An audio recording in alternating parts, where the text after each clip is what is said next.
Chapter 1 Loading the game. Ding dong. The blinding light forced Yu Yan to instinctively close his eyes. The soft voice in his ears roused his fading consciousness, pulling him out of an endless descent into darkness. Congratulations to player Yu Yan for successfully activating the large-scale live-action high-risk game, Heaven's Trial. What game? What is this Heaven Trial? Yu Yan opened his eyes with confusion and warily surveyed his surroundings. There was really nothing much to see since, as far as the eye could tell, the entire space was a void of pure white without any other colors, so white it made his heart uneasy. What is going on? He had just been in the dormitory organizing his research report, but in the blink of an eye, time seemed to stop, his roommate stopped moving, and the fan ceased to turn. In the next second, he was dragged into a heavy, sticky darkness. Where am I? Yu Yan's voice was cold, and he raised his hand to cover his eyes, shielding himself from the glaring whiteness that caused him pain. This is the resting area of the Heaven's Trial game. The voice resonated in his mind, each word accompanied by a current of electricity, gently touching the nerve endings. Please rest assured, player. In the resting area, your safety will be fully guaranteed by the system. Next, you will enter various dungeon scenarios of different difficulties within the game. If you clear all of them, you will successfully exit the game and gain the opportunity to make a wish to the gods. If you fail to clear them, we regret to inform you that you will be eliminated by the game, you will be immediately wiped out. And in reality, no one will remember your name. The final words were exceptionally sharp and piercing. Yu Yan clenched his thin lips, feeling the tingling sensation and pain transmitted through his brain. After the pain subsided, his previously muddled mind became clearer, rapidly screening out the critical information from those sentences he had heard: pass all the levels to survive, otherwise, die. Simple, brutal, and quite reasonable. But Yu Yan's focus wasn't on that. It was the voice that spoke earlier. It sounded so familiar. The system in his head seemed to read his thoughts and hurriedly denied, I'm not your mom. You've mistaken me. Yu Yan lifted his gaze and stared at the vast emptiness before him, though there was an inexplicable sensation, like he was making eye contact with the system. How could that be? The system has no physical form, how could her Yan possibly see her? Sure enough, Yu Yan soon covered his eyes again, the blinding white was simply unbearable. Ms. Chen, I think it's necessary for you to explain the current situation to me. Ms. Chen remained quiet for a few seconds, cautiously probing, let's set this straight first, Yan, you can't scold me afterward. Yu Yan. For a moment it was unclear who the real parent was here. Yu Yan closed his eyes. I won't scold you. Please go ahead and explain. Come on, let him hear if there's anything even more absurd than this Heaven's Trial business. After a brief silence, Ms. Chen gritted her teeth and said. You said it yourself, I've already recorded everything for you. You can't regret or scold me later. The current situation is that your mother, me, passed away due to prolonged late-night novel reading and neglecting her health. I died suddenly. Yu Yan. What can you say, she was truly worthy of being his mother. When I opened my eyes, I found myself in a situation similar to yours now. However, the voice in my head told me this game has age restrictions. It said I was too old, so they asked me to find a substitute. So I chose you. Yu Yan opened his eyes. He thought he was mentally prepared, but apparently, he underestimated the level of absurdity. After hearing her explanation, only 2 words came to his mind: absurd. What kind of mother would die suddenly at over 50 because of staying up late to read novels, and upon being dragged into such a terrifying game, choose her own son as a substitute?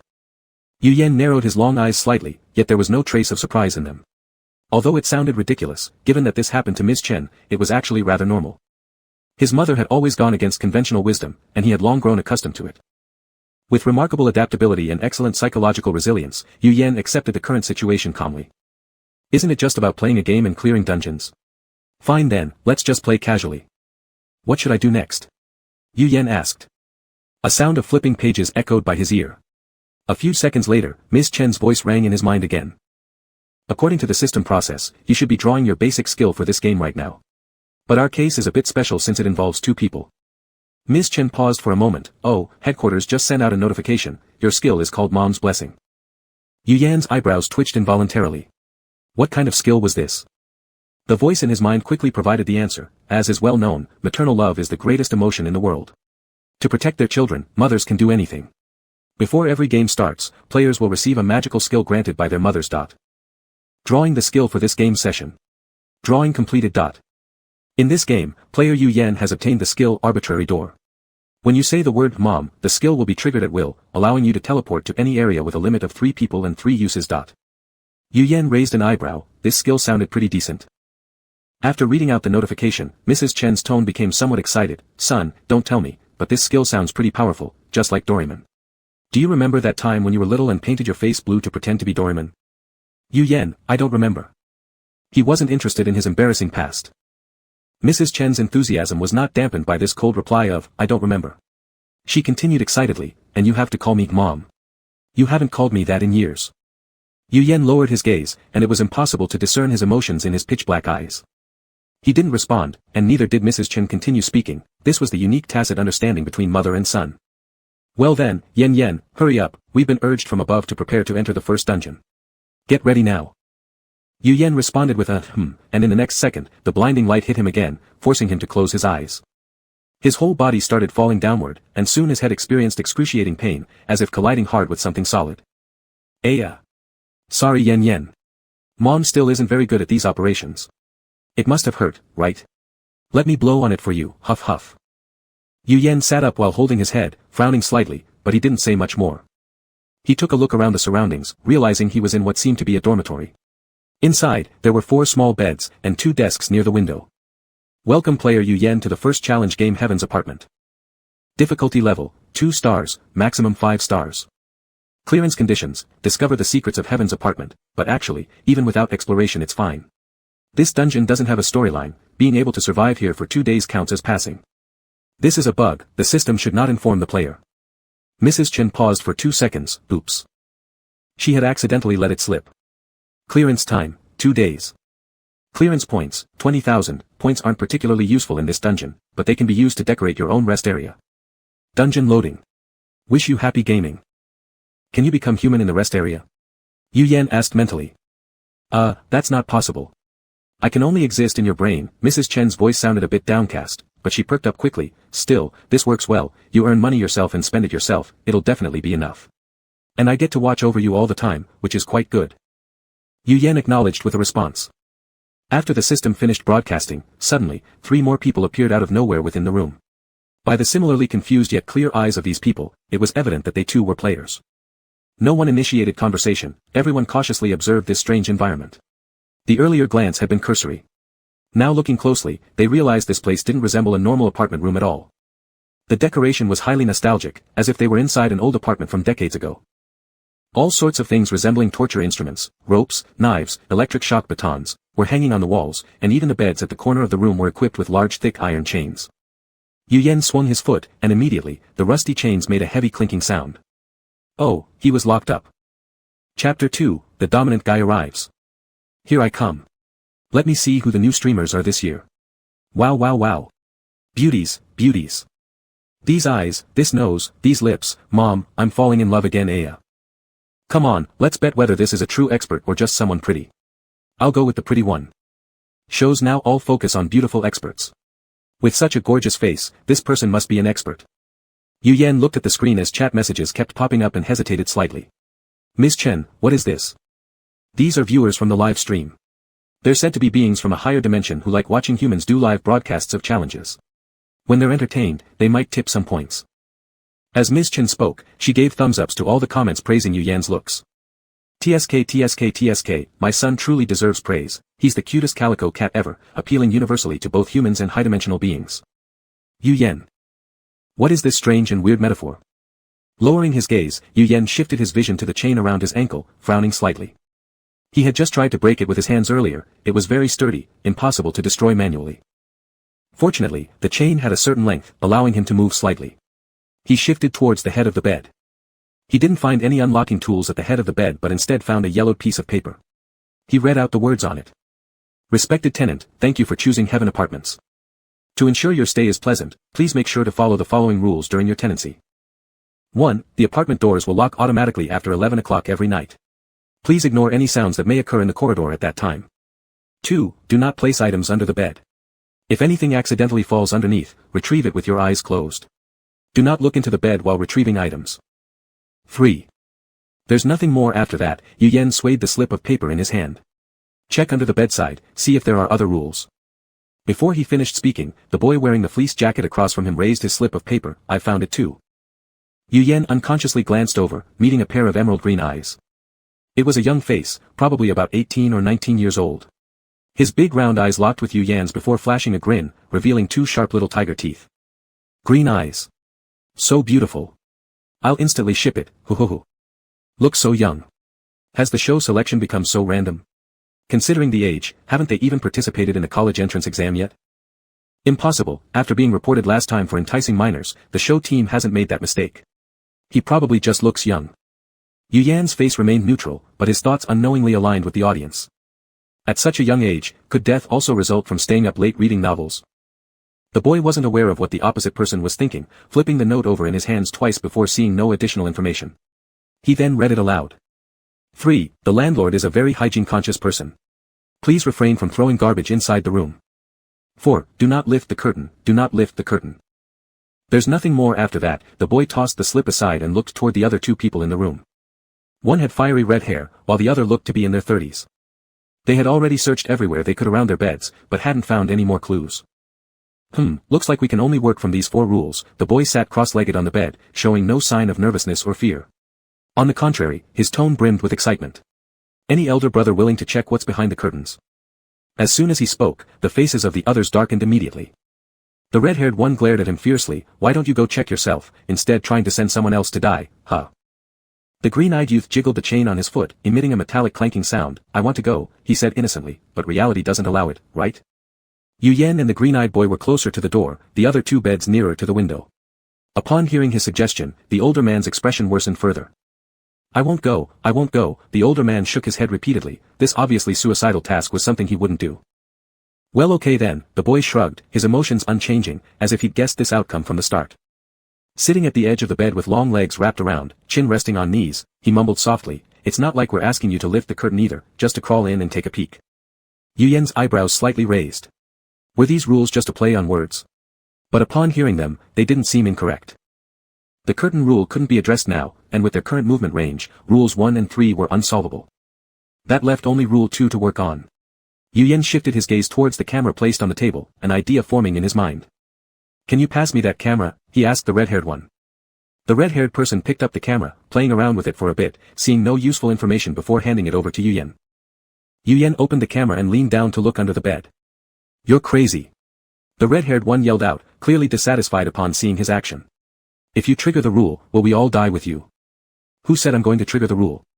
Yu Yan's voice was calm and composed as he aimed the camera at the underside of the bed, clicking away randomly. The red-haired one paused, then realized. It seemed Yu Yan wasn't actually looking under the bed. Taking photos with the camera certainly didn't count as directly opening your eyes to look under the bed. Yu Yan estimated he had taken enough pictures and stood up to check the photos. Due to the camera's angle, most of the photos were tilted and blurry, but a few came out well. Seeing the key and watch in the photos, Yu Yan's lips curled into a faint smile. Big brother should remember to close your eyes. The young man noticed the change in his expression and lazily reminded him, don't accidentally look under the bed. He had seen a hand earlier trying to crawl out from underneath the bed, but it didn't trigger the rule because of Yu Yan lying on the bed, so the hand eventually withdrew reluctantly. Out of politeness, Yu Yan gave a light sound, closed his eyes, and began feeling around under the bed. Thankfully, the items weren't placed too far inside, otherwise, he would probably need to crawl completely under the bed to reach them. Thinking about that scene, it would have been quite embarrassing. What's in there? The middle-aged man looked curiously once he saw Yu Yan bending over, afraid not to miss a single clue. Hey, sir, the young man spoke up, sounding very serious, be careful, don't accidentally look under someone else's bed, that counts as breaking the rules too. If you trigger the rule, will we all die with you? Chapter 3, It's Just Some Word Games. The red-haired man who was originally trying to crane his neck heard this sentence and uncomfortably withdrew his gaze. After pondering for a moment, he felt dissatisfied. Muttering, who knows who will die? While they were talking, Yu Yan took the item out and hid it in his palm, then took the opportunity when no one was paying attention to hide the watch in his pocket. He raised the key in his hand. I found the key. He unlocked the chains around his ankles, rotated his ankle after standing up. The young man was tall and slim with long straight legs. Just by standing there, it triggered another round of screams from the live audience. Yu Yan walked towards the opposite side with the key and unlocked the chain on the ankles of the young man with green eyes. After unlocking it, he stood still without further action. The red-haired man and the uncle nearby saw that he had no intention of unlocking theirs and grew impatient. If you're not coming over here, at least give us the key. What good is it doing in your hands anyway? Yu Yan remained still, looking at the key in his hand and said, I risked my life for this. If you want it, you should offer something in exchange, right? Their faces changed color instantly. What kind of exchange? Check if there are any clues behind the curtain, Yu Yan said. You crawl under, not lift it open. Haven't I already tested these rules? They have no scary essence behind them, they're purely word games. So crawling under won't be a problem, and there might even be another key behind the curtain. The uncle's expression visibly softened. After thinking for a few seconds, he gritted his teeth and nodded, "All right, I'll trust you once." The uncle put his hands in front of him to prevent himself from unconsciously wanting to use them to lift the curtain, carefully crouching down, and crawled behind the curtain. Half a minute passed, and there was no sound from behind the curtain. Yu Yan spoke, his voice calm but polite, "Uncle, what's behind there?" The uncle's voice came from behind the curtain, "Nothing special, just a bunch of cardboard. Should I take these things out?" Cardboard? Yu Yan thought of the third rule, there should be no garbage in the room. He couldn't help but sneer inwardly. Although lifting the curtain wasn't allowed, hiding trash behind it seemed dirty play. "Take it out then." Upon receiving the answer, the uncle immediately grabbed those pieces of garbage and crawled back out from behind, throwing the stuff into the trash can before breathing heavily and patting his chest. "Phew, scared me half to death. Thought I'd end up dying back there." Yu Yan handed the key to the uncle, letting him unlock the chains around his ankles. As for whether or not he should unlock the red-haired man's chain, it had nothing to do with him anymore. Dong dong dong. While pondering what to do next, a knocking sound suddenly came from the neighboring room. Above the door hung a large clock, with its hands pointing at 11. After 11, ignore sounds in the corridor. Dong dong dong. The knocking continued, growing more urgent, as if the person in the corridor was knocking not on the door but on their fearful hearts. There was actually a clock in the room. Yu Yan narrowed his eyes at the clock, then why was there another watch placed under the bed? The second hand turned around once, and Yu Yan noticed something unusual about the clock. No matter how the second hand moved, neither the minute hand nor the hour hand on the clock budged. This clock was broken. Its purpose was to make them think it was after 11, and thus unable to open the door. Truly, one pitfall after another. In the end, the uncle still managed to untie the chain around the red-haired man's ankles. The red-haired man rotated his ankle, glared once at the direction of Yu Yan with dissatisfaction. "When the knocking gets to our door, we'll open it directly," Yu Yan said. The knocking outside grew more and more urgent, dong dong dong, dong dong dong, getting louder and louder. He didn't bother to waste any more words. Directly speaking, there's something wrong with this clock. It's definitely not past 11 o'clock yet. There's likely a landlord checking on hygiene outside. Hurry up and check if there's any other garbage left. Just as he finished speaking, a loud bang came from the hallway. Apparently, the person got tired of knocking and chose to break the door down instead. Ha! Suddenly, the hallway filled with chaotic footsteps and horrifying screams. But just a few seconds later, all the sounds disappeared completely, and the area separated by the door restored its dead-like silence. The red-haired man who was originally going to question Yu Yan immediately shut up. This door must indeed need opening. The group quickly searched other places within the room that might conceal garbage, even checking under the bed using photos. Dong dong dong. The knocking sound came again, this time it was on the door of the room opposite them. Having learned from the previous group's mistake, this bunch opened the door very quickly, but... Ayayawa. Judging by the sounds, they still couldn't escape their fate of being killed. Why? They dared to open the door, meaning they must have been sure that they hadn't violated any rules. So why were they still killed? Was it because of the garbage behind the curtain, or could it be? Dong dong dong. The knocking landed in their ears, and the uncle immediately ran to the side of the door and gripped the doorknob, ready to twist it open. Hold on. Yu Yan interrupted his action. He picked up the trash can from the floor, quickly crawled behind the curtain, and threw all the garbage out the window. Do not litter in the room. This rule clearly meant there should be no garbage anywhere in the room, including inside the trash can. It was another word game after all. The rule only said not to litter in the room, but it didn't say they couldn't throw the garbage outside the window. While this might not be moral, it was the fastest solution he could think of at the moment.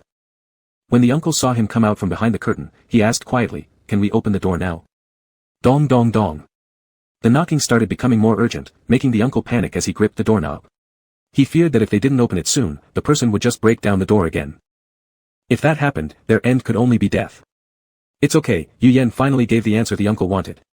The latter breathed a sigh of relief, turned the doorknob, and forcefully yanked the door open. A beautifully dressed woman in a red dress with wavy hair greeted them, stepping over the threshold wearing high heels. You took too long to open the door. Next time you open this slow, don't even think about renting my apartment, the woman complained while checking every corner for uncleanliness. As she passed the trash can, a hint of a smile crept onto her lips. I told you before, my rooms cannot contain any. The woman stopped, looking at the empty trash can, stunned for a moment. Had anyone really paid enough attention to notice the crazy rule that there shouldn't be any garbage in the trash can? But she only hesitated for a few seconds before regaining her cold and aloof demeanor. Humph, lucky you. After inspecting thoroughly and finding nothing untidy, the woman clapped her hands and prepared to leave. Just as she reached the doorway, she suddenly turned around and smiled brightly, radiating allure and charm, kindly reminding them. Oh yeah, I forgot to tell you, the building provides free breakfast every morning at 6 o'clock. Don't forget to eat it, okay? And one more thing, don't go near the last room on this floor. The tenant there is not someone you want to mess with. With that, the woman left, thoughtfully closing the door behind her. Chapter 4, Because You're the Most Good-Looking One. After their mistress left, all of them heaved a sigh of relief. The pits just kept coming, and it scared the living daylights out of them. Yu Yan sat back down at the edge of his bed, mulling over what the landlord had just said. Breakfast was provided free at 6 in the morning, but did this breakfast have some problems?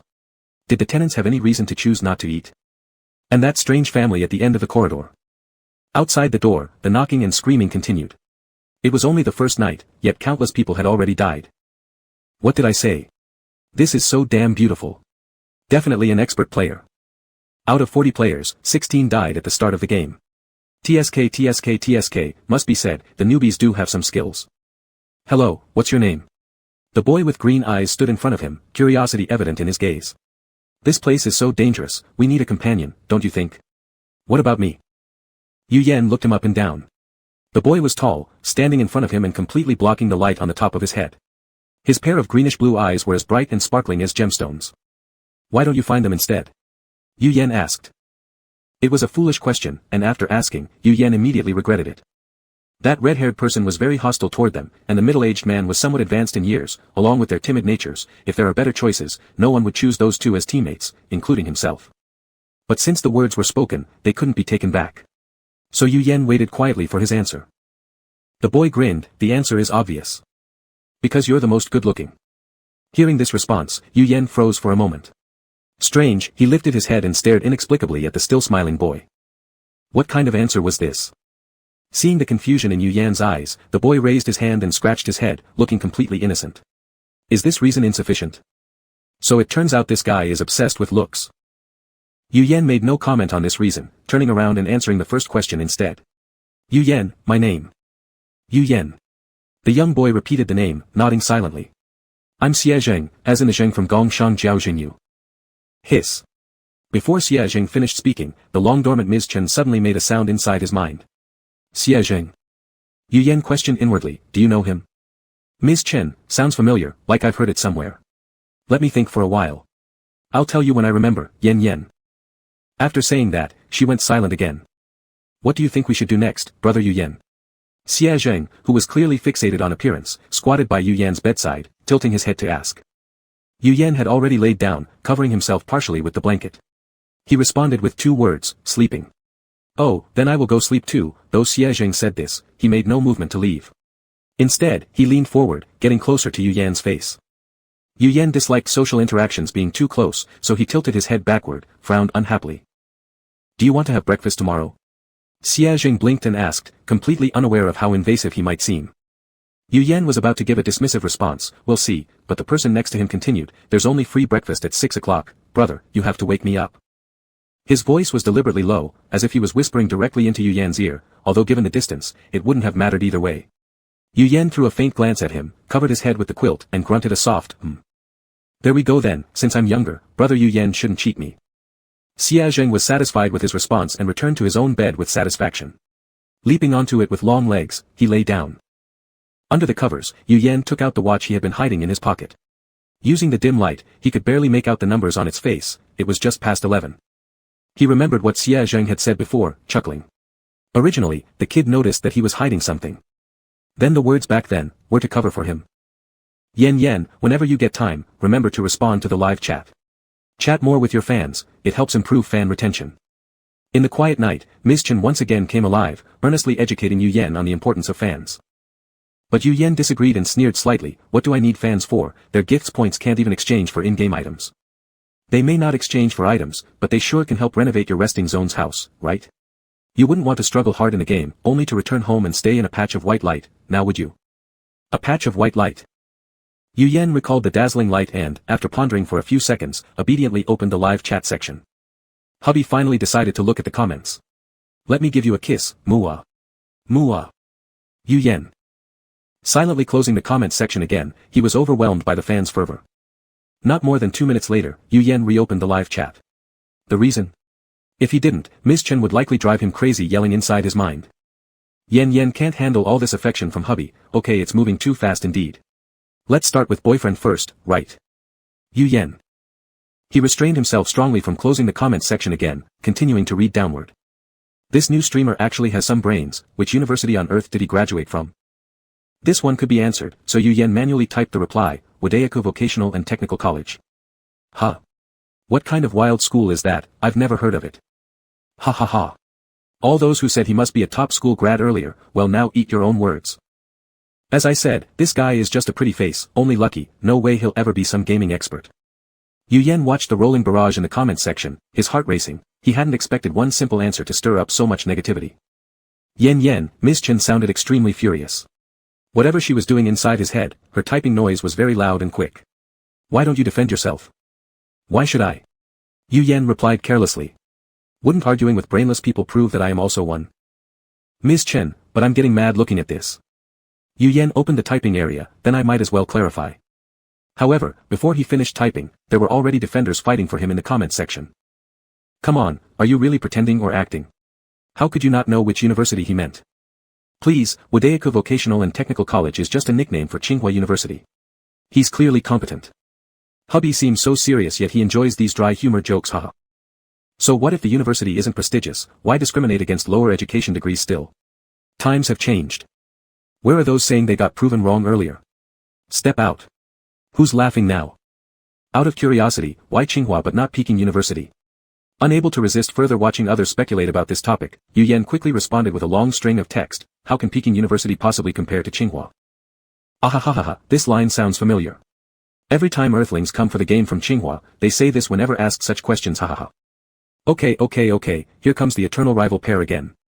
Something struck Yu Yan, and he rapidly started typing, among the ones who successfully passed the game, which university has more representatives, Tsinghua or Peking? The competitive spirit within him had unknowingly been ignited. Chapter 5, If you dare to wake up that handsome brother, you'll be dead. I haven't calculated this.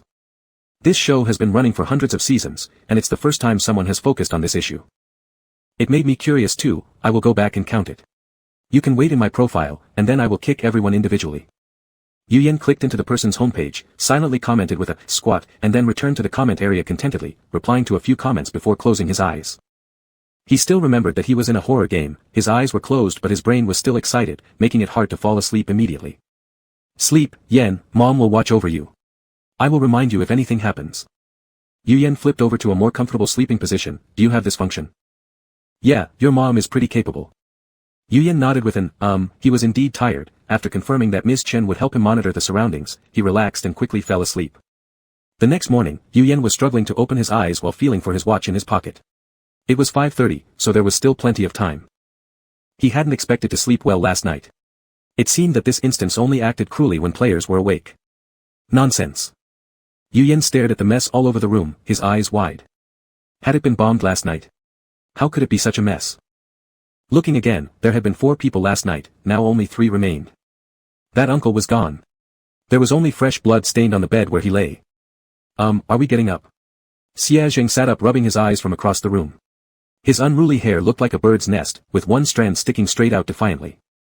Xia Zheng blinked his sleepy eyes, hugging the pale beige quilt looking unusually cute. Seeing the shocked expression on Yu Yan's face, he lazily yawned, oh, brother Yu Yan, you probably don't know, something happened last night. Yu Yan. It didn't seem like it was just a small thing. So what happened last night? Xia Zheng's expression was slack, his voice hoarse from having just woken up. Last night around midnight, there was someone, should have been human right? Looked human. Crawled through the window and got inside our room. Seemed like a girl. She said she was terrified, and that someone was trying to kill her, so she climbed through the window seeking refuge.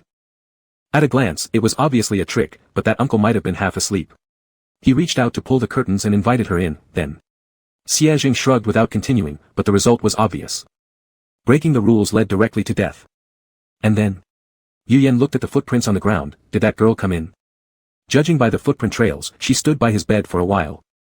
Yes, Xia Zheng nodded. She came in, insisted we play games with her. She wanted us to play lethal games. Refusing meant she'd kill us instantly. But since you were sound asleep, brother Yu Yan, she couldn't wake you up and eventually gave up. The little girl in the red dress liked handsome-looking brothers. After eating the uncle, she immediately noticed Yu Yan lying near the door upon her first sight. She eagerly jumped towards him. Upon closely observing Yu Yan's face, innocence reflected on her face, filled with delighted expressions as she swallowed loudly, speaking with a pinched voice. Brother, do you want to play a game with me? Play those life-risking games, they're super fun. Ms. Chen saw the sinister intent of the little girl and checked the game guide, finding out that the girl at this stage would only attack players who were awake. She thus blocked Yu Yan's hearing accordingly. Her Yan needed rest and naturally had to sleep longer. After Yu Yan slept well, the little girl wasn't pleased. Frustrated at not receiving a response, she kicked fiercely at the sideboard twice, then grumbled and turned to torment other unlucky victims.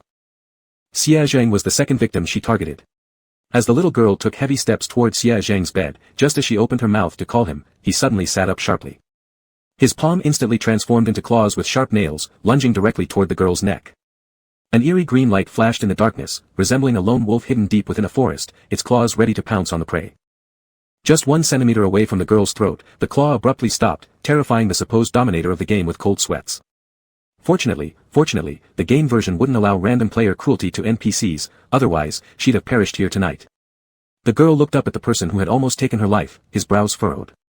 After a few seconds, he clicked his tongue irritably. Why didn't you say earlier that I couldn't kill NPCs? 1 second later and the girl would have been dead, as would he have been buried along with her. With an annoyed mood, Xiaojing glanced at the little girl, suddenly breaking into a radiant smile. Little sister, what game do you plan to play with big brother? His mood changed faster than turning pages. The little girl, too frightened to utter a word. She waved her hands frantically. No, I don't want to play games with you anymore. I'll go find someone else. This slightly good-looking brother was too fierce, she wouldn't play games with a bad brother. Xiaojing nodded with a smile as if rewarding her and ruffled her head. Good job, remember to keep your voice down while playing. He lowered his tone, thick with menace. If you dare wake up that handsome brother, you're dead. Then he patted the girl. Go on, go play then. Girl. The little girl left with fear, her steps so light they made no sound at all. Wah wah wah, it's so scary, she's going to find her mom. Wah wah wah. Whoa, I've seen NPCs scaring players, but this is the first time I've seen a player threatening NPCs. He was really fast. It happened in the blink of an eye, that claw reaching to her throat, both quick and ruthless. It was so cool. What kind of skill was that? Turned into some kind of animal. Looked like a wolf based on those claws. The threat bore fruit as the girl quietly flipped back out of the window, even forgetting there was still one more person inside. Forget about food for tomorrow, monsters' lives are precious too. Wah wah wah. But Xia Zheng did not share these details with Yu Yan. Instead, with big innocent eyes, he complained, that game was so hard, brother Yu Yan, I nearly died. Yu Yan. Didn't look like you were scared when you mentioned the deaths earlier. Isn't pretending now a bit late? Yu Yan was too lazy to expose him and just tapped his shoulder twice as a gesture of comfort. Time's almost up, shall we go have breakfast? Xia Zheng agreed, then turned to look at the ginger's bed. Hey, how long do you plan to pretend to sleep? The originally peaceful ginger on the bed. After some internal conflict, he eventually got up, scratching his head awkwardly as he looked at the two. What a coincidence, haha, you two just woke up as well. Neither of them paid him any attention. Yu Yan picked up the key from yesterday which he used to unlock his ankle chain, tried it on the door, and it fit perfectly, opening it. This apartment complex must be poor, only able to afford one single key, Xia Zheng mercilessly commented. Only one key, Yu Yan looked at him and the ginger, who's taking it? Chapter 6, The Host Appears, The Black Little Wolf. Xia Zheng shrugged indifferently, I'm fine with anything. I can do anything too, said Hong Mao, yet his eyes were fixed on the key as if he was very afraid that this item would end up solely in Yu Yan's hands. Yu Yan's gaze lingered on Hong Mao's face for 2 seconds. Alright then, I'll put the key under the carpet at the door. Whoever gets back first can open it themselves. Upon hearing this, Hong Mao let out a sigh of relief and quickly responded twice, sure. Before leaving, Yu Yan didn't forget to lock the windows to prevent someone from breaking in through them again, just like last night. Then, when closing the door, he plucked a strand of hair from his head and carefully inserted it into the door crack. The one who returns first and opens the door should check if there's any hair in the door crack. If there isn't, be careful. He did not elaborate on what they should be careful about, but whatever it was, there was little doubt, it wouldn't be pleasant things such as terrifying confrontations or something similar. The walls on both sides of the corridor were smeared with blood, clearly illustrating how brutal the battle had been the previous night. It wasn't long after their door opened before other rooms also started opening one by one. Yu Yan roughly counted, 20 people were left. Half the people had died overnight, the elimination rate was quite high. Players looked each other over, their eyes filled with fear and alertness. Most of them stood immobile in front of their doors, waiting to copy others' moves. Perhaps tired of waiting, a man with black-rimmed glasses grabbed some strands of his own hair and marched straight toward the restaurant downstairs. Let's go already. It's almost 6. Seeing someone leading the way, the rest felt a bit more assured and immediately followed. They originally thought they'd find fresh meals ready once inside the restaurant, but instead, there was a tall and muscular man standing at the entrance. His physique was not the main point, the real focus was. The gun in his hand. The man with black-rimmed glasses visibly paled upon seeing the gun and stopped immediately, no longer wanting to proceed. But his body seemed unresponsive, his legs moving forward automatically until he finally regained control only after reaching the man holding the gun. Similarly, those behind him moved forward without control, forming a short line at the entrance to the restaurant. The man with the gun looked at the neatly lined-up queue, nodded approvingly, then raised his gun, pointing the muzzle at the first head in front of him. He asked the first question of the day, what is 1 + 1? At the same time, beside the man holding the gun, a small blackboard appeared with several red letters written on it, hiding inconspicuously in the corner like a cheat sheet. Please tell him the answer. Apparently, you needed to answer a question to enter the restaurant. However, the question seemed overly simple. Black-rimmed glasses pondered for 2 seconds and thought there was no need for tricks with such an easy question. Therefore, confidently answering, 1 + 1 = 2. Bang! A gunshot sounded, and black-rimmed glasses was shot in the head. The corpse fell to the ground, a mixture of red and white splashing everywhere, staining the white shirt of the person behind him. That person immediately covered their mouth in terror, unable to believe their eyes looking at the man holding the gun. So, just like that, someone was killed. The man blew lightly on the still smoking gun barrel, casting a cold glance down at the corpse on the floor and earnestly said, "You know too much." 3 seconds later, the corpse disappeared automatically, leaving only a pool of blood as evidence of what had just happened. The man raised his gun again, pressing the muzzle against the forehead of the next person while repeating the same question, what is 1 + 1? This person's body trembled like a sieve. Unable to provide the correct answer, maybe giving the wrong one would work. Shakingly, he extended 3 fingers, equal 3. Bang! Another gunshot rang out. Another corpse fell where there was bloodstains. Again, the man with the gun calmly exhaled at the muzzle, if even such a simple question can be answered incorrectly, what use are you? Panic broke out within the queue, someone let out a quiet sob, killed for answering correctly, killed for answering incorrectly, how does one get inside? I don't want to eat. Let anyone else who wants to have this meal. Anyway, I'm done. Some tried to leave the queue and return to their rooms upstairs, but this move turned out to be foolish. Not taking more than a few steps, they got shot in the head by a bullet. However, strangely enough, although hit, the individual didn't die immediately but instead tripped, got back up with a painful expression, and shamefully returned to the queue. Yu Yen squinted slightly as he watched this. This person's skill, was it resurrection? Yen, the voice of Chen Enshi spoke up in his mind, this is too scary. How about you use your skill to dodge to the back and think for a while? It's almost your turn. Yu Yen watched the queue constantly moving forward and gently shook his head, replying to her in his mind, no need, I should have guessed the answer. Does Yu Yen know the answer? Xia Zheng suddenly turned around and asked as if he had heard Yu Yen's thoughts. Yu Yen glanced at him, his expression remaining indifferent, I probably know it, but I'm not sure. Xia Zheng's lips curled upward, with a hint of mischief in his eyes, then I'm reassured. This made Yu Yen slightly dazed, reassured. What was there to be reassured about? Next, it was Xia Zheng's turn. The man with the gun was just about to ask the simple question that no one had answered correctly when suddenly. Ayo! Ayo! A black little wolf came running out from somewhere unknown, its tail held high, barking loudly and immediately drawing everyone's attention, including that of the man with the gun. Taking advantage of the man's distraction, Xia Zheng stepped swiftly into the restaurant. Once inside, he didn't forget to look back and smile at Yu Yen. There was no rule in the simulation requiring them to enter the restaurant only by answering questions. But this move was extremely risky.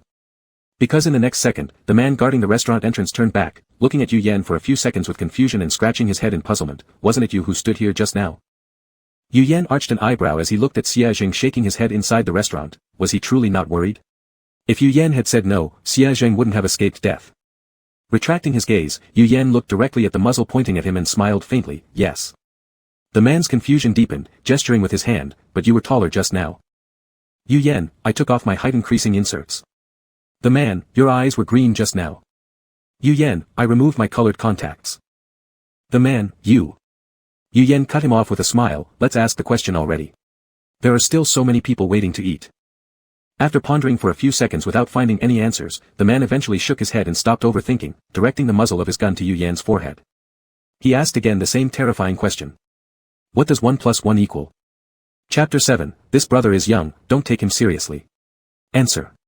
The gun on the forehead was moved away, and the man sidestepped to create some distance, correct answer, please come in. I'm so anxious, such a simple riddle can lead to 2 deaths. Luckily my wife realized it. After last night's string of word games, are there still people who don't know that this game has traps at every step? Please tell him the answer is just answer. There's a reason why this game is disgusting, it claims to have rules but isn't really a rule talk, and it says it's a riddle but isn't entirely. But what kind of skill does Xie Jing have? Can he summon small animals too? Wow, upon seeing Yu Yan enter, Xiaojing immediately exclaims in amazement, Big brother, you're really amazing. As he handed over the hot milk in his hand. Yu Yan said, thank you, took a sip, and his hand with the cup paused for a moment, did you add sugar?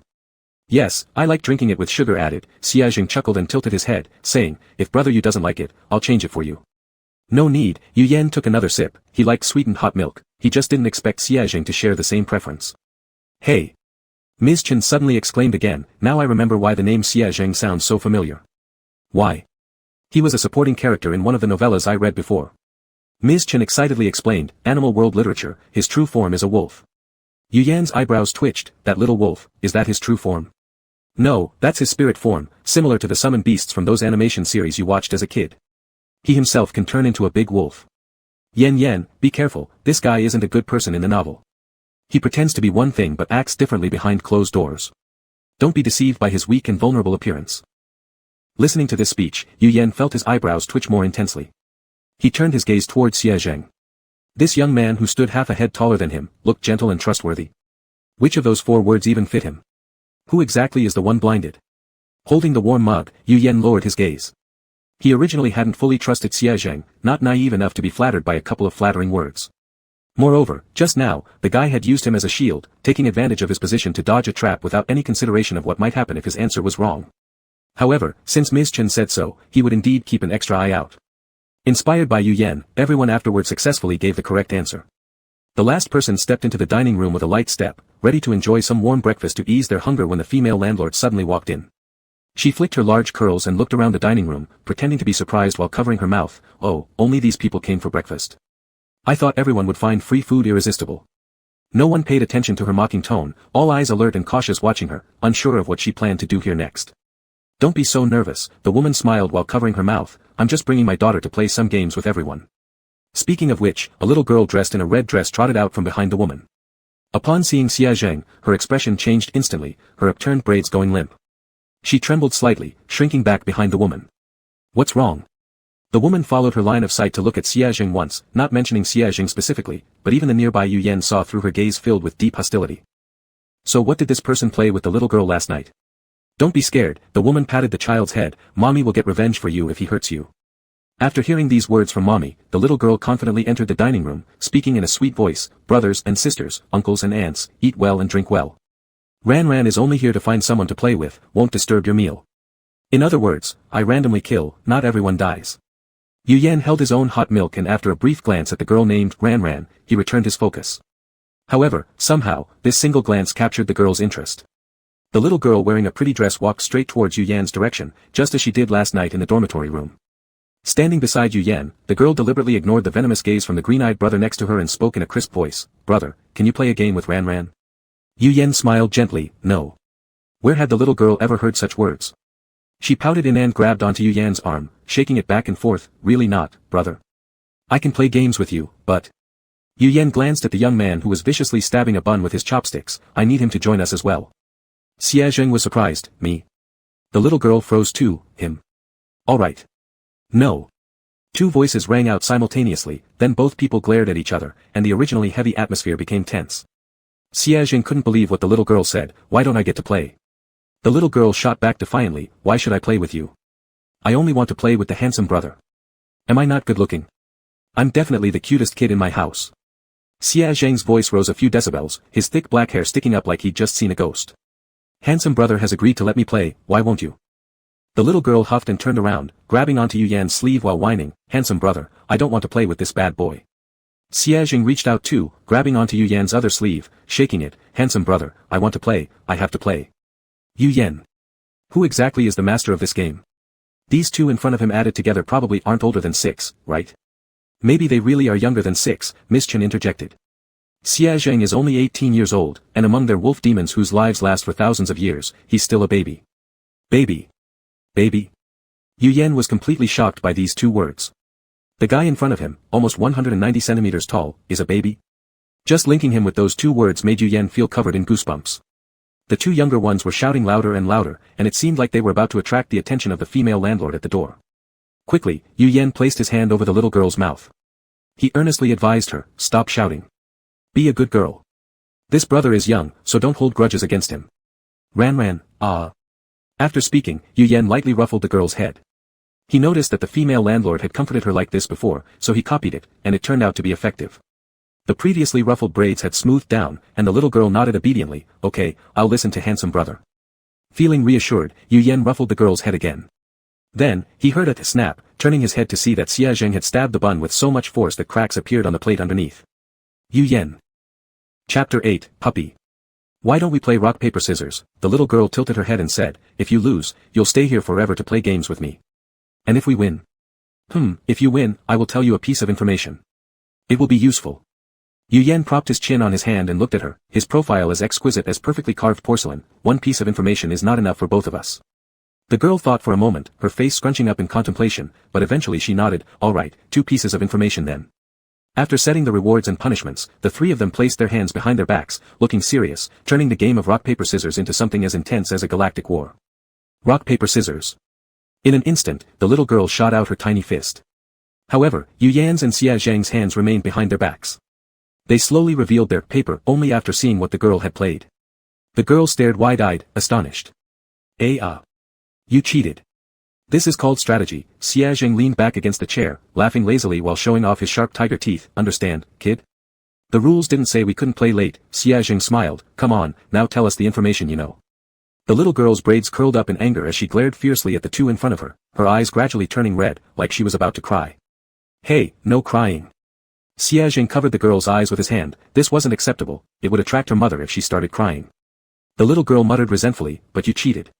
You can cheat too, come on. Xia Zheng beckoned her with a finger, lowering his voice and asking, have you heard of the phrase, do not do to others what you do not want done to yourself? Are you unhappy because I did this? The girl nodded blankly. So, wouldn't others feel the same when playing games with you? If they are upset, you should be happy, right? The girl's face lit up with enlightenment. Yes. I understand. Yu Yan, who could just overhear the entire conversation, muttered, is that how that word is supposed to be used? Both Xia Zheng and Ran turned to look at him seriously. Sure is. Yu Yan, alright then.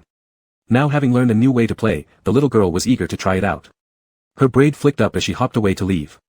Wait, our information. Xia Zheng tugged her collar to bring her back. Too preoccupied with trying out the newly learned game, the little girl spoke quickly. That very scary tenant isn't home during the day. You can go check it out. The key to his house is hidden under the flower pot by the door. I saw it accidentally. I didn't mean to peek. After hearing the message, Xia Zheng released his grip, and the girl ran off like an untethered colt. Xia Zheng turned around and noticed that the milk in Yu Yan's cup was already gone. He asked. Are you finished? Shall we go take a look upstairs? Yu Yan replied with a simple, as he stood up. As he glanced at the table, he noticed that the buns Xia Zheng ate were vegetable stuffed. Wasn't he the wolf pup who supposedly loved meat? Why did he eat vegetable-filled buns? Brother you. Xia Zheng, walking ahead, turned back and glanced at Yu Yan since he hadn't followed. Yu Yan retracted his gaze and took a step towards him. I'm coming, let's go. Why doesn't someone understand me? Can you feel the subtle vibes between these two? Do you? Damn, I'm fangirling again. These two have this unique relaxed vibe, it feels like they're not here to escape but to play. Exactly, they act fearless, especially the little wolf pup named Xia Zheng. Watching him get through the challenges has my heart pounding. Pretty please, live longer. There aren't many good-looking faces this round, let me enjoy watching the 2 of you till the end. With that, Yu Yan and Xia Zheng started moving upward. The daytime in the simulation allowed less restrictions and rules, providing time for free activities. People would search different rooms for clues, increasing participation to gain more points. Although the points weren't very useful for escaping the simulation, resting in a villa bed after such a deadly game would indeed be wonderful. Points couldn't buy items, but they could certainly buy villas. Since they were here, it was better to earn as many points as possible. Should we go to the last room on this floor now? Yu Yan asked. Xia Zheng replied indifferently, sure, and flipped down the collar of his shirt. It was only now that Yu Yan noticed the black collar around Xia Zheng's neck, a leather neckband that made his skin appear even whiter by contrast. This is Puppy. Yu Yan had accidentally hit the button to turn on the comment section. As he quickly closed it, he caught a glimpse of this particular 3 exclamation point laden comment and couldn't help but let the corners of his lips curl up slightly. Puppy. Indeed, quite fitting. Xia Zheng had noticed his gaze lingering on his neck and gave an awkward cough. Brother you, stop looking at me like that. His tone carried just a hint of coyness, though there was no sign of him pulling up his collar. Why are you making fun of me? Yu Yan averted his gaze. I'm not making fun of you, it suits you. His voice still bore traces of unguarded laughter. He recalled the little black furball he'd seen downstairs, chubby, glossy, and clearly well cared for. Could you summon that little wolf again? Hearing the curve in his eyes, Xia Zheng blinked momentarily before quickly responding with several nods. He snapped his fingers. Woof. Woof woof. Immediately, a little black wolf appeared at his feet, running in circles before clawing at Xia Zheng's calf. Stop messing around. Xia Zheng barked softly. There's a handsome guy over there, show a bit more dignity as a wolf. Anyone who didn't know would think he was raising a dog. The little wolf paused in confusion, letting out two pitiful, sounds. But as the carefree creature quickly forgot about this, it caught the sweeter scent wafting through the air, emanating from the person beside its master. Woof. The little wolf immediately reached out its paw to dig at Yu Yan's calf, its tail flapping wildly like a propeller while it whined repeatedly, woo woo. Xia Zheng. Damn, this was even more like a dog. Yu Yan was charmed by this little thing and squatted down to pet the fluffy coat of the small wolf. He'd always been fond of these kinds of long-haired animals and had harbored a childhood wish to own a dog of his own. But growing up, his family hadn't had the means, and as an adult, he lacked the time to raise one, so the wish had been put aside indefinitely. What's its name? Yu Yan felt his heart melt as he ran his hand over the soft, furry coat under his palm. A soft smile curved his lips as his gaze brightened when it landed on Xia Zheng. Xia, hopeless appearance addict, Zheng once again blankly froze for several moments before slowly replying, Micro, its name is Micro. Chapter 9. Come on, let's all start thinking. After feeling the object for a while longer, Yu Yan reluctantly withdrew his hand as he heard other people moving in the staircase. He watched as Xia Zheng took the adorable little bundle back. Let's go. His expression reverted to its usual calm and cool demeanor in an instant, and without looking back, Yu Yan strode forward. To prevent anyone else from coming up to freeload off their clues and cause unnecessary arguments, Yu Yan moved quickly, following the girl's clue to find the key and swiftly inserted it into the lock. He turned the key, opened the door, and pulled Xia Zheng inside. At the same time, two people walking together hurried up when they noticed the door at the end of the corridor and waved urgently, wait for me. Pfft, Yu Yan unhesitatingly closed the door. Damn it, one of the men with a crew cut cursed harshly, we let him wait, but he still closes it so damn fast. Shit. The woman who was accompanying him fruitlessly searched through the flower pots, sighing after she didn't find any extra keys. Well, they just want to take the clues by themselves. What can we do? The crew cut man scoffed coldly, we stole the clue with great difficulty, and there wasn't even a chance to use it. Pfft. After cursing, a derisive smile appeared on his face as he coldly looked at the tightly closed door, want to stay in this room, don't come out then. As he spoke, he placed his hand near the lock and muttered, seal every crack. The lock hole was immediately clogged with cement-like material, leaving those outside unable to get in and those inside unable to leave. This was his skill, he could seal every seam perfectly. At first, he thought this skill was useless, but now it seemed quite effective. Ah, isn't this a bit too cruel? The woman said this with her mouth, but her eyes were gleaming with pleasure. They only wanted to take some clues, yet we sealed the door directly. It's not right. But I like it. Inside the room, the two who had heard the entire conversation outside. Did Big Brother you know they were bad guys from the start? Xia Zheng asked, because just now Yu Yan's movements had been extremely quick, as if something was chasing them from behind. I just didn't want unnecessary trouble. Yu Yan reached out and pressed the doorknob, but it wouldn't budge. As expected, it had been completely sealed. By not wanting trouble, they ended up causing more anyway. It's actually not bad. Xia Zheng's eyes still carried a lazy and carefree smile, as if he didn't take the current predicament seriously at all. If we let them in, who knows what might happen. They want to kill us without having any clues. If we really had something important. A few words relieved the originally annoyed mood greatly, and Yu Yan nodded slightly in agreement, Alright, let's see what's in this room that Ran finds so scary. What the hell? Xia Zheng paused mid-sentence, shocked at the three colorful, human-sized, irregular shapes staring at them. They seemed to drain one's sanity after just one glance. They should probably be called monsters. Xia Zheng couldn't think of any other term to describe these three peculiarly shaped things. Weren't we told no one would be in here during the day? Xia Zheng squinted painfully at these three creatures. They looked too strange to even call them ugly. He needed a word even stronger than ugly to describe them. Yu Yan reacted rather calmly, do you think these look like humans? Xia Zheng. Oh, yeah, that's true. The monster on the left was red, covered in eyes of all sizes, which never ceased staring at them ever since they entered. The middle one was blue, its body resembling an inflated balloon, yet its surface was uneven and far from attractive. The one on the right was yellow and rectangular shaped, it was all legs below the neck, truly the meaning of long legs. In front of them stood a small table displaying three different colors of candies, red, yellow, and blue, and a small note. These three children are very picky, eating only one color of candy since they were born. Xiaojun likes red ones, Xiao Jia prefers blue, and Xiao Bian chooses yellow. I always forget who each child is, but fortunately, there are 3 chances daily to ask questions. Xiaojun always tells the truth, Xiao Jia only lies, and Xiao Bian alternates between truth and lies. Xia Jing couldn't help but laugh aloud. Wow, this old person gave them such careless names. But these three children can only say two words, de and ja, which mean true and false respectively. Fortunately, I know what these two words mean, so every time I just ask a few questions and I know who they are. Remember, never give them the wrong candy, or they'll get angry. Yu Yan looked at the long note, lowering his gaze. The owner of the note knew the meaning of de and ja, but they as outsiders didn't. You could only ask 3 questions a day. That meant they needed to figure out what de and ja were in 3 questions and identify which of the 3 monsters was Xiao Zhen, Xiao Jia, or Xiao Bian based on their responses. Only 3 questions. When did this question get upgraded? It used to be just about asking 2 people whether they were lying or not. Maybe that question was too common and had no difficulty anymore, so the system changed it. But this is overdoing it. Who can answer this? Come on, let me see the strength of the so-called high achiever. Does anyone remember what the punishment for giving the wrong candy is? Was it the player exploding on the spot or being burned alive? I'm looking forward to it. After reading the last few sentences, Xia Zheng's brain froze. What de, what ja, and what Xiao Zhen, Xiao Jia, and Xiao Bian? Can you figure that out with just 3 questions? He sat on the sofa inside the master's house, frowning while looking at the candies on the table. Yu Yan, how about we take a gamble? Let the red one eat the red ones, let the yellow one eat the yellow ones. No, Yu Yan interrupted him, I know how to solve this problem. Saying this, he curled up the corner of his lips. I did a similar riddle not long ago. Xia Zheng stopped in surprise. What? A riddle? Whose riddle is this long? But since Yu Yan said it, Xia Zheng sat comfortably aside, waving the little flag he had just grabbed from the bookshelf. Go Yu Yan. Yu Yan stood in front of the middle blue monster and spoke offhandedly. If I asked you if the child on your left is Xiao Bian, would your answer be de? The plump, round body shrank then expanded again, slowly uttering one syllable, de. Chapter 10 laughed until my CPU burnt out. Let's hold hands. Yu Yan nodded understandingly, then walked next to the big-legged one on the right. If I asked you if you're Xiao Jia, would your answer be de? The big-legged one looked at Yu Yan and answered, Jia. Yu Yan reached for a handful of red candies and placed it in his hand. If I asked you if the one in the middle is Xiao Bian, would your answer be de? The big-legged one devoured all the red candy and responded, Jia.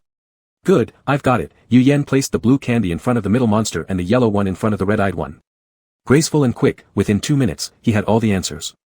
Xia Zheng, who hadn't lost focus throughout the process. The audience watching the screen. Wait, my CPU seems to have burnt out. How did he figure it out? Can someone explain it to me? My face now is exactly like Xia Xiaolang's, stun.jpg. So why is the red one Xiao Bian, the blue one Xiao Jia, and the yellow one Xiao Zhen? Explanation requested. Why? Xia Zheng blinked dumbly. Yu Yan, can you explain it to me? Yu Yan glanced at the 3 kids happily eating the candy, nodding, began explaining. First, we don't know the meaning of de and ja. To eliminate the uncertainty of de and ja, we need to incorporate these 2 words into our questions. Xia Zheng nodded numbly, as if he understood, yet maybe he didn't. For example, Yu Yan, seeing that he didn't understand, patiently explained, let's assume de means true, and you're the kid who tells the truth. If I asked you whether 1 + 1 is equal to 2, would your answer be de? How would you respond? Xia Zheng thought for 2 seconds, de. What if you were the kid who lies? Xia Zheng fell deep in thought. If I could only tell lies, they would ask me whether 1 + 1 is equal to 2, my answer should be ja. They would ask me whether my answer would be de, the correct answer should be ja, but since I can only lie, I need to answer de. Xia Zheng suddenly understood. Oh, I get it. What did you understand? Don't understand. You understanding makes me seem stupid. Keep being dumb, don't understand. I think I get it too. So the first question, if I asked you if the child on your left is Xiao Bian, would your answer be de, served 2 purposes, to figure out the meaning of de and ja, and to find out which kid wasn't the one answering randomly with truth or lies. There are 2 possibilities. The first one, if the middle kid was Xiao Bian, then his answer would have no reference value, so for the next question we could just randomly choose one of the other 2 kids to ask. The second possibility, if the middle kid was Xiao Zhen or Xiao Jia, the response would indicate the left one was Xiao Bian, so the next question should be directed at the kid on the right. If the response was Jia, then the next question should go to the kid on the left. The second question was to determine whether the non-Xiao Bian kid was Xiao Zhen or Xiao Jia, while the third question would distinguish the identities of the remaining 2 kids. What? I actually understood this. Mom, I'm a genius. Well, I still don't get it.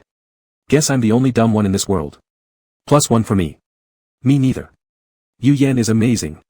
Xia Zheng waved the little flag loudly in his hand. He figured out the answer in such a short time. Yu Yan faintly smiled. I merely happened to have encountered similar puzzles before. The 3 monsters quickly finished their corresponding candies, lying down contentedly on the ground, patting their bulging bellies. Finished eating? Xie Zheng, resting his chin on his hand as he watched them joyfully roll around on the ground, opened his mouth to ask, shouldn't you give us a clue now? The big-legged one wobbled its body and said, duh. It then used its foot to nudge the nearby blue blob, signaling the blue blob to stand up and look for something. When it returned, the blue monster had pushed a large box. The box was very big and heavy, but inside there was only a thin piece of paper and a red button. The edges of the paper had turned yellow, but the text printed on it was clear. Dear tenant, thank you for helping feed my children. As a reward, I will tell you a secret. When you find this note, please leave Heaven Apartments as quickly as possible. Because this isn't an apartment complex, it's a slaughterhouse. I've witnessed countless people die in this apartment building, so I sincerely hope you can escape from here. Beware of the little girl, she's not someone you want to mess with. Avoid playing games with her if you can. If you need help, bring that red button to this room, and I'll do my best to assist you. Oh, wow, Xie Zheng looked at the slip of paper and raised his eyebrows, so we got ourselves a get-out-of-death card. Xie Zheng shoved the red button into Yu Yan's hands, something this valuable would surely be lost if I kept it. Better to let brother Yu Yan take care of it. It just so happened that Yu Yan hadn't planned to let him hold on to the button either. After all, he was the one who solved the puzzle, so naturally the reward should be his. Still, he politely added a sentence, let me keep it for now, if you need it, you can come ask me for it. Alrighty then, Xie Zheng grinned happily, but soon his smile faded when he stared at the closed door with a troubled expression. They had obtained the clue, but how were they going to leave? Xie Zheng extended his hand, a faint white light flickered on it, and shortly after, it turned into a furry claw. Placing the hand on the door, he considered how many claws he'd need to completely tear apart this iron door. What are you doing? Yu Yan raised an eyebrow looking at the claw. Scratching the door, obviously, Xie Zheng said matter-of-factly, we can't stay here with these 3 kids forever, right? Yu Yan inexplicably found the word scratch hilarious. Didn't this guy consider himself a dog now? You don't need to scratch. Saying this, he extended his palm and indicated for Xie Zheng to place his hand over it.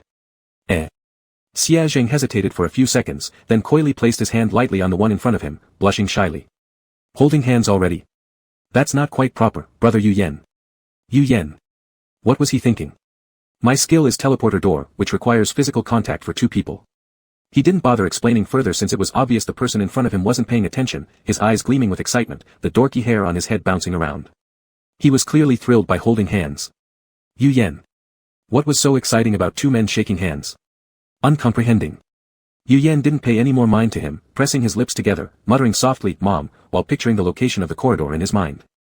The next second, the ground beneath his feet disappeared. Upon landing again, they had already left the room and arrived at the corridor. At the moment of landing, Yu Yan quickly pulled his hand back. Hey, didn't expect you to have some skills. A ghostly voice came from behind, and Yu Yan turned around. It was the buzzcut man who locked them in the room. Chapter 11, After using the brain, let's fight a battle. It was him again. Yu Yan cautiously stared at him, not understanding why this guy was against him. Isn't it just about closing a door? Why did he rather guard the door than go look for new clues himself? Quick, hand over your clue, and we might let you live. The buzzcut man threatened viciously. Why should we? Xie Zheng stepped forward in front of Yu Yan, go get it yourself if you're capable. You hid far away when the little girl was playing games, but now you show up quickly to snatch the clue. How dare you disrespect us because of our age? I know I'm younger, handsomer, and more capable than you. It's normal for you to envy and hate me. Just say it out loud, uncle, it's not shameful. Standing on the peak means facing endless insults and targeting. Being excluded by men is my fate, and I understand, Xie Zheng said as he put his hand on his head, lifting it with pride, looking quite arrogant. The buzzcut man. Yu Yan. Didn't really want to know him. A long speech made the buzzcut man stunned, forgetting how to counterattack for a moment. He snorted coldly and continued threatening, if you don't hand it over, don't blame us for being impolite. Everyone knows this room is the most dangerous, and the clues obtained must be the most precious. I advise the 2 of you to be reasonable and not refuse our kindness. He pointed at them while scolding, subtly signaling someone behind Yu Yan. Xie Zheng standing in front of Yu Yan noticed something wrong immediately, turning around and shouting loudly, be careful. At the same time, Chen Lady's voice exploded in their ears, Yan Yan. A whip covered with hooks suddenly attacked from behind, lashing violently toward Yu Yan. This whip was fast and brutal. If it hit, it would definitely tear the flesh and cause serious injury or even death. Fortunately, Yu Yan had been alert since he only saw the buzzcut man, reacting instantly at Xie Zheng's shout by sidestepping quickly. When the first strike missed, the woman immediately turned her wrist and sent out a second lash, but she failed to hit Yu Yan again because Xie Zheng showed his claws and held the whip firmly. Though Xie Zheng's palm was torn open by the hooks, blood seeping through, the young man seemed to not care about the pain. Holding the end of the whip, he smirked and looked toward the shadow in the corridor. Auntie, if you want to fight, come out and fight. Sneaky attacks are no fun, his tone was full of arrogance. Xiaojing forcefully pulled the whip tail, dragging the woman who was hiding behind out. The woman tried hard to pull back the whip, but the green-eyed youth was stronger, resulting in a stalemate where neither side could gain any advantage. Let go. The woman commanded coldly. Xiaojing narrowed his eyes and surprisingly listened obediently, letting go. The woman didn't expect him to do so and lost her balance, falling backward. Chen lady, is killing players considered a foul? Yu Yan retreated quietly near the wall while they were fighting, picked up the axe hanging on the wall, and gripped it tightly. Not a foul, it's a normal occurrence. Normal? Yu Yan couldn't help but issue a cold laugh in his heart. Originally, just surviving was already very difficult. Why must people kill each other? To obtain an important clue, can anyone be hurt randomly? People do not offend me, I will not offend others. But if they do. Yu Yan swung the axe and fiercely threw it towards the buzzcut man, charging ahead while he dodged and pressing him against the wall. Lifting the sharp dagger hidden in his sleeve, he suddenly stabbed it into his heart. If people offend me, they must die. The gushing blood splattered onto Yu Yan's pale face, adding a sinister aura to his originally delicate features.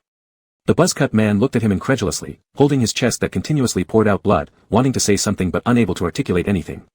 He only felt his life slipping away bit by bit until, death. Seeing Yu Yan move, Xiaojing didn't hesitate anymore either.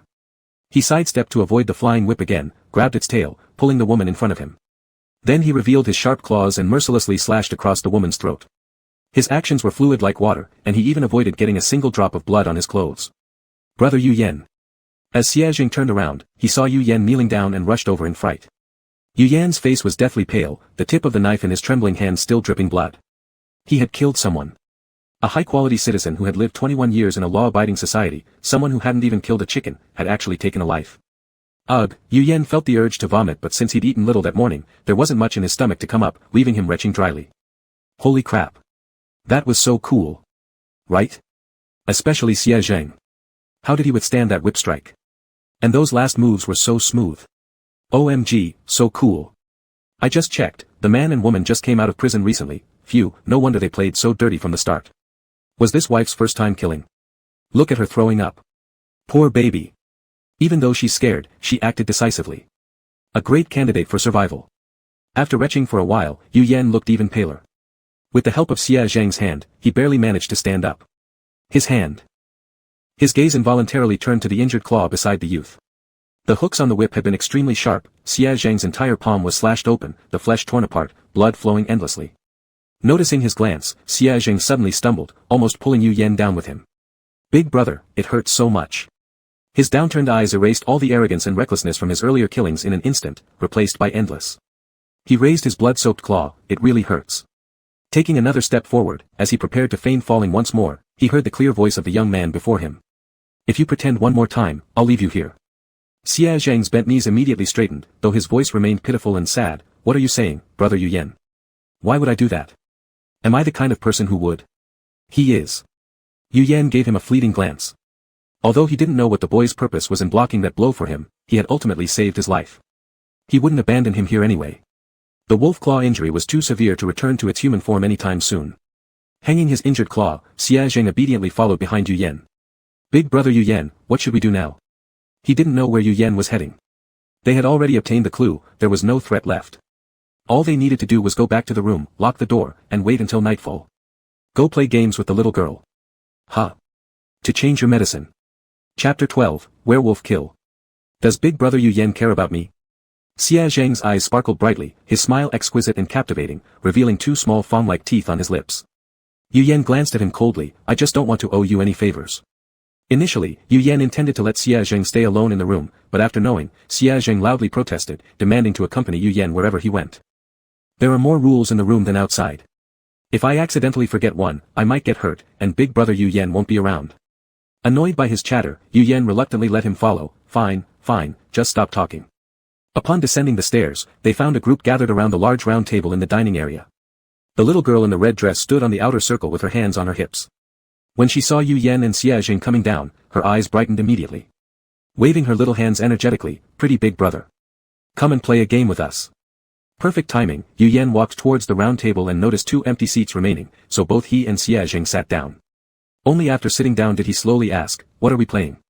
The little girl smiled obediently, Werewolf Kill. When those 3 words were spoken, many faces around the round table changed, clearly indicating that they had just learned the game.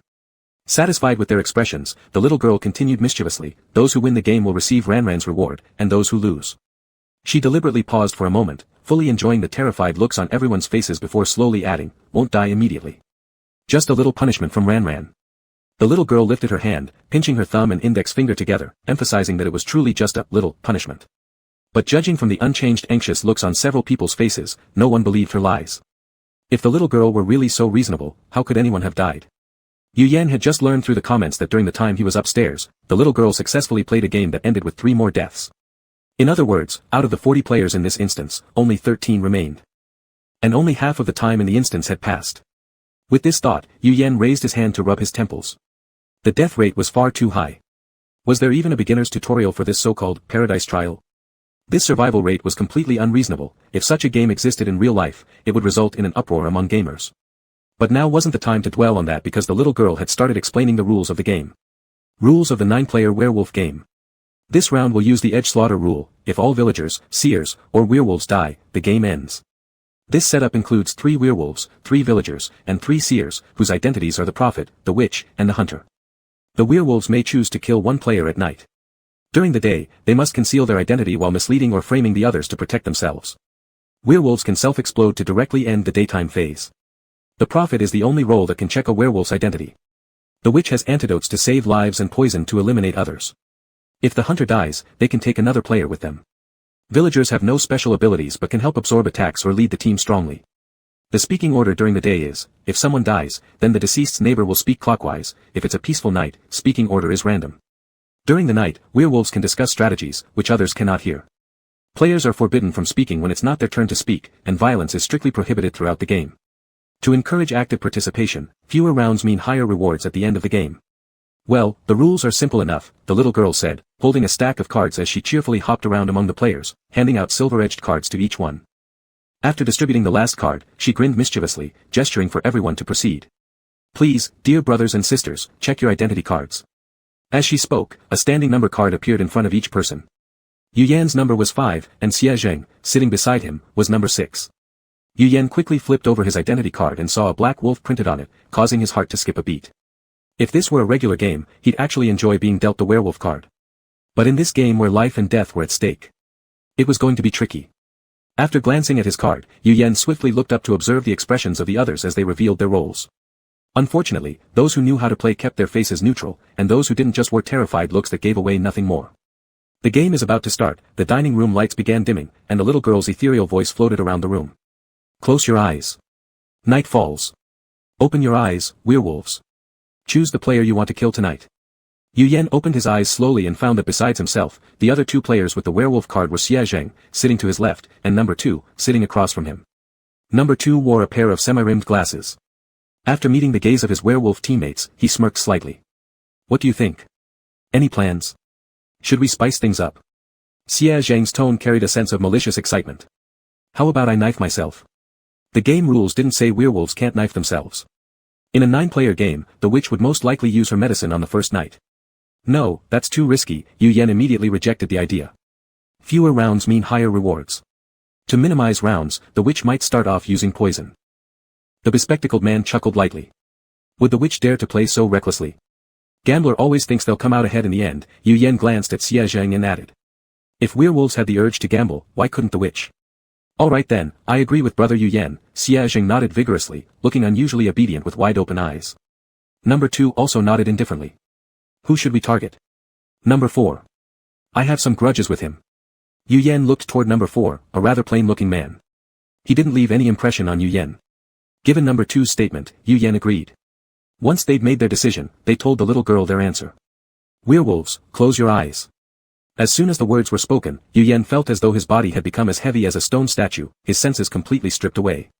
Even opening his eyes wouldn't reveal anything. No wonder the werewolves could communicate and act during the night, the players could be arbitrarily controlled. Witch, open your eyes. Last night's victim is him. You have an antidote. Would you like to use it? The little girl's voice was the only sound that could be heard in the dark environment. Apart from her, nothing else could be heard, including one's own breathing. After the little girl asked the question and waited a while without speaking, it became apparent the witch was struggling over whether or not to save the victim. Do you have a vial of poison? Do you want to use it? Witch, please close your eyes. Prophet, please open your eyes and choose who you want to investigate. His identity is this. Daytime. The person who died last night is number 4. Chapter 13, Game Over, Werewolves Win. As the light grew brighter, the players gradually regained control of their bodies, but their facial expressions remained stiff. Had the witch really not used her antidote last night? Particularly number 4 had a ghastly expression. After several seconds of silence, he raised his hand. Hunter uses ability, shooting another player. Good, the little girl giggled as if delighted by the situation. Who would you like to take with you? Yu Yan inconspicuously glanced at number 2. If he had a grudge against number 4, then the person 4 might carry away would be number 7. Yu Yan was surprised and looked at number 7, who didn't seem particularly surprised. He rolled his eyes dramatically and swore at number 4, calling him a dumb pig. In the next moment, the girl's soft voice spoke up again. Game over, werewolves win. Yu Yan. Other players.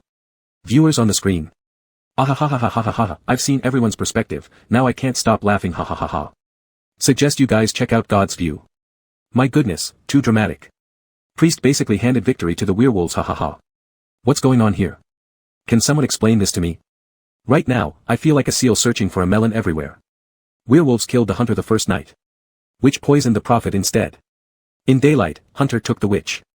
Yup, you read that right. 6. Are you insane? Number 7 pointed his finger at number 4, you were just upset about one key being stolen. Why hold such a grudge? You're the insane one. Number 4 shouted angrily, which would use their poison on the first night. If you had used the antidote and saved me, there wouldn't be any issues. And yet you went ahead and poisoned the prophet. How dare you scold others? If I hadn't used the antidote, it was because I feared the werewolf would stab themselves. 7 rolled his eyes again, fewer rounds means higher rewards. Don't I want to gamble? Listen to yourself. That's pure nonsense.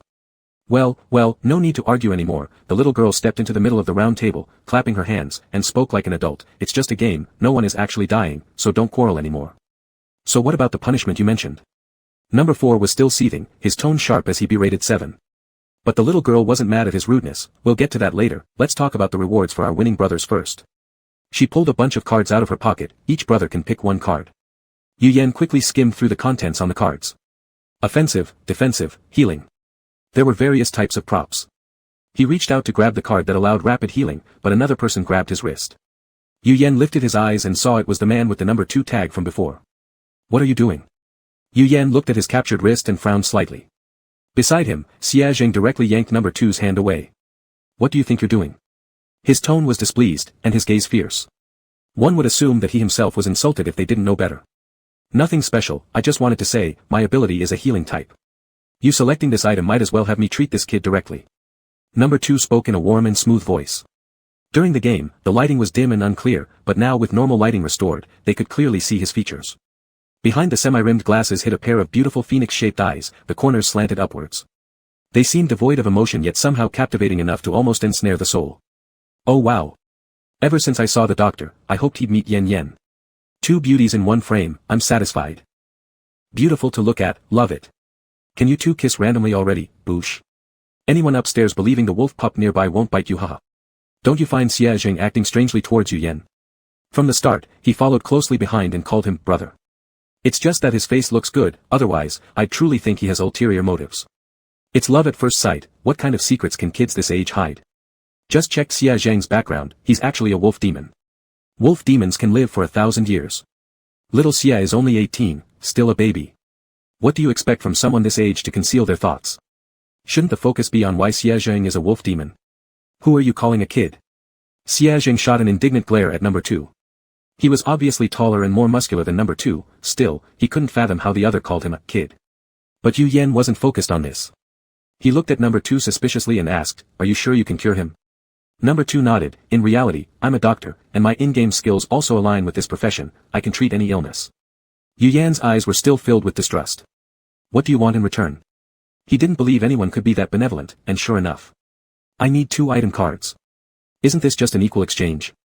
Number 2 smiled, you've achieved your goal, and I got what I wanted. Win-win. Hearing it, it does sound reasonable, Yu Yan gave a knowing smile back, but why should we trust you? The corners of number 2's eyes narrowed slightly, then what terms would you propose? Before the game ends, all injuries both me and him have sustained will be treated by you. Isn't that a bit like banditry? Will you agree or not? Yu Yan placed his hand on the treatment card as if ready to pick it up the next second. Number 2 let out a sigh, looking somewhat exasperated. After a soft chuckle, he said, fine, I agree. Alright then, Yu Yen moved his hand away, similarly sporting a smirk. Don't worry, under the condition our interests don't conflict, we won't deliberately make things hard for you. Yu Yen handed over his turn to choose a card. Without hesitation, number 2 quickly drew 2 cards from the stack, clearly having thought them through already. Xia Zheng only stood before the stack after number 2 had finished. Among them, he chose an attack-type prop card, which turned out to be a sharp and gleaming dagger. Okay, rewards distribution complete. The girl clapped her hands together, and the remaining cards immediately disappeared right there. Next. The innocent face of the little girl gradually turned toward the players who had lost the game, smiling sweetly but speaking words dark like a devil's whisper, a little punishment. The girl snapped her fingers with finesse. The next moment, 6 arms revealed stickers pasted on them. The bottom color of the stickers was black, bearing a single large red word, dead. The rule for this punishment is quite simple too, she explained cheerfully, by 11 o'clock tonight, whoever has the most stickers on them dies. Someone tried tearing off the sticker from their clothes but found it oddly secure despite its apparent simplicity. No matter how hard they tugged, it wouldn't come off. If these stickers can't be removed, how are we supposed to stick them onto others? Oh yeah, the girl snapped her fingers again, and this time not just the 6 people, but every player within the dungeon found themselves holding 1 sticker. Chapter 14, Puppy Selling Pity. The punishment is simply that those who lose get a starting sticker. How kind isn't Ranran being, huh? Not letting you die outright yet. Giggling, the little girl went on, I'll be checking after 11 o'clock tonight. Whoever has the most stickers on them will get picked to play my game. Oh, and if there's a tie for the highest number of stickers, everyone tied will die. Faces among the few present changed repeatedly, shifting. If previously their lives were held in the girl's hands, now their survival truly lay within their own. As long as they ensured their number of stickers wasn't the highest, they had a very good chance to survive. Their glances at each other were complex, guarded, probing, thrilled, terrified. One person needs to have the most stickers to ensure the rest of us can live, a voice spoke out from the crowd, this seems to be the most cost-effective solution. Otherwise, even after we fight amongst ourselves, one of us might still end up dying, maybe more than one. A cold and beautiful woman scoffed upon hearing this, cutting him off rudely, that sounds easy for you to say, would you be willing to sacrifice yourself to save everyone else? Everyone knew saving 12 lives at the cost of 1 was the best outcome, but who would volunteer to be the selfless savior? When faced with life or death, people are selfish. No one would give up their own lives to save strangers whose names they didn't even know. Ah, someone screamed, and everyone turned their heads toward the source of the sound. It was revealed that number 4 from the Werewolf Kill game had already made a move, pinning number 7 to the ground and forcefully sticking a sticker onto them. Hurry up. Number 4 shouted loudly, as long as we stick all our stickers on him, we'll survive. Number 7, lying on the ground, struggled fiercely, gritting his teeth and cursing, you son of a. Around them, people immediately came to their senses and began walking towards number 7 with the stickers in hand. Once someone started it, those who followed would feel much less guilty. After all, they were merely following others, they weren't the masterminds, so how could they be at fault? Seeing more and more people heading towards number 7, even those who were hesitating began to relax their expressions. Anyway, my vote doesn't matter anymore since so many people have targeted him, he's bound to die anyway. Holding this sticker in hand is useless. Might as well add another bit of fuel to the fire. Yu Yen observed the commotion among the crowd, sensing something wasn't right. Could it really be this simple? Then why would the time limit be set for 11 o'clock at night? What are the extra hours used for? 13 people, not too many but not too few, soon created chaos within the dining hall. Number 7 was pinned to the ground, his clothes plastered with countless stickers. The dense red words, dead, looked extremely eerie. Even the onlookers who usually just watched couldn't help but sigh. Every time I encounter this kind of game, I don't want to watch, it completely exposes the worst sides of humanity, sigh. But I find it thrilling. Isn't it exciting? I'll meekly add, I actually wanted to see someone beautiful being attacked. Bang! An explosive sound rang out in the midst of the noisy crowd. Yu Yen raised his eyes and saw that number 7, who had originally been bullied while lying on the ground, kicked off the person pressing down on him and shakily stood up. With bloodshot eyes, number 7 looked like a demon that had just crawled out of hell. His dress shirt was already disheveled, and slowly raising his hands, number 7 touched the stickers attached to him. You're wasting your time, you can't tear them off, someone warned, their voice filled with pity, though his own sticker was also already on number 7's body. Number 7 acted as if he hadn't heard, gripping the edge of a sticker and giving it a forceful tug. Surprisingly, he managed to peel it off. It turned out the additional stickers, excluding the initial one, could indeed be removed. Clutching his face with both hands, number 7's shoulders shook as tears streamed down due to laughter. You didn't expect this, did you? Number 7 burst into laughter. I'm now the one with the most stickers, and as long as I grab any single person and transfer all these stickers onto them, that person will certainly die. The situation dramatically reversed. The one who had previously been under attack instantly became a towering supreme leader, controlling everyone's lives and deaths. So, stickers could be torn off after all. Yu Yen slowly shifted his gaze back, and all his previous doubts were now answered. With the answers in mind, he no longer felt interested in this farce, shifting his attention to Xie Jing nearby instead. The sudden incident had almost caused him to forget that Xie Jing still had an injury on his hand. 2. Stop watching and start healing him. Don't keep calling me 2. My name is Song Yuan. Reluctantly dragging his eyes away from the show, Song Yuan said with a touch of helplessness. Oh, the specific name meant little to Yu Yen. He simply tilted his head toward Xie Jing.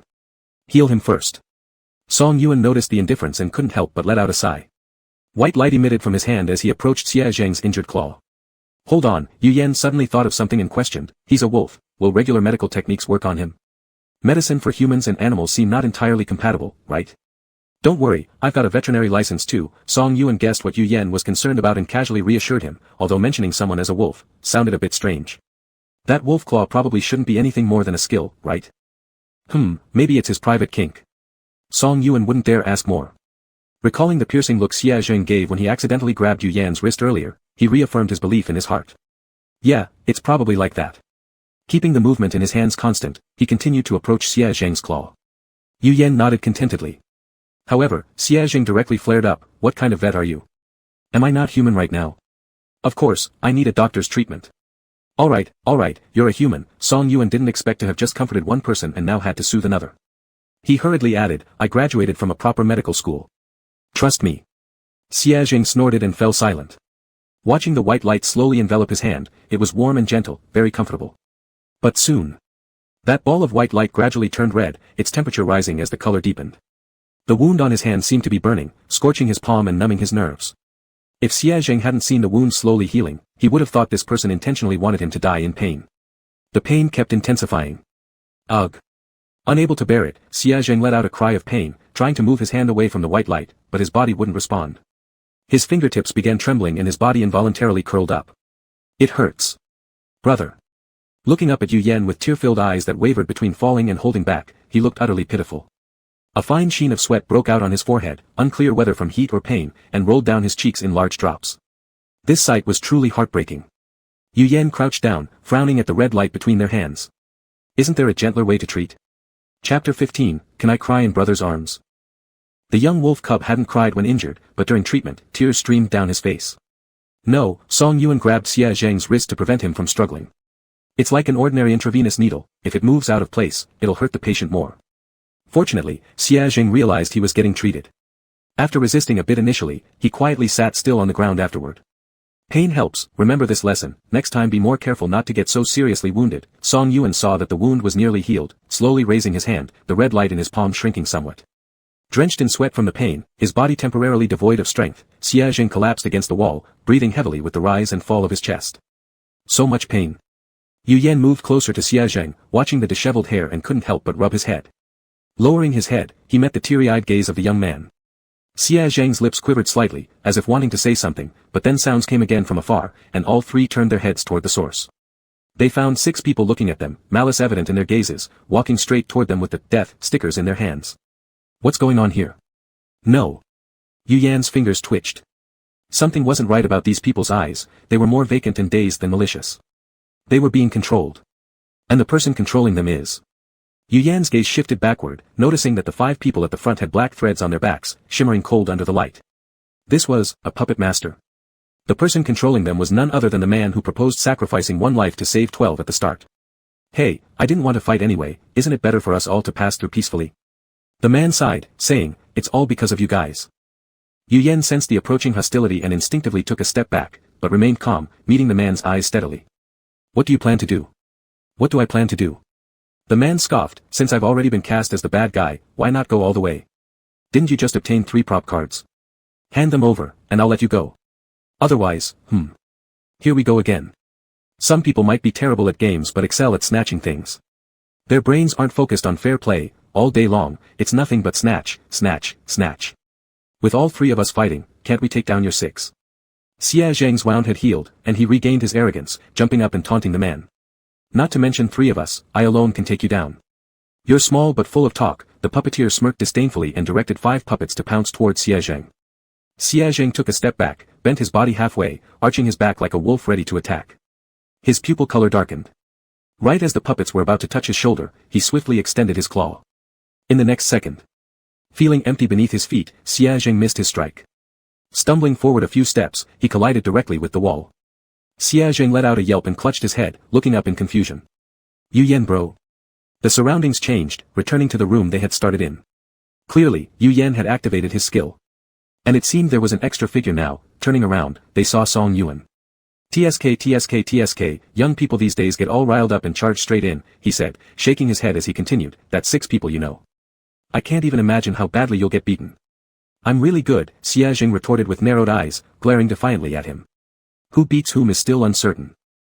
Sure, you're really good, Song Yuan mocked sarcastically, and then I have to heal you when you get injured, you start crying every time. Every time you cry, your brother has to comfort you. Before he could finish that sentence, Xia Zheng had already run over to Yu Yan to lodge a complaint. The almost 1.9-meter tall boy slumped his eyes and pouted, whining.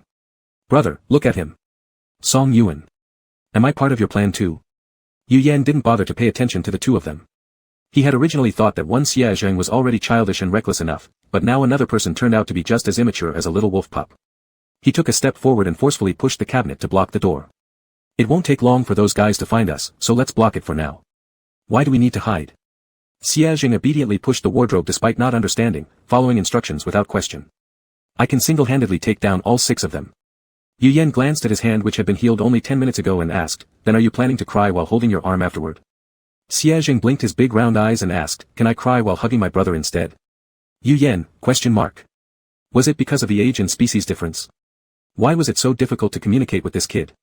Yu Yan gave up on trying to talk to Xia Zheng and turned to Song Yuan, who had something he wanted to ask since earlier. Didn't you say you had some unresolved issues with number 4? Why did number 4 attack number 7 instead? 1 room, 1 key. We drew straws, and the key ended up belonging to number 4, Song Yuan explained, but right before leaving, number 7 snatched the key from number 4. And you and number 4. Oh, as soon as this came up, Song Yuan grew agitated, he stole the last strawberry-filled steamed bun from the restaurant. And I saw it first. Yu Yan. What filling was in the bun? A strawberry-filled what? Xia Zheng frowned in distaste, what kind of dark cuisine is this? There's no such thing as a fruit-filled bun. A cucumber-filled bun is much better. Yu Yan had been about to nod in agreement but froze at the last sentence. Hastily retracting his previous intention to nod. Alright, he could now confirm that he was the only normal person among the 3. When will we stop hiding? Sitting on the table blocking the door, Xia Zheng's long legs encased in black work pants swung back and forth rhythmically. Besides the puppet master and the 5 puppets he controls, there are 4 more people outside. They should be able to buy us some time. Try to delay until after 11. Yu Yan glanced at the watch in his pocket as he spoke. It seemed like the flow of time in this space had sped up quite a bit. Despite doing nothing significant, it was already 6 in the evening. 5 hours left. Bang, a huge impact shook the door behind Xia Zheng. They had found them. Yu Yan's brows slightly furrowed. So fast. There seems to be more than 6 people outside, Xia Zheng peered through the peephole. There must be 10. Chapter 16, I sent it, you can't refuse. Could the puppet master's skills actually be this strong? Controlling 9 people at once. Yu Yan recalled his own ability, portals, with limits on the number of people and the number of uses. At first, he thought it wasn't bad, but now thinking about it, what a lousy skill. Trash. Standing by Yu Yan, Xia Zheng acutely sensed his dejection. Seeing the other's slight downturn in gaze, his heart softened and he quickly consoled him, don't worry, brother Yu Yan. I can handle all 9 of them alone. Bang, the pounding against the door behind them intensified. Those outside seemed impatient, getting ready to break in. Xia Zheng suddenly remembered something and pulled out the prop card with a sharp blade drawn on it from his hoodie pocket, offering it to Yu Yan. Here, brother Yu Yan, take this card. Yu Yan looked up, staring blankly at the card for a moment, what? Didn't you say brother Yu Yan doesn't have any self-defense props or skills?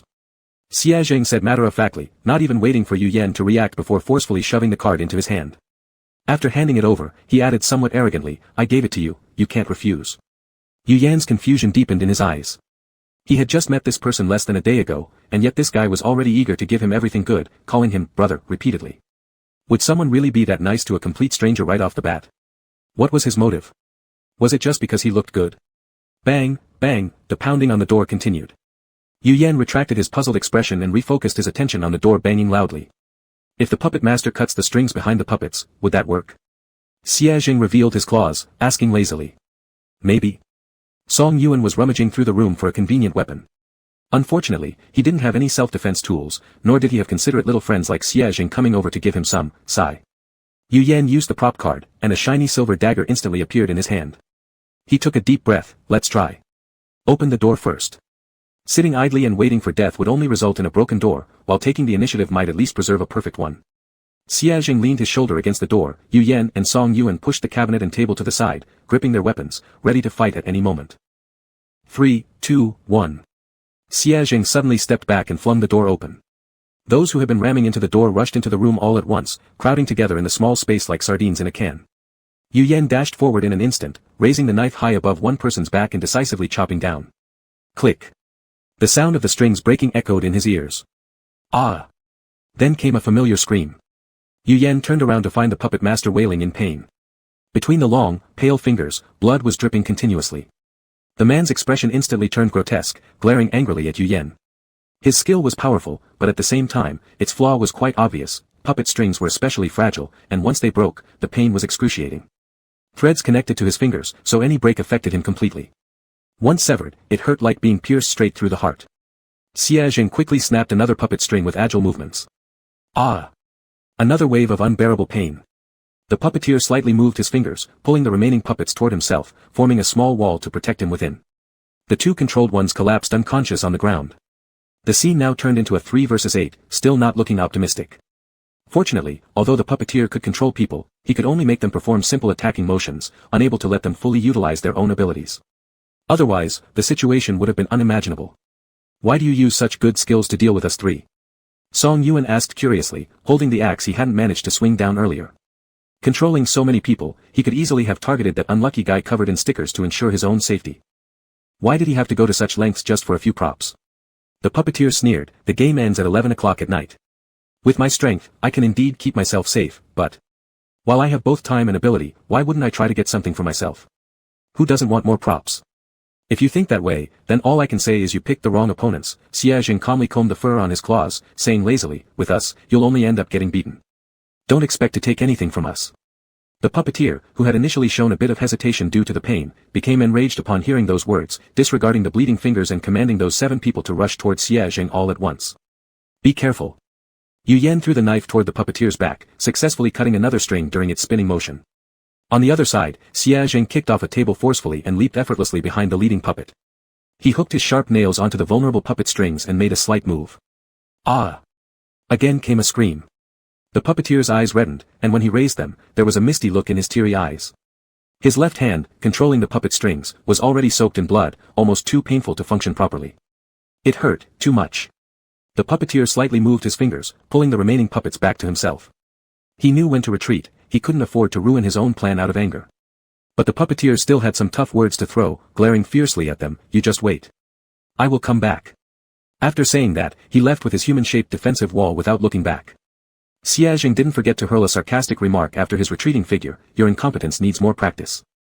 This successfully earned him 14 middle fingers from the 7 people. TSK, can't help it. Standing at the top always draws endless insults. Xia Jing shrugged and gladly accepted their acknowledgement of his strength. After resolving this trouble, the 3 returned to sit on the bed. Fortunately, besides the troublemaking puppeteer, no one was hurt in the chaos. The 4 people lying on the ground were unconscious, and Song Yuan conducted a simple checkup on them. He found they simply passed out from exhaustion, nothing serious. Yu Yan glanced at the time, there were still 4 hours before 11. With plenty of time remaining, the 3 moved these individuals in a daze to the next room and then returned to their original place. Can I sleep with you guys? Song Yuan asked while already lying down quite honestly on the bed. I'm afraid the puppeteer might come back and single me out if I'm alone. It's safer to stay with you all. Xia Jing twisted his neck and smugly said, you see how strong I am, right? Strong enough to make others feel intensely safe. He's so powerful. Aha, Song Yuan closed his eyes for a nap, with you around, most enemies' firepower will be drawn away. You're truly amazing. With Xia Jing present, no need to worry about getting hit, because Xia Jing is usually the one being attacked. For no other reason than his mouth, he can get people riled up just by talking, turning even dead people into livid ones. Xia Jing thought Song Yuan was complimenting him, and satisfied, let out a couple of grunts before lying down on the bed as well. After a day's exertion, his head touched the pillow and he fell asleep. Until he heard. Chapter 17, A Displaced Embrace. Knock knock knock. A knock came from outside. Initially unwilling to deal with it, Xia Jing flipped over and hugged the quilt, ready to continue sleeping, but then. Xia Jing, please help open the door. I accidentally locked myself out. It was Brother Yu Yan's voice. Almost immediately, Xia Jing turned over and jumped out of bed, walking straight toward the door. His hand reached for the doorknob. Wait a second. When they came back, it was through Yu Yan's skill, they didn't enter through the front door at all, which meant the key at the entrance wasn't touched. Since the key was personally placed under the carpet by Yu Yan, how could he not remember? Recalling the man who had pulled the curtain for the little girl last night, Xia Zheng couldn't believe someone in such a life-threatening scary game would have zero vigilance. Only one explanation fit. Slap. Xia Zheng delivered a harsh slap to his own face. Reopening his eyes, he found himself still in the same room, but unlike before, Yu Yan slept soundly on the bed. The room was neat and tidy, without any traces of a struggle, showing that Yu Yan probably cleaned everything up before bedtime. Presumably in preparation for the third rule of the room, since the landlord liked cleanliness. Looking at the person sleeping peacefully on the bed, Xia Zheng sighed in relief. There's no way someone as cautious and smart as brother Yu Yan would commit such a low-level mistake. That sound earlier must have been an illusion. Perhaps due to the urgency of his footsteps moments ago, Yu Yan frowned slightly, waking up quickly and meeting Xia Zheng's greenish-yellow eyes. What are you doing here? His voice was rough with the fuzziness of having just woken up. Yu Yan rubbed his eyes and noticed the red mark on Xia Zheng's left cheek. 5 finger imprints were clearly visible, showing that the person who slapped used full force. Who hit you? Squatting beside Yu Yan's bed, Xia Zheng looked up at him, lowering his voice, tinged with a slight whining tone. I did it myself. Did it yourself? Aha. I heard brother Yu Yan's voice outside the door earlier, and I intended to open it. But then I realized something was off, so I slapped myself to wake up. With such force. Just looking at those vivid finger marks, Yu Yan felt a twinge of pain in his face. This guy was really harsh with himself. I was scared I wouldn't wake up.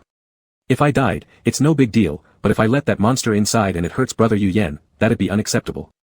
Yu Yan stayed silent for a few seconds, considering this a typical case of Xia Zheng's constant chatter. Song Yuan, who was lying quietly pretending to sleep while listening to their conversation, thought. No one cares about my life or death, right? Alright, evidently not. Yu Yan took out his pocket watch and checked the time. It was already past 11. No wonder they were trying to lure them to open the door. It's past 11. The little girl must have already killed the person with the most stickers by now. Who could that person be? Could it be one of the puppeteer's puppets?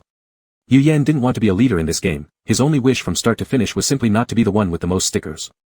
The rest had nothing to do with him. Giggle giggle. Ayayawa. Just as he was thinking, 2 familiar voices came from outside the door. One was the little girl's, and the other belonged to the puppeteer. Xia Zheng peeked through the peephole while occasionally muttering something odd under his breath. Ouch. Oh. SSSSS. TSK.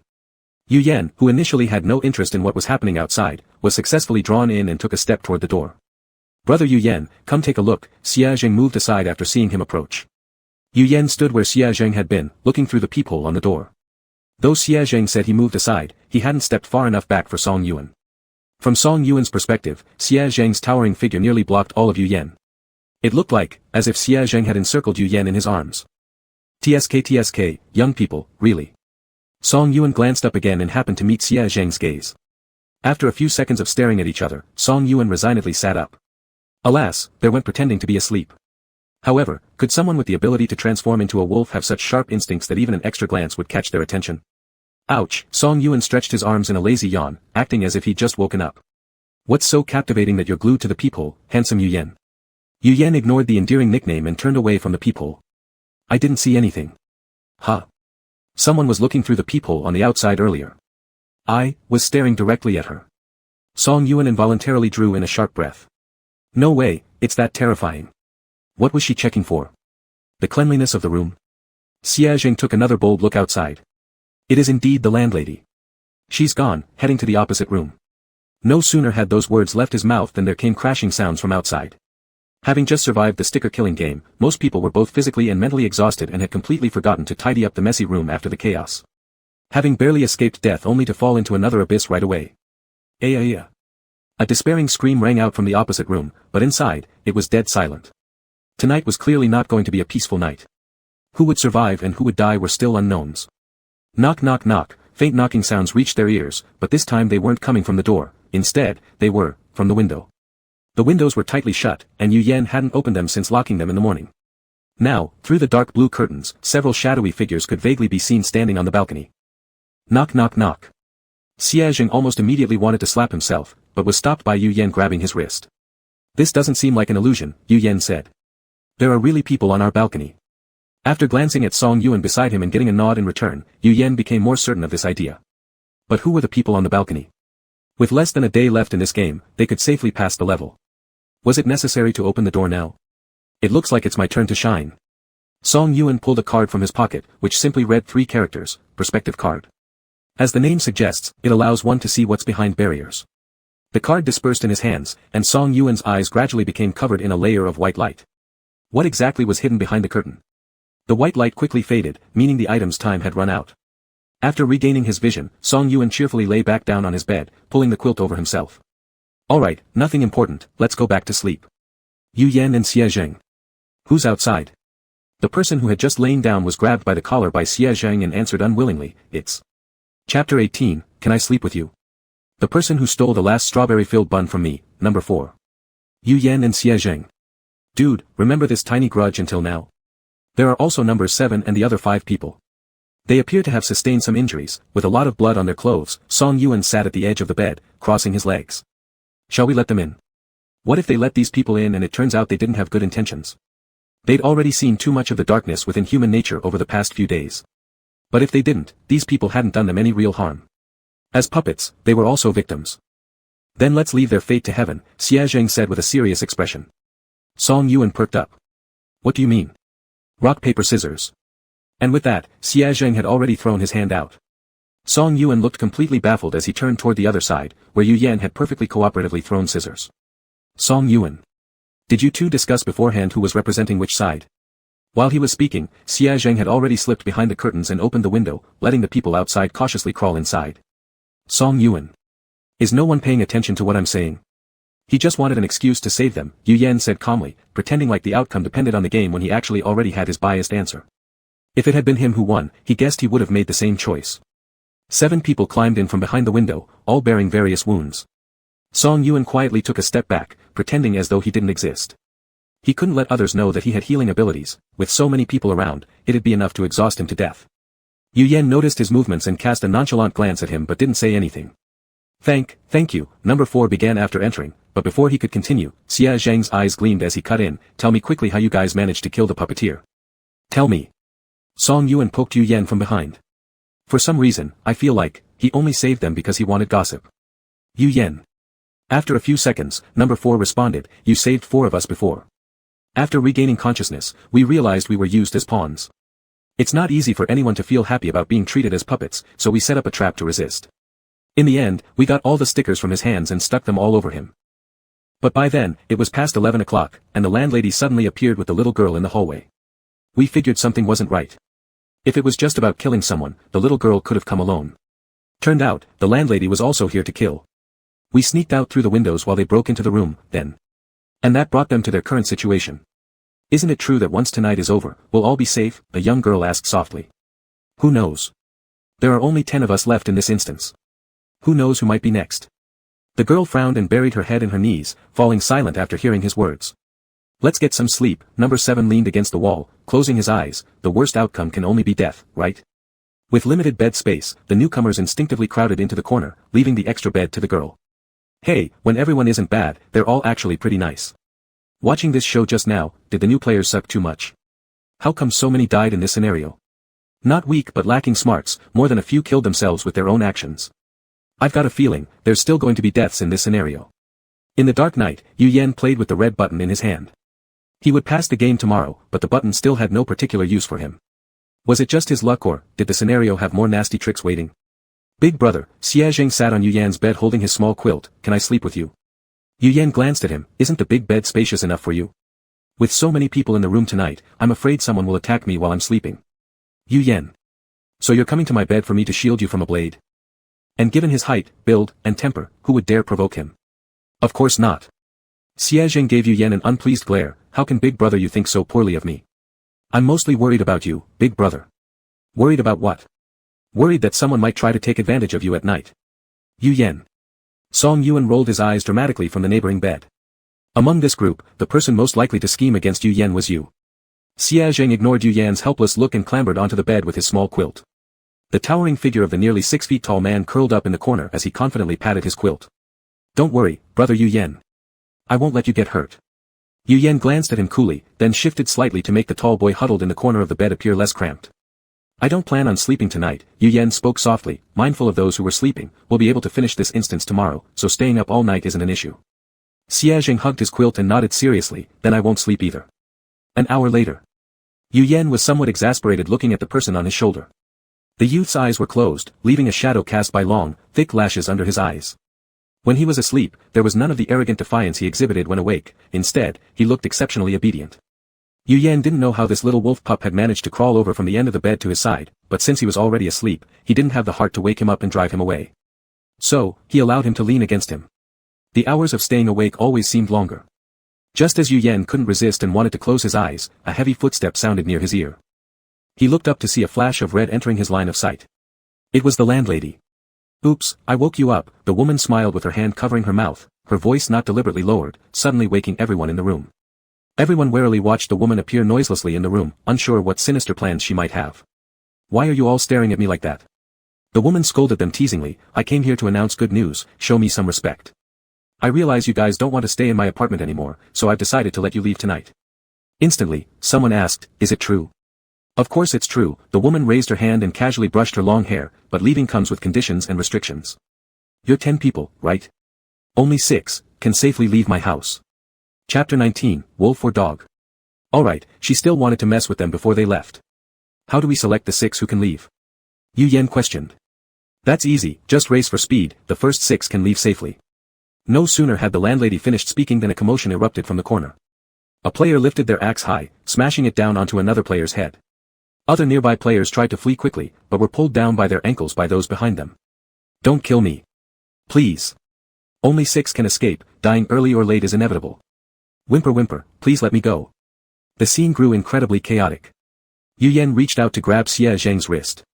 He had originally planned to take Song Yuan too, but couldn't find where the other person had run off to. Looking around the circle, he didn't spot Song Yuan's figure. If he couldn't find him, forget it. Yu Yan mentally mapped out the position outside the apartment, lightly calling out, Mom, in an attempt to activate his skill to directly leave the place. However, he soon discovered. The skill wouldn't activate. Why? As Yu Yan's gaze flickered amidst the chaos, he noticed a girl quietly trying to sneak away. There was a faint blue light glowing by her hands, but it was easily covered up by a black cloth. She must be activating her skill. Dang, these newbies aren't showing their full potential, all sorts of amazing skills. Neutralizing everyone else's skills, man, this is insane. If this skill were used on a big strong guy, it'd be unbeatable. Seeing it on this little girl, a bit of a waste, such a good skill being used only for escape purposes. Poor my husband, the transmission gate is such a weak skill and now even its last chance has been nullified by someone, what rotten luck. Since the skill wasn't working, they'd have to think of something else. Brother Yu Yan, Xie Zheng leaned lazily by the door, yawned once, seemingly completely indifferent about whether or not he could survive. No, judging from his cocky, free-spirited demeanor, he was confident that he'd definitely survive. Do you want to experience what it's like to ride a wolf? Yu Yan paused for a moment, The next second, the youth surrounding himself in white light. White smoke filled the entire room instantly, and amid the sound of transformation, Xie Zheng's body rapidly changed into a massive black wolf. Yu Yan immediately reacted after several seconds of astonishment, leaping nimbly onto the giant black wolf. With one hand clutching the fur around the neck of the black wolf to avoid falling off, his other hand lightly patted the black wolf's head as a signal to indicate that he was ready. I'm set, let's go. Before his sentence was completed, the black wolf sprang forward, galloping with long strides. Yu Yan leaned back, his grip on the wolf fur tightening instinctively. It was quite exhilarating to ride a wolf for the first time. Big sugar, family. This coat color, this size, these eyes. Even among wolves, he's a great-looking dude. Too cool, who can turn into a wolf so I can ride them. The black wolf ran straight toward the apartment gate. Upon reaching the entrance, it spotted a familiar figure, Song Yuan. He had taken the chaos as an opportunity to use another item card, the invisibility card, and slipped away unnoticed. At that moment, he was struggling with the huge lock tied to the door, surrounded by a pile of dull knives and axes. Upon hearing the commotion behind him, Song Yuan spared a glance. Oh, it's Yu Yan riding the wolf. Wait. Song Yuan paused and sawing through the chains. What was Yu Yan riding? He had always thought Xie Zheng's skill was just turning into a wolf claw, but apparently, he could transform into an entire wolf. Yu Yan leapt off the black wolf, frowning at the iron chains on the door. As expected, the final challenge wasn't that simple. The promise of escaping alive turned out to be worthless, they didn't even let them open the door. At the end of the day, these creatures still wanted to see them killing each other. That door would probably only open when the number dropped to 6 people. But, could they trust what the landlady said? What if she changed her mind? Who knew what might happen when there were only 6 left? Is there anything else they could do? Yu Yan suddenly remembered the red button in his pocket. If you need help, bring that red button to this room, and I will try my best to assist you. Xia Zheng, go to the room at the end of the upstairs. Yu Yan mounted the wolf again, this time much more fluently than before. The black wolf responded with an "Ao woo," and lifted its paw, ready to dash upstairs. Wait. Take me too. Song Yuan threw down his hacksaw and looked pleadingly at them, wanting to experience what it felt like to ride the wolf. Such a large beast must be very fun to ride. Ao. With a growling sound from its throat, the black wolf took 2 seconds to think before using its tail to wrap up Song Yuan, then galloped upwards with its tail raised high. Song Yuan. Clutching tightly onto the wolf's tail, terrified he'd fall off, his eyes welled with unshed tears. This is not the scene I wanted. Xia Zheng moved so quickly and abruptly that they smashed straight into the room at the end of the hallway without breaking, successfully meeting the gaze of 3 strange-looking children inside once again. The 3 children clearly remembered Yu Yan, and were muttering, "Dada Jaja," to call their elder. A white-haired old man emerged from the shadows, smiling kindly and benevolently. Good children, I know you found a good brother who fed you candy. Yu Yan stepped forward and handed over the button to the old white-haired man. Excuse me, we need your help now. Good child, what kind of help do you need? After thinking for 2 seconds, Yu Yan replied, we need a tool that can help us open the apartment's main gate. The old man stroked his little white beard. Good child, I'll go get it for you. He patted Xiao Jia's head and rummaged around in a cluttered cabinet. Initially, Yu Yan had planned to ask directly for bombs, but then he realized, what if the door was bulletproof? These game levels loved setting traps in such details. So instead, he changed his wording, any tool that could open the apartment gates, leaving the solution entirely up to the game NPC. This way, the answer became much simpler. Before long, the old man came out holding 2 Gatling guns. Yu Yan stared at the machine guns for 2 seconds. Well, he overthought it. High-end game stages often require the simplest and most primitive ways to pass. Forget about the doors, blasting it apart would suffice.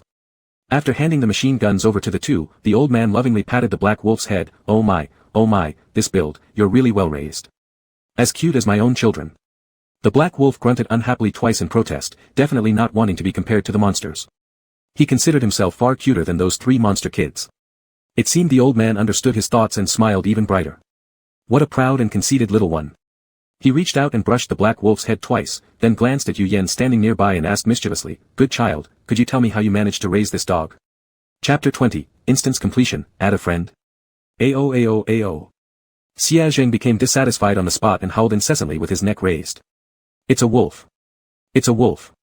It's a wolf. This old man was deliberately doing this. Deliberately. Yu Yan smiled as he glanced down, he's done a good job raising himself. As he spoke, he lightly rubbed the wolf's head, and the originally bristling black wolf instantly calmed down, emitting an woo sound from its throat, sounding rather pitiful. The avenged white-haired elder laughed heartily. All right, no more jokes. You must be busy, go ahead with your tasks. Yu Yan nodded and swung his long legs over the wolf's body. Then we'll be off now, old sir, goodbye. Old sir a guy. Before Song Yuan finished his sentence, his waist was wrapped by the familiar big tail, and in the next second, his body soared into the air, holding onto the tail as his only anchor point. Xia Zheng, I hate you. Ahahaha, laughing my ass off. Only Song Yuan got hurt in the world. Xia Zheng, only brother Yu Yan can ride me, others. Just hitching a ride is enough. The black wolf sprinted downstairs at incredible speed, and near the door, it flicked its long tail to throw Song Yuan onto its back. Before Song Yuan could regain his senses from the bumping, a machine gun was shoved into his arms. Soon after, the deafening explosion resounded in his ears. It was the sound of bullets hitting the door chains. Song Yuan immediately reacted, straightened up, and started shooting indiscriminately at the door with the machine gun. Under the attack of the specific weapon, the originally rock-solid door quickly turned into Swiss cheese, shattered easily with a single swipe of the black wolf's paw. Aowo. Congratulations to players Yu Yan, Xia Zheng, and Song Yuan for successfully completing the dungeon game, Heavenly Apartments. Looking forward to our next encounter. An unfamiliar mechanical voice echoed in their ears. Where was Miss Chen? Where did she go? The surrounding scene changed rapidly, the blinding white light forced them to close their eyes. Forcing his eyes open, Yu Yan looked toward the back and saw several people nearly going mad dragging and clawing at the exit. They were kneeling on the ground, desperately crawling toward the sole escape route. Amidst all the chaos, that girl gracefully leaped past them, easily walking out the door and claiming the 4th safety slot. She lifted her gaze, met Yu Yan's eyes, and waved at him with a smile, mouthing, see you next time. So she was pretending to be weak all along to lower the guard of others, diminishing her own presence. Then she used her ability to prevent Yu Yan from directly finishing the game via the portal, forcing him to use the critical item to open the door. In the end, she easily escaped amid the chaos. She knew she couldn't open the door below on her own. She knew Yu Yan's skill could directly end the game. She knew Yu Yan had special items. What a very smart girl. A massive wave of exhaustion swept over Yu Yan, and he closed his eyes, unable to support himself anymore. He had already completed the game, the rest didn't matter. Who the last two people escaping from the game were meant nothing to him. When he opened his eyes again, his body was once again surrounded by a void of pure white, only this time, there was a phone beside him. Ayaya, Yen, came the voice of Lady Chen in his mind. Mom was pulled away for training by my superior leaders earlier, so I couldn't talk to you. Do systems need training too? Yu Yan nodded, I'm fine. What's this phone? Oh, I know this. Lady Chen said, this phone works like the ones in real life. You can add friends, chat, and buy things. Instead of using money in reality, here we use points. Unlocking the phone with his fingerprint, Yu Yan clicked into the shopping platform, seeing all kinds of goods available, ranging from small items like toilet paper, toothpaste, and toothbrushes, to large items such as villas and spacious apartments, all clearly priced, fair and square. Yu Yan glanced at the balance on the top left corner. The game completion reward gave him 20,000 points, and viewers' tips added another 10,000, totaling more than 30,000 points, enough to buy a simple house about the size of a dormitory. Ah, never thought he'd have to work hard in this kind of game where death looms around every corner. Yu Yan clicked on purchase, and immediately a little wooden cabin appeared before him. Pushing the door open, he entered and found the interior furnishings complete. Though it looked somewhat plain, all necessary furniture was present. Simple, but giving a sense of peace. There are still 24 hours until the start of the next game. 24 hours, it seems he could rest for a day. Yu Yan sat on the bed, originally planning to study further whether this phone had any other functions, but he was truly exhausted. The prolonged strain on his nerves and physical exertion made him uncontrollably close his eyes as soon as he touched the bed. The fatigue enveloped him tightly, and before long, he fell into a deep sleep. So tired, so very tired. Even in his dreams, Yu Yan still felt a surge of panic. In the dream, he kept running forward, his legs felt as heavy as if filled with lead, too weak to gather strength, yet he still had to keep going. Run, keep running, don't stop. Footsteps from behind grew louder and closer, and an intense fear made his body start trembling involuntarily. Am I about to be found? No, it's just a dream. Wake up quickly. Ding dong. Yu Yan abruptly opened his eyes, gasping for breath as he sat up. His heart was still pounding fiercely in his chest, thumping thump thump, as if he was still trapped in a nightmare unable to escape. Ding dong. The phone by his side rang again. Blinking blankly twice, Yu Yan slowly calmed himself down. Everything was fine, what just happened were only dreams, now everything was fine. He opened the phone and saw a friend request notification. Player Xiaozheng requests to add you as a friend. Xiaozheng, big brother Yu Yan, can we add each other as friends? We could play through the dungeon together next time. Xiaozheng, big brother Yu Yan, are you resting? That's alright, I'll check with you again in 1 hour. Xiaozheng, 3 hours have passed. Has brother not woken up yet? Even if you're refusing, at least reply. Xiaozheng, alright, actually I'm not overly concerned about becoming your teammate. I can pass the dungeon myself anyway. So I think you're just mediocre, you really pretend a lot. Xiaozheng, is big brother Yu Yan really ignoring me oh. Can you be so heartless, don't you like Xiao Wei anymore? Don't you want to play with the wolf anymore? Where else can you find a 189 cm, tall super handsome guy to team up with you? Seriously, won't you add me as a friend? Sob woo woo. Yu Yan. He really just took a nap. It must be because of his young age. After working hard for 2 days without taking a break, he didn't need rest. What, energetic vitality. Looking at the long message, Yu Yan inexplicably wanted to laugh, and his bad mood after the nightmare also improved considerably. With a slight flick of his finger, he approved the friend request. Xia Zheng's phone seemed never far from him. Just a second after approving, Xia Zheng immediately sent a message. Xia Zheng, I knew big brother Yu Yan wouldn't ignore me. Xia Zheng, little wolf shaking tail in circles JPG. Chapter 21 Random Fun Squad. Seeing the little black wolf enthusiastically wagging its tail on the screen, the corner of Yu Yan's lips curled slightly upward. Yu Yan, I fell asleep earlier, didn't see the message. Xia Zheng, I know. Oh, big brother, are you interested in joining any squad or something? Squad. A squad, simply put, is 5 people partnering up to pass dungeons. When entering dungeons, they go together, and generally, all their camps and dungeons are consistent. Ms. Chen explained, if everyone becomes teammates, then our interests will be bound together. In passing dungeons, there would at least be someone you can trust your back to. Teammates' relaxation zones are also connected, so during relaxation periods, you'd have someone to chat with. And some higher point dungeons only allow 5-person squads to participate. Eventually, players basically all have their own teams, and trying to solo through dungeons becomes too difficult. Yu Yan nodded, tapping into the unread messages section where he discovered several squads had already extended invitations asking him to join their teams. Probably due to watching his last dungeon live stream. Some of the squads offered pretty good conditions, making them sound very tempting, but Yu Yan still cleared them all with a single click. He wasn't fond of suddenly joining a squad or organization, it made him feel like an outsider. Combined with his naturally slow-to-warm-up personality, integrating into an unfamiliar team was indeed quite challenging for him. Following older players might save him from many detours, but inevitably, someone would give orders, and this feeling of being suppressed was something Yu Yan disliked. Yu Yan, do you have a particular squad in mind? Xia Zheng, not really. Wherever Big Brother Yu Yan goes, I'll follow. Yu Yan, I intend to start my own squad. He had originally thought Xia Zheng might hesitate for a moment since new player teams sounded unreliable. However, the response came quickly. Xia Zheng, then I'll be Big Brother Yu Yan's first teammate. Hurry up and invite me, hurry. Creating a squad on the phone was rather simple. It basically just required moving his fingers to create one without incurring any cost. Please name your squad. Yu Yan frowned as he stared at the words, a squad name, great, it was challenging him. After agonizing over it for quite some time, so long that Xia Zheng couldn't hold back and started typing up long messages, Yu Yan still hadn't decided on what to call the team. In the end, giving up, he typed 4 random words, Random Fun Squad. Player Xia Zheng requests to join squad, Random Fun Squad. Player Xia Zheng joins squad successfully. Current number of members in Random Fun Squad, 2. Xia Zheng, whoa. What an awesome name. I love it. I feel like even if this had been a bunch of random characters, this guy could have praised it into something amazing, Ms. Chen said as she looked at the message on the phone. Yu Yan smiled slightly, replying to Xia Zheng's message while conversing with Ms. Chen, what kind of character is he in the original book?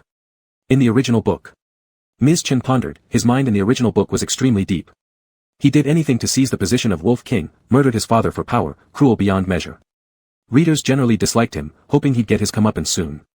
But judging by this look, he doesn't seem like the person in the original book. All his thoughts are written all over his face, cheerful all day, not even the tiniest hint of sinister calculation, he's clearly a bright and open-minded young man. Oof. Yan, do you think he might have other ideas about you? Yu Yan furrowed his brow, what else can he possibly think about me? We're both men. Ms. Chen's tone sounded somewhat strange, that's not certain. Yan, you should still stay away from him a bit. Mom's afraid you'll get hurt. Yu Yan glanced at the cheerful little black wolf rolling around on his phone screen, his long eyelashes flickering slightly. Xia Zheng, what kind of person was he exactly? No problem, don't you trust your son's judgment? It's not about not trusting your judgment, Ms. Chen sighed heavily, her words circling her tongue before ultimately swallowing them down, well, as long as you're aware. Xia Zheng, brother Yu Yan, I'm going to sleep now. You should rest early too. After simply responding with a Yu Yan switched off the phone screen and tossed it aside without looking further. Oh yeah, Ms. Chen suddenly remembered something, the name Song Ian sounds familiar to me too. You know Song Ian? Yu Yan raised an eyebrow, he couldn't be from some novel too, right? Song Ian dressed normally, spoke normally, and his skills were normal, perfectly fine without any noticeable flaws. A person like him, couldn't possibly. How would you know? Ms. Chen asked in surprise. Yu Yan. No, he didn't know. He's a secondary character in a boss novel I've read, Ms. Chen said excitedly, do you know what role he plays? Not waiting for Yu Yan to guess, she enthusiastically continued, he's the deeply affectionate male second lead in the boss novel. He's the invincible doctor by the main character's side. From all sorts of cancers and terminal illnesses to colds and fevers, there isn't a thing he cannot cure. Super capable. Yu Yan. So, are his skills related to his identity then? It probably is. Originally in a pretty good mood, Yu Yan immediately became disheartened. If skills were tied to their identities, why were everyone else's skills so powerful but his so weak? So frustrating. Frustrated but with no outlet to vent, Yu Yan pulled the blanket over his head and went to sleep again. A day of resting flew by, and before they knew it, it was already time to enter another dungeon. 1 minute left until entering the dungeon. Please choose a dungeon quickly, player Yu Yan. Half a minute left until entering the dungeon. Please choose a dungeon quickly, player Yu Yan. Yu Yan's ears hurt from the incessant noise, yet his hands made no movement. Just wait a bit more, Yan. I'm almost hacking into that skill drawing platform. This time, no matter what, I'll draw out something powerful for you. Yu Yan lazily yawned and softly replied. Alright. Yan, hurry and pick a dungeon. Yu Yan moved his finger rapidly, randomly selecting a dungeon on the screen. Why randomly? Because he didn't have enough information in hand to know which dungeons were easier or had higher survival rates. Let's leave it to luck then. The familiar white light exploded before his eyes again. Yu Yan closed his eyes, listening as Ms. Chen explained the new skill he had just drawn. Damage transfer. When the player uses this skill, they can transfer their own wounds onto another person to reduce their own harm and preserve their life. Use limited to 5 times. A defensive skill. At first glance, it seemed more practical than the teleportation portal. Welcome players Yu Yan and Xia Zheng to the second trial game, Paradise Village. Difficulty level, 3 stars, out of 5, dot. Winning conditions, discover the secrets of Paradise Village. This is not a bug, players must truly explore, with rewards based on exploration points, dot. Time limit for success, 3 days. Passing score, 30,000 points. Instance loading. Wish you happy gaming. Chapter 22, Game 2, Paradise Village. When the white light faded, Yu Yan found himself sitting in an old bus. The vehicle bumped forward, its windows wide open. The cold wind rushed in, making Yu Yan shiver before he could even catch his breath. Players sleeping in gradually woke up, looking around with various expressions. Yu Yan glanced around, discovering that there were 16 players in this bus. Xia Zheng was seated behind him. The teenager still wore his stylish jacket and had on dark green goggles. He exuded confidence and arrogance. Xia Zheng stretched out his long legs and gently nudged the back of Yu Yan's shoes with his foot. Yu Yan frowned and turned to glare at him. His elegant and cool features were like cold jade covered by snow.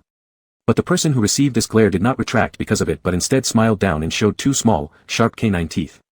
A great day starts with my beautiful wife's live broadcast. She looks better every time I see her. Bow bow mau mau, spreading sweetness already from the start. Don't make me say it, someone's so lucky today. Yu Yan ignored him, thinking this little wolf pup was always acting weirdly.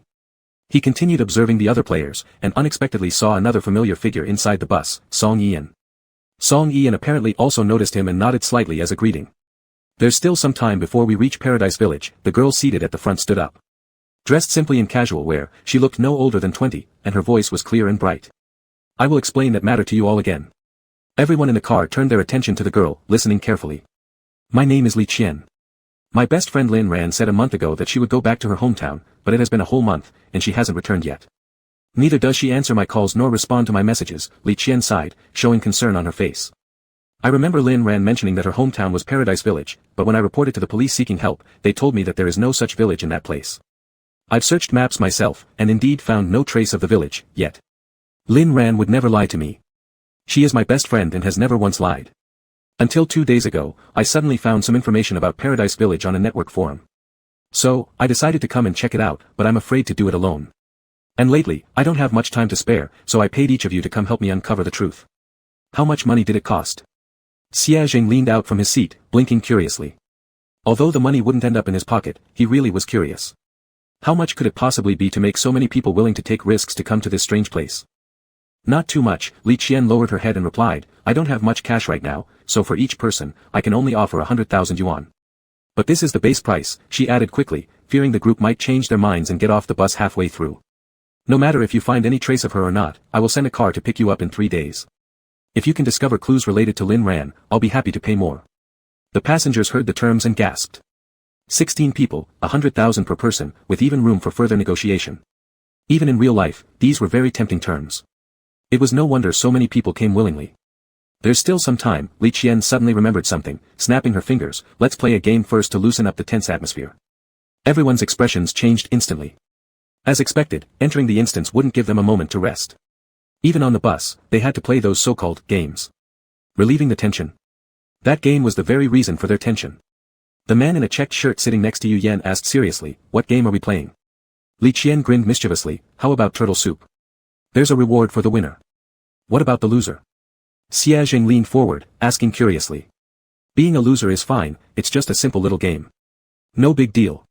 Upon hearing this, many people let out a sigh of relief.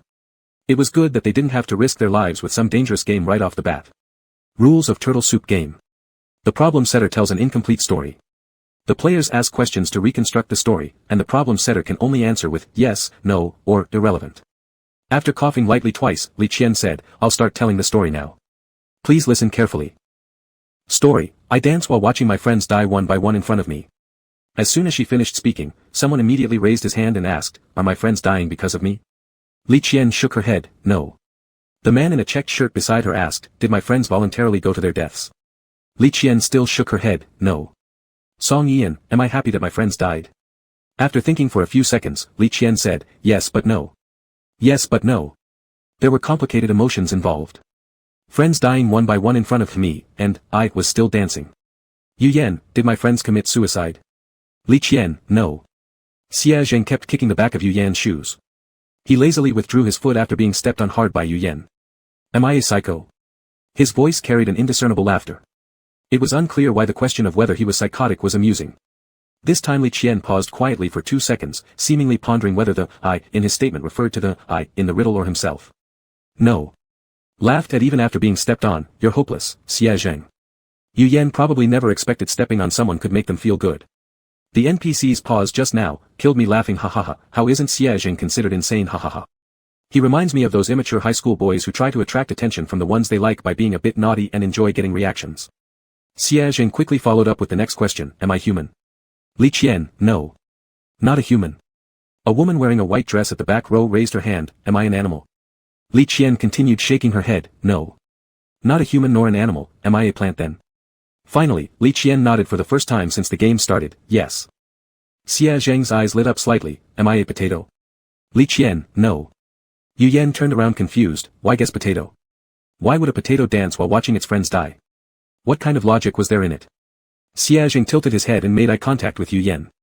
His pair of green eyes were crystal clear like gems. Because I like to eat them. Yu Yan. I'm really impressed. Who understands my weird laugh point ha ha ha, how serious he sounds saying that. Yu Yan, routine speechlessness equals. Plants, dancing, watching friends die. A sudden insight flashed in his mind, he knew what the answer was. Chapter 23, A Vindictive Little Wolf, Xie Zheng. I'm the sunflower in Plants vs. Zombies. As soon as Yu Yan spoke, someone burst into laughter, impossible, how could a sunflower possibly dance? His voice trailed off gradually. The sunflowers in Plants vs. Zombies always sway left and right, so why wouldn't that count as dancing? Congratulations, correct. Li Qian pulled a small yellow sachet out of her pocket. This is a safety charm Lin Ran obtained at a temple. Although I don't believe much in these things, I think it will bring you luck. Yu Yan took the sachet and glanced at it, unable to find anything special about it. But he still politely expressed his thanks, alright, I'll keep it with me. TCH, the man who mocked the answer earlier muttered, I thought it'd be some useful item. Turns out, it's useless as a piece of paper. I knew she wouldn't give us anything useful. I wasn't paying attention just now. If I had been, I could have cracked this game in the first round. That guy wouldn't have stood a chance. That guy's only saving grace is his face. Apart from that, what else does he really bring to the table? His voice was low enough that only a few players sitting close to him could hear, and immediately their expressions turned scornful. In every game, there were always a few people like this, useless but talkative. The hearing of wolves was exceptionally acute, and naturally, the man's words had reached Xie Zheng's ears. The youth raised his hand, his clear, youthful voice ringing out. Sister, I heard someone insulting Lin Ran. Li Qian had just been about to sit down when she stopped at once, her formerly smiling eyes suddenly growing cold as an abyss of icy water. Oh. Who are you talking about? Xie Zheng pointed toward the man seated in the back row. The moment the man was pointed out, his eyes widened with disbelief. That green-eyed boy would actually report him. Why? He had no quarrel with this kid, so why would the boy turn him in? I didn't, the man chuckled nervously, his previously smug expression was now filled with panic. Don't listen to this little punk. Can anyone vouch for me? No one spoke up because it simply wasn't worth making enemies over something so trivial, especially not at the start of the mission. No one wanted to make an enemy right from the beginning. Li Qian's gaze swept over the group in the back row, then returned to Xie Zheng as she coldly asked, no one testifies on your behalf. Were you lying just now, then? Of course not. I never lie. Xie Zheng kept his composure, his round eyes looking pure and innocent while still carrying a ruthless edge. If you don't believe me, ask them, is there anyone who can vouch that he didn't say those things? Li Qian looked again at the group in the back row, and predictably, no one said a word, they lowered their heads and stayed silent like quails. He said that the charm Lin Ran gave us is just some useless piece of junk. He also claimed that Lin Ran probably hasn't returned to school because she doesn't want to see you, she doesn't consider you a friend. Just look how disrespectful. And, there's more. Xie Zheng exaggerated even further, adding unnecessary details while making various disapproving facial expressions such as frowning and pouting, leaving the audience watching live on the screen completely taken aback. If I hadn't seen everything unfold myself, I might have believed his lies. What fault could our little wolf possibly have? He just couldn't tolerate anyone saying a bad thing about his brother, that's all. Exactly. What did that guy do wrong? Saying that Yan Yan has only her looks going for her.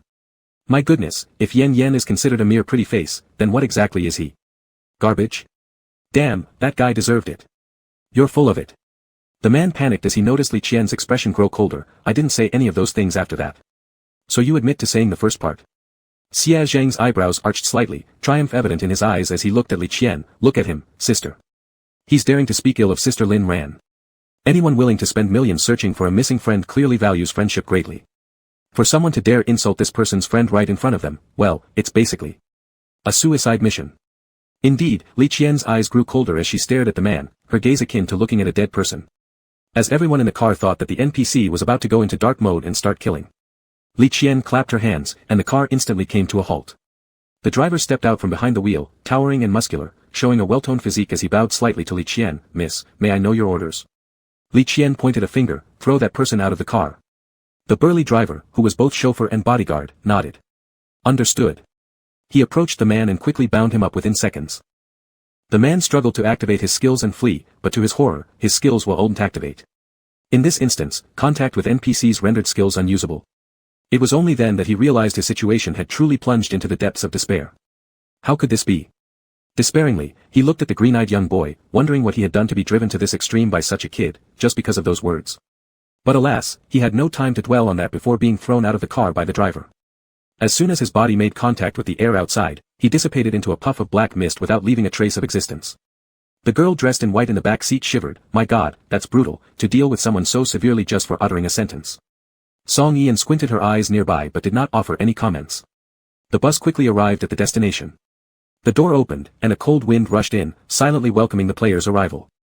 With the lesson from that man still fresh, no one dared to move as they looked at the wide-open door. Finally, the driver grew impatient and directly pushed the player sitting in the front out of the car. That player screamed twice before standing on the ground and managing to steady his wobbly legs. Phew, it seemed there was nothing wrong with getting off here after all. Seeing this, the other passengers disembarked as well. A fierce wind howled, and the surroundings were desolate.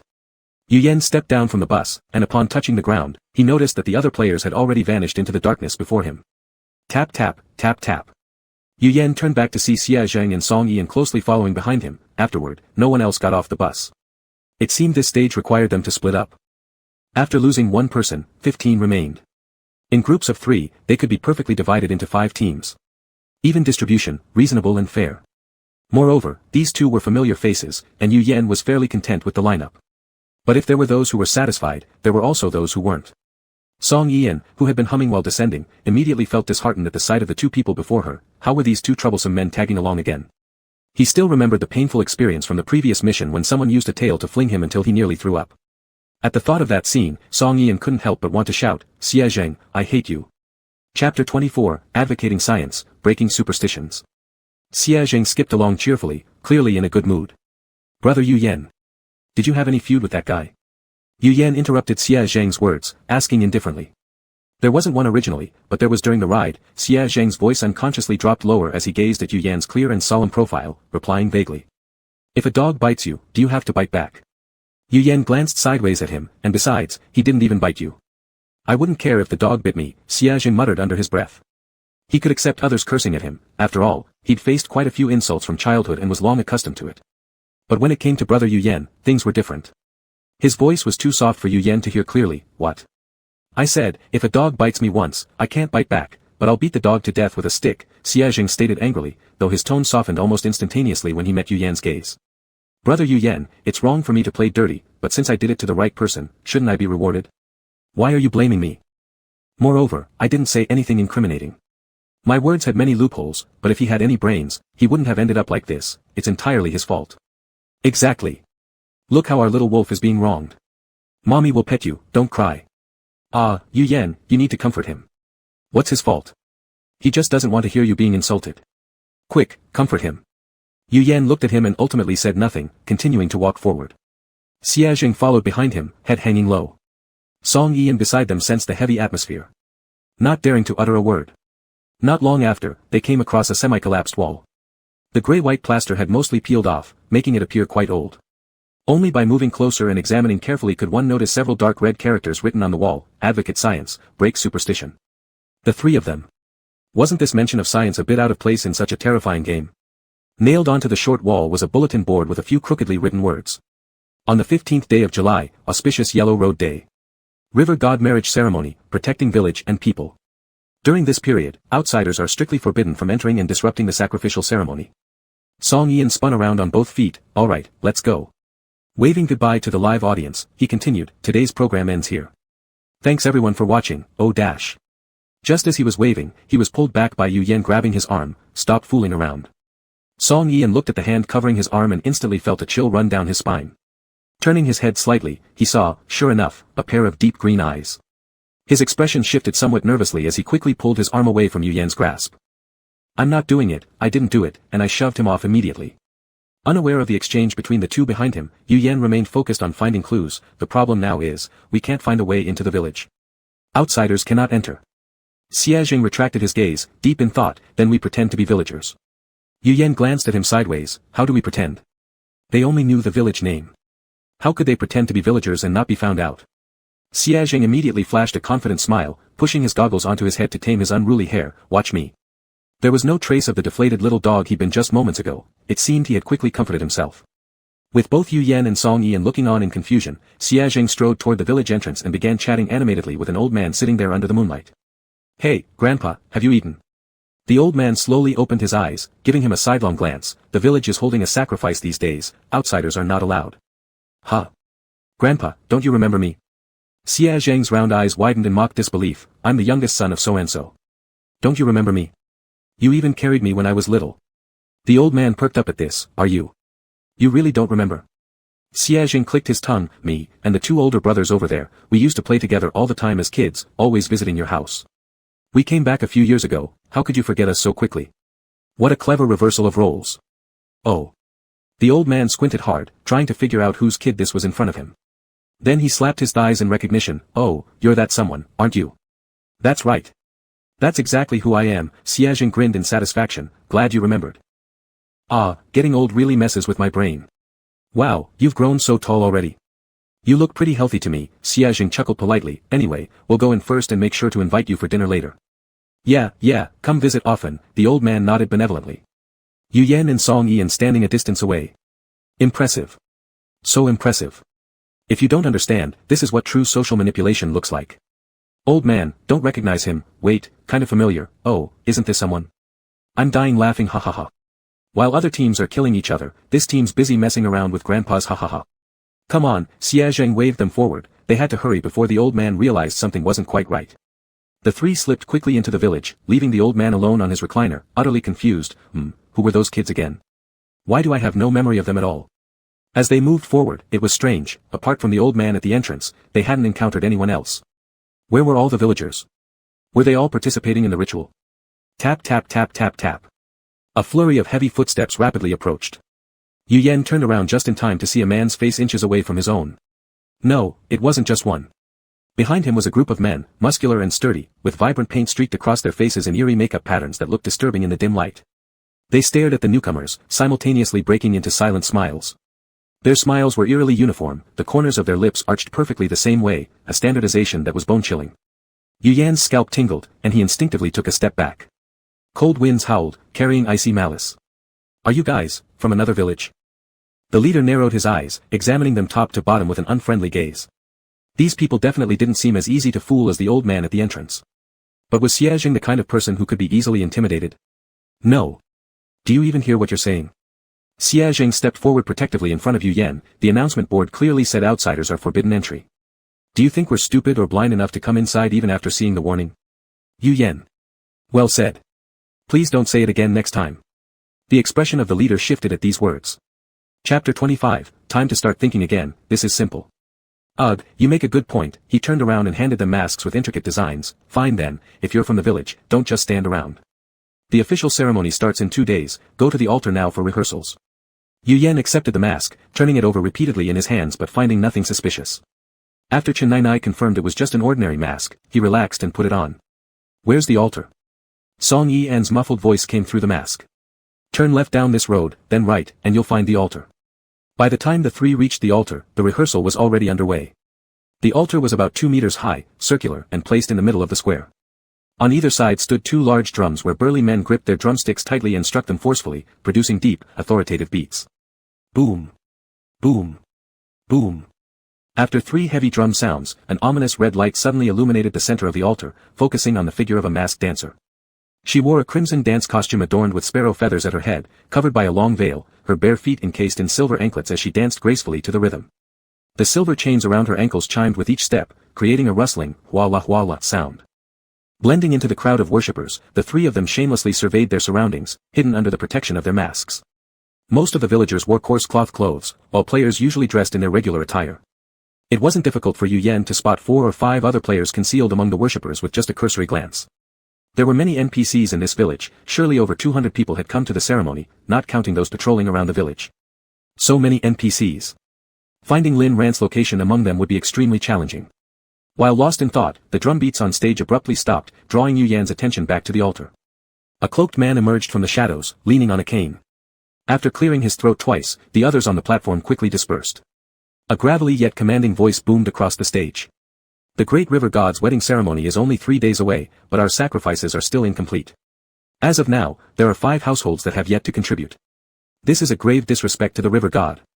He slammed his staff onto the ground as if to emphasize his words, followed instantly by a lightning strike splitting the sky and loud thunder rumbling above. The villagers, kneeling beneath the platform, immediately dropped to their knees. Amidst the cries of anguish, faint sobs echoed through the crowd. The River God is furious.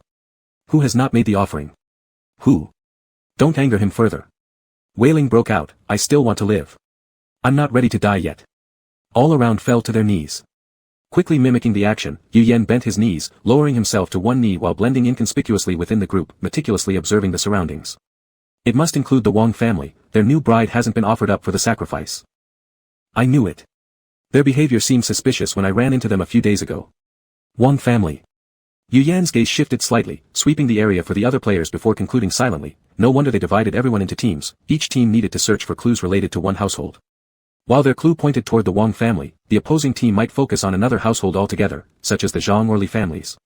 May the River God calm down, cried the elder in mourning tones, by the time you officially take your wife in 2 days, we will certainly present you with the most perfect sacrifice. Boom! The thunder sounded again. Today's rehearsal shall end here, announced the elder sternly. We hope those who haven't contributed sacrifices can reconsider.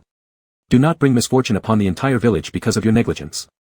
With these words, he turned his body, vanishing once more into the darkness.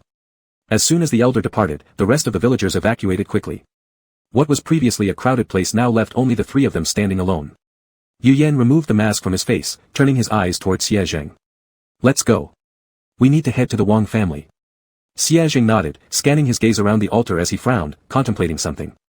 What's wrong? Xie Zheng hesitated briefly before answering, it's just, surprising. No one has died in this instance since the beginning, aside from the person I deliberately killed. So far, all 15 of us are still alive. He remembered how in the previous round, half of the 40 participants were already dead after just one night.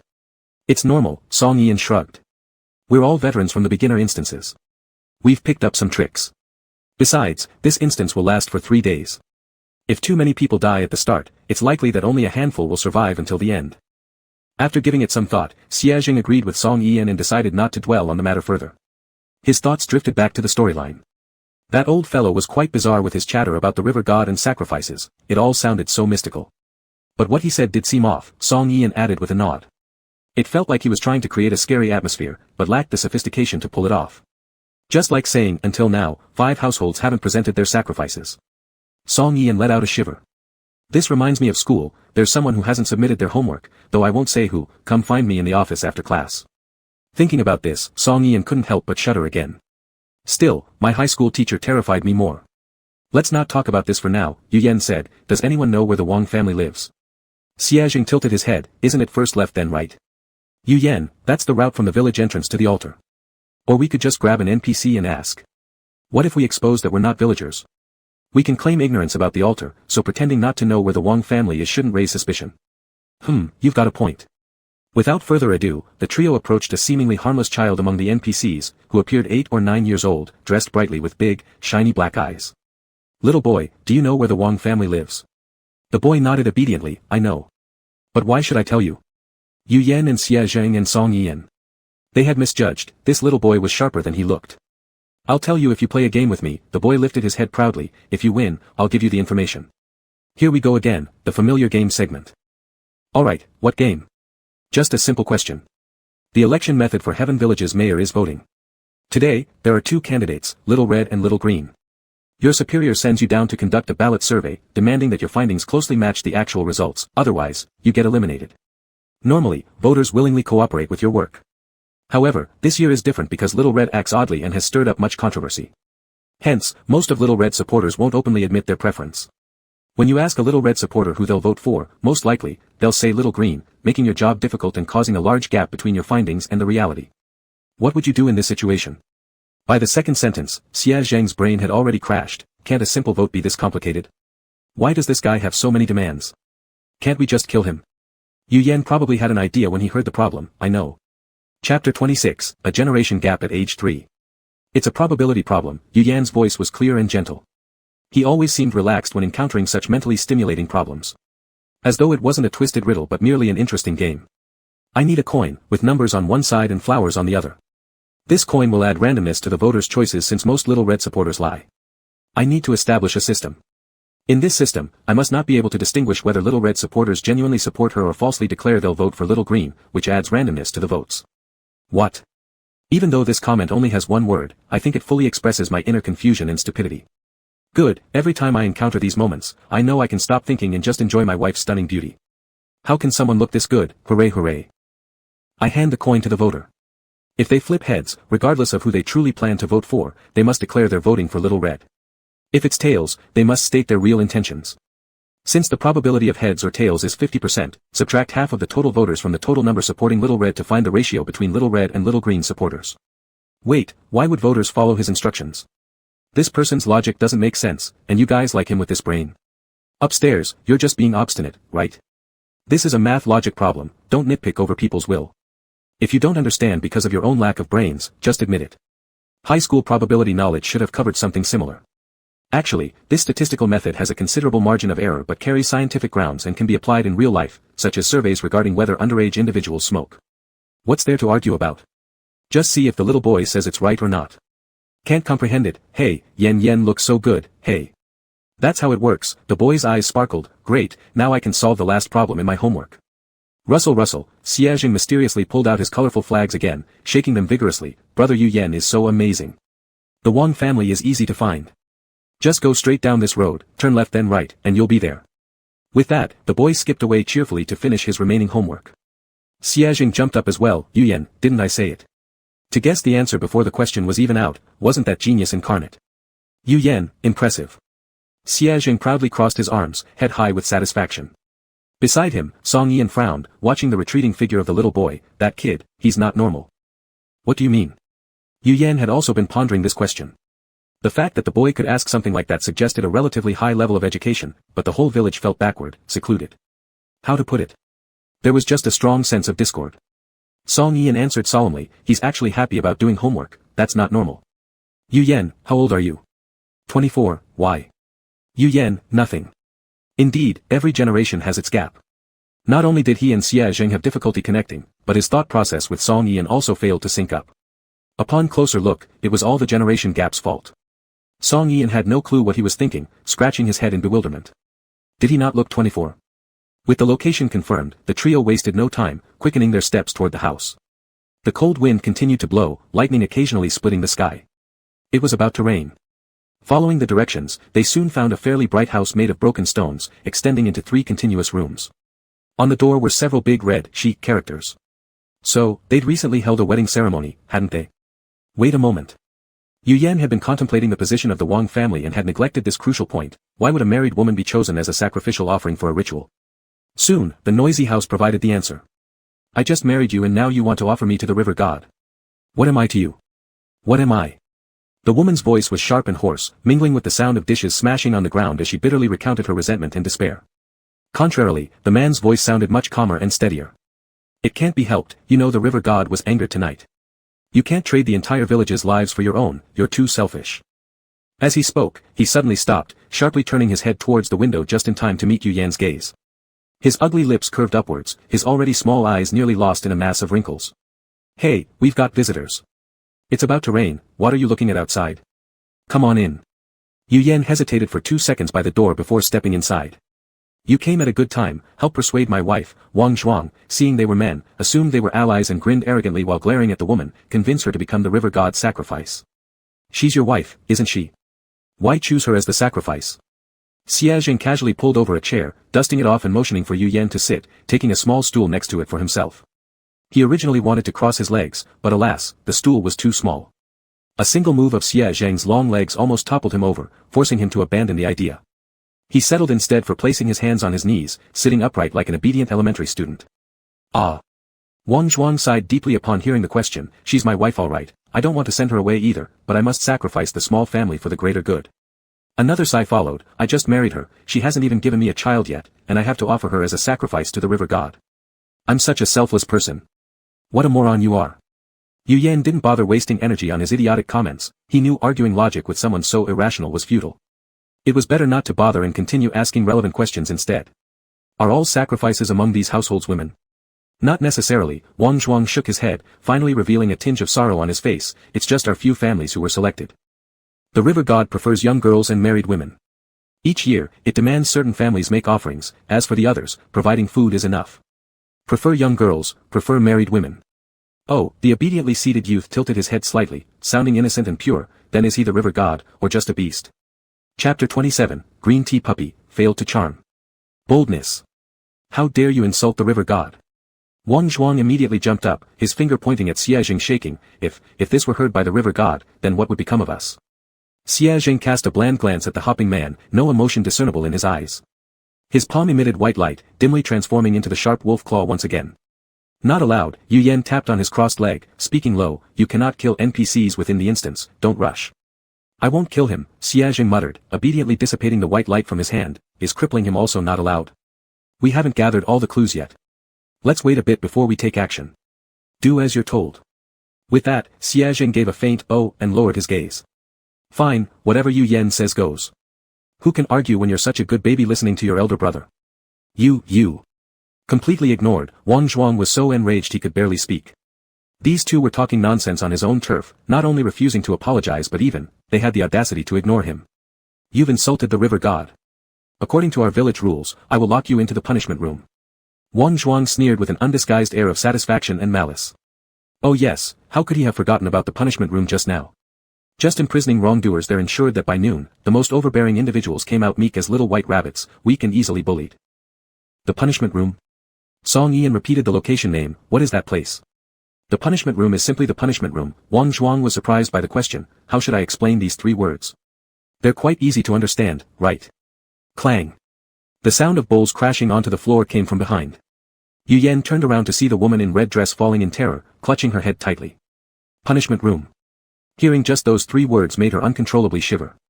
No, the woman scrambled forward helplessly a few steps, tugging on Wang Zhuang's clothes piteously. Please, I'll do as you say, I'll obey you completely, don't lock me in the punishment room. Ha ha ha. Wang Zhuang stared gleefully at the pitiful figure pleading on the ground, laughing satisfactorily. Did you see? That's the consequence of being locked in the punishment room. Apologize quickly to the great river god, then beg me for forgiveness. If your attitude is good enough, I might show mercy and pretend I didn't hear anything, otherwise, ha ha ha. Oh. Xiaojing struck him unconscious with one blow of his claw, wiping his claws afterward disdainfully. Staring at the unconscious man lying on the floor, his tone was contemptuous. Why must there be so much chatter? Just shut up already. His move was so sudden that Wang Zhuang still hadn't time to withdraw his triumphant smile when he fell unconscious. Ah. The woman kneeling on the ground raised her head, staring at Xiaojing in horror, trembling harder. You're a monster. Hands that turn into animal claws, what else could this be but a monster? You're mistaken. Yu Yan extended his hand to support her, he hit with one of his toys. Really? Yu Yan lied without batting an eye, truly. Her body continued to tremble slightly, sweat-soaked hair strands stuck tightly to her face. The woman pointed at Wang Zhuang, her hand quivering, her lips bloodless. He isn't dead, is he? If Wang Zhuang died, wouldn't she as his wife regain her freedom and no longer need to be offered as a sacrifice? After pondering for a few seconds, Yu Yan was about to say that he's dead, you can leave the village now. But the woman's next words left the 3 dumbfounded. He can't die, how would I live without him? Suddenly crazed, the woman lunged towards the man sprawled on the ground. How can I survive without him? Xiaojing looked at her, scratching his head in confusion. Are you not an independent person? Why can't you survive without him? You don't understand. The woman rose abruptly, suddenly leaping at Xiaojing and gripping his arm desperately, her long sharp nails almost piercing through his clothing into his skin. You don't understand. If he dies, I'll become a widow, and no one will want me anymore. How will I eat? How will I clothe myself? What will happen to my life? You've ruined my entire life. I'd rather become the river god's offering. She cried heart-wrenchingly, leaving the 3 men present baffled. Huh? What was going on here? Why did she suddenly become so abnormal? The punishment room, yes, she had become very strange after hearing the 3 words, punishment room. What secrets could that place hide, making a sane person become such an almost insane monster? Calm down, Yu Yan grabbed her arms, continuously beating Xie Zheng. Wang Zhuang is not dead. He's still alive. Alive? The woman stopped moving, crawling on the ground to listen carefully to his breathing, and her face immediately lit up with joy upon confirming Wang Zhuang wasn't dead. Phew, it's good he's alive, it's good he's alive. A long scratch was left on Xie Zheng's arm, drops of blood slowly oozing along the claw marks. He walked over to Yu Yan, then suddenly lost strength in his body, falling into Yu Yan's embrace as he complained pitifully, Yu Yan brother, my arm hurts so much. Yu Yan slightly raised an eyebrow, does your arm hurting mean your legs can't walk too? Xie Zheng's mouth twitched. Ahahaha, you got the wrong person there buddy, I'm not taking any of this crap hahaha. I just love leaving embarrassing comments for our little wolf pup here, come join the fun people. Yu Yan pushed him away, if your arm hurts, go find Song Yian. My abilities don't cure diseases. As soon as Xie Zheng turned around, he saw Song Yian waving at him cheerfully. Remembering the last treatment scene, Xie Zheng shook his head repeatedly, I don't want him to heal me. Before he finished speaking, Song Yian had already approached him and without a word placed his hand directly on Xie Zheng's wound. If the mountain won't come to me, I will go to the mountain. There was no other intention, he simply wanted to teach the kid who liked rapping people with his tail a lesson. I've been meaning to ask, Song Yian questioned quietly so only the two of them could hear, is my ability really that painful when healing? He knew his ability caused some pain, but enough to make someone cry. Enough to make someone like Xie Zheng cry who fears neither heaven nor earth. Isn't that a bit exaggerated? Xie Zheng tilted his head, do you want the truth?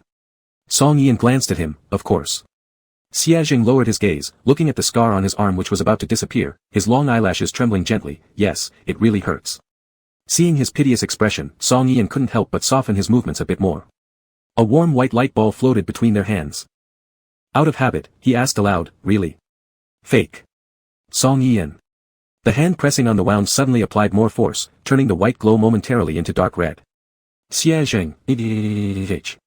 Yu Yan, who was searching for clues, turned around. Chapter 28, with me around, we're guaranteed to win. Tears streamed down Xie Zheng's face instantly, Yu Yan brother, it hurts, it hurts, it hurts. On the side, Song Yian remained calm. Don't pretend to cry or feel sorry for yourself. Let me help you with that. That scar looked long, but far from as severe as the first instance's injury. Judging by the sound, why did he cry even worse than last time? Yu Yan frowned and walked towards them. Under the healing of the dark red glow, the wound quickly closed, leaving only a faint red mark on his cold white arm. Yu Yan brother, the little wolf looked at him with tearful eyes, I never want brother Ian to treat me again, woo woo woo. The youth tilted his head back, exposing his slender neck, restrained by the black collar around it, making the neck appear even more pale and delicate. Yu Yan's gaze lingered on the collar for a few seconds before moving upward. He reached out and ruffled Xie Zheng's head, would this be better? He remembered that during the previous treatment, Xie Zheng cried, but after patting his head a couple times, he quieted down significantly. Sure enough, Xie Zheng soon stopped crying, his Adam's apple rolling up and down twice as he stuttered, why yeah, and much better. Not just much better, he was now excited enough to jump up and perform a colorful sunshine dance. Yu Yan retracted his hand, pondering if perhaps he possessed some passive skill. Like petting the head would automatically calm a person. Mrs. Chen, listening to her son's thoughts, couldn't help but sigh repeatedly. My boy, you're just too naive. If she hadn't accidentally blown up the system platform earlier, she would have grabbed a megaphone right now and shouted at Yu Yan, run. This little brat has inappropriate feelings for you. Leopard cats are so lucky. Yu Yan brother knows how to charm us all I want big bro to pat my head too. Seems like Yu Yan looks smooth, but he's actually one of those straight up bros. Xie Zheng, behave, ignore what the comment above said. It's bad. Question, how to lure a little wolf? Yu Yan, I don't know. I just looked at him, and then he came over spouting something about brother and love. And I'm done with all of you who only ship CPs. Doesn't anyone care that this is a puzzle-solving instance? The woman hugged the unconscious Wang Zhuang and kept repeating, it's good he's alive, what would I do without you? Like an NPC stuck in a loop, she repeated the same sentence over and over again. Yu Yan waved his hand in front of her eyes, causing her to immediately retreat in terror, as if he were some demon from hell. Do you know of a girl in the village named Lin Ran? Lin Ran? The woman repeated the name, nodding blankly, Lin Ran, I know, everyone in the village knows her. No one doesn't know Lin Ran. She was chosen as the bride this year. Bride? Previously, it was said that the river god favored married women and virgins, he had subconsciously assumed they were candidates for marrying the river god. But on closer reflection, from start to finish, they were merely referred to as sacrifices. They were sacrifices, not brides. Do you know where Lin Ran is?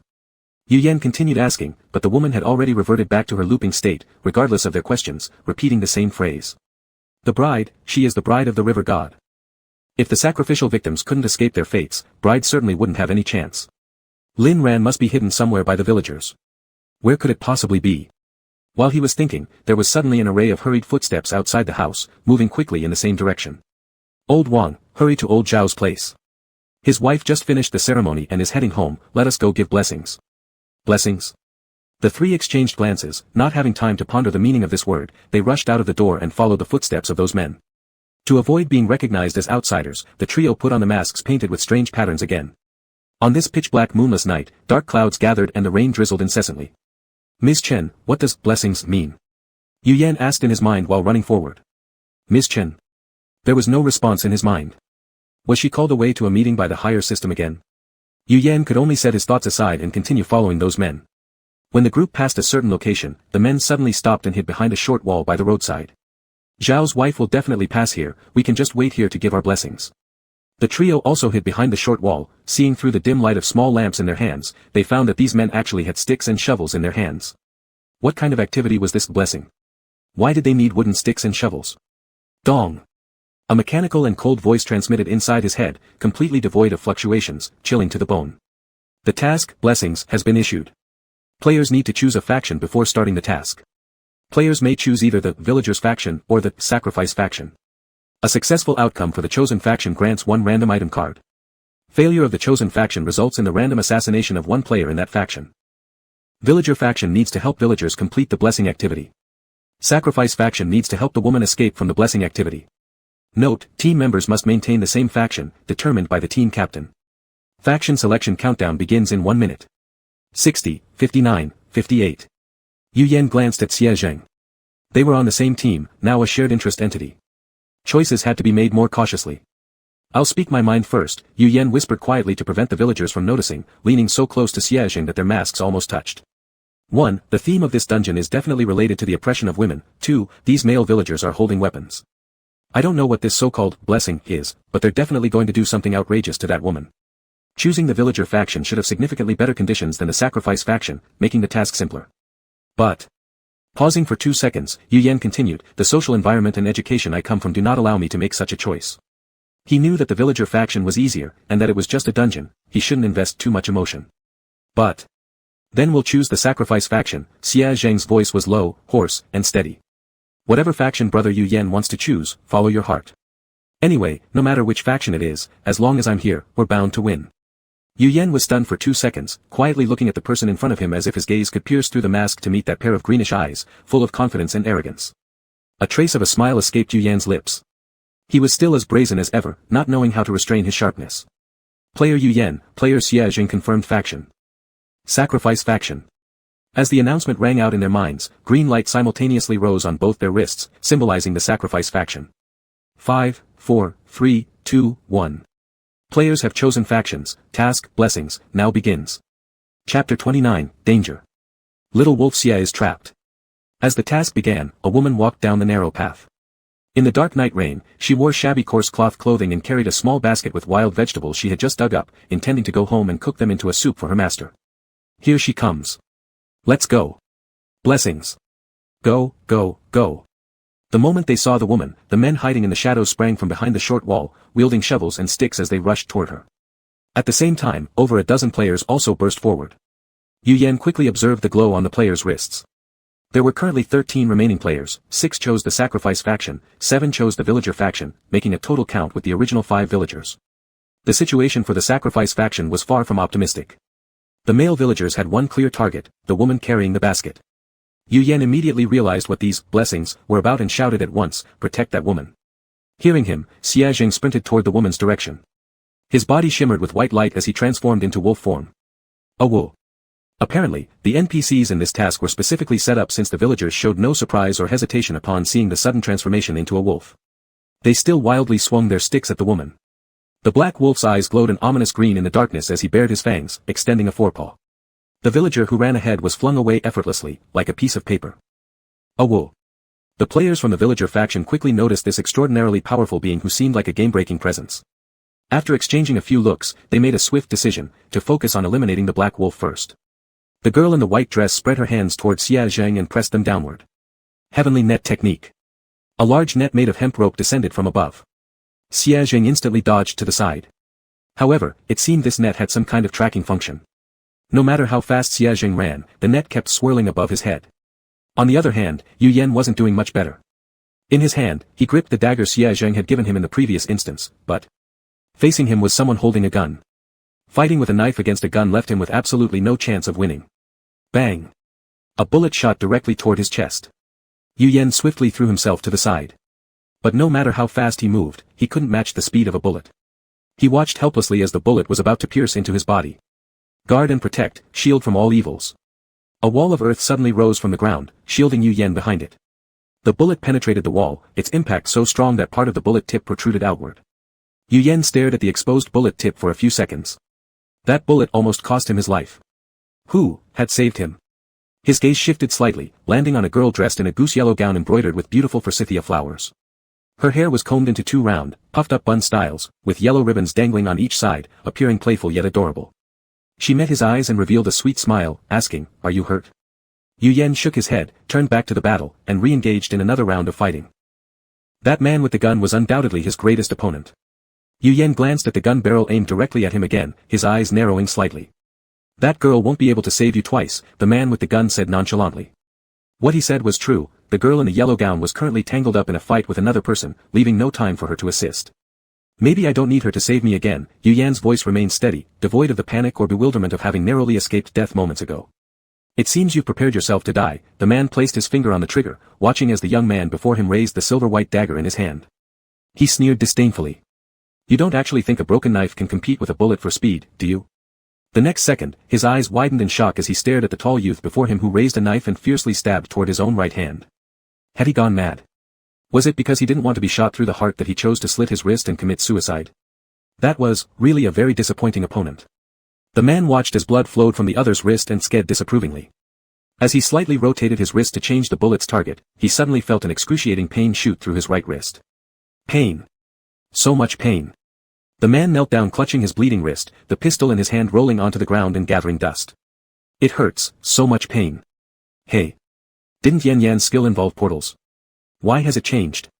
This skill, is it damage transfer? It can shift the damage inflicted on oneself to others, but the condition is that one must suffer serious injuries first.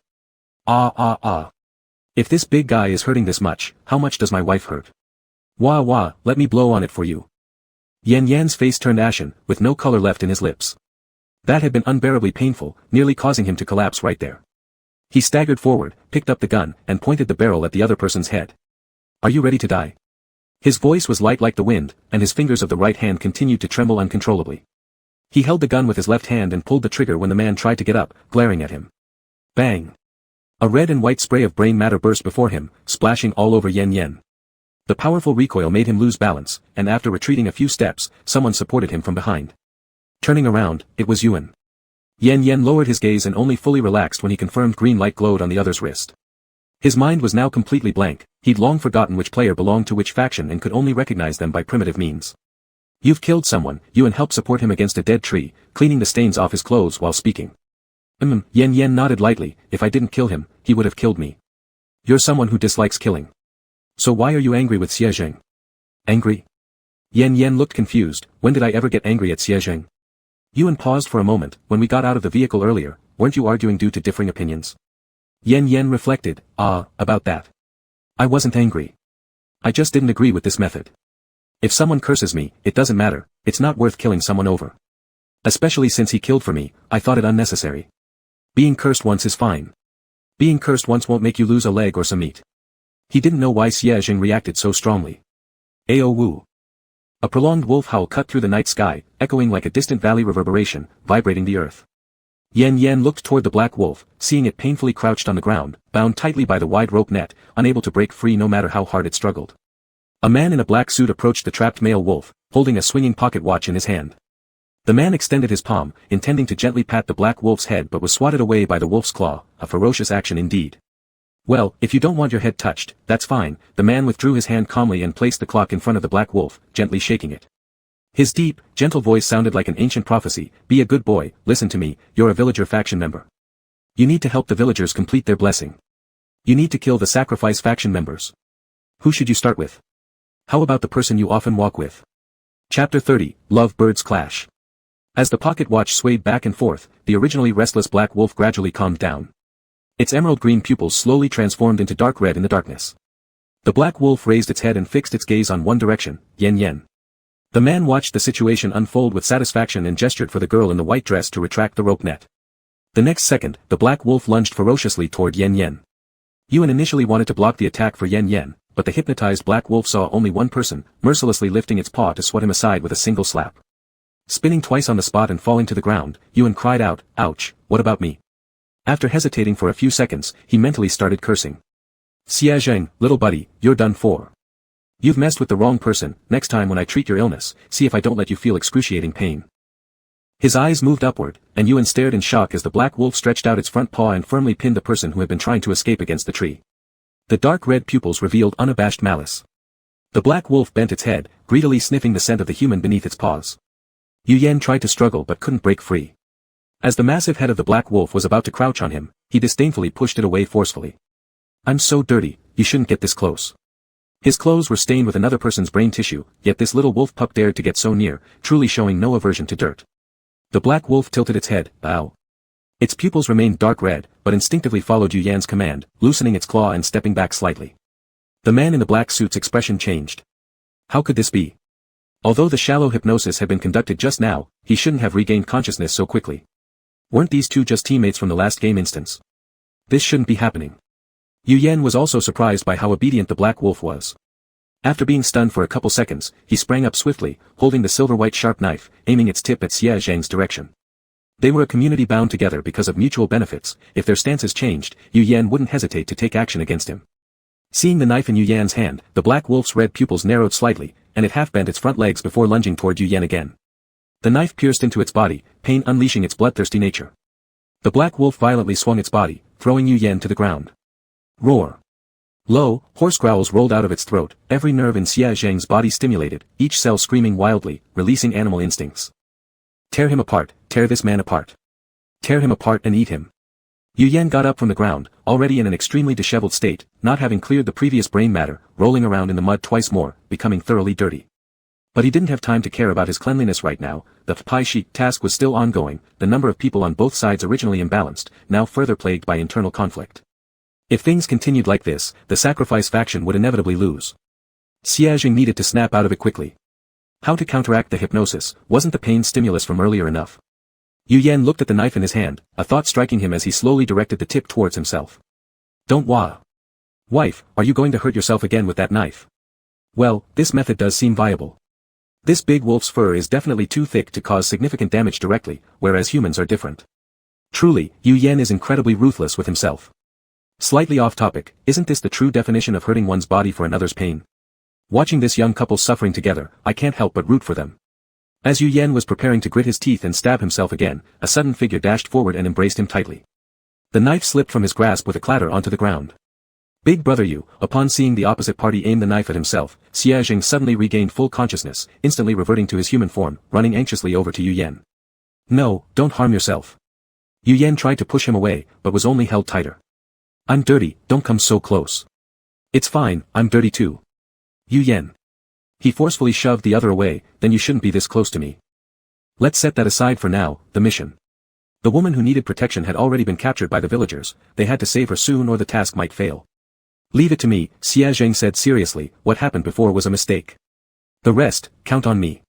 With those words, the young man once again activated his ability, transforming into a large-sized black wolf. Blood was still flowing down from its forepaws, but the young man seemed oblivious to it. Slightly bending its forelegs, it darted at high speed towards the NPCs, directly knocking several villagers off their feet. Yu Yan observed the combat situation in the distance, narrowing his eyes slightly.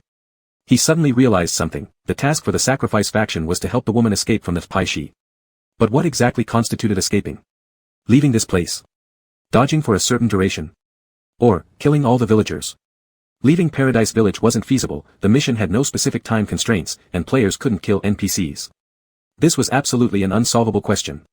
Yen Yen, the Chen lady finally repaired the system platform within his mind and explained the question Yu Yen initially had, what exactly was Pai Shi? Pai Shi, also known as beating for a child, is a child-seeking custom in certain places, aimed at making the wife bear children early. If 2 years after marriage the wife still hasn't conceived, the husband will ask someone to conduct the Pai Shi. The people conducting the pai shi are usually good friends of the husband, needing 3 to 5 people, each armed with a stick or shovel. When the wife goes out to buy groceries or has something to attend to outside, this group of people would ambush her on her way back. Seeing her approach, they rush out and beat her without saying a word. And according to folklore, the harder she's beaten, the quicker she'll conceive. This custom ends either when the woman dies or when her husband comes out holding peanuts or other symbols of birth, scattering them while muttering that she's going to have a child. Yu Yan furrowed his brow deeply. This was no child-seeking custom, this was murder under the guise of tradition. How could one escape from pai shi? If the ritual ended before the woman got beaten, that should count as escaping, right? The sacrifice faction had been heading in the wrong direction from the start. They didn't need to engage in fierce battles with the villagers, they only needed to find the husband called Bold Zhao. Yu Yan glanced in Xia Zhang's direction, confirming he could handle things alone, then ran off in the opposite direction. The villagers were lying in ambush here, so Zhao's house must also be nearby. Chapter 31, Little Wolf pouting, I want brother to comfort me. Yu Yan quickly left the chaotic crowd, following the short wall straight ahead, finally finding a room with lights on. Pushing the door open, he just happened to meet the gaze of a man holding a plate of red dates and peanuts. Yu Yan twirled the sharp knife in his hand, his tone icy cold, do you want to go willingly or shall I escort you? Old Zhao didn't hold the plate steady, red dates and peanuts scattered all over the floor. He stared intently at the blade, wah. What do you mean? Hold your things and come with me. Yu Yan slammed the knife onto the table beside the man's hands, its tip piercing deep into the wood. Has the pai shi ended yet? Old Zhao shakily gathered the items back onto the plate, it's time for me to check now. 2 years have passed, and that woman still hasn't given me a child. Yu Yan gripped the knife, slowly rotating it on the table, wood shavings piling up bit by bit from the tip. Don't waste words, come with me. Old Zhao's body trembled violently, immediately shutting up and following silently behind Yu Yan, holding the plate of red dates and peanuts. Upon arriving at the location, he was shocked to discover his wife wasn't dead. Not only was she not dead, but she hadn't sustained a single injury. How was that possible? Even if pai shi didn't kill a woman, it should at least leave her half paralyzed, ensuring she wouldn't survive more than a few years. Hurry up and throw away your red dates and peanuts. Yu Yan pressed the edge of the knife against Old Zhao's neck, ready to take his life with another step forward. You know what to do, don't you? No, it won't work. The man struggled to shake his head, if that woman doesn't die, I won't have a reason to marry a new wife. I won't throw it, I want a son. Wanting a son rather than your own life? Yu Yan asked lightly, that's fine too. It won't take much effort to kill you, and let you serve others as a son in the afterlife. Sounds pretty good, doesn't it? Realizing this person was serious, the man instantly panicked and protested, no, no, no. I want my life. I don't want a son anymore, I want my life. Yu Yan released his grip on the man's neck, I warn you not to try any useless tricks. Old Zhao glanced at him and tremulously walked forward, scattering the red dates and peanuts across the ground, have a noble son, it's going to happen, it's going to happen. Seeing him come out, the other villagers immediately put away their sticks and shovels. At the same time, a mechanical voice broadcasted in everyone's minds. Task, pai shi, completed. The sacrifice faction wins. Players in the sacrifice faction gain 1 random prop card times 1. The villager faction will randomly eliminate 1 player. Punishment underway. Ah! The man in the black suit screamed in agony, clutching his face as he felt his eyes swelling, enlarging, bulging until they finally burst with a pop. No, not just his eyes, his entire body continued to swell. Like an inflating balloon. His facial expression contorted grotesquely as the sound of broken blood vessels emerged from his throat. Bang, his body exploded. Red and white matter mixed together, smeared on the ground, looking absolutely revolting. The other players showed little expression, all of them having gone through at least one game scenario. They were familiar with player deaths and remained calm as long as the blade didn't fall on their heads. But the task ending didn't mean the story had ended. Old Zhao glared maliciously in Yu Yan's direction. This man must have some kind of relationship with that dead woman. Otherwise, why would he protect her so much? He couldn't defeat a man, but could he not beat a woman?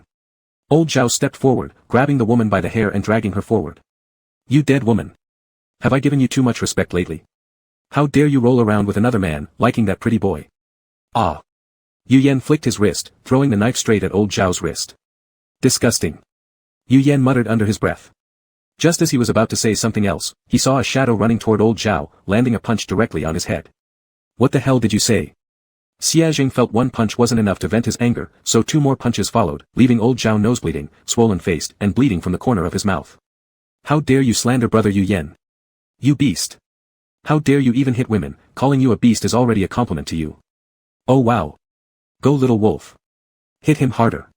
Young people are truly amazing, still full of energy after such a fierce battle while I'd be exhausted just panting aside, serenely. While Xia Jing let out insults with every punch, his fists worked in tandem, quickly knocking the man unconscious on the ground. The other players silently turned away. They had already seen this little lunatic's strength during the ride. Even a single remark calling Yu Yan a flower vase was enough to make him furious and devise ways to kill the speaker outright, let alone this direct insult. It was merciful of Xia Jing not to have killed him. It wasn't that Xia Jing didn't want to kill him, it was mainly due to the game rules prohibiting killing NPCs. Xia Jing gave one final hard kick to the man lying on the ground gasping for air.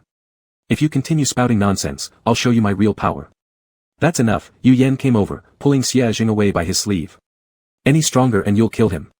Xia Jing obediently followed behind Yu Yan but grumbled, then I'll just kill him. You should worry less about killing others and more about treating your wounds. Song Yuan jumped out from the side. In these last few scenarios, all he'd done was treat the little wolf pup's injuries. Yu Yan hadn't held back with his stab. As Xia Jing opened his hand, the blood-red gash on his palm looked horrifying. I'm sorry, Yu Yan sat beside Xia Jing, looking at the wound on his hand, gently asking, does it hurt? That was a rhetorical question, of course anyone who got stabbed would feel pain. Xia Jing was about to say, not really, it's nothing, but upon turning his gaze, he saw the concern in Yu Yan's eyes. Xia Jing immediately went limp like a boneless mass, leaning helplessly against Yu Yan's shoulder. It hurts so much, brother, how could you be so cruel to me? Song Yuan, I'm still here, you two can stop flirting when there's no one around. Just now. Before Yu Yan could finish, Xia Jing interrupted him, brother Yu Yan, we shouldn't rationally analyze or review what happened right now. Yu Yan looked confused. What should we do then? Comfort me, Xia Jing blinked his beautiful green eyes, his voice tinged with both resentment and anticipation. I want you to comfort me, brother. Yu Yan looked at him silently, lips pursed slightly, and just as he was about to say something, the white orb in Song Yuan's hand suddenly turned red. Xia Jing, ah. Song Yuan, sorry, I got too caught up watching closely, and forgot to control. The atmosphere that had been built up abruptly disappeared. Yu Yan stood up and resumed his cold, aloof demeanor. Treat your wound first. I'll take a look around. Brother Yu Yan, Xia Jing watched him leave with sorrowful eyes, then turned to glare fiercely at Song Yuan. He wanted to pounce and bite him. Ah, it's all your fault. Brother Yu Yan was about to comfort me. Chapter 32, Guidance from the Divine. Yu Yan walked towards the woman who had nearly undergone the pie sheaf ritual. She seemed unsure about what was happening, standing frozen in place. Hello, may I ask your name? His tone was polite yet distant. The woman stared blankly at him, taking a while to respond before awkwardly laughing. Call me old Zhao's wife, everyone does. What's your name? My name? No, I don't remember. Yu Yan didn't press further and turned to ask the next question, do you know Lin Ran? Do you know where she is now? Lin Ran? The woman nodded then shook her head, I know her, she's the river god's bride, but I don't know where she is now. It was the same thing again, everyone in the village knew Lin Ran's identity, but no one knew her whereabouts. The instant's progress fell into a standstill. Leaning against the tree, Yu Yan suddenly remembered he still had a random item card. With a flick of his finger. Congratulations player Yu Yan for obtaining the item, Divine Guidance. Yu Yan. What is this thing? Before he could voice his doubts, Yu Yan suddenly saw everything turn white, his body collapsing straight down. My wife fainted. She was standing just fine and suddenly collapsed. Xia Jing, hurry and check on your wife. What is Divine Guidance? We're prestigious live stream members, are there things our precious VIPs shouldn't hear? When Yu Yan opened his eyes, there was nothing but white light around him. Where am I now? Why is it all so dazzling white? Hey, young friend. Yu Yan looked down and saw a little kid sitting cross-legged, with snow-white hair but a childlike face, holding a small staff, laughing like a New Year painting doll, radiating festive cheer. The New Year painting doll pointed at the ground with his staff. Mimicking its posture, Yu Yan sat cross-legged, hands placed on his knees. What place is this? The New Year painting doll chuckled, this place, my domain, only those destined can enter. What can be done after entering? Yu Yan asked in confusion. This is an instance prop, it should relate to the instance, right? Is there some crucial clue it will tell me? So it blocked others out to be cautious, careful, aha, it must be so. The New Year painting doll raised the staff and tapped his head, I'm a god, don't you have any curiosity when you meet a god? How come your mind is full of thoughts about that broken down instance? Rubbing the spot where he got hit, Yu Yan's confusion deepened. Don't you believe me?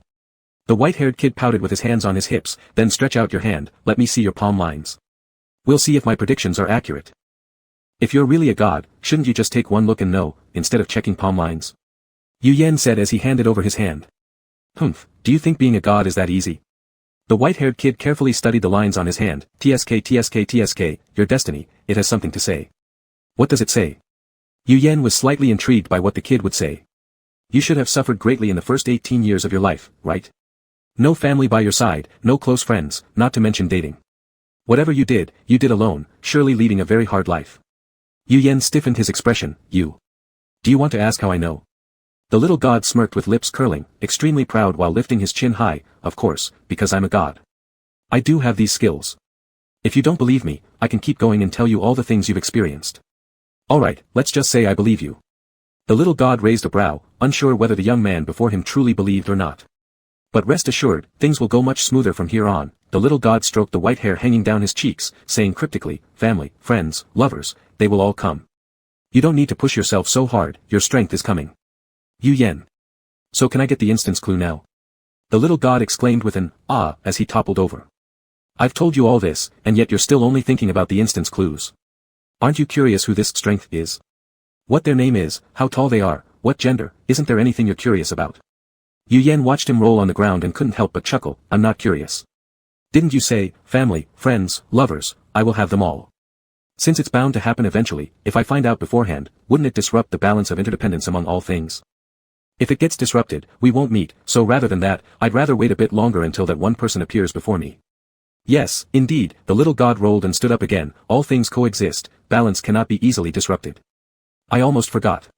Getting too caught up in boasting about his greatness.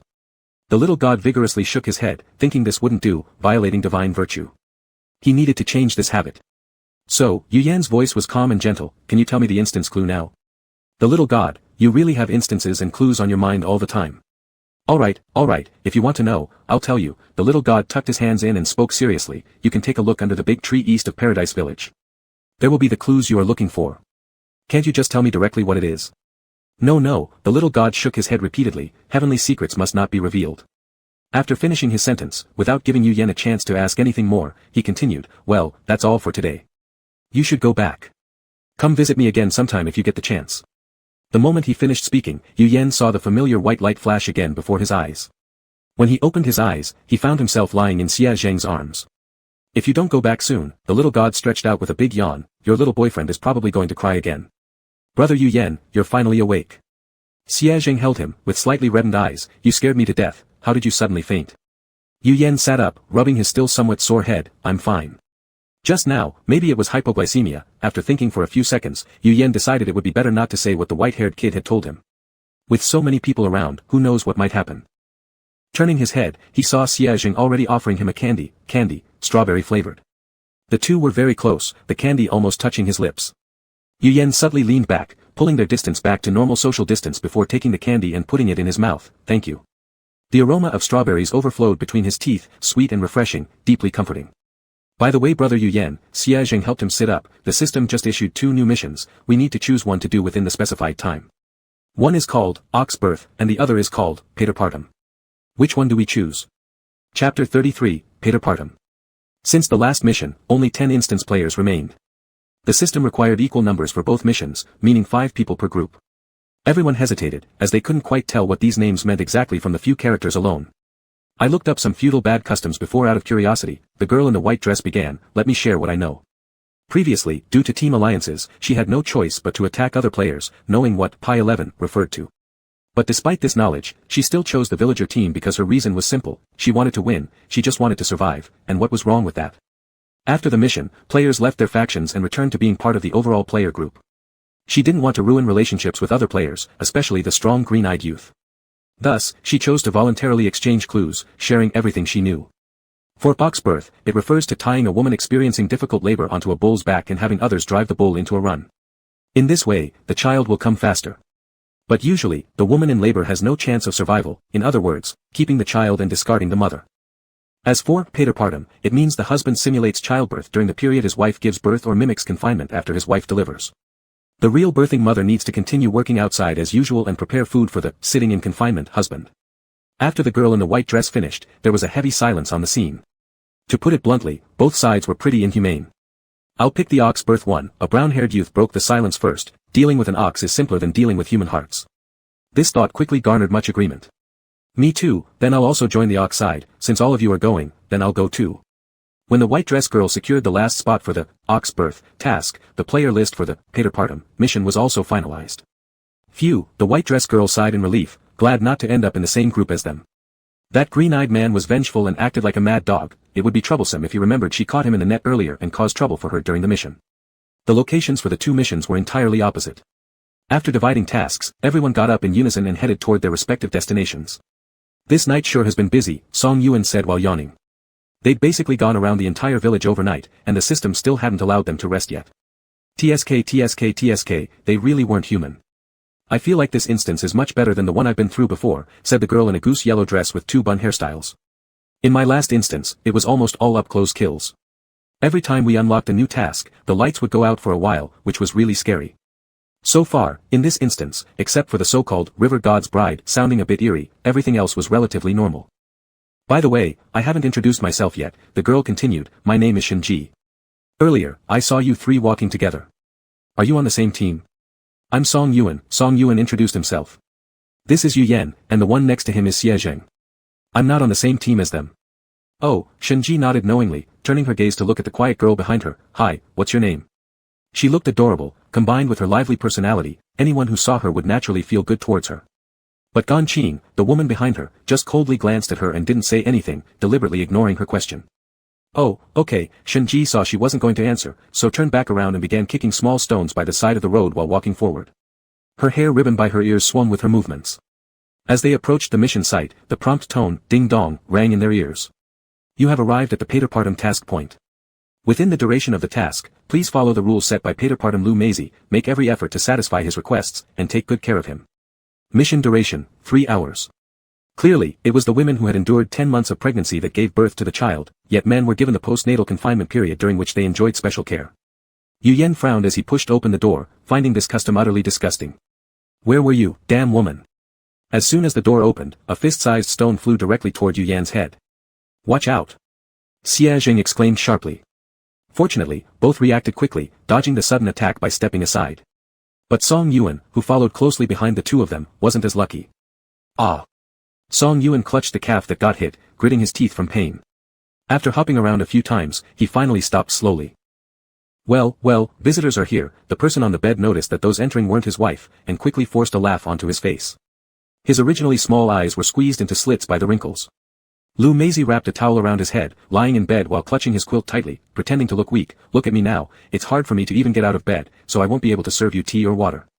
The group just calmly glanced at him, most of their gazes distracted by the walls around. Perhaps due to the recent rain, the house felt sticky and humid enough to wring out water if a cloth were thrown inside. There were black cloths covering various things around the room, their shapes looking like humans. Is it really fate to fear something right when it appears? Shinji, fingers twisting the hair tie beside her ear, worriedly retreated slightly toward the back of the group. Yu Yan touched the black cloths. They're just paper figures, don't worry. Paper figures? Shinji blinked. In those horror storybooks, paper figures are quite common. There's still nothing to be scared of, Xie Zheng smiled. With so many of us, if we ever encounter moving paper figures, just tear them apart. The boy's clear and cheerful voice calmed Shinji's uneasy heart significantly. Hearing their conversation, Lu Meizi's face grew darker. These people dared to ignore him upon entering his room. Dared to show no respect. Why? He was obviously the Paterpartum, everyone should be taking care of him. Even the woman who just gave birth was supposed to attend to him, how dare these outsiders ignore him? Hey, you bunch over there, Lu Meizi growled, I'm starving. Since that dead woman hasn't returned, hurry up and send someone to cook for me. What will happen if I starve? The requests of the Paterpartum must be fulfilled. Yu Yan's eyes narrowed slightly, then I'll go cook. Wait, Lu Meizi's muffled voice interrupted. Men don't belong in kitchens, aren't there women? Let them go. Who says women have to go into the kitchen anyway? Shinji glared at him irritably. Let me tell you, I can't cook. If you're not afraid of me poisoning you, then let me try. You. Lu Meizi jumped straight up in anger, is this how you talk to me? Watch out, or else. Chapter 34, We've just been scared. It's just about cooking, why so much hassle? Gan Qing coldly interrupted Lu Meizi, who had remained silent until now, and walked straight to the kitchen. You. All of you. Lu Meizi looked at the woman's back, then glared at Shinji who was still staring at him, his face turning red with anger. These two shameless women, they boldly entered another man's room and dared to talk to him like this. This was outrageous. Then Lu Meizi thought of the look of fear on Shinji's face when she heard about the paper figures earlier, and a smirk of malice crept onto his lips. Everyone, I have something to attend to temporarily, so I'll be stepping out for a bit. Please make yourselves at home. Saying that, Lu Meizi trembled as he got off the bed. The short walk made him sweat profusely and feel utterly weak, one might even think he had given birth himself. Hopefully, he won't come back within 3 hours. Shinji spat in his direction, pretending like that. It seems he also knows how difficult it is to give birth. I wonder what these people were thinking. There's such a disgusting custom. Don't you feel something is off? Song Yuan asked, looking at the tightly shut door, frowning. The child, Yu Yan searched the entire bed but couldn't find any trace of the child. The baby was just born, where could it be if not here? He can't possibly let his wife go to work with the child, can he? Shinji hesitated and said, it seems there really is that possibility. Ah. The dimly lit hanging lamp suddenly flickered and with a pop sound went out, plunging the room into pitch-black darkness instantly. The sudden onset of darkness accelerated everyone's heartbeats. Yu Yan's Adam's apple moved as he instinctively looked toward the window. The outside was also completely dark, the rain had stopped without them noticing, and the clouds dispersed. Feeble moonlight seeped through the cracks in the windows. A chill rose from behind, as though something was watching him. But when he turned around, there was nothing there. Just an illusion. Yu Yan relaxed slightly, reassuring himself that it was just a power outage, no need to worry. However, when he glanced at the window again. Shinji couldn't help but scream, there's a ghost. There's a ghost. Yu Yan followed her pointed finger and saw a paper figure standing silently behind the window. The paper figure had a pale complexion, its eyes hollow and soulless, with only a touch of red paint around its lips, which seemed peculiarly eerie and terrifying against the dark night. Don't be afraid, it's a paper figure, Yu Yan whispered, trying to comfort her, probably Lu Maisie messing around outside, don't worry. Lu Maisie. Shinji took several deep breaths and finally calmed down, right, there are also several pieces of black cloth in the yard, indicating more paper figures. He's crazy scaring us instead of taking care of the child, busy fooling around. Mental patient. Never try to understand the mind of a mental patient. Yu Yan lowered his voice so only those inside the room could hear, since he wants to scare us, let's play along for a moment. Isn't satisfying Lu Maisie's unsuccessful prank considered thorough care for the postpartum man? How considerate we are, taking even his psychological aspects into account. No one plays as attentively as we do. Standing beneath the window, Lu Maisie heard the screams inside and grinned, feeling vindicated. Serve them right. You dare not serve me properly, even refusing to cook, deserved it. Smirking wickedly, Lu Maisie wanted to change the paper figure for more fright, yet noticed all shadows were gone indoors. Where did these people go? Determined, Lu Maisie checked left and right through the window, finding no sign of them. Perplexed, he stood up and entered the house. As soon as he opened the door, fist-sized stones rushed at him with lightning speed and accuracy, striking his body harshly. Who is it? Lu Maisie shouted as he turned on the light, only to see the 4 people opposite him holding stones they hadn't thrown yet. Oh, it's you uncle, Xia Jing widened his round eyes innocently, appearing pure and guiltless, we were startled and thought someone bad entered.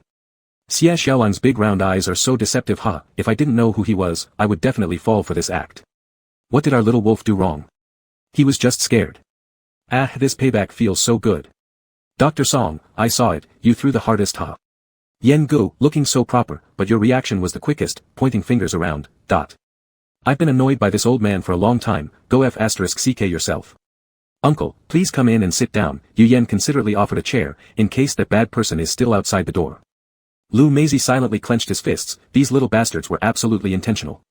He stared fiercely at Yu Yan's eyes, trying to find traces of lying on his face, but found none after staring for a long time. What are you looking at? Yu Yan pushed the chair forward again, come in quickly, dinner will be ready soon. As he finished speaking, the kitchen door next door was kicked open. The stern-faced woman was holding a stack of bowls, her cold gaze swept over them, dinner's ready, come inside and set the table. Coming, the 4 people immediately ran into the kitchen to help carry plates and chopsticks. The meal was quickly arranged, Lu Maisie sat in the main seat, proudly examining all the dishes on the table, clucking his tongue a few times, what kind of thing is this? Why is there no meat at all? This is made with things from your kitchen, Don Qing spoke without expression, don't you know whether there is any meat in your own house or not? But I have just given birth, how can I supplement nutrition without meat? Lu Maisie acted like he was in great difficulty, upon noticing the 2 women at the dining table, his expression immediately turned sinister. And who gave you permission, you women, to eat at the table? Women cannot eat at the dining table, it's an old rule left by our ancestors. Don't you know that? How dare you sit here, get out of here now, wait until we finish eating before you eat. There was a crisp sound of crack from Shinji's hands as everyone at the table looked toward her palm, where the wooden chopsticks had been easily broken under her fingers. Yu Yan thought of something and immediately picked up the bowl in front of him. The next second, the table was overturned with a loud clang. You think women can't eat at the table, then nobody will eat. Chapter 35, Team Dispute, Who Poisoned? Her temper is just like a gas canister, ignited easily.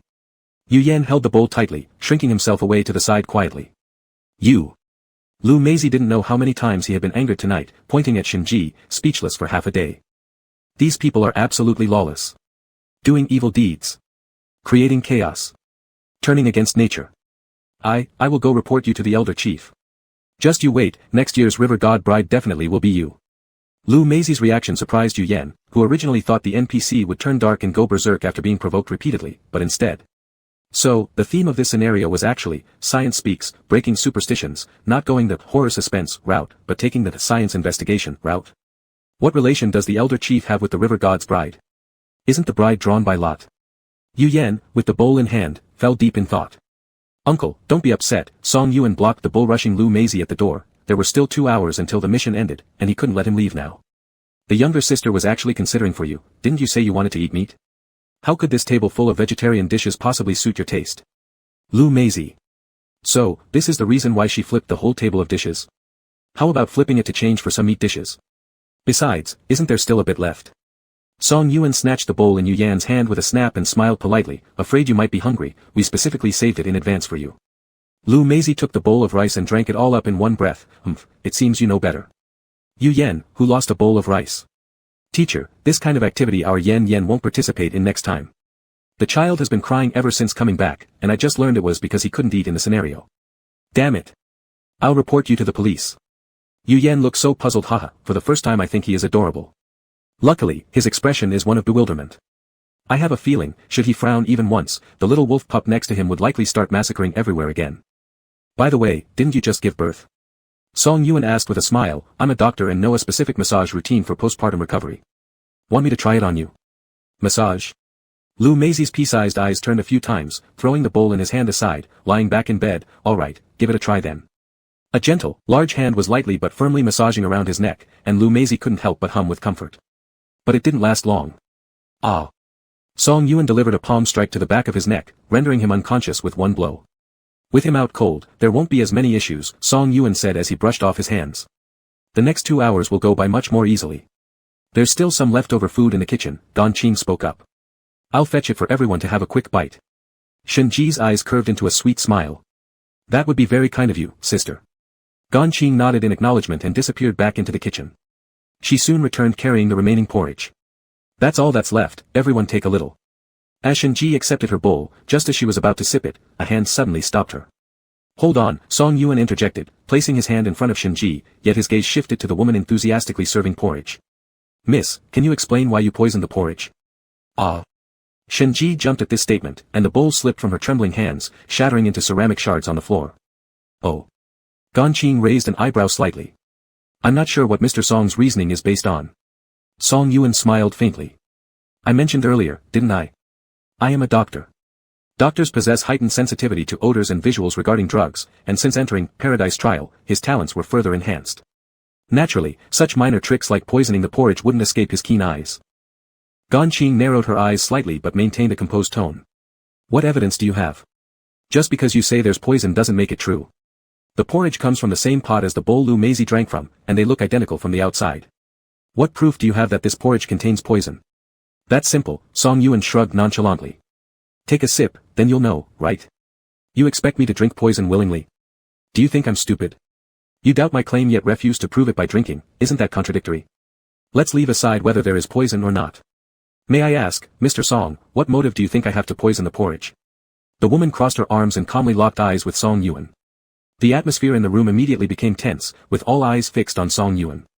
Even the pace of comments flooding through the live stream slowed down. Everyone awaited his response. I'm on your team, as your teammate, I have no reason to harm you, Gan Qing continued.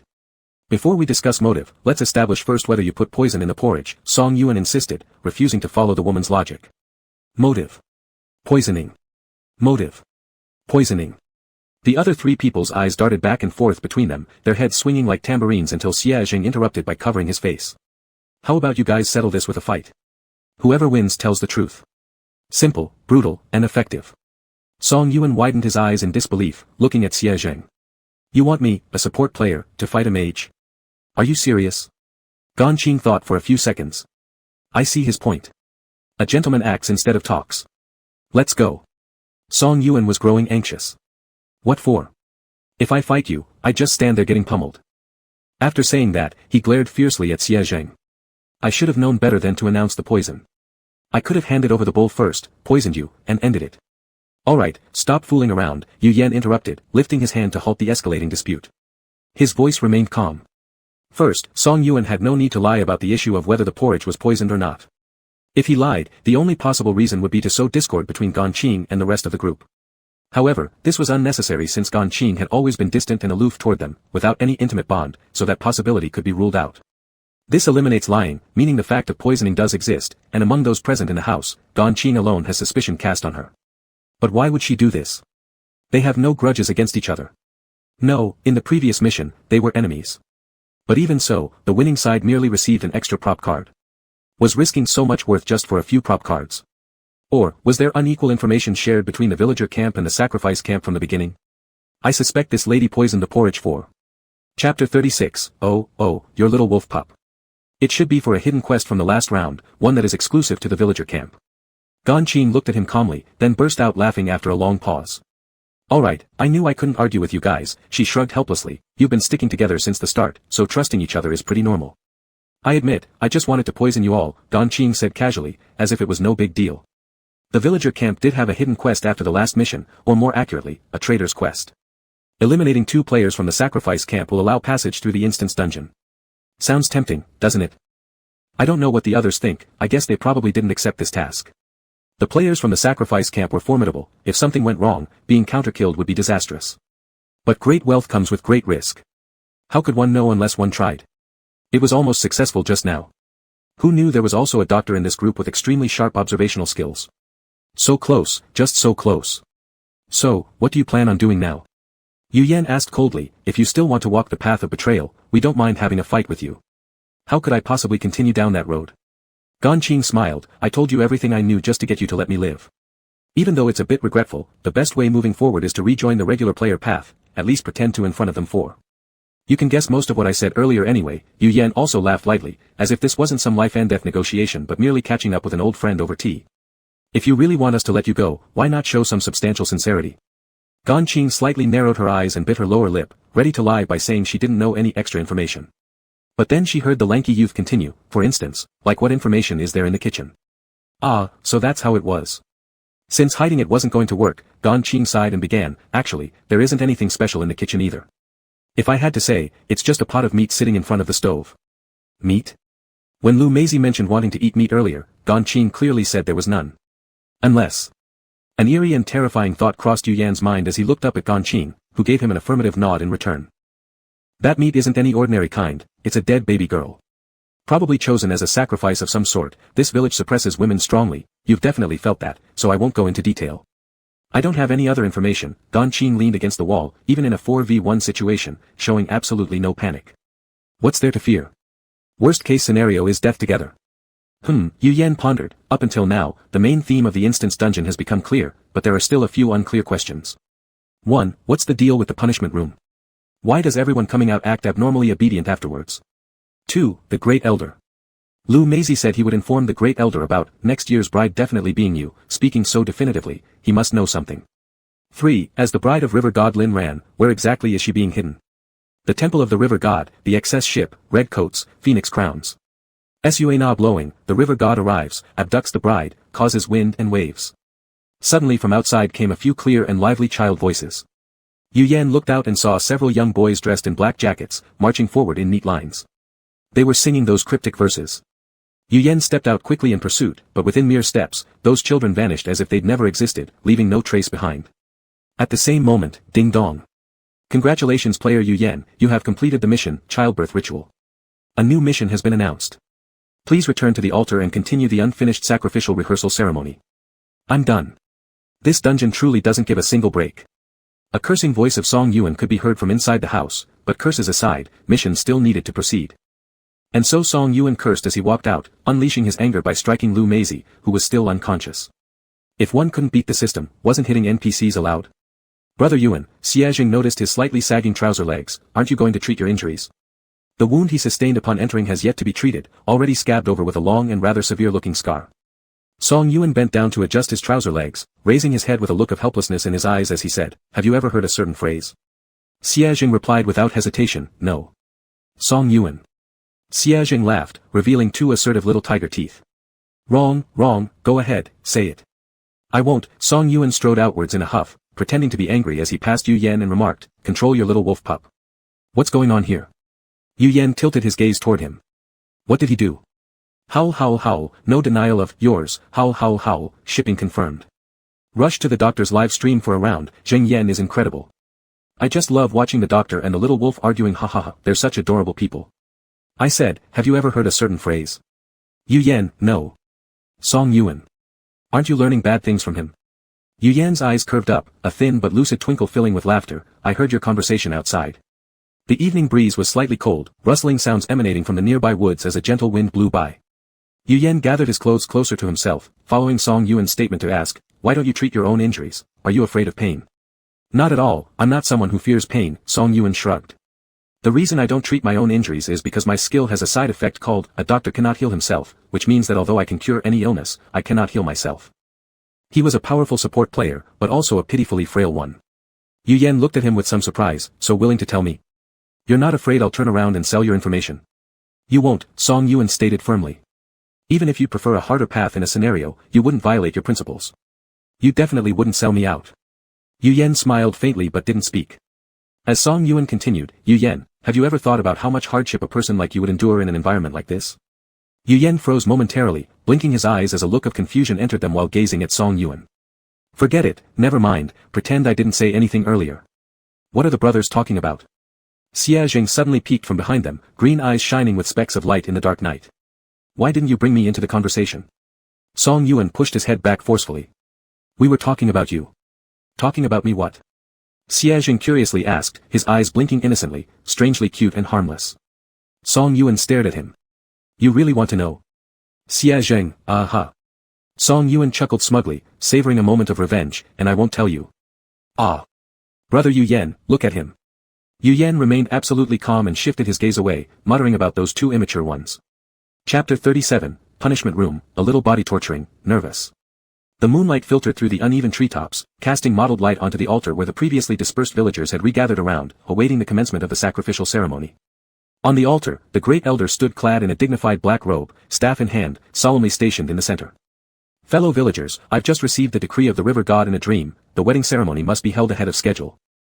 At these words, a commotion immediately erupted below the platform. Moved forward. Some families haven't prepared their sacrifices yet, what shall we do? Could it be our lack of sincerity that angered the river god, leading to his deliberate difficulty against us? The villagers murmured anxiously, evident worry etched on their faces. If the wedding ceremony happened sooner, then the end of the dungeon could potentially come sooner too, since all they needed was to find Lin Ran and uncover the village's secret, completing their task. But Yu Yan did not consider this a piece of good news at all. In fact, he had an ominous premonition lurking within him. Suddenly, a wrinkled old man's face popped right in front of Yu Yan. It was the elder from the altar. Without warning, he appeared in front of Yu Yan, as though teleporting instantaneously. Yu Yan flinched instinctively at the sudden proximity, stepping back involuntarily, but the shoulder was clutched tightly by the man before him. Villagers. The great elder's face loomed sinisterly under the glow of the moonlight. I know why the river god is enraged. Outsiders have intruded into our village. The fingers on Yu Yan's shoulder dug painfully into his skin, causing him to frown and quickly scan the surroundings. He realized it wasn't just himself, other players were also surrounded by the villagers. Judging by the expressions on the villagers' faces, there was no confusion, no surprise. They had known all along that these people were outsiders. No wonder entering the village had been so easy. Bring them. Escort these outsiders to the punishment room. The great elder shouted loudly.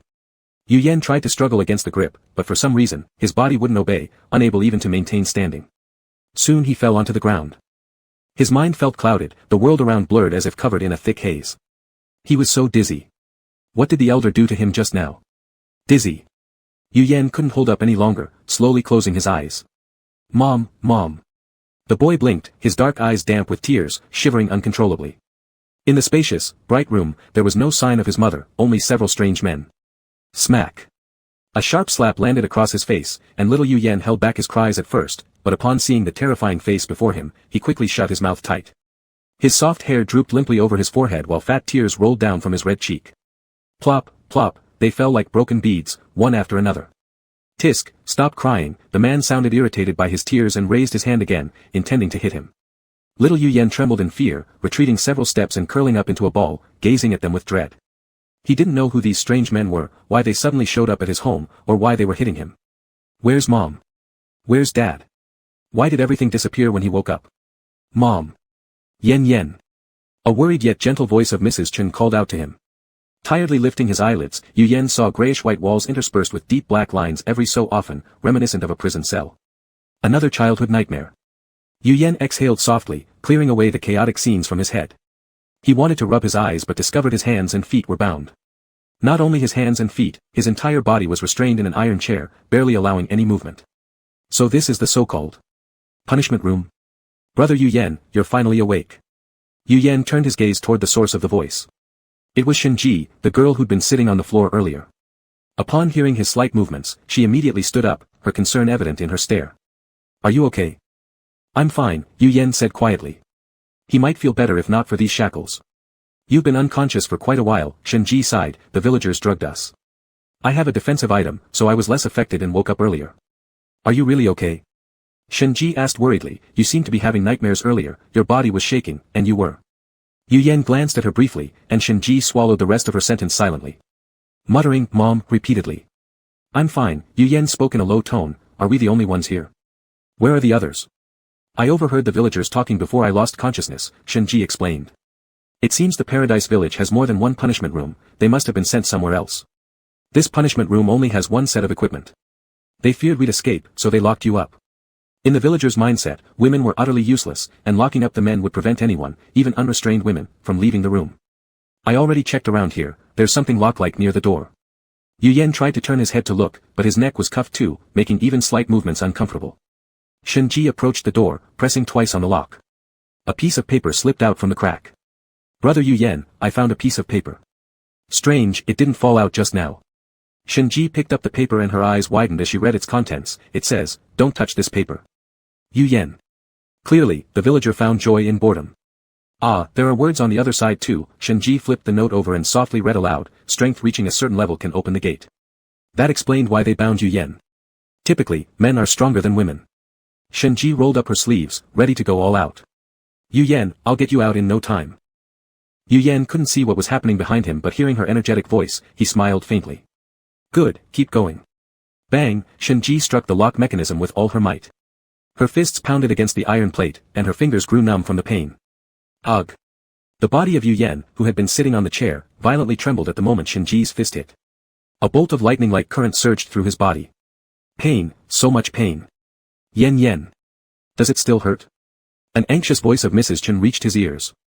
I've set the pain level to the lowest already, so why is it still this painful? The pain has already been adjusted to the lowest setting. Yu Yen closed his eyes briefly, he could not even imagine how much more painful it would be without that adjustment. Yu Yen, I'm sorry, Shenji, hearing his strained voice, turned around quickly. She hadn't expected that this device would have a connection to Yu Yen's situation. Upon further thought, it made sense, cruel game developers wouldn't let someone casually sit in a chair waiting for rescue. I'm fine, Yu Yen spoke hoarsely, striving to maintain his usual calm tone. Just focus and keep trying, I'm fine. I'll do my best. The sudden mishap made Shenji incredibly nervous. She had to succeed as quickly as possible, or Yu Yen would be electrocuted countless times. But what exactly was needed to open the door? No one knew. Huff. Jabs of pain repeatedly shot through his body. Yu Yen couldn't help but struggle, his nails carving blood-soaked grooves into the metal armrests. Cold sweat drenched his entire body, and leaning back almost exhausted against the chair back, he drew large gulps of air. A buzzing sound buzzed in his ears, vaguely hearing. Chapter 38, Sweethearts Turn into Brotherly Bond. The first rule of female virtue, men are heaven. The second rule of female virtue, one shall not insult one's husband nor shout at one's husband. The third rule of female virtue. Yu Yan's consciousness blurred slightly, finally understanding why women who leave here are so afraid of their husbands. Getting shocked while listening to nagging voices, insanity seemed only logical. Shenji battered until her hands bled profusely, yet the tightly shut door still showed no signs of opening. Yu Yen, Shenji stopped, nearly crying upon seeing his weakened appearance. Sorry, I've used a lot of strength already, but that door won't open. It's alright, you've done well already. Yu Yen shook his head lightly, his eyelashes trembling as his gaze fell down. Noticing Shenji's bloody hands, his brows furrowed. Take a rest, your hands must be hurting. Shenji puckered her lips, tears streaming uncontrollably. Wah, both my little babies are such good kids. Neither of you is wrong, it's that damn elder's fault. I'll curse that big elder to oblivion. Let mommy hold you. I'm heartbroken. Locking logic players in a brute force room and locking strength-based players in a puzzle-solving room, great move elder, just great. Yu Yan, Shenji wiped away her tears forcefully, smudging blood across her delicate face. Relax, we're definitely getting out. Blood serves as the sacrifice, gods as the guide, a clear and determined voice rang out as Shenji dipped her finger in blood, drawing intricate talisman patterns on a yellow charm. 3,000 vengeful spirits heed my command, break. The door exploded outward with a deafening roar, but at the same time, Shenji coughed up a mouthful of blood. Damn, the negative energy here is this intense, huh? Had she known earlier, she would have directly used the talisman rather than waste half a day battering her fists and enduring so much suffering. Yu Yan. A carefree voice called out in the distance. A boy in a black outdoor jacket ran towards them hurriedly. My hand was pinched badly just now, need some soothing to feel better. Seeing the scene inside the room, his formerly cheerful eyes suddenly widened. The wildflowers he'd picked by the roadside slipped from his grip, drifting down to the ground with the wind. Yu Yan. Xie Jing sprinted over swiftly, catching the young man collapsing from the seat in his arms. Brother, wake up, brother. His voice quivered, carrying slight sobs, like a lost child. Yu Yan felt warm drops land on his face, hearing familiar voices reverberating incessantly near his ear. Was he crying? Why was he crying? Yu Yan was confused, after all, he was the one who was injured, and they hadn't known each other for very long. I'm fine, Yu Yan said softly. Why are you crying? Yu Yan truly didn't understand it. In fact, at some point, he even suspected that he had accidentally activated a skill, transferring his own wounds onto Xie Jing, which was why Xie Jing had ended up crying so much. Does it hurt a lot? Xie Jing asked with red-rimmed eyes, pouting. Yu Yan had told him not to cry, so Xie Jing tried hard to hold back his tears, puffing his cheeks out until his face looked like a big watermelon. It doesn't hurt, Yu Yan strained to straighten himself up on his elbow. It'll be alright soon, really. Actually, he had wanted to try standing up, but his body still lacked the strength. He tried a few times and then gave up. His gaze shifted slightly as it met Xie Jing's eyes, pausing for 2 seconds. Maybe you should just let the tears out. He didn't want the kid to keep them bottled up inside. The moment those words left his mouth, Xie Jing's tears poured down in large drops, like an endless supply of pearls falling without end. It really doesn't hurt, Yu Yan felt an inexplicable urge to laugh. He wondered if all the tears he had managed to suppress earlier had somehow found their way into Xie Jing's eyes, that might explain why the latter was crying so heavily. Long Aotian, who had entered right behind them, walked over toward the pair and patted Xie Jing on the shoulder. Could you step aside? I need to treat him. I don't want you to. Xie Jing protested petulantly. You cause too much pain when you heal, I don't want you treating him. Xie Jing, stop making a fuss. Reluctantly, Xie Jing pouted and moved aside, muttering threats under his breath as he shuffled away. Don't you dare turn that little white ball red. Turning the healing ball red usually meant excruciating pain, and Xie Jing didn't want Yu Yan to feel that kind of discomfort. Alright, Long Aotian shoved Xie Jing gently to the side, and a pale white glow emerged from his hand, slowly covering Yu Yan's wrist. Why are you crying? Though Yu Yan feared pain somewhat, in order to distract himself, he turned his thoughts to something else. After circling back twice, he returned to the question he had asked earlier, why were you crying? The person being questioned wiped away the tears streaming down his face, blinking red eyes as he tilted his head sideways. Huh? Were you asking me? Is there anyone else crying in this room? Xie Jing hesitated, his blinking speeding up slightly. Seeing his hesitation, Yu Yan said gently, if you don't want to say, you don't have to. It's not something that can't be said either. Xie Jing took a deep breath, letting out a sigh. Because brother, you looks a lot like my brother. Yu Yan gazed at him quietly. So your reason for approaching me initially was also because of this? Xie Jing nodded glumly. My brother collapsed right in front of me, so. Yu Yan's nerves jolted suddenly. So, every time he got hurt, Xie Jing would become so anxious. It was because he missed his brother. That's how it is. Poor dear, your life seems to be so tragic too. Oh.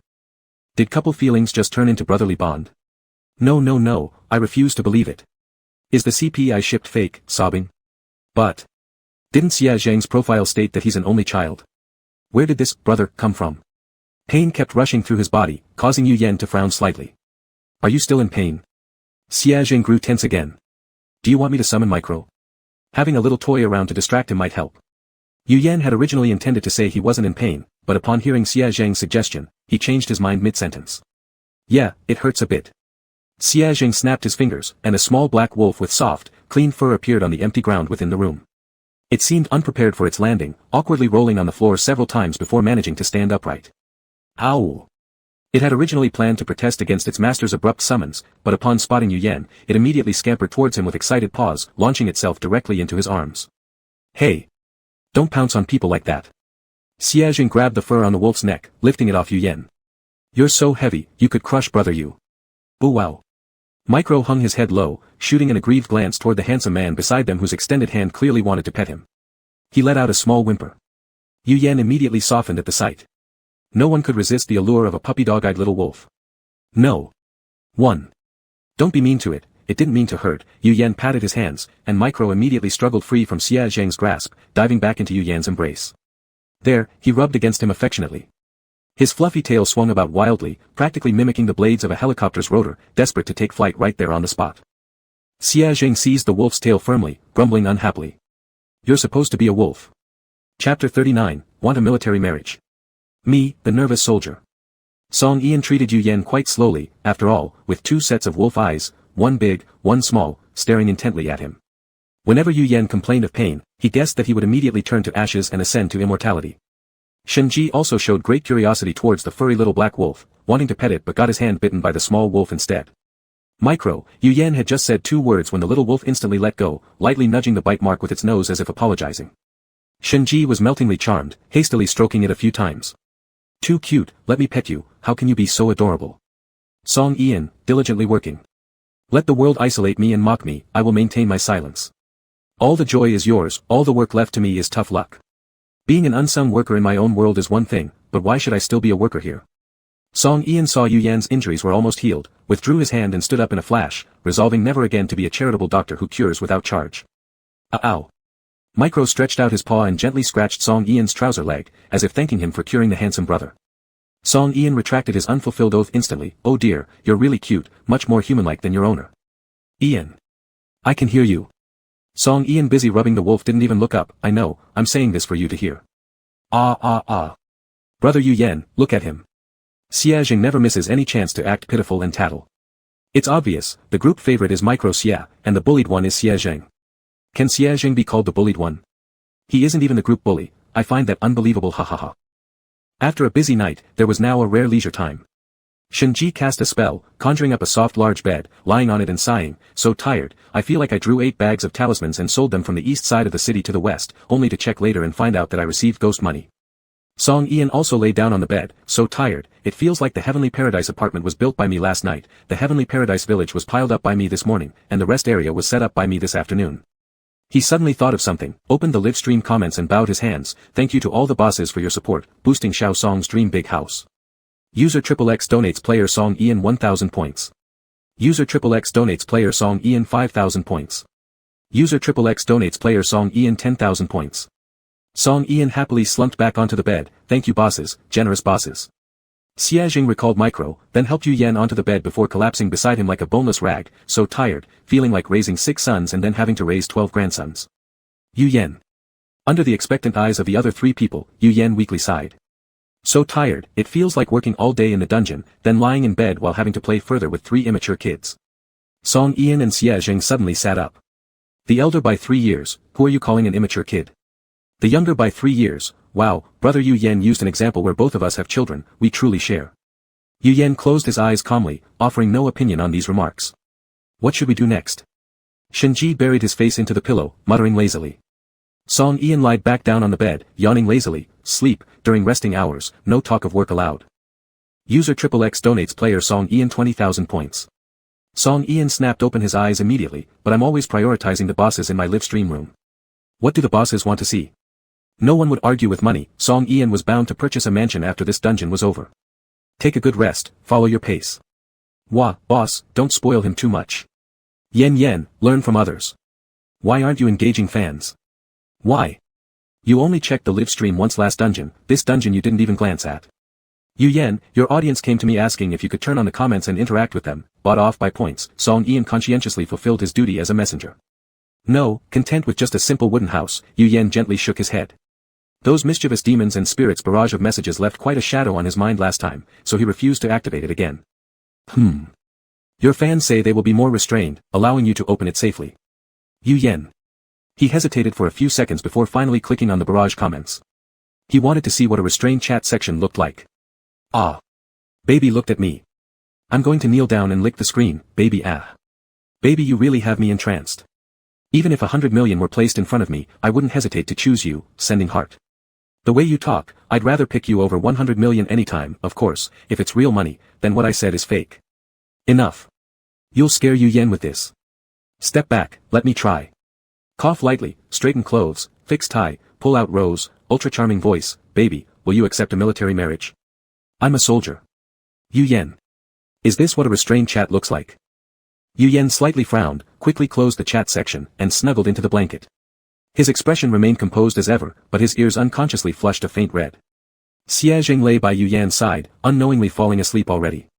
All night, between transforming into a wolf and summoning wolves, the test on his spirit was immense, so as soon as he got a chance to rest, he instantly fell asleep. The carefully combed hairstyle before entering the instance had long since come undone, stray strands obediently drooping on his forehead, adding an innocent youthfulness to the sleeping lad. Yu Yan turned on his side, quietly watching him. When awake, he's like a crazed dog whose spring has been wound up without a leash, when asleep, he's incredibly docile. Yu Yan was amused by the analogy that sprang up in his mind, and his lips involuntarily curved upward. It was getting late. Listening to the steady breathing beside him, Yu Yan also started feeling sleepy, closing his eyes and sinking deeply into slumber. Not long after he closed his eyes, the person who should have fallen asleep long ago suddenly opened his eyes. The moonlight spilled down, and those greenish eyes suddenly opened wide, gazing passionately at the young man lying beside him. My goodness! Elder brother Yu Yan actually smiled secretly while looking at him. Looked at him. And smiled. What isn't this, if not love? This isn't love. What else? While everyone could say they loved openly, true affection hides in details. If elder brother Yu Yan could smile at the sight of his sleeping face, he must be truly smitten inside. If it wasn't for fearing to wake up Yu Yan, Xia Zheng would now want nothing more than jump up and run around outside joyfully. Though running wasn't possible, waking Yu Yan up might make him angry. Xia Zheng smirked widely, realizing that smiling like that at midnight felt weird. He manually flattened his own mouth corners, but they curled up again within seconds. Hee, can't help it, absolutely can't help it. People in the live stream room couldn't resist making sarcastic remarks. What's he laughing about like a loon at midnight? I don't know. He might have asked Yu Yan whether she'd accept a military marriage or not. Chapter 40, amid laughter, children vanished into thin air. Awakening again was due to the clamor of some children. The four individuals in the house woke up and stood, looking towards the entrance of the punishment room. A group of boys dressed in little black jackets stood by the door, curiously peeking inside. They didn't seem older than 10 years old. Hey, they woke up, quick, take a look. There are actually men too. Men can also be locked in the punishment room. I haven't heard of such rules before. I don't know. I brought you guys here after hearing my father saying there are prisoners in the punishment room today. 3 men and a woman, good heavens, it can't be what I'm thinking. What do you think? Tell us. Voices near the door grew quieter. Not long after, came a few chuckles filled with ill intent. Hey, brats, Xia Zheng exuded a low-pressure aura, glaring at the people by the doorway with evident dissatisfaction. Think twice before speaking, consider whether you're able to bear the consequences of saying such things. Perhaps because of his oppressive demeanor, the leading kids retreated several steps, their gaze toward him laced with a trace of fear. Why are you afraid? They've already been thrown into the punishment room, so why bother being scared? That's right. He must definitely be furious from embarrassment now. Yeah, that's exactly it, shame-faced embarrassment. Angry because we exposed his shameful deeds. Shenji looked at the playful kids at the door, then sighed weakly. This scene reminded me of a poem. Long Aotian subconsciously asked, what poem? Shenji's face bore the expression of someone weathered. It's just like children of South Village taking advantage of my weakness.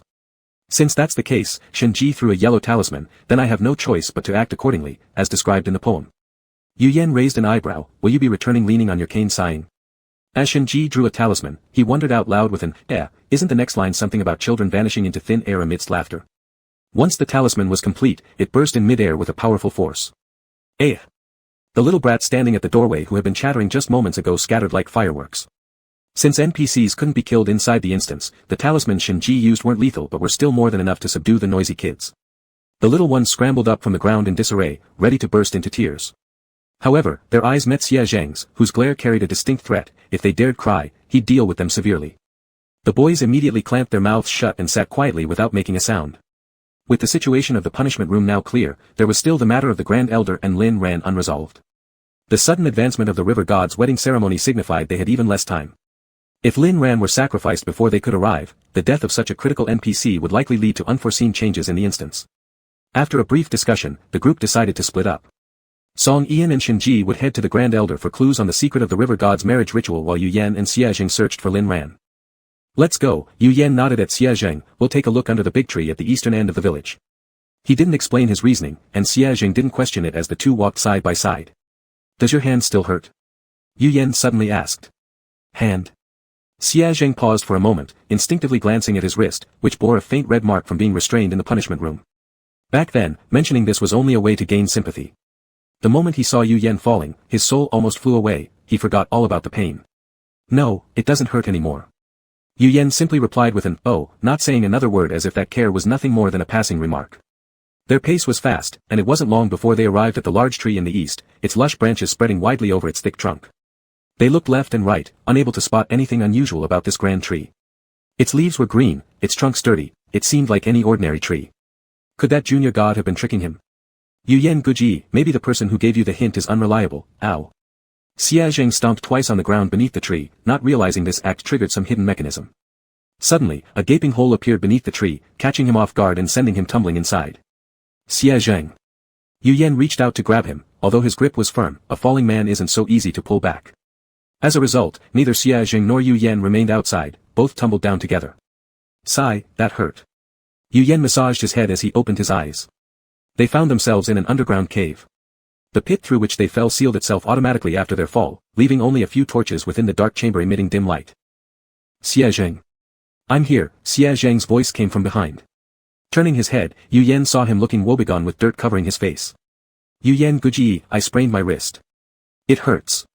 Xia Zheng bit his lip and managed to squeeze out a couple of tears, plaintively complaining. Sprained? Yu Yan lightly gripped the joint of Xia Zheng's protruding wrist bone, his tone indifferent, revealing no emotions. Xia Zheng nodded vigorously. Does it hurt badly? Xia Zheng continued nodding furiously. But before he could finish his second nod, someone yanked and twisted his wrist sharply with a click, resetting the joint instantly. The abrupt pain made Xia Zheng stifle a groan. All fixed, nothing serious, Yu Yan released his grip, let's continue forward. Xia Zheng gently rubbed his wrist, momentarily dazed as he watched Yu Yan's back, so brother Yu Yan knew how to reset bones too. Before he could contemplate further, a familiar voice sounded in the distance, handsome brother. It was filled with surprise and joy. Taking a few steps forward, Xia Zheng saw a woman in a red dress. As his gaze moved upward, that face was a magnified version of Ranran's. Clearly noticing Xia Zheng behind Yu Yan, Lin Ran's expression quickly turned unpleasant. Why are you here too? Why can't I be here? Xia Zheng crossed his arms and sniffed. When I heard that name earlier, it sounded familiar. Turns out, it's really you. Has this game gotten so poor that NPCs have to be shared? You mind your own business. Lin Ran shot him a fierce glare. You scared me last game, but this time, you won't get to bully me again. As if anyone would willingly bully you. Yu Yan felt somewhat exasperated. Why did Xia Zheng always end up quarreling with everyone he talked to? Let's not talk about this now. Lin Ran, we were sent by Li Qian to look for you. She's very worried about your situation and hired us at great cost. Yu Yan explained his identity. Hold on, Lin Ran stepped forward. Do you have my token? If you don't, we'll have to fight first. According to the instance's script, she would thrash any strange man without the token mercilessly, but if they happen to be handsome brothers, she'd go a bit easier on them. Is it this? Yu Yan held out a delicate sachet. It's exactly this one. Lin Ran's eyes brightened in delight before quickly shifting gears into her role. Was it Qian who sent you? She herself didn't come, right? No. Phew, Lin Ran let out a long breath of relief. That's good. She's a girl, with quite a lot of money. If she came to this wretched village, she'd surely get bullied. Yu Yan nodded slightly. Could you tell us your story? Chapter 41, I'm 189 centimeters tall. You've probably figured it out already. Lin Ran, dressed in a blood-red bridal gown, sat down on a rock casually, wiping off the dust with her sleeve and even clapping her hands inviting Yu Yan to sit as well. This paradise village is remote, and their thinking is futile. Even though it's already the 21st century, they are still stuck with superstitious practices that oppress women. I was born in this village, just like most girls here. I wasn't liked much because I'm a girl. My father would beat me all the time, asking me why I wasn't a boy and why I chose to be born into their family. Lin Ran's eyes were calm, seemingly accustomed to sharing her pain with others. My mother used to protect me, but every time she shielded me, she'd receive even harsher beatings. One night, she gave me all the money she had secretly saved over the years and told me to run away, to anywhere else, just leave the village. I ran, ending up in a town where I was taken in by an orphanage. That village was backward, but compared to ours, it was far better, hundreds, even thousands of times better. Although I was still unpopular and had to do a lot of work, at least I could attend school and have the chance to climb higher. I didn't have to be trapped like a rat in a gutter, accepting my fate to stay in the gutter forever. You must be a really, really capable person, Xia Zheng said thoughtfully, his expression sincere and affirming. If he guessed correctly, Lin Ran must have made it to a prestigious university in a big city, otherwise, she wouldn't have met children from highly educated families like Li Qian, nor become close friends with them. For someone like Li Qian, and not only her but many teenagers alike, attending college was just a step in life that everyone took for granted. But such a step was something Lin Ran fought desperately to earn, a way to survive. Thanks, Lin Ran smiled, but her smile faded almost instantly. It wasn't until later that I found out, in the year I left, my mother was chosen as the river god's bride and drowned alive. Were disobedient women selected as brides for the river god? Yu Yan asked gently. Yep, Lin Ran nodded, her eyes brimming with tears. This village has existed so long because all the women who dared to resist were killed one way or another. The men in this village, as beneficiaries of this system, were naturally comfortable maintaining the status quo. To uphold this advantage, it was simple, just kill anyone wanting to resist. Thus, many punishment rooms were built in the village. Whichever woman was deemed rebellious would be immediately locked inside and electrocuted. If they still resisted after that, they'd be directly chosen as sacrifices or brides, killed off simply. A simple, crude, and yet effective method, and it also served as a deterrent for others, the killing of one chicken to warn the others. Why wouldn't they be happy with this arrangement? The so-called wedding of the river god? It was nothing but a fraud. A deceitful hunt targeting women. I've returned this time to gather evidence, to seek justice for those women and make the men responsible pay for their actions, Lin Ran stated word by word, her eyes full of unshed tears. Do you know that some women were killed not for resistance but because they forgot to cook dinner or overslept in the morning? For such trivial matters, they could become reasons for their death. But my strength alone is still too weak, Lin Ran sighed. I originally planned to collect all the evidence and leave, but then that old man discovered me. He performed some strange ritual, insisting that the bride was me, locking me in here with no way out. Then, you see the situation I'm in now. Lin Ran sat on the rock, idly swinging her feet. I've been locked up here for a while and tried to break out of that hole with force, but it didn't work. Was there nothing left to do but wait for the ritual to begin? Yu Yan and Xiajing exchanged glances, their thoughts aligning in an instant. At times like this, it's when my 189 centimeters tall, 18-year-old vibrant stud should make an entrance. Xiajing rolled up his sleeves, showing his sandbag-sized fists as he stormed toward the opening with great bravado. Lin Ran blinked. Why did you suddenly bring up your height? Xiajing turned around. Because I really am 189 centimeters tall. Lin Ran. Yu Yan. It seems the internet wasn't lying, men who are over 180 centimeters will always respond to questions about their height, even if it's their last breath. But, who asked him? Maybe he's wanted to show off all along, but no one asked, so now he finally couldn't hold it back. Perhaps he thinks Brother Yu is reacting coldly because he doesn't know his height. I still think Brother Yu has some traits of a straight-laced guy, he probably feels just as confused right now. A comment from above said it was a bad review, so please don't mind. Xiajing clenched his fist and delivered a powerful punch to the sealed opening. The strength behind it was far beyond what anyone his age might usually have. Bang! The opening was easily smashed open, scattering small stones and dirt, creating a cloud of dust. Lin Ran widened her eyes in excitement, clutching her dirty red long dress and rushing towards the opening. It had been so long since she had breathed fresh air. Brother Yu, after Lin Ran ran out of the cave, Xiajing approached Yu Yan pitifully, holding his injured hand for him to see. It hurts a little. If brother would blow on it for me, it wouldn't hurt as much. Yu Yan glanced at him, perhaps reminded that Xiajing looked like his deceased older brother or maybe just because Xiajing seemed truly pitiable. As though bewitched, Yu Yan grabbed his hand and gently blew on the faint drops of blood that were seeping out. Is this okay? Xiajing momentarily forgot how to breathe, his eyes widening slightly. Yes, it's good. Does it still hurt? If he said yes. Xiajing admitted to himself that he was a bit greedy. He pursed his lips and softly murmured, it does. Go away. All right. The young man smiled brightly, revealing two tiny tiger teeth, laughing with such pure happiness that just getting the treatment already made him feel satisfied and delighted. So, what are we going to do next? Xiajing tilted his head and asked. Lin Ran is saved, and the secret of Paradise Village is known too. In a way, we've pretty much passed this level. Just as he finished speaking, a system notification echoed in his mind. Ding dong. The secrets of Paradise Village have been uncovered. Current tasks completed, players can choose to leave the game. Do you wish to exit the challenge game, Paradise Village? Yu Yan looked at Xiajing, what's your decision? Xiajing shrugged carelessly. I don't care either way, but I think since we're here already. Alright, Yu Yan nodded in agreement. Both he and Xiajing shared the same idea. Since we're already here, let's settle these issues before we leave. Chapter 42, you should have been confident and uninhibited. The sky was as dark and heavy as ever, oppressing everyone to the point where they could hardly breathe. What do you think should be done about this village? Yu Yan looked at Lin Ran and asked indifferently. Huh? Lin Ran turned around, somewhat surprised by his words. I thought you two had already left. After all, staying in the game world involved too many uncertainties, they didn't need to take such risks. It feels strange seeing your usual overconfident self compared to the pathetic version trapped here. Xia Jing leaned against a stone wall, smiling casually and purely, with his tongue pressing against one of his sharp tiger teeth. Lin Ran raised her hand as if to strike him. You don't need to say anything unpleasant. Xia Jing chuckled lightly but did not say the second half of what he had thought earlier. He should have been confident and uninhibited. Not just Lin Ran, but nobody deserved to be trapped in this confined feudal world ruled by archaic rules. They should have been free. You said an individual's power is too weak. I think with the three of us added, we might have a better chance. Yu Yen said calmly and steadily. This isn't your fault, and you shouldn't fight alone. I think, who wouldn't like a happy ending? Lin Ran was stunned for a moment, her heart trembling slightly. She nodded heavily, yeah, thank you. Awesome. We need that happy ending. Showering gifts. TSK, I thought it was an amazing live stream, but turns out it's just another do-gooder channel. Why save these useless NPCs? Why not just leave? What a show-off. Exactly, newbies always act out these useless heroics. They won't know better until they hit a wall. Oh my goodness, what a miserable life those upstairs commenters must be having to find their existence here.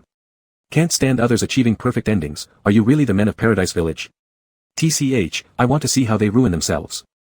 Yu Yen. Shenji and Song Yuan came running from afar. We figured out how the Great Elder selects the river god bride and sacrifices. What they call divine will is nothing more than a trick with the lottery box mechanism. What kind of divine will, what kind of lottery? It had already been predetermined since the start. The village replaces its elders every decade or so, and only they knew the secret of the lottery box. Knowing the truth, understanding that the so-called sacrificial ritual was nothing but a scam, they didn't care. They continued spreading the legend of the river god's marriage, trapping the villagers in a tale of drums, making them increasingly superstitious and ignorant. Is this Miss Lin Ran? Hello, I'm Shenji. Shenji found time to shake hands with Lin Ran as a greeting and then continued, the sacrificial ceremony will begin soon, and the Great Elder is heading this way right now. Their time was growing short. Are there other players in this game instance? Yu Yen suddenly asked. Probably not, Song Yuan said gravely. 3 people died on Nia Shengzi's mission. The 2 survivors were killed by Gan Qing after she completed her hidden quest. Now, it's just us 4 left in this game. That's good, Yu Yen said, we don't have to worry about anyone suddenly attacking us. He looked at Lin Ran again. What kind of ending would you prefer? Lin Ran's lips curled slightly into an evil grin. Well, I think we should fight fire with fire. The 5 of them huddled together and discussed earnestly. It wasn't until Xia Jing noticed footsteps approaching in the distance that everyone dispersed. When the Great Elder reached the base of the Great Locust Tree, he discovered that the cave opening had been blasted open. Who? Wearing a black long robe, his face contorted behind a mask, the Great Elder shouted, who blew up my cave? Perhaps. Hesitated the junior priest following the Great Elder, maybe the bride escaped herself. Impossible. The Great Elder snapped definitively, she doesn't have the guts. Doesn't have the guts. But she certainly did. A woman dressed in a red long skirt stood atop the altar, her hair fluttered wildly in the wind. Her beauty was radiant, her skin smooth as congealed fat. The villagers below stared dumbfounded at the person on the altar. Who's this? I've never seen her before. Judging by the clothes, could she be the river god's bride? Why is she out before the wedding ceremony even began? What's she planning to do standing up there? Villagers, Lin Ran smiled sweetly, I just had a dream where the river god told me that the person he wishes to marry is not me at all. There was an uproar among the crowd below. What? Not her. Did the Great Elder make a mistake? Impossible. Just because you say you had a dream, why should we believe you? Lin Ran snapped her fingers, boom, a thunderous boom echoed across the sky. Terrified, the villagers immediately knelt down with foreheads touching the ground, practically folding their whole bodies over in extreme piety. It's the river god. He truly manifested his presence. So who is the river god going to marry? Why is he sending thunder all around? Just shut up already, acting like you're insane. Careful, you don't want the river god's lightning to strike you. Boom. Another deafening sound reverberated, though this one didn't come from above, but rather, from behind the altar. Lin Ran, standing on the altar, furrowed her eyebrows slightly. Isn't this supposed to go perfectly fine? What happened? 2 minutes ago. Sister Shenji. You look so cool summoning the heavenly thunder. Xia Zhang's eyes sparkled as he looked at Shenji, his tone brimming with excitement and anticipation. Teach me quickly. Shenji hesitated. This isn't something that can be learned in a short while. I'll practice more then, and anyway, I learn really fast. Xia Jing picked up a blank talisman paper that had fallen on the ground, biting his fingertip to draw something similar to what Shenji had done just moments ago. What are you drawing? Curious, Shenji leaned over for a closer look and her eyes slightly widened. Xia Zhang's talisman was nearly identical to the one she'd just drawn, matching up to 9/10. Could he have copied it just by looking once? How about this? Xia Zheng tilted his head back, hands on his hips, smugly boasting without any trace of modesty, am I not gifted? You are gifted, Shen Ji nodded, but you made a mistake here, she pointed at the position below the yellow talisman, right there. Will making this mistake have an impact? Before Shen Ji could respond, the yellow talisman in Xia Zheng's hand turned rapidly red, followed by a loud bang. Yu Yan and Song Yuan, who were replacing the lot's base in the Elder's secret room, lifted their heads upon hearing the sound, both faces perplexed. What was that sound just now? It came from Xia Zheng's side, it sounds like something exploded. Oh, explosion. That's trivial. Wait. Explosion. Chapter 43, Touching Years, touching years. What did these two do in our absence? By the time Yu Yan and Song Yuan rushed back, they were greeted by the following scene. Xia Zheng and Shen Ji huddled miserably in a corner, covered in ash, with a large crater created moments before by the explosion in front of them. Brother Yu Yan, Xia Zheng pouted and attempted to leap into Yu Yan's arms but was pushed away due to all the grime, all over with dirt, don't rub it on me. Xia Zheng could only retreat with a flat mouth. Neither of them was hurt, their quick reactions had allowed them to dodge the explosion in time. They were simply covered in dirt. While chaos reigned on one side, Lin Ran seemed to have effortlessly deceived the villagers in the absence of the Great Elder.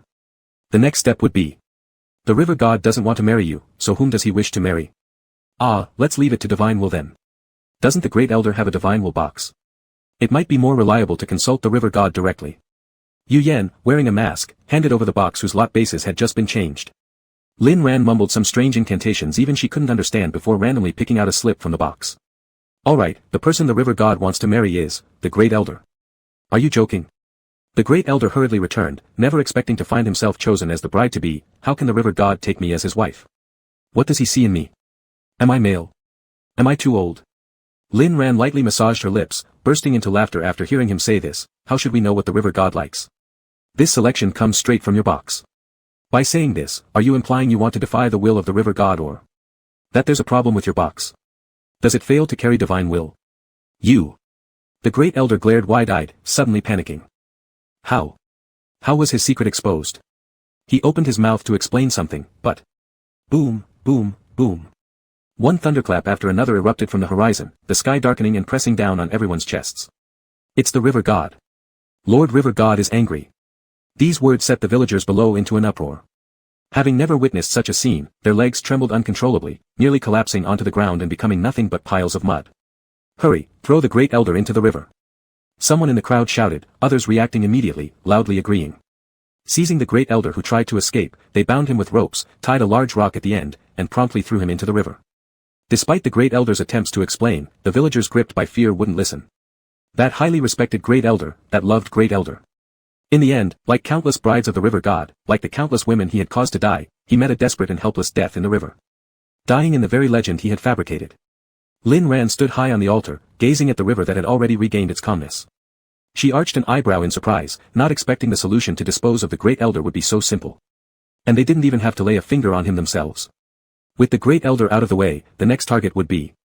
With the bride chosen, it's time to select the sacrifices. Lin ran her gaze and smiled at the villagers below. The river god revealed in a dream that he enjoys eating those burdened with heavy sins the most. Everyone is welcome to report others. The top 5 villagers with the most accusations will be selected as sacrifices. Remember to state your reasons when selecting the sacrifices. If you lie, the river god might get angry. What happens next, I can't guarantee. There were too many males in Heaven Village. If they were all picked as sacrifices required to drown themselves, there would likely be resistance. The female villagers' thinking hadn't fully changed yet, so they lacked the capacity for aggression. Players couldn't kill NPCs, and large-scale rebellion wouldn't benefit them if it occurred.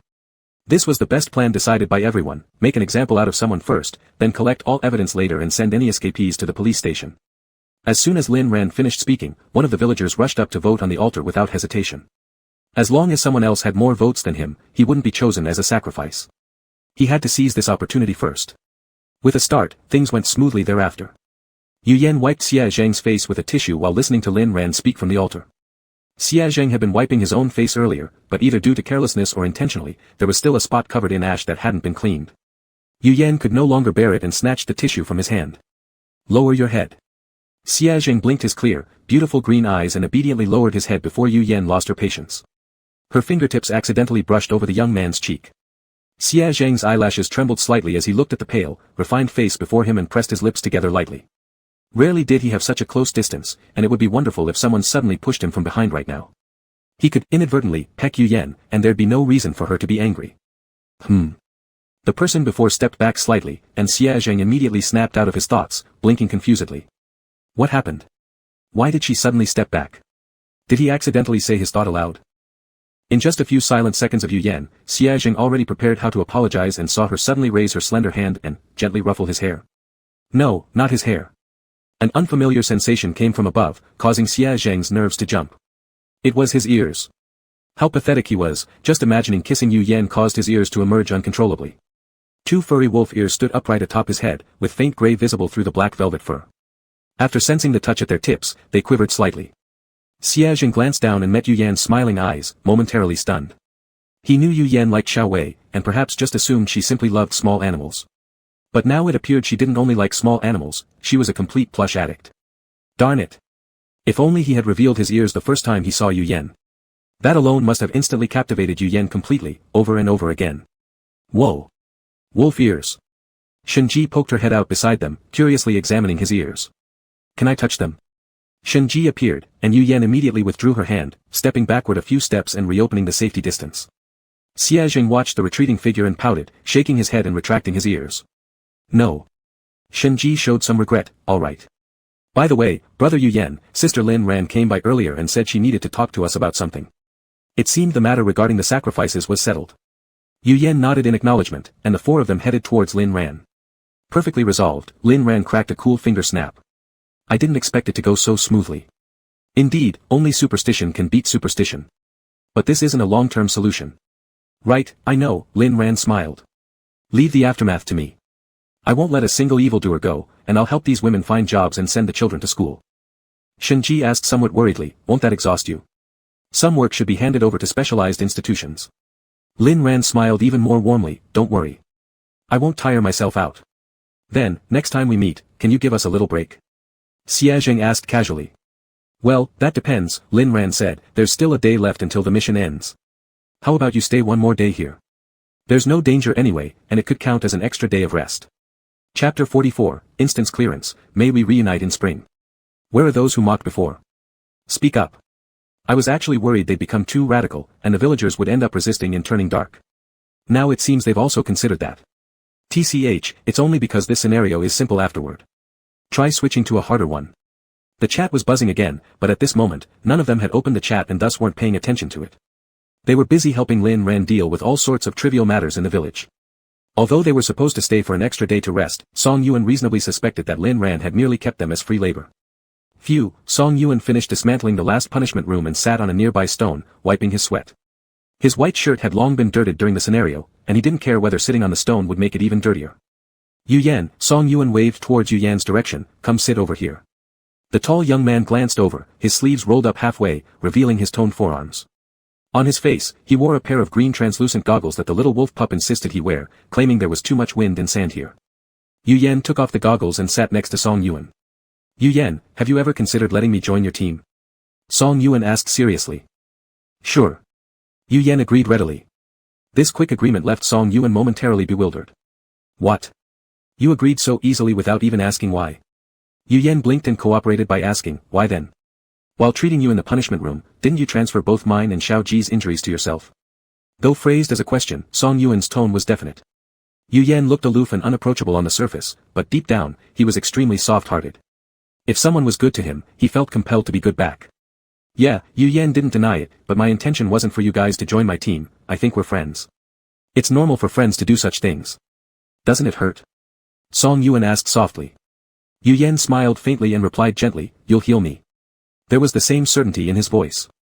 Song Yuan stared at him slightly dazed, it seemed like it had been ages since anyone cared for him so positively or affirmed him. In his original world, he was also a doctor with few friends, having just a rich guy friend who treated him more as a tool than a buddy. Even when calling him brother, Song Yuan always felt the other never regarded him as one, especially not after the latter started dating. Many nights of deep sleep were interrupted by a phone call, Song Yuan, come quickly. Nana is sick, very serious. It sounded urgent every time, so Song Yuan rushed over without changing from his pajamas only to find out that it was a tiny cut on the guy's hand. Dude, seriously speaking, even if I came late, her injury could have healed itself. This kind of minor thing shouldn't bother me, right? No, Nana's matters are the biggest matters. Because they were brothers, there was no money earned after treating her, worse, not even a word of gratitude. This logic would now definitely make Song Yuan curse such behavior, but back then, he never understood why he didn't ask for payment when the other party clearly hadn't mentioned it. All medical costs, treatment fees, equipment use fees, were fully borne by Song Yuan alone. If he failed to cure, it would result in something far worse, possibly being forced into a situation where failure meant death for him as well. Such situations turned Song Yuan into someone suffering from severe neurosis. Though a brilliant young medical prodigy, countless times at night, he questioned himself, his medical skills, and his way of interacting with others. He had thought about escaping, yet it was as if his brain was wired to obey fixed commands. No matter how strong the urge to flee became, as soon as the phone rang in the dead of night, he would immediately pick up without hesitation and rush to that villa without a second thought. It had been truly long since anyone had confirmed his worth or cared so deeply about him. Alright, Song Yuan's voice was hoarse, he wasn't sure what exactly he was agreeing to. Maybe it was a promise to treat him if he got injured, maybe it was a promise to become teammates, or perhaps, simply to become friends. A gentle breeze blew past, casting a warm glow across the horizon. Song Yuan opened his mouth, just ready to say something, when a familiar noisy commotion reached their ears. What do you mean? I'm angry, I'm really angry, AO. Xiaojing glared fiercely at the empty air, apparently watching the chat. What kind of chat message could provoke someone like that? 189. Heard that apical dominance inhibits the growth of side buds, could it be that you can't perform? Ha ha ha ha, why did your expression change? Can't possibly be that you're really incapable, right? That's enough. No ridiculing our little wolf. He's still young, he will definitely grow taller in the future. The floor above didn't spare him either, ha ha ha ha. What? What are you all talking about? I don't understand at all. Nothing much, kid, go play now. What's going on? Yu Yen said as he reached out to check the chat messages, but Song Yuan abruptly stopped him. Yu Yen looked puzzled at him. Where'd Ji Qi go? Let's look for her. After saying this, Song Yuan awkwardly pressed his lips together. Was there a more forced conversation switch than that? But Yu Yen reacted gently, and after hearing him say that, retracted his hand from opening the chat section. Alright, she seemed to be around the altar. Song Yuan immediately pulled him forward, let's go then. After walking just a few steps, Yu Yen took the opportunity while Song Yuan turned his head to open the chat anyway, he wasn't supposed to see it, but here we were. After opening, he was even more confused. Shut up. Hello there, handsome, why didn't you mention earlier that you'd opened the chat? Hasterchi with Rose JPG. You actually came to see us voluntarily? I knew you cared for us. Wasn't this normal chat behavior? Why had Song Yuan not let him see it earlier? And why had Xia Zheng lost his cool so thoroughly? Yu Yen couldn't figure it out, so he decided to stop thinking about it. It must be that Xia Zheng got shy from being complimented. Although the word shy probably couldn't touch any part of that little black wolf. They arrived at the altar where Shenji had just finished an impressive ritual of deliverance. Even though the premise of this level was promoting science, breaking superstitions, Shenji could feel some things as someone who practiced talisman arts. Summoning celestial thunder would surely bring backlash, yet nothing had happened to her at the time. It was because of those wrongfully dead spirits. The spirits understood that Shenji was helping them, so they willingly used their last ounce of strength to protect her, even with the risk of dissolving entirely. Exhausting, Shenji collapsed on the altar tiredly but with a satisfied smile. In your next lives, make sure to be happy and content. Ji. Shenji slowly sat up at the sound of her name. Brother Yuan, Brother Yu Yen, is it time for us to leave? The level was about to close, they truly should go. Wait, Lin Ran, wearing simple casual clothes, came running out, with Li Qian by his side. I've already heard what you've done from Ran Ran. Don't worry, I'll definitely pay you back. Thank you. Lin Ran added quietly, it's 15 million points, you know. Song Yuan's eyes lit up immediately, 15 million points. That was far better than anything the stingy system could offer. 5 times as much. Oh, no problem, Song Yuan grinned falsely. This is what we're supposed to do. Brother Yuan, Xia Zheng bounded over with a small daisy in his hand. You're acting too desperate smiling like that. Judging by his lively manner, it seemed he'd calmed down already, though unclear whether it was the chat that comforted him or his own doing. Song Yuan, his mind clouded by money-induced joy, ignored Xia Zheng, merely giving a hum as a response while looking on as the latter handed over the flower to Yu Yen with a radiant smile. TCH, if only there was a mirror to show this boy what a desperate smile truly looks like. Yu Yen stared at the daisy forcibly thrust into his hands. The flowers were fresh and adorable, a rare vitality in this desolate and remote village. There's nothing more to say, Yu Yen touched the petals of the daisy with his fingers, speaking calmly and gently. So, I wish you escape from misery and ascend to green hills, and never meet difficulties again on the other side. My hope is that we meet again in spring next time. Congratulations to players Yu Yen, Xia Zheng, Song Yuan, Shenji for successfully completing the game level Paradise Village. Looking forward to meeting again next time. Chapter 45, Yu Yen, Prophecy. When Yu Yan opened his eyes again, he was back in his own small wooden house, fumbling on the bed for something. A fine trait of today's young generation, when they wake up, the first thing they search for is their phone. Though the points from this session were much higher than before, Yu Yan had no intention of changing his house. This little wooden cottage suited him just fine. Yen. Mrs. Chen's voice came again, but this time it wasn't in his mind, instead, it was in the air. I tried just now, and I think I can leave your body independently. A misty figure swayed around. Although it was hard to discern what the figure exactly was from its outer appearance, Yu Yan knew that it was his mother. That's good then. No wonder you didn't speak up much after that. Because I saw that you were playing fine on your own, Mrs. Chen responded discontentedly. I'm a woman over 50, I can't go bother you youngsters playing games, can I? Yu Yan frowned slightly hearing the word bold woman, you are still young. Mrs. Chen laughed contentedly twice, only you would flatter me like this. I have almost no black hair left. What youth? By the way, Yen, do you want to know Shinji's identity? Yu Yan looked at the mist without much surprise. Have you also read her novel as a supporting character? No wonder I'm proud of being your mother, you're so smart. Shinji is a secondary female character in a cultivation novel. According to the novel's explanation, she can also be considered gifted, a rare talisman cultivation genius in the cultivation world, but... Yu Yan followed her words and asked, but what? But she's too timid sometimes, prone to mistakes when nervous. Once a mistake happens, tasks won't be completed. In her sect, she is always the one lagging behind. Mrs. Chen sighed as she said, her sect is the #1 sect in the world. Even though she is a genius there, the most abundant thing there is geniuses. What a pity, such a beautiful and clever young girl. She's pretty powerful, Yu Yan muttered while fiddling with his phone. The cultivation world doesn't lack geniuses, but my team does. Yu Yan added Song Yuan and Shinji's chatting method, and sent both of them an invitation to join the team. He knew that Song Yuan would join his team, but what surprised him was Shinji's almost instant acceptance, without any hesitation. Player Song Yuan successfully joined the team, current, just for fun, team size, 3 people. Player Shinji successfully joined the team, current, just for fun, team size, 4 people. Automatic group chat functionality unlocked for multiplayer teams, and they quickly started bubbling up in the group chat. Xiaozheng, what? How do you know I'm the first teammate of brother Yu Yan? Shinji. Who asked you? Song Yuan, what? How do you know I just bought a mansion? Shinji, Brother Yu Yan, kick these two out of the group chat. Yu Yan couldn't help but laugh looking at the screen.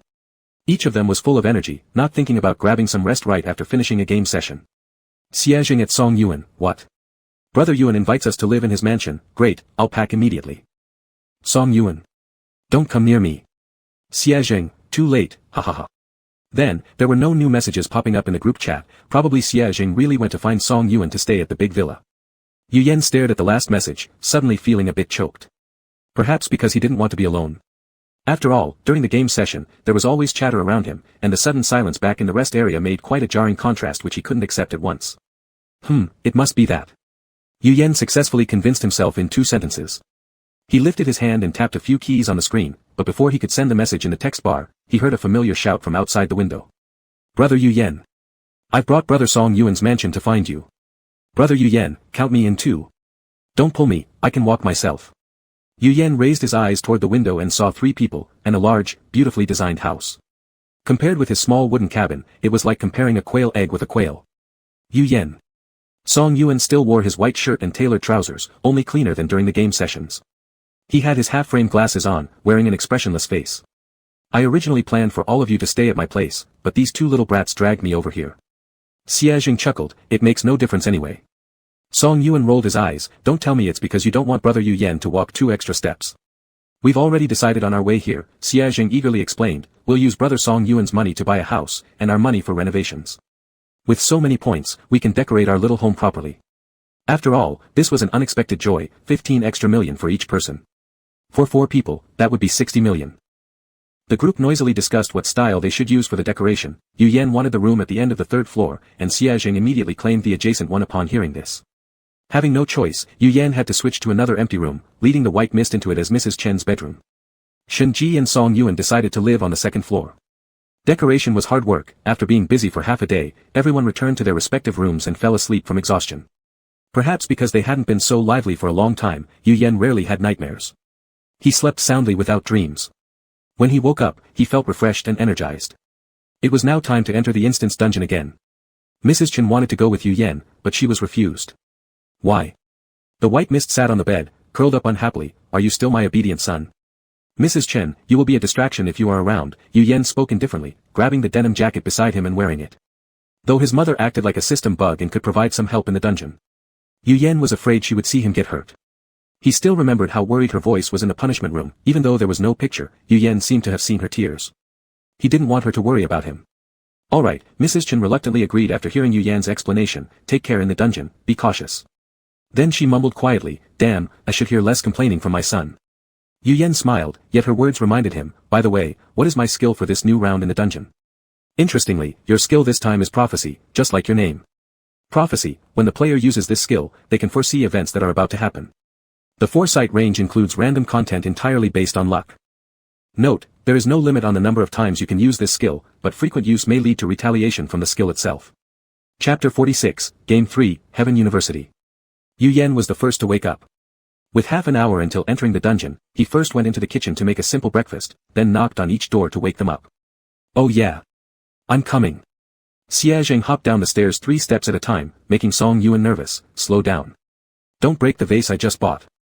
Xia Zheng took a large step forward and landed smoothly. Today, he wasn't wearing his usual black jacket but a dark green hoodie instead, paired with white pants and shoes, exactly the style of a youthful boy. The black neck ring around his neck still looked slightly out of place, but his good looks made up for it. Overall, he still looked handsome. It's not broken, do you really think I'd let that happen? Xia Zheng gave him a smug look, smiling in a way that invited punches. Song Yuan rolled his eyes, I wouldn't trust you exactly because it's you. Enough teasing, hurry up and eat. Yu Yan rubbed his temples watching the two of them argue. They were already giving him a headache early in the morning. After eating for a little while, Shenji finally came downstairs, still sporting the same 2 pigtails adorned with yellow-green ribbons. Her clothes were also the same soft pastel color, though this outfit was different in design from the last dungeon she wore. Her pretty face showed traces of sleepiness as she dazedly walked to the table and sat down. Xiaoji looks very pretty today. Song Yuan handed Shinji the bread spread with jam, after which Shinji rubbed her eyes and said thanks. The day Shinji doesn't look pretty doesn't exist. Xia Zheng took a sip of the warm milk beside him, the sweetness of the sugary drink evident in its scent. Immediately, Xia Zheng's eyes curved into crescents as he happily drank the whole glass of milk. After finishing the meal, Yu Yan started browsing through the dungeon list, randomly picking one at the final few seconds and clicked it. Familiar white light surged before his eyes, and a cold, mechanical voice rang near his ears. Welcome, just for fun team, to the 3rd trial game, Heaven University. Difficulty level, 3 stars, maximum 5 stars. Clearing conditions, discover the secrets of Heaven University. Clearing time limit, 7 days. Clearing rewards, 30,000 points. Loading dungeon. Wishing you pleasant gaming experience. Suddenly feeling weightless underfoot, the surroundings shifted instantly. Dark gray clouds gathered between towering classroom buildings, creating a suffocating, gloomy atmosphere. This was an extremely old school, at least it looked like it from the outside. The large characters on the stone tablet at the entrance had already lost their paint, and most of the plaster on the walls of the teaching buildings had also peeled off. On the rusted gate, a few characters were barely legible, Heaven University. It was one of the strongest universities in the country in terms of overall strength, a place countless students fought tooth and nail to enter. Once inside this university, whether continuing studies or starting a career after graduation, the prospects were always bright. But at that moment, 30 players could only stare blankly at the ancient university gates. Yes, they didn't have the qualifications to enter this university. The fierce-looking security guard blocked them outside the gates with a long sword in his hand. It seemed as if anyone who stepped forward would be immediately hacked into 2 halves by him. They were all seasoned players who had experienced several instances, none would risk getting themselves hurt right at the beginning of the game. The 30 players sat on their respective starting seats, anxiously waiting for the system tasks to be issued. Placing more than 30 seats at the entrance of the university certainly felt strange no matter how you thought about it, but considering the eerie and sinister atmosphere of this horror game, it seemed normal enough. Yu Yan supported his head with his hand, just like most of the players, quietly observing the surroundings without showing any overt reaction. The other 3 members of his team were seated to his right in the order from left to right, Xia Zheng, Song Yuan, and Shinji. Apparently, players in the same group were allocated seats next to each other to allow them to support each other. As the players continued their observations, the live streaming room also reopened. Ahahaha, I missed you so much. Here comes Yen Yen baby mama. Oh wow, so many players are back again. Looks like quite a number will die in this instance. GGG. First time watching this instance. Can someone tell me why sitting in front of the university is necessary? Is it the college entrance exam, Gaokao, perhaps? BJNG. That's correct, upstairs. Ah. The teacher standing at the back slowly moved to the front, coldly observing the expressions of the 30 people below. Satisfied by how well-behaved they looked, a pleased smile spread across her face. Classmates, today is the most crucial moment in life, the Gaokao Day. After 10 years of hard work, the success or failure of your past efforts depends entirely on this one battle. Heaven University, as one of the key universities nationwide, accepts countless geniuses every year. Only students with excellent academic results can step inside. After these words, the players' faces changed instantly. What kind of joke was this? Gaokao? And that wasn't even the most shocking part. What the teacher said next made everyone draw in a sharp breath. The Gaokao consists of 4 subjects: mathematics, physics, chemistry, biology. Full marks are 450 points, and those who score 440 or higher qualify to cross the threshold into Heaven University. Only 10-point deviation. You're asking for only a 10-point deviation to get into university? Even someone like Yu Yan, who'd experienced the grueling competition before, couldn't help but frown. All science-related subjects, a margin of error of 10 points was truly challenging. For the other players, they had simply given up hope, slumping despondently in their seats. Aha, I shouldn't have picked this instance. Now there's nothing else but despair. If it were the humanities, I might have guessed a little bit, but pure sciences. Just kill me now. What does he mean? Asking a guy who got 60 on the math Gaokao 5 years ago to get 150 now. Crazy. This game is crazy. No matter how much they lamented, once the game started, there was no way out. The test lasts 3 hours, and the exam is about to begin. One by one, white papers were handed down. The moment Yu Yan received his, he quickly glanced over the questions and immediately turned pale. The Gaokao for him had been something he did just a few years prior, but despite his good memory, knowledge forgotten over time was still impossible to recall perfectly. 440 points. How? With the gun pointed straight at his head, knowing full well it was an impossible task, he clenched his teeth and forced himself to pick up the pen to start writing anyway. He looked at the first question on the paper. Tick. Tick. Tick. Time passed second by second. In no time, Yu Yan completed half of his test paper, but he regretted not bringing Mrs. Chen into the game. If Mrs. Chen were here, she probably would have been able to Google everything for him. Wait a minute. His pen paused mid-air, his furrowed brows slightly relaxing as he remembered something. Chapter 47, Big Brother is Blushing. He could use his own skill. Yu Yan wasted no time talking, and immediately initiated the skill by softly calling out, "Mama," as a layer of white mist gradually appeared at the edges of his vision, blurring everything like in a dream. The desk was still the same desk, the exam room was still the same exam room, with the teacher in a black suit still standing at the front. The only difference was that the teacher now held an extra sheet of paper in his hand. It was their score report. The examination hall fell deathly silent, everyone waiting for the teacher to announce their scores, essentially, their fates. Yu Yan lowered his head, looking at his paper filled with red crosses. On a 450-point exam, he had scored less than 400. Next to the red crosses were corrected answers, which Yu Yan quickly memorized with furrowed brows, absorbing them as fast as possible. Answer to question 5 is C, answer to question 13 is BCD, and the answer to question 25 is.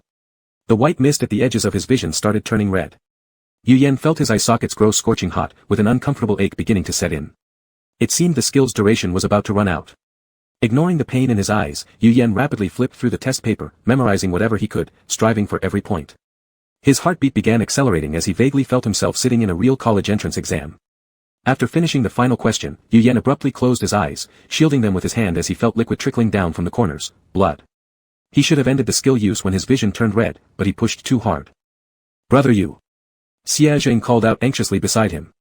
He didn't know what had happened to Yu Yan, but he saw him react instinctively by covering his eyes while emitting a pained groan. I'm fine, Yu Yan wiped away the blood tears, feeling the pain around his eyes slowly subside. There was still an hour left until the exam ended, leaving no time for Yu Yan to explain. He quickly picked up his pen and wrote down the answers, copying them directly instead of working through the problems, a process far quicker than solving each problem individually. In less than 10 minutes, he finished the entire paper. He looked around for the invigilator but found, there was none at all. Only one teacher stood at the front of the room with his back facing them, seemingly not caring about whether they might copy or cheat. No wonder Xia Zheng had earlier shouted so openly without anyone stopping him. Yu Yan sat on his chair, deliberately making small noises by shaking the table, ensuring that the teacher ahead wouldn't turn back. Once confident no one would notice, he swiftly passed his test paper to Xia Zheng. 50 minutes remained, more than enough time for his 3 teammates to copy the answers. Yu Yan let out a soft sigh, surprised that the first challenge in this horror game would be the Gaokao.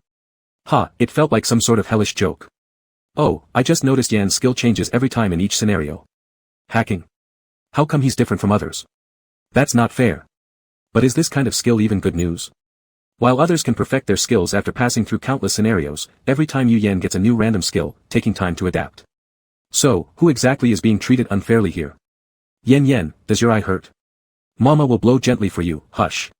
Yu Yan had been worried that some players might leave their seats to snatch other people's papers, but fortunately, nobody did. In the third stage of this trial game, most players joined teams where there were always one or two capable members. But before Yu Yan could fully relax, trouble predictably arrived. He met a familiar person, the only girl who'd succeeded in the first game. This girl possessed a special ability that invalidated others' skills. When their eyes met, she smiled warmly at him, waving her hand lightly. Nice to meet again. Yu Yan slightly narrowed his eyes, sensing this greeting wouldn't end simply. Sure enough. Could you lend me your test paper for copying? If not, it's fine too. I could always ask someone else, eventually, someone will help. It's just that things might get difficult for you guys later. Her meaning was clear, if he refused to share his answers, she'd target him harshly in the future. Though her ability probably had range limits, no one yet knew what those restrictions were. If he truly lost all his abilities, then his whole team would be no different from lambs awaiting slaughter. An outright threat. Yu Yan let out a light chuckle, his voice mild and smooth. Are you so sure others will lend you their answers? The girl's lips curled slightly upward. The man diagonally behind me has the skill of Fei, able to see great distances, the woman separated by one seat to my right has the skill of encyclopedia, knowing everything, and the man in front of her has the ability to copy, which lets him duplicate others' test answers at the last second. Anyone among them, if I activate my skill against them, they wouldn't be able to finish their tests. Don't you think they would rather lend me their papers? Yan Yu furrowed his brows upon hearing this. Then why are you asking me? It was obviously quicker and more effective to threaten those others. The girl gave an unexpectedly down-to-earth answer. Because you're the nearest. Yan Yu. He remained silent for 2 seconds, then turned to look elsewhere. Xia Zheng had just finished copying his test paper and was about to pass it to Song Yuan. Xia Zheng, wait, Yan Yu interrupted his action. Xia Zheng turned back in response. What is it, brother Yan? Give me your test paper. Xia Zheng immediately understood what was going on. With his wolf's sharp hearing, even though the two had deliberately lowered their voices, every word had clearly reached his ears. Xia Zheng dangerously narrowed his emerald green eyes, staring intently at the silhouette of the girl beside Yan Yu. This person dared to threaten brother Yan. Ordinary people would have been scared stiff just being stared at like that by a young wolf king, but the girl showed no sign of fear. She even smiled and waved casually at Xia Zheng as a greeting. Xia Zheng, Yan Yu knew exactly what he was thinking from the look in his eyes, signaling him to discard those dangerous thoughts. Obey, and give me your test paper. Xia Zheng slightly lowered his head. The danger hidden in his eyes disappeared instantly at Yan Yu's words, replying obediently with a soft okay, and handing over his test paper without resistance. After passing it, having nothing else to do, he lay his chin on the desk lazily, half his face buried in his arms as he stared sideways at Yan Yu with an unrelenting gaze. Those pretty green eyes looked like a deep pool of clear water, where no one could discern what lay within the depth of the pond or what Xia Zheng was contemplating. As Yan Yu glanced over to check Shinji's progress answering questions, he unintentionally locked gazes with Xia Zheng, perhaps not unintentionally. Such a direct stare was hard to ignore. Why are you looking at me? Yan Yu asked. You're nice to look at, Xia Zheng answered. Almost without any hesitation. By the time Yan Yu had finished his question, Xia Zheng had already given his reply, quick and earnest. That unexpected answer sent a subtle tremor through Yan Yu's heart, after which he calmly shifted his gaze away. Seeing the tips of Yan Yu's ears gradually turn red, Xia Zheng couldn't help but let out a low chuckle. Big brother is blushing. Chapter 48, Cheating is also a skill. The exam time is up, please stop writing immediately, otherwise it will be considered a violation. The teacher who had been standing at the front of the classroom turned around and started collecting each student's test paper one by one. Once collected, the teacher stood by the last player's desk and immediately began grading, uncapping a red pen. His fingers moved swiftly over the pages, so fast that it seemed to leave trails. The examination hall fell deathly quiet. All players held their breath in anticipation, their fates depending on the results of this one test. Grading proceeded rapidly, and before 10 minutes passed, the teacher had a result in hand, matching closely with what Yan Yu had foreseen during his skill usage. The exam scores are now in my hands, said the man in a black suit. These results were quite surprising to me. Out of 30 people, less than half managed to score above this threshold of 440 points. What is wrong with all of you? Is 440 points really so difficult? In response came only silence. Do you even realize what you're saying? Hold on. A deep male voice cut into the teacher's speech, drawing everyone's attention towards a slightly chubby elderly man with a warm smile. Hello students, the old man greeted cheerfully, while fondly twirling a string of high-quality Buddhist beads in his hand. I'm the principal of Paradise University, you can call me Principal Lu. Principal, the invigilator teacher flinched when he saw him and quickly shoved the closest student aside to make room for Principal Lu beside him, setting down the chair. Why have you come, please sit. Ah yes, treat the students kindly, Principal Lu returned the chair to the student with a smile, speaking in a gentle and amiable tone. I've come today to announce one thing. We should lower our school's admissions line a bit this year. What? The essence of a school is to teach and nurture students. Since they want to learn, we should give them this opportunity. The invigilator teacher seemed stunned by this statement and couldn't utter a word, his lips opening and closing several times before finally finding his voice. So, according to your opinion, how low should the cutoff score be dropped? 400, Principal Lu said. The eyes of some players dimmed again, thinking for a moment that they had found a way to survive. What was the difference between 400 and 440 points for them? 400. The invigilator teacher redrew the line. If it's 400, then 20 people would have passed this test. This is unfair. Someone stood up shouting, why should one exam decide our fate? And the exam itself isn't fair. Why do you ignore the fact that someone cheats? Exactly, someone immediately chimed in, he, and her, all cheated. If they cheated, their scores should automatically be 0, right? Yenyu frowned. In the face of life or death, people could always behave quite despicably. Even if one knew they wouldn't survive themselves, they had to drag one or two others down with them. If cheating really disqualified them from the exam, then his own team would essentially suffer total annihilation as well. Cheatings also require certain skills. The invigilator's voice floated eerily, instantly quieting the noisy examination hall with these words. The teacher continued, why don't you try cheating yourself? Did I stop you? Why can others solve problems that you can't? Why can they achieve scores you can't touch? Have you ever thought about the reasons being on your side? Not only the players but even the live stream chat fell into a brief silence. Until now, I've only encountered scenarios where everything depends on grades, and never once seen a scenario where cheating is allowed. I feel extremely upset hearing these words. I detest those who cheat during exams the most. Everyone spends the same time taking the same test, so why are you able to cheat? Of course, unless I'm the one cheating, then my words above can be ignored. With a stern face, the invigilator returned the graded test papers. While passing Yenyu, he tapped lightly twice on the table with his finger. Well done, keep it up. Yenyu calmly glanced at the bright 450 on the test paper, feeling no great excitement inside. He turned to check on the rest of the team members, letting out a slow sigh of relief after confirming everyone had safely crossed the line. The results have all been handed out. The invigilator coldly stared at them. Congratulations to those whose scores pass. Welcome to Paradise University. Principal Lu still smiled warmly. If anyone has any difficulties or questions, please feel free to come and talk to me anytime. Just as these words finished, Yenyu felt an emptiness beneath his feet. His surroundings changed rapidly. Looking back, the door that originally blocked their way now rested securely behind them. They were inside the university already. Ah! Behind the door echoed piercing, blood-curdling screams. Listening to those sounds alone gave one a vivid impression of the hellish abyss outside. Peering through the gates, one could vaguely see flying flesh and white ribs. Hey! A pale-faced woman with sunken cheeks shouted to them in front of the building. Once you enter the school, quickly register at the freshman registration area. What are you doing just standing there at the gate? Her sentence snapped everyone back to reality, and the 20 individuals rushed towards the freshman registration area. So-called freshman registration merely involved taking a photo, getting a student card. It wasn't difficult, nor particularly dangerous. But, Yenyu was distracted throughout the process. Brother Yen, what's wrong with you? Xia Jing noticed his unease, tugged at his sleeve, and asked softly. I'm fine. You're not fine, Xia Jing affirmed. Is it eye pain, or? Yenyu took a deep breath. I'm fine. Seeing he really didn't want to speak, Xia Jing stopped asking further. As the queue moved forward, click click, the sound of taking photos resounded from ahead. Yenyu's body trembled uncontrollably at the clicking sounds. In a daze, he seemed to see that man's face again. Yen, stay still, let me take a photo for you. Come on, look at the lens. Yes, smile. Yen's smile looks the best. The memory's voices were gentle, yet Yenyu felt the temperature around him drop lower and lower, as if his entire body were immersed in icy water. Brother Yen, a warm hand gently patted Yenyu's shoulder, snapping him abruptly back to reality. Only when Yen realized it was his turn. The teacher taking photos seemed somewhat impatient, rolling their eyes irritably and saying, what's wrong with you?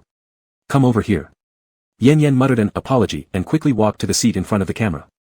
That chill sensation once again spread upwards from the soles of his feet. Yen clenched his lips tightly to prevent himself from looking too strange. Although tightly clenching his lips was already quite strange. Alright, next person. After releasing a long breath of air that had been clogging his chest, Yen practically ran away from that spot. It wasn't until he left that he gradually felt the chill around his body dissipate. So many years had passed, yet he still harbored an instinctive fear of having his photo taken. He would always hate the person who caused him this fear, always hate him, never forgive him. Never forgive, his father. Chapter 49, The Strange Bus Driver. Brother Yen, Xia Jing quickly chased out, holding 2 cards. He handed the student card with Yen's photo on it back to Yen. You forgot to take your student card. The student card for Paradise University was in black and white tones. The person in the photo had a rigid expression but carried an eerie smile at the corner of his mouth, his eyes staring straight at those outside the photo. It looked like Yen, yet not quite Yen. The student card came conveniently equipped with a card cover, its edges blooming with chrysanthemums. How to describe it? Just a glance at it made one feel peaceful and serene. Yan Yan pulled the student card out and looked at its back. On the back of the card, which was barely bigger than a palm, were rows of tiny words. Reading the fine print hurt the eyes. Yan Yan briefly scanned it, condensing hundreds of characters of regulations down to 8 words: obey orders, prioritize achievements. What kind of ghost game is this? Song Yuan said while walking out, glancing at the text on the back of his student card. I'm already in university, why are they still concerned about my grades? Yan Yan slipped the student card back into its cover, muttering cryptically, perhaps because this is the school where the maximum score is 450, and everyone averages 440 points. Song Yuan let out a long sigh. If I were still in high school, I'd still have the ability to compete. Now, alas, aging is inevitable. Bro, you're only 24, if you're considered old, what does that make me? A mummy? Then what am I? A living fossil. This office worker just watched a live stream and got criticized. I wasn't talking about you all, bosses, don't overthink it. Song Yuan laughed looking at the comments. You'll be 18 forever, still young. Song Yuan's talent for soothing people came through in full force as he skillfully calmed down the live stream viewers, prompting cool rewards to come in one after another, with the sound of credits being credited ringing continuously. Not long after, Shenji also emerged holding a student card. Not only the student card, but she also held a piece of paper. The teacher taking the photos gave it to me, saying our class needs to attend class in room 201, building West 1 before 2 p.m. Did they say what kind of class? Yan Yan asked. No, Shenji shook her head, she only mentioned the classroom. That piece of paper seemed to have triggered some key information. Everyone felt warmth in their pockets. Upon checking, they found a phone there. It looked very similar to the one in the rest area, except its interface content was much simpler. It only had basic communication, messages, and payment functions. The current time was 12 noon, leaving them with 2 hours until 2 o'clock. After a quick discussion, they decided to wander around this school first to get familiar with the environment. After going through a few scenarios, while details might remain unclear, the size of the venues was getting increasingly larger. Glancing far and wide, the area of Paradise University was roughly 8 or 9 times that of Paradise Village. The roads were flat, the area spacious. Well, at a glance, it seemed extremely suitable for playing chase games. Where should we go first? Song Yuan asked, dormitory, cafeteria, playground, or classroom. At this time, let's go to the cafeteria, Yan Yan suggested. With more people there, we might find more clues. I thought the same, Shenji chuckled, her hand placed on her stomach and slowly rubbing it, and I'm actually feeling hungry now. Having confirmed the destination, they quickly faced several new issues. Where was the cafeteria? How far away was it? How do we get there? There were only other players around them who had just entered the gate, and asking them wouldn't yield much useful information. With such a large school, there must be bus stops. Yan Yan stepped forward directly. Let's look for them.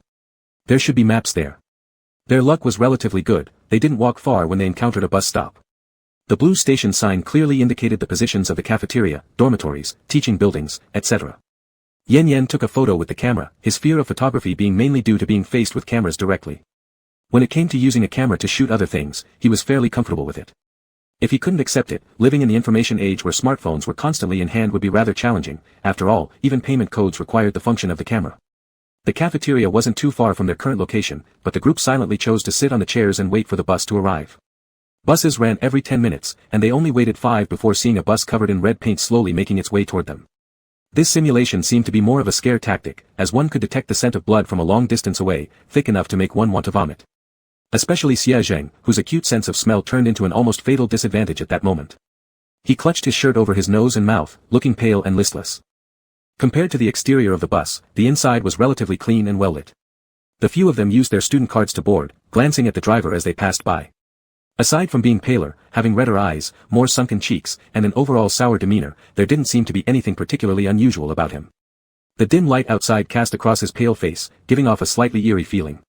A normal person encountering a driver with such poor complexion would definitely avoid him as far as possible, not wanting any trouble or discomfort.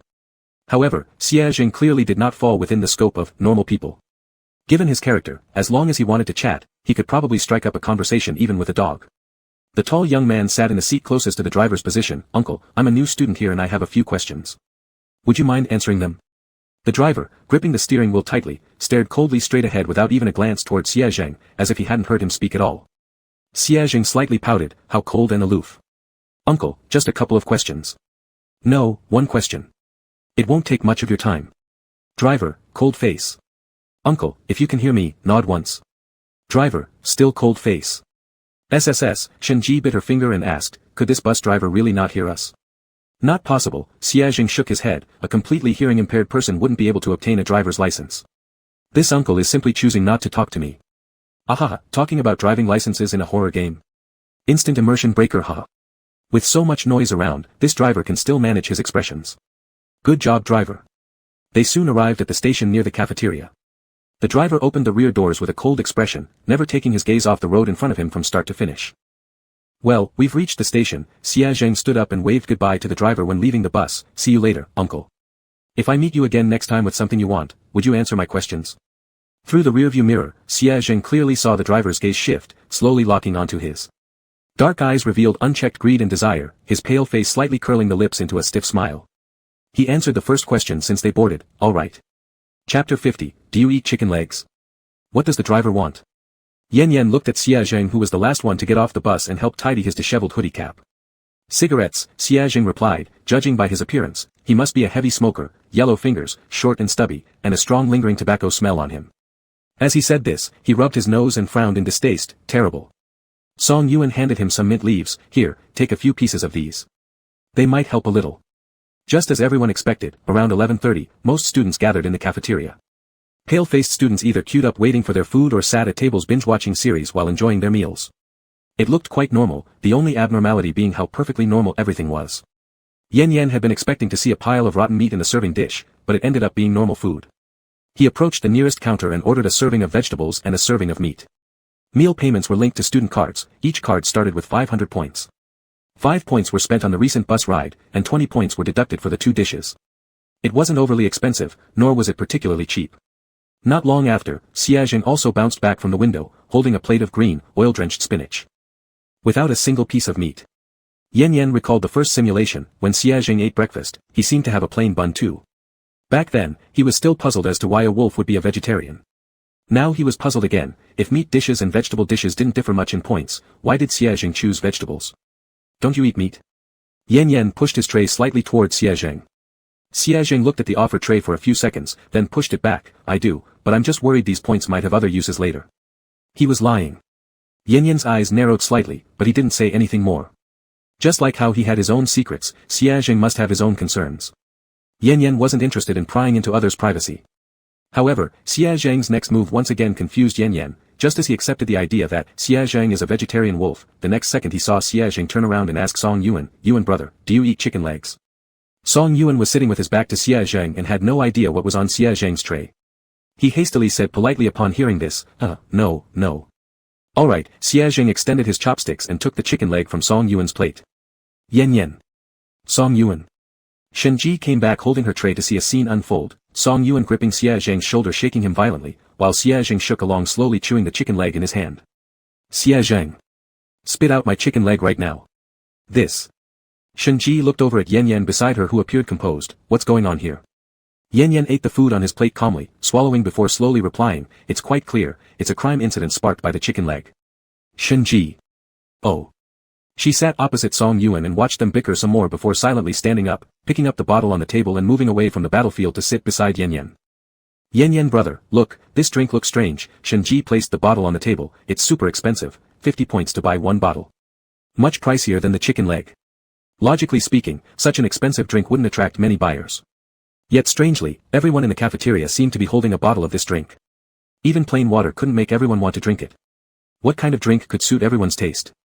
Yan looked at the packaging on the bottle, a pale blue bottle with 3 simple words printed on it, wisdom water. Below were also small words explaining, a magical drink that makes your brain smarter after drinking. Yan. Ha, what the hell is this? This reminded me of a certain shopping app selling Einstein's brain. The key point is the transaction volume has reached over 10,000 plus. Ha, it doesn't even bother to sound sophisticated. So humble and practical, I'd probably buy and try it myself. It's IQ tax. Yan turned the bottle over a couple of times, there was nothing special about it compared to regular drinks. But if it really is IQ tax, why do the students still buy it? Shenji asked perplexed, they're all geniuses with average scores above 440. As she spoke, she unscrewed the cap, a minty lemon scent wafted out, surprisingly pleasant. After sniffing, Shenji screwed the cap back on. She had no intention of drinking, who knows what was actually inside the bottle. On the other side, the battle over the chicken leg between Xiaojing and Song Yuan had temporarily paused. Xia Jing propped his elbow on the back of the chair, half turning his body, lazily glancing at Song Yuan. Yuan brother, do you want broccoli? Song Yuan immediately snapped, you ate my chicken leg and now you want my broccoli too? Not exactly, I'll give mine to you. You've already eaten yours. How could that be? I'm still hungry, just worrying that you might not have enough. If you worry that I don't have enough, go buy me more chicken legs. Yan Yan felt a headache watching the two of them. How to put it, he had an impulse to open the wisdom water and pour it directly into their brains. He stood up and walked to where they sold chicken legs. Auntie, I'll take 3 chicken legs. The meal-serving aunt was a middle-aged woman in her 40s, slightly plump. Upon hearing this, while scooping the chicken legs, she began chatting like catching up, eating only meat isn't good for your health either, should aunt add more vegetables for you? Okay, this world is truly a huge beauty filter game. Auntie, you're not like this with other people. Why are you so gentle with handsome guys? If I were the meal-serving auntie, I'd give more food to handsome guys too, hee hee. Yu Yan blinked, do you want money? No, the aunt quickly scooped a big spoonful of vegetables onto the plate and enthusiastically handed him a glass of milk. Auntie just likes beautiful children. Come to auntie for meals in the future. Yu Yan responded, thank you, auntie, then paused for 2 seconds before asking again, can auntie add some sugar to the milk? This time it was the live stream chat that hesitated. Are you picky about your dishes now? Does Yan Yan baby have a sweet tooth? It feels like every time he drinks milk, he wants sugar. It should be. Didn't he used to like strawberry-flavored candy? Such a cold face but actually likes strawberry candy. Baby, how can you create such cute contrasts? Alright, the aunt agreed and soon handed over the full tray of food to Yu Yan, waving goodbye warmly, come to auntie for meals next time too. Yu Yan obediently replied, and after leaving the aunt's sight, he opened the lid of the cup containing the milk, only to find that it wasn't milk at all but. Chapter 51, Brother Yu Yan, look at him. The smell of mint lemon was fresh and tempting. What was this if not wisdom water? Yu Yan looked expressionlessly at the bottle giving off a faint blue glow, pretending nothing had happened as he returned to the original table. With 2 small chicken legs in hand, he directly stuffed them into the mouths of the 2 people who were arguing, then gently passed the remaining chicken leg and greens to Shenji. Shenji widened her eyes in surprise, there's even my share. Yu Yan was amused by her surprised tone, his lips slightly curling up, your meal is too little. You're young, eat more. After Shenji giggled twice, she put the chicken leg into her mouth. Brother Yu Yan isn't much older than me, and besides, she poked her bulging cheek, I feel like I've gained a lot of weight recently. Speaking of which, she took another big bite, showing satisfaction on her face. Really? Still very pretty. After hearing this, Shenji giggled twice and continued to devour the chicken leg with big bites. On the other side, the battle for chicken legs officially ended. While the 2 gnawed on their chicken legs, they began to seriously consider how to pass through this scenario. The wisdom water bottle has nothing else except its introduction. Song Yuan carefully tore the meat off the chicken leg and put it into his mouth, his actions refined and elegant. How could such a 3-no product become so popular? He said this while looking at Xia Jing beside him, who was, nom nom, ing the chicken leg with disdain on his face, could you please act human when eating? Mind your own business. Xia Jing huffed, friendly reminder, it's 1:30 in Paradise University now. There's less than half an hour until we get to class. Building She number 1 is not close to the cafeteria, and we're still unfamiliar with the campus. We might encounter special circumstances. Fine, I won't say anything. Song Yuan stuck the rest of his chicken leg into Xia Zheng's mouth, eat quickly. Xia Zheng, with the chicken leg in his mouth, revealed his familiar expression. Wait, let me handle this. Clears throat, pinches voice, shows puppy dog eyes filled with /grievance, Brother Yu Yan, look at him. Brother Yu Yan, look at him. Yu Yan placed a glass of water beside Xia Zheng, making no comment on this line familiar to the audience. After finishing their meal, the group headed towards teaching building She number 1. Along the way, they encountered many students carrying backpacks and textbooks, rushing to attend classes. With the map in hand, their pace wasn't slow, but when they arrived at the classroom, there were no more empty seats in the back row, so they sat directly in the front row. The classroom wasn't large, holding exactly 30 people. There was still some time before the class started, and groups of people were sitting in their seats chatting with those around them. It was still a very normal scene. Aside from the initial, college entrance exam, this scenario didn't seem to have any other strange places. Could it be yet another, scientific, scenario? Da. When there was still 1 minute left before class, a sound of leather shoes tapping on the ground came from the corridor. The students in the classroom stopped talking, and the classroom became silent instantly as everyone looked toward the door. Soon, a figure appeared at the door. His complexion was even paler than someone who had been dead for 7 days. His cheeks and eye sockets were deeply sunken, with dark circles hanging beneath his eyes. However, the trembling and excitement in his eyes could not be hidden. Yu Yan glanced sideways and exchanged a look with Xia Jing sitting next to him. Something weird was about to happen. The man slowly walked to the podium in an atmosphere of deathly silence. His gaze coldly swept across the classroom, and slowly a terrifying smile crept onto his lips. Hello classmates, I am your counselor teacher, my surname is Li, you can call me Teacher Li. As soon as he opened his mouth, Yu Yan frowned. It might have been because he was seated in the front row too close to the podium, he smelled a sweet smell of decay from this Teacher Li's breath. It wasn't particularly foul, but it certainly couldn't be called pleasant either. Xia Zheng beside him leaned back frantically, his eyebrows furrowing even tighter. He held the mint leaf that Song Yuan had given him earlier as if it were a lifeline, desperately drawing in the only fresh scent available amidst the rotten environment. Welcome to the big family of Chemistry Major Class 1. If you encounter any difficulties in life, feel free to contact me at any time. Perhaps Xia Zheng's movements caught too much attention, the counselor's gaze slowly moved onto him, and the murky eyes appraised him from head to toe. Student, do you feel unwell somewhere? The voice was icy, showing no emotions. Xia Zheng took a deep breath, nodded, but then quickly shook his head. What does that mean? Teacher, I didn't eat lunch, so I'm feeling dizzy due to hunger. But I can bear it, please continue teaching, it won't delay your lesson. Xia Zheng lied without batting an eyelid, speaking matter-of-factly while the two small chicken legs in his stomach almost made him want to cry. If you feel too unwell, you can go to the school clinic first, the counselor said with a smile. Yes, teacher, Xia Zheng obediently nodded. The counselor's gaze lingered on his face for a moment more until the piercing bell signaling the start of class came from the corridor, only then did his sight slowly shift away. Not sure whether it was Yu Yan's illusion or not, but somehow he felt, the teacher had just glanced at him. The lecture building will be open from 7 a.m. to 8 p.m. The cafeteria is open from 11 a.m. to 1 p.m. The dormitory and library are open all day. But please note, going to university doesn't mean complete freedom, it doesn't mean you can skip classes as you wish. During classes, there must be no one present in the dormitories. The cold voice wrapped in heavy warning lowered the surrounding temperature further. The classroom was deadly silent, with only the sound of one's own heartbeat and slightly hurried breathing. The counselor seemed highly satisfied with their expressions. The excitement in his eyes bloomed further. Our department has 2 independent laboratory buildings. Lab courses will be conducted in the new lab building, the old one has been sealed off. You should not wander around there aimlessly. Under no circumstances should you go near that place. Otherwise, the consequences will be on your own shoulders. Yu Yan silently noted down old lab building in his phone labels, along with a short remark. Must take a look. Chapter 52, Good advice, but I won't follow. The rest of the content explained was related to professional knowledge, which had little to do with passing the. Yu Yan didn't focus too much on these things. Xia Zheng beside him directly closed his eyes and fell asleep. The counselor frowned and asked what the situation was. Yu Yan calmly explained that he had fainted from hunger. The counselor wanted to say more, but Yu Yan blocked him with 2 or 3 calm and polite sentences. That way, Xia Zheng successfully slept until the ringing of the dismissal bell. Jingle jingle. Accompanied by the shrill dismissal bell, the counselor slowly put away the handbook for freshmen in his hands. Alright, that's all for today. If you have other questions, feel free to contact me by phone. My phone number is 444-4444. Yu Yan looked extremely annoyed, what a lucky number indeed. On the first day of school, there was only one class, after which they could go back to the dormitory to rest. From the cafeteria opening hours, it could already be seen that in this school, you only needed to have lunch, eating 1 meal a day that lasts for a whole day. Captain Yu, Song Yuan yawned lazily, shall we go back to the dormitory to sleep now or, go back to the dormitory to sleep? Back to the dormitory to sleep, Yu Yan said as he got up and tidied the few professional textbooks that had just been handed out. He had opened them for a glance earlier, but the contents inside were complete gibberish that he couldn't understand.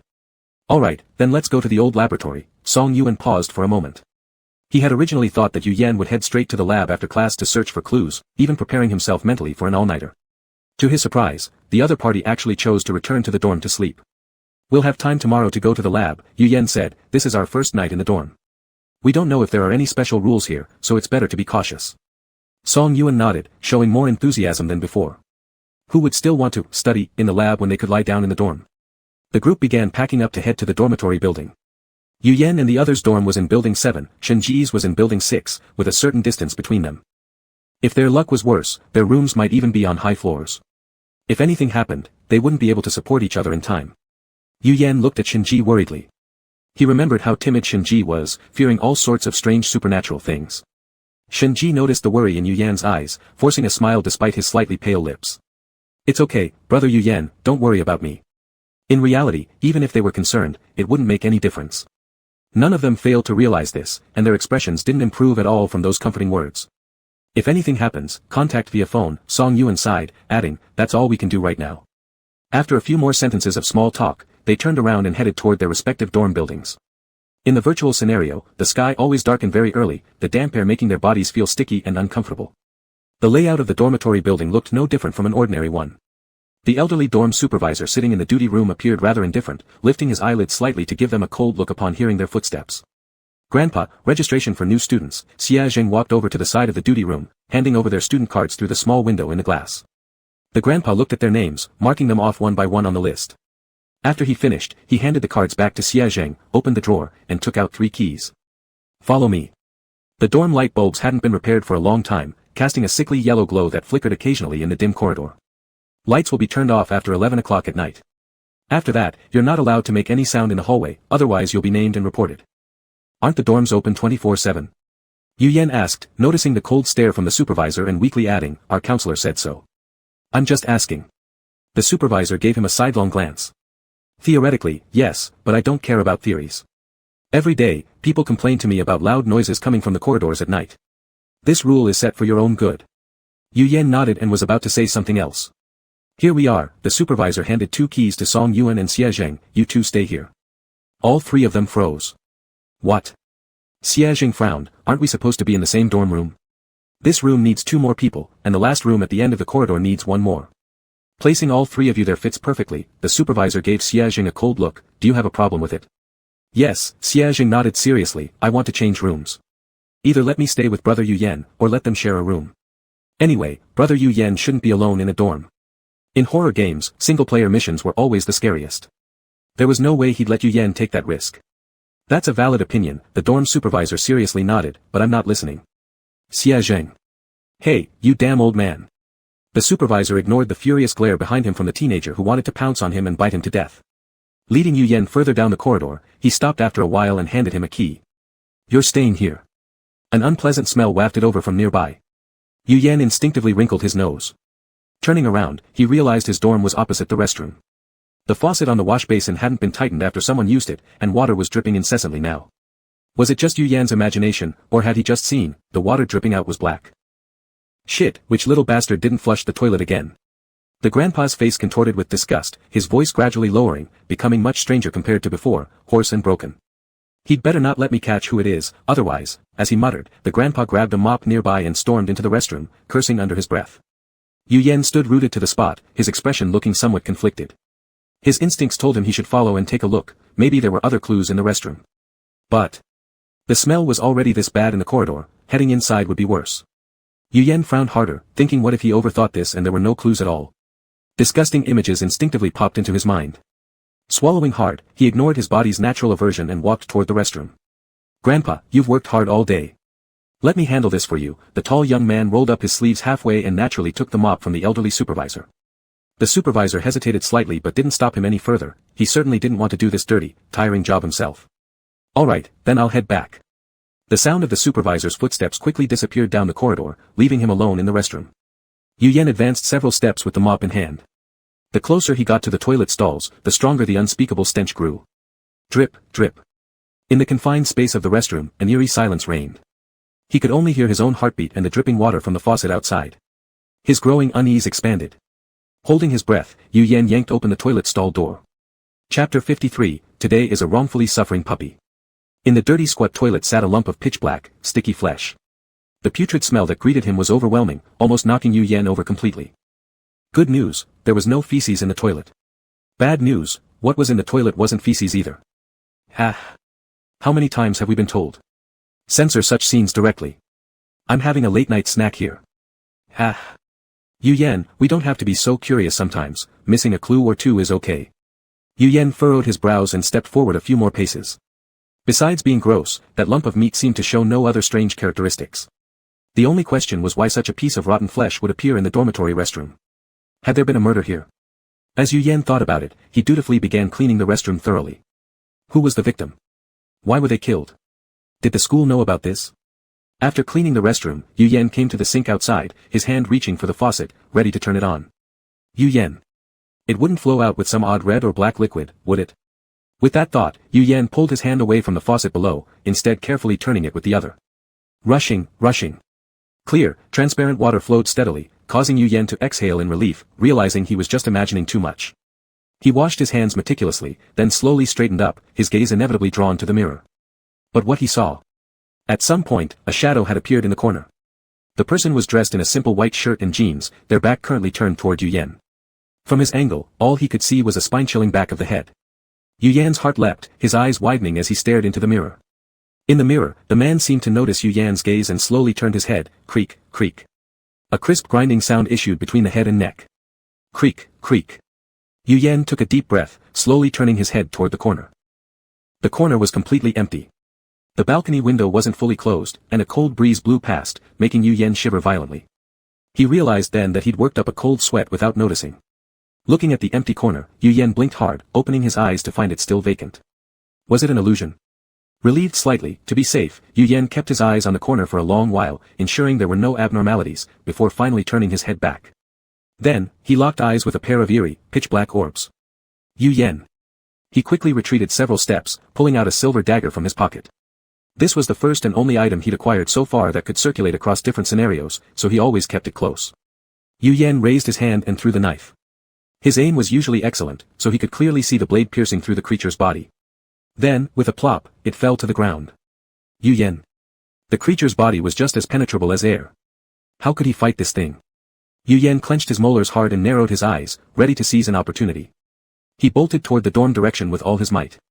What good would fighting be if he couldn't win? Run. Fortunately, before cleaning the restroom, Yu Yan had already inserted the key into the lock. Now, all it took was a simple twist, open, and shut, and he was safe. Phew. His body slumped in relief as he leaned against the doorframe, looking out through the peephole. He saw the monster still standing where it was, not chasing after him but instead staring blankly ahead. No one else in the dorm had returned yet. In the four-person room, Yu Yan was alone. Reaching out, he turned on the light, warm white illumination filling the space instantly, making him feel like his body temperature began to rise again. It's okay. It's over now.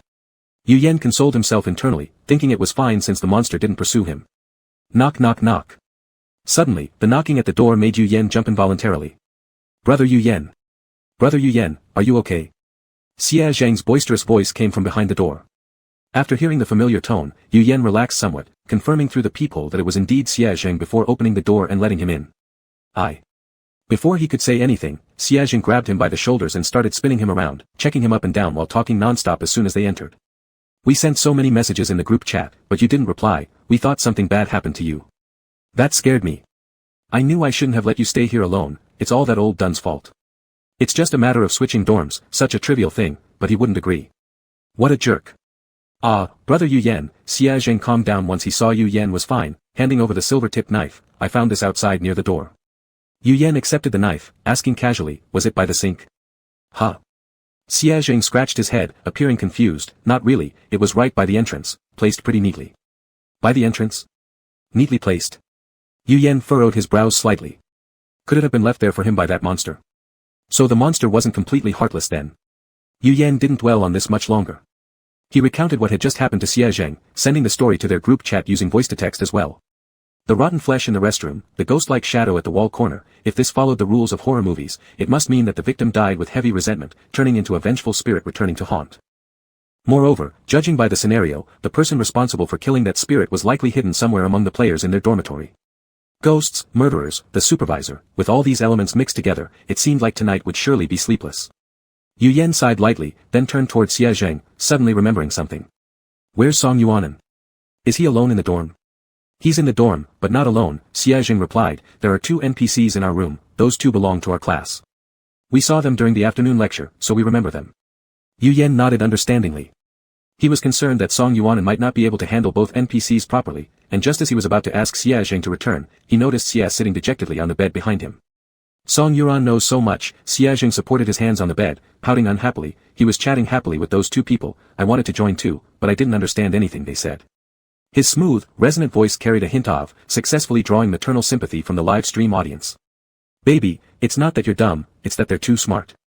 I tried looking in just now, and I didn't understand a word either. Our little wolf baby wants to understand but can't. It's fine. Song Yuanan didn't bring you along. Song Yuanan is bad. The questions were hard. The questions were evil. Top floor clear soup Big Daddy. Oh my goodness, so pitiful. Mama gives you points, don't be sad, okay? User XXX rewards player Xia Zhang with 99,999 points. My god, is this your biological mother? Although Song Yuanan acted aloof and careless most of the time, as the youngest medical prodigy, it wasn't surprising that he could engage with the top students in this school. During the college entrance exam, Yu Yan had sneaked a glance at Song Yuanan when solving the problems without answers. He handled them fairly confidently. But Xie Zheng. Yu Yan looked at the young man's delicate features lowering, and suddenly asked, "Have you ever been to school?" Chapter 54, Why doesn't my brother ever pat my head? Xie Zheng blinked twice, looking a little stunned. He then replied, "Little Xie is dull-witted but has read The Virtue of Men and Male Training, so I recognize a few words." Yu Yan. Xie Zheng chuckled at his speechless expression, emitting a short laugh from his throat. "Alright, I won't tease brother Yu Yan anymore.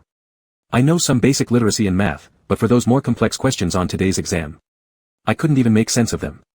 It wasn't just the answers he couldn't see, he also couldn't identify which subject each question belonged to. Mixed among heaps of numbers were piles of letters in different sizes and positions. How could anyone figure out such impossible problems? It was too much to ask of a little wolf who had nothing on his mind except his brother and wanted nothing more than to please him. "So what do you learn?" Yu Yan asked curiously. "How to hunt, how to kill," Xie Zheng said lightly. "If we only talk about this aspect, I'm quite an outstanding student myself." After all, those who didn't perform well enough had already died in the exam room, without even earning the right to survive. Given that he'd made it safely until now, wasn't he deserving of the title of an excellent student? Yu Yan looked at him, unsure of what to say. He wasn't skilled at offering comfort. Though Xie Zheng now appeared calm, Yu Yan felt he needed to say something to console him. As if knowing what Yu Yan was thinking, Xie Zheng suddenly smiled, his eyes as clear and bright as green gemstones. "Why doesn't my brother ever pat my head? Does an outstanding student get no pat on the head reward?" Yu Yan vaguely felt there was something strange about this statement, but upon seeing the two ears popping out on Xie Zheng's head, all those odd feelings dissipated immediately. His hand seemed to move involuntarily to Xie Zheng's head, where he gently touched it. At the same time, he fondly pinched the pair of grey-black, furry ears. So soft, so touchable, so adorable. Feeling the sensation on his ears, Xie Zheng narrowed his eyes triumphantly. Humph, this was just a small trick to tempt his brother. Another happy moment for Xie, /. What are you proud of, huh? Can't you just pat your own head? I can do it by myself too. Ah, I want to pet those wolf ears, they look so touchable. By the way, when Yen sees anything furry, he turns into a completely different person, his eyes shine instantly. I think only when someone pets him will he go all floppy-eared, normally, his wolf ears stand stiffly upright. Stop showing off already. Leopard lovers, cat lovers, you've got me rooting for you. Buoyed by this, Xie Zheng was just about to speak a few more words to sell his cuteness further when the door lock clicked open from the outside. In an instant, Xie Zheng pulled back his two ears, glaring daggers at the three people who walked in. The three men hesitated before pushing the door, and upon seeing that someone was inside, they almost jumped back in fright. Xie Zheng immediately realized these three were also players. Moreover, judging from their demeanor, they must have just been led to the dormitory by the supervisor. He had known that old Dun was deceiving him. How could the dormitory just happen to need one more person? It was all a lie, old Dun simply couldn't stand him being together with brother Yu Yan. Xie Zheng gnashed his teeth, furious enough to dash downstairs right now and bite that cursed supervisor till death. The three men standing in the doorway looked confused, checking their keys against the room number marked on the door. They hadn't come to the wrong room, yet why were there two people in here? And one of them looked like he could eat them alive. Hi. The leading man of the trio broke the awkward silence first, greeting them uncertainly. You're welcome, Yu Yan nodded in response. He glanced at his phone, it was already 9 in the evening. Time passed quickly in the game scenario. Despite feeling like only tens of minutes had gone by, several hours had actually elapsed. Go back for now. Don't sleep too deeply tonight, Yu Yan whispered to Xie Zheng, though clearly the little wolf pup, whose face contorted with anger, had not heard a word. A faint suspicion rose in Yu Yan's heart. What are you going to do tonight? Xie Zheng responded viciously, to solo kill that old Dun. Players cannot kill NPCs. In that case, I'll cripple him.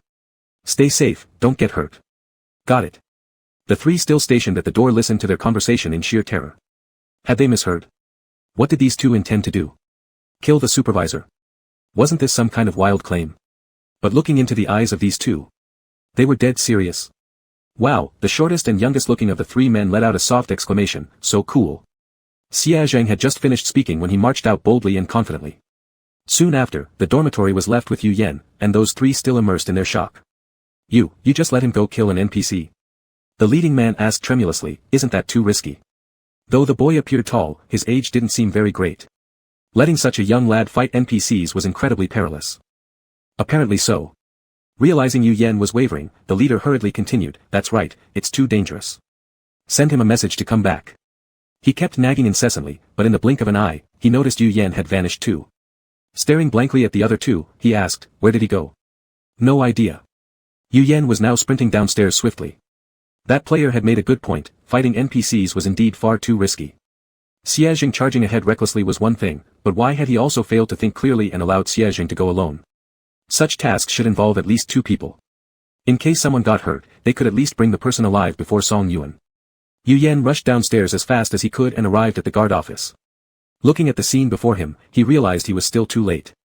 In black wolf form, Xiaojing was flicking the dorm supervisor around with his tail, flinging him left and right, as if the terrifying game NPC wasn't some frightful creature but a furry cat toy.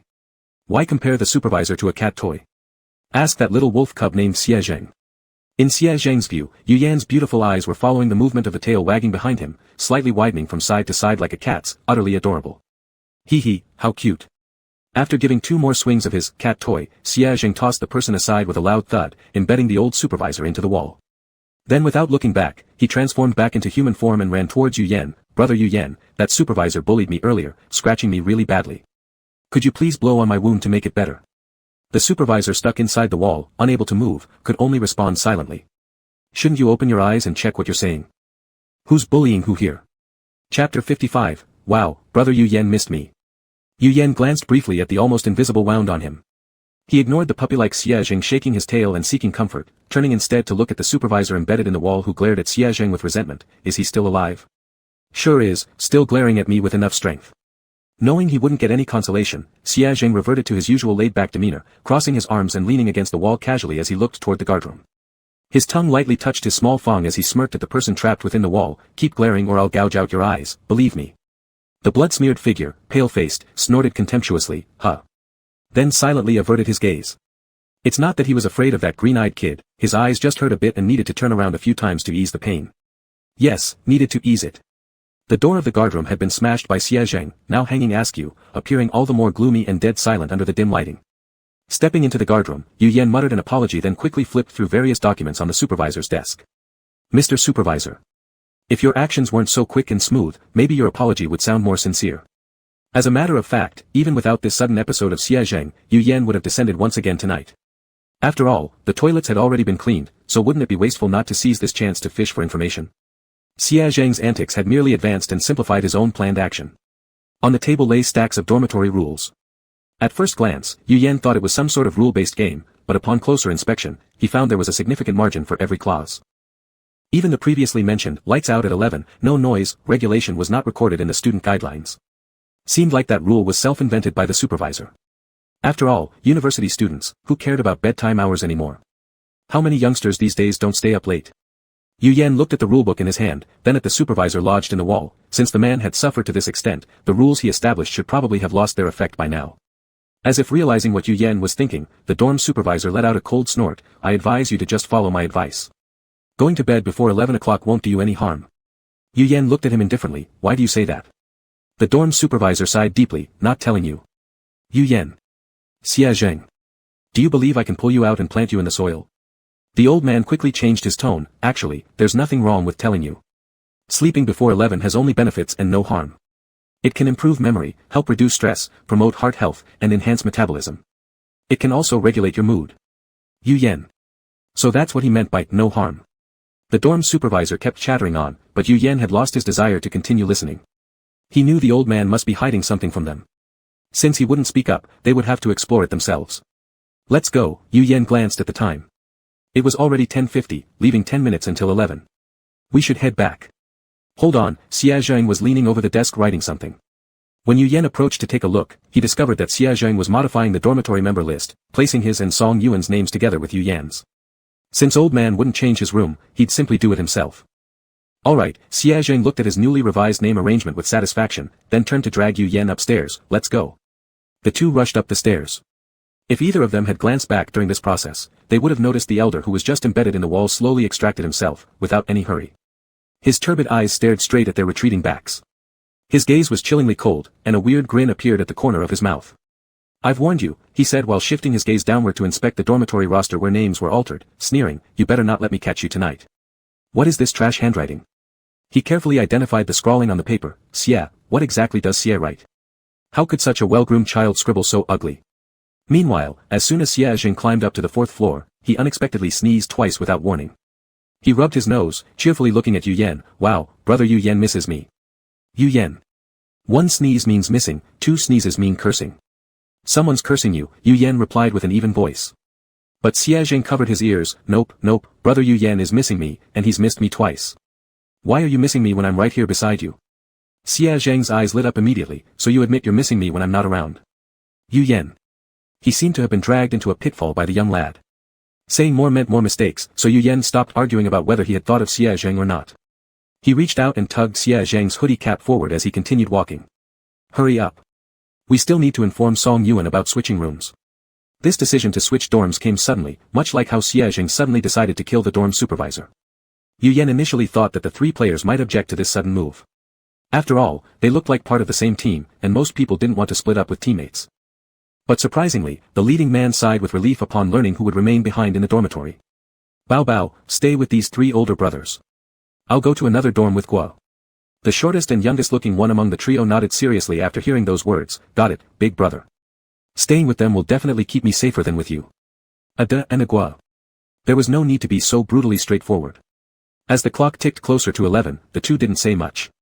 They took the exchanged keys and quickly ran toward the other dorm. Yu Yan and others climbed onto their beds afterward. Though they didn't know why the dorm supervisor repeatedly emphasized the necessity of sleeping before 11, since he had mentioned it, there must be some reason for this rule.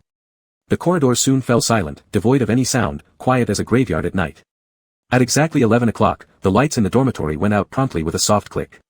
The room plunged into darkness, pitch black with no sight of fingers even in front of one's face.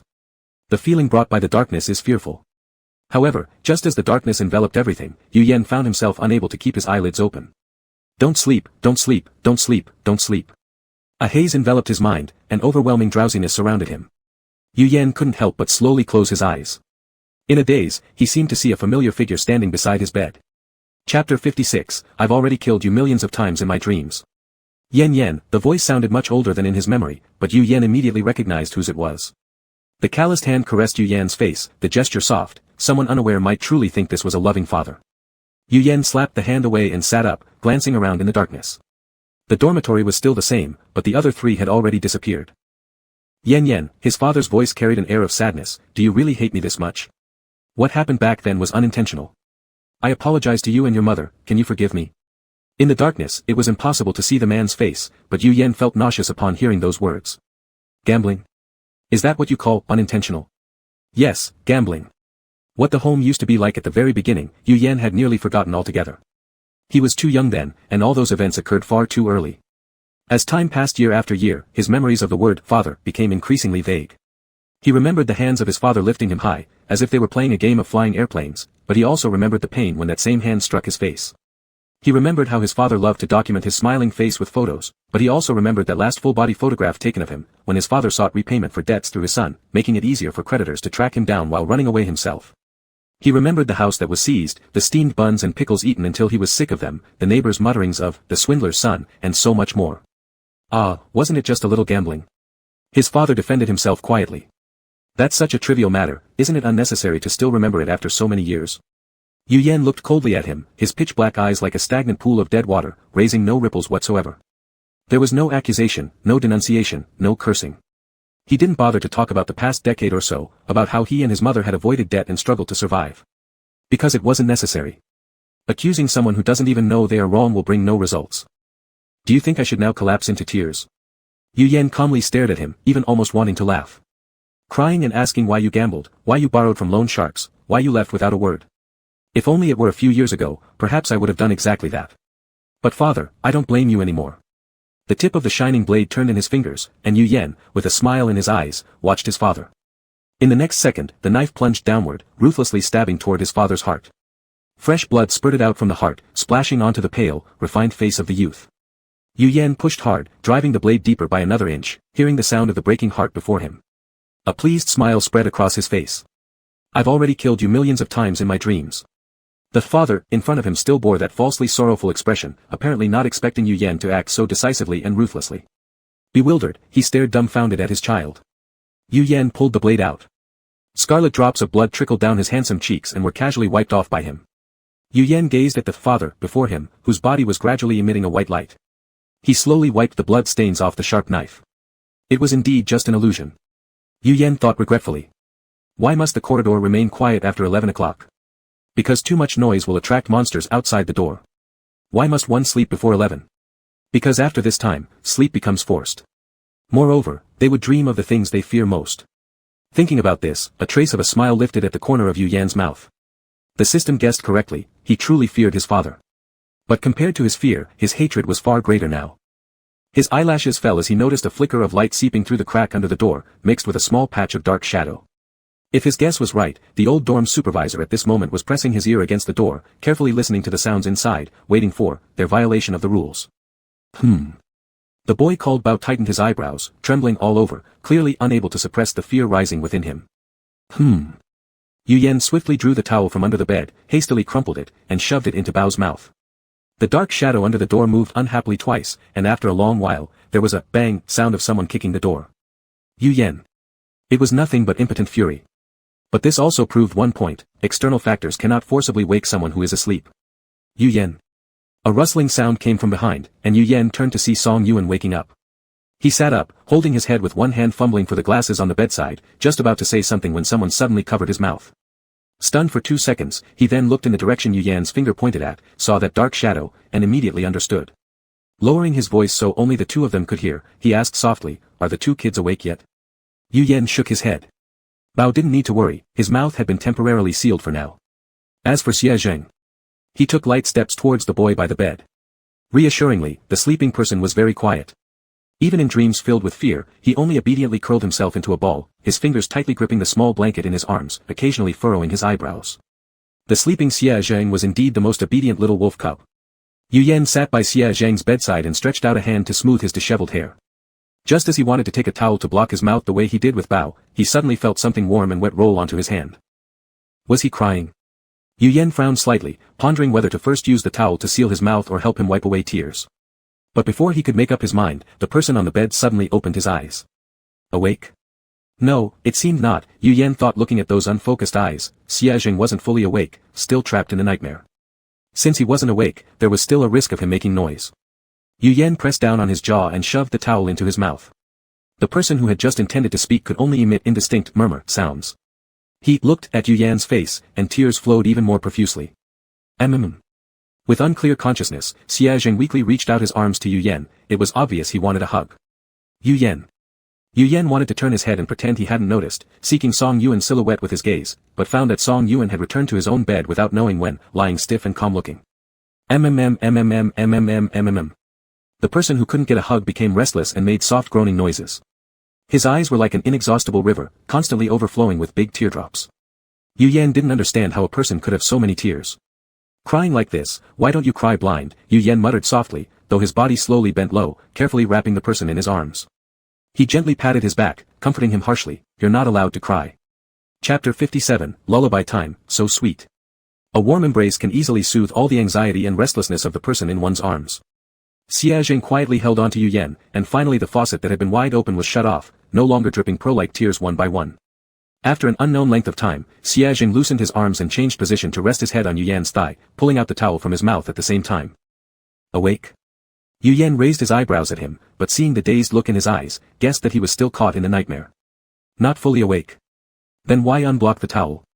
Yu Yan grabbed the edge of the towel with 2 fingers, pondering how to roll it up again without dirtying his hands. Big brother, Xie Zheng suddenly hugged Yu Yan's waist, burying his face into Yu Yan's abdomen, cooing like a spoiled child, "I can't fall asleep, will you sing me a lullaby?" Yu Yan. Aren't you already asleep? Yu Yan's body stiffened at being hugged, his brain a bit confused, instinctively glancing toward the door, relieved that the sound wasn't loud enough to attract the old man outside. Blinking, he was now somewhat unsure whether Xie Zheng was conscious or still half asleep. After much thought, he decided to withdraw what he had said earlier. The sleeping Xie Zheng wasn't the most well-behaved little wolf cub. Clearly, he was quite mischievous. Now that hugging has happened, where was the logic in demanding more? Frowning slightly, Yu Yan mercilessly rejected the request. No. The person in his arms turned their face, and their expression completely changed, a lowered eyelid, pouted lips, and tears gathering ominously in the corners of the eyes. Just as Yu Yan watched the dam about to open again and flood the gates, he hastily raised his hand to cover his eyes. Don't cry first, and, my singing isn't pleasant anyway. Xie Zheng gently rubbed his face against Yu Yan, saying nothing but just staring at him intently, transforming back into the obedient little Xie Zheng. Besides the national anthem, this is the only song I can sing without going off key, Yu Yan warned Xie Zheng beforehand, and it's agreed that if it sounds bad, you're not allowed to laugh at me. Having said that, without waiting for Xia Zhang's response, he cleared his throat softly twice, lowered his voice, and started to slowly hum while lightly patting the person in his arms on the back as he remembered his mother soothing him to sleep when he was a child. The dark sky lowers, bright stars shine together. Insects fly, who are you longing for? The stars in the sky shed tears, roses on earth wither. Cold wind blows, as long as you're with me. In this tune that wasn't exactly pleasant, Xia Zhang gradually closed his eyes, and after not too long, his even breathing could be heard. He fell asleep. Free from the nightmare, he quietly drifted into slumber. Yu Yan let out a relieved sigh, raising his hand to remove the pair of arms clinging to him, pulling the blanket over Xia Zhang before slowly retreating back to his own bed. He couldn't help glancing back to check if the little wolf cub had woken up again. Upon confirming he hadn't, he finally relaxed entirely. Really troublesome. He didn't understand why it was Xia Zhang who had been trapped in the nightmare but ended up exhausting himself. Yu Yan didn't dwell on it much, binding one then calming another throughout the night had tired him out too. Not long after lying down, he also drifted off to sleep. Meanwhile, Song Yuan, who had witnessed all of this, was so excited that he wanted to scream. Aoo. The sleeping little bunny wouldn't remember a thing. Tomorrow he would trade tonight's intel with that little brat, surely demanding 3 drumsticks. No. 5. Faithful buddies in profit. The audience in the live stream shared the excitement. Since the other two had fallen asleep, the crowd flocked to Song Yuan's live stream like crazy, brushing the screen.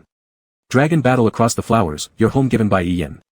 Brother Song, my only connection in the heaven trial, please make sure to recount every detail from tonight to Xia Zhang tomorrow. Their happiness depends on you. Good things come to those who stay up late, feed them more, no worry about cavities. Bro, ever since you pretended to sleep, I knew you were cool. Ian owes a lot to you. What did little Yuan dream about? How did she wake herself up? Song Yuan paused when he saw the word Yuan. Yuan? Is that a new name you guys gave me? With a chuckle, it's cute.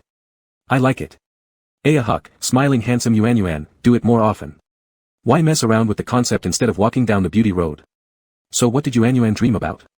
What scared Yuan? What am I afraid of? Song Yuan curled his lip, deliberately refusing to answer that question. Not telling you.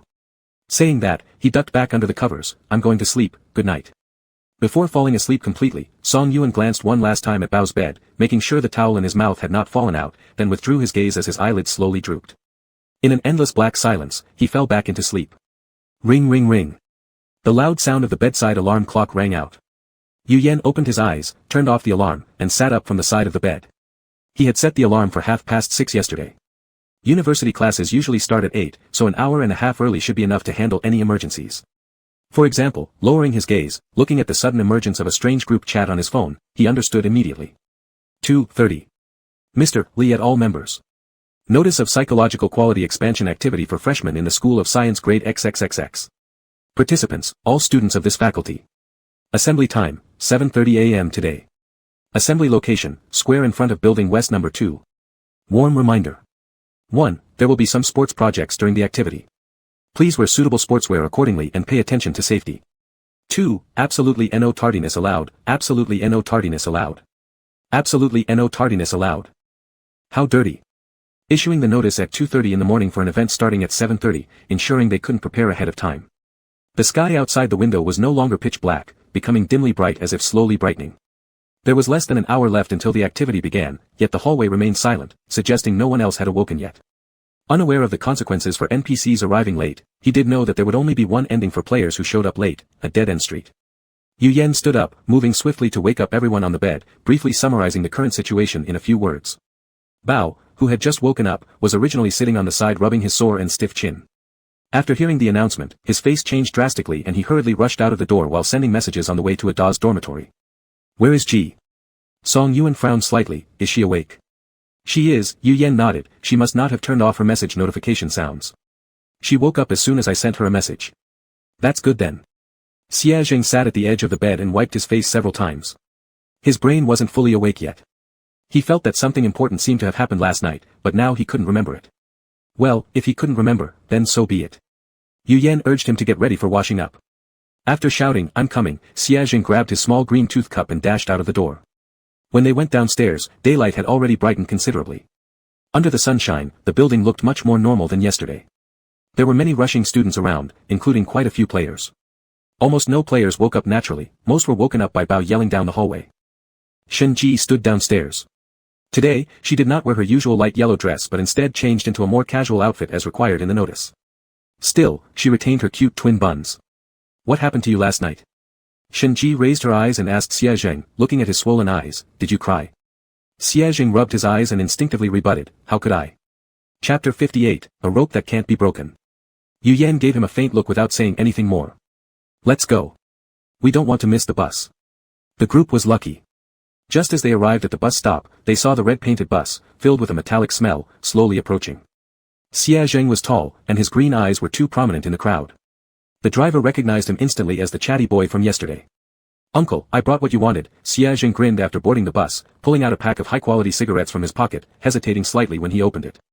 The driver glanced at him sideward, what? Reluctant to give them up? Kind of. A conflicted expression showed on the young man's face as he slowly pulled out one cigarette and handed it to the driver. This cost me quite some money. The driver snorted a laugh and took the cigarette, putting it in his mouth. Say, what do you want to ask? Xie Zheng put the cigarette pack back into his pocket and held onto the nearby railing, swaying left and right with the turning of the bus. Uncle. Do you know what intelligence water is? I'm from the countryside, I've never heard of this stuff before. At the mention of intelligence water, the players seated at the front row immediately sat straighter. Anyone who had been to the cafeteria yesterday knew about this item, which had many unresolved questions around it. Here was an opportunity to eavesdrop on some clues, and of course, they paid attention. Intelligence water. The driver repeated the 3 words and burst into laughter as if he had heard a funny joke. So you're high achievers, huh? The meaning of intelligence water isn't that hard to understand, right? Intelligence water, indeed, makes people smarter when consumed. Xie Zheng widened his eyes and feigned disbelief, really? Is it that miraculous? Of course it is. Otherwise, why would so many students buy it? It's just that there's limited supply, only students like you can use it. For old-timers like us, even if we want to drink it, there's no such fortune. We just smoke a few cigarettes to satisfy our craving. Xie Zheng nodded thoughtfully, suddenly remembering something. Uncle, I have another question, has anyone died at our school? Of course, the driver said indifferently while biting his cigarette, which school hasn't seen deaths? You guys don't know because the school suppresses the news to keep it hidden from you. Otherwise, who would bother applying here? As soon as the driver finished speaking, he slammed the brakes hard, watching as Xie Zheng almost tumbled down the stairs, unable to keep his balance. A somewhat unfriendly smirk spread across the corner of the driver's lips. Oh my, your reflexes are pretty quick. With an effort, Xie Zheng straightened himself up again, his eyes instinctively searching through the mixed crowd for Yu Yan's figure. Only after making sure the other person was unharmed did he relax. Uncle, this kind of joke isn't fun. Suggest you cut down on playing these tricks in the future. Xie Zheng narrowed his eyes dangerously. The last guy who dared play tricks on him still hadn't fixed the door frame. He wouldn't hesitate to tear apart another vehicle on the second day of being here. Alright, we've arrived. You guys go ahead, the driver said nonchalantly, and as Xie Zheng was about to jump off the bus, the driver reminded him, if you have anything else to ask next time, come find me. Just remember to bring cigarettes. Xie Zheng didn't respond much and directly jumped off the bus, following Yu Yan and the others toward Building West No. 2 teaching. When did you buy the cigarettes? Yu Yan asked, looking at the cigarette pack that hadn't been fully tucked into his pocket.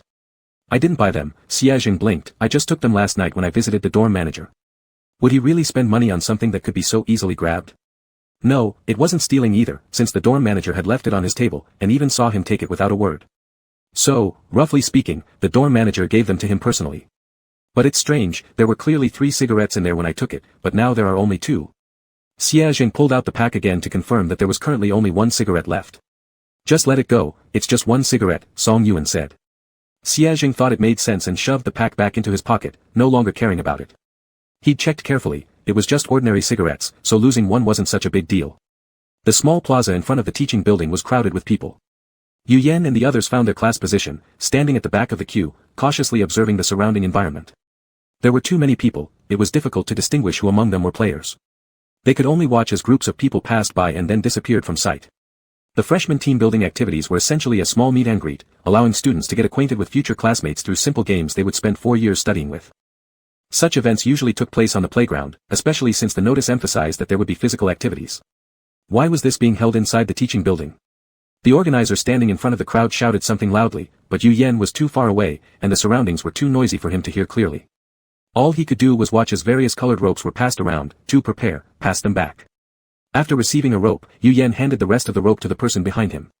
Before he had a chance to examine the rope closely, it began to glow faintly.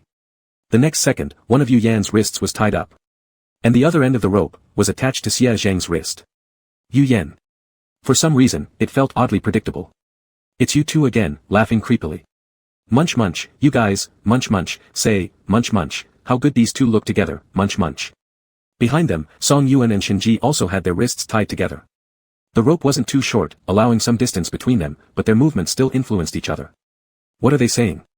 Yu Yen frowned, looking toward the front but only seeing the moving lips of the organizer, still unable to make out what they were saying.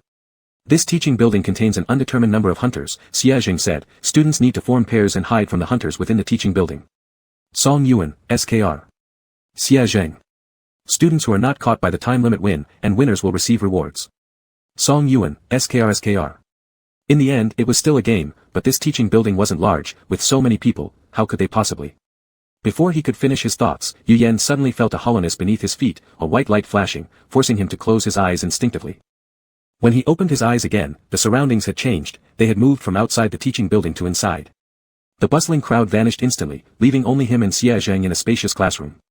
It seems each pair is supposed to act independently. Xia Jing tugged at the rope around his wrist.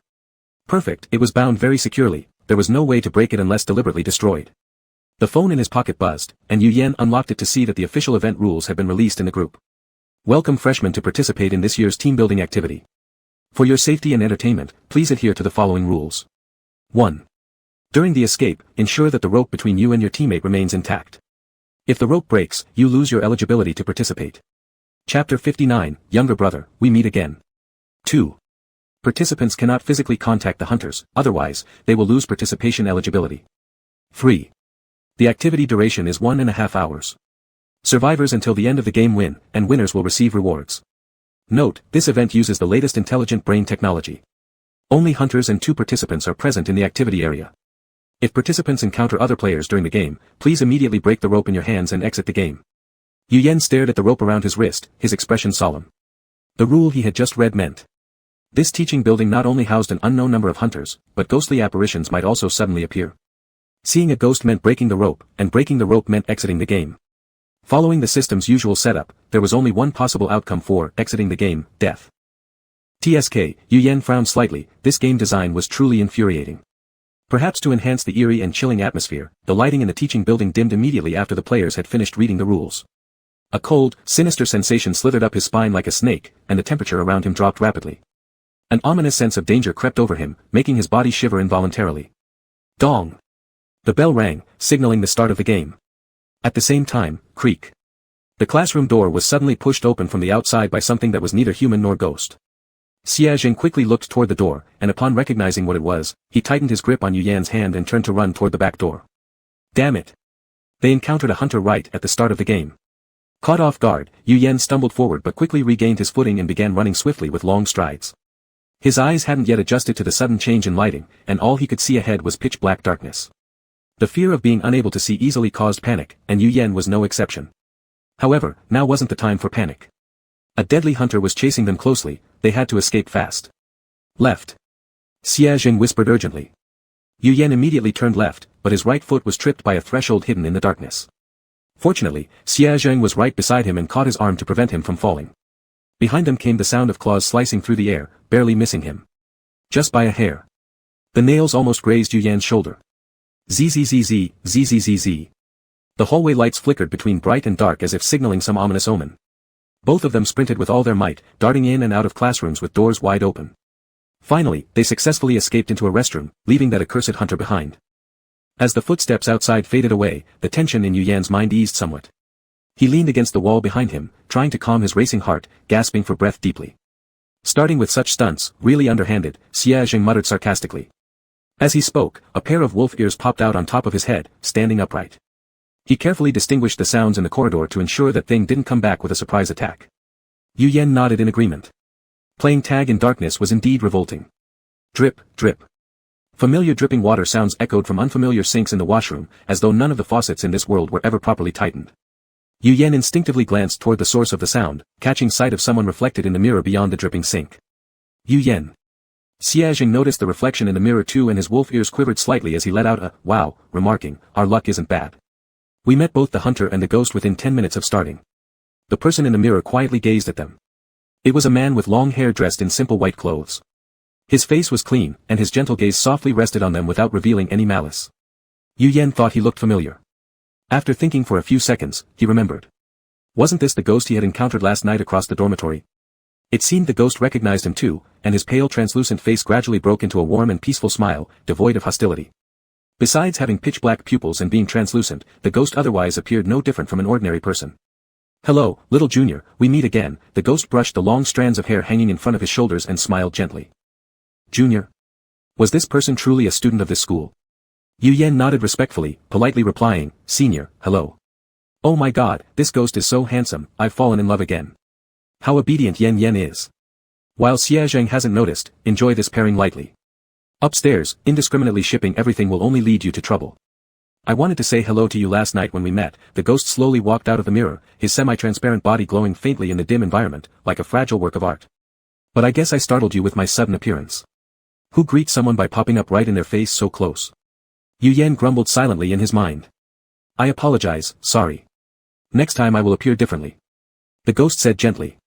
Despite being a monster, he radiated an aura of kindness, giving off no sense of threat.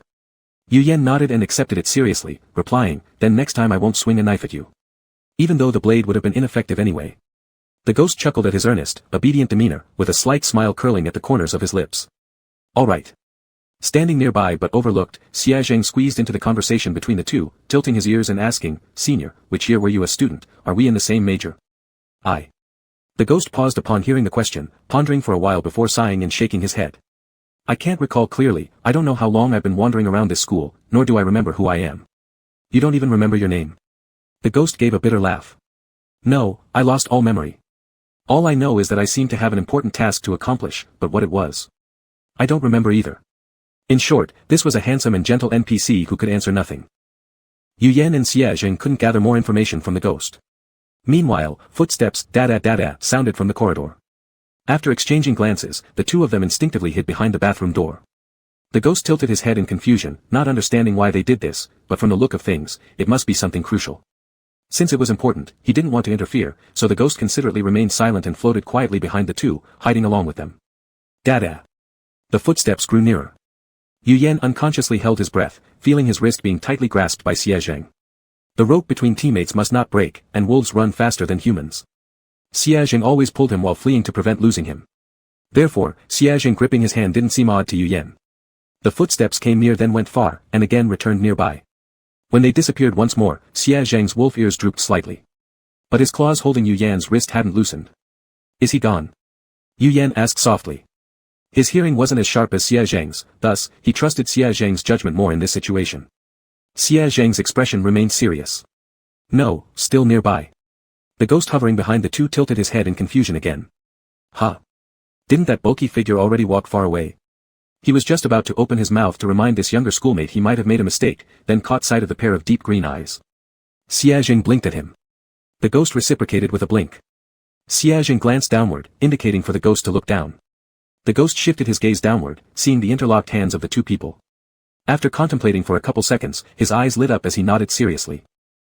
He understood. Now he knew why his body could glow. It turns out he was the third wheel. Chapter 60, Positioning Capture. Run run run run. In the dimly lit restroom, the only source of light was the faint glow emanating from the ghost's body. Then came the buzzing vibration of the mobile phone in someone's pocket. With his free hand, the one not tied, Yu Yan reached for the phone, pressed the screen open, and saw a red banner notification filling the entire screen of the phone. It looked as if the device had been infected by some kind of virus, looking both horrifying and bizarre. To ensure the participation of all students, a new rule will now take effect temporarily. If any group remains idle in a certain area for too long, the mobile phones of these students will continuously ring for 3 minutes. At that point, the hunter will perform group location capture. Before Yu Yan finished reading the text on the screen, his phone suddenly began to vibrate non-stop like it was wound up tight. The bloody red light of the screen reflected onto his pale, delicate face, adding a touch of strange beauty. His eyes flickered with change, and Yu Yan's right hand clenched lightly. Run! Just before the shrill ringtone could burst forth. However, it was already too late. The speed of positioning determination was faster than their action. As they rushed out of the restroom door, the phone, which was heating up and vibrating incessantly like a bomb, emitted an ear-piercing alarm sound. Meanwhile, the hunters scattered throughout the teaching building became alert one after another. Their ears twitched slightly as they reacted a few seconds later and rushed towards the direction of the sound. As Yu Yan listened to the increasing footsteps behind him, his expression grew increasingly grim. He knew there were an unspecified number of hunters in the teaching building, but no one told him that this unspecified number would be 10. 10 people chasing after 2 was really screwing them over. My goodness, these 2 sure are having bad luck. Others at most have 3 or 4 hunters, and they've got way too many. This seems like a game Easter egg. Whoever draws this string is the unlucky one. There were players who triggered it before and couldn't last half an hour. Turning a minigame into a big escape hunt, what can you say? They're living up to their reputation. Yu Yan didn't know what the current live commentary streamers were mocking, and he had no time to care about it anyway. The sharp claws from behind kept getting closer to his neck, yet again being thrown off as he suddenly sped up. The bomb in his hand continued to buzz non-stop with a persistent buzzing sound, which annoyed him far more than the flies on a summer day. And yet, he could not get rid of this phone. When the ringing started, Yu Yan had the thought of throwing the phone, but every time he considered it, the phone felt as if it had fused with his hand. Even when all 5 fingers were spread out, it remained glued firmly to his palm, unable to be shaken off regardless of how much force he applied. Newton himself would have been furious enough to flip his coffin open. At least one bright spot for him now was that these hunters weren't exactly clever. They simply blindly chased after them without any strategy to surround or flank them. Since that's the case, Xia Zheng, let's go inside the large classroom ahead. Panting heavily, Yu Yan managed to speak clearly all at once. He heard the young man running in front of him hum in acknowledgement, gripping his hand even tighter as he led him forward with full effort. The night was deep, and everything was shrouded in an unsettling darkness. Borrowing the dim lighting from the corridor, they barely made out the layout of various classrooms. Upon passing a large lecture hall capable of holding hundreds, the 2 changed tactics abruptly and boldly dashed inside. After entering, Yu Yan slammed the door shut with great force, producing a loud bang. The hunter at the forefront wasn't quick enough to dodge and ended up face to face with the wide wooden door. By the time these hunters kicked down the door forcefully, the humans emanating a faint scent were already at the front of the room. And judging by their stance, it appeared they had no intention of fleeing. Could it be that they finally realized their strength wasn't enough and decided to give up? The hunter thought excitedly, gulping loudly, craving fresh human meat for quite some time, now they would finally feast. A series of hunters rushed towards the pair as if following programmed instincts. However, whenever the hunters went left, those humans immediately darted to the right hallway. Every change the hunters made resulted in corresponding counter-moves from the humans. With 10 hunters collectively having the brainpower of 1, only after circling aimlessly did they realize they should implement a surrounding tactic. They wasted no time acting on it, but the size of the classroom was too vast, and the narrow gaps between desks and chairs complicated their maneuverability. Thus, the encirclement failed to meet expectations. All they could do was watch as the humans dexterously dodged under desks and leapt over chairs, slipping through their grasp time after time. The 3-minute countdown soon expired, and the mobile phone finally ceased its disturbance, lying peacefully in Yu Yan's hand, reverting back to an ordinary device. At that moment, both Yu Yan and Xia Zheng, having cautiously advanced near the classroom door, showed heightened focus simultaneously sprinting towards the doorway. With fluid motions, Yu Yan pushed the door open while Xia Zheng swiftly closed it, seamlessly executing the process. Again, the leading hunter was smacked flat against the door. Holding onto his nose, the hunter donned a mask of agony. Wah wah wah, I don't want to play anymore. Not only did they fail to catch up, but he got double-doored twice. Twice. Moreover, his dear colleague seeing his pitiful state not only offered no comfort but passed by without a glance, eyes solely set on the escaping humans. By the time the hunters emerged from the classroom, both Yu Yan and Xia Zheng had vanished completely. Without the alarm to guide them, the hunters lost track of their target. Their blood-red eyes dulled, the hunters dispersed on sight, each returning to their respective domains to resume aimless wandering. Inside a classroom, Yu Yan and Xia Zheng sat on the floor with their backs leaning against the wall, catching their breaths uncontrollably. Their backs, pressed tightly against the wall, were already damp with sweat. Yu Yan felt like his heart was about to jump out of his chest, unsure whether it was from running too fast or being scared by the appearance of the hunters, or maybe some other reason. The hands gripping his wrist had also broken out in a fine layer of sweat, the fingers rubbing over the raised knuckles on his wrist, causing an inexplicable itch. Xia Zheng. The 2 fingers immediately stopped their movements, and Xia Zheng turned his head, looking at him with burning eyes. The distance between them was already short, and after tilting their heads, they were even closer, close enough to hear each other's breathing. Yu Yan was momentarily stunned by his gaze but quickly recovered his voice after a few seconds. We should go. If they stayed any longer, that bomb-like phone might start vibrating and ringing again. After 3 minutes of relentless chasing, Yu Yan wasn't sure if he could keep up the stamina. Alright, Xia Zheng replied, standing up and pulling Yu Yan to his feet. Just as the 2 were about to move to another room, Xia Zheng suddenly froze in place, stopping his steps. Wait. Chapter 61, Rescue Amidst Hopelessness. In the gap between the podium and the desk, there was a fallen photo. It was a group photo, one face in it was strangely familiar. It was that ghostly senior. Xia Zheng flipped through the names written on the back of the photo. Lu Boming. Yuan brother. Chen Ji clutched onto Song Yuan's sleeve, her eyes filled with terror as she stared at the door that was being violently pounded. Shouldn't we prepare to run? There's no need to panic, little G, Song Yuan said, his eyes equally tense, but his voice remained steady. From my years of playing horror games, I can tell that he shouldn't come inside, he's just trying to scare us by pounding on the door. Shen-ji was successfully calmed down, her gaze toward the door now slightly more determined. All right. Yuan brother, I trust you. The next second, the door was smashed apart with a loud bang. Song Yuan. Shen-ji. A tall, blood-red-eyed hunter charged into the room, staring directly at the players before him, filled with pure malice. Aayawiawa. Shen-ji grabbed onto Song Yuan's clothes and ran forward, her strength almost tearing the shirt. With her other hand, she randomly pinched a talisman and swung her wrist to throw it behind her. As for what kind of talisman she actually made, Shen-ji herself didn't know. Seeing this terrifying creature sent shivers down her spine, her brain going blank, leaving her only able to follow muscle memory with her finger movements. Bang! A loud explosion erupted behind her, accompanied by a sharp, piercing scream. Shen-ji kept running without looking back, unsure of exactly what happened behind her, but she felt the surrounding temperature drop little by little. That monster was getting angry, very angry. Just because she blew him up with one attack. Shen-ji frowned, then he was really petty. The heavily injured monster's steps slowed significantly, allowing Song Yuan to lead Shen-ji into a large, bright classroom, leaving the monster far behind. The classroom was lined with long tables, neatly arranged in one straight row in the center of the room. Song Yuan glanced at these tables, his gaze flickering with understanding. I get it. What do you mean, get it? Wait, don't get it yet. Do you remember how the chase happened earlier? Let us fold our hands and pray for our poor and innocent little sister, amen. Ignoring the sarcastic barrage of comments on the interface, Song Yuan adjusted his glasses firmly on his nose and stated confidently, these tables are definitely meant for us to play hide-and-seek with the hunter. To toy with the hunter. Shen-ji scratched her head, how exactly does that work? It's simple, Song Yuan supported himself on the table, we stand on the other side of the table, when the hunter runs to the left, we run to the right, and when the hunter runs to the right, we run to the left. Anyway, there's only half an hour left. As long as we use this method well, surviving won't be difficult. Shen-ji's mouth opened slightly, revealing an expression of sudden realization, that makes sense.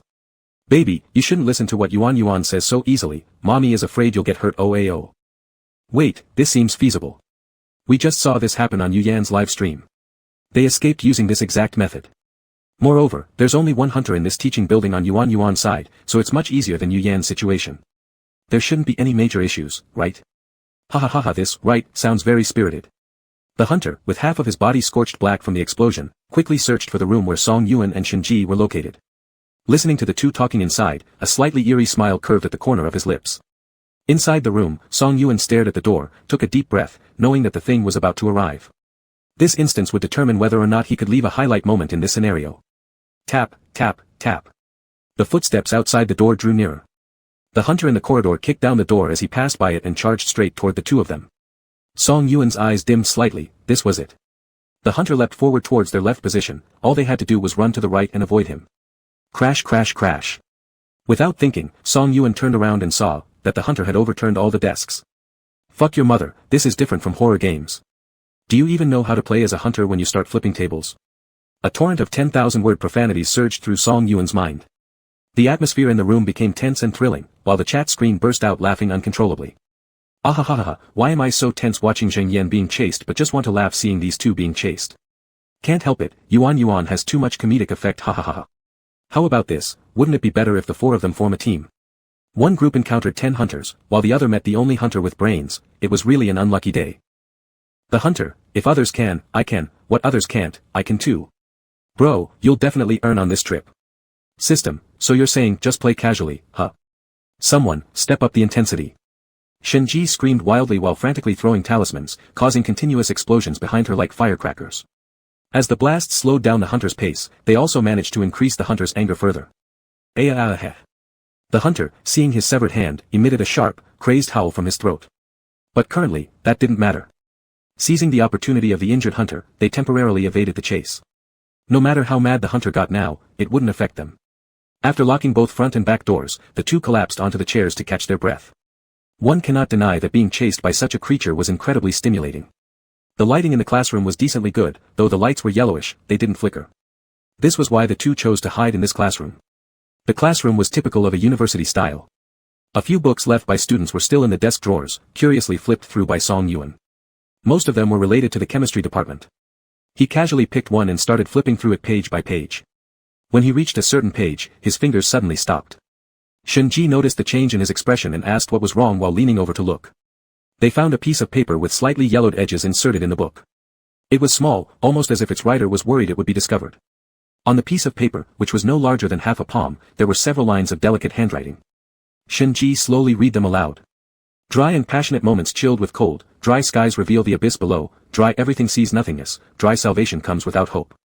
Just as she finished reading, a gentle yet cold breeze brushed past her neck unexpectedly. There was no time for Shinji to ponder the meaning of those words. Her body tightened due to the cold wind, the chill gradually climbing up her back. Both the front and back doors were locked, the hunter's steps could be heard clearly, and Song Yuan was sitting beside her. Then, what was behind her? Her neck stiffened as Shinji slowly turned her head, meeting Song Yuan's equally pale gaze. In each other's eyes, they recognized the same familiar fear. Continuing to twist her stiff neck, they saw. Chapter 62, Lu Boming. He was quite an impressive person. A figure with long hair, partially transparent, stood behind them. His face was exceptionally handsome under the light, but there wasn't a single shadow behind him. It was a ghost. Shinji almost thought it was her scream that couldn't be held back, but then she realized, this scream was too horrible. Turning her head, she saw the overly pale face of Song Yuan from fright. Oh, so Song Yuan is afraid of ghosts too. Oh, I think I know what scares us now. Our Yuan pretended well in front of others before, huh? But now that only Xiao Mei is by your side, you don't pretend anymore, huh? Ha ha ha. It's mainly because Xiao Mei is also scared of this kind of thing. Two timid ones just happened to meet, ha ha ha ha ha. Lu Boming was startled by their voices, his eyes stared blankly at them, a bit bewildered and unsure about what to do since he didn't appear from the mirror this time but walked out specifically.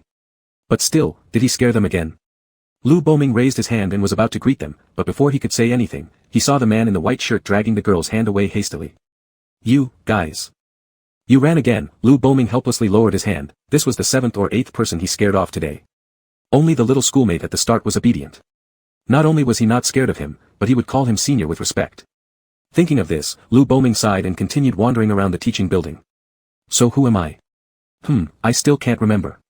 Half an hour passed quickly. When the players were all panting and crying for mom and dad, the system finally reminded them that the game was over. Ding! Task, Sutua, activity has been completed, rewarded with 5,000 points. What's the use of giving points? Tools are much more practical, quite a few players complained inwardly. A moment of weightlessness occurred beneath their feet as familiar white light shone into their eyes. When they regained focus, their bodies had already returned to the square in front of the teaching building. The surroundings were still filled with a bustling crowd. My God, this game is too real. I almost died of fright being chased inside. Yes, my heart rate accelerated throughout the whole game. If I hadn't known the game was fake, I could have cried out of fear. The rope on the wrist automatically broke apart. Yu Yan pulled his hand out, turning his wrist that showed red marks from being tied. With his fair skin, he naturally belonged to the type prone to leaving marks easily. That red mark across his wrist, coupled with his graceful gestures, brought some unique meaning with every movement. Xia Zheng, after untying the rope, didn't toss it aside. He wrapped the untied rope around his wrist again, made a knot, crafting himself a small bracelet. Yu Yan looked at the bracelet, slightly flinching at his brows but didn't say much. Perhaps it was just the current fashion trend to like wearing bracelets or necklaces, and that small chain hanging on Xia Zheng's wrist, indeed looked quite good. After the Sutua activity ended, everyone prepared to go to the adjacent teaching building for class. The group chatted happily and soon disappeared. Yu Yan scanned his surroundings but couldn't spot Song Yuan and Shinji. Had they left already? When fewer people remained, they finally spotted the two figures next to the trash bin. Song Yuan's body was leaning forward half-bent, his face ashen gray, his knuckles protruding where his fingers tightly gripped the edge of the trash can, appearing even worse than Shinji beside him. What happened? Yu Yan asked, confused yet concerned. He had imagined Shinji might get scared by the ghosts during the task, but he never expected Song Yuan to be afraid of ghosts as well. Shinji replied, in the last few seconds, we were chased by the hunter. Since the time was almost up and we were nervous, we lost our sense of direction. Brother Yuan ran straight into a ghost. And then, it turned out like this. Ran straight into a ghost. Yu Yan's eyebrows slightly furrowed. What did the ghost look like? Shinji recalled the ghostly figure, male, long hair, dressed in white clothes. Just these 3 words made Yu Yan pretty certain that the ghost they encountered was Lu Boming. Didn't Lu Boming seem harmless? As he pondered, Song Yuan finally stopped vomiting nearby. With great difficulty, he straightened his body, his pristine face devoid of any color. His voice sounded a little hoarse, which he suppressed through a light cough, seemed to have seen that person's death scene. 3 pairs of eyes immediately focused on him, death scene. Yes, he weakly nodded. I'm not sure exactly what he went through, but it was very painful. His body felt like it was being burned, extremely painful. He felt like he had lost the ability to organize his thoughts into words. After much deliberation, apart from the word pain, he couldn't think of any other way to describe the agony he just endured. The searing pain, the screams of tearing and breaking, the crimson red that filled his vision. What exactly did that person go through? How are you feeling now? Shen-ji asked with concern. I'm fine now, Song Yuan waved his hand weakly, his voice was still feeble. Once he had left that illusionary mirror, his body showed no sign of injury, but he still felt a deep sadness in his heart. University class breaks lasted for half an hour, so there was still some time before the next class. As the group walked toward the teaching building, they exchanged clues they had found inside the building earlier. The ghost you encountered, we also ran into him. He was a student at this school named Lu Boming, Yu Yan said. 3 years ago, he died at the same age as me during his 3rd year of PhD studies. His awards, patents, and published papers could be talked about all day long. Both classmates and teachers spoke highly of him. After finding out the ghost's name, Yu Yan and Xia Jing borrowed a computer from the school to look up his information. In this era of developed technology, it only took a simple search to uncover everything. But their findings shocked them, what they discovered was unexpected. Curious, Xia Jing asked Yu Yan, noticing his slightly surprised expression, what level is this? A genius. More talented than brother Yu Yan? Yu Yan chuckled at his comment.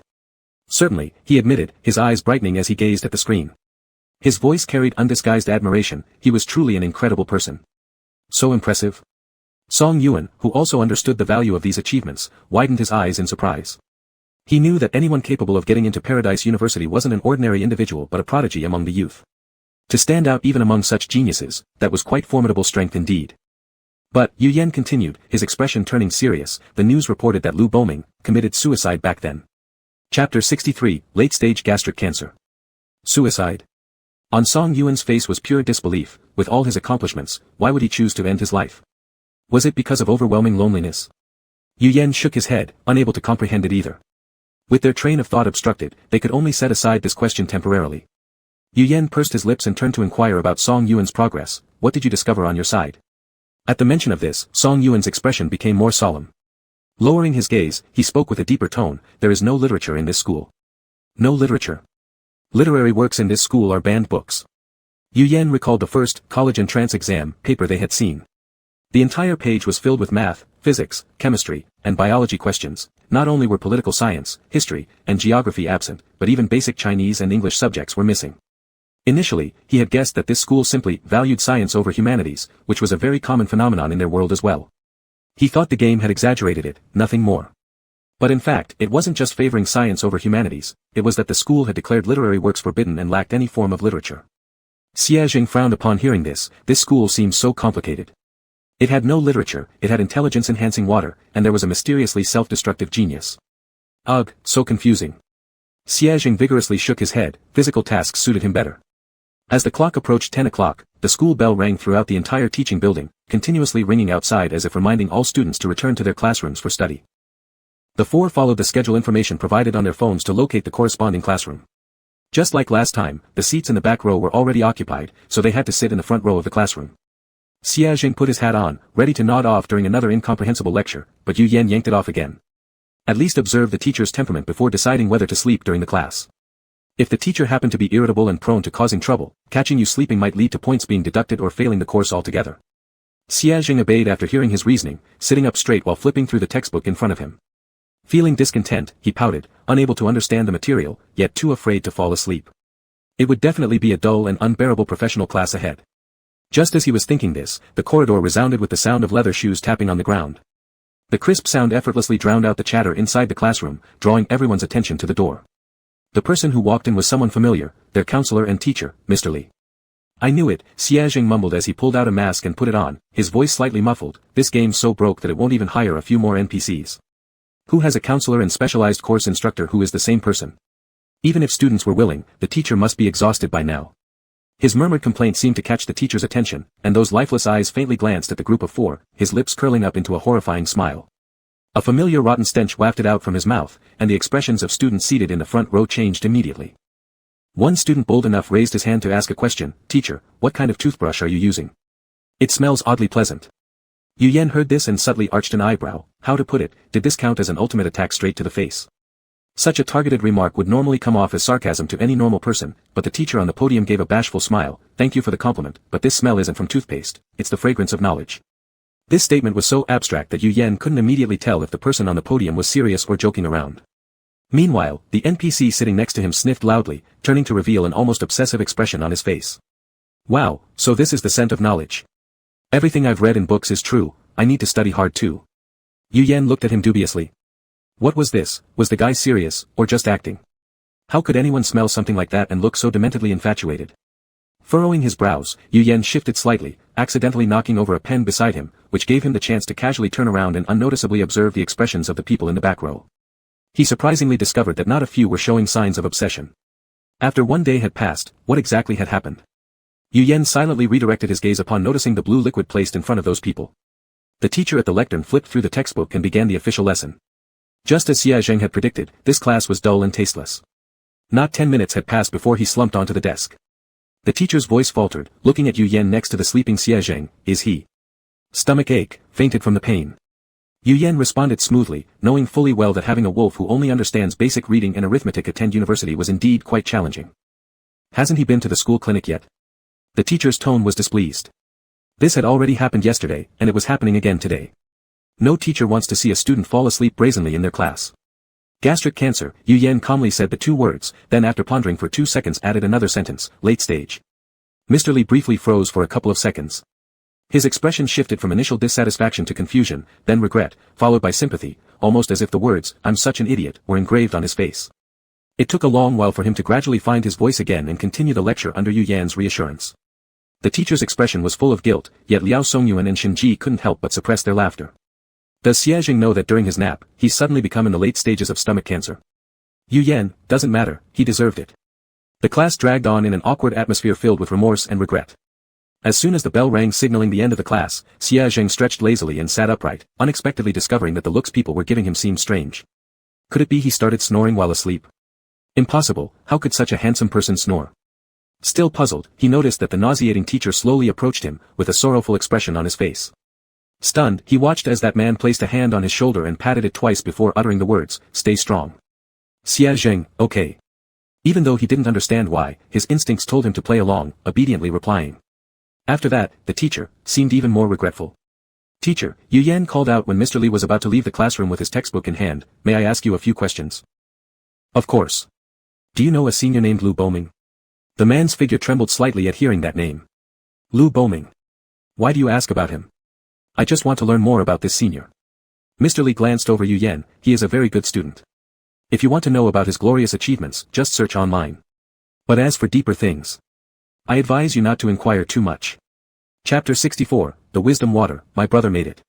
Considering the impact on our school if news of student suicide spread out, it would be significant. Wrapped in icy tones was a subtle threat. Mr. Li gave him a deep look, then turned with his book and left. Did you find out anything, handsome you? Song Yayan leaned one hand against the adjacent table, yawning idly from boredom. Nothing, Yu Yan shrugged, all that teacher had said were 2 sentences, both utterly useless chatter. Nonetheless, it was certain that there was some mystery surrounding Lu Boming's suicide. Since no answers could be found in official records, they'd have to go investigate on site. Next destination, the old laboratory building. In the afternoon, without any scheduled classes, students were free to move about. After having lunch, Yu Yan and his group set off for their destination. Yu Yan originally thought that the old lab building was merely named to distinguish it from the new one, but upon arrival, he realized how truly decrepit this lab building was. The moldy walls lost their former luster under the sunlight, revealing weathered bricks and peeled paint. Most of the window panes were shattered, replaced by cobwebs and layers of dust. This dump looks perfectly suited for ghost stories, Xia Jing summed up quickly. That remark caused 2 people within the team to change expressions abruptly. Yu Yan glared at Xia Zheng who instantly zipped his lips, acting obediently and trying not to irritate anyone further. Let's go, leading the way, Yu Yan stepped inside first. Upon entering, they were greeted by an odor of decay and age. Yu Yan waved a hand in front of him twice, crinkling his nose slightly due to discomfort. The hallway lighting flickered between bright and dim, and a chilling aura silently enveloped him. With a creaking sound, Yu Yan instinctively looked back only to discover that behind him, there was no one. Yeehaw! My favorite single-line scene. Watching the timid play makes these moments entertaining. Adios everyone, I'm checking out my younger sister. I'll check out our roundie. Since everyone's leaving, I'll go see what happened to Xiaolang.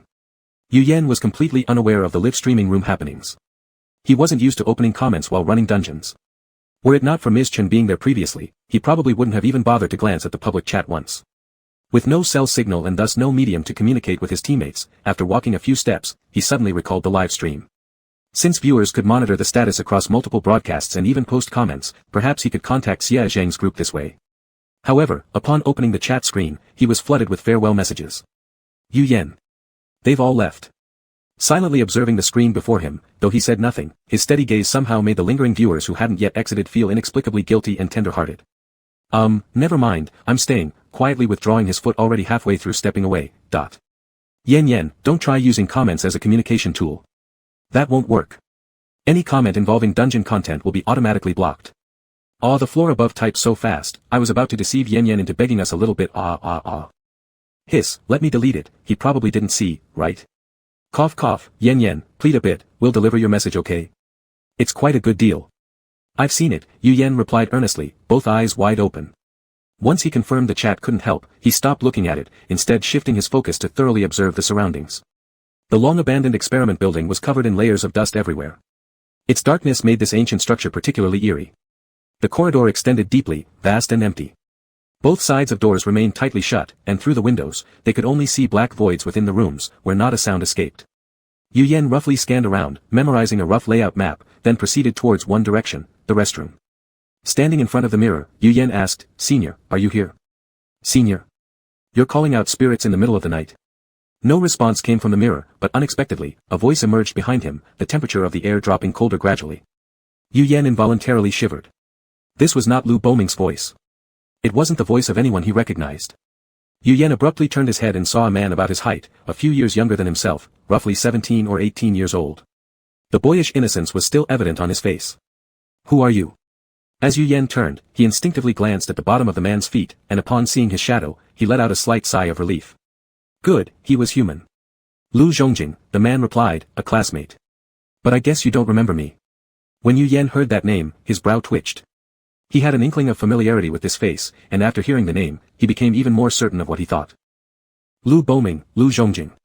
This person in front of him was Lu Boming's younger brother. I overheard you asking our teacher during the break. Lu Zhongjing stared straight into his eyes, his upturned eyes showing sharpness without any reservation. You're investigating my brother's case. Why? Are you also investigating this matter? Yu Yan countered instead of answering directly. Lu Zhongjing pressed his lips tightly together. Anyway, I don't believe my brother would commit suicide. Not even his body was found back then, just a few vague testimonies and blurry videos were used to conclude my brother's cause of death. It was suspicious. So you snuck into the forbidden school zone? Lu Zhongjing scoffed, aren't you doing the same? The counselor said getting caught will result in serious consequences. Yu Yan and his team didn't really care, their trip to the old lab building was entirely for the quest, they'd leave once the 7 days were over, and none of those punishments would apply to them. But Lu Zhongjing was different, he would be at this university for at least 4 years. So what? At most, it'd be a notification and reprimand or expulsion if things get serious, Lu Zhongjing said nonchalantly, I can still pass the exam even if expelled. Here, either power or talent reigns supreme, anyone who has one can act arrogantly. Yu Yan strangely thought of the proctor teacher, cheating is a kind of talent too, isn't it? Talking about those in power, right? By the way, Lu Zhongjing turned to look at him, what were you shouting, Senior, for at that broken mirror? Are you possessed by something in this pitch darkness? It's nothing, just a mistake. Yu Yan replied offhandedly. There was no way he could tell him that he actually wanted to call out his brother. Spirits were far too advanced a concept for his line of work. Neither of them stayed in the restroom for long. After uttering those words, they left and came out into the corridor where the flickering lights cast unstable glows, making the entire corridor eerie and sinister. Finding no clues on the first floor, they ascended to the second floor. In the dim surroundings, fear naturally bubbled up from within. Though not shown on his face, Lu Zhongjing was a little afraid inside, and when scared, his mouth couldn't help but chatter incessantly, trying to strike up idle chats with Yu Yan here and there. Perhaps due to their similar age, Lu Zhongjing's thought leaps were as challenging as Xie Zhang's. Before Yu Yan realized, their talk veered onto the topic of wisdom water. Mentioning wisdom water, the teenager beside him suddenly stopped in his tracks. Confused, Yu Yan looked towards Lu Zhongjing and heard him proudly proclaim. Wisdom water, that was something my brother created. Chapter 65, this is an era where literature is dead. Yu Yan paused in his step, what? Do you know about wisdom water? It's the thing that makes you smarter when you drink it. Halfway through his sentence, Lu Zhongjing fell silent. Yu Yan watched as his eyes widened sharply, trembling fingers pointing behind Yu Yan. Yu Yan followed his finger's direction and saw that the lab door behind him had been blown open by some wind, though they had earlier checked every door in the corridor, clearly, none should have been able to move. Walking towards the door, Lu Zhongjing closely tailed him. Inside the opened laboratory streamed blood, the floor drenched red. The dark red lamp flashed several times before turning off completely. Bang! Fresh red handprints suddenly appeared on the glass of the door. Yu Yan instinctively stepped back, his body lightly bumping into Lu Zhongjing. Lu Zhongjing tentatively steadied his shoulder, looking confused at what was ahead. What happened? Yu Yan glanced at him sideways, and then looked again at the 2 bloody handprints on the windows and doors. After staying silent for 2 seconds, he shook his head. Nothing, must have mistaken it. He then continued walking into the room, with Lu Zhongjing trailing behind. The latter mumbled under his breath, "Why do you always see wrong things? It turns out NPCs in a dungeon cannot notice these unnatural phenomena." That's true. If you were to notice, Lu Boming randomly wandering around in the restroom would probably scare a lot of little kids to tears. The room was dimly lit in a dark red hue. Despite it being daytime, not a trace of light penetrated through the windows. Cool breezes occasionally seeped through the slightly ajar window cracks, rustling the curtains audibly. Test tubes and reagents were scattered haphazardly across the lab benches. The desktops, untouched for long periods, were covered with a thick layer of dust. Yu Yan inadvertently brushed against something and wrinkled his nose in mild disgust. Lu Zhongjing followed behind him, looking around cautiously yet curiously at the environment. When he noticed the unusually dim lighting inside, he suddenly spoke up, "Why did we come in here? Wouldn't a normal person want to run as fast as possible when encountering such a situation? Why had they entered without thinking twice? Wasn't this behavior just like the reckless and stupid protagonists in ghost movies?" Yu Yan started fiddling with the reagents on the table, answering the question without even glancing up, "Because your brother urged us." Lu Zhongjing's face was full of confusion. "Ah. What had been urging them? Aren't we investigating the cause of your brother's death?" Yu Yan squatted halfway down and stared intently at the pale blue glowing liquid in front of him, speaking calmly, "Since we're searching for the truth, naturally we investigate where it's peculiar. Or, do you believe in ghosts and spirits?" Lu Zhongjing shook his head immediately. "Nope, I'm a staunch materialist." "Well, that settles it." Yu Yan beckoned Lu Zhongjing over and pointed to the vial of luminous blue liquid, asking, "Is this the wisdom water?" Looking at the vial, Lu Zhongjing blinked in surprise, uttering his second, "ah," of the day. He picked up the test tube and carefully examined it, nodding slowly. "It's wisdom water, but, where did it come from?" There hadn't been any sign of it when they first entered the lab. He wasn't blind enough to miss a vial of glowing liquid, so had Yu Yan. "I just made it." Lu Zhongjing's eyes widened significantly upon hearing this third, "ah." Yu Yan tapped lightly on the corner of the desk where a note detailing the method for making wisdom water was taped. It had been overlooked earlier by Lu Zhongjing, who had been completely captivated by the glowing liquid and failed to notice the note tucked away in the corner. Yu Yan hadn't expected these things to still be usable after all these years, originally intending to try only tentatively, but unexpectedly, it succeeded. This place having the formula for creating wisdom water meant that. "This was the place where my brother conducted experiments," Lu Zhongjing murmured. His voice was too soft, almost indiscernible to Yu Yan, preventing him from reading the emotion behind it. Yu Yan stared at the paper note for a while before suddenly peeling off the tape securing its 4 corners. Sure enough, as he had suspected. Beneath the note lay more secrets. These secrets turned out to simply be some smaller slips of paper hidden even more stealthily. Yu Yan unfolded them, revealing transcribed poems. The handwriting, written so as not to be discovered, was tiny but deep and forceful, displaying extraordinary strokes. A youth's heroism connects him with mighty warriors of 5 cities. With hearts laid bare and hair standing on end, they vow death or life together within moments of conversation, their promise worth 1,000 pieces of gold. He glanced sideways at Lu Zhongjing beside him. "This is. My brother loved reading poetry and essays, this was what he secretly copied down. As a child, he used to secretly teach me how to read books." Unfortunately, Lu Zhongjing paused for 2 seconds, took a deep breath and then let it out slowly. "Unfortunately, now is an era where literature has died." Yu Yan's blinking sped up momentarily, as he heard Lu Zhongjing continue. "International wars are chaotic, smoke and gunpowder erupt everywhere, nuclear weapons can no longer represent everything. Whichever country possesses the most advanced technology, that country gets the right to survive. So, they abolished literature, fully developing the sciences, pouring all their efforts into scientific research and relentlessly advancing military technology. This is the result pushed by the tide of time, and everyone is deeply mired in it, with no way to change. My brother developed this thing, merely wanting everyone to have a bit more ease, so during leisure times, they could indulge in reading poetry and literature." Revealing the background of the time startled Yu Yan for a couple of seconds. So, this world was still amidst war. Acquiring such significant information without much investigation gave him a sense of unreality. But then again, it seemed reasonable enough. They were living in wartime, and thus, letting them recount the backdrop of their era was perfectly natural. What surprised Yu Yan the most was, did Senior Lu develop wisdom water just to let people read books? That's right, Lu Zhongjing nodded earnestly. "It sounds incredible, doesn't it?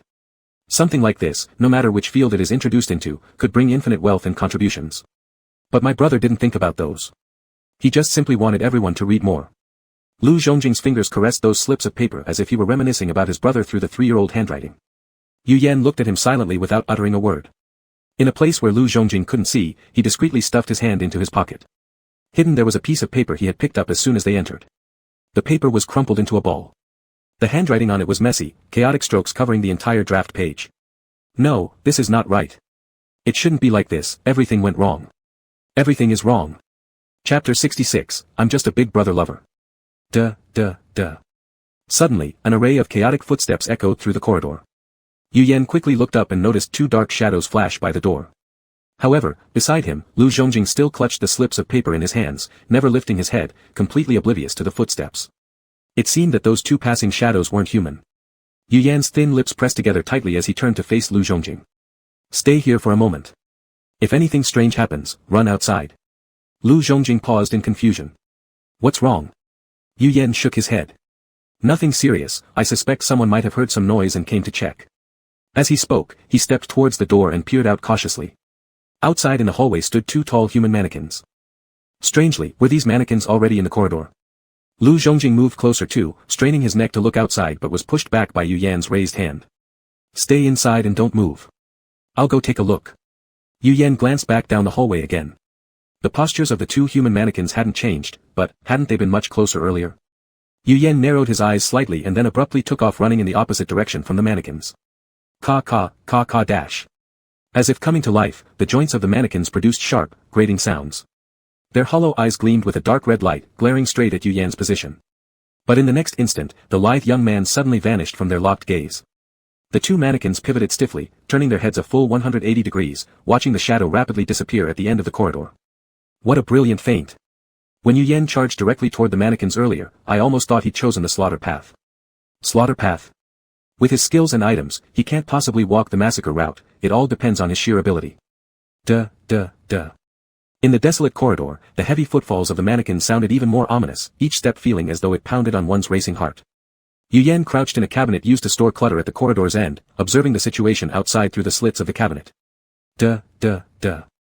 The footfalls drew closer until he nearly heard the breaths of the mannequins. Wait, why would mannequins have breathing sounds?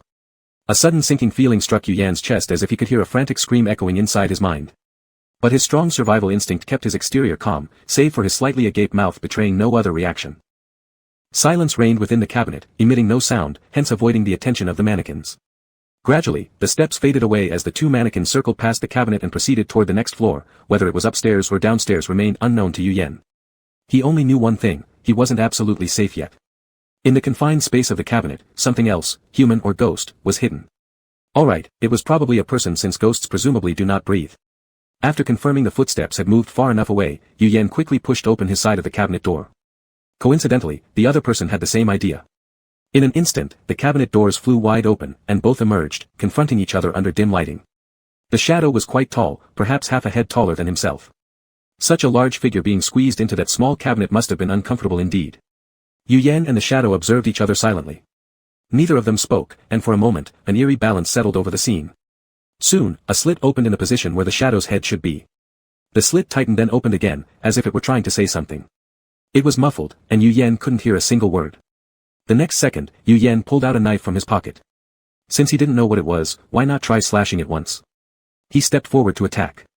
It was supposed to be the moment of him showing off his cool monster-killing skills. However, the audience in the live streaming room suddenly went berserk. WTF Yan, don't touch that, it's Xie Zheng. Yan. That's Xiao Lang. Your teammate. That's your future husband. Matters concerning your happiness in the rest of your life. Yan, please don't rush into this. The above comments involve spoilers about the instance process and have been automatically blocked. Wait, I've been in Yan's live stream room all along, can someone tell me what happened with Xie Zheng? Half an hour ago. When Xie Zheng and his teammates entered the experimental building's gate, they got separated. He looked at the corridor devoid of people and let out a long, ah. Another separation from Brother Yan. You kid, can't you stand even a moment apart from Yan? Yes, the young man slightly lifted his eyebrows, looking mischievously at the public screen while smiling, I'm just a brother-loving brain. I get unbearable whenever I'm away from Brother Yan.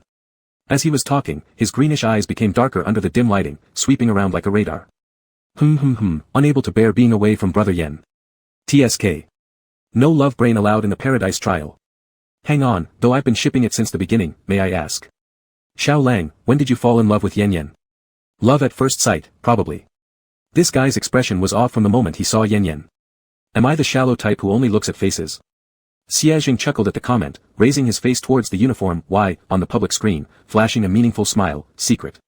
Just as he was about to answer some other questions, a cold breeze suddenly swept from behind. Xie Zheng quickly sidestepped to dodge a long sword striking from behind. Raising his eyes slowly, the person attacking him was the girl who had threatened Yu Yan in the exam room. Finally, I found you, now I can get my revenge. Shu Shu raised her sword high, glaring fiercely at the youth before her, showing no fear despite their size difference. Wait a moment, Xie Zheng raised a hand to stop her. I think those words are mine to say. I haven't held you accountable yet for threatening my brother Yan. How dare you seek revenge first? How dare you talk? The mention of this matter infuriated Shu Shu. Your messy handwriting almost got me killed in the first round. She complained that the fill-in-the-blank question wouldn't possibly give a result like 6 is equal to 3, but after seeing the answers, she realized it wasn't 6, it was B. And the scribbles on the latter major questions looked like chicken scratch. No, even ghost drawings were better looking than his handwriting. If it hadn't been for that headmaster suddenly lowering the pass line, she wouldn't have passed the first stage in this game world. How could this be my fault? Xie Zheng showed disdain. If you're not capable enough, don't blame the road for being uneven. My handwriting is the best in our family. Shu Shu questioned doubtfully, how many kids are there in your family? Just me. Chapter 67, isn't this just bullying a kid? Shu Shu rolled her eyes dramatically, swinging her large cleaver towards Xie Zheng. Her hands gripping the handle glowed faintly blue. She was using a skill. Xie Zheng didn't blink once at the cleaver slicing toward him. Instead, he yawned lazily as if somewhat bored. In the instant the blade was about to graze his hair, he suddenly leaned back. His right hand instantly transformed into a wolf's claw with sharp blades. Before Shu Shu's shocked eyes, he reached up and grabbed the handle of her cleaver. The distance between them rapidly closed. Shocked, Shu Shu asked, how could you? Did you forget? Xie Zheng tilted his head slightly, smiling harmlessly. In the first round of the game, I turned into a wolf right in front of you. Memories returned slowly, yet confusion still lingered in Shu Shu's eyes. Why? Even before entering this so-called paradise trial, Xie Zheng already possessed the ability to transform, a companion skill belonging exclusively to him, naturally unaffected by Shu Shu's skill. Xie Zheng exerted force with his hand, wrenching the cleaver away. I won't tell you. As he was contemplating whether to break the knife or give it as a gift to Yu Yan, a gunshot sound came from his temple. A gun was pointed at him. Xie Zheng's fingers that were stroking the blade paused for a moment, and then he smiled lazily. Ah, how could you cheat, sister? How is this not bullying a kid? Shu Shu tilted her head up, pressing the gun tightly against Xie Zheng's forehead, sneering coldly, being so tall and still calling yourself a kid, aren't you embarrassed? The 189 centimeters, kid, blinked innocently, why should I be embarrassed? Shu Shu didn't say anything more. Her finger silently gripped the trigger. In just 1 second, she could end this little wolf pup's life. It's no fun if you kill me now, despite the possibility of losing his life in the next second. Xie Zheng remained calm with a trace of indifference on his face. Why don't we exchange the knife and the gun, and have a fair duel? Shu Shu almost laughed out loud at his audacity. You really dare to say such things? She seemed to suddenly understand why Yu Yan, who was always serious, ended up on the same team as Xie Zheng. With someone like him around, there was never a dull moment. Shu Shu stared directly at Xie Zheng, narrowing her eyes slightly. Actually, I didn't intend to kill you. Killing Xie Zheng would be akin to going against the other 3 people, which wasn't something she intended to do. I can see that. Xie Zheng nodded. If the other party really had the intention to kill him, she wouldn't have given him so much time to talk. And Xie Zheng also didn't have the heart to kill. If he did, Shu Shu wouldn't even have the chance to draw her gun. What was certain about their earlier actions, whether they were tests or real threats, only they truly knew. So what's the purpose of you coming to find me? Xie Zheng adjusted the hood of his sweater behind him, thinking for a few seconds before messing it up again, considering asking Yu Yan to help tidy it later when they meet. Shu Shu put her gun away. Didn't I say it already? She suddenly chuckled. I came to mock how ugly your handwriting is. Xie Zheng revealed his claws. Come on sis, it's time for a fair fight. Let's forget about that. Shu Shu waved her hand. She really couldn't guarantee winning against this green-eyed guy if they fought. It would end up in mutual destruction, which wouldn't look good for either side. As she was preparing to leave, she heard Xie Zheng suddenly ask, after meeting 3 times, Sister, shouldn't you give me your name? Shu Shu. Huh? Xie Zheng scratched the back of his head. If I call you sister and you call me uncle, our family titles will be messed up. It's Shu as in comfortable and Shu as in books. After seeing off the infuriated Shu Shu, Xie Zheng began to slowly search for clues in the experimental building. Before he finished searching the first floor, he heard some footsteps. It was the mannequins wandering around in the experimental building. Unlike Yu Yan, who immediately ran away, Xie Zheng immediately showed his claws and attacked without hesitation. After clawing 3 times, he turned around and fled. Don't ask, because he didn't want to dirty his clothes, otherwise Yu Yan would get annoyed with him. It's not that he couldn't win, holding his bleeding claws coolly running forward. After shaking off the indestructible mannequins, Xie Zheng rushed to the 2nd floor in one breath. His emerald green eyes scanned the corridor and locked onto a cabinet stacked full of miscellaneous items in the corner. Without too much hesitation, Xiaozheng immediately lowered his head and squeezed into the cabinet. He listened as the two mannequins' footsteps gradually disappeared. Just as he wanted to push the door and poke his head out, another set of steps was heard. These were steps different from those of the mannequins. Before he had time to react, the door in front of him was pulled open all at once, and a shadowy figure whose features weren't clear dived in. In the cramped cabinet, a person and a shadow were very close to each other, and Xiaozheng could even hear the other party's breathing and heartbeat. After making sure the animated mannequins that could move and run away had left again, Xiaozheng pushed the door open and made eye contact with the tall, thin shadow. "Oh whoa. While Xiaozheng was stunned, the small black wolf unexpectedly jumped out, happily howling and charging towards the shadow with great excitement. Micro. A spiritual entity is rather like one's own soul. Put nicely, it's a purified soul void of any distractions. Put rudely, it's a version of Xiaozheng who cries when he wants to cry and laughs when he wants to laugh, completely lacking intellect. Though normally being injured or bleeding doesn't bother the spiritual entity much, once dead, it will cause enormous harm to the owner. Since Micro usually behaves, why today?" Xiaozheng anxiously wanted to rush forward. He had no idea what that shadow was. If it turned out to be a bloodthirsty monster, his situation would be unimaginable. Yu Yan looked strangely at the fog-like black shadow in front of him. Just now, the trunk of the shadow suddenly widened, and then, a small black lump broke off. It was still all dark, unclear as to what kind of thing it was. Before he had time to think about what the big one and the little one were, the smaller one suddenly sprinted over. Yu Yan instinctively stepped back, tightening his hand gripping the knife handle. If the gaping slit on the small black lump could be called a mouth, it emitted indistinct sounds. In an unknown experimental building filled with secrets, in a dimly lit corridor, being alone, facing two incomprehensible things, anyone would find this horrifying and terrifying. But Yu Yan oddly felt a sense of joy hidden within those indistinct s. The little black lump grabbed onto his leg, pulling at his pants, trying to climb upward as if wanting Yu Yan to bend down and pick him up. This feeling was too familiar. Yu Yan reached down to grab his own waistband, preventing his pants from actually being pulled down by the little black lump. A lump that likes grabbing people. Two words gradually came to mind for Yu Yan, little Micro. If this is little Micro, Yu Yan lifted his gaze and looked toward the large black lump not far away. Xiaozheng. At the same moment, Xiaozheng's eyes slightly widened. In his 18 years of life, there was only one person who could make his spiritual entity so happy. He looked at that shadow, momentarily catching sight of what seemed like the other's gaze, Big Brother Yu Yan. Chapter 68, The Pitiful Little Wolf, The Angry Little Wolf. The black mist slowly dissipated, and their figures gradually became clear in each other's vision. Yu Yan steadily stared at Xiaozheng. After several seconds, his gaze lowered, noticing the blood-soaked claw cradled in Xiaozheng's arms. What happened? Yu Yan frowned slightly, taking a few steps forward, seizing that claw to examine it carefully. His expression remained serious, even ignoring the little Micro wriggling beside his feet. It's just that. Xiaozheng stuttered, already adeptly putting on his pitiful and sorrowful face, I accidentally got scratched by a monster. He would never tell Yu Yan that this was the result of his ferocious scratching at the mannequins. Pride aside, he still knew how to milk it for sympathy when necessary. Xiaozheng dropped his gaze, gently pulling his claw held by Yu Yan back a bit, as if unwilling to let Yu Yan see his sorry state. He softly spoke. It's fine, Big Brother Yu Yan. It just hurts a bit, not too much. Before his sweet talk finished, Xiaozheng suddenly froze. The reason? There was no pain from the wound anymore. Not just a bit hurt, it didn't hurt at all. Xiaozheng blinked, staring blankly at his completely healed claw. What's going on? Even Song Yuan doesn't have the ability to heal him from afar, right? Yu Yan's expression also briefly blanked but quickly returned to calmness. He released Xiaozheng's claw and turned to walk toward somewhere else. If there's nothing wrong, we should go check elsewhere first. It would be disastrous if those mannequins suddenly returned and caught them unprepared. Xiaozheng looked at his hand, scratching his head in confusion, but before he had time to think much, he quickly hurried to catch up. He couldn't bear being left behind again. Xiaozheng put little Micro away while secretly twisting the words to indirectly insult the uselessness of the little black ball. It's all your fault for being too fat and not cute anymore. Look, even Big Brother doesn't pet you anymore. You can't even hold on to his heart. What good are you? Little Micro lay in Xiaozheng's arms, its ears drooping pitifully, unable to even howl, making soft sounds, sounding extremely aggrieved. Because just now, Yu Yan didn't hold him. No matter how much he pulled, he just did not pick him up. Oh. Meanwhile, Yu Yan walking ahead had no understanding of the thoughts between the one wolf and one human behind him. He hid his blood-stained hand inside his sleeve, his expression appearing somewhat lost. Xiaozheng's wounds transferred onto him. Wasn't transferring injuries a skill from the previous dungeon? And he certainly didn't scream or activate any conditions for the skill to start. He wasn't even sure what he had been thinking earlier.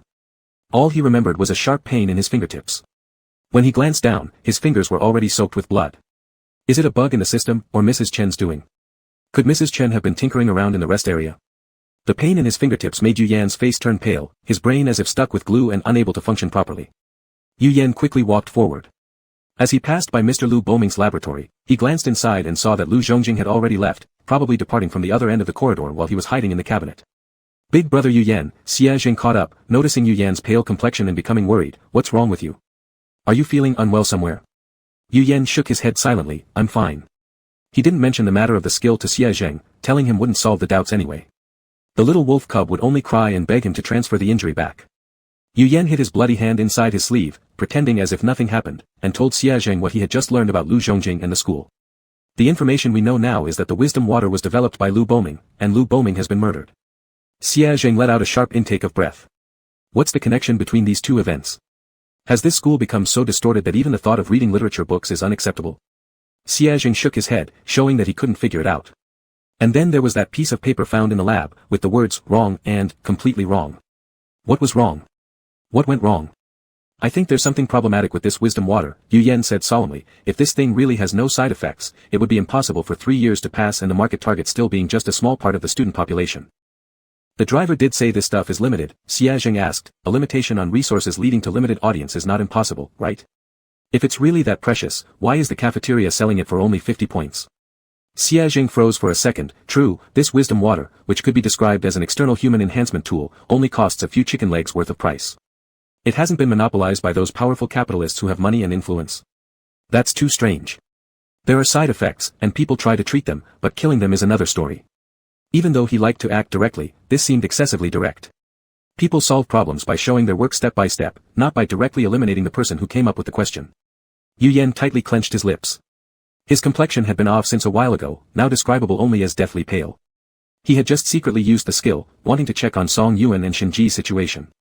After confirming they were all good, he felt relieved, but immediately afterwards, excruciating pain shot through the gaps of his fingers. Was this time skill backlash, amplifying the pain? His fingertips felt like someone had driven several bamboo splinters straight in, causing his nerves to numb, but fortunately, this backlash, though fierce, came and went quickly, without lasting too long. Xia Jing turned around and seeing his ghastly, exhausted face, was startled and immediately asked what happened. Yu Yan shook his head, his voice as calm as usual, but upon close listening, one could hear the tremor in it. Just checked up on Song Yuan's side. There's a bit of side effect, but it's no big deal. You're in this much pain and yet you claim it's no big deal. Xia Jing instantly became anxious. He knew Yu Yan wouldn't reveal anything, so he simply grabbed his shoulders and started checking himself despite everything, like he wanted to tear Yu Yan apart. Even though he had already hidden his hand inside his sleeve, it was easily noticed by this young wolf. Big brother Yu Yan, unsurprisingly, Xia Zheng's eyes reddened instantly. Even when I was a kid, I didn't hide my injuries like this. With such a white face, still pretending to be fine, who is this show meant for when there are only the two of them here? Xia Zheng wouldn't shout at Yu Yan, instead, he complained loudly in his heart while watching the continuously bleeding hand, tears falling drop after drop. Transfer it back. Xia Zheng carefully held his hand, persistently repeating it when he saw Yu Yan making no move to respond. Transfer it back. His tone sounded a bit harsher than before. But looking at his eyes, they remained pitifully desperate. There's no need, Xia Zheng. Yu Yan was a little troubled by the situation, regretting that he should have used the skill when Xia Zheng wasn't around because of the strong side effects. Pain has already been endured. Transferring it back will only make another person suffer. Yu Yan anticipated this outcome, but he was still somewhat puzzled. He was a man, a little injury shouldn't cause such concern. Moreover, in previous instances of injury, every single time, there was extreme worry, tears dropping uncontrollably like a mermaid princess shedding pearls, as if all the tears Xia Zheng shed were in place of the ones Yu Yan restrained. Is it because Xia Zheng's brother once fell in front of him? Forget it, Yu Yan stopped muttering in his heart and looked at him quietly and seriously. I'm really fine. Xia Zheng glared at him with a mixture of ferocity and, wrong word used here, should be, which means grievance or wronged feeling, but as soon as he met Yu Yan's gaze, all the ferocity vanished from his eyes. He stared at Yu Yan for a while, then suddenly dashed out without any warning. Yu Yan watched his retreating figure and subconsciously asked, where are you going? Xia Zheng replied with the back of his head, I'm going to find Song Yuan. Once I find him, I'll tie him up and bring him back so I can treat your wound for you. By the time the figure completely disappeared in the corridor, Yu Yan was still standing in the same posture and gaze, his face showing confusion and blank bewilderment. Is Xia Zheng angry? Chapter 69, Jin Yan is round and amazing. The usually enthusiastic, wrong term used here, also froze for a moment. I thought the little wolf would translate healing Yu Yan into, Yu Yan loves me so much, how did he end up getting angry? Don't ask, he loves Yu Yan deeply. Don't ask, they will be good forever. Meanwhile, Song Yuan, who still didn't know what was about to happen next, was searching for clues everywhere with Shinji. They had just encountered Lu Boming floating around on the third floor. Song Yuan tried calling his name, but the other one had no reaction. He still doesn't remember who he is. Strange, Shinji said while staring at the lonely and thin ghost, deep in thought. In general, after people die, they choose to reincarnate, unless those with great grievances want revenge and stay where they are. But vengeful spirits always have memories. How could someone with no memory remember what vengeance they need to take? What's the purpose of Lu Boming staying in this school? Shinji held a yellow talisman in his hand, closed his eyes, and carefully sensed something. After the yellow talisman made a crackling sound, he abruptly opened his eyes. Not right, there isn't only Lu Boming's spirit here. Song Yuan was startled, others have died too. Maybe not sure, Shinji's expression looked very serious. These aren't complete spirits, more like a strand being extracted from the original spirit and left here. What happens when a soul is missing a strand? If the soul isn't complete, it will definitely affect the next life. Shinji sighed as he spoke, possibly born with diseases, incomplete mental state, might fall into the animal path, or possibly.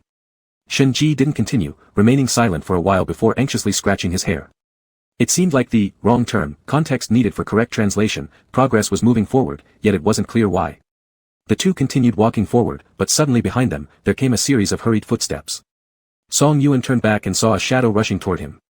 Song Yuan. Song Yuan instinctively took several quick steps backward.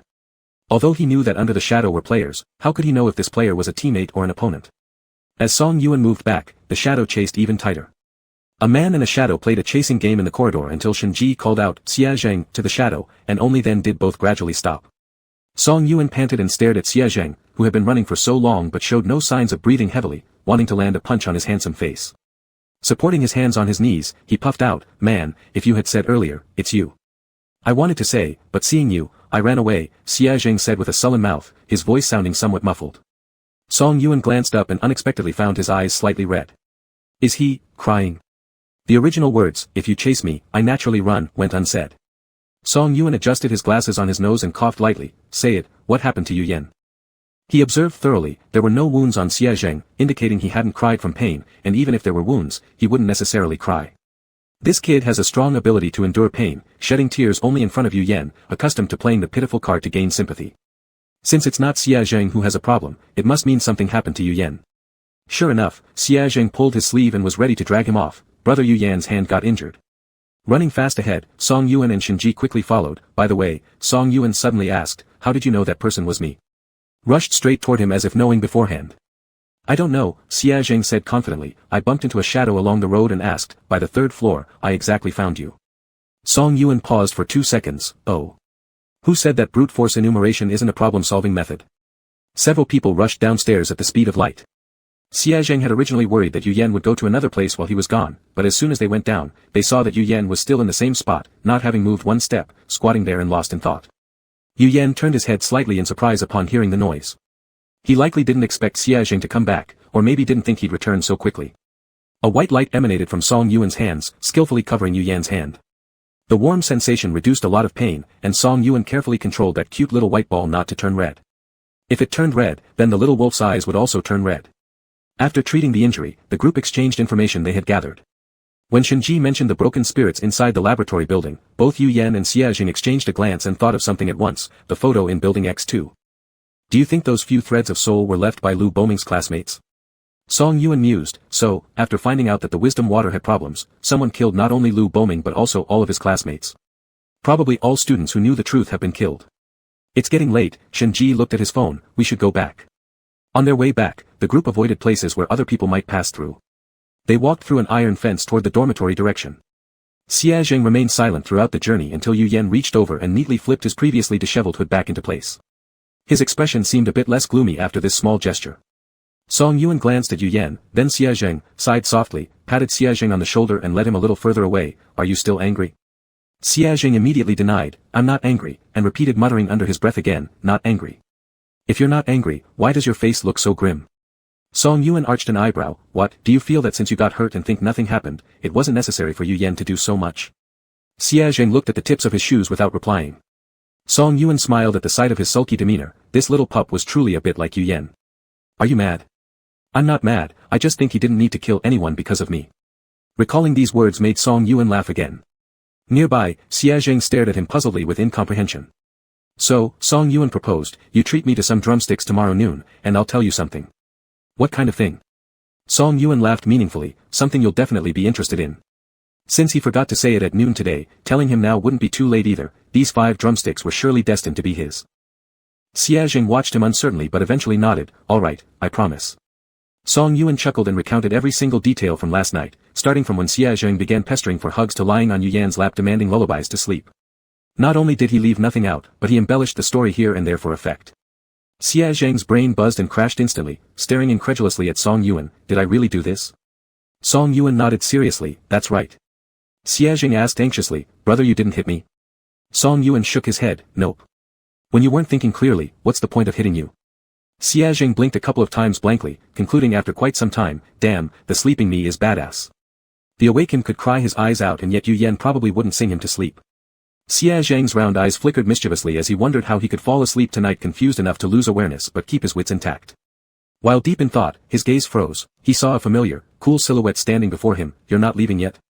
Xia Zheng grinned foolishly, and the silliness he had displayed earlier returned, let's go, he. Yu Yan tilted his head in confusion, looking at Song Yuan on the other side silently asking, what did you tell him? Why did he become so goofy in such a short time?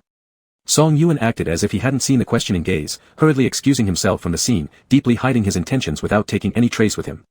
Yu Yan became even more puzzled. One after another, all acting abnormally, and public screen chat boxes were already filled with screams of, ah. Ah. Yuan, you are the #1 fan of Zheng Yan's ship. Heh. Zheng Yan has taken off incredibly thanks to Yuan. Chapter 70, Stay silent and let nature take its course. Song Yuan happily listened to the sound of points being added one after another. How wonderful, Xia Zheng was appeased, the audience gods were satisfied, and he had made money. Truly win-win. It was a triple win, and there was no one better at doing business than him, a supporting male lead who was always shuttling between the boss's husband and wife in a domineering CEO novel thought so. After seeing Shen Ji to the dormitory building, Yu Yan, Xia Zheng, and Song Yuan walked towards their own dormitory. On the way, Yu Yan pulled Xia Zheng aside to avoid him colliding with a utility pole. Walk properly. What are your eyes wandering around for? Xia Zheng quickly stood straight, obediently following beside Yu Yan, oh. The old dorm manager had gone somewhere, leaving the duty room that Xia Zheng had caused a commotion in last night standing quietly in the distance. The flickering light bulb silently expressed its anger toward the culprit. Xia Zheng paused briefly at the entrance of the duty room before slipping inside. He soon emerged with a pack of cigarettes newly bought by the old dorm manager that morning. Tomorrow, he could use some to ask the driver for information, and even if it didn't work, the cigarettes might come in handy somewhere else. One needed to know a bit about human relations when attending university. When they entered, they found Bao already back. He sat on the bed, watching SpongeBob on his phone, laughing out loud from time to time at the characters. Upon seeing them return, he warmly waved as a greeting. He knew these people had saved his life last night, so he decided to be warm and open to his saviors. Yu Yan nodded lightly in response and bent down to pick up the student ID card Bao accidentally dropped while watching the cartoon. He just wanted to return it to him, but then noticed the major, journalism. He paused, thinking that Tian Tang University had more than just science and engineering majors. Bao, here's your student card, Yu Yan handed over the card, but Bao's eyes did not leave the screen. He smiled while reaching out to take it, but when he tried to pull it away, it didn't move. Confused, he looked up, meeting Yu Yan's eyes. Can we talk about the mission? Yu Yan asked gently, yet the grip on the card remained firm, hinting that if Bao didn't agree, he wouldn't return the student card. Sure, Bao readily agreed, completely unaware of Yu Yan's underlying threat. He paused the cartoon on his screen and obediently sat on the edge of the bed. What do you want to discuss for all? Then he glanced at Xia Zheng and Song Yuan still standing nearby. There were 3 people on the other side and only one on his. Exchanging clues this way seemed unfair to them. Why don't I call Ada and Agua over? Bao seriously suggested. They can help fill in any gaps if I forget something. No need, Yu Yan curved his lips in a slight smile, took off his coat and hung it on the bed rail, then calmly sat down next to Bao and directly stared into his eyes, causing Bao to instinctively straighten his back. Yu Yan revealed all the leads regarding wisdom water. After all, this was not a competitive mission. Hiding things would not benefit anyone. Bao listened dumbfoundedly, raising his hand anxiously when hearing the second sentence, hold on. Subsequently, under Yu Yan's inquisitive gaze, he opened his phone's recording function. I can't remember. Let me record this. Yu Yan nodded, allowing Bao to finish listening. After hearing the clues, Bao showed no special expression on his face. Instead, he simply saved the audio just recorded and switched to another. This is our class content. Yesterday's class was about how to quickly attract people's attention and make an excellent marketing account. Today's lecture is. As Bao said, he pressed play. Shoo. Shoo. First came a series of static noises, followed by a cool feminine voice. Today I will tell you a story. There was a homeless man who walked into a temple and saw the Buddha on a lotus throne being worshipped by many people, feeling very envious. The homeless man said, "Can I switch places with you?" The Buddha replied, "As long as you don't speak." The homeless man sat on the lotus seat, constantly witnessing a noisy world of numerous requests, but he never spoke. One day, a rich man came. The rich man prayed, "Please bestow virtue upon me." The rich man bowed, got up, and inadvertently dropped his wallet on the ground. The homeless man wanted to remind him, but remembering the Buddha's words, he remained silent. After the rich man left, a poor man arrived. The poor man prayed, "Please bestow money upon me. My family is severely ill, urgently needing money." He bowed, got up, and saw a wallet on the ground. Ecstatically believing the Buddha had answered his prayer, the poor man grabbed the wallet and left. The homeless man wanted to say it wasn't divine assistance, it was someone's lost item, but recalling the Buddha's warning, he stayed quiet. At this moment, a fisherman came in. The fisherman said, "Buddha, please grant me safe sailing without storms at sea." After finishing his prayer and getting up, he was about to leave when the returning rich man grabbed him. For the wallet, the two started fighting. The rich man was convinced that the fisherman had picked up the wallet, while the fisherman felt wrongfully accused and could not tolerate it. The homeless man could no longer stand watching. He shouted loudly, "Stop," and revealed the whole truth to them, thus putting an end to the dispute. "Is what you did right?" asked the Buddha. "Go back to being a homeless man. You thought you were being fair, but because of your interference, the poor man did not get the money to save his family, the rich man failed to cultivate virtue through losing some wealth, and the fisherman met his death in a storm at sea.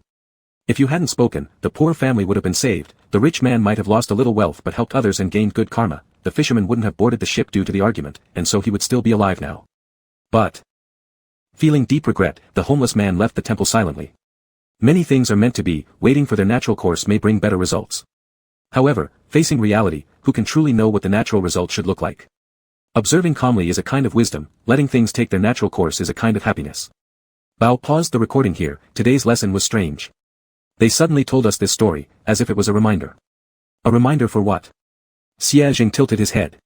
To remind us that we should bury our heads like ostriches whenever something happens. Bao was startled by these words for a few seconds before nodding vigorously. Guo also said something similar. Saying this, he pressed the play button again. Soon from the microphone came a low male voice. "Teacher, I have a different opinion.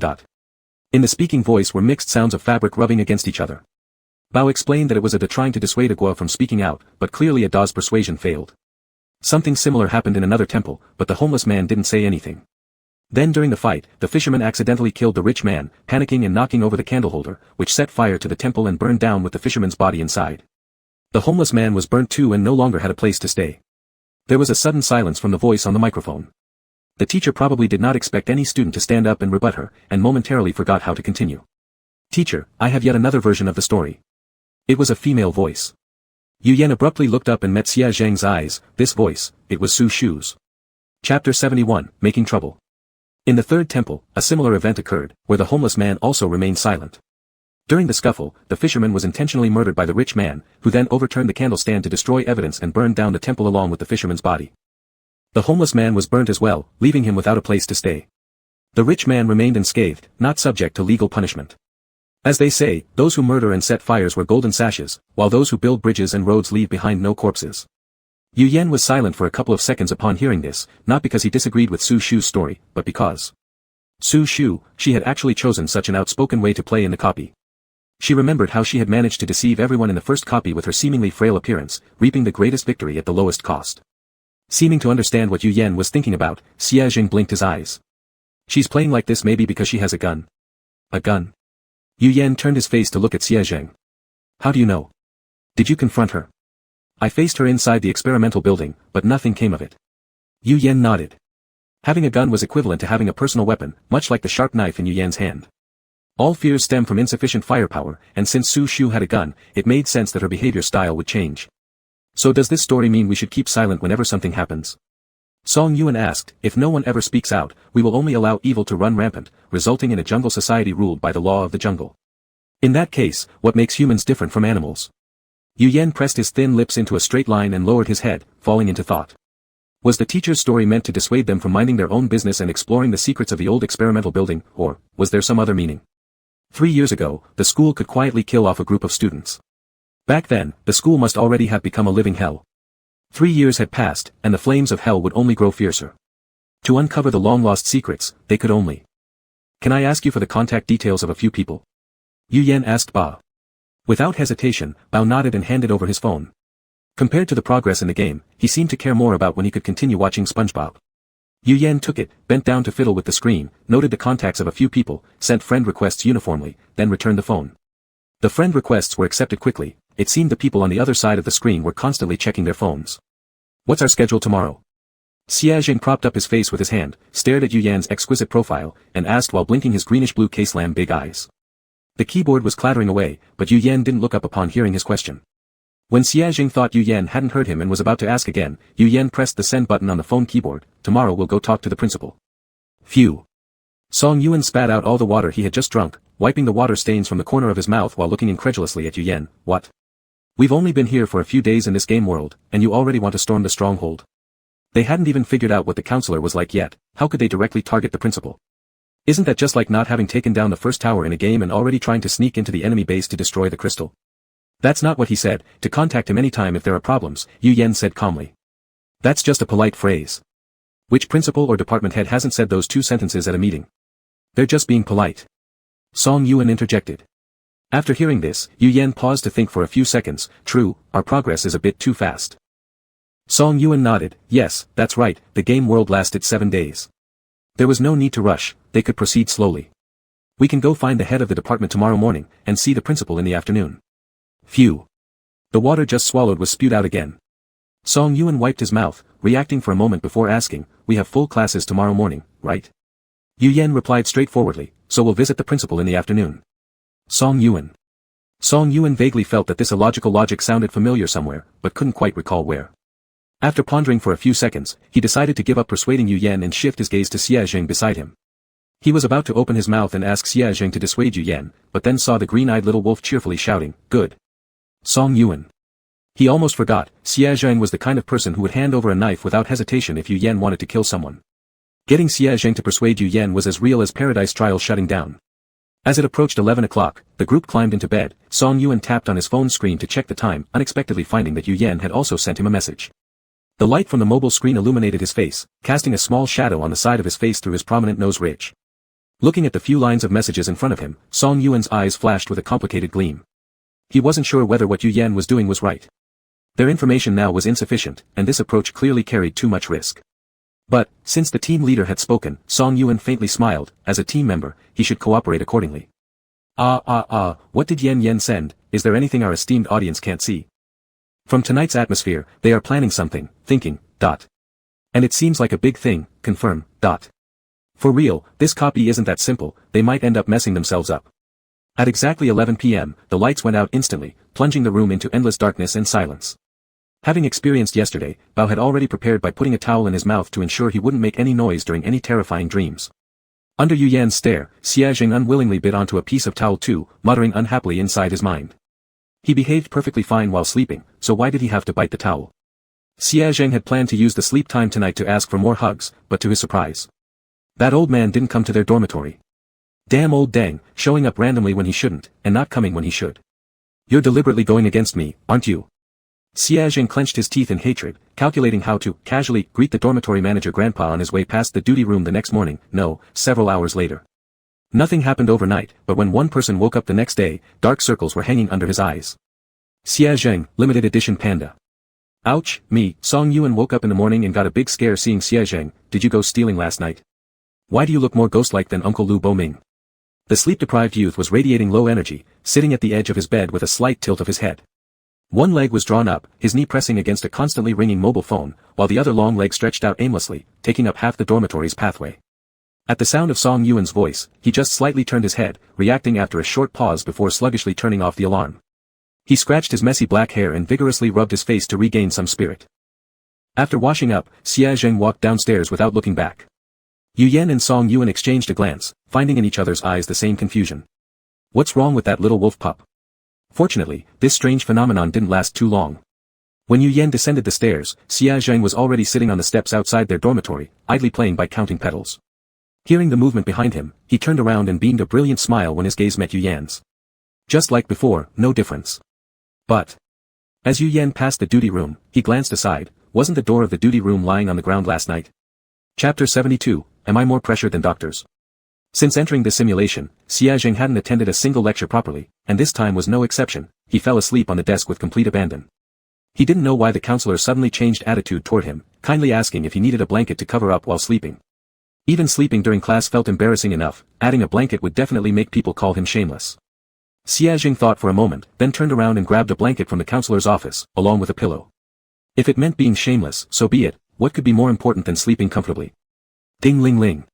The sharp bell signaling the end of class rang, awakening Xiaozheng with sleepy eyes. Having slept through 2 whole classes, though not perfectly well rested, his spirit had recovered somewhat. The decaying smell inside the classroom grew stronger. Even in his dreams, Xiaozheng kept wrinkling his nose. Looking around after class, almost everyone had placed a bottle of wisdom water on their desks, some even had more than one. After observing for a while, those who put down several bottles of wisdom water seemed to have started drinking yesterday. They drank yesterday, and today they were drinking even more. Let's go, it's lunchtime. Yu Yan tapped his fingers lightly on the table, drawing Xiaozheng's attention back. Alright, Xiaozheng neatly folded his small blanket and followed Yu Yan out. Canteen. Following last night's agreement, Xiaozheng dished out a plate of chicken legs for Song Yuan. He reasonably suspected Song Yuan couldn't finish them all and probably just wanted to cost him more points, but that suspicion evaporated upon seeing the other person's oil-shiny plate wiped clean. Yu Yan stood in front of his familiar food station, chatting with the ant serving the meal as he waited. The serving ant was extremely chatty, pulling him into long conversations every time she saw him. Her compliments came freely, making Yu Yan feel as though, ever since he learned how to walk, she had been cheering around him, saying things like, "You can walk now, you'll definitely become an astronaut. Must have studied hard today, did you have class all morning?" Yu Yan nodded, yes. The ant scooped up a large spoonful of pork ribs into the dish, cramming the entire dish full. You should replenish your energy. 3 years ago, there was also a boy about your age who frequently came here to get food. Yu Yan's eyebrows lifted slightly, first amazed that the food stall hadn't gone bankrupt under such generous servings over 3 years, then shifted focus to the boy who was approximately his age. It must be because Auntie is beautiful and kind-hearted, everyone comes here for food. You're so sweet. The serving ant was flattered and added another big spoonful of braised pork to the rice pot. That kid looked very good too, he'd come to my place for years of meals. He was young, lost in a crowd, it was hard to find him. I watched him grow taller little by little. Yu Yan quickly associated that child with Lu Boming. He blinked and asked deliberately, why didn't he come to Auntie's place for meals anymore later on? Later. The ant handed the meal tray to Yu Yan, almost making him drop the mountain-high stack onto the floor. That boy graduated early, didn't he? Kids these days are truly careless, didn't even tell me when graduating. I would have given him a final meal with extra chicken legs. Yu Yan looked at the food in his dish and pressed his lips together without speaking. I don't know where that kid is now, so talented, surely he's making a fortune. The ant laughed, her red lips bending upward on her pale face, eerie yet not frightening. She considered giving Yu Yan another bottle of wisdom water, but abandoned the thought when she saw him struggling just to hold his tray. Miss, is this water something the school made us sell? The cafeteria ant glanced at the bottle in her hand. Yes, there was even a special meeting about this water. The principal himself said that these precious resources should all be left for the students. I haven't sipped a single drop. Yu Yan curved his lips into a faint smile. Miss, you're really great. Thank you for serving me. I'll go eat now. As he turned away, the smile on his face faded slightly. He returned to the table where the other 3 had already started eating. Yu Yan moved his chopsticks, taking a couple of bites before inexplicably losing his appetite. He held out his hand towards Xiaozheng, who hesitated for 2 seconds before placing the chicken leg he'd taken a bite of onto Yu Yan's plate. No, Yu Yan looked at the growing mountain in front of him and briefly laughed. Give me the cigarette in your hand. Song Yuan raised an eyebrow. Under too much pressure finally got to you. Yu Yan opened the cigarette box. How can it compare to the pressure doctors have? The doctor across from him remained silent. Yu Yan extended the cigarette box to him. Do you want to keep some? If not, I'll take them all. 3, 2. Song Yuan reached up and took 2 cigarettes. So you knew about it already? Yes, Xiaozheng picked the little chicken leg he placed on Yu Yan's plate and moved it back again. Upon seeing this, Yu Yan directly pushed his own plate towards Xiaozheng. Xiaozheng didn't hesitate, biting into the chicken leg with big mouthfuls. Yuan Gu, you know how terrible you are at hiding your cigarettes, just like how bad Yu Yan Gu is at hiding his wounds. Anyone can see right through it. Yu Yan. Why did this suddenly bring up his case? What does Yu Yan Gu need the cigarettes for anyway? Shen Ji, who was busy eating, looked up and tried to steer the conversation back on track. To trade for something, he replied, and at that moment, the phone on the side rang, alerting everyone. Yu Yan glanced at it and stood up, waving at the 3 of them. I'll be stepping out for a bit, I'll be back soon. Since there were no classes in the afternoon, the 4 parted ways after lunch. Neither Shen Ji nor Song Yuan knew where they went, while Xiaozheng followed closely behind Yu Yan all the way to the principal's office door. Ah. He wasn't joking last night. He actually came to the principal's office. What are you talking about? At least wait until we're all together. You're just pure deadwood if it's only the two of you. Yu Yan, stop dragging others along when you're finding death. Just because you're the captain and what you say carries weight doesn't mean you drag others to die with you. Ugh. Exactly, relying on our relationship with the little wolf to drag him down too. What kind of person are you? The chat window lit up with complaints, quickly turning chaotic. However, neither of the streamers had opened their live room, leaving the audience outside oblivious to their internal chaos. Yu Yan fiddled with his phone, opening the recorder before carefully tucking it back into his pocket. He turned his head to look at Xia Zheng beside him, just letting you know in advance, it might get dangerous. I'm definitely staying by Yu Yan Ge's side then, Xia Zheng grinned, revealing two sharp snow-white tiger teeth, as confident and arrogant as always. A youth's smile is always infectious. Watching him, Yu Yan couldn't help but lift the corners of his mouth, all right. Saying this, he pushed open the heavy red wooden door in front of him, stepping into the wide and bright office. The shiny tiles on the ground were spotless, looking straight ahead revealed a luxurious redwood desk sitting centrally in the room. Further back, Principal Lu was pouring tea. On the heavier side, Principal Lu smiled kindly, precisely the man Yu Yan met outside the school gate. Mr. Yu Yan, correct? Come in and sit. Principal Lu set down the teapot and gestured towards the leather sofa on the side. Yu Yan wasted no time, invited to sit, he walked straightforwardly over and sat down. Xia Zheng followed closely behind, plopping down next to him and crossing his legs casually, making it seem like he was lounging in his own home. I remember you, Mr. Yu Yan. Principal Lu selectively ignored the casual, impolite student, smiling warmly at Yu Yan. You were the first one to finish the test and get full marks during the college entrance exam, faster than the previous grade. Truly remarkable how each generation surpasses the last. Yu Yan's lips curled slightly in a polite smile, hearing these words only nodding slightly. Principal, don't beat around the bush. We both know why I'm here. Chapter 73, Which Idiot Plucked His Lucky Tree? Principal Lu's hand paused as he was about to pick up his teacup. I heard from Little Li that you've been asking about Senior Lu and Mr. Lu Boming, so I guessed you would come see me. Yu Yan nodded, that's right. He had noticed something strange about their surroundings the moment they entered the building, no one had stopped them along the way. The principal wasn't someone just any student could casually visit after knocking on the door, it felt too smooth, which was clearly unreasonable. Boming was an exceptional child, the principal spoke softly, his hazy eyes staring blankly as if retracing his memories against the flow of time, talented in both looks and intellect, well-versed and humble, he is one of the most outstanding students I've encountered in all my years of teaching. Unfortunately, his gaze dimmed as he slowly lowered his head, letting out a long sigh. Unfortunately, that incident happened. I don't know what you want to ask today, but go ahead and tell me. I will try my best to answer your questions. However, please do not delve too deeply into that event back then. I am old and cannot bear overly saddening matters. Yu Yan nodded and asked the very next second, could you elaborate on the unexpected explosion in the old experimental building? Straight to the heart of the matter. Not asking about that incident was impossible, or he wouldn't have come here in the first place. The principal's grip on the teacup tightened, maintaining his usual smile. Can you tell me why you are investigating this incident? Yu Yan blurted out immediately, a friend of mine really wants to know. Making things up. Principal Lu wasn't falling for that trick, narrowing his eyes slightly, his tone deepened. Which friend? If the answer stammered out, or even worse, was this mischievous boy beside him pulling at his money tree, he would. Lu Zhongjing. You little brat. Two voices rang out simultaneously, shocking Yu Yan momentarily as his brain quickly processed why the principal suddenly cursed Lu Zhongjing but soon realized it wasn't actually cursing Lu Zhongjing, it was targeting the person next to him, Xia Zheng. A wolf cub who couldn't help but mess around with nearby saplings out of boredom. Principal Lu shot up, slamming the table as anger made his lips tremble and his beard quiver. Do you know how expensive this tree is? 10 figures. 10 figures. Xia Zheng let out an, oh, and released the leaf he was holding. Innocent large eyes blinked twice before sincerely questioning, do you really have 10 figures worth of money to buy such a money tree? Don't you dare question me. Oh, feeling somewhat guilty, Xia Zheng gently placed the torn-off leaf back onto the branch, but as soon as he loosened his grip, the leaf wobbled and fell again. Quickly catching the fallen leaf, Xia Zheng turned toward the seething old man, could I borrow some tape? Closing his eyes tightly, the old man almost fainted on the spot. Watching the principal sitting on the chair with closed eyes trying to calm down, Xia Zheng marveled aloud, it's nice being old, you just nod off. The principal, who hadn't passed out at all. Fortunately, after many years as principal, he'd weathered storms before. Even though no one dared to pull leaves off his money tree in the past, there's always a first time for everything, 1 leads to 2, 2 leads to 3, and at this rate, his precious money tree would be bald sooner or later.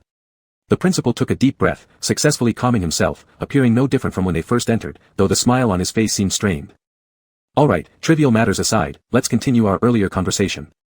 Zhongjing, right? I remember him, Boming's younger brother. He mentioned him to me. Zhongjing seems to have enrolled in our school today too, and I haven't visited him yet. Regarding the accident involving his older brother, I truly feel apologetic. If Boming hadn't done the experiment that night, if I had passed by the lab earlier, if the reagent hadn't malfunctioned, perhaps the accident wouldn't have occurred. His words were heartfelt, water welling up in his misty eyes, looking like he would burst into tears from overwhelming grief any second now. Yu Yan calmly watched him, his eyes slightly narrowing. The principal didn't seem to notice what he had inadvertently disclosed. The suicide 3 years ago had somehow turned into an accidental experiment according to his version. Apparently, this beloved student didn't hold much weight in his thoughts after all. Yu Yan refrained from making any comment on the touching speech, instead moving swiftly to the next topic of interest like an unscrupulous journalist.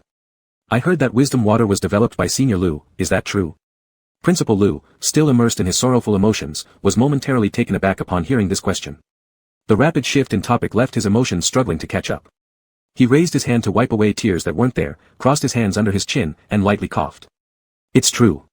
Bo Ming was an excellent student who displayed immense curiosity and talent in experiments. I knew from the first glance at him that this child was a genius, skipping thousands of words here. 20 minutes had passed. The principal chatted about Liu Boming's attitude toward learning, his scientific achievements, moved on to the development of wisdom water, and then its impact on the future of humanity, speaking non-stop for over 20 minutes. Xia Zheng couldn't help yawning twice, after which he finally gave in and rested his head against the sofa, falling asleep immediately. Yu Yan, seated beside him, let his mind drift while listening to the long-winded speech devoid of much useful information. Finally finishing his explanation on how wisdom water would affect human development far into the future, Principal Liu picked up the teacup in front of him and drained it all in one gulp. After so much talking, his throat was dry and parched. Taking advantage of the pause, Yu Yan quickly switched topics. Principal, I have one last question. Principal Liu nodded, signaling for him to go ahead. Does this wisdom water have any side effects? Upon hearing this question, Principal Liu chuckled faintly. Every medicine has its toxicity, and wisdom water is essentially a kind of medication too, so naturally it comes with some side effects as well. However, these side effects are negligible compared to its effectiveness. Yu Yan lifted his gaze, his elongated eyes gleaming with a deep and penetrating shine. Because they're negligible, does that mean you don't inform consumers that it has side effects? Xia Zheng opened his eyes, stifling a big yawn while stretching and sitting upright, chiming in, exactly, you wouldn't understand how horrifying those side effects are. People who drink that water end up with mouths that stink, physically stinky, making conversations with them give me headaches. He had often suspected that the reason he fell asleep in class wasn't because he didn't understand or wasn't interested, it was due to being overwhelmed by the fumes from his counselor's breath. A diligent and obedient student like him could never fall asleep in class simply because he didn't comprehend the lessons. Yeah, that must be it. The principal's expression stiffened at this comment but quickly regained composure. We overlooked this issue earlier, we will address it moving forward. Principal, surely you know we're referring to more than just bad breath. Yu Yan maintained a polite smile, though his voice now carried a hint of coldness. How could 3 years pass without considering these problems? If this drug is so effective, why aren't you using it yourself? Yu Yan stood up, meeting the principal's gaze directly. Were those people who consumed the drug really suicides? Or did you kill them, like what happened to Senior Liu, and frame it as suicide? Chapter 74, Confrontation with Old Deng. Wait a second, what's going on right now? I'm confused, why is he bringing this up to the principal? Didn't they mention before? The counselor also took wisdom water, showing that counselors probably don't know the side effects. Since approaching the teacher won't help, it makes sense to escalate further. So that's why they went straight to the principal. Another point is that Liu Boming was such a prominent figure back then, yet not a single piece of information leaked out after he was dealt with. This suggests that the person responsible must hold a high position, not someone at the level of a teacher or dean. So it makes sense to boldly investigate higher up. WTH, actually someone is analyzing the plot seriously. I thought everyone was just admiring their good looks, sweat. +1 for licking the face. Principal Liu's expression darkened. I don't know what you're implying. Wisdom water may temporarily stimulate brain neurons and create the illusion of increased intelligence, but this drug, isn't it likely addictive? That's why those who consumed wisdom water displayed that almost frenzied madness in their eyes, and that's why they developed a stronger craving for it on subsequent days. At the same moment, Yu Yan's phone buzzed in his pocket. If he were to check it now, he'd find a message from Song Yuan. Song Yuan, Yu Yan, I've done the research you asked for. Short-term use of wisdom water stimulates brain neurons, creating the smarter effect. But wisdom water contains trace amounts of benzpirene, an addictive substance that, with prolonged use, accelerates the degeneration of the central nervous system, leads to memory regression, declining intelligence, language disorders, and in severe cases even renders one unable to take care of themselves. Song Yuan, this stuff is nothing more than a drug. But Yu Yan didn't have time to take out his phone. He watched as Principal Liu stood up from the rosewood chair, his cloudy yellowish eyes locking onto him steadily, and started walking towards him step by step. Xia Zheng stepped forward to block him, but was pushed back with a lift of Yu Yan's hand. Yu Yan knew what Principal Liu intended to do, and there was some panic in his expression. He could not stop himself from stepping backward, but he still held Xia Zheng's arm tightly, refusing to let him shield himself. Humph. Principal Lu coldly snorted, his fake smile now completely gone. He had only planned to play around with these two ignorant students, but hadn't expected them to investigate this far. Even if they had found out this much, how dare they think of recording audio to collect evidence? Although he was certain that these stupid and arrogant students would leave here never to return, one must always be cautious not to leave any traces of evidence behind. Principal Lu stood before Yu Yan, his tone arrogant and full of the dignity of someone in power. Will you take it out yourself, or shall I have someone help you? Yu Yan shook his head, causing Principal Lu to clap his hands twice. Soon enough, rows of bodyguards dressed in black suits appeared at the doorway, each towering in height, looking like they could punch out children with a single strike. Without hesitation, Yu Yan handed over his phone immediately. When traveling outside, it's wise to know when to yield. What's the point of bringing this up anyway, isn't it just gonna get you punished? Well, if they'd only been more careful, too bad they lack patience despite showing such good reasoning skills. Just when I thought Little Wolf could handle 10 guys, seeing those buff dudes. I'd better ring the prayer bell for you guys. Principal Lu took the phone, deleting the recorded files within it. He then switched off the screen and meticulously inspected the phone in his hand. His fingers traced over the casing where small components were fixed, touching a thin crack. He passed the phone to the bodyguard standing nearest the office door. In minutes, the guard quickly disassembled the device, extracting a tiny red glowing part, a listening device. The bodyguard returned the listening device to the principal. The principal smirked at the little piece, lightly crushing it between his fingers. You really are clever, thinking about leaving an extra safeguard. Yu Yan stared at the phone in the principal's hand with gritted teeth. You know that stuff has serious side effects, yet you still let others drink it without any caution. Principal Lu carelessly tossed the broken listening device to the ground. So what? This is a crime. Yu Yan's voice rose slightly. You've known from the start that this is wrong, but you kept going, making mistake after mistake. I haven't done anything wrong, Principal Lu interrupted with a cold, calm voice. Do you know how useful this drug can be for our country? Young people should possess the spirit of sacrificing everything for their nation. But it shouldn't be through this method. Yu Yan, the principal's eyes sparkled with amusement, gazing into the young man's eyes in front of him, almost as if he were transported 3 years ago. 3 years ago, Lu Boming also questioned me here in the same manner. For an instant, the shadows of both individuals merged. Time may have passed 3 years, but the youth remained evergreen. Why can't you understand? When a student drinks this medicine, he feels smarter, he's happy. If he makes more money, his family is happy. With experiments progressing smoothly, his mentor is happy. With more inventions, the country is happy. This is clearly a win-win situation. All I wanted was to cultivate more talents, and make this university better. What's so wrong with that? Is addiction the issue? Don't cigarettes cause addiction? Don't phones cause addiction? Doesn't gambling cause addiction? Why aren't those banned, but something as beneficial to society as wisdom water is prohibited? Yu Yan clenched his fists tightly. They don't know its dangers. Even if they did, so what? Students are always so naive. Do smokers not know the harm of smoking?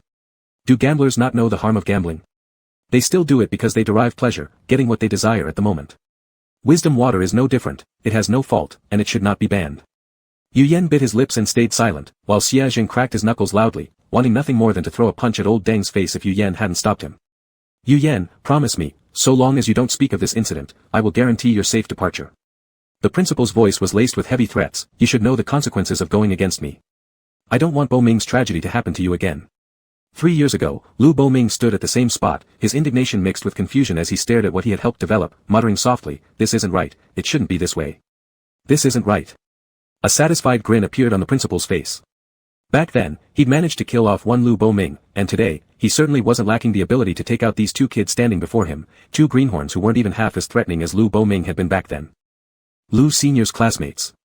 Yu Yan thought of that photo again, where the young men in it beamed with vitality and high spirits, only for their eventual fate to be. All those who oppose me meet the same end, silenced permanently. Ah damn it. Let's tie up this old Deng, send him to the last world and make him marry the river god. Hiss, for a second there, I actually thought the old man might be somewhat right. Blarg blarg blarg. Right about what?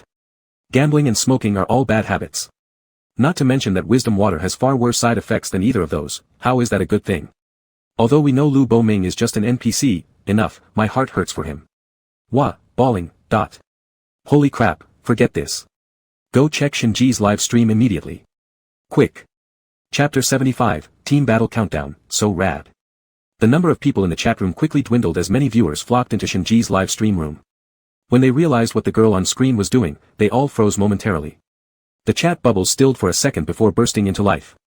Ah. Little sister is so cool. In the video, the girl's long hair billowed around her as she wiped a trickle of blood from the corner of her mouth caused by excessive magical exertion, smearing it carelessly across her lips, adding a dash of redness to her already exquisite features. Shenji invoked the power of the sky using her own blood to summon thunder, causing the wind outside her house to howl ferociously. With a crackle of lightning, it struck towards the direction of the old experimental building, instantly creating a gaping hole through its weathered walls. Following this came rumbling thunder. Then came another loud crack. Another bolt of lightning tore open the sky, revealing a strange mix of red and black light swirling in the air. The girl's body began to rise slowly as though, floating mid-air. The sudden weather change startled Long Aotian, who was inside the old experimental building. Lifting his head to see someone levitating high above, he couldn't help but exclaim in amazement. Holy cow, little sister is so badass.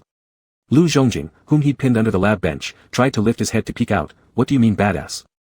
Long Aotian shoved his head back down. Nothing, just saying the lightning strike was pretty badass. I've been glued to Yan's side. Can anyone tell me what happened over here? Why are Yuan and little sister both here? I knew it. Our captain sent Yuan last night to investigate the components of wisdom water, along the way meeting Lu Zhongjing. Together, they uncovered the addictive substance. Have we not said it enough already? Our Dr. Song is also a certified op with unmatched intellect. Stop overlooking his talent just because he's always laughing and seems frivolous. Little sister being here also seems related to Captain. Yesterday, Yuan contacted her asking if there was anything odd about the feng shui of this place, because on the opening day, the principal was seen holding a string of Buddhist prayer beads, which suggested he valued feng shui. Plus, the scattered soul issue was definitely peculiar. Captain just offered a suggestion, but Jibao swiftly sensed something was off. Last time, when she visited, it was too brief and hasty due to fear and lack of time. This time, after closer inspection, she indeed uncovered a major secret. This old experimental building, it's a colossal locksoul formation. The feng shui hypothesis had merely been a guess earlier in the day, until now. Shenji proved it through studying the formations inside the old experimental building while Yuan corroborated his findings using the money tree plant. Crack. Yet another streak of lightning split the heavens. The girl spat out another mouthful of blood. She initially only wanted to verify the existence of the formation, knowing well that invoking heavenly thunder would invite karmic backlash. Last time, she had been protected by countless wronged souls. This time. Shenji briefly glanced down at Lu Boming lying helplessly on the ground, confused as to why she was doing all this. Even as a lost spirit without memories, Lu Boming instinctively stretched out his arms to shield the girl floating in the air from falling. Shenji chuckled lightly. His emaciated form could barely protect himself from disintegration, let alone guard her. Proving the existence of the formation would have sufficed, as further work was no longer within her purview. Shenji wiped away the blood dripping from her mouth. Was it still necessary for her to proceed any further? As Shenji hesitated, she faintly heard the tender voice of her senior sister in her ears. Xiao Ji, those who study magic should persevere even when faced with the impossible. Her expression stiffened. Shenji resolved her determination, screw going with the flow, she'd rather fight against all odds. Shenji looked up at the sky where the dark clouds were suffocating. Just one more strike of lightning and she would be able to break this ridiculous locksoul formation. Rumble. The thunder struck, and a gale-force wind surged suddenly. Lu Boming watched the lightning, his expression went blank for a moment as memories came rushing back, everything from the past, deliberately erased by someone else, flooded his mind once again. The anger and helplessness confronting the principal, the terror and powerlessness in near death, along with the profound regret of unfinished desires, it all returned to him. He remembered it all. Shenji's body could no longer sustain itself. Light as a feather, she drifted down from the sky until Song Yuan ran over and caught her. Without wasting another second, the white light emanated from Song Yuan's palms as he quickly healed the severe internal injuries of the exhausted girl. In Song Yuan's arms, Shenji blinked wearily. She had done her part, now it was all up to Yuan. Inside the principal's office, Yuan stared at the black clouds outside the window, his heart racing sharply. Turning around, he met the gaze of the principal, his tone frigid. Even now, are you still not admitting that this is your fault? Aren't you afraid that I will expose this incident? Expose? The principal chuckled madly, finding it utterly laughable. Journalism is dead. Do you really think you students can do anything? You don't even have the ability to leave this office, yet you dare to talk about exposing me outside. As he finished speaking, the principal clapped his hands, and 2 rows of bodyguards began advancing towards them. Since you've decided not to live, then allow me to oblige. Attack. The towering bodyguards exuded an oppressive aura, just a glance was enough to make one's legs turn to jelly. But Yuan showed no trace of panic on his face. Is that so? Like thin snow melting under winter sunlight, all traces of despair vanished instantly, leaving only a gentle and calm smile on the young man's face. You knew I made audio recordings as my contingency plan, so shouldn't you have guessed there's more than one route of escape I've prepared? As he spoke, Yuan spread out his coat to reveal, not one, but several listening devices hidden within the inner layers of his clothes. To cover all possible eventualities, Yu Yan had almost concealed recording equipment in every unseen place on his clothing.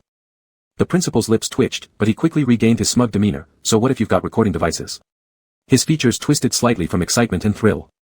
Even if you do, you'll need to stay alive and walk out to use them. Attack. No sooner had the words left his mouth than a loud cacophony erupted outside the office building. Principal Liu curiously spun the prayer beads in his hand, opened the window, and looked out. His eyes widened instantly. Outside the window, a group of students held megaphones, speakers, and other sound amplification equipment broadcasting, repeatedly playing back the exact words the principal had just said inside the office. The giant speakers were as tall as a person.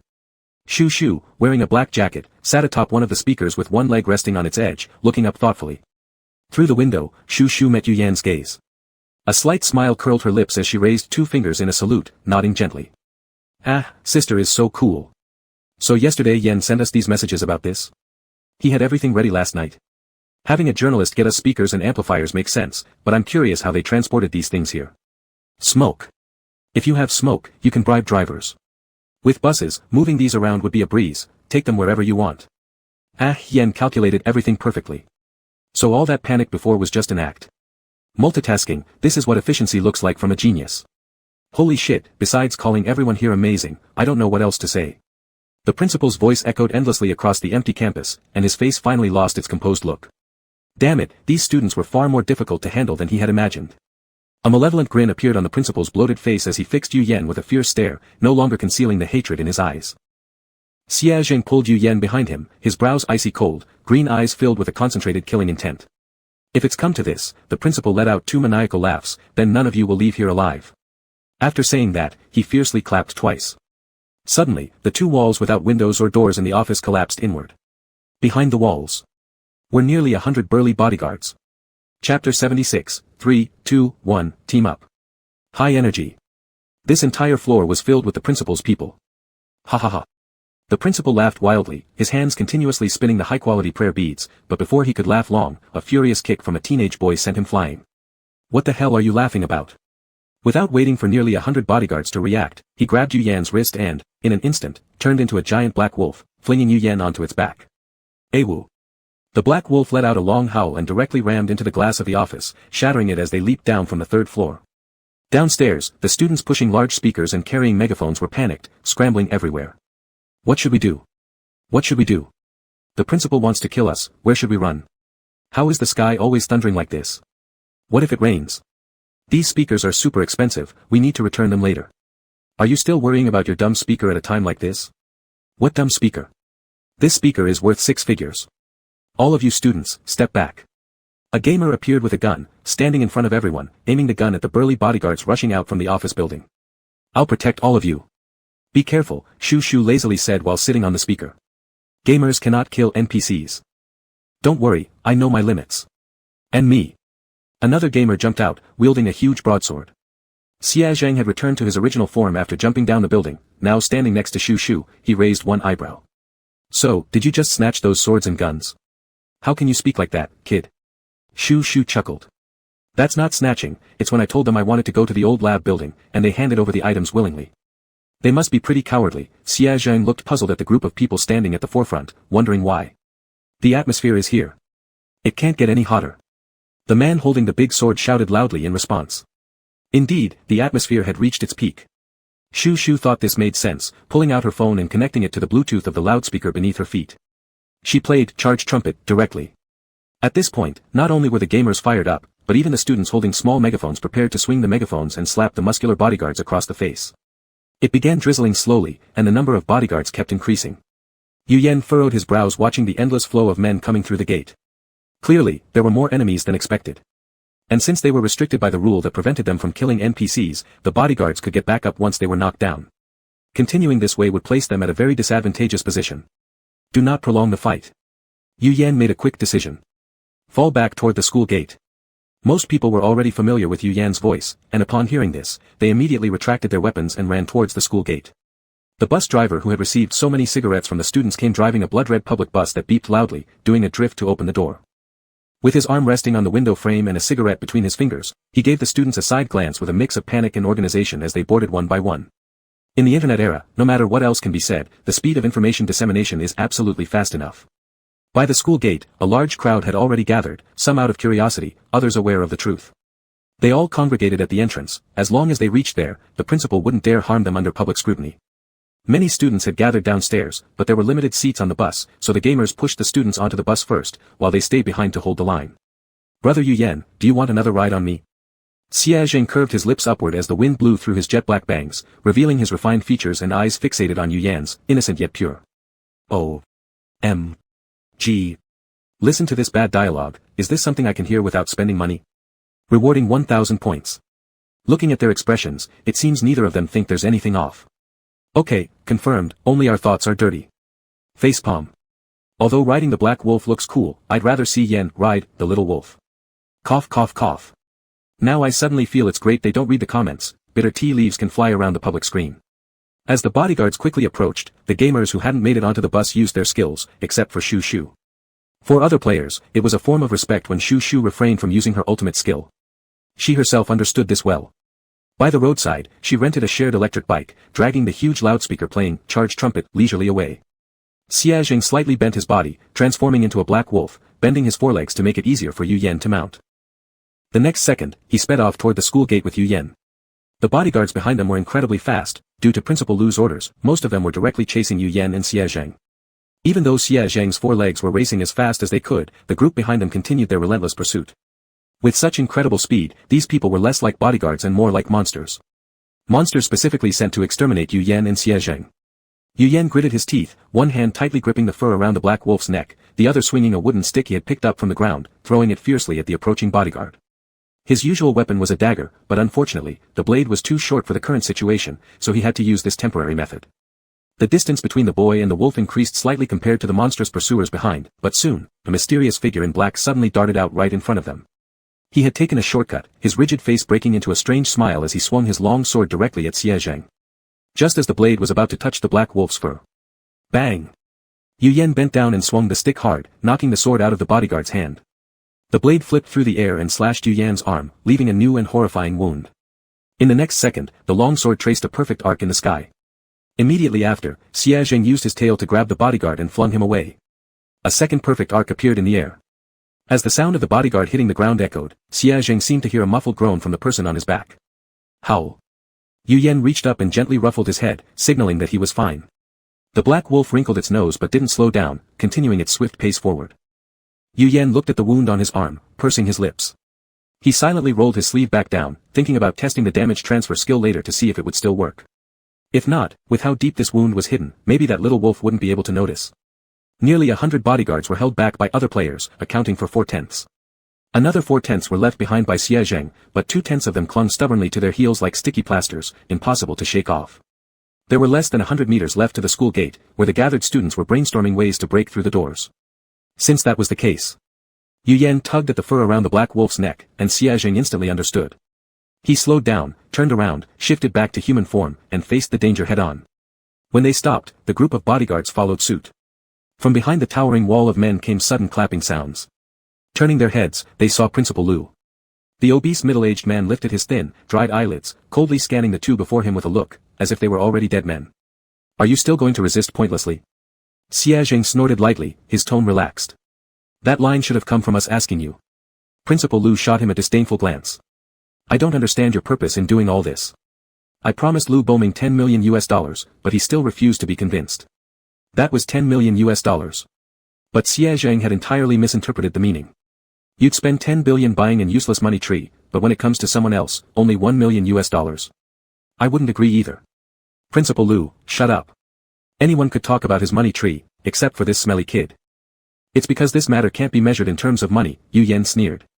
But that's money. Nobody wants to argue with money. And I also promised him power later on, but he still did not agree. Principal Lu's cloudy eyes revealed a hint of confusion. He genuinely couldn't figure out why. Why would anyone give up money and power to choose a nearly hopeless, practically certain death path? Why couldn't someone make this simple choice correctly? Why would someone be so foolish? Why? Why is this? There will always be someone who does something that looks stupid but is actually right, Yu Yan muttered softly to himself. He pulled out a piece of paper from his pocket. It was the one filled with, "This is wrong. All wrong," from the old lab building. Yu Yan smoothed out the paper. Behind those doubts and negations were 7 large, bold characters. For righteousness, even against millions, I will proceed. Every trendsetter must first go against the flow. This principle might never be understood by some people. Humph, foolish thoughts. Principal Lu raised his hand, preparing to clap again, but was suddenly struck to the ground by a frying pan. Yu Yan stood stunned for 2 seconds, his gaze shifting to see the canteen lady serving food. It's you who killed that good child, isn't it? I heard everything. Spit. You monster. But before the aunt could scold further, she was taken away by a bodyguard. Principal Lu struggled to stand up and was about to drive those bodyguards again when he suddenly felt intense pain in his arm. He hurriedly pulled up his sleeve and found a long scar had mysteriously appeared on his arm. Bang! Another spatula strike came. Lu Zhongjing's eyes were bloodshot as he slammed down the pan. It's you killed my brother. Principal Lu was dizzy from the blow, unable to recognize who was in front of him. Only one thought remained in his mind. He must quickly clap to activate the bodyguards. Only clapping could awaken their battle mode. He raised his hands forcefully, just as the palms were about to touch. Another sharp pain surged through his wrist, making it impossible for him to lift his hand. Lu Zhongjing seized this opportunity to tightly grip his neck, taking out the hidden sleeve knife with a sound of pu. Blood splattered all over his face. It was over. Collapsing onto the ground weakly, Lu Zhongjing finally uncovered the truth from 3 years ago. What was labeled as suicide was, in fact, murder. Finally avenging his brother, everything was now at an end. But, why couldn't he feel even a bit of joy? The boy curled up in pain, letting the tears roll down. And behind him, stood the brother he longed for day and night. Lu Boming squatted halfway, giving his younger brother a hug that could not be reached. Gradually, the rain stopped, and the dark clouds dispersed. A particularly dazzling rainbow gradually appeared at the horizon, with brilliant sunlight spreading across half the sky. On the other side, Yu Yan looked painfully at Xie Zheng, who was about to shed tears, and quickly said, I'm fine. After I hurt myself, I immediately transferred the wound. I didn't get hurt at all, so stop crying.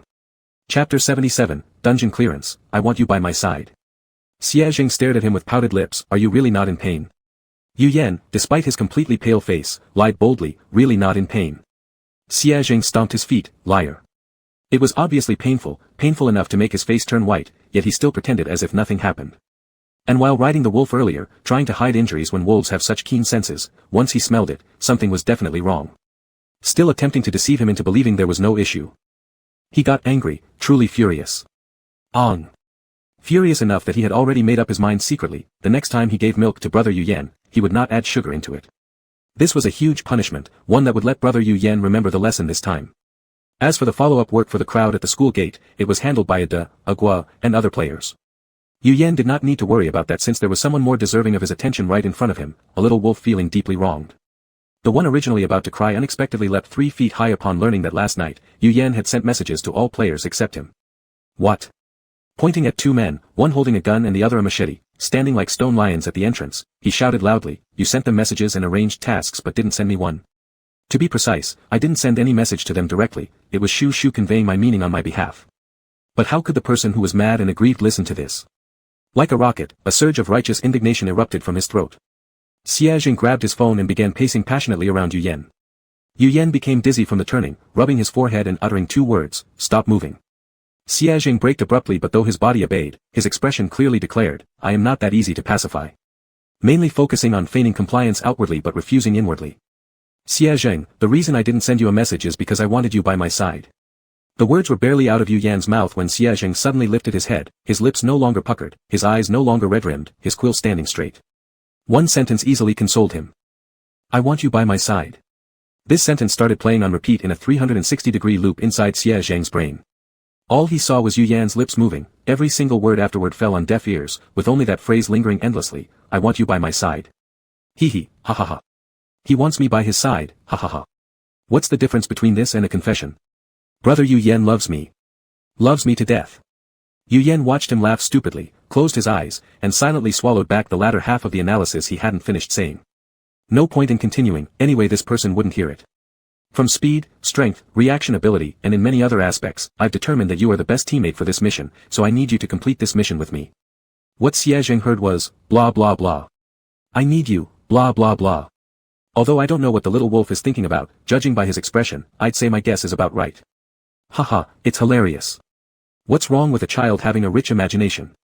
On the other side, Shen Ji had recovered mostly under Song Yuan's care and was now sitting on the curb, feeling her hair being pulled this way and that. Song Yuan was helping her braid her hair. So, those scattered souls were deliberately left behind by Lu Boming's classmates to accompany him. Song Yuan carefully divided the hair in her hands into 3 strands, crossing each one over to make a beautiful plaited braid. Shenji nodded. Senior Lu, wasn't he skipping several grades? He was much younger than the other seniors, so he was taken good care of most of the time. Song Yuan kept braiding while listening, unable to help but let out a long sigh. What a wonderful group of people. How did they end up meeting such scum? He still remembered the look of despair and bewilderment on Lu Zhongjing's face when he discovered together with Lu Zhongjing that the wisdom water contained addictive drugs. In an instant, like a child who had all their candies stolen, tears rolled down as he murmured softly, when brother found this out, how heartbroken must he have been. Even as an observer, it affected him greatly. How much more so would Lu Boming have felt at that time? Shenji propped her chin thoughtfully and sighed along. I just asked Senior Lu if he wanted me to exorcise him, and he said he wanted to stay by his younger brother a few more years. Shenji asked him, stay by him? As a ghost? Lu Boming smiled gently. I forgot him for 3 years, any kid knowing this will be angry. But he doesn't even know you're still. Shenji considered her words. He doesn't know you're still floating around here. But I know. I want to see him more often. Lu Boming looked down, the smile on the corner of his mouth seemed somewhat forced. 3 years later, his younger brother had grown almost as tall as him. Based on his memory, he retrieved evidence of Principal Lu's other crimes from previous investigations and handed them over to the players, who then passed them on to the students. He knew the problem with the wisdom water would eventually be resolved by these younger siblings, the only regret now being his own younger brother. Do you not have something you wish to tell him? Yu Yan looked at the thin and solitary soul floating beside him and asked quietly, we can pass it on for you. Lu Boming hesitated for a moment, then lightly shook his head, never mind, don't give him fleeting hope. But I think he has already guessed. Yu Yan tilted his head and looked at him. You should know, he's your younger brother, naturally also smart. At the old experimental building, Lu Zhongjing should have already noticed something off about Yu Yan and his group. He realized they weren't from this world and came here with another purpose. Therefore, he was willing to provide information, willing to offer help, as long as they helped him uncover the truth from those years ago. If he really treated them as ordinary classmates and everyone lived in the same era, wouldn't he explain things more thoroughly based on the historical background he himself lived in? Really nothing to say? Yu Yan tapped his fingers lightly. Once we leave, you'll no longer have the chance to say anything. Lu Boming stared at him fixedly, the wind brushed through his hair, waving it. After a long pause, he chuckled softly, then, please take the trouble. Ding dong dash. The secrets of Paradise University have been uncovered, the current mission for players is completed. You may choose to exit the game independently. Do you wish to leave the level Paradise University? Yu Yan shoved a piece of paper into Lu Zhongjing's hand. A story ending signifies another beginning. The follow-up work still needs to be done by you. Looking at them, Lu Zhongjing's eyes were red, his voice hoarse and exhausted. Where will you go? Xia Zheng popped out, holding a basket of drumsticks the canteen ant forcefully stuffed into Yu Yan's arms, speaking lazily and provocatively as usual. We're too smart, so we applied early for studying abroad. Shu Shu couldn't help but snark from behind him, with your big messy handwriting, even copying the answers won't get full marks. After hearing this, Xia Zheng turned back and glared fiercely at her. Lu Zhongjing knew they were lying to him, but still nodded and smiled. All right, then I'll work hard on my studies too. Song Yuan patted his shoulder, advising seriously like an elder, read more books and keep up with the news. Shenji added from the side, eat more snacks and sleep more. It's eat less snacks. Snacks should be eaten more. Lu Zhongjing was amused. He opened the note in his hand and paused slightly. After taking a deep breath, he looked at Yu Yan. Thank you. The rosy glow on the horizon shone brightly as the young boy bid them farewell and turned to walk towards the light. The wind carried away his voice, only a faint sentence remained. Let's go, brother. Congratulations to the random playing team for successfully passing the Paradise University instance. Looking forward to our next meeting. Chapter 78, Do you want to go with me to watch Fafa? As the system voice echoed, the surrounding environment gradually began to change. Yu Yan opened his eyes and saw Ms. Chen happily reading a novel. When she heard the sound behind her, she immediately closed the book and threw it aside, then turned around and carefully examined Yu Yan by pressing on his shoulders. The book flashed past Yu Yan's eyes. He could only vaguely identify a few words, something about Omega Alpha High H. What strange things is Ms. Chen reading again? Yan Yan has returned, are you hurt? Next time when you play the game, take me along too. I'm almost bored to death at home. I can't see you and can't help either, so I can only guess and worry blindly. It was a familiar long string of chatter. Yu Yan obediently let her do what she wanted, lifting his hands when told and turning around when asked. When he heard Ms. Chen say, bored, he wanted to object briefly but swallowed it back after hearing more. Ms. Chen's body was now a white mist that initially formed a human shape. After checking that there were no injuries on Yu Yan, she patted his shoulders satisfactorily. Our Yan Yan is really capable. Yu Yan sat by the bed drinking strawberry milk prepared by Ms. Chen and turned to ask if anything unusual had happened here. Ms. Chen looked puzzled. What could happen here? Are you that distrustful of me? Yu Yan. That's not what I meant. He recounted his doubts regarding the skills inside the instance to Ms. Chen. She clearly stunned for 2 seconds, then looked bewildered at Yu Yan. I don't know. Why could the skills from the last instance still be used in this one? Why could his skills be activated without touching the triggering conditions? Why did his skills seem weaker compared to others? Yu Yan had so many questions. Of course, the one he most wanted answered was the last one. After hearing Ms. Chen's words, he didn't press further. Just then, the knocking sound came from outside the door, and Yu Yan directly opened it to face Xia Zheng with an apple bun and wearing a light green hoodie. Yu Yan, they're ordering takeout, do you want some? What's that? Xia Zheng's gaze caught sight of Ms. Chen who hadn't fully hidden herself yet, and curiously asked. Oh, Yu Yan moved aside, that's my mother. Xia Zheng. Ms. Chen. She never expected Yu Yan would just openly disclose her presence. After all, she'd only heard of people bringing their younger siblings to play games, never someone who'd bring their mom. Moreover, they were all teenagers in their teens or early 20s, while she was over 50 years old. She worried her presence might ruin their fun. Finally, Yan managed to open up to make friends. She didn't want to. Aunt, hello, Aunt. Xia Zheng enthusiastically waved, greeting with no trace of finding it odd that a mass of white mist could be Yu Yan's mother. The tuft of hair on top of his head wagged along energetically. What do you want to eat? Let's order together. Then he suggested thoughtfully, or you come downstairs to play with us, staying here alone must be quite boring. Yu Yan turned to ask for Ms. Chen's opinion. She pondered for a moment before nodding. Then you go down first. Yu Yan took off his coat and threw it on the nearby chair. I'll get changed and come over. His actions were swift. He worried that Ms. Chen might feel uncomfortable being alone downstairs, but soon realized he was overthinking. How could an aunt who loved reading novels and surfing the internet have a generation gap with young people? When Yu Yan went downstairs, the scene was like this. For individuals, well, 3 individuals plus a white foggy figure sitting solemnly on the sofa, each holding a mobile phone with a serious expression. Hearing the noise from downstairs, Xia Zheng shifted his eyes away from the phone. Does Yu Yan want to play games with us? We're 5 players short of 1. Damn, who hit the match button? Restart. Nobody click confirm. You play first. Yu Yan sat beside Xia Zheng, his eyes glancing over his screen. I don't know how to play, let me observe for a round. Hearing him say that, the others all clicked confirm. It turned out that excelling in certain areas doesn't mean being a gaming prodigy as well. In one match, it was only with the help of Ms. Chen and a reliable passerby friend that they managed to barely win. Xia Zheng sat upright with crossed legs, fumbling his fingers, looking resolute. Last game was me not playing up to par, this time I'll take it seriously. Song Yuan, got it, I'll report you for throwing the game. Xia Zheng flared up immediately. How dare you mock me with your 0-9 score? Song Yuan, for whose sake did I get those 9 kills? Xia Zheng covered his ears. No, stop chanting nonsense. Song Yuan. One game went by, and Ms. Chen successfully hit it off with these youngsters and enthusiastically wanted to start the second round. Yu Yan watched one round and got the gist of it. Not to mention anything else, he at least knew how to move and cast skills now. With a serious expression, Yu Yan deftly manipulated on the screen, rushing forward and giving away the first kill. Xia Zheng immediately lost his temper. Who's that? Who charged first? What's wrong with their brain? Song Yuan arched an eyebrow, unreservedly amused at the scene. Yu Yan glanced sideways at the angry person. That's me. What do you want to say? How intelligent must one be to think of giving away the first blood?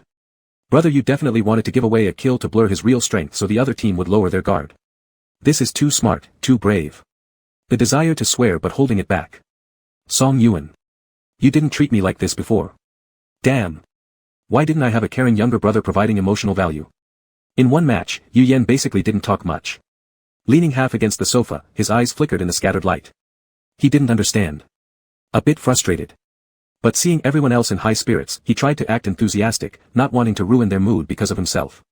Not playing anymore. Xia Zheng, who had just been giggling, tossed his phone aside and stood up stretching. I'm going to check on my little garden's fafa. Saying that, he turned to look at Yu Yan, grinning with almond-shaped eyes. Brother, you want to come with me to see? Chapter 79, Xia Zheng the plant expert. Originally, there was a grassy area behind the villa. When Yu Yan came here again, it had already changed appearance. The vast expanse of lawn was gone, replaced by a whole orchard of plum trees. Xia Zheng planted plum trees all over here. Yu Yan stopped at the entrance of the garden, entranced by what lay before him. Do you like it? Xia Zheng turned around to look at him, pulling out the scrunchie from his apple bun. The falling black hair billowed freely in the wind, revealing greenish eyes smiling brightly. There was no 4 seasons in the rest area, only day and night. Any plant could grow rampant here without cold winds or snowfall. Still, the plum blossoms bloomed passionately. It's very beautiful, Yu Yan replied. I grew them myself, Xia Zheng said proudly with a raised face. Close your eyes, there's even better scenery coming. Like a child eager to show off their beautiful toys. Yu Yan side-eyed him. After locking gazes for several seconds, he slowly closed his eyes. He felt the temperature drop slightly around him, as someone draped an overcoat over his shoulders. Something cool touched his face lightly, and then he heard that person say, "Alright, you can open your eyes now." Yu Yan slowly lifted his gaze and was somewhat surprised to discover the scene had shifted. Small snowflakes were dancing in the air, white moonlight fell onto the snowy ground in the plum garden, floating on the tender petals of plum blossoms, and scattering over Xie Zheng. He spread his hands and looked at the pink petals falling into his palms. This is. There are no 4 seasons in the rest area, but we can alter the environment. Xie Zheng scratched his nose. I thought plums suit the snow more. A faint curve appeared at the corner of Yu Yan's lips, and he softly hummed in agreement. Do you really like flowers? He recalled the small chrysanthemum Xie Zheng gave him in Paradise Village. That little flower was casually stuck into a vase beside his bed, but when he returned, the chrysanthemum petals had already started to wilt. Yes, Xie Zheng smiled and said, as a child, I didn't have toys, nor friends, so I played with flowers and grass outside. The longer I played, the more I started studying how to cultivate them. And while researching, I grew to love planting flowers. Yu Yan was dazed for a moment, unsure what to say. He seemed to have accidentally touched upon someone else's scar unintentionally, even though this scar was already healed and no longer painful to the concerned party. It's all good now, Xie Zheng continued, I can buy a lot of toys, and also keep planting a lot of flowers. I've already decided, tonight I'll expand my little garden and plant some spring flowers. Are you not sleeping at night? Yu Yan asked. Why sleep at night when I could be playing games? Xie Zheng said seriously. Recalling how Xie Zheng slept through the last dungeon, Yu Yan slightly curved his lips in a smile and said nothing more. The cold wind wrapped around the snow, and petals rustled in the wind. The two stood shoulder to shoulder in the snow, time seeming to stand still at that moment. Until Ms. Chen's voice rang out from the front yard, Yan Yan, come back for dinner. And Xiaoxie, come back for dinner too. Yu Yan glanced sideways and exchanged a look with Xie Zheng, raising his hand to brush the snow off Xie Zheng's shoulders. Let's go home. In half a day, Ms. Chen had already completely integrated into the random fun team, sitting by the dining table listening to Song Yuan and Xie Zheng talk like crosstalk performers about what happened in the last dungeon. That sounds like Su Shu is pretty strong, Ms. Chen said, munching on a small chicken leg given as a gift by the cafeteria auntie. Why don't you consider inviting her to join your team? You're still one person short. Xie Zheng, mouth full of little meatballs, cheeks puffed out, replied, I already asked, she's already teamed up with others. Oh, so it seems like you still need to wait for the next right person, Ms. Chen said, then looked over at Song Yuan who was showing off the buns he got. Are strawberry-filled buns really that delicious? All she knew was that buns were delicious, strawberries were delicious, and strawberry buns. Really? Song Yuan's eyes immediately lit up, launching into a detailed recommendation speech. In conclusion, I think this can rank alongside braised chicken with cream and tomato sticks dipped in potato sauce among my favorite dishes. Ms. Chen quietly retracted her hand that was reaching out to try. No matter what, she was a devout fan of dipping fries in tomato sauce. After a lively meal ended, everyone went back to their respective rooms to rest. Xie Zheng, wearing a large straw hat and holding a small bucket and shovel, prepared to go to the backyard to plant some flowers and trees. Just as he was about to leave, he bumped into Song Yuan who had just finished taking a shower. His wet hair hung on his shoulders, and he wore a gray-black silk pajama, exuding an elegance uncommon to him. Song Yuan raised an eyebrow slightly at the tools in his hand.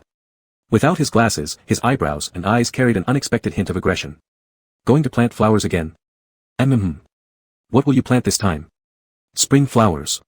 You're working hard on this. Song Yuan paused for a few seconds before asking, what if the flowers don't bloom?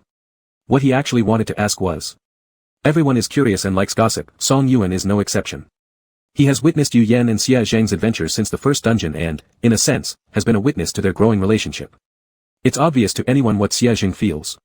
He can see it, Shen Ji can see it, other players can see it, even the viewers behind the screen can see it. Yet, only Yu Yan can't seem to notice. Perhaps this isn't entirely correct, they aren't Yu Yan, so they don't know what Yu Yan is thinking. From Yu Yan's perspective, Xie Zheng started as just an overly enthusiastic stranger, one might even say without boundaries. This kind of enthusiasm was too sudden, leaving Yu Yan feeling helpless and confused. Even after learning that Xie Zheng liked him, that confusion didn't dissipate. He likes me. Why does he like me? Is it because of my face, or do I resemble the brother he always talks about? Whichever the reason, for someone with Yu Yan's character, this is a risky and uncertain endeavor. It would lead to deep struggles later. No one should demand that Yu Yan be together with Xie Zheng just because of Xie Zheng's enthusiasm. Song Yuan understands this and empathizes with Yu Yan. But at the same time, he doesn't want to see another younger brother get hurt, so he asked, what if the flowers don't bloom? What if he doesn't like you? Would you give up this flower? Would you start liking someone else? Xie Zheng hesitated mid-step, a bit puzzled as he blinked. He didn't know why Song Yuan suddenly asked this. Gripping the small shovel in his hand, he answered without much hesitation, of course, continue nurturing them. What fault could flowers have? It must be that he wasn't careful enough or didn't care enough for this little flower, making its petals close and refuse to bloom. What if it doesn't bloom? Naturally, you would take even better care of it. He's not someone who hasn't killed flowers before. At the start, when they died, he even shed tears over a bouquet and buried them sorrowfully back into the earth. Back then, no one was by his side. Plants and flowers were his only friends. I'm really good at this now. Xia Zheng raised his face with an air of pride. I can take care of every flower very well. You'll see if you don't believe me. Song Yuan smiled faintly at the corner of his lips, his beautiful eyes curving. All right, I'll check when the time comes. As Xia Zheng was about to close the door, he reminded again, don't stay up too late. Okay. Chapter 80, Game 4, Paradise Mental Hospital. The next morning, Yu Yan sat on the bed waiting for Ms. Chen to help him draw the skill for entering this round's dungeon. Strange, why can't I draw it? It just can't be drawn. Ms. Chen put down the laptop she was tapping furiously and tossed it into the trash bin with a clang. I don't know what's wrong with it. The skill might still be the same as last time. Yu Yan nodded. Whether or not the skill changed didn't matter much to him.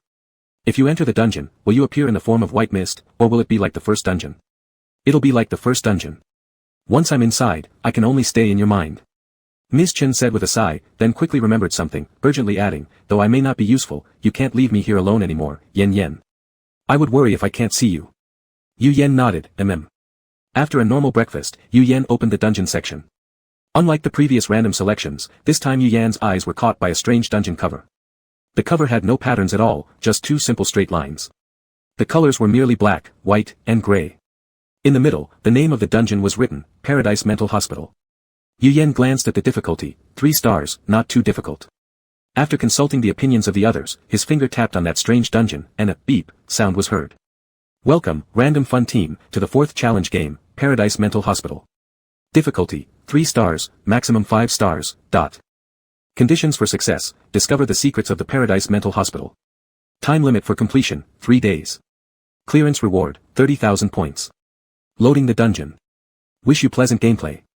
A familiar white light flashed before his eyes. Yu Yan lifted a hand to shield his eyes. When he opened them again, the surrounding environment had completely transformed. In front of him stood a hospital that looked fairly small. The old-style building appeared particularly dilapidated, its plaster peeling off, revealing gray-black walls beneath. An external sign was rusted badly, only a few large characters could be vaguely deciphered, Paradise Mental Hospital. The surroundings were gloomy. Yu Yan stared at the sign for a few seconds, raising a hand to rub his eyes. How odd, it seemed like he could no longer see any colors. All he saw were large areas of gray, white, and black. There were no other colors, as though watching a black and white movie from the previous century. Furthermore, upon entering the dungeon, his clothes had also changed. His black work shirt was gone, replaced by a patient uniform with gray and white stripes. It might have originally been blue and white striped, but in his eyes, it appeared gray and white. The clothing was slightly oversized, ill-fitting, and extremely loose. The cold air flowed rapidly through the sleeves, making Yu Yan shiver. Upon entering, shout, wife, hey. Is there a problem with my screen? Why is everything black and white?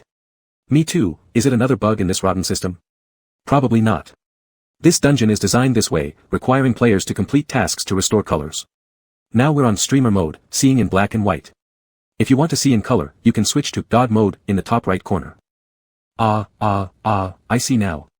It's definitely more comfortable with colors. As usual, Yu Yan didn't open the public chat and merely asked Ms. Chen about her situation mentally, ensuring that she stayed safely in his consciousness before putting his mind at ease. Taking a few steps forward, he saw a woman in a nurse's uniform walk out of the door. Her original smile vanished quickly once she noticed that there was only Yu Yan outside. Slim and bony, her face covered in deep grooves, her expression when smiling was unsettling, and when she wasn't smiling now, it felt even more chilling. Why are you so late? The nurse asked irritably, scanning the seemingly frail young man before her coldly. Where are your family members? Did they just drop you here and leave? Yan understood, the nurse's smile at the beginning wasn't for him, but for the family members of patients. Once she saw that there was only one patient outside the door, she didn't bother to pretend anymore. He was about to answer when the woman turned and walked away without looking back. Yan frowned and followed her forward. After entering the hospital, the door behind them slammed shut. The corridor was cold and dimly lit, with the sound of electricity crackling overhead. The side face of the woman was hidden in the shadows, making it impossible to read her expression. Suddenly, she emitted a cold laugh, almost as if warning, once you've come here, don't even think of escaping. Your mother sent you here because she thought you were insane. Be obedient and do not report anything. She brought you here and won't take you away. The only way out is to undergo treatment obediently and cure your illness. Yan blinked and silently raised an unspoken question mark in his mind about Ms. Chen. No sooner had this thought crossed his mind than Chen's furious voice erupted from his head. What kind of nonsense are you spouting? You're completely maligning me. How dare you accuse me of something so wicked and unjust? There's no way I'd ever throw Yan Yan into a garbage can as a psychiatric case. A slight smile flickered on Yan Yan's lips as he replied to the nurse, understood. But the smile did not reach his eyes. Seeing his cooperative attitude, the nurse was somewhat satisfied and grunted approvingly, once here, you must follow our rules. I'll only say this once, listen carefully. First rule, follow the instructions of the doctors and nurses. Everyone's medication is placed under your pillow, which you must take every night before sleeping, and there will be specific nurses checking. Second rule, sleep by 10 o'clock at night. After 10, no matter what strange things or sounds you might hear, just ignore them and sleep, unless it's a nurse doing rounds after that time. Third rule, each section has its designated area where patients may move around, and you should not cross sections, especially, the woman hesitated for a moment, then suddenly became more urgent and excited, especially don't go near the underground madhouse zone. There lie real lunatics who devour human flesh and drink blood. Believe me, you, such a frail young man, wouldn't last half an hour down there, you'd end up a corpse. Frail. Yan Yan glanced at his loose sleeve, wondering if he was indeed too thin to be called frail. Was he really as weak as that? As they ventured deeper into the corridor, the temperature grew increasingly chilling. The leading nurse stopped her steps and pointed at a nearby open iron door. This is your ward, you'll be staying here for the time being. She then pulled a black bracelet out of her pocket. It appeared black since Yan Yan's vision could only perceive shades of gray, black, and white. In a swift motion, she grabbed Yan Yan's arm and forcibly buckled the bracelet around his wrist, immediately leaving a red mark on his delicate skin. This bracelet will continuously monitor your condition, aiding in subsequent treatment plans and adjustments. Having said this, the nurse prepared to leave. Hold on, Yan Yan suddenly called out, wearing a faint polite smile as he asked, did you forget to mention one of the rules? Chapter 81, Little Yan Yan. There was only talk of how terrifying the madhouse was, but no explanation of who gets locked in there. Isn't this like giving the answer and asking people to deduce the question? The nurse froze momentarily, pretending to have just realized her oversight. Oh, I did miss one. Her words were correct, yet her expression exuded obvious impatience. Yan Yan reasonably suspected she actually wanted to say, why do you have so many questions? The fourth rule, no patients are allowed to assault medical staff or other patients. If violated, you'll be directly sent to the madhouse. Yan Yan nodded and continued asking, doesn't the madhouse hold those patients who cannot be cured by medicine? The nurse gave him a sidelong glare, of course not. If we follow the doctor's treatment plan, there isn't any illness that cannot be cured. So it seemed that getting sent to the madhouse would only happen for fighting or assaulting others. It didn't seem too hard to avoid. Unsuccessful in trapping him, the nurse looked dissatisfied, no more questions. Stay in your ward, and if anything happens, the broadcast will notify you. Then, she turned and left, glaring fiercely at Yan Yan before walking away. Yan Yan paid no attention, turning into his own room instead. The interior decoration was simple, consisting solely of a standard hospital bed with not even a table. Recalling the earlier mentioned rule, he surmised that it was probably designed to prevent patients from flipping over furniture and attacking each other during episodes. He sat down at the edge of the bed, his eyes shifting downward to the bracelet on his wrist. It fit perfectly with no gaps whatsoever, leaving no chance for him to remove it. There was a number roughly engraved on the bracelet. Yan Yan carefully identified it. It seemed to be the number 0. Something funny happened. Xia Zheng's initial number is 1. I saw that kid changing earlier, and wow, everyone, his body is amazing. Broad shoulders, narrow waist, perfect inverted triangle, visually stunning. Wait a minute, why does everyone else change clothes after entering the hospital except for Yu Yan? That's unfair. Let me see if there are abs or six-pack lines underneath his clothes, a deranged smile, Yes, it's not fair. Restart the game. The quietly operating Mrs. Chen, deeply concealing her power and reputation. Unaware of what the chat stream was discussing, Yan Yan remained focused on observing the pill under the pillow. It was small, presumably white in color, and smelled like nothing special. Just an ordinary tablet. Right then, the lighting inside dimmed suddenly. Yan Yan retained one of the pills he had in hand, placing the rest back into the bottle, quietly waiting for something. A cacophony of static came through the broadcast from the hallway, accompanied by a zzz sound as a harsh female voice stammered intermittently.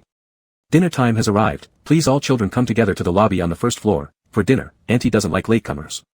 Children. Yan Yan instinctively glanced at the bracelet on his wrist. Could the title be related to the number engraved on it? Yan Yan didn't think too much about it and headed toward the first floor lobby. By the time he reached the lobby, quite a few people were already there. The walls were cracked and peeling, with only a few old tables and chairs placed around. There were about a dozen people crowded together, making it somewhat tight. The clock on the wall ticked, its black hands moving steadily within the dial. Before even finishing descending the stairs, Yan Yan spotted Xia Zheng right away. The tall, wild teenager stood out significantly even among the identical clothing worn by the others. Xia Jing also noticed him, his originally indifferent expression instantly brightening with a fiery gaze locked onto him. Yan Yan approached in his direction. Soon after, Song Yuan and Shen Ji descended as well, finding the conspicuously visible Xia Zhang and began briefly discussing the scarce bits of information they had. The number of players in the hall quickly surpassed 20. They huddled closely together, chattering animatedly about their thoughts while occasionally glancing at other participants warily and speculatively. Until the sound of heavy footsteps interrupted them, causing all to become quiet. Their gaze shifted towards the corridor. A woman wearing a nurse's uniform strode in boldly, exuding an eerie chilling atmosphere distinct from the previous nurse. She was obese and bulky, her large body quivering as she moved, giving off a strange feeling of revulsion. She stopped and coldly surveyed the group before her sharp lips curling slightly downward. "You're all here finally, looks like no extra servings tonight." Her tone carried an evident tinge of regret. "Everyone, is it really okay for you to loudly plot eating us?" Clearly, the plump woman was not bothered by this fact. She coughed twice lightly and forced a smile onto her face. This smile, however, was anything but kind, it was rather terrifying. "Come, little ones, time for dinner," she announced while abruptly picking up a hidden food bucket beneath the table. An unbearable stench instantly filled the room. Instinctively, everyone furrowed their brows. The more sensitive individuals, like Xiao Lang, felt dizzy, nearly fainting right away. It was a pot of boiled meat, pieces of pale flesh mixed with dark blood water. Careful inspection revealed continuously blinking eyeballs, emaciated severed fingers, and disheveled steel wool-like hair. All these experienced players from several game scenarios changed their expressions at the sight of the repulsive meat, yet none vomited reflexively. Such self-control made the nurse immensely satisfied, even showing a sincere smile. "What's that?" Song Yuan whispered, a look of confusion in his eyes behind his glasses. Yan Yan froze momentarily, then looked at him strangely. "You took the pill?" "Yes," Song Yuan nodded innocently, "can't I?" Shen Ji circled Song Yuan left and right, ultimately covering her mouth in conclusion. "Finished." Brother Yuzin's consciousness got replaced. Song Yuan couldn't help but laugh. "Just kidding, scaring you guys." Yan Yan cast him a suspicious glance. "About that pill?" Song Yuan, "I ate it." The other three. "Rest assured, I have my own pace." Yuan, do you still remember what happened the last time you were so sure about something?" Look at Xiao Mei's eyes, she believed it again. Yan Yan and Xiao Lang are laughing in confusion. "What nonsense are you talking about? Can this dish really not be blurred?" "I'm eating." "Eating. This way, won't our team just open up a double perspective? With just this point, we can perfectly pass through this instance, wiping out everything instantly." Song Yuan said confidently. Yu Yan was silent for a few seconds, then chose to continue his silence, not knowing what to say. Absurd, but somewhat reasonable. Xia Jing looked at the pot of meat and asked curiously, "Yuan, what does that thing look like in your eyes?" "The chicken legs from the last instance made by Auntie," he said as he swallowed saliva. "What about the nurse in your eyes?" "A kind and pretty young lady." As Yu Yan raised his gaze, he happened to meet the eyes of the kind and pretty young lady. She showed him a sincere smile and waved her hand at him. "Yu Yan."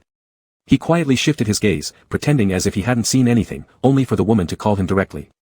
"Little Yan Yan, children who don't eat their food aren't good kids. If you don't eat, I'll eat you instead." Chapter 82, Aunties Love You.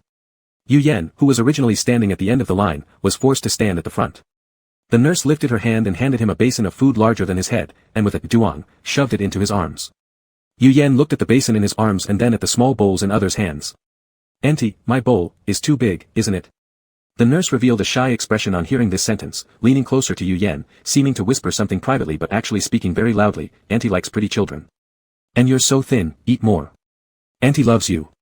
With these words, she used a ladle to scoop a large spoonful of meat into the basin, filling it up, her hand steady without a tremor. Yu Yan glanced at the huge human head in the basin, his lips twitching. "Well, thank you, Auntie." "Aha ha ha ha, who would have thought, Yan Yan, that being handsome could help here ha ha ha ha ha. No Auntie can resist Yan Yan's charm ha ha ha, who wouldn't like an honest little boy." Yu Yan stood expressionlessly and placed the basin with the human head onto the table, while the nurse behind him kept shaking her ladle, saying, "If it's not enough, come back for more ah." Yu Yan. "Enough. It's really enough." The human head in the basin kept turning, its pupils trembling due to excitement, and Yu Yan, with disdain, saw darkness flicker before his eyes. Looking at the head, he asked, "Can you speak?"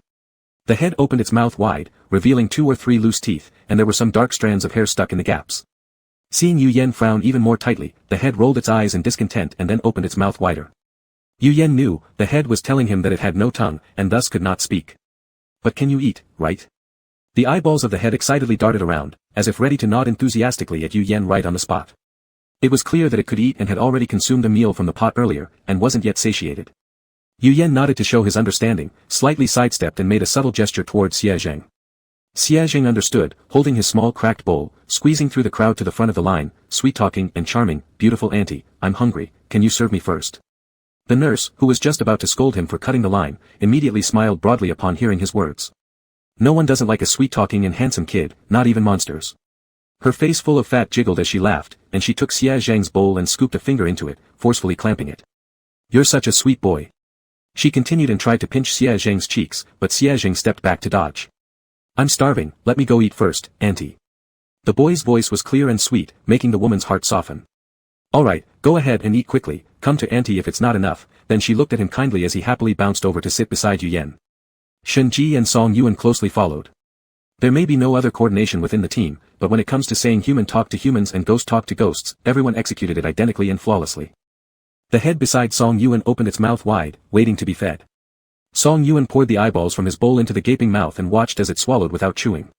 So then, Song Yuan asked the head, how are you planning on eating this huge cake? Yu Yan glanced back to confirm that the nurse was focused on the other players before swiftly activating the skill portal, grabbing the head from the table with a thud and tossing it inside. He had tested this immediately after entering the instance, though there were no new skills, the 3 he'd already unlocked were still usable. How about that? The system has finally realized how weak my skills are and is teaching me to overwhelm with numbers. Portals can only transport within the boundaries of the instance. Currently, the only maps Yu Yan had opened up were his own ward and the main hall. Placing it in his own ward might make it too easy for the visiting nurses to find, so. The nurse fished out of the pot an even larger head than before, confused, Hadn't she given that one to that little kid? She turned her bulky body, eyes locking firmly onto Yu Yan's empty bowl. You, finished? Yu Yan nodded, auntie's cooking is just too delicious, I ate it all very quickly. The other 3 nodded rapidly in agreement, holding up their own empty bowls to show they had also eaten cleanly. The nurse touched her temple, looking at the head in her spoon, puzzled, where had this come from? As if reading her thoughts, one of the polite children chimed in helpfully, maybe it's a twin. This brought clarity to the nurse's face. That made sense, why the heads looked exactly alike. With the matter settled, she turned around and continued serving the other players. At the moment she turned, Yu Yan suddenly felt a heat surge through his wrist. Looking down, he saw the number on the bracelet screen had changed, from a previous 0 to now 6. Just by eating, the value increased by 6 units. What exactly did this represent? Yu Yan checked the bracelets of others, finding their values similar to his, hovering between 5, 6, or 7, while those who hadn't eaten yet still displayed either 1 or 0. Could eating be some kind of task? Completing it increases the corresponding value? Yu Yan was contemplating this when he suddenly sensed an unignorable gaze. He lifted his eyes, locking them with a man. The man had a head full of long hair that glowed faintly under the black and white lens, wearing a set of hospital clothes that didn't appear ill-fitting but instead had an unusual flair. After noticing Yu Yan looking up, he didn't shift his gaze but raised a hand to sweep his long bangs aside, revealing a handsome and upright face beneath. His exquisite phoenix-like eyes arched sharply, radiating authority, exuding immense charisma, a natural-born leader. OMG, what a gorgeous man, white hair, blue eyes, hitting all my XPS. Husband. Wait, check his profile, he's making his first entry into an instance. How could a newbie end up here, that's strange. Yan Yan was staring at him for quite a while. Xiaolang must be jealous, like his eyes are turning green. Though, aren't his eyes supposed to be green anyway? Check it out everyone. Walk by, don't miss it, do modern Chinese people prefer white-haired blue-eyed beauties or black-haired green-eyed ones? Could this newcomer possibly become part of our team for fun? Tune in to this episode of Paradise Trials for more mysteries. Yu Yan bro, Xie Zheng poked his arm lightly, who are you looking at? Is it someone you know? Yu Yan broke away from the gaze. No, that person keeps staring at us. It feels odd. But he couldn't quite put a finger on why it felt odd. Moments later, Mrs. Chen's voice sounded in their heads. Hold on, I feel like I recognize this person somehow. Chapter 84, Lin Daiyu uproots the willow. Holy shit, I almost got scared to death seeing Xiao Mei nearly fall over. My heart raced so fast. This revenge feels so satisfying. Hate bullies picking on the weak, don't you? They think they can mess with Jibao easily, do they? Even Shinji isn't pushover material, haha. With that temper of hers over the gas tank, even if that guy doesn't die this round, she'll probably explode his ass with talismans. But doing that violates the rules. Fighting is prohibited in this instance. SSS, almost forgot about that. Dang. The game ended, and the broadcast fell silent. The clock resumed running, the hands pointing to between 9 and 10. 9:55, leaving less than 5 minutes until 10 o'clock. Go to sleep before 10 o'clock, Yu Yan quickly reacted, stepping towards the stairs upstairs, with the other 3 closely following behind him. Climbing to the third floor, Yu Yan slowed his pace. My ward is 304. What about you guys? As they spoke, they walked to the door of 304. Ah, it's 304. Yu Yan. Xie Zheng, what do you mean by that? He loudly complained, I want to share a bed with brother Yu Yan, but how come you two do too? Yu Yan turned to look at him. What does it mean when you say you just want to share a bed with me? Wait, why does everyone want to crowd into my room? Song Yuan ignored Xie Zheng's intimidating glare and explained, the rules only said patients couldn't cross zones, but didn't say anything about rooms. I've already taken my medicine, and now I'm highly dangerous. Someone has to protect me, right Captain? Xie Zheng, did you take the medicine just so you wouldn't see those scary things? Song Yuan, no way, don't say such blunt truths. Yu Yan did not bother with the two squabblers, glancing sideways at Shenji. Shenji confidently said, I'm scared. Yu Yan nodded, the reason was valid and reasonable. His gaze shifted slightly as he looked at the little wolf who kept winking at the other two, and what about you? Are you scared or did you take the medicine? The little wolf's eyes suddenly widened as if he couldn't believe that Yu Yan could ask such a question. Of course, it's because I want to protect you, brother. This sounded awfully familiar, he felt like he'd heard it somewhere before. Song Yuan flipped an experienced eye roll from the side. What protection? You're probably the most dangerous person in this room. Besides, I am delicate and weak, so brother, protecting me would also be fine, Xie Zheng added on, pinching his voice. Yu Yan raised an eyebrow, so now you're not someone who can beat 10 people alone. I may be delicate, but I can fight too. I'm Lin Daiyu who could uproot the willow tree. What the heck does that even mean? Yu Yan chuckled, his lips unconsciously curling upward. After pondering for a few seconds, he thought their decision made sense. Encountering monsters in a group of 4 was definitely better than encountering them alone, and it didn't violate any rules either. But I only have one bed. Before he finished speaking, Xie Zheng had already dashed out, happily pushing his own small bed into Yu Yan's ward, then he pushed Song Yuan's over too, glancing at the wall clock in surprise, covering his mouth. Oh no, it's already 10 o'clock. I missed bringing another bed, there's nothing we can do except for brother Yu Yan to share with me. Saying this, he grabbed his little quilt and joyfully hopped onto Yu Yan's bed, not giving Yu Yan any chance to refuse. Yu Yan. Xie Zheng, opportunities are always seized. Alright, we know you want to cuddle with your brother. Yan really, each time you look so confused, but then never explicitly reject him, just secretly indulge him. Just as the chat comments predicted, Yu Yan finally chose to let Xie Zheng share his bed, mainly because Shinji was female, which wasn't appropriate, and after hearing Xie Zheng's words, Song Yuan had jumped onto his own bed like a corpse lying down, unmoving as if dead for 3 days. With no other choice, he had to lie down with Xie Zheng.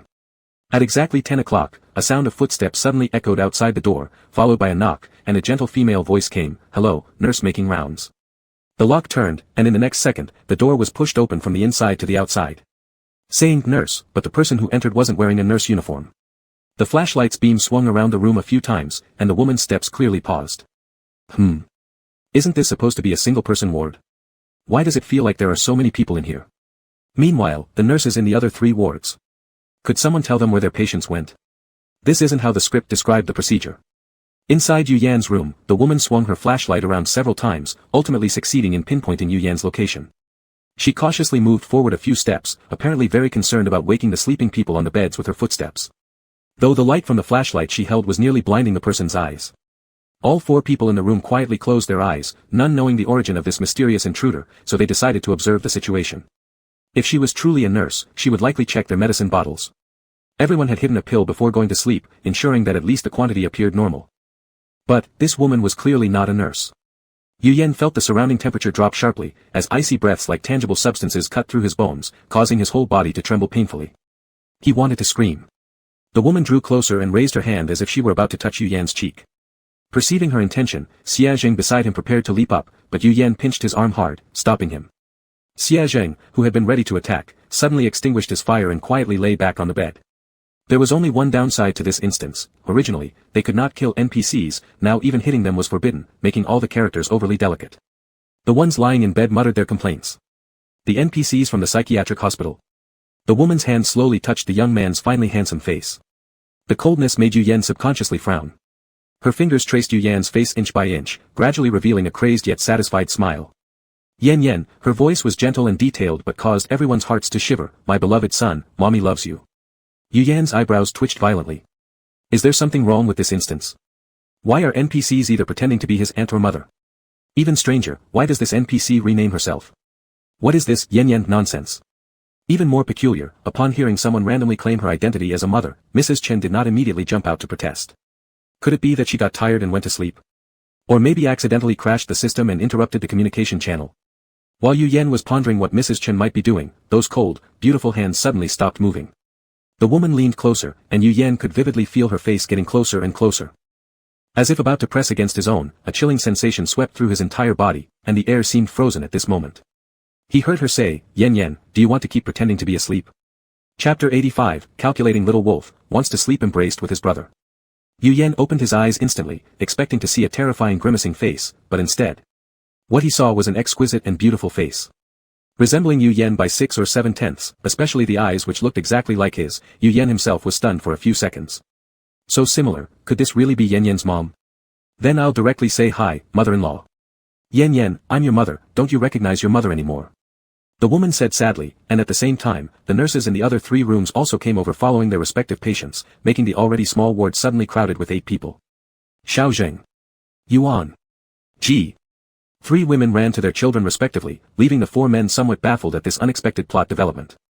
Now what situation? A large family reunion scene. Yu Yan looked perplexed, he turned around to look at Xia Zheng behind him and cautiously asked, "This person, is your mom?" Xia Zheng blinked blankly, "I don't know, my mom passed away when she gave birth to me." Yu Yan's expression stiffened, "Crap, said the wrong thing again." On the other side, Song Yuan and Shen Ji stared at the women who resembled themselves, equally bewildered. Song Yuan wiped the lens of his glasses with the bottom of his shirt, put on his glasses, and carefully observed the appearance of the woman in front of him. From the looks of it, the probability of this woman being his mother was indeed quite high, but I've been in an orphanage since I can remember, I don't know who my parents are. Shenji sat cross-legged, supporting her head with her hands, I was brought back to the sect by my master in winter, I don't know who my parents are either. As they spoke, they looked towards Yu Yan. They knew Yu Yan had a mother, it might not have been appropriate to say it like this, but it was the truth. Yu Yan noticed their gaze and shook his head, my mom doesn't look like this. WTF, 4 people in a team can't gather even one complete set of parents. Don't focus your teamwork on these things. Ah, poor babies, why are they so unfortunate? According to the game rules, players should experience illusions of seeing their mothers, then enter a dreamlike state where they get silently killed, typically using gentle knife killings, with relatively high death rates. But, they've never seen their mothers, thus they're unaffected by any hallucinations. Hilarious and heart-wrenching, crying face. Yu Yan is weird, how come this isn't his mother? The system wouldn't make such a simple mistake here, didn't the father's illusion previously work fine? Upon hearing the conversation among the 4 individuals, the 4 female ghosts had a slight twitch at the corners of their mouths. They all raised their hands to cover their temples and exchanged glances, silently communicating with their eyes. Female Ghost 1, sisters, what should we do about this? This is the first time we've been assigned such a task. Female Ghost 2, I don't know. Let me wait a moment, I'll check online for some high emotional intelligence answers. Female Ghost 3, how many of the responses online are even reasonable? It's already good if they don't lead you astray. Or we could just call it a night. We've checked in, so the mission is technically completed. Should we leave? Female Ghost 4, agree. Work is bothersome anyway. With such a low salary, I would have quit long ago. He needs to know how much work matches the pay. Female Ghost 1, agree.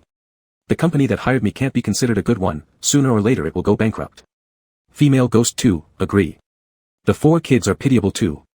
But pity aside, it's my first time having such a pretty face. The 4 women sat on the bed, looking at the 4 young men as their eyes twitched while exchanging glances. A minute passed, and the 4 ghosts nodded in unison, neatly lining up and leaving. The last female ghost kindly closed the door behind her. The 4 people on the bed were left speechless. Song Yuan was the first to succumb to sleepiness, lying down. Let's sleep, guys. We might get a good night's rest tonight. Seeing this, the other 3 also lay back down. Yu Yan kept his eyes open, staring at the ceiling without falling asleep immediately. The previous face inexplicably felt familiar to him, but his memory clearly did not contain this person. Ever since he could remember, his mom has been Mrs. Chen. His thoughts got muddled. He wanted to call out Mrs. Chen and ask what was going on, but then decided it wasn't necessary. Should he doubt the identity of his mother over a mere small mission? Mrs. Chen would be heartbroken if she knew. With this thought, Yu Yan felt somewhat guilty and closed his eyes, forcing himself to stop pondering these chaotic thoughts and fall asleep. Don't think anymore. But the next second, his eyes opened again. An arm had wrapped around his waist. The youth's body temperature was scorching, making him feel warm even through the fabric, like a little furnace. If not for the sound of steady breathing from behind, signaling deep sleep, Yu Yan would have suspected he was running a fever or sick. Lashes flickering, Yu Yan tried to move the arm from his waist, but as soon as he used a bit of force, the person behind let out an immediate groan of discontent, tightening the grip around his waist even more. Like a territorial wild beast, locking its prey tightly in its embrace, leaving no room to move. He could only endure the heat radiating from the other and listen to the other's heartbeat. If it weren't for those 2 groans earlier, this action might have appeared more commanding and dashing. Regardless of how this action played out, all Yu Yan could think at the moment was, what kind of breed of little beast is this? Always restless during sleep. Just as he thought about whether to kick the person off, the restless sleeper made a new movement. Xia Jing rested his head on Yu Yan's neck, the distance between them extremely close. Xia Jing held the other person firmly in his arms. His head occasionally moved a bit, the soft strands brushing against Yu Yan's nape, causing an itch. Keep doing that, and I'll kick you off, Yu Yan muttered sharply. Immediately afterward, the one behind ceased moving. Yu Yan. He knew this little thing wasn't asleep. Acting like a dog rubbing against him. Just as Yu Yan was about to utter a few harsh words to make Xia Jing let go, the latter already released his arms voluntarily, muttering in a soft voice, "Brother, I had a nightmare. It wasn't intentional." Sounding utterly pitiful. A lifetime of tea farmers would fail to pick such prime green tea. Shut up and sleep, Yu Yan turned his head and glared, lightly gritting his teeth as a warning, "Stay away from me." Warned by this, Xia Jing obediently nodded his head. Yet his eyes twinkled with laughter that wouldn't fade. Unable to control his upturned lips, Xia Jing emitted a brief, low-pitched chuckle from his throat. Earning a solid elbow jab from the person beside him. Not light at all, the laugh turned into a stifled groan. Why so rough? Xia Jing immediately started rubbing Yu Yan's elbow, his palm warm, actions gentle. Does it hurt? I can puff on brother's sore spot. Yu Yan. He truly wanted to pry open this doggie's head to see what mess it contained inside. As night gradually fell deeper, the room slowly returned to silence. Yu Yan closed his eyes again, listening to the steady and deep breaths of Xia Jing behind him, and gradually fell into dreams. Not long after, that arm circled around Yu Yan's waist once more. But this time, the person in his embrace was deeply asleep and didn't push away. This left Mrs. Chen in a state of anxiety within her consciousness. How dare this little rascal take advantage of Yan Yan while he's asleep? Damn it. Beat him to death. Execute him immediately. And yet, she could do nothing but watch silently, unable to speak. As an enlightened and supportive mother, she would never interfere with her child's matters of the heart. She wouldn't even throw a 10 million yuan check dramatically and say, "Here's 10 million, leave my son alone," because she wasn't that kind of person. For one thing, she didn't have 10 million yuan. For another, she really didn't have 10 million yuan. Every time she thought about how this little rascal would eventually lead her Yan Yan astray, she couldn't help but want to roar out loud, but she still wouldn't stop them. It was Yan Yan's decision, and she wouldn't intervene. She trusted her son could handle his own relationship properly. Besides, she could feel that Yu Yan always slept much more peacefully when Xia Jing was by his side. To quote someone from Song Yuzin's world, the young master hasn't slept this well for quite some time. But even so, it didn't stop Mrs. Chen from feeling emotionally overwhelmed late at night. In the dead of night, a cloud of conscious white mist secretly bit a handkerchief and burst into tears. Her cabbage was about to be ruined by a black pig, Omega. Chapter 86, The Youth Today Can Just Fall Asleep. Emperor Liu Bei did not finish his enterprise before he died halfway. Today the empire is divided into 3. The next morning, Yu Yan woke up to the sound of someone reciting outside the door. He opened his eyes and looked at the grayish-white scene before him, dazed for a moment as he remembered they were in the game copy, then slowly sat up. The others had also woken up. Xia Zhang's hair stood up like a bird's nest, his eyes hazy as he puzzled over the person outside reciting the memorial address to the emperor on his departure for war. Yu Yan glanced down at the bracelet on his wrist. The number 6 had somehow turned into 14. Thinking back to what happened yesterday, Yu Yan pressed his lips together. This number likely represented their age. So initially, the caretaker referred to them as children and played games with them.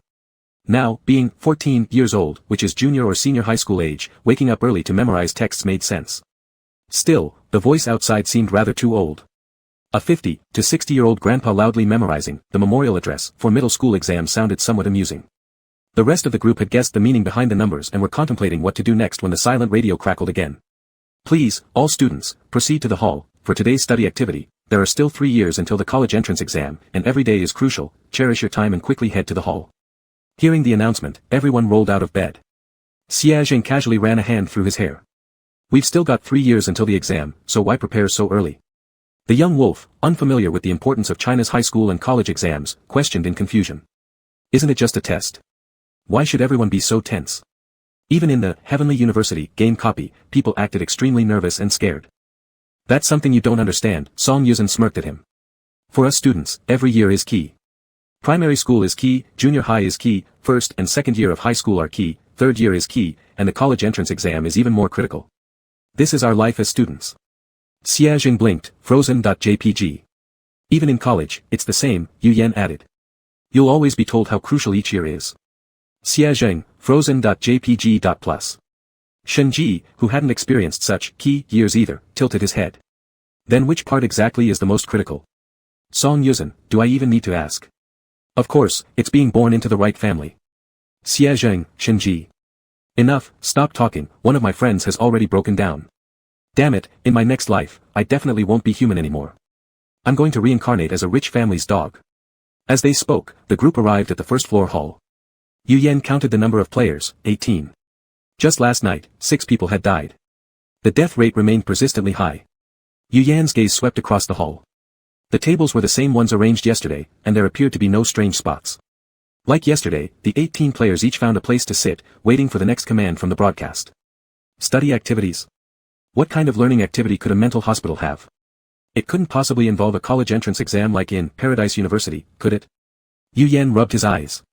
If it did come to that, he'd have no choice but to use his prophecy skill again.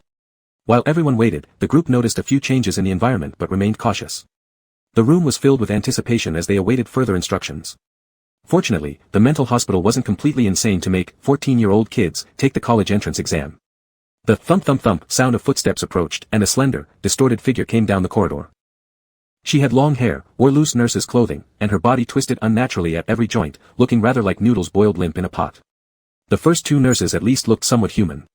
Was this today's monster not even bothering to pretend? Yu Yan observed the approaching creature, but soon he noticed something was amiss around him. The number of people in the hall seemed to have increased. Were there not 18? Yu Yan quickly scanned his surroundings again. How did it become 30? And Yu Yan stared at the person beside him with 3 heads, pondering, do people look like this? Instinctively raising a hand to feel his own head, he was relieved. 3 heads, normal. Letting out a breath, Yu Yan picked up the book placed by the noodle-like creature in front of him and began studying seriously. There were only 3 years until the college entrance exam, he had no reason not to study. In the livestream chat. Wait, isn't Yan Yan a bit of a germaphobe? How could he reach out for that disgusting black lump? It's obvious he entered an illusion. Look at his eyes, they're out of focus, clearly abnormal. He's still better off compared to others. Look at Song Yuzhen, whose illusions are stronger since he's taken medicine. His eyes are already turning red.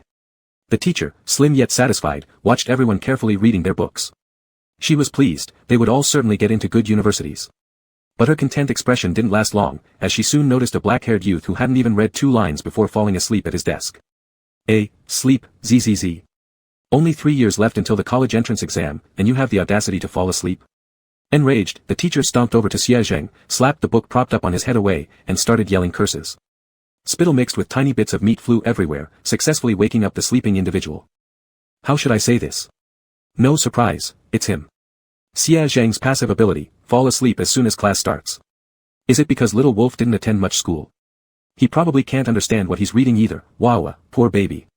Though you're illiterate, I still adore and care about you. I'm reminded of the last session when he wanted to talk to someone but couldn't understand anything, he looked so aggrieved. Nobody enroll our little wolf in these activities next time. It's maddening, heavenly trial test. Why torment a wolf? Xia Zheng raised his head irritably after being awakened abruptly from his nap. Anyone woken up mid-sleep would naturally be dissatisfied. Just as he was about to vent his anger, he suddenly remembered that in this scenario, one must not provoke NPCs. Feeling irked but having no outlet, Xia Zheng clenched his back molars. He had gone to university. At university, students slept through lectures, why not here? Fuming, Xia Zheng puffed out his cheeks. As the tirade of scolding words from the teacher went in one ear and out the other, his gaze drifted to see Yu Yan earnestly reading beside him. That scattered attention finally focused slightly. Hee, brother, you really looks good, hee. Even holding such a gross object looked good. Wait a second, would Yu Yan hold something like that? The boy who wouldn't hug a dirty little wolf wouldn't possibly hold this thing either. Was it some form of spiritual contamination? Xia Zheng had barely skimmed a few lines of text, so his influence from the hallucination was negligible. However, as soon as he blinked, he realized something was awry around him. Seemed like everyone except him had been deeply affected by spiritual pollution. No, Xia Zheng's eyes stopped on another individual, who was also unaffected. The man who had stared at Yu Yan yesterday. Chapter 87, I am the Celestial Emperor, Yun Zhen. Xia Zheng sat in his seat all through the lesson, pretending to study the pitch-black mass on the table. Until the bell rang, the creepy monster who kept ranting in his ear about how important studying was finally left, glancing back every few steps. Class had been prolonged by 3 whole minutes. Xia Zheng stood up, lazily yawning. He originally thought the players would snap back to normal once the bell rang, but The silence in the hall persisted just as it had been before, eerily quiet like a graveyard at night. Only the ticking of the clock on the wall could be heard. Xia Zheng felt inexplicable unease. He took a few quick steps toward Yu Yan's desk, crouched down, and waved his fully extended fingers continuously in front of Yu Yan's face. Eyes accustomed to observing movements like a cat's showed no reaction at this moment. Yu Yan just stared blankly ahead, his lashes not blinking. What should we do about this? Xia Zheng bit his lip, pondering whether to tie up that noodle-like monster and bring it back. He's fine, he's just temporarily trapped in an illusion, a deep, cold voice came from behind. Xia Zheng turned around to see the man with waist-length white hair. The man had sharp features, his gaze scanning over Yu Yan's wrist as calmly as water, saying nothing. But illusions are dangerous too, Xia Zheng fretted, almost stomping his feet. Hadn't last night also been an illusion? And hadn't it killed a lot of people? Xia Zheng bit his lip again, not that he didn't trust Yu Yan's abilities, but he didn't want Yu Yan to be hurt even a little bit. No, we still need to get that monster back. Just as he was about to take a step away, the corner of the young man sitting quietly at the desk suddenly bled a few drops. Yu Yan looked up, the originally foggy gaze gradually clearing up. He really had entered the illusion earlier, even seeing some memories belonging to himself. Just when his consciousness was sinking deeper, he heard Mrs. Chen's voice in his mind. Yen Yen. His nerves snapped taut as Yu Yan briefly regained awareness, but soon, that uncontrollable feeling surged back like a flood. At this critical moment, Yu Yan clenched his teeth and fiercely bit down on his tongue. Breaking his tongue, the pain successfully woke him up. When he opened his eyes again, he saw the two surrounding him. Brother Yu. The feet that had only gone out a few steps quickly returned. Xia Zheng crouched in front of Yu Yan, looking up at him. Are you alright? Are you injured? Yu Yan shook his head and raised his hand to casually wipe away the blood at the corner of his lips. In this black and white world, colors were invisible. Xia Zheng could only see the thin lip stained slightly darker by the blood. He fixed his eyes on them, unable to help wondering if Yu Yan was lying, if he was pale from the pain yet pretending as if nothing had happened. As if reading his thoughts, Yu Yan calmly said, I'm fine, it doesn't hurt. Xia Zheng bowed his head with a soft mm. Yu Yan reached out and ruffled the hair on Xia Zheng's thick head, stood up, and politely asked the extraordinary-looking man, Hello, who are you? I am the Celestial Emperor, Yun Zhen. After speaking, he looked down at the hand extended out of politeness from Yu Yan, thought for a few seconds, and then lightly took hold of it, barely touching the fingertips before quickly letting go. The hands of the Celestial Emperor are not something any ordinary person can touch. Yu Yan's expression stiffened slightly. He guessed this man's identity wasn't simple, but didn't expect it to be so uncomplicated. Mrs. Chen's books read normally were quite diverse, covering all sorts of genres. Ha ha ha ha ha, this person has issues, right? Celestial Emperor. You must be joking, if you're the Celestial Emperor, then I'm the Buddha Shakyamuni. Terrible, this is probably someone who escaped from the mental hospital. Such a handsome face wasted. I am the Empress of Desire, my lords and ladies, kneel. Wait, am I the only one thinking he might actually be telling the truth? After all, there's already a big black wolf in this group. Celestial Emperor. Xia Zheng curiously blinked his green-colored long lashes, can you make thunder and lightning then? Throwing a talisman and making thunder and lightning just like Sister Shenji did, it looked so cool. He wanted to learn too, but after that explosion incident last time, Shenji refused to let him touch her talismans ever again. Afraid he'd blow up Lao Song's villa in the rest area. Thus, his quest to learn thunder was interrupted. Upon hearing Xia Zheng's question, Yun Zhen cast him a calm glance, that's Lei Gong's job. Xia Zheng, then can you drop gold coins? Yun Zhen, that's Caishen's job. Xia Zheng, then what do you? Yu Yan raised his hand to interrupt them, I think we need to wake up the others first. If they stay in the illusion much longer, sooner or later, something bad will happen. Xia Zheng leaned close to Yu Yan and whispered softly in his ear, Big brother Yu, how come this Celestial Emperor doesn't seem capable of anything? Innocent and naive, as though he knew nothing. Hearing this, Yu Yan's brow twitched. Subconsciously raising his eyes, he glanced at the Celestial Emperor still standing a short distance away. Seeing the increasingly tightened fist of the other party, he immediately shrank his pupils and quickly covered Xia Zheng's mouth that kept babbling on endlessly. Don't talk anymore. This one we cannot offend. Truly cannot. Xia Zheng, who had been forcibly gagged, tilted his head slightly and pouted his mouth, brushing past Yu Yan's palm to successfully scare the hand away from his mouth. Mrs. Chen, what kind of personality does this Celestial Emperor have? Yu Yan inquired mentally. With such a cold and ruthless face that could blow the heavens apart, he was likely not someone easy to get along with. I really don't know much about Yun Zhen, Mrs. Chen said thoughtfully. The original book only describes him in two segments, one where he disrupts star-crossed lovers just like the Queen Mother in the Cowherd and Weaver girl story, becoming the biggest obstacle for the protagonist's romance and garnering plenty of reader resentment. The other scene is when he kills the darkened female protagonist with a single sword strike, severing all ties with the male protagonist and becoming one of the most disliked characters in the entire book. Yu Yan raised an eyebrow slightly, thinking that this celestial emperor was indeed quite skilled, using minimal appearances to attract maximum hatred. How could that not be considered a form of talent? Hearing his thoughts, Mrs. Chen couldn't help but curve her lips into a smile. Well, this character, he's just a bit too upright for his own good. It's up to you whether or not you want to interact with him. After all, the little wolf pup from the original story has equally terrible reputation in the book, yet you've grown quite fond of him, haven't you? Yu Yan nodded pensively, his movements hesitating slightly upon hearing the latter part of her sentence. What does she mean by quite fond of him? His thin lips pressed together as Yu Yan scanned over the tousled-haired young wolf beside him with a calm gaze, ultimately saying nothing. He neither acknowledged nor denied it. Big brother Yu, my eyes feel like they're sick. A sudden voice brought Yu Yan back to reality, and he looked toward the clear tone to see Xie Jing rubbing his eyes while saying, Why can't I find brother Yuan or sister Shinji around here? Chapter 88, I Am a Human. The small, cramped hall was crowded with exactly 30 people. What Yu Yan saw before entering the illusion wasn't entirely false. Out of 18 players, 12 things unknown had successfully infiltrated among them. They altered both their appearances and those of others, making it impossible to tell whether the person next to you was human or monster. People trapped in the illusion were in danger, but those who escaped the illusion found no safety either. Yu Yan frowned lightly. TSK, it was going to be tricky. How to distinguish humans from monsters? The first method was appearance, which clearly wouldn't work now. That left the second option, logic through conversation. Xie Jing stood next to a student, trying to start a conversation and coax out some useful information, but alas, this student behaved like a robot. No matter what Xie Jing asked, the reply was always mechanical, sorry, please don't disturb me while I study. This frustrated Xie Jing so much he wanted to smash the guy's head right there. Big brother Yu, this person is definitely a monster. He keeps repeating the same line over and over again without independent thought. Yu Yan moved to stand beside him, not immediately agreeing with Xie Jing's assessment. After pondering for a moment, he said, Hello classmate, we are from the student union and would like to conduct a survey. Could we take up a few minutes of your time? Keywords triggered, classmate, student union, survey. The originally vacant person twitched slightly at their pupils, turned toward Yu Yan's direction, and nodded. Alright, ask away. Could you please introduce yourself first? This person nodded again, fine. I am a human being. Yu Yan, alright, confirmed. You're a monster. No, I'm a human. The creature labeled as a monster loudly protested. In one swift motion, it rose from its seat, its normal body beginning to visibly mutate. Its eyes and nose distorted grotesquely, and a black-purple tongue slipped out from its mouth. It lunged crookedly toward Yu Yan, its disgusting tongue snapping wildly through the air. At the exact moment when its saliva-drenched tongue was about to touch Yu Yan's body, the ugly-looking creature was sent flying by a resounding kick. It instantly performed a show of collapsing on the spot. Xie Jing glanced disapprovingly at his shoe, which had been eroded by the monster's saliva. His handsome features twisted into an expression of distress, almost looking pitiful.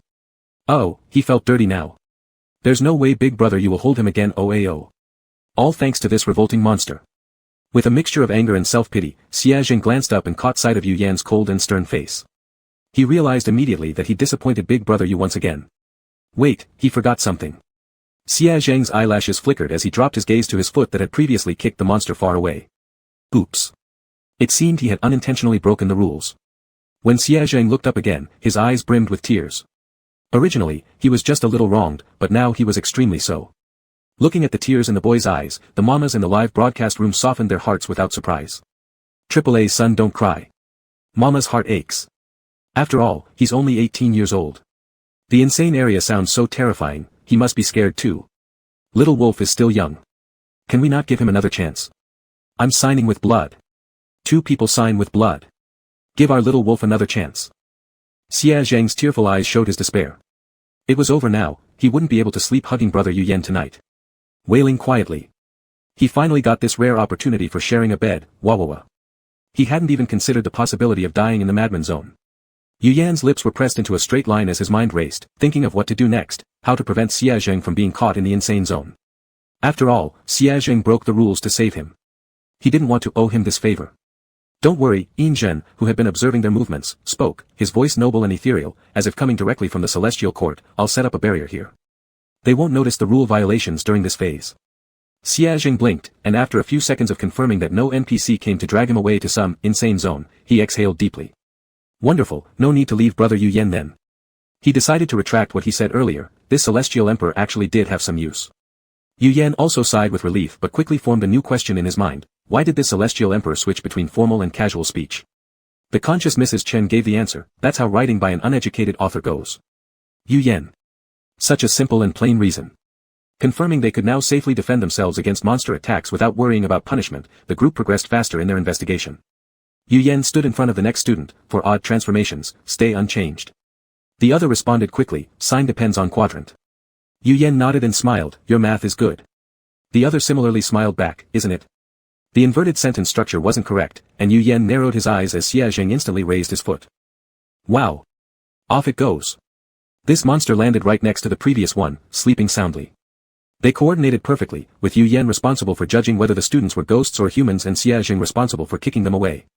Not long after, a chime rang through the air as the noodle-like creature slithered in with its slim waist. Upon entering the hall, it saw a bunch of students lying on the ground sleeping soundly. How dare they? At 14 years old, it's the age to take risks, they shouldn't be sleeping lazily like that. Just as she was about to get angry, the next moment a long, powerful leg flew in front of her face, whoosh. Now there was one more sleeping monster. Xia Zheng, just a sidekick kind of thing. People outside the illusion can't interfere with those inside it. After dealing with all the monsters, they randomly found empty seats and sat down. With nothing else to do, they waited quietly for the other players to wake up. Xia Zheng opened the public screen and started chatting idly with the bullet comments. You're done for, little wolf. This celestial emperor has white hair and blue eyes, even better looking than your green eyes, and your brother will be charmed away. Ah my gosh, stop teasing him. Xia Shaoqing cries when he's serious. He'll tattle to Yu Yan again. Saying something like, Yu Yan, look at him, precise prediction. As the bullet comments scrolled upwards, Xia Zheng's brow furrowed tighter and tighter. A person easily prone to jealousy couldn't bear any provocation. Furiously opening the keyboard, he began cursing wildly at the comments. Screens full of every insult imaginable. You asked for it. Now everyone's unhappy. I knew your obedient act was fake all along. Seeing Yu Yan unlocks your second personality, does it? Without speaking, Xia Zheng kept typing furiously, venting his frustrations before quietly moving closer to Yu Yan. Brother Yu Yan, do you like green or blue? Yu Yan. Why ask this suddenly? Totally out of the blue. Yu Yan turned around, meeting Xia Zheng's beautifully round eyes. They sparkled, filled with anticipation. It was as if shouting, choose green, choose green. Yu Yan rarely had the intention to tease someone. He tilted his head as if thinking, then deliberately said, blue. The little dog immediately pouted. Pretty good, but I like green a little more. Yu Yan calmly added the second half of the sentence, watching the person in front of him instantly break into a radiant smile. A faint arc of warmth naturally formed at the corner of his mouth. Marked happiness. Again Sister Mark /. Who's Sister Mark? Is she a player? No haha, it's the name for Yu Yan and Xia Zheng's couple fandom. Isn't there a word, desire to say but stop? Desire refers to Yu Yan, Xia Zheng is stop, and Mark, we just made up. Sister Mark eats so well all day long, these two have been continuously giving out sugar since they entered the show. Definitely worth betting on. Chapter 89, We Broke Up, Mom. Ding ding. Another bell rang, with a slight burning sensation from his wrist. Yu Yan lowered his head to look, noticing the number on the bracelet had changed again. 14 became 22. Relief quietly surged within him. Fortunately, he didn't have to experience the college entrance exam again. As the ringing ceased, players immersed in the illusion gradually woke up. Shen Ji yawned upon waking, appearing completely unaffected, whereas Song Yuan looked fatigued with red eyes behind his glasses, showing signs of pain. Are you okay? Yu Yan asked. Song Yuan removed his glasses and covered his eyes with his hand. Okay, just saw that mad couple again in the illusion. The background of the illusion was their third year of junior high school, approaching the high school entrance exam, a period where academic pressure was heavy and homework was never ending. The storyline was still normal, until things took a sharp turn when the mad couple appeared. Their academic performance was vastly different, one destined for a prestigious high school, the other for a technical school. Unable to bear being separated after the high school entrance exam, they decided to elope together. To avoid being discovered too quickly, they dumped all their homework on Song Yuan, their mutual friend, forcing him to complete their assignments and deceive their teachers to buy time. Song Yuan snapped immediately, what the hell? Tell me what kind of logic this is. Why do I have to do the homework? And Nana, are you crazy? You're capable of entering a prestigious high school, why are you eloping with him? What about your future? Your money prospects? Then Song Yuan heard himself spitting out one single word, okay. Like countless late-night calls, he didn't have the option to refuse. Who could imagine that, after such a long time, he was stuck writing homework in the illusion. Writing furiously to the point where the pen tip almost sparked due to sheer anger. Overwhelmed by his resentment, he slapped the ghosts twice. Go away. Don't you see I'm writing homework? The two slaps left the ghost thoroughly stunned. In fact, the latter part forced them to pick up a pen and start writing with Song Yuan. Recalling that scene, Song Yuan found it strangely amusing. He seemed to have successfully discovered a way to desensitize his fear of ghosts and considered trying it out on his younger sister later. When the ache in his eyes subsided, Song Yuan put down his hand and noticed various rainbow candy sticks scattered around. White icing sprinkled over colorful candies, making them look quite appetizing indeed. His Adam's apple moved slightly as Song Yuan swallowed saliva. What are these candies? Yu Yan cast him a glance, mercilessly tearing apart his fairy tale illusion, players who turned their necks 180 degrees and whose limbs were twisted like pretzels. Song Yuan. The candy no longer seemed that delicious. After an illusion phase ended, only 10 players remained. Had it not been for Yu Yan and others preemptively eliminating the monsters hiding among the players, the death toll would have been much higher. After listening to Yu Yan recount the events that occurred outside the illusion, Shen Ji became highly interested in the Celestial Emperor. Celestial Emperor? Then what kind of deity is he? Nature god. A man sitting nearby, eyes closed, suddenly opened his mouth, his voice akin to the cold wind carrying thin snow from the mountain peak. I was born along with heaven and earth, and everything in nature is under my control. It's a pity that most of my divine powers are sealed now, otherwise, I could have destroyed this trivial illusion with just one palm. Shen Ji stared with admiration-filled eyes. Wow, that's amazing. Song Yuan blinked. Wow, such a poseur. How could someone ooze such an unbearably pompous air from start to finish? Just like that madman. Song Yuan didn't take Yin Zhen's words seriously. In fact, besides Yu Yan and Shen Ji, no one else, including the viewers in the live stream room, believed that Yin Zhen was the Celestial Emperor. After all, this claim sounded too detached from reality, leaving people with the same feeling as if My Little Pony showed up and saw. Yin Zhen calmly withdrew his gaze. He didn't care how these people viewed him. He, the mighty Celestial Emperor, had no need to explain himself to others. How laughable. After the bodies were automatically cleared away, the hall seemed much less crowded than before. Players sat at their tables waiting for the next announcement. Within a minute, the speaker crackled with a familiar noise. Please return to your respective rooms. Note, go back to your own room, back to your own room, back to your own room. The last sentence was repeated 3 times, every word filled with gritted teeth, clearly expressing intense dissatisfaction toward a certain team's grouping behavior from the night before. Xia Jing softly scoffed, can't handle it. Since the broadcast had already spoken, players could only comply. Yu Yan returned upstairs, sitting by the bed as he quietly waited for something. At 22 years old, the age of attending university, it should still be related to studying. Just as he pondered this, a chilling wind swept past the doorway, making the iron door creak. When the door was fully blown open, a long-haired woman in a white dress silently stood there. The Heaven Asylum wards lacked windows, and not a sliver of light entered from outside. The ghostly pale lights from the corridor cast an even more eerie and terrifying glow on the woman. Yen Yen. There was that same nickname again. The woman's face hidden beneath a cascade of black hair spoke in an unnaturally intimate tone, as if she truly were someone very close to Yu Yan. Yu Yan instantly felt his scalp tingle. He stood up and replied softly, Mom, maintaining his usual calm composure.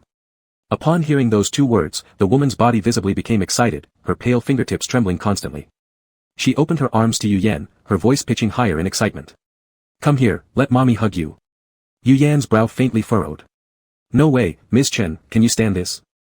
Ms. Chen, I cannot tolerate it, but my only use is being powerless while fuming inside your brain. Ms. Chen, to avoid interrupting you, I chose to stay silent. But don't worry, Yen Yen, your mom will always support you spiritually. Yu Yan. With obvious reluctance, Yu Yan shuffled forward a few steps, slowly approaching the woman.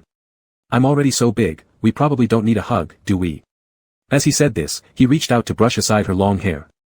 Then, another layer of thick, jet black hair appeared before him. Even though Yu Yan was mentally prepared, he remained speechless. You sure have plenty of hair, huh? Not to mention, I threw my phone already, what do you want me to see? Got me laughing for no reason. Masks under masks, longer hair under shorter hair.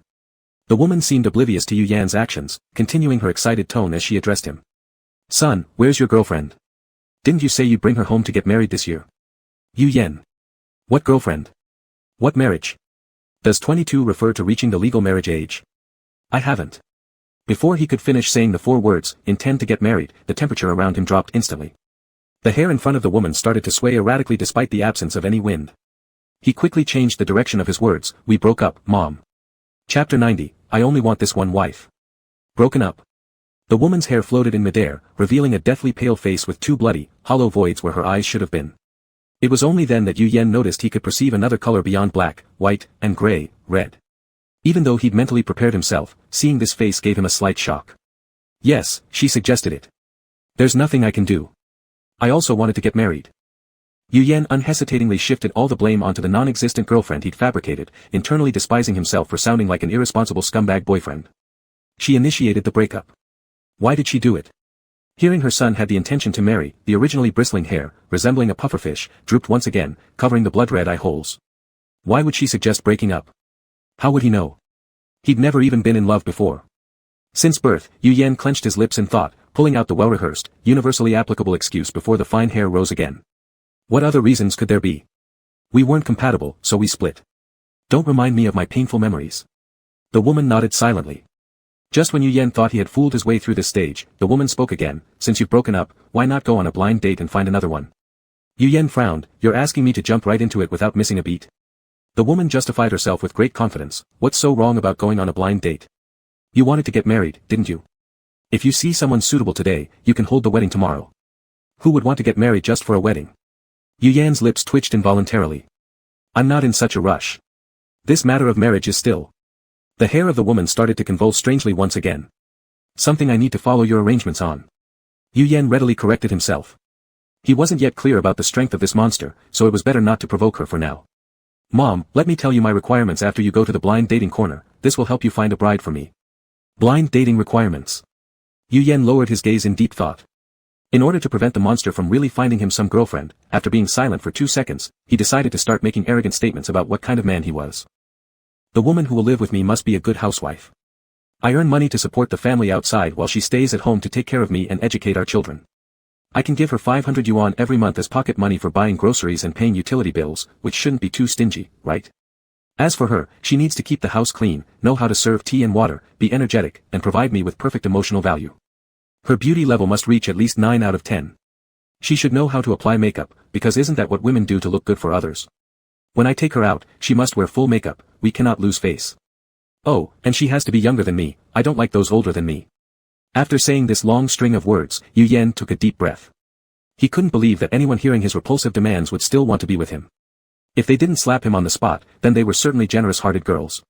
View as it turns out, no matter how super handsome your face is, these words still sound disgusting when spoken by you, View. Mom, this is exactly what sets off my anger. My fists are clenched as soon as I hear the first sentence, JPG. Girls, please note. If you meet a guy like this in real life, run away immediately, no matter how handsome his face might be. Run and don't look back, we deserve much better. Yu Yan prepared himself for the monster asking him to lower his criteria since finding such a target within this psychiatric hospital would indeed be quite difficult. However, the other party merely nodded slightly with a calm tone. Alright, I've noted that down. You just wait for the day of your wedding. Yu Yan got a strange bad feeling about this. The figure of the monster quickly disappeared from sight. The room fell silent once more. Yu Yan took a few steps towards the door. Perhaps during this time of blind dating, he could go explore for some other clues. With this thought in mind, Yu Yan stepped out with his left foot, only for a wailing cry to echo down the corridor in the next moment. I don't want it. I don't want it. I only want such a wife. I want only this wife. The voice sounded somewhat familiar. Yu Yan spent a while distinguishing it before his temple veins throbbed. Isn't this Xie Zheng's voice? Yu Yan followed the direction of the voice, pausing as he passed by a ward. He then heard a few snippets of dialogue. First came a soft female voice, presumably Xie Zheng's mother. Xie Zheng, you have too many requirements. Can't you lower them a bit? No, no way. That was Xie Zheng's voice. Amidst his words was a rustling sound of fabric, leading Yu Yan to reasonably suspect that Xie Zheng was rolling around on the bed in childish coquetry and acting spoiled. I only want a wife who is 180 centimeters tall, has black hair and black eyes, possesses abdominal muscles resembling a mermaid line, looks extremely beautiful, extremely cute, has an especially smart brain, likes drinking sweet hot milk, loves strawberry candies, adores plush toys, and has a 2-syllable name. Without any one of these conditions, I won't accept it. I only want this one wife. And after finishing speaking, he continued spinning and rolling 360 degrees on the bed, causing chaos and throwing tantrums. Xie Zheng's mother. Why don't you just directly say who this person is? It's hard to imagine that the thing on the bed is actually a 22-year-old man. The monster took a deep breath. Money is hard to earn, and excrement is hard to eat. Alright, maintaining her gentle and considerate facade, she softened her voice as much as possible. Mom will go find such a wife for you. Stay obediently inside. Biting her teeth as she finished speaking these words, Xie Zheng's mom also vanished instantly from where she stood. Yu Yan stepped out from behind the door. Upon hearing footsteps, Xie Zheng perked up his ears and flipped himself upright.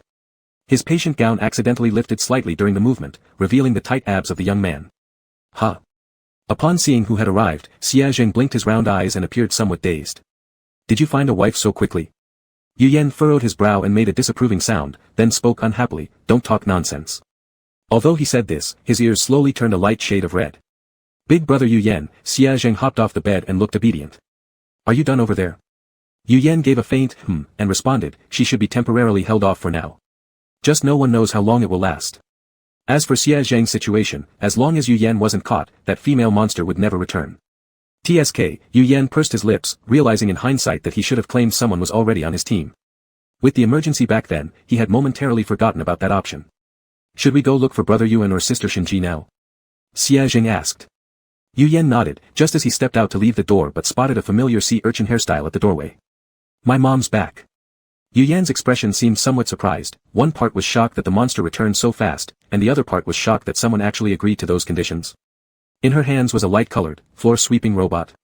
With hollow eyes staring directly at Yu Yan, the woman smirked, revealing an eerie smile. Son, Mom found you a marriage partner. Chapter 91, Jiafan.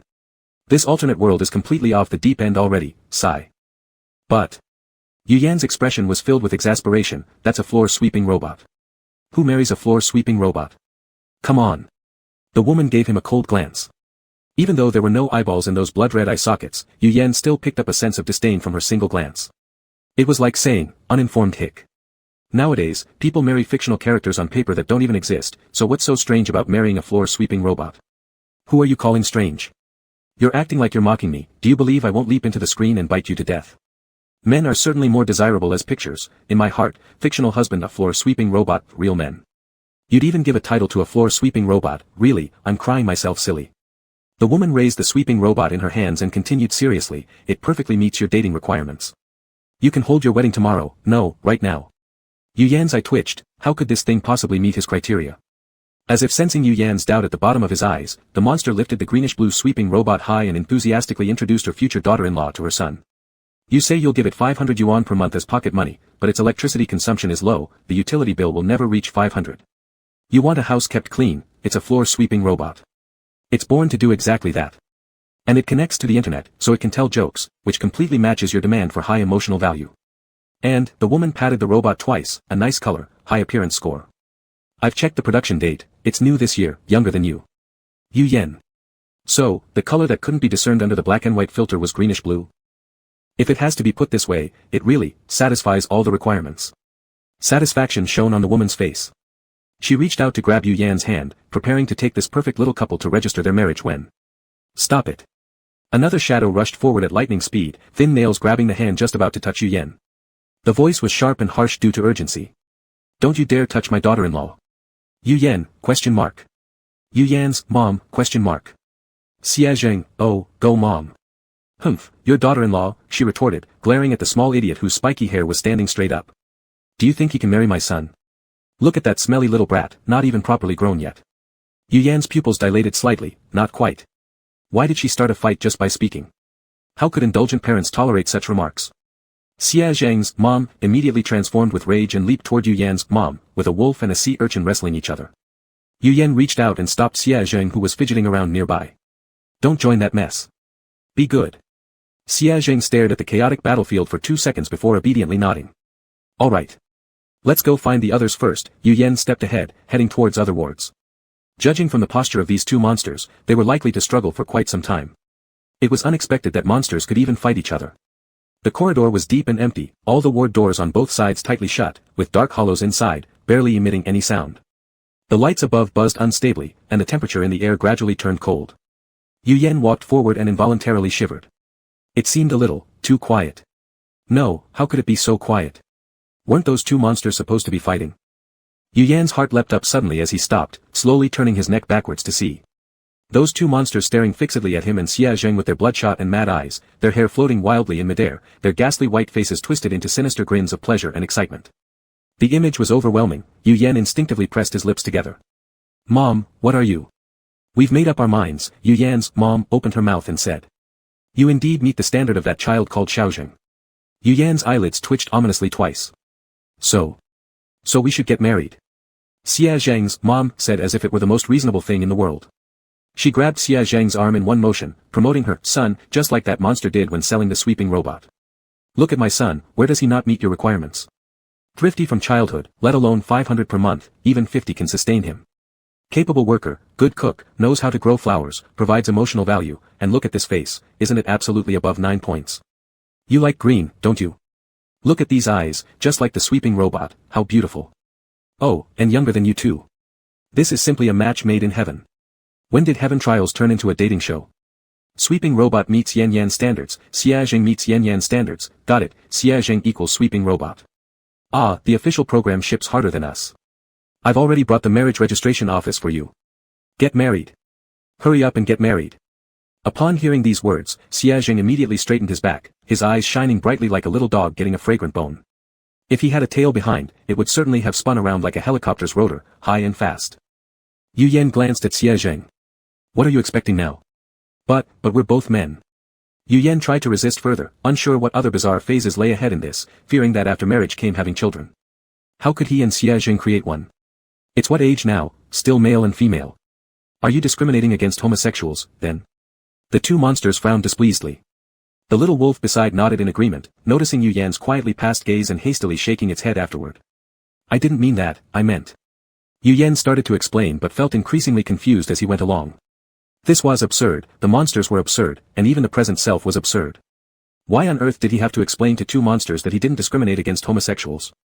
Possibly because he was afraid of that spiky urchin-like hair and those sharp wolf claws, Yu Yan continued explaining, feeling tired at heart while doing so. After much explanation, that hair and claws finally retracted. Yu Yan felt somewhat relieved but then heard the following sentence from the two monsters, that's settled then. If you don't discriminate, get married. Nowadays, which young people don't get married? You're 22. If you don't marry now, you'll lag far behind others. In another couple of years, you'll be an old bachelor, no one will want you then. Do you know how serious that is? Yu Yan caught the wrong focus. In another couple of years, an old bachelor. 22 plus 2 isn't just 24. Isn't that? Song Yuan. Chapter 92, do you still remember this as a mental hospital? I said, I won't get married. Song Yuan sat by the bed, his semi-long hair falling on his shoulder, his eyes slightly closed as he looked at the woman in front of him. Under the influence of the tablets, the woman wasn't some terrible monster in his sight but merely an attractive, refined, pretty woman he vaguely recognized yet had no memory of. Song Yuan removed his glasses, his vision becoming hazy and blurred. He pinched between his brows and continued, I'm of adult age now, with an elderly person's body and a childlike mindset, one man can form a family spanning 4 generations. What kind of marriage or childbirth? It's completely unnecessary to continue the lineage. Are you joking with me? The woman's fingers gradually curled tighter, her body starting to undergo mutation, but unfortunately, Song Yuan had taken medication and wasn't the least bit afraid of her. I'm serious, Song Yuan straightened his back, his tone indifferent. If a child is born just to be thrown by the roadside, what's the purpose of bringing him into this world? Those with better luck might be picked up like me and sent to an orphanage by kind-hearted people, those with worse luck will die right there on the road. They wouldn't even need Meng Po's soup when they reincarnate. The woman closed her eyes briefly. Are you blaming your mother? Song Yuan chuckled, his eyes brightening. Of course not. I never considered you as my mother. Song Yuan thought for a moment, then added another sentence, it's not about you, anyway, the one who really gave birth to me, I didn't consider her as my mother either. And that man, never thought of him as my father. Fairness across the board, no favoritism for anyone. Oh, by the way, there's something, Song Yuan looked at her, you can imitate her appearance, so do you know why they abandoned me back then? It doesn't matter if you don't tell me, I was just asking randomly. Though it sounded as if he didn't care much, his beautiful eyes were fixed ahead intently, his eyelashes fluttering faster than usual. The woman shot him a glance. Because you were sick, you were born with a very serious illness. The doctor said it would cost a lot of money to cure you. Is that the reason? Song Yuan asked. It would cost a lot of money, Song Yuan lowered his eyes, muttering softly. A bittersweet feeling spread through him, yet it also seemed as though he had finally found closure. In that case, they should indeed have abandoned me. He knew all too well how hard it was to earn money. If this was the reason, he didn't feel that upset anymore. As the monster watched his self-talk, she sighed gently. Just moments ago, he had said some cruel words so seriously, but now, he became cautious and forgiving as if all wrongs could easily be excused with any excuse given. But, the monster opened her mouth, cutting off his spiraling thoughts, you still need to get married. Huh? Song Yuan raised his head again, why? I already said I won't get married. No, you must. Her tone brooked no dissent. Song Yuan glared at her but didn't dare to directly confront her since he was just a frail support, knowing very well that in a real fight, he'd be dead in an instant.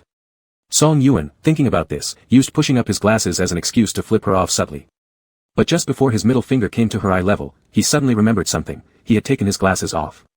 Song Yuan watched the woman's smile gradually turn vicious and inwardly prayed earnestly to himself. Oh, I'm doomed. The woman smiled at him. Do you still remember this as a mental hospital? Song Yuan nervously retracted his fingers, grabbed the glasses by the bedside, put them on, and cautiously questioned, will you believe me if I say I don't remember? The next second, a blood-curdling scream echoed down the entire corridor. Yu Yan instinctively turned toward the direction of the sound but couldn't figure out what happened clearly. Before long, his wrist was abruptly yanked, and after a few quick steps forward. Bang! The back door of the ward slammed shut. Breathless, Yu Yan only noticed who had suddenly bolted out just now, Song Yuan. And the other hand was holding Xia Zheng's arm. In seconds, he had dragged both of them over. Left behind in the corridor were the two monsters still dumbfounded from the sudden persuasion. What just flew past? A big black rat? What happened? Yu Yan asked while looking at Song Yuan who was trying to catch his breath. Panting heavily, Song Yuan could only faintly wave his hand upon hearing this question. Me? I can't even explain what I went through. Yu Yan patted Song Yuan's back to help him regulate his breathing, saying, if you can't explain, just yell it out. Song Yuan jumped up instantly, that group of old guys attacked me wildly with feces. With the woman's laughter turning increasingly demented, Song Yuan guessed he was going to have a tough time soon. But he never expected physical attacks, chemical attacks, or even psychological warfare. It was a biological weapon they had. This part has quite a smell. I'm really fed up. How many times have we talked about it, code it out. I'm going to complain about your platform. Is it because this instance takes place in a mental hospital? Everyone seems to be crazy. Yu Yan blinked, glanced at his own hand, and took a half-step back quietly. Song Yuan jumped even higher. Nothing got on me. I'm sorry, Yu Yan apologized sincerely. It's all right, Song Yuan magnanimously forgave him. Yu Yan had obsessive-compulsive disorder, and Song Yuan could understand his instinctive step backward. After regaining his breath, Song Yuan belatedly felt that something seemed off. Song Yuan's gaze swept from Yu Yan to Xia Zheng and thought about the positions they had just been standing in. Wait a minute, are both of you choosing to get married? Yu Yan shrugged, this should be the required process. He pointed to the bracelet on his wrist. If we don't do this, the numbers will most likely not continue to increase. Song Yuan, then what about you two? Speaking of this, Yu Yan scratched his head. We were supposed to marry a cleaning robot, but my requirements matched with Xia Zheng's, so now it's between the two of us. Song Yuan's brain briefly froze for a few seconds. Hold on, there was a lot of information here. Yu Yan and Xia Zheng got married. The little wolf's wish came true. You can even marry a cleaning robot. Big brother Yuzhen, Xia Zheng sat by the bedside, tilting his head to look at him. Why don't you go find Sister Shinji first? You two can discuss your mate selection criteria and get through this part. Song Yuan thought about it and agreed. Doing it together with his teammate would make subsequent tasks smoother. More importantly, he didn't want to be chased by those old men who throw feces. Chapter 93, When to Have Kids. Has the little sister already determined her marriage partner? Song Yuan's eyes scanned over the comment. No. His tone was certain. With her fiery temper, she must be arguing with that monster right now. Can you even talk properly? The fiery-tempered girl jumped onto the bed, hands on her hips pointing at the woman in simple clothing but exquisite features in front of her, her face red with anger. What makes you say I'm learning unsavory things? The woman frowned at her. Get down from the bed, a girl should act like a proper one. Shinji crossed her arms, a girl is whatever I am, and I am however a girl should be. You. Just as the monster was about to explode, suddenly, there was a click as the door was pushed open from the outside. Song Yuan walked into the room, followed by his mother. Since the two monsters needed to negotiate their marriage, Song Yuan approached the creaking hospital bed, lifted his right hand, his gesture courteous. What are you doing up so high? Are you not afraid of falling? Shinji stepped down with his support. It's not high, I'm not afraid. Her voice softened slightly, completely different from the earlier version of herself that was arguing with the monster. Where are brother Yu Yan and Xie Zheng? Shinji asked. They went to get married. Oh, Shinji nodded, her expression calm, showing no surprise at all to this statement. So what's the situation now? They wanted to rush through the marriage task and chose each other as partners. I was thinking the same way. That's why I came to find you.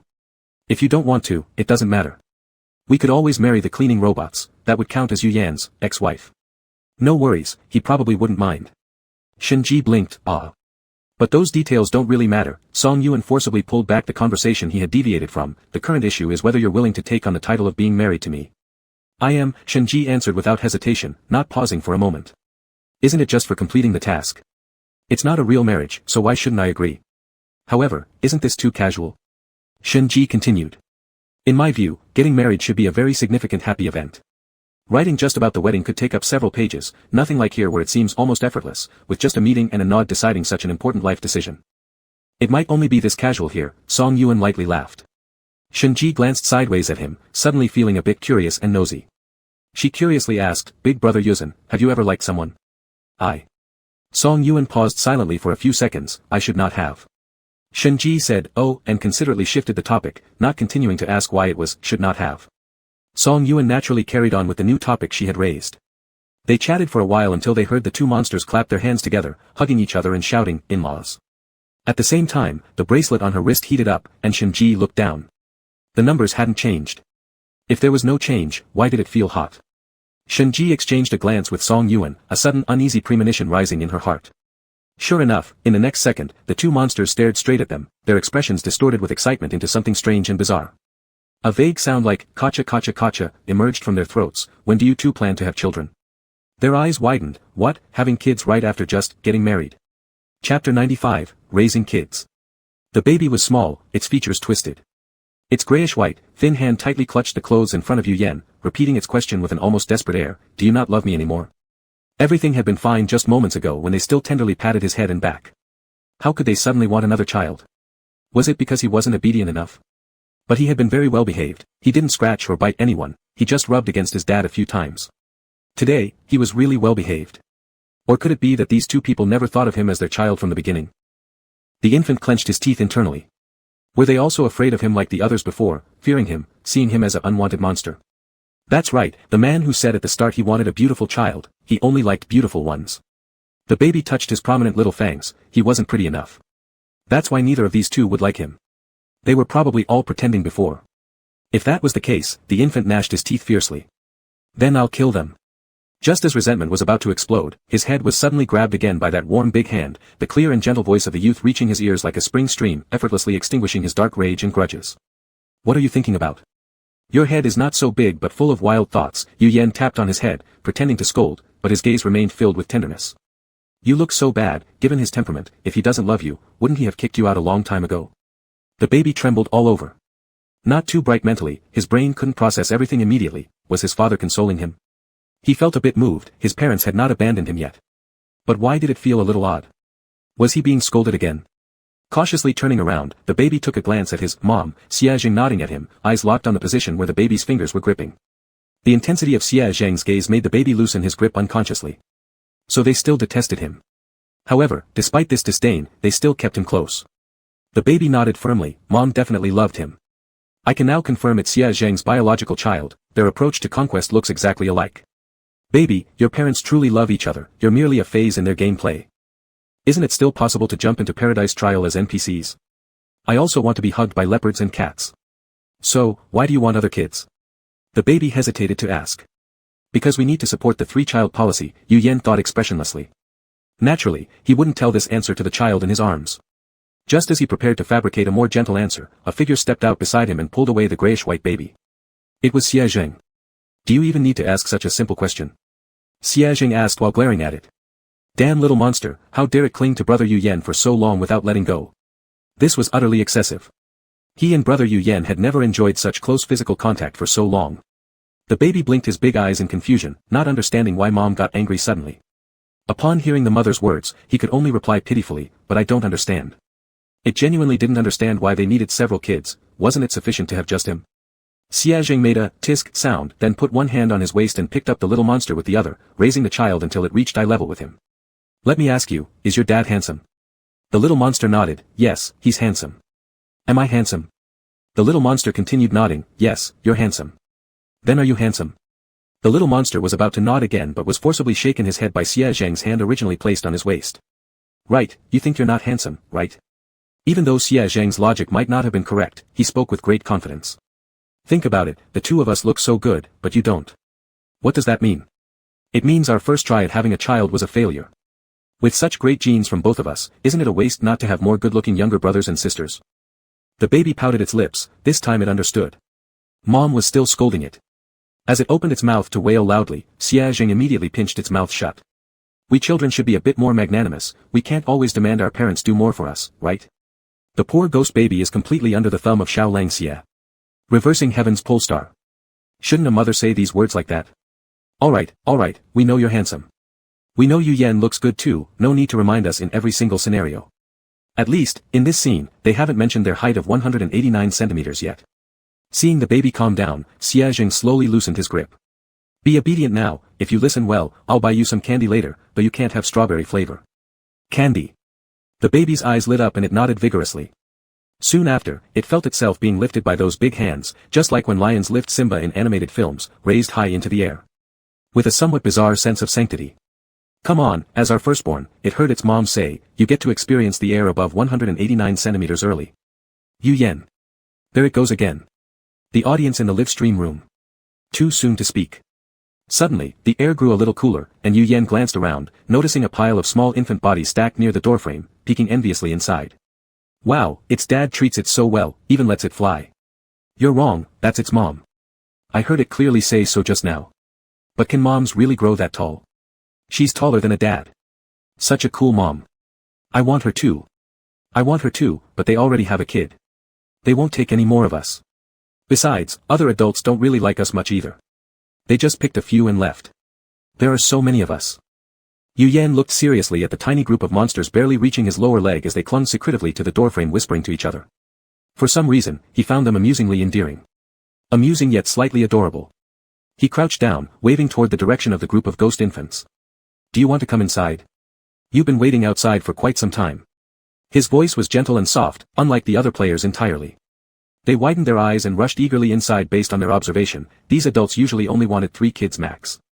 They had to act fast to secure their spots. Hastily crawling towards Yu Yan.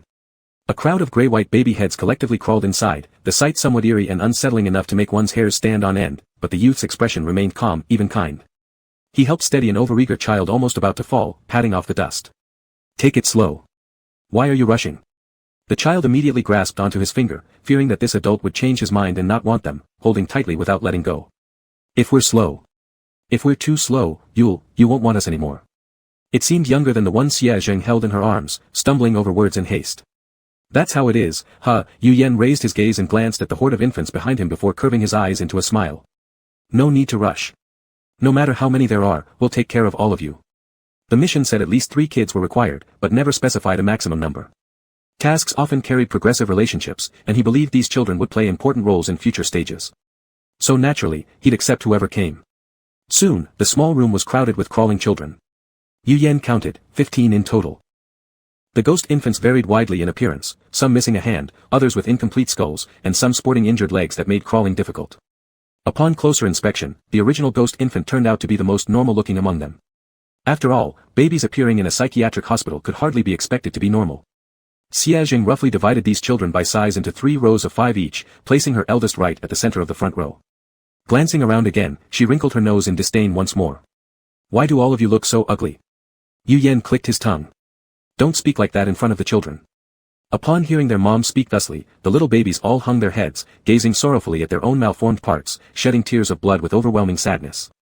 Though they were all strange-looking little monsters, Yu Yan inexplicably felt a softness in his heart. Just as he was about to speak and offer some comfort, he saw the eldest one in the middle stand up and cough twice like a little leader. Stop crying everyone, we need to act like proper children, learn to be magnanimous and forgiving toward our parents. Since they are so much older than us, we must learn how to let them have their way. The little leader at the front kept talking while the rest of the group tilted their heads seriously listening. Xia Jing glanced at Yu Yan with a hint of pride lifting her chin slightly. See, that's my teaching, isn't it amazing? Yu Yan nodded, acknowledging her prowess in indoctrination. After the elder had finished speaking, Xia Jing stood up. Alright, since you've all become my kids, each of you should have names. The ghost infants sat on the ground looking up obediently with unrestrained anticipation, they were finally going to get names. Xia Jing then swept her hand and pointed a finger at each ghost infant in turn. Eldest, second, third, fourth, fifth, sixth. Yu Yan slapped his palm over his eyes with an audible "pa." So that's why Xia Zheng came up with 15 names so quickly, it was just this. Yan, aren't you going to stop her from giving my dear grandkid such names? Mrs. Chen's voice transmitted through his mind. Yu Yan, question mark. You're adapting awfully fast here. Yu Yan watched Xia Zheng mingle with the small monsters and sighed deeply. It's actually not bad, no child is favored more than another. Because in large families, the worst thing is favoring one child over another. Upon passing the mission, a familiar burning sensation traveled through his wrist. Lowering his gaze, Yu Yan found the number on the bracelet had increased by only 1. This bug seems quite extreme, what kind of family has 15 kids in a year? Mrs. Chen's voice came again from his thoughts. Clearly you don't know much, there are novels where a single birth results in 108 treasures. 15 kids are nothing. Yu Yan. Then they must live on Yangshan. Chapter 96, False Confession. Never thought staying indoors could complete the task so easily, simpler than imagined. Yu Yan and Xia Zheng had these little monsters hold hands together, leading them for a walk down the corridor. Not exactly a walk either, Yu Yan mainly wanted to find out if Song Yuzhen and Shin Ji had completed their tasks. If not, he'd be willing to give 3 kids away to them. On the way, he planned to visit Yinzheng, the legendary natural deity born alongside heaven and earth. A person like that who refuses to taint themselves with worldly affairs might still be stuck on getting married, or even worse, just on the stage of receiving the task. After all, how can you genuinely tell someone of celestial origin, you must get married and have children? Such scenes are too surreal, even surpassing what would happen if happy sheep appeared in The Shining. Yu Yan shook his head, discarding the absurd imagery from his mind. In the long, narrow corridor, 2 tall men walked side by side, followed by a long line of oddly shaped but tiny infants. The chaotic footfalls echoed in the empty hallway, sending chills down anyone's spine who heard them. Players next door hid inside their rooms upon hearing the noise. He sported messy hair resembling a chicken nest, both hands covering his mouth, showing absolute terror. So many footsteps, such chilling vibes, how many monsters are out there? What happened outside? Beside him was a ghost infant tightly bound with black and white cloth strips. Its frail body was entwined with layers of bindings, looking just like a mummy, unable to escape no matter how hard it struggled. The baby, uncomfortable being tied, made whining sounds, yet the man didn't look back, his eyes fixed straight ahead toward the ward entrance without a glance at the infant beside him. There was also no sign of loosening the restraints. Nonsense, it's a monster. Who'd regard a monster as their child? It's safest to tie them up. After all, the task rules only require having children around, never specifying whether alive or dead. He carefully listened for any outdoor sound, finally relaxing when those steps seemed far enough. Sighing deeply as he leaned on the wall. Phew, good thing they weren't coming after me. As the man stared ahead blankly, unaware of the several ghost infants behind him whose eyes gradually changed from black to sinister blood red. Gray-white bodies sprouted elongated dark patterns, expressions growing increasingly fiendish. By the time the man realized something was wrong, it was already too late. His pupils shrunk instantly, his throat trying to scream but only producing indistinct murmurs. Snap, snap, as if something had broken inside. The man hung his head, and all was silent, but soon he lifted it again, a sinister look replacing the clear black and white of his pupils, which were now completely engulfed by darkness. Hee, from his lips came an innocent child's voice, pure and blameless, we have to find new mommies and daddies. The temperature in the corridor plummeted even further. Yu Yan began to rub his arms, as a chilling aura swept over him, like sharp blades slicing through his bones, making his whole body tremble with an urge to scream. Yu Yan's eyes turned cautious as he looked back down the corridor. Something felt off. Dad? The eldest tugged at Yu Yan's loose trouser leg, tilting his head curiously, what are you looking at? Yu Yan squatted down, touched the eldest's head and asked, do you feel anything wrong? Wrong? The eldest tilted his head pondering for a while, just now the presence of other ghost infants grew stronger, does that count as something being off? Yu Yan didn't answer immediately, he lowered his head in deep thought, mulling over what it meant for the ghost infant's aura to grow stronger. Why did he feel such intense unease just then? This isn't too strange, said the second from behind the eldest, our auras strengthen when we're around our parents, surely those ghost infants found their own parents already. But our parents are still the best parents, added the third, sucking up. Yu Yan chuckled, reaching out to stroke the little one's head. Its lips immediately stretched to its ears, showing a beaming smile. Hearing this, the other ghost infants couldn't resist chattering compliments as well, though their limited vocabularies could only muster a few sentences, mommies and daddies are the best. Mommies and daddies are handsome and beautiful. Mommies and daddies will love each other forever. The last comment clearly flattered Xia Zheng who, after giving Yu Yan the first peeled strawberry candy, quickly handed the second one to the complimenting kid. The sweetness of the strawberry spread between teeth and tongue, calming much of the original discomfort. Yu Yan looked at Xia Zheng, asking curiously, where did you get the candy? There's a shop selling them downstairs in the children's area. But they don't have strawberry flavor there. Xia Zheng tossed all the candies to his eldest, letting the eldest help distribute among younger siblings, while he continued chatting attentively with his big brother. So these candies, Yu Yan turned his gaze back to him, seeing Xia Zheng smugly narrowing his eyes, I brought them in myself. He knew how much his older brother loved candy, so he kept some on hand. Noticing Yu Yan's somewhat bewildered expression, Xia Zheng realized he'd successfully hit his mark. How could his elder brother not fall utterly for this? Why didn't you ask why I brought so many candies? Xia Zheng leaned closer step by step, forcing Yu Yan to retreat until his back almost hit the peeling wall. Then Xia Zheng stretched his arms to shield between Yu Yan and the wall, ensuring no dust touched Yu Yan's clothes. Yu Yan's heart rate unconsciously sped up. He looked at the youth in front of him whose round eyes curved, exposing two pointed small tiger teeth, his eyelashes fluttering more frequently than before. This distance was getting too close. The youth gave a low chuckle, stepped back slightly, restoring the safe distance, answering his own question. It's because privately I'm also a fan of lollipops and ice cream. I was about to scream. And that's it. Just this. I concede. I was about to say this isn't like boarding a kindergarten bus, but once off, it turns out to be baby bus. Xie Zheng, at your age, you shouldn't be trying to be cute anymore. Ah, if little wolf confessed right now, he would definitely scare Yan Yan. If you doubt me, rewind 8 seconds ago, Yan Yan was ready to push little wolf away. That's true. Clearly, dating should be handled by Xie Zheng, who has everything under control concerning tiny motions of his wife. With the lollipop in his mouth, Yu Yan didn't say much, glancing back only to find 15 tiny monsters watching him closely with 30 eyes. Once they noticed him turning, they raised their hands into scissor signs, acting perfectly uniform and simultaneously saying, "Daddy and Mommy, please continue. We won't watch." Chapter 97, Good Babies. Yu Yan walked ahead silently, lips tightly closed. Xie Zhang and the rest of the dozen or so little monsters scrambled to catch up. The little monsters were crawling all over the place, muttering quietly as they went. "What's wrong with Daddy, is he mad? Perhaps, I feel like Mom just now wanted to kiss Dad, but because she didn't get the kiss, she's mad at herself, not at us." Exactly. We covered our eyes just in time. Dad wouldn't be mad at us for that. The 17-member family moved further away, as their figures disappeared around the corridor's corner, the originally tightly shut door let out a creak. A fat man came out, his footsteps heavy, thud, thud, thud. As the clunky footfalls resonated, this man's body gradually emerged under the dim corridor lights. It was the very man who had been consumed by the ghost infants. He gazed dead straight at the direction of the corridor's end while his body started to transform slowly, his waistline fatty layers gradually vanishing and his figure becoming more slender and well-structured. Simultaneously, the originally pitch-black irises reverted back to normal with distinct black and white hues. The edges of his eyes became somewhat softer, under the prominent nose bridge lay thin lips. His usually mild eyes now glinted as sharp daggers with immense destructive power. Had little 15, who was crawling last in the group, turned back, he would have been surprised to find this man looked exactly like his own mother. "This form is almost good enough," muttered the man, with the once childlike voice transforming into an elegant tone identical to Xie Zhang's. Almost there, the man mumbled to himself, his voice reverberating alone through the empty hallway. No one knew what lurked beneath this handsome exterior, the spirits of 3 ghost infants. Why should those monsters have such wonderful parents? I will kill all their parents and turn them back into the unwanted freaks they were before. The expression on the face mimicking Xie Zhang began to twist grotesquely, his malicious laughter both naive and cruel. Yes, support. Kill their fathers first, then their mothers. Good. We need to devise a meticulous plan. Do you remember that there is still a place called the lunatic zone in this hospital? That's it. What are your capabilities that you can handle 15 kids? Song Yuan's eyelids twitched at the sight of 2 people followed by what resembled a little train of small monsters. Then acting much like a human trafficker, he took a few steps forward and grabbed the nearest 3 wanting to run off with them. Didn't everyone say they wanted kids?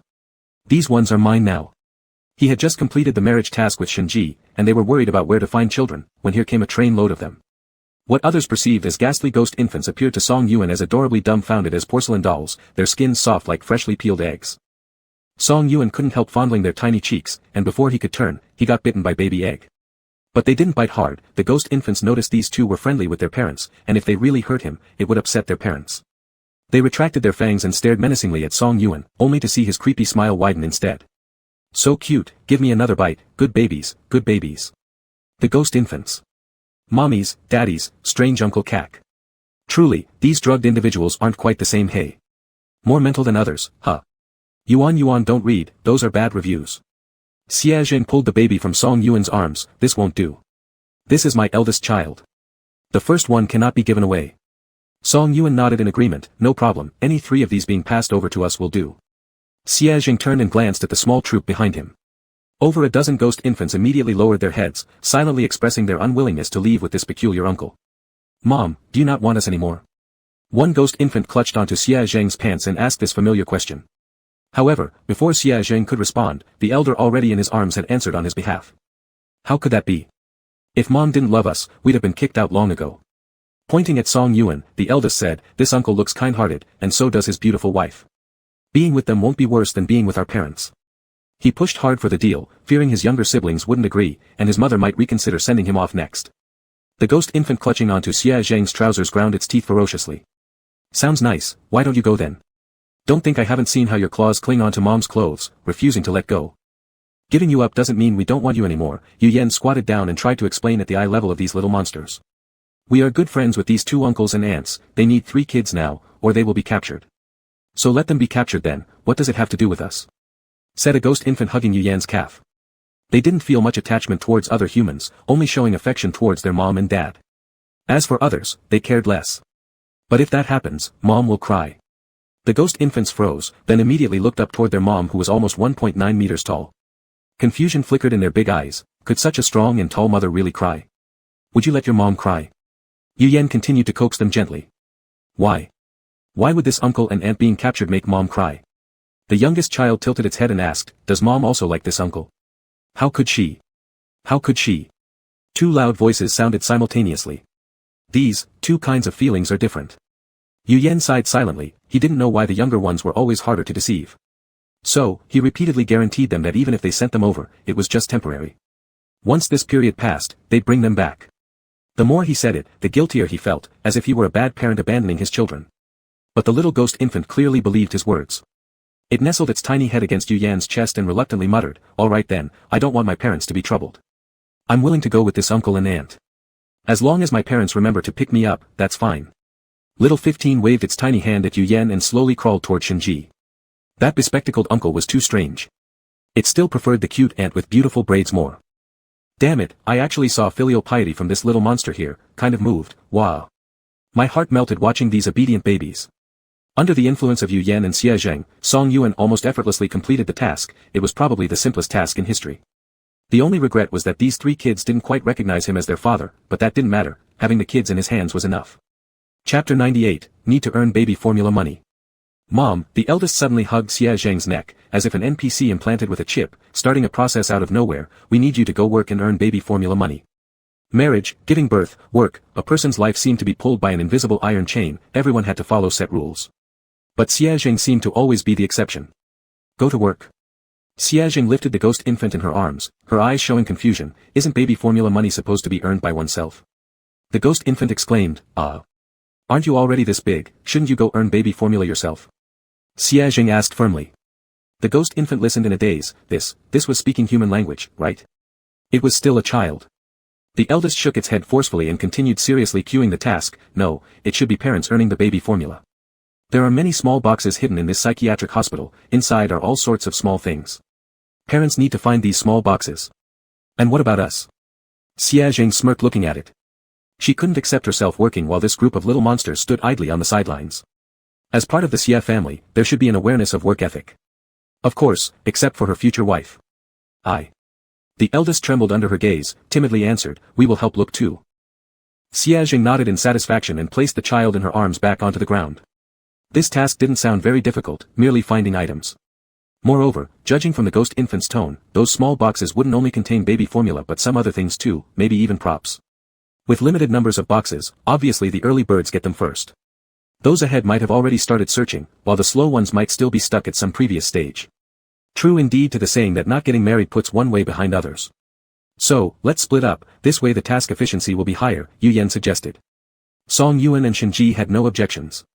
Xie Zheng mumbled unwillingly, softly muttering that she didn't want to separate from brother Yu Yan. The voice was low, but due to the proximity between them, Yu Yan clearly heard the few words. His eyelashes flickered slightly and Yu Yan turned his head, pretending not to hear. After the four of them discussed briefly and divided the area, they each started their respective actions. Under the cover of nightfall, the entire building was enveloped in an impenetrable layer of cold darkness. A chilling ghostly aura floated in the air, just being there was enough to make one's hair stand on end. Wait a moment, why do I suddenly have a bad feeling? Why should we have a bad feeling? Isn't this task pretty simple, all we need to do is find things. But don't you think this instance feels strange? It's been weirdly easy since the marriage began, as long as we follow what the monsters think, our safety will be guaranteed. Wait, how come only 5 players are left? When did another 4 die? Tap, tap, tap. Yu Yan walked down the stairs with measured steps. The location he was searching was the first floor hall where chairs and tables were piled up chaotically, and the walls bore splotchy, faded bloodstains. In the vast and empty hall, Yu Yan was alone. Apart from his calm footsteps, no other sound could be heard. We need to find small boxes, but it hasn't been said what these boxes look like. With less than stellar luck, after circling the large hall several times, Yu Yan finally found a box almost the size of a human head hidden inside a desk drawer. The box was buried deep in the drawer and the table itself was lost amidst various clutter. If Yu Yan hadn't observed carefully, he might not have noticed it at all. Hiding so deeply must mean it holds something useful. Upon opening the box, Yu Yan met the gaze of a flying cockroach within it. The cockroach. Yu Yan swiftly closed the box with his finger and threw it back into the drawer, sorry for disturbing. Oops, inadvertently invaded a roach's den. Then again, why can roaches grow as big as a soccer ball? This has already reached extraterrestrial levels. Who would have thought his heart beat faster than just now than even during his first encounter with a ghost infant? Thank goodness he closed the box fast, or else who knows what would happen if that thing flew out. Yu Yan propped himself on the desk to steady his breathing. Only when his erratic heartbeat calmed down a little, did he slowly straighten up and get ready to search for the next box. A person couldn't possibly always have bad luck, right? When Yu Yan found the next box, he readied himself mentally before opening it. A 20-centimeter mouse jumped out of the box and raced past him. Huh, really? Enough. Enough. I'm tired of saying censorship about this game situation. I declare, flying cockroaches and invincible mice could destroy any humanoid monsters here. They deserve to rank highest on Heaven's Trial Scariest Thing rankings. It feels like Yu Yan is almost laughing out of frustration. What a mess. He keeps flipping boxes only to uncover some horrifying crap. Yu Yan shut his eyes momentarily and tossed the box he held aside. There was no way he'd keep opening disgusting surprises in the next box.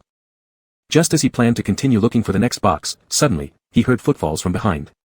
Aside from him, there was someone else on this floor. His heart jolted, and Yu Yan quickly spun around, only to relax upon seeing who it was. It was Xie Zheng.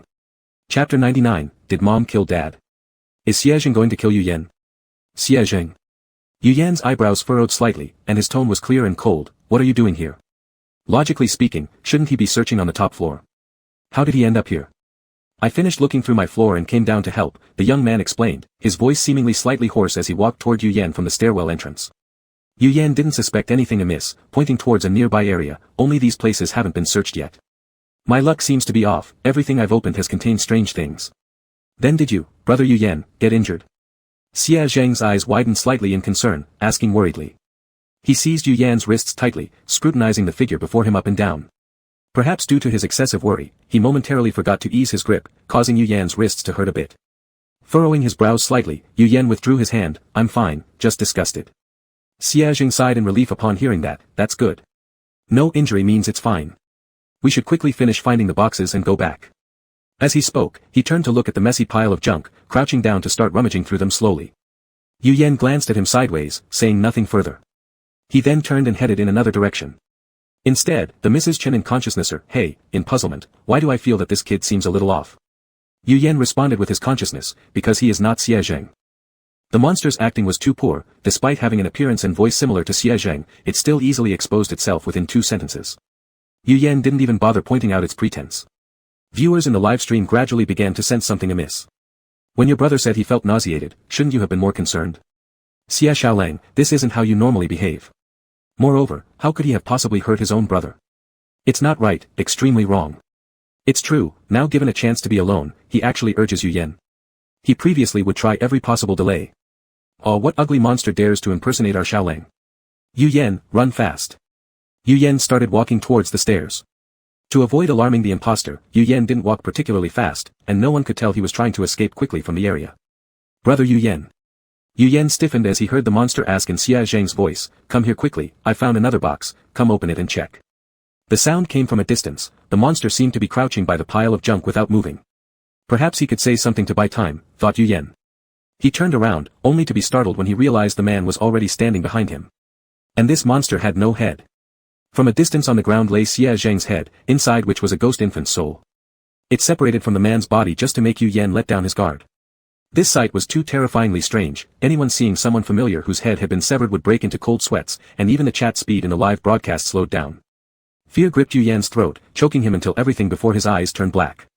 Instinctively wanting to flee, a piercing pain suddenly jolted through his arms. No, this monster had left something strange inside him from the beginning. Yu Yan became dazed, dark patches twisting his vision.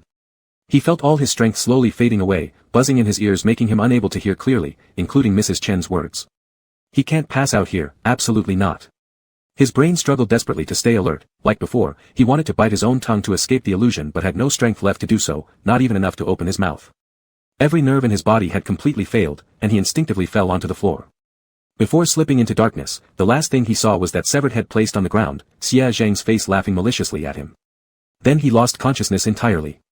The monster smirked at the fallen body, thinking this person had discovered quite quickly, unfortunately, it was too late to escape. He reattached his head to his neck, picked up the limp body lying on the floor, left the hall, and slowly walked towards the lunatic area.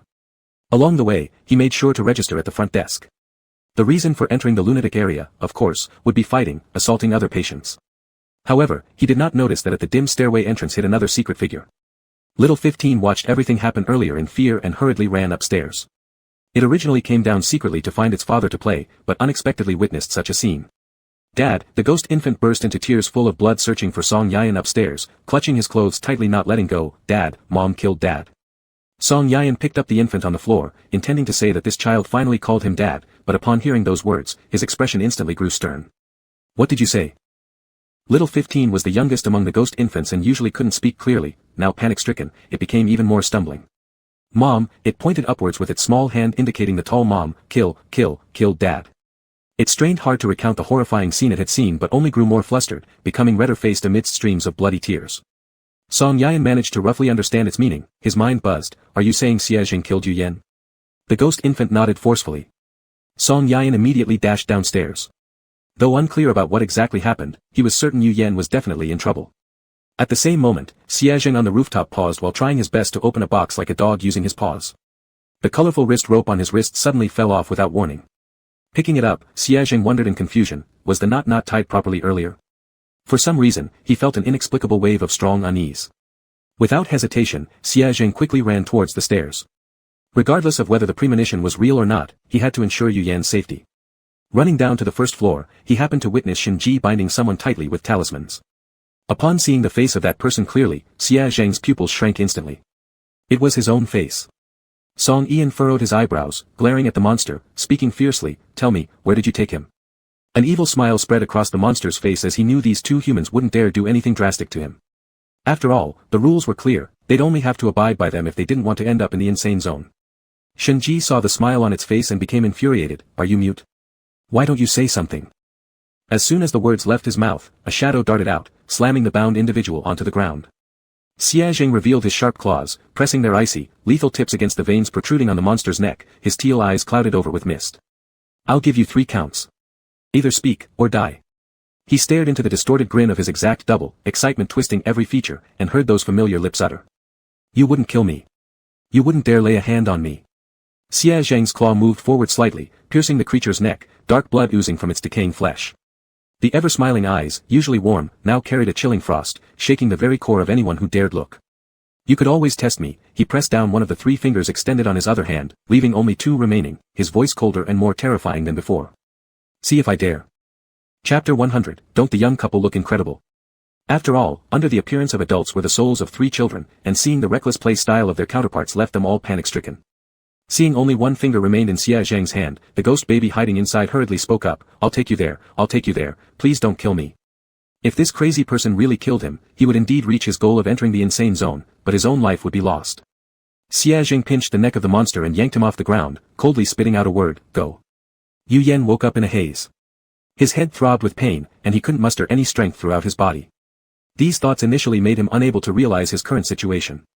All he could see was darkness. It took him several seconds to realize that a black strip had been placed over his eyes.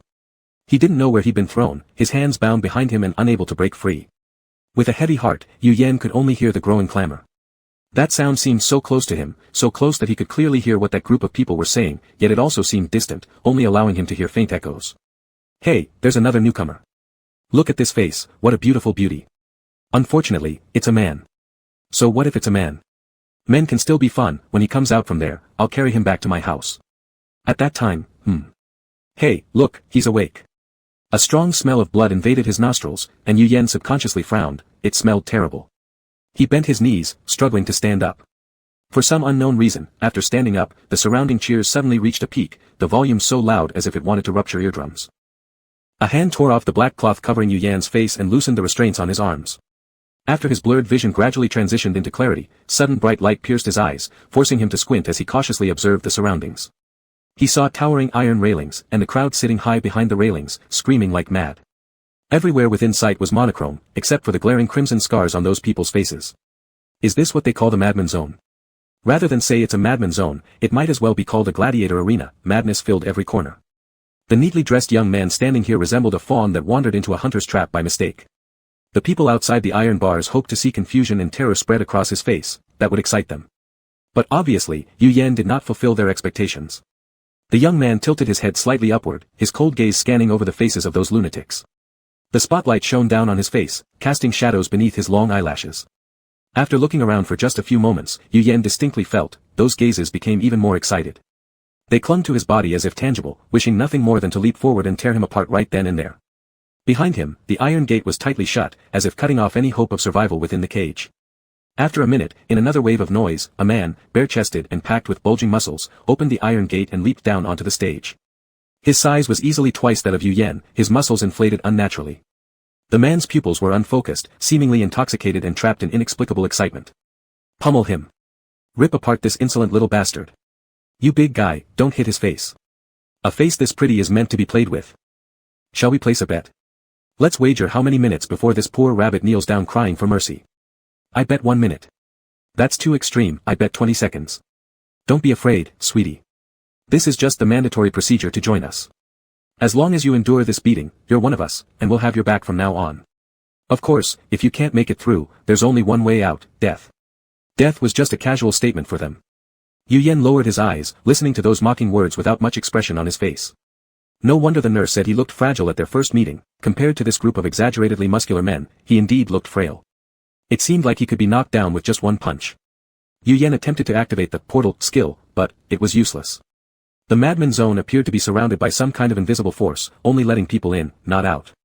Indeed, otherwise these lunatics who enjoy fighting would have already run out and gone crazy.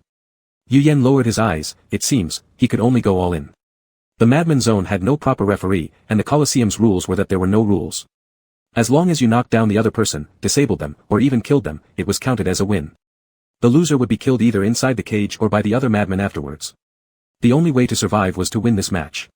But judging from the current situation, Yu Yan's fingers slightly clenched tighter, there was no intention to let him live. Clang, a gong suddenly rang from somewhere, signaling the start of the competition. Before the sound ended, Yu Yan's knife had already flown in front of the man. Its speed was enough to make anyone's heart skip a beat. The man instinctively sidestepped, but his arm was still slashed by the blade, leaving a long blood trail.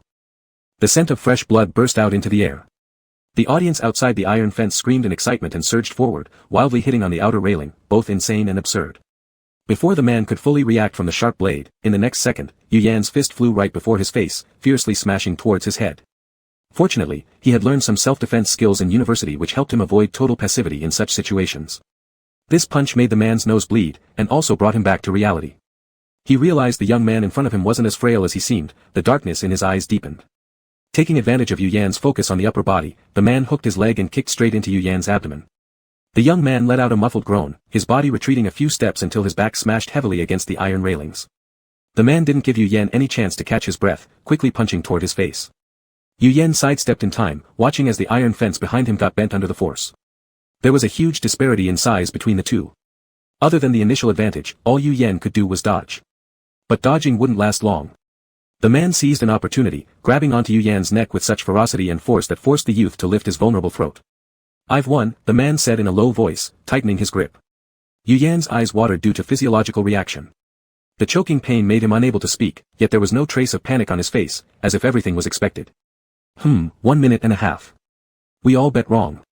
This little beauty does have some skill, but not much. What a pity. I thought we'd see something interesting. Just when everyone thought Yu Yan was bound to lose, the man strangling him suddenly released his hands, staggered to his knees, and began violently coughing, holding his own throat. But the originally disadvantaged individual remained unharmed except for the bright red marks around his neck, proof of what had just transpired.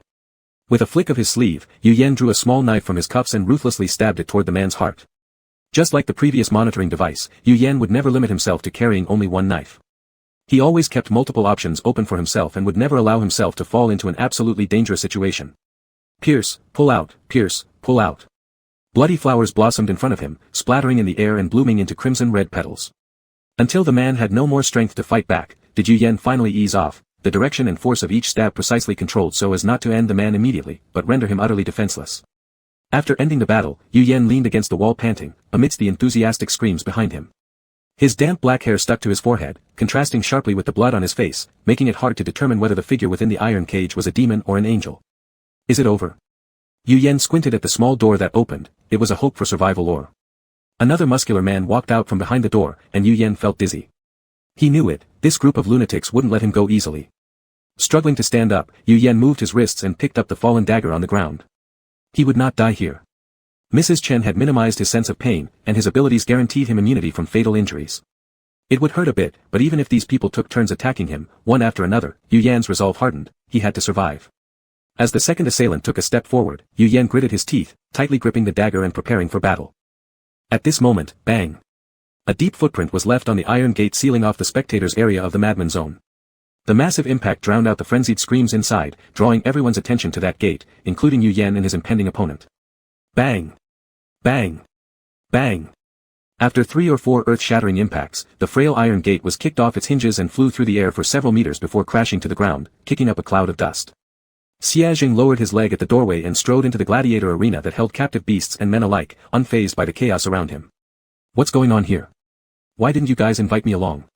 His tone was as nonchalant as ever. His arrogant gaze swept across the scene until it landed on Yu Yan's blood-stained face and the red marks around his neck. In an instant, Xia Zhang's expression turned extremely grim. Yet when their eyes met, the piercing coldness in Xia Zhang's gaze melted into something tender and soft. His lips parted slightly, though they were not close enough to touch. But Yu Yan saw clearly what he mouthed, "I'm here. Don't be afraid." Yu Yan stood rooted to the spot, almost bewildered. He hadn't expected Xia Zhang to dare enter this place alone.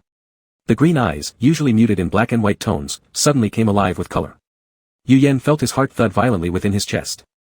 Amidst the clamor and chaos, it seemed like the sound of his heartbeat might shatter his eardrums. The black-haired youth exuded danger, narrowing his almond-shaped eyes just slightly. Those usually warm and amiable eyes now grew colder, casting an icy chill over the atmosphere. A tall, muscular madman rushed toward him, eager to give this insolent intruder a taste of his power. However, before the man could throw a punch, Xia Jing sent him flying with a single kick. Like the iron gate, the man soared through the air for several meters before hitting the ground, spitting blood and lying still. Anyone else want to try? Xia Jing casually rotated his wrist, drawing back his long legs with an air of indifference. His gaze remained calm but razor-sharp as he added, "If no one steps forward, I'll be taking my brother home." Chapter 101, A Chaotic Team Battle. The madman zone was filled with insane individuals. Hearing the boys' brazen and overbearing comments, they became even more excited, their scalp tingling with anticipation. Like madmen, they surged toward Xia Zhang. The scene was nothing short of grandiose. Song Yuan, who had barely managed to catch up, nearly fainted upon witnessing this spectacle. "My goodness! What on earth have you done to attract all this attention? Aren't we here to rescue Yu Yan? How come everyone is now attacking you instead?" There was no time to dwell on what exactly happened. Shen Ji took a quick step forward, drawing talismans and setting up an array to help Xia Jing divert some of the attacks, leaving Song Yuan pacing nervously alone outside the door. What should I do? What can I possibly do? What can I, a fragile healer with no offensive capability, achieve? As he was pondering, the ghost infant in his arms started showing signs of movement. Song Yuan looked down and saw that little 15 was babbling something, its little hand stretching inward toward the door as if trying to rush inside to assist its mother. "Hey, stop making trouble." Song Yuan tugged on its arm to stop it from squirming but quickly realized, "Wait a minute, this isn't just any ordinary baby. This is a ghost infant capable of eating people. I only think of them as harmless infants due to the medicine I've taken." With that realization, Song Yuan hastily let go of the baby, only to watch it zoom into the battlefield like a tiny missile. Song Yuan. "So it turns out that on our way here, I was actually slowing you down." The ghost infant crawled urgently, revealing sharp fangs in its mouth. It bit down hard on someone attempting to sneak attack Xia Jing from behind. "Ah!" Piercing screams echoed around the area. Xia Jing turned around, casually kicking the assailant away with a smirk on his lips. Playing is one thing, joking around is another. But sneaking attacks? That's just meaningless. As he spoke, he swiftly dodged another person's strike, gathering strength to smash his palm into their head, causing blood to bloom. Holy crap, Xia Zhang is actually this strong. I always thought of him as just a teenage kid. Now thinking about it, how could a young wolf capable of becoming the Wolf King at this age be anything less than extraordinary? I wanted to mention this earlier when he kicked the door down, his core strength is unreal. How could anyone kick a heavy iron gate like that so easily? My gosh, I don't even know what to say. Ah. If I don't know what to say, I'll just scream. Ah. He's so cool. The young wolf is so cool. Sister Bao Bao is so cool. Everyone is so cool all. Inside the iron cage, Yu Yan pulled out the dagger embedded near the muscular man's heart, wiping the blood off his face with his hand. His expression was cold and severe. This was too passive. Yu Yan glanced beyond the railing. Although the situation seemed favorable for them at the moment, they couldn't endure prolonged engagements. The numbers were vastly disproportionate, plus that no killing NPCs rule. Given enough time, they were bound to be overturned. The cage door was locked, forcing Yu Yan to watch his teammates fight to save him. He watched them repeatedly place themselves in dangerous situations and suffer injuries. Screams, curses, and sounds of combat mingled chaotically together. And there was nothing he could do about it. Only now did a trace of sorrow appear in his eyes, a sorrow belonging to an animal caged against its will.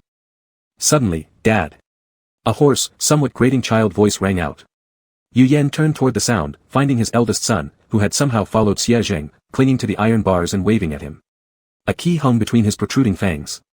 Yu Yan rushed over, unlocking the cage with the key. The eldest son climbed up Yu Yan's leg onto his shoulder, affectionately hugging his neck. Dad, am I not awesome? Yu Yan made a sound, gently patting his head. Immediately, the eldest son's smile stretched wide, his happiness evident. Such a content little ghost infant. When some crazies saw Yu Yan escape the cage, they instantly changed direction, rushing towards him with loud shouts. However, before they could act, they were tackled by the little monster sitting on Yu Yan's shoulders. How dare you harm my dad? I'll bite you to death. Bite you to death. In no time, the crazy person met his end in the jaws of the ghost infant. Being young, after biting someone to death, it lacked much strength left. The eldest son collapsed on the ground, too tired to move. Yu Yan went over and picked him up, his eyelashes slightly drooping. Players cannot kill NPCs, but monsters can. It was just that the little monsters he had raised lacked physical strength. It wasn't possible to rely solely on them to slaughter this place. Then there was only one choice. Yu Yan narrowed his eyes, he would take charge of the killing, while the little monster would ensure they were dealt the final blow. On the other side, Xie Zheng clearly realized this too and turned to discuss with Little 15. They decided that Xie Zheng and Shenji would lead in combat, while Little 15 would be responsible for eating up those defeated. One after another, madmen dressed in hospital gowns fell from the sky, and Little 15 crawled around on the ground biting their necks. He wiped the bloody mouth with his hand, a satisfied smile appearing on his face. Hee, thank you, Mommy, for the little snacks. But the snacks were a bit too many. Not long after, the ghost infant lay down and refused to move any more. The eldest son massaged his belly and looked at the breathing snacks on the ground with regret, saying, Dad, I really can't eat anymore. Yu Yan patted its head without saying anything. Outside the door, Shenji's shoulder was scratched by the sharp nails of a madman, resulting in a long bloody wound forcing her to retreat from the battlefield early, letting Song Yuan heal her wounds. The pure white light ball covered the gruesome wound, causing fine prickling pain, making Shenji frown. How come there are still so many people? Shenji muttered under her breath. The door was kicked open, now even if we want to escape back to the hospital, there's no way. Those madmen will chase us. It's all Xie Zheng's fault, she hummed twice, if the door hadn't been kicked, we might have saved brother Yu Yan much earlier. Stop blaming him, Song Yuan flicked her forehead, seeing the young girl wincing and tightening her brows further, then glaring at her. Successfully diverting her attention from the wound. Song Yuan knew that Shenji was just talking randomly, not meaning to complain about Xie Zheng. If it were up to her to face that iron gate, the little gas canister would have exploded right away. And the situation back then didn't give them time to consider if there was a better option. Yu Yan was trapped inside, and every moment delayed increased the risk of losing his life. They couldn't afford to hesitate. Just. Song Yuan glanced inside. The current situation was indeed not favorable to them.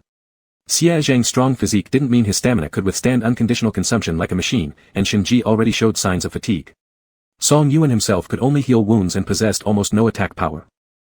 If this continued, perhaps only Yu Yan could seize a ray of hope through damage transfer. This skill barely caused physical harm to himself but posed a great challenge mentally. No one could endure being slashed more than 10 times without flinching, let alone possibly even more than that. Song Yuan pressed his lips together. What worried him most was if Yu Yan thought the same as he did. Others might not know, but Yu Yan could genuinely use deadly force against himself. If such an intention existed. Suddenly, a crackling sound rang out within the area. Song Yuan looked towards the direction of the sound, his eyes widening instantly. Chapter 102, Flattening the Asylum District. Brother. Xie Zheng, like a braking failed big truck, crashed through all the people in front of him, grabbing the knife from his hand. What are you going to do? Are you going to hurt yourself again? His tone was panicked, and if you listened closely, you could hear the tremble in it. Yu Yan blinked in confusion. No, I'm not. Just now, he had swung too wildly and accidentally flung the knife away before bending down to pick it up. Perhaps while picking it up, the blade had been facing inward, causing Xie Zheng to misunderstand from afar. Are you sure? Xie Zheng asked with drooping eyes as he kicked a person who wanted to lunge at him, scolding irritably, get lost. The kicked person? Are you just venting your anger on me? Yu Yan earnestly emphasized to him, nope. Just now when I threw the knife out and picked it back up, the tip accidentally brushed against my wrist. If I really had that intention, I would have done it before you rushed over. I truly didn't plan to hurt myself, so stop worrying unnecessarily. Xia Jing mumbled quietly, it was unclear whether he believed or not. You've changed, Yen Yen. You never used to explain anything. Yen Yen is touched by emotion. The eye contact between the two during that door-kicking scene can be revisited 100 times. Zheng Yan is real. Yu Yan's restraint is real. We're having cis-bro happiness again. I see now. Yen Yen has strict husband management, confident, ... Song Yan outside the door saw that the two hadn't started fighting yet and shrank back again, scared half to death. If they really started fighting, what would happen? A group of 4 people, 2 fighting, 1 injured. Would they expect him to destroy this group of lunatics alone? While pondering, a sudden sound of footsteps came from behind. The bloody smell in the air grew fainter, carrying a crisp and cool minty scent. Who's this, coming with their own air purifier? Song Yan turned around. Oh, it was that BKJNG. Injin walked forward expressionlessly, with fine, long, and dense white hair hanging down his back, grabbed by a group of ghost infants for play. Can you imagine? A cold-faced handsome man with a group of chubby white kids dangling from his hair. Song Yan couldn't help but chuckle. Upon receiving a distant gaze from Injin, he quickly coughed to pretend nothing happened. Heavenly Emperor. Why have you come? Shenji widened his eyes in surprise.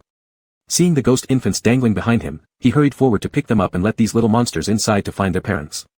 Injin nodded thankfully to Shenji and replied, these monsters were making noise in the corridor, saying they wanted to find their parents. I got a headache and couldn't bear it, so I came to look. Do you have any children? Song Yan asked curiously. He had just counted 13 children hanging from his hair, all belonging to Xia Zhang and Yu Yan's families, none extra. Injin shot him a sideways glance and said faintly, no. Then have you married? Song Yan continued his questioning. Injin's eyebrows furrowed slightly as he continued, no. He didn't understand why this mortal asked so many questions, all useless ones at that. Marrying and having children, how could such thoughts cross the mind of a grand upper god from the heavenly realm? Injin raised his hand, and suddenly a barrier nearly transparent in color appeared above, enveloping the entire asylum district. When Song Yan and Shenji looked in confusion at what this was, Injin opened his mouth indifferently, you may kill them. Shenji froze, what? This is a barrier, unaffected by external forces, the creatures within can be exterminated. Shenji's eyes lit up instantly. Just now she was restrained by an infuriating rule and couldn't unleash her full strength, leaving her feeling utterly frustrated. Now things were good, and she could have a satisfying slaughter. In her hands, Shenji swiftly drew out a batch of talismans and leaped into the room, unleashing indiscriminate bombardments upon the group of crazed fools crawling all over the floor. Bang! Bang! Bang bang bang! Limbs severed and stained with blood flew haphazardly through the air. The 2 people inside the room had no idea what was happening. Looking into each other's eyes, they only saw confusion. What's gotten into Xiao Ji? Yu Yan, dumbfounded, looked at Xia Zheng who was covering his ears. Xia Zheng shook his head, indicating he also had no clue. It wasn't until they spotted a familiar figure at the entrance that they realized who had arrived, Injin. That must be why Xiao Ji could blow up the place without restriction. The 2 didn't linger much longer inside, hastily grabbing a few ghost infants off the ground and running out, to prevent Shenji from unintentionally hurting their allies. Bang! Bang! Bang! Behind them came explosion after explosion, powerful enough that they seemed ready to flatten the entire asylum district. When a few of them ran out, their faces were covered in soot, and even Song Yan and Injin standing outside the door were no exception. Shenji saw this and pinched another talisman, muttering, mystical water purifies all things, clean, and in the next second, the blood stains on their bodies disappeared. Wow, Song Yan marveled at his freshly cleaned clothes, little sister is amazing. Yeah, if you have such a useful talisman, why didn't you use it before? As soon as these words were spoken, the others also turned their gaze to Shenji. After all, during the previous missions, there were times when they were covered in dirt, but they had to grit their teeth and endure the discomfort until they completed the task. Shenji scratched her head and laughed uneasily, somewhat embarrassed, saying, this talisman is too complicated to draw, and I keep forgetting it. It's like reciting a text, you clearly remember reciting it, even remembering which paragraph on which page it was, but you just can't recall the specific content. To prevent herself from using the wrong talisman and unintentionally causing another explosion, Shenji simply chose not to use it if she couldn't remember it correctly. After the explosion ended, a few of them inspected the scene a few times to make sure there were no escapees left, then returned to the regular ward area. On the way back, Yu Yan accidentally noticed that the number on his bracelet had disappeared. When he asked the others, he found that they were all the same. Why was this? What did that asylum district represent? Why did the numbers disappear after going there once? Was their age reset to 0, or something else?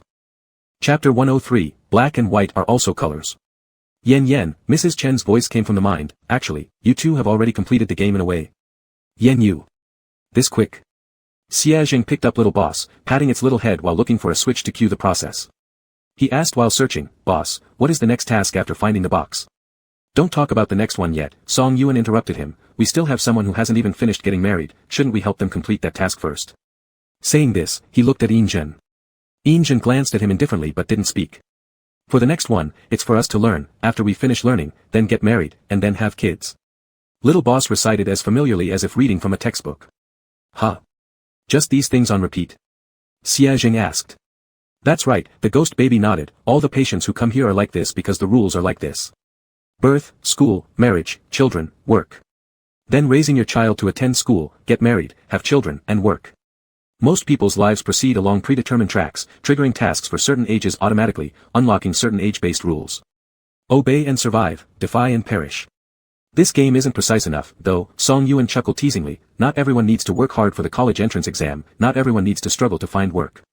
Little boss tilted his head, but most people are like that. Enough, I've got a friend breaking down again. Please. Let me really be a cat in a rich family's house next life, I'll eat, sleep, wake up, eat again. Being a dog would also work, just don't let me be a drudge. What does the madman zone represent? Shenji asked, if the psychiatric hospital represents the rules of life, then what does the madman zone stand for, unexpected events in life? You can understand it however you want, the ghost baby said with a shake of the head, but you killed through the madman zone, which means you've broken the rules. The impact of the psychiatric hospital on you has decreased significantly. In other words, you've already passed through. The four people apart from Yu Yan were dumbfounded for a few seconds. Can it be this simple? The live streaming room was also confused.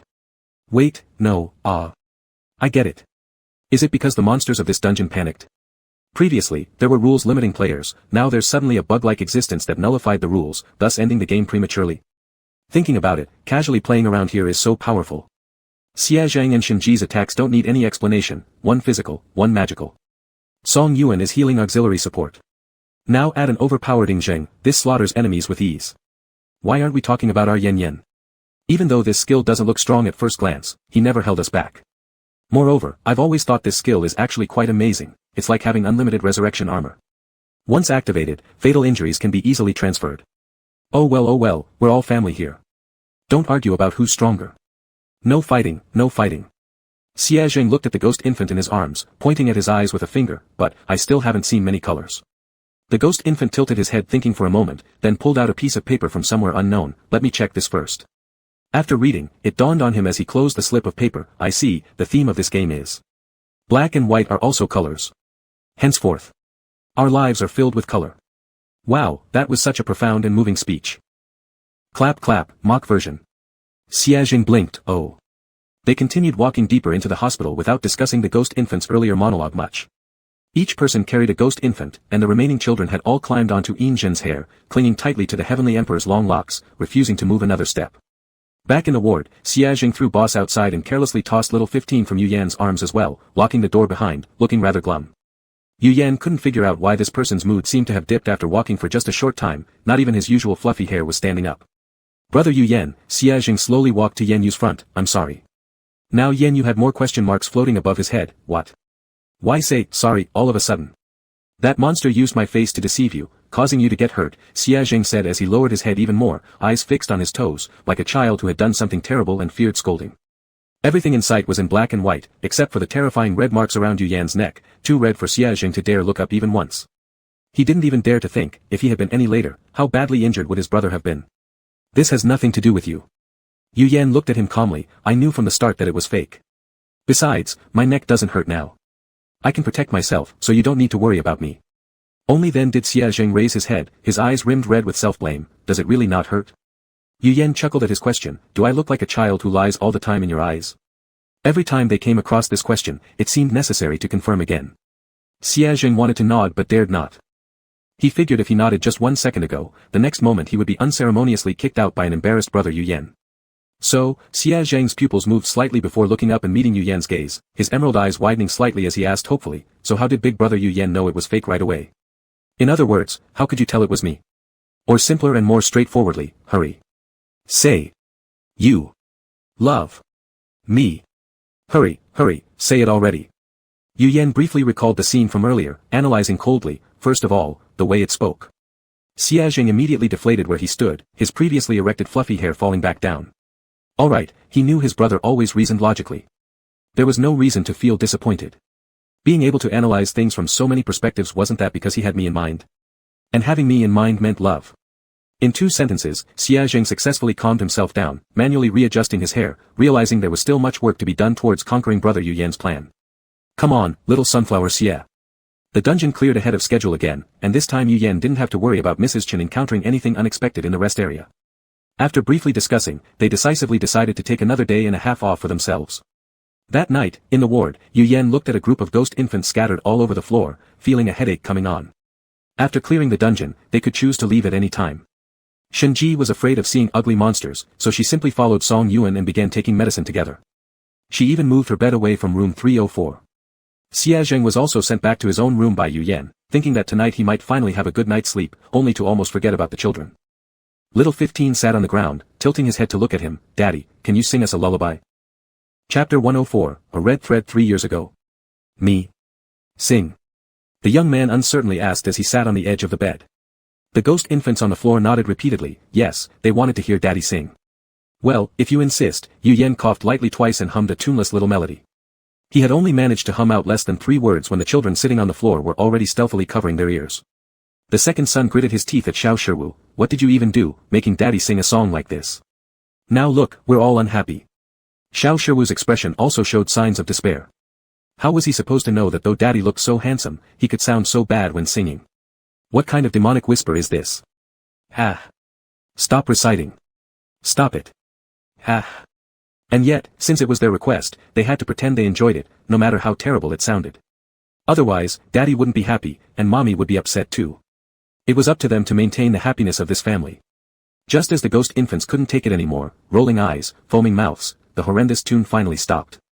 Actually, the song wasn't finished. It was because Yu Yan saw that they truly couldn't bear to listen any further, so he cut off the tune early. So it's still really bad, isn't it? The little ghost infants hadn't realized their expressions had already revealed everything. Once the song ended, they all started clapping enthusiastically, genuinely celebrating the end of this unexpected disaster. Knock, knock, knock.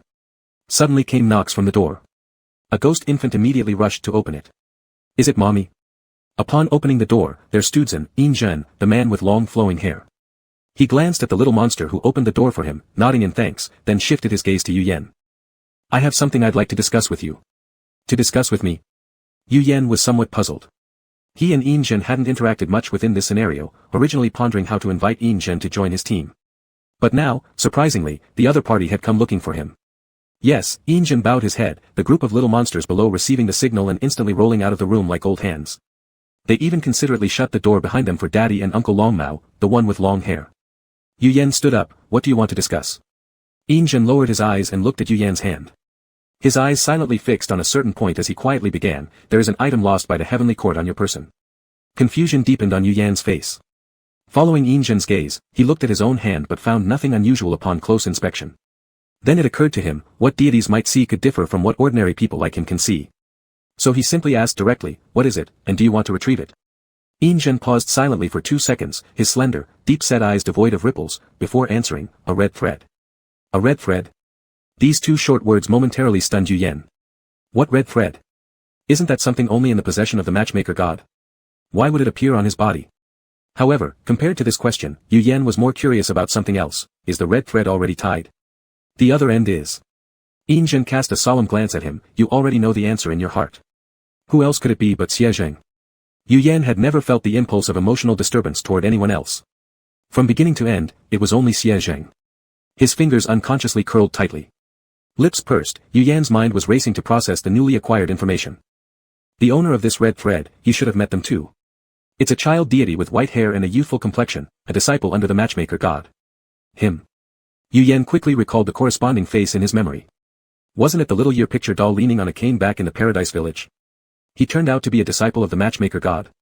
Feeling muddled, lips slightly pressed, Yu Yan once again asked the initial question, are you going to take it back? Since it belongs to the lost items of the heavenly court, naturally it must be returned, right? Just. No, it's just one red thread. The matchmaker god has many more, Zhen said, I just came here to remind you of it. The red thread you hold in your hand was lost 3 years ago. Yu Yan froze abruptly at this revelation. Lost 3 years ago. Does that mean he and Xia Zheng had already met 3 years ago? Why does he not remember it at all? His memories from the past are consistent, he couldn't possibly have amnesia. What's more, 3 years ago, he and Xia Zhang were people from completely different worlds. Isn't Xia Zhang just a minor character from a novel? Why on earth would he have any connection to him? After delivering what he intended to say, Yin didn't care whether Yu Yan had unraveled the tangled web of relations yet. Turning to leave, he was halted by Yu Yan calling out, "Wait. One last question, do I like him just because of the red thread?" Yin glanced sideways at him for a moment, his eyes as emotionless as ever. As the Celestial Emperor, he had always failed to understand these mundane emotions. Just a red thread, it was lost and that was that. He merely happened to hear about it casually when the matchmaker god mentioned it once, and coincidentally remembered it today. Upon hearing Yu Yan's inquiry, he didn't provide a definitive answer, only replying, "The red thread never ties people without connections." With that, he turned and left without looking back, leaving Yu Yan alone in the room, bewildered. "Ms. Chen," Yu Yan called out in his mind. After receiving a response, he asked, "Did it lose my memory before?" He received silence in return. Yu Yan shook his head slightly, "No, it wasn't right." For a long time when he was little, his mother wasn't by his side. Even if he really had lost his memory, she probably wouldn't know. Yu Yan sat back on the bed, picked up the pillow from the bedside, hugging it tightly as he buried his troubled head into it. "Mom, my head is all over the place." Yen. Ms. Chen frantically jumped around in his consciousness. What should she do? Her son had only gained clarity at 21 years old, and this was already too much to handle. Not even mentioning Yu Yan, her own mind was in disarray right now. Wasn't it during those years when she was working furiously to pay off debts? How did her son end up getting together with that dark-haired boy? Her state was worse than those little monsters who were devastated by Yu Yan's singing earlier. Who could tell her what to do? Then, well, there must be a way out wherever there's a problem. Brighter days will surely come after moments of despair. Yen, stop panicking. These issues will definitely get resolved eventually. It might just be that the Celestial Emperor made a mistake or something. Just because he said there's a red thread doesn't make it so, if no one else can see it except him. We have no way of knowing whether he's telling the truth. Ms. Chen comforted him incoherently, succeeding in making Yu Yan, who had curled up into a ball, laugh lightly. "You're misusing the poetry everywhere." Phew. Yu Yan lifted his head, took a deep breath, and lay down on the bed without speaking further. That night, the light in Yu Yan's room stayed on throughout the entire evening. Chapter 105, Confession. Kissed. Together. The next day, Xia Zhang got up early and came to knock on Yu Yan's door with a cup of hot milk sweetened with sugar. "Yu Yan brother, here." Before he could finish his sentence, someone yanked him inside the room, nearly spilling the hot milk in his hand. Xia Zhang was pressed against the door by Yu Yan. His left hand tightly gripped the cup, while his right hand went up in surrender. He didn't know what was wrong with Yu Yan today, but seeing his poor complexion, he had no choice but to comply for now. "Brother." The light in the room was still on. Under Yu Yan's exquisite and cool gaze, there was a dark circle, indicating that Yu Yan hadn't slept all night. "Xia Zhang," Yu Yan's voice was hoarse as he looked seriously at him, one hand gripping the collar of Xia Zhang's shirt while the other took the cup of hot milk and placed it aside. "I have a few questions for you, answer them carefully." Xia Zhang instinctively straightened his back. "Okay. First, do you see me as anyone else's substitute?" Xia Zhang frowned immediately, shaking his head seriously. No. He thought Yu Yan's question was somewhat absurd. How could he possibly view Yu Yan as a substitute? He wanted to stick by Yu Yan's side every day without any gap. Regardless of whether or not Yu Yan liked him back, being near him was enough. All Xia Zhang ever wanted was simple, well, except maybe just a little more, if only brother Yu Yan could like him a bit more. Second, Yu Yan continued, 3 years ago, did we meet? Xia Zhang's heart skipped a beat, showing a bewildered expression on his face. 3 years ago. Should we have met? Yu Yan looked into his eyes, seeing nothing but confusion, confirming that he wasn't lying. It seemed that neither Xia Zhang nor himself knew about it. And the last question. Yu Yan lowered his gaze, fixing his stare on the youth's delicate clavicle in front of him, revealing a wrinkled hospital gown due to his tugging. Leaning against the door frame, the young man waited quietly for his final question. The fingers gripping the collar clenched slightly as Yu Yan took a deep breath, making a decision with some discomfort yet firmness. Do you truly like me, right? Irrelevant to the red string 3 years ago, irrelevant to anyone else falling before you. Irrelevant to anything. Just liking me, just because I am Yu Yan. Yu Yan admitted that he was slow in certain aspects, requiring repeated verification and pondering in his mind before acting on something, only moving once he confirmed it was correct. That night, warm white lights illuminated the entire ward as the person lying in the hospital bed stayed awake the whole night. He spent the entire night determining his feelings, clarifying his thoughts. He liked Xia Zhang.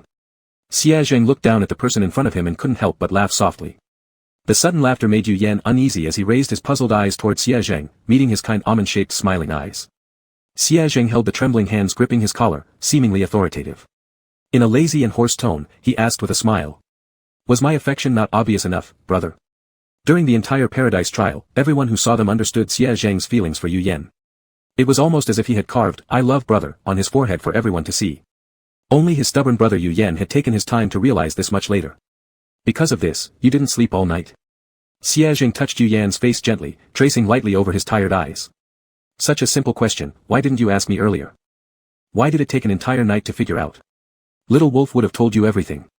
As eyelashes fluttered lightly, Yu Yan felt his heart finally settle somewhere secure. He pursed his lips, calling inwardly, "Mom. Mrs. Chen, Yan, don't worry. I won't watch, I won't listen. Go ahead." Cutting her eyes shut with scissors. "Yu Yan, Mrs. Chen." Mrs. Chen decisively cut off the call connection and disconnected their live stream. It seems like children grow up too quickly to hold on to. After sensing the system disconnect, the next second, Yu Yan moved forward slowly, gradually bringing his lips closer to Xie Zhang's until their breaths intertwined. Yu Yan tilted his head and kissed Xie Zhang's lips. Xie Zhang felt as if his mind exploded into dazzling butterflies flying all around chaotically. The scene started to feel surreal. Every single part of him felt ready to burst with emotion. "Am I dreaming?" Xie Zhang reached out and pinched the palm of his hand. "Ouch, it hurt a bit, it wasn't a dream." "No. It is a dream." After a brief moment of blankness, Xie Zhang quickly reacted. He wrapped one arm around Yu Yan's waist, spun them both, and pinned him against the door. With the other hand, he pressed the back of Yu Yan's neck, deepening the kiss continuously. His tongue easily slid into Yu Yan's mouth, sending a tingle straight to the brain. Instinctively, Yu Yan tried to lean backward, but the cold door was behind him, leaving no room for retreat. He could only passively accept the kiss. Xie Zhang. That's enough. Don't kiss.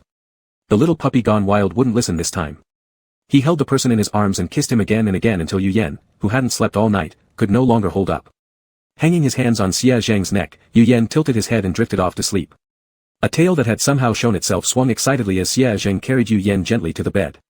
Unable to resist, he planted another smacking kiss on his face before breaking into a wide grin. Hee. Brother liked him. Hee. There was nothing in the world that could make him happier than this. Smack. Xie Zhang planted another kiss, watching as the sleeping figure swiped away the saliva on his face with an expression of mild disgust. He almost burst into laughter at the sight. Xie Zhang grabbed the wagging tail with one hand, burying his head in it while gazing affectionately at Yu Yan's serene, cool sleeping face. After observing for quite some time, he slowly got up, unwillingly leaving the room. As soon as he opened the ward door, he met the eyes of a group of ghost infants outside. The ghost infants spread their fingers near their ears and whispered softly. "Mommy, we didn't hear anything." Xie Zhang, in a good mood, didn't argue with the little monsters. He bounced happily away, passing by Song Yayan's side. Pointing at his red-as-blood lips, he coyly said. "How do you know, Brother Yayan, that just now Brother Yu Yan kissed me?" Song Yayan blinked. "Who asked you?" After rolling his eyes, Song Yayan raised his hand and patted Xie Zhang on the shoulder twice. "Congratulations." Xie Zhang let out a hum and turned to look for the next person to bother. Meanwhile, the disconnected live stream had reconnected. Screams filled the chat messages flashing across the screen. Who cut my live stream? Hate you so much, Paradise Trial. My big cabbage Why block us? Aren't we the Yuan family? How can Zhen be silent? Even though missing the live action is sad, still, wish you happiness. Chapter 106, Instance completed, henceforth our lives are colorful. By the time Yu Yan woke up, it was almost time for the instance to close. He had slept deeply and still felt a little dazed when he woke up, sitting on the edge of the bed staring blankly for quite a while. After regaining his clarity, he got up and started searching for the others in the hospital. In the end, he found Xie Zhang in the lobby earnestly telling ghost babies their love story. "You don't know how much your dad loves me." The situation was so severe then, and Xie Zhang described it with such fervor and vividness that the group of ghost infants looked completely bewildered. Yu Yan. What did he see in this loudmouth back then? Was it because he was good-looking, tall at 189 centimeters, or always revealing wolf ears and tails whenever he's happy? Clearly, one shouldn't pull all-nighters. After staying awake all night, his brain wasn't functioning properly, and he started nibbling on people without thinking. And by the time he woke up, there wasn't even room for regret. Not that he regretted it anyway. Hearing the footsteps, Xie Zhang stood up quickly just as he reached the exciting part of the story, ignoring the audience of ghost infants who were eagerly listening, and dashed towards Yu Yan. "Brother Yu." His sudden movement startled the small creatures clinging to him, throwing them off onto the ground. One of the little monsters was scared by his abrupt action, instinctively clawing around in the air and accidentally snagging the collar around Xie Zhang's neck. With sharp nails, the black leather collar broke effortlessly and landed with a clink on the floor. Both Xie Zhang and Yu Yan froze for a moment. In the next second, Xiaozheng swiftly raised his hand to cover his neck, but Yu Yan was faster and grabbed his wrist. Yu Yan stared directly at his neck, clearly seeing an ugly scar stretching across the youth's warm, white neck. No wonder he always wore that collar, no matter how it clashed with his outfits. It was to hide this. Does it hurt? Yu Yan lifted his hand and lightly touched the long-healed scar, only briefly, before retracting his hand as if scorched. It's an old scar. Xiaozheng fastened the buttons on his hospital gown, barely covering it. It hurt then, but I feel nothing now. Yu Yan shifted his gaze upward, looking into his eyes. Tell the truth. The little wolf pouted unhappily and honestly said, all right, it hurt so badly back then, and now, it hurts only on rainy days. Most of the time, I feel nothing. Don't look, brother. It's too ugly. Don't look anymore or you might not like me. Yu Yan glanced at him sternly, surprised that Xiaozheng was concerned about this. With a snort, he asked, did I fall for you because of your neck? Xiaozheng exclaimed thoughtfully, then is the collar not attractive? I spent a long time picking it out. I should have gone for the pink one with little strawberries. I didn't expect that's what brother likes. Yu Yan. His fists clenched. He really wanted to punch this brat in the head to see what nonsense was inside. But judging from this person's reaction, even after being hit, he would probably point to his own head and say, brother, quick, look. My head is heart-shaped, and it's full of thoughts of you. The serious and icy atmosphere dispersed significantly. Yu Yan glared at Xiaozheng, I don't like pink strawberries. Alright, I don't like them either. Xiaozheng hugged him tightly, his fluffy black hair rubbing against his neck. I know brother you loves me the most. All those subtle moves they previously made secretly could finally be done openly now. Once given the chance, Xiaozheng couldn't stop rubbing and cuddling. It was like an animal's instinct to leave its unique scent on the person they loved. Stop rubbing. Yu Yan pushed the puppy in his arms away. There's still something we need to do. Xiaozheng looked up. You mean dragging Yinjing along to play with us? Yu Yan nodded slightly, then watched the overly affectionate puppy bury his head back into his shoulder, a person 189 centimeters tall somehow curling up like someone dependent. That's already resolved. While you were sleeping, we discussed and agreed on it. The bad monster that used my face is dealt with as well. From now on, you'll only have one Xiao Lang Xia in your sight. Yu Yan's eyebrows slightly rose. This time, he didn't push the person away and let him rub around carelessly. Too clingy. As the instance was about to close, when it was truly time to part ways, more than 10 little monsters began wailing loudly, their faces smeared with tears, crying as if their hearts were breaking in despair. They actually attracted the attention of other nurses in the asylum, who scolded them harshly. Stop crying, we'll see each other again soon, Xiaozheng consoled half-heartedly. In just 2 days, he had fully embraced his role as a mother, speaking about it naturally now. Really? The ghost infants looked at him tearfully. Of course, we will meet again someday. Xiaozheng said with certainty. After all, wasn't Lin Ran like this?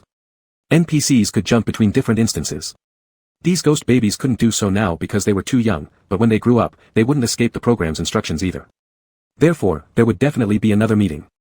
The little monsters stopped crying and tearfully bid farewell to everyone, taking the opportunity before leaving to restate the main theme of this instance in choked voices. Yu Yan watched them with mixed emotions. Alright, I understand. You should live your own lives. Remember, life isn't a set path. All these rules. Screw them. Just be happy. Congratulations, the player team, Just Play Around has successfully cleared the game instance, Heavenly Asylum. Looking forward to our next encounter. Their feet became weightless as their vision went dark for a moment. When they opened their eyes again, they were already back in the rest area. A ding sounded from Yu Yan's phone. It was Yin Zheng's friend request. He accepted it and sent over an invitation to join the party. On the other end, the request was immediately accepted without delay. Since they were on the same team, that made them friends. It wouldn't be out of line to ask if they could stay in the same place to build camaraderie, right? Yu Yan thought about it for a while and ultimately decided to consult the other 3 members.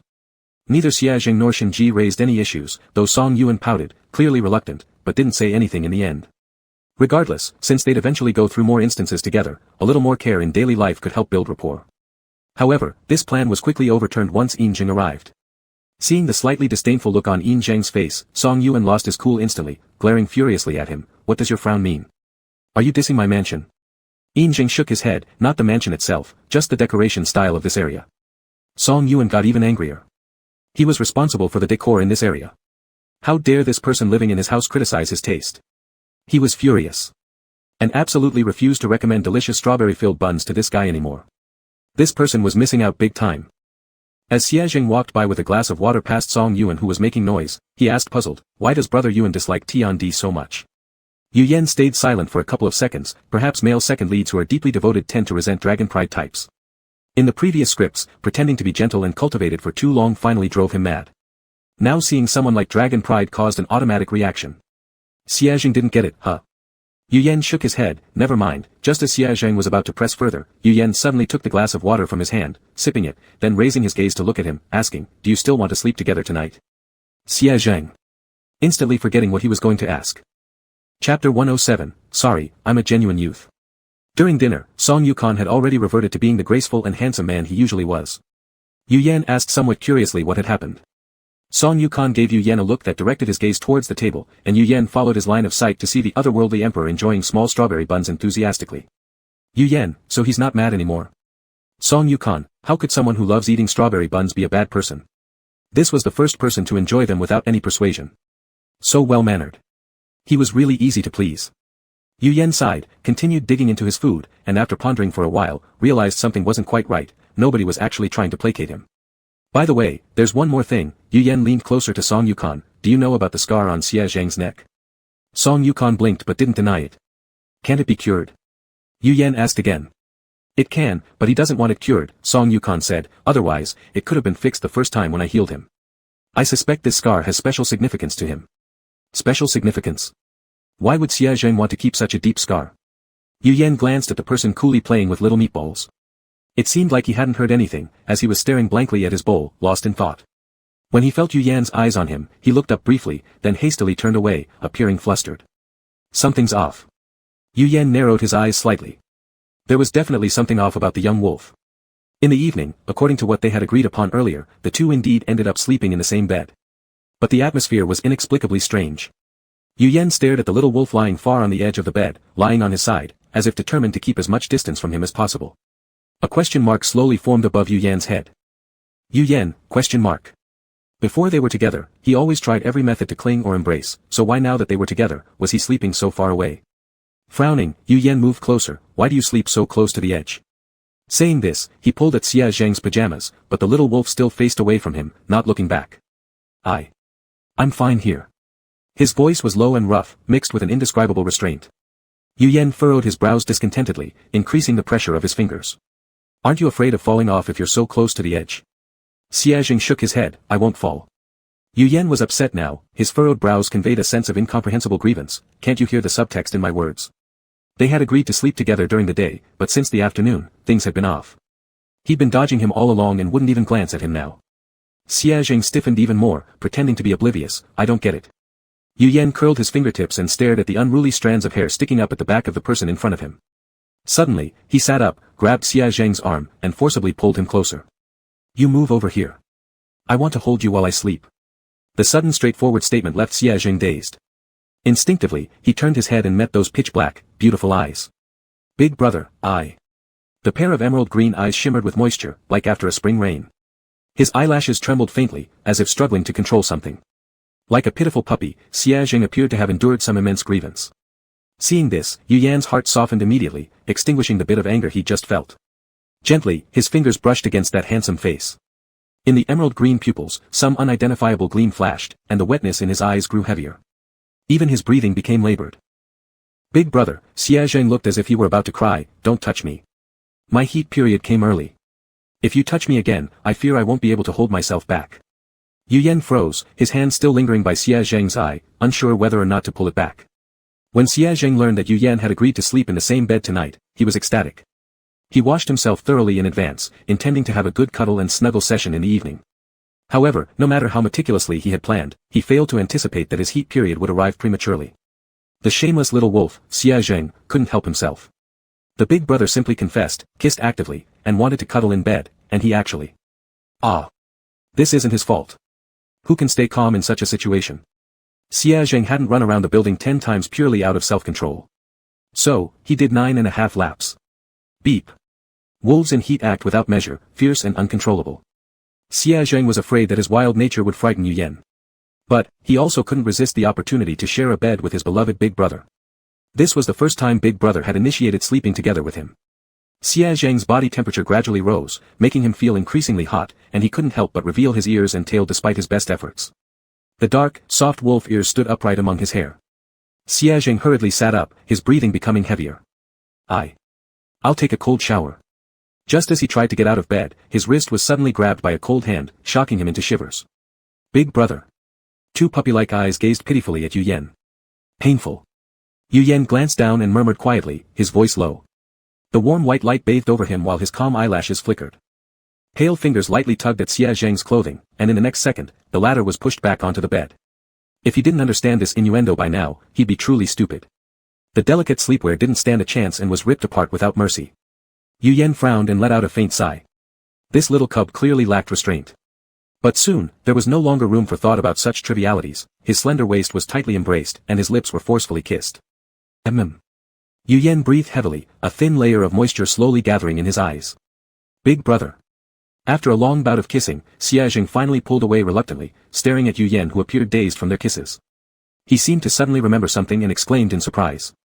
I forgot to tell you, a werewolf's heat period affects the partner too. The emerald green eyes blinked innocently, the wolf ears above wiggling cutely. If you push me away now, big brother, it's still not too late. Yu Yan fluttered her eyelashes and stared at him hazily. Her cherry-red lips made her look utterly confused. What nonsense was coming out of his mouth now? Unable to comprehend, she just wanted to kiss again. That's what Yu Yan decided to do. Raising her head slightly, she planted another kiss on his mouth. Xia Zheng froze momentarily. Although it wasn't the first time Yu Yan had kissed him voluntarily, it did nothing to prevent the snap of rationality inside Xia Zheng's mind. A low chuckle escaped Xia Zheng's throat as he lowered himself, capturing Yu Yan's lips once more. His fingers lingered near the corners of her mouth, gently pressing twice before saying softly. Yan Yan, open your mouth. This naughty little wolf wasn't playing fair. While kissing her, his hands moved further downwards, stimulating involuntary tremors through Yu Yan's body. Her thin eyelids flushed pink, her eyes moist and dazzling. She looked tearfully at the mischievous creature pinning her beneath him. And yet, somehow, this rogue maintained an innocent face, his big eyes blinking earnestly. Can I, big brother? He asked with reverence and hope. Can I become yours? It seemed like he would step away if Yu Yan said no.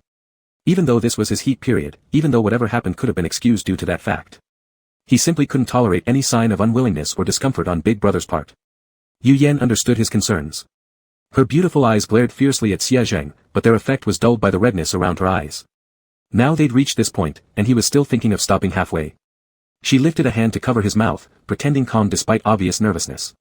Shut up. Hurry up. Go. Chapter 108, Game 5, Heaven's Home. By the time everything was over, it was already midnight. Xia Zheng helped clean up the unconscious people and gently tucked them back into the blanket.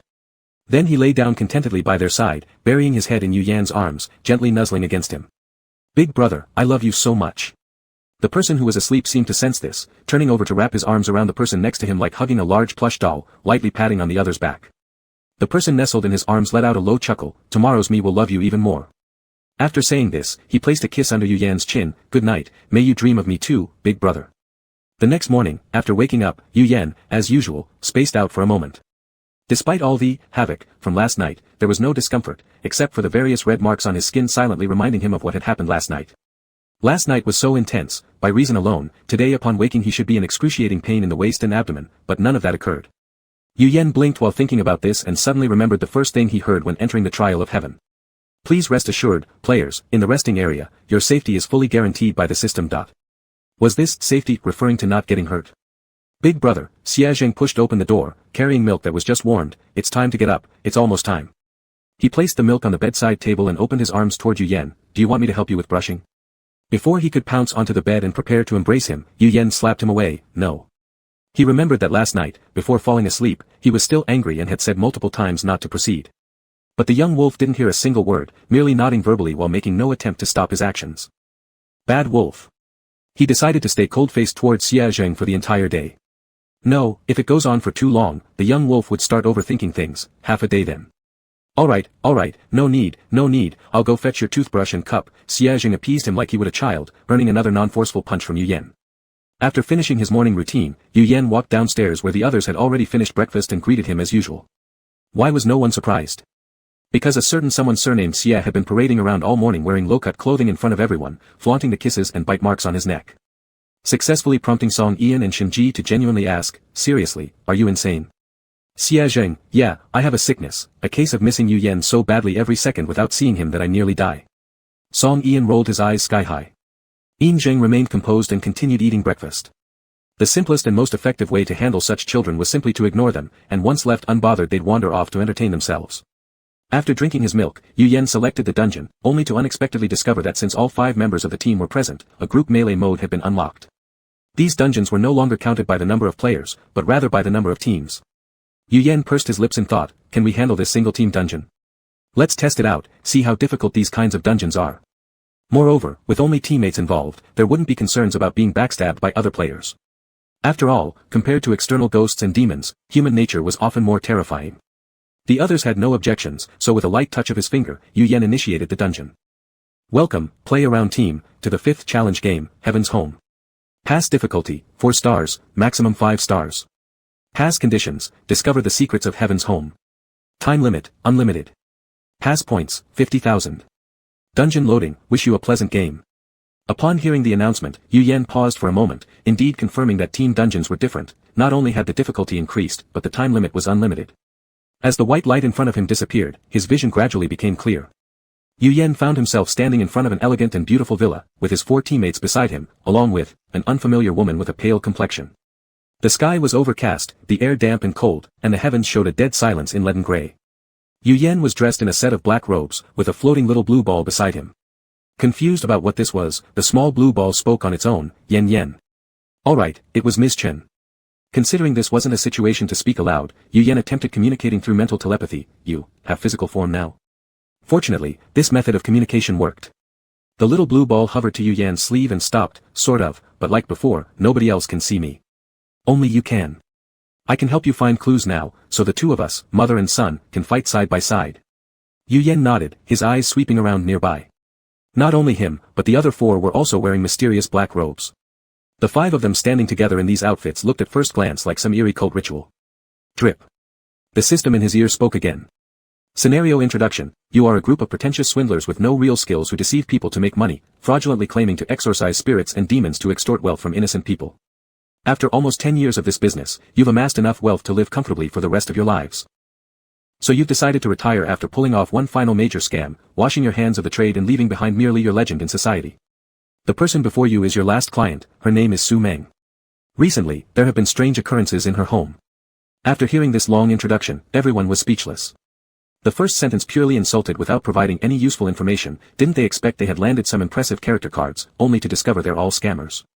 Here we go, it's a team scenario. Our squad is finally complete. Finally, we're starting. Xiao Lang, do you know how I've been without you? Wah, you just left me for Gijsa sunbathe. Carefully observed JNG. Okay, confirmed, our little wolf has grown into a man. All black robes look super cool. Hold on, a bunch of scammers. The NPC named Su Meng stood before the 5, her complexion pale, fear evident in her face. This is where I live. Starting a month ago, I've been having nightmares continuously, often dreaming about my family dying in front of me, and then there are also many odd things happening at home, sofas moving on their own in the middle of the night, TVs losing signal suddenly. In short, nothing feels right. I think my house is being haunted by a ghost. So I came to bother you, please help exorcise the ghosts in my house. The woman earnestly looked at them, saying, money isn't an issue. This house was left to me by my grandmother, it means a lot to me. Please return it to normal. Yu Yan glanced at the beautiful large villa. He wasn't sure if the previous few jobs were fake, but this one definitely involved a haunting. So, how do we get in touch with you when we're done? Yu Yan asked with a smile. Su Meng shoved a business card into Yu Yan's hand, there's my number. You can call me when you're done. Business card? What age was this, still using business cards? Yu Yan pulled out 2 items from the side pocket of his black robe. One was a bulky mobile phone from the last century, and the other was an old-fashioned, clunky camera. Chapter 109, The Deceased on the TV Broadcast. After explaining the story background, Su Meng added some extra details and then left under the pretext of work. Captain, do we still have time to switch to another level? Song Yuan's face was as pale as Su Meng's who had just left. Why go through this level when there are so many others? It's clearly a haunted one. Moreover, he couldn't even use medication this time. Oh, come on big bro Yuan, Xia Jing gave Song Yuan a friendly pat on the shoulder, look, Sister Xiao Ji is fine. He pointed toward Shen Ji, who was also looking quite unwell beside him, Sister Shen Ji, are you scared? Shen Ji, yes. Xia Jing, see, Sister Shen Ji said she isn't scared. Song Yuan. If my ears weren't broken, I'm pretty sure Sister Shen Ji just used 2 words. Xia Jing with full sincerity, nope, she said she's not afraid. Song Yuan, Shen Ji. Man, you're something else. Yin Zhang seemed to have no interest in fooling around with these younger ones, lazily scanned his surroundings, and started walking towards the villa first. This house appeared to be located in the suburbs, with an isolated and desolate area, and no other buildings around. However, many thick trees grew here, their branches tangled chaotically, making anyone who saw it feel inexplicably eerie. Engsub walked forward, and the others closely followed behind. When they arrived at the courtyard gate of the house, they realized that Su Meng left in such a hurry that she didn't leave them the keys. The courtyard gate was locked with multiple layers of encrypted chains, looking more suitable for locking up prisoners than anything else. They glanced at each other and instantly split into two factions. Conservative Song Yuan thought that Yu Yan's business card came in handy, so he could call Su Meng and ask her to bring the key back. Radical Xie Jing simply jumped onto the wall, that would be so much trouble. We could have gotten inside ourselves by now. Another member of the conservative faction, Shen Ji, felt Xie Jing's behavior was too extreme, even climbing over the wall is troublesome, how about I create a talisman and blow this door? No, no, no. Song Yuan immediately turned against them, it's still her grandmother's legacy, blowing it up directly would be terrible. Let's climb over the wall, let's do it. In the end, everyone climbed over the wall and entered the yard. There's no path in the world originally, but when more people walk on it, even walls can become a way. As Yu Yan was the last one to jump down the wall, the air temperature began to slowly drop.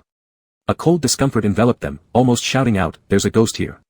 Unlike the strange-shaped trees outside, flowers were planted beautifully inside the house. But since they hadn't been tended to for too long, most of the flowers had already withered and died. Only a few struggled to survive. After examining the steps twice, Xie Jing entered the house holding those surviving small flowers. This villa looked similar to the one the three bought in the rest area. It has three smaller floors, the first floor being the living room, dining room, and kitchen, while the second and third floors are bedrooms and studies. Judging by this, Su Meng's family must be wealthy, and they seem to have many children. The sky outside was dark and gloomy. Yu Yan found a pull cord, and after bipop sounds, the bulb hanging from the ceiling flickered, emitting a dim yellow light. Oh, Shen Ji suddenly exclaimed, and Yu Yan followed her gaze to see the walls covered with crosses. Wooden, silver, large, small, all sorts of styles were present, and upon realizing what she herself wore, it turned out to be a Western-style horror setting. Song Yuan obviously noticed this point, turning around a couple of times on the spot while muttering to himself, oh no, Western ghosts don't follow the bed cover rules, what are we going to do? Engsub glanced at him sideways, his crystal blue eyes carrying the usual sternness and indifference, asking, what does it mean to not follow the bed cover rules? The ghosts here will sneak into your bed cover, Song Yuan explained hastily, causing Engsub to frown continuously. Sneak into the bed cover. What a frivolous ghost. Yu Yan looked around everywhere in the kitchen, fresh vegetables had just been purchased and stored in the cabinets, along with some canned food and beverages. It was clear that Su Meng didn't often stay here. A lot of ingredients and daily necessities had recently been bought. Inside the kitchen was a large half-broken window. Looking out from here, one could precisely see the place within the yard where flowers were planted. While gazing outward, Yu Yan wasn't sure if it was a reflection or an illusion but felt like a shadow had just flashed past. Yu Yan stared at that location for a while without further investigation, then turned and left the kitchen. This room is so spacious, Xie Jing wandered up and down through the room and remarked with feeling, like ours, what difference is there between this and a public expense vacation? Shen Ji, your heart's really big. Did you find anything? Yu Yan asked, holding a large porcelain jar he had dug up from somewhere. I found plenty, Xie Jing said proudly, hands on his hips. Yuan bro doesn't need to worry anymore. This isn't some Western horror setting. Both East and West influences are present in this house. I just saw a pile of disordered yellow talismans in one of the bedrooms, they look exactly like the one Sister Shinji uses. A reluctant to adapt Song Yuan. So now it's ghosts from both cultures scaring him. He was just a timid boy who couldn't even harm a fly, surely, they weren't supposed to treat him like this. There's also, Xie Jing continued, a family of 6 living here, grandmother, father, mother, elder sister, younger sister, and Su Meng. However, it's strange that the 3 girls sleep in one room while many other rooms remain empty. I don't know if these were specially prepared for us or if there's another reason. Xie Jing walked over to Yu Yan, satisfied after getting a pat on the head. You've worked hard, Yu Yan ruffled Xie Jing's hair casually. Hey, things are different since they got together, huh? We don't have to rely solely on our little wolf to fetch food. The filter for this episode is so scary, it feels like watching a ghost movie. Afraid.jpg. Thank goodness I turned the brightness up because of my fear. Wait, what? Did you guys see a ghost too? Don't scare people unnecessarily. The mission just started, there aren't any ghosts yet. No, turn the screen brightness all the way up. There's a little girl hiding on the stairs. This comment contains spoilers and has been blocked. The 5 people in the living room hadn't noticed any abnormality yet and were idly chatting on the couch as if they were still in the resting area. Only Xie Jing moved his ears slightly and glanced at the stairs without anyone noticing. I remember in horror movies, it's always the dogs that see the ghosts first. Got it, little wolf Xie serves as the dog here. Huh, be careful, he might tattle to his brother soon. Yu Yan picked up the remote control on the coffee table and turned on the TV. ZZZT, ZZZT, ZZZT. The screen was full of black and white static before showing normal images after a while. Now broadcasting the noon news. At July 9 midnight, the police once again found an unidentified corpse on the roadside. The deceased was an elderly woman over 70 years old, wearing a red shirt and green pants. After investigation through surveillance, the body appeared suddenly on the street without any signs of being moved. The time of death coincides with the appearance of the body, which aligns with the 4 previous cases. Since July 1st, every 2 days there appears a corpse on an unpopulated street. Is this the distortion of human nature by a psychopath or a trampling on the law by someone beyond its reach? ZZZT. ZZZT, ZZZT. The signal disappeared again, replaced by black and white static on the screen. Song Yuan covered his eyes with one hand and used the other to cover Shinji's. Leaving tasks like covering faces would be better suited for the other 3. ZZZT, ZZZT. Clack. The TV went black, and Yu Yan looked into the screen to discover someone sitting on the sofa beside him. Wearing a red shirt, green pants, more than 70 years old. It was precisely the deceased broadcasted on the TV moments ago. Chapter 110, Surrender, I'm being haunted again. Yu Yan turned his head to look at the sofa beside him. The sofa looked exactly the same as it had at the start, with only soft cushions placed on it, there was nothing else. His heart leaped and Yu Yan instinctively tensed his back. The television, which had just gone black, suddenly lit up again. The stark white light shone on the young man's refined profile, illuminating his pitch-black deep eyes. The little blue ball flew next to Yu Yan's eye. Yan, don't worry, turn your head boldly, I'll protect you. After hearing Mrs. Chen's voice, his heartbeat gradually steadied. Yu Yan turned his head and saw a bent-over old woman standing in the glowing television screen. His eyelashes fluttered slightly, every blink revealed that the old woman moved closer with each step.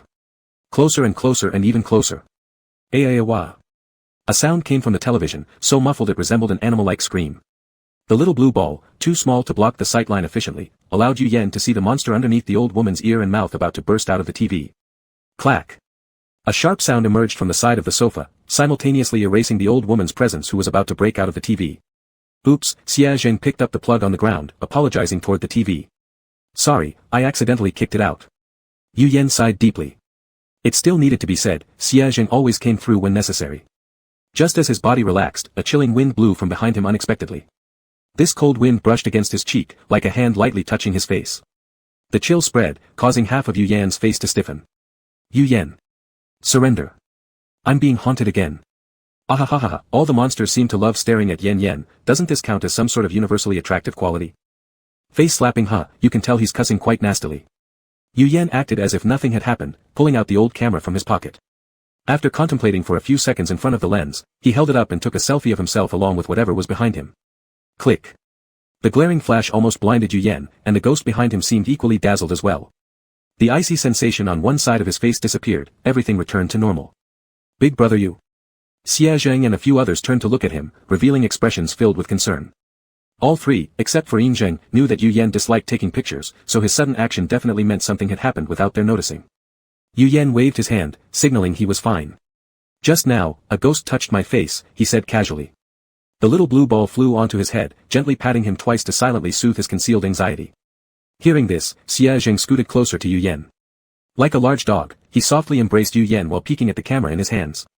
I'm fine, Yu Yan said. Xia Zheng did not deny it but instead hugged the person in his arms tighter.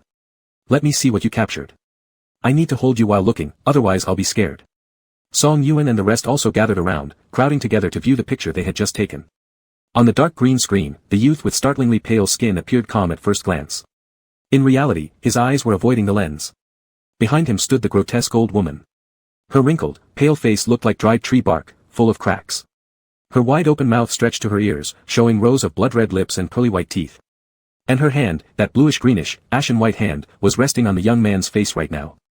Her long nails pricked the skin on Yu Yan's cheek, seeming ready to draw blood any second. Yu Yan frowned slightly, enlarging the photo, focusing on the wrist of the ghost. There, it seemed to have a scar imprinted by something. Yu Yan wanted to examine it more carefully, but the ghost image in the photo suddenly disappeared, leaving only him on the screen. That is the old lady who died today, Song Yuan said. According to the news, it sounds like 5 people have died already. 5. Shenji bit her lip. There are 5 people in this family besides Su Meng. Are the deceased all members of Su Meng's family? One dies every other day. Could Su Meng be in danger? Will she die in 2 days? Why not directly suspect her of being the murderer? Yin Zheng asked seriously.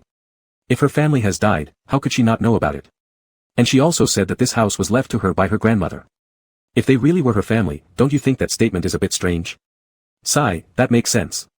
Xia Jing quickly proposed another idea. Is there a possibility that the news and the ghost are actually related to the previous owner of this house, from a long time ago? There's no direct connection to Su Meng. We only know that the last person who died was an old woman, but we don't know anything about the other four. TSK, what he said made sense too. Everyone's thoughts were in disarray. They had just started, and there were too few known clues. And this doesn't have clear task guidance, everything needs to be explored on their own, which makes it a little tough. So shall we split up now? Yu Yan asked, one searches a room each. Song Yuan gave him a glance, do you want me and my sister to die, Captain? Yu Yan blinked innocently. Then divide into 2 or 3 groups, making sure no one acts alone, Yu Yan suggested. If the progress is slow, so be it. This doesn't specify a completion time anyway.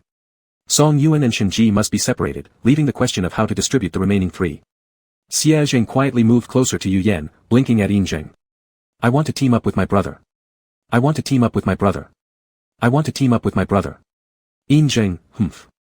After the snort, he grabbed Song Yuan and headed upstairs. Hey, I didn't really want to group with you.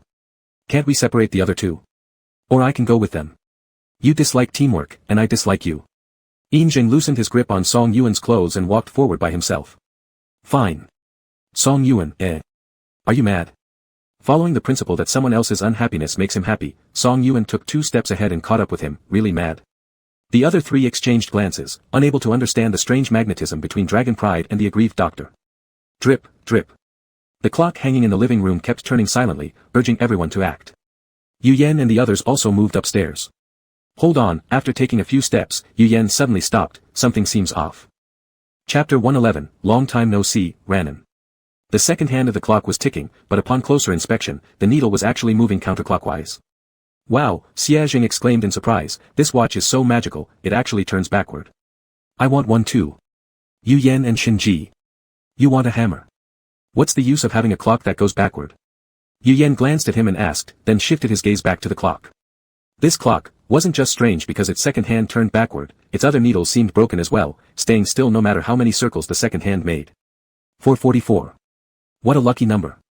Xia Jing scratched his head full of thick, lush black hair while looking at the watch. It's useless. Can't I just have it as decoration? Just listen, our home doesn't need junk. Xia Jing obediently responded with an oh. He wasn't particularly eager for one, he only thought it was interesting and novel and wanted to collect it. After Xia Zhang's distraction, the eerie atmosphere that should have been deeply unsettling instantly disappeared, and Shen Ji relaxed a bit from her previous tension. As they continued walking upward, the dim yellow lights flickered intermittently in the corridor. Fortunately, all of them had already become immune to the unstable voltage, and their inner peace remained undisturbed. Song Yuzhen and Yin Jing went to their grandmother's room, while Yu Yan and the others stopped in front of the 3 sisters' door. When they opened the door, the first thing they saw was a cabinet filled with delicate and beautiful dolls. The one right in the middle wore a pretty red dress, with 2 adorable pigtails bound with red ribbons. The doll's eyes gazed in the direction of the door. For a moment, Yu Yan even felt like these dolls were making eye contact with him, as if they were alive. The feeling of discomfort only lasted a second. When he looked at those dolls again, the chilling sensation akin to falling into ice had already dissipated. Yu Yan took a few steps forward, picking up the largest and prettiest doll from the center. It had a ghastly white face with pitch-black pupils, lips dripping fresh blood red, a look that seemed oddly familiar at a glance. Upon meeting Xia Zhang's gaze, Yu Yan raised an eyebrow, Xia Zhang responding with a quirked brow. Looks like we've met another acquaintance. This little red dress, this beautiful little face, could be none other than Ranan. It seems this wretched, heaven trial game really is going out of business, exploiting this NPC to the fullest. The capitalistic horror of gaming. Hee hee, hee hee hee hee. The doll in his arms suddenly began to tremble violently without warning, emitting a sharp cackle. Yu Yan's first reaction was, is this not the usual giggle giggle? Bang! The light went out, and the room plunged into darkness instantly. The laughter from the doll abruptly stopped, leaving the room eerily silent, as calm as before a storm, sending chills down one's spine. Come play a game with me. The sweet, sticky voice of a girl echoed around the room, coming from all directions, surrounding everyone's ears seamlessly. She said, come play a game with me. What game do you want to play? The girl paused for a few seconds, seemingly pondering. I know. Let's play hide and seek. I'll hide, and you close your eyes and find me based on my sounds. I'll give you 3 clues. If you don't catch me after 3 tries, it's my turn to catch you. The last few words were especially shrill and piercing, making the eardrums hurt. After finishing her sentence, the little girl fell silent, and the doll in Yu Yan's hands vanished the moment she finished speaking. All around was pitch-black darkness where not a single ray of light penetrated, whether with open or closed eyes, there was no difference. No, it did make a slight difference, he could still see the small blue ball floating around in front of him. Ms. Chen. There was no reply in his consciousness. The small blue ball spun in the air a few times before finally stopping not far away, ceasing to move. Xie Zheng. Shenji. Yu Yan called out their names, but both remained silent. It appeared this game blocked all their visual and auditory senses, preventing any form of communication. Hide and seek, is it 3 people chasing one ghost, or each one separately? As for the hints, are they 3 per person or a total of 3 altogether? Yu Yan frowned slightly, his expression serious and impassive as he asked for the first clue. Clap clap. The sound of clapping hands reached his ears, followed by echoes from all directions. His ears twitched slightly, and Yu Yan almost immediately identified the source of the sound, where Ms. Chen was located. Ah, it turns out the presence of the small blue ball was a cheat code. Yu Yan stepped toward that location, moving slowly as there were numerous objects scattered about in the room, and he didn't want to fall flat on his face. Just as he was about to get close to the hiding little girl, there came another round of clapping from behind. Clap clap, I'm here. Yu Yan did not stop. He continued walking toward the direction of the blue ball, and he didn't bother asking for any clues because the information clearly aimed to confuse him. If it weren't for his cheat code, he might have paused to consider, but now that he had it, why worry? Clap clap. Clap clap. The brother, you're going in the wrong direction. I'm over here. Still, Yu Yan didn't look back. The more urgent the sounds behind him were, the more confident he felt that he was on the right track. Kids really couldn't keep secrets, could they? They'd even get flustered playing games with themselves. Clap clap. Clap clap. Clap clap. The hurried clapping kept ringing out just as he was one step away when suddenly, Yu Yan hesitated mid-step. A pair of icy hands latched onto his ankles, pulling him forcibly to prevent him from moving forward. Yu Yan. Were they resorting to cheating already? Struggling harder, Yu Yan pulled, but the harder he pulled, the firmer the grip of the hand around his ankle became. After a long struggle, he hadn't budged an inch. Yu Yan. Why make life hard for people who are already struggling through work? Shouldn't we all just go home early? He crouched down, lightly tapping those hands. They were small, belonging to a child, but surprisingly strong. Would you behave nicely? I'm playing hide-and-seek with your sisters. The hands loosened slightly, giving him a chance to coax further. If you don't let go, I'll just have to stay here.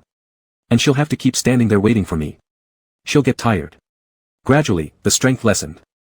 There were 3 sisters in the house altogether, but Yu Yan didn't know whether the one he was playing hide-and-seek with was older or younger. Nor did he know if the person holding onto his ankle was a sister or younger sibling. To cover his bases, he generalized by calling them sisters. Fortunately, this ghost wasn't particularly intelligent. With a few casual lines, Yu Yan managed to deceive her. Putting all his effort into a single move, he shook off the cold hand and stretched out toward the front. I've got you, little cheater. The lights turned back on, and vision returned to normal. Yu Yan lifted a hand to shield his eyes as they adjusted to the light and slowly brought it down again while keeping a firm grip on the little girl's dress so she wouldn't escape once more. The familiar red fabric rested in his palm. Raising his gaze, upon seeing the girl's face, his eyes curved slightly upward. Long time no see, Ranin. Chapter 112, too late to think of a title. The girl looked at him expressionlessly and pulled her grabbed clothes out of Yu Yan's hand. What Ran? I've never even heard of it. Yu Yan paused for a moment, then heard 2 bangs behind him. Turning around, he saw 2 bloody dolls lying on the ground. Xie Zhang and Shenji stood on either side of the dolls, nonchalantly wiping their hands with paper towels from the desk. Wasn't it justified to use these ruined dolls to wipe paper towels? After Xie Zhang finished wiping his hands, he threw the bloodied tissue into the trash can in one motion and turned around confidently. Older brother Yu Yan, Ran. He took a few steps forward and looked carefully at the girl's face. It really is you, hey. This time you didn't scream when you saw me. The little girl stared blankly at him, tightly gripping the hem of her dress. These adults are truly strange. Why do they keep saying things that no one understands? What's this Ran? Who's Ran? And what does she have to do with her? I don't know what you're talking about, said the girl, clenching her fists, but since you've won the game, I won't hold it against you. Despite being much shorter than them, the little girl tilted her head up proudly. Her tone, though cute and slightly tsundra, was utterly unreasonable. Since we've already played the game, could you please leave my room now? There's no kid like you who uses toys and throws them away right after. Xie Zhang stepped closer to the girl, grinning lazily as he said, we accompanied you while playing the game, so shouldn't you tell us something interesting? Then, he reached out and ruffled her hair twice, making the little girl bristle like a bull about to charge, her 2 braids stiffening up. She stomped her feet onto the floor, producing loud tap-tap sounds. You people. Before she could lose her temper, an ear-piercing scream suddenly came down the corridor. Aya. This was Song Yuzin's voice. Aya. This was the 70-year-old grandmother's voice. The three living people and the ghost in the room immediately shifted their attention to the sound outside and turned toward the door simultaneously. Since the hallway was a bit far and not clearly visible, the group simply leaned out directly to peek through the doorframe, leaving their bodies inside while stretching their heads out together. The four curious heads piled up neatly in a row, forming an unexpectedly harmonious scene. Two black shadows zipped by swiftly in the corridor, accompanied by sharp screams. Aya. The screams blended together, sounding eerily ominous in the dim corridor. The girl trembled violently as soon as she recognized the shadow trailing behind. Her pupils expanded rapidly, she was afraid. Shenji noticed her change in demeanor and guided her back into the room gently. Don't watch if you're scared. Seemingly very frightened, the girl hugged Shenji's leg tightly with her hands and wouldn't let go, rendering Shenji immobile as he continued soothing the frightened child. Outside the door, the intense chase was still ongoing. As Song Yuzhen ran, he shouted curses, "I'm fed up. The person messing with your stuff isn't me. Why don't you go find them? Why are you chasing me?" In response came a harsh, aged scream, "Bitch." Song Yuzhen kept running. "You want a grandson, right? How about this, I'll call you grandma, alright? I'm only 24, let's just say it's even." But the monstrous shadow following him paid no heed and continued screeching, "Ah." Yu Yan and Xia Zheng watched the two's movement with rotating eyes. The situation was too chaotic, and for a moment, they weren't sure whether Song Yuzhen needed help or how to offer any. "Song Yuzhen, run this way." Yin Zheng's voice came from the other end of the corridor. Hearing it, Song Yuzhen immediately changed direction and dashed toward the source of the sound. Yin Zheng had a shard of mirror in one hand and a flashlight in the other. The moment Song Yuzhen arrived behind him, Yin Zheng flicked on the flashlight and shone it toward the grotesque ghost. "Ah!" A shrill cry rang out, and the next second, the ghost dispersed into a black mist. Leaning against the wall, Song Yuzhen caught his breath heavily. When the screams disappeared, he turned around and asked, "Is the ghost dead?" "Not dead," Yin Zheng replied, turning off the flashlight, "it's just vanished temporarily."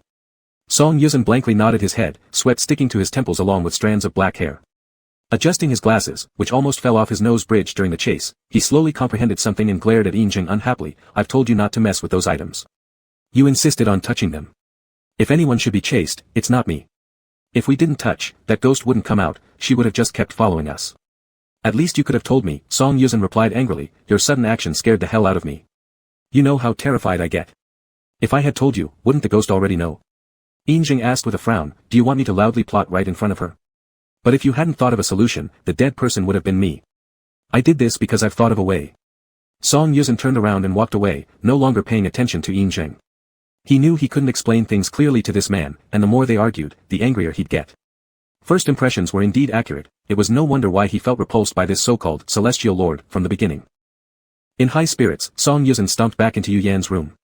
The moment he saw the girl in Shenji's arms, he paused. Ran. There was that name again. The little girl immediately lifted her head. "I'm not Ran." Song Yuzhen looked at Yu Yan questioningly. Yu Yan shrugged, indicating he didn't know what was going on either. Wasn't it possible that NPCs got mixed up between versions? Or, perhaps all their data had simply been reset. Based on the current state of Ran, it seemed like she no longer recognized them. The little girl who had cautiously trusted them before had now reverted to being a snarling monster. What happened over there? Yu Yan changed the subject, looking at Song Yuzhen, then at Yin Zheng who had just entered. Over there, Song Yuzhen began, the old woman's room was filled with Buddhist statues for praying for a child, of various sizes and appearances. But at her age, she shouldn't be praying for herself. Besides, she already has a son. Chapter 113, A Vain Grandma and a Horned Father. Su Meng's family has 3 daughters.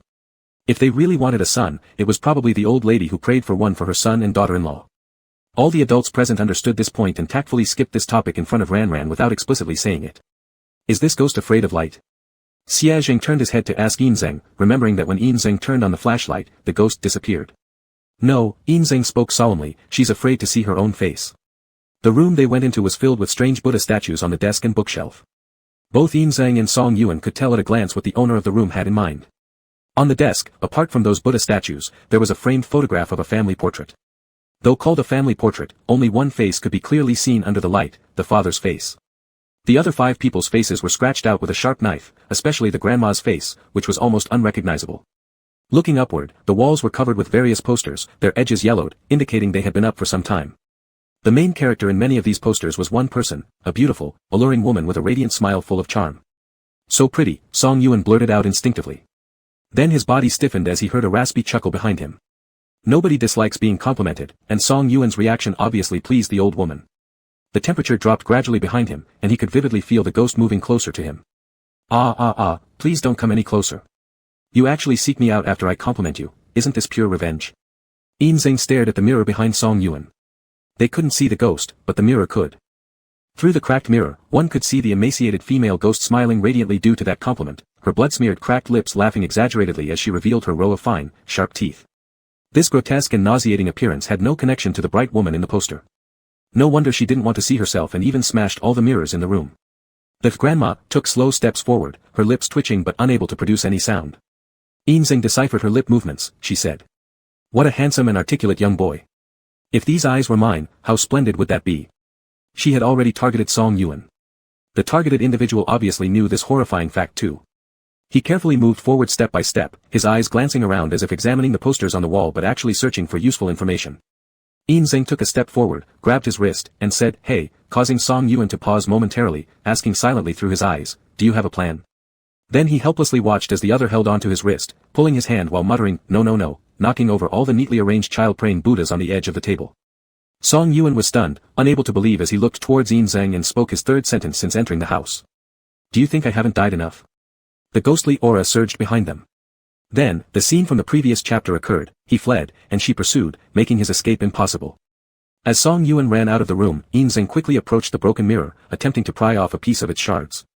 In haste, his finger was cut by the sharp edge of the mirror, and blood dripped slowly down his fingers. After prying off a piece of the mirror, Yinzeng swiftly walked toward the corridor, pulling out a flashlight from his black robe pocket and shouting for Song Yuan to run towards him. The contents in each of their black robe pockets differed. For example, Yu Yan held a camera, Xia Zheng had a mini recorder, and Yinzeng carried a flashlight.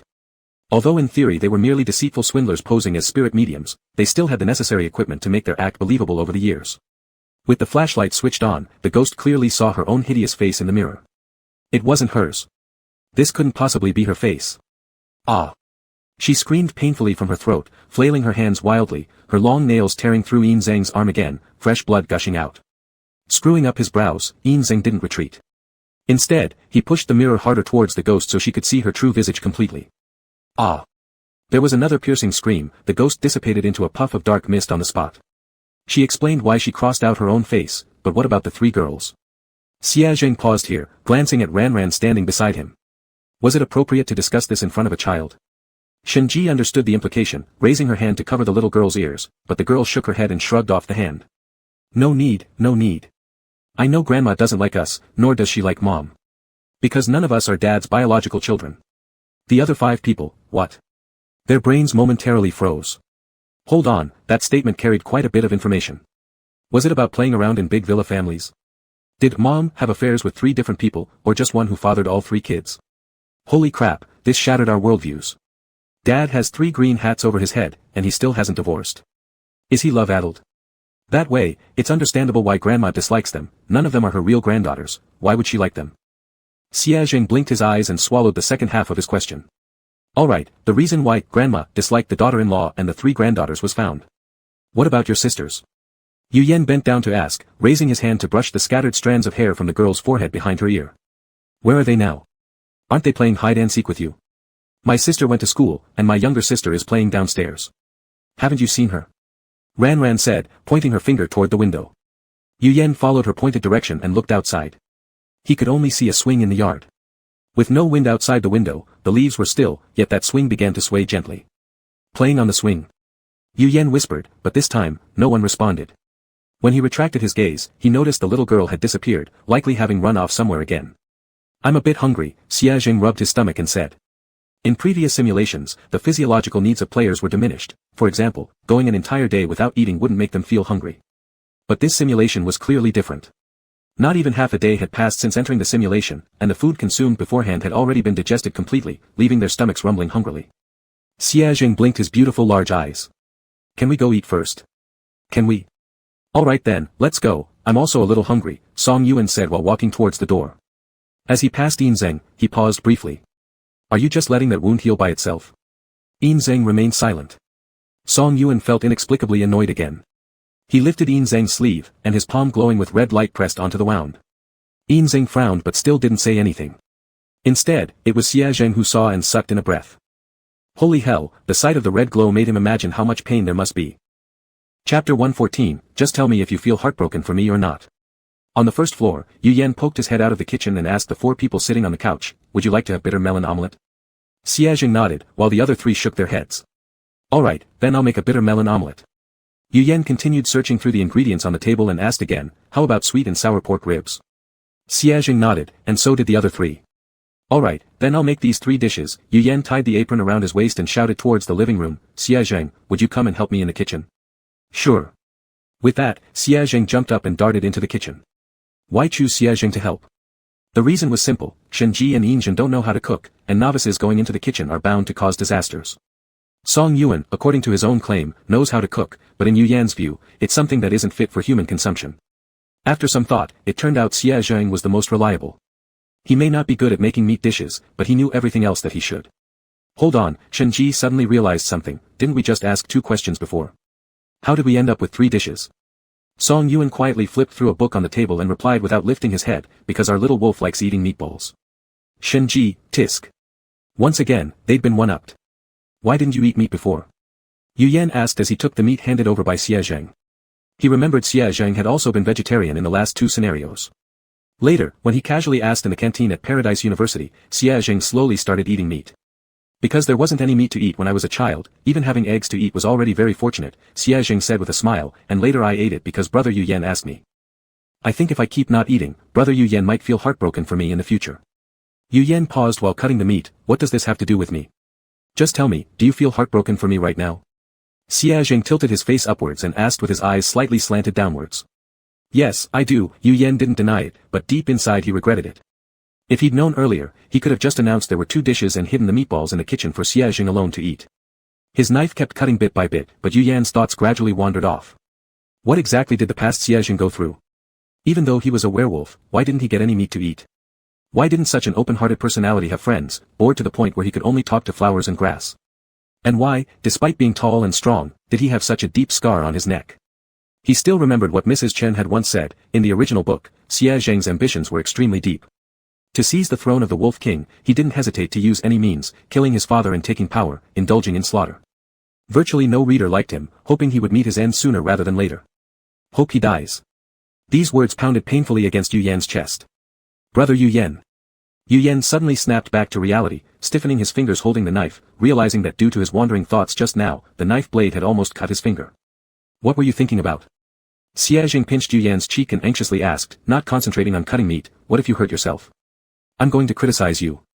Even if you told me what you were just thinking about, I would criticize you. It seemed Yu Yan's thoughts hadn't fully returned yet.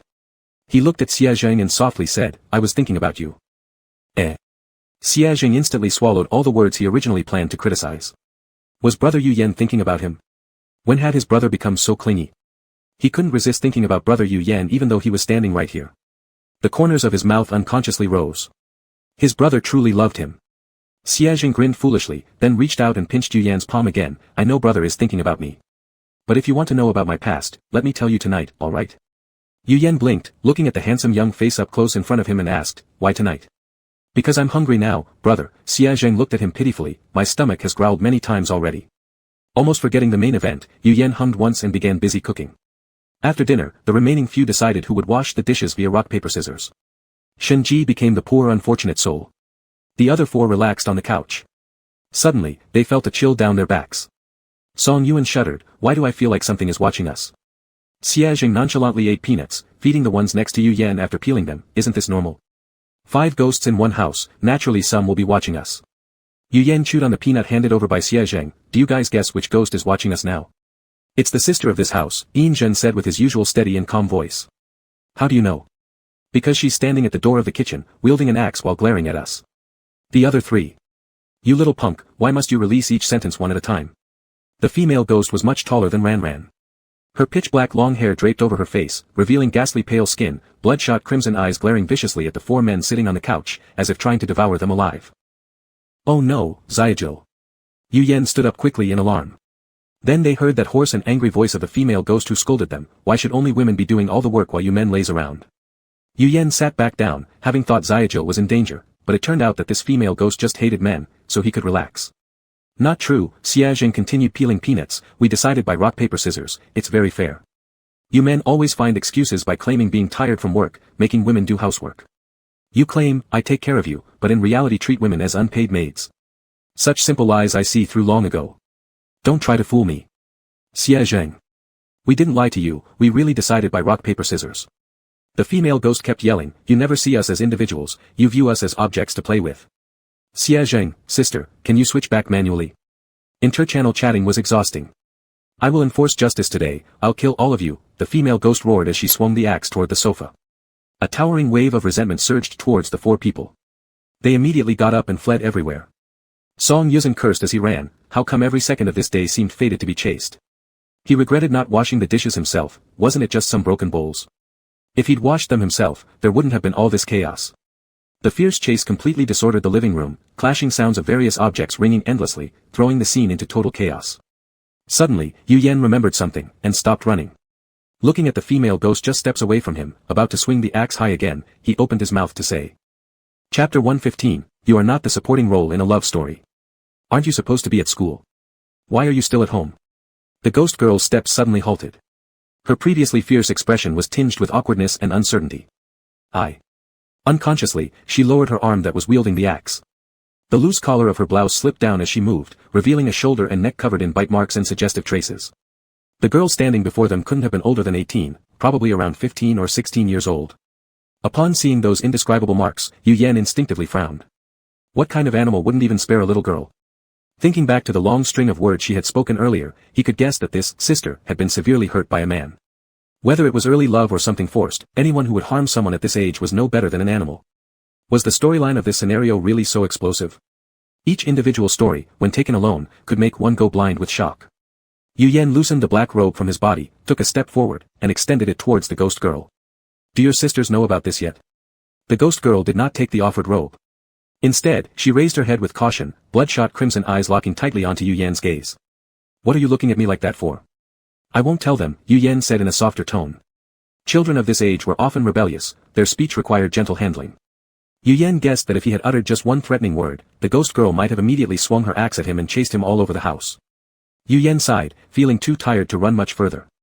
But men's words can't be trusted at all, the ghost girl spat through clenched teeth. Then consider me as a woman. We can call each other sisters, no problem. Ghost girl, ? Other teammates? Audience from the live stream? Yan, you've changed, you've really changed. Absolute proof she's been corrupted by Xiao Lang and Yuan, trust me on this, . After making the statement, Yu Yan added calmly, it's okay. I don't mind. Ghost girl. I do mind. Following a common plotline for passing such challenges, the ghost girl should have begun sharing her tragic past by now. But considering the child's young age, her strong sense of self-respect, and the difficulty of discussing this particular incident, Yu Yan cut right to the chase. Do you have a diary? Diaries, old acquaintances of any story-based game. Ghost girl. No. Why should I write this down in a diary for everyone to know when I already know what happened? Yu Yan, that's not what I meant. The ghost girl pulled up the hood of the black robe and pretended not to hear. I've finished washing the dishes, Shenji's voice came from the kitchen. She shook the water droplets off her hands and walked out into the living room, only to find it in disarray. After a brief silence, she asked, Xie Zheng, did you secretly use my talismans again? Innocent. Xie Zheng quickly protested. It was Yuan who used them. Song Yuan. You're crazy. The previously quiet atmosphere broke immediately. The sister, sitting on the couch burst out laughing and Shenji noticed there was someone extra seated there. Who is this? The ghost girl, cloaked entirely in black, had her pale and frightening face concealed under the large hood, making it impossible to see her true features. Sitting quietly on the sofa, she seemed no different from any ordinary person. A cute younger sister, Yu Yan answered for her. Hearing this, the ghost girl's previously stiff posture slightly relaxed. She feared others finding out her secrets and being looked at with either gossip or pity in their eyes. This would make her feel different from others, like a monster. As a kid, she couldn't hide her thoughts very well. Both Shenji and Yu Yan exchanged glances, getting a general idea of what was going on. Shenji sat next to the girl, extended her hand offering a lollipop. Would you like some candy? I found it while rummaging in the kitchen. Surprised and honored, the girl looked up, then remembered her horrifying appearance, quickly lowering her head again. Still, she accepted the candy hesitantly, saying, thank you. Yu Yan stood up and stepped a bit away from the two girls. Clearly, this little friend preferred chatting with real girls, so they decided to give the two some space. But not too much. Since the girl was essentially a spirit, to ensure Shenji's safety, several of them stayed close by watching carefully. Just leave two people here. Is anyone interested in accompanying me upstairs to check things out? Yu Yan pointed at the stairs and asked. I'll go. Two voices sounded at the same time, but Song Yuan's voice was evidently faster. Xia Zheng stared wide-eyed in disbelief, seemingly unable to believe that someone would snatch this spot from him. Brother Yuan, could you bear separating me, who just confessed and is in the early stages of a hot romance with Brother Yu Yan, always wanting to be close to him and missing him so much when I can't see him? He might as well have not said anything because once he did, Yu Yan's desire to pretend not to know him re-emerged. He directly tugged on Song Yuan's sleeve and started walking upstairs. Big brother, Xia Zheng's eyes widened even further. Watching their retreating figures disappear up the stairs, Xia Zheng stomped his feet hard on the ground, plopped heavily onto the floor, and became very angry. There's no way to pacify him now. There really is no way. Zhen cast a sidelong glance at him. It's fine if it's just me left here. Xia Zheng snorted, who cares about going up to find him? The intense low-pressure aura behind him made Song Yuan's body shiver involuntarily, feeling like he was about to be dragged into an entourage for sacrifice. He halted in his steps. Yu Yan, wouldn't it be better if you... Do you fear Xia Zheng? Yu Yan stopped too, cutting off his next question. Song Yuan shook his head, no. Just as he wanted to say something, he heard Yu Yan continue, then do you fear Zhen? Song Yuan shook his head more forcefully, of course not. But you are quite averse to them too, not exactly aversion. Yu Yan weighed his words carefully, it's like you may not even be aware, but you react strongly to them. Xia Zheng isn't usually an issue, but whenever he behaves like he just did, you instinctively become tense. For example, Yu Yan pointed at his hand, your palms sweat, it was the same during the previous mission. When it comes to Zhen, your reaction is more obvious. Your emotions seem unstable around him, or even just being near him makes you feel physically unwell, like just now when you responded even faster than Xia Zheng. Song Yuan fell silent for a few seconds before asking, were you conducting an experiment on us earlier? Not exactly, Yu Yan said, I just happened to think of this.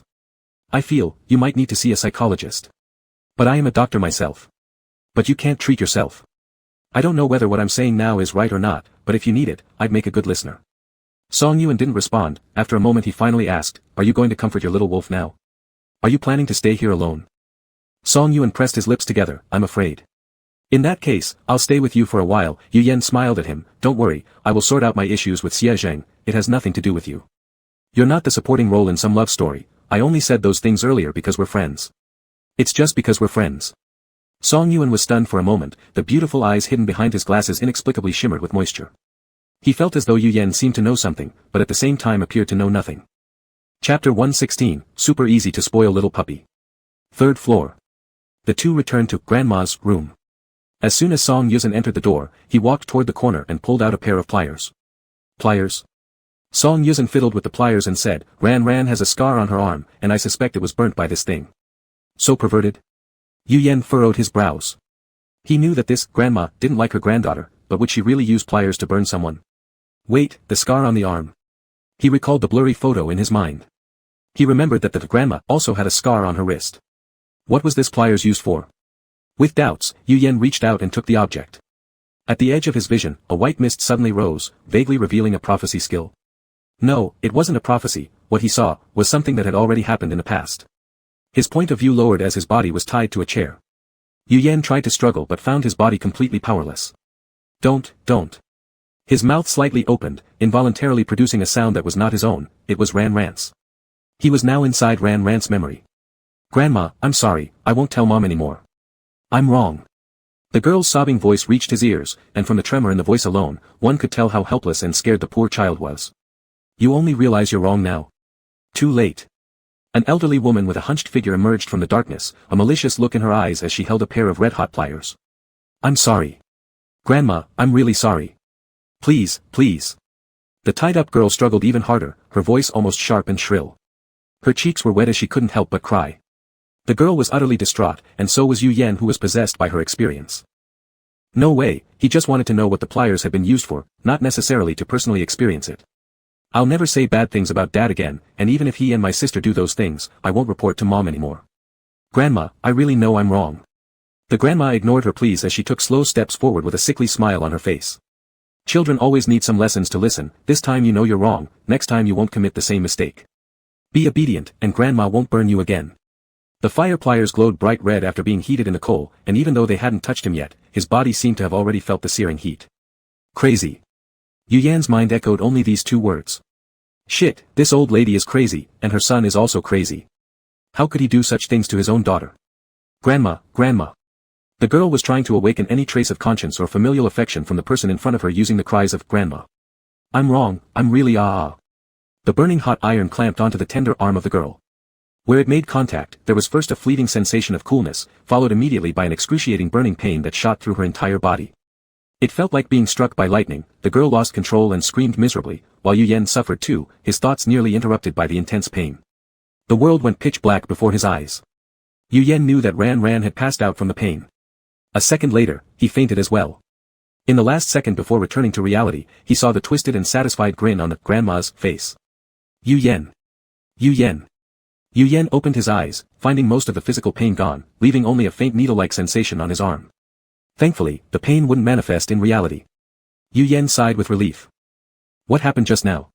You scared me half to death. Song Yuzhen adjusted his glasses on his nose bridge. As soon as he handed the pliers to Yu Yen, the latter had collapsed in a swoon.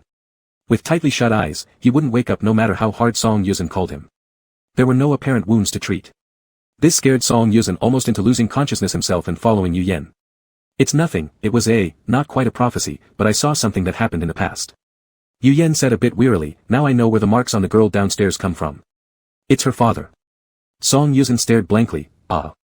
Ran witnessed this incident, reported it to her mom. After Grandma found out, she burned her with these pliers, intending to teach her a lesson. Song Yuzhen continued to stare blankly, ah. Isn't that inhumane? As soon as he finished speaking, the temperature in the room dropped a few degrees. Song Yuan immediately raised his hand to cover his mouth. It was someone else's turf, and cursing outright didn't seem quite right. So he cursed silently in his heart. What the hell kind of father and grandmother are these two? They're utterly inhumane. After searching through the room again and finding no other clues, they prepared to leave. Wait a moment, Yu Yen suddenly called out to Song Yuan. Do I look okay? As he spoke, he brushed his sweat-dampened bangs and pressed his pale lips. Song Yuan thought for a few seconds. Maybe you should just wash your face. That little wolf cub will probably notice something's off. Alright, Yu Yen turned around and went into the bathroom. After washing his face, his complexion looked better than before. Yu Yen shook off the water on his hands, confirming that nothing seemed amiss, then walked downstairs with Song Yuan. Before reaching the bottom of the stairs, they saw Xia Jing sitting at the foot of them.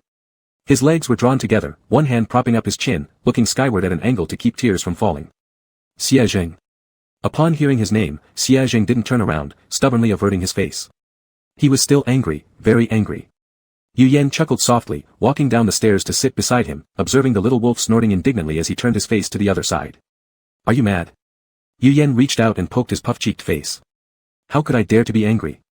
Big brother must have his plans. How would I be angry at him? How dare I? It was just for a while. I didn't ignore you, did I? Yu Yen rubbed his arm as he said this. Look, here I am now coming down to find you. Turn your face toward me. Reluctantly, and with a face full of grievances, Xia Jing turned his head. Just as he opened his mouth to babble something, a cool sensation appeared on his lips. Xia Jing's brain froze instantly. All the things he had been planning to say disappeared completely. Are you not mad anymore? Seeing his stunned expression, Yu Yen found it endearing. Unconsciously, his eyes lit up with a warm sparkle. If I say I'm still mad, can I get another kiss? Xia Jing asked with hopeful eyes, showing no trace of anger anymore. Yu Yen feigned contemplation. If you only ask once, there can be another kiss. If you ask too many times, I'll be the one to get angry. Without waiting for any hesitation, Xia Jing puffed up his cheeks and moved closer. Then I'm still mad. His eyes blinked innocently like those of a puppy wagging its tail. The next second, his cheeks were cradled by two hands, and his lips felt cool yet soft and gentle touch. This time, the moment lasted much longer. Chapter 117, Do you really want to know? My past. In the living room, Shenji reassured the sister, telling her that he wasn't forced by those men to do housework, it was truly just the result of a game of rock-paper-scissors. The female ghost remained silent without speaking. She still hadn't lowered her guard against the strangers who had barged into the house, clutching the lollipop in her hand while staying quiet. Who knew if these people were lying to her? Adults always loved to lie. They were skilled at packaging harmful traps as beautiful cakes, enticing innocent children to fall into them. Adults were all like that, without exception. Suddenly, heavy rain began pouring outside. The pea-sized raindrops slammed against the windows with the wind, making crackling sounds.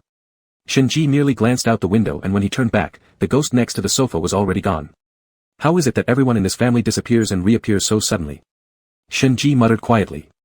After finishing, he gestured to the few people standing nearby to indicate that sister had already left. The clock on the wall ticked rhythmically, and no matter how many times the second hand turned around, the time still pointed to, for 44, a very auspicious number. Yu Yan recounted the clues found upstairs to the other teammates, leaving everyone in silence after hearing. Could it be that the father, upset over being cuckolded, took action against his own daughter? Shenji furrowed his brow and asked, feeling absurd even after saying it himself. No matter what his motive was, this guy was certainly no good person, Song Yuan concluded. This whole family, more accurately, all enemies. Enemies towards each other. Grandma dislikes everyone except her son, sister hates the father, Ran hates grandma. More clues were still hidden upstairs in the rooms, waiting for them to discover. Yu Yan had a premonition, as they continued searching, they would surely uncover more hatred. I have a question, Xia Zheng raised a hand and said, what role does Su Meng play in this family? Shenji thought carefully before replying, is she the younger sister? There are 3 girls in the family, we've encountered the older sister and Ran. That only leaves one person, the younger sister. But I've seen the younger sister, Yu Yan refuted, during the hide-and-seek game, someone grabbed my foot so I wouldn't win. That person was most likely the younger sister. In that case, there's no role left in the family that fits Su Meng, right? Could she possibly be the mother? That's even less likely. Su Meng looks very young, not like the mother of 3 children. So does that mean she has absolutely no connection to this family? As everyone discussed, their conversation ended up leading to no definitive conclusion. Perhaps we should call it a day for today, Yu Yan, somewhat tired, massaged his temples. Tomorrow, we'll finish searching the remaining rooms, which might provide us with some new insights. No one objected. In fact, after the terrifying chase and running for half the day, each of them was almost drained both physically and mentally. All they wanted now was to collapse onto their beds and sleep soundly. There were many empty rooms upstairs. Shenji placed talismans for exorcising ghosts on the doors where the group would rest. Although unsure if they would actually work, having some kind of mental comfort was always better. Xia Zheng watered the little flowers he'd brought inside during the daytime, neatly arranging them before heading back to his room to sleep. Just before leaving, he glanced toward the window and murmured, seemingly either to himself or conversing with someone unseen, flowers will definitely die if they aren't watered. As soon as he finished speaking, the faucet seemed to burst open, and streams of water gushed into the sink. The flowers that had been neatly arranged floated upward and gradually moved toward the faucet's direction. Xia Zheng clicked his tongue, excessive watering can also kill them. The moving flower pot stopped. Despite no one else being around, Xia Zheng oddly felt the confusion and helplessness from whoever or whatever was there. I've already watered them today.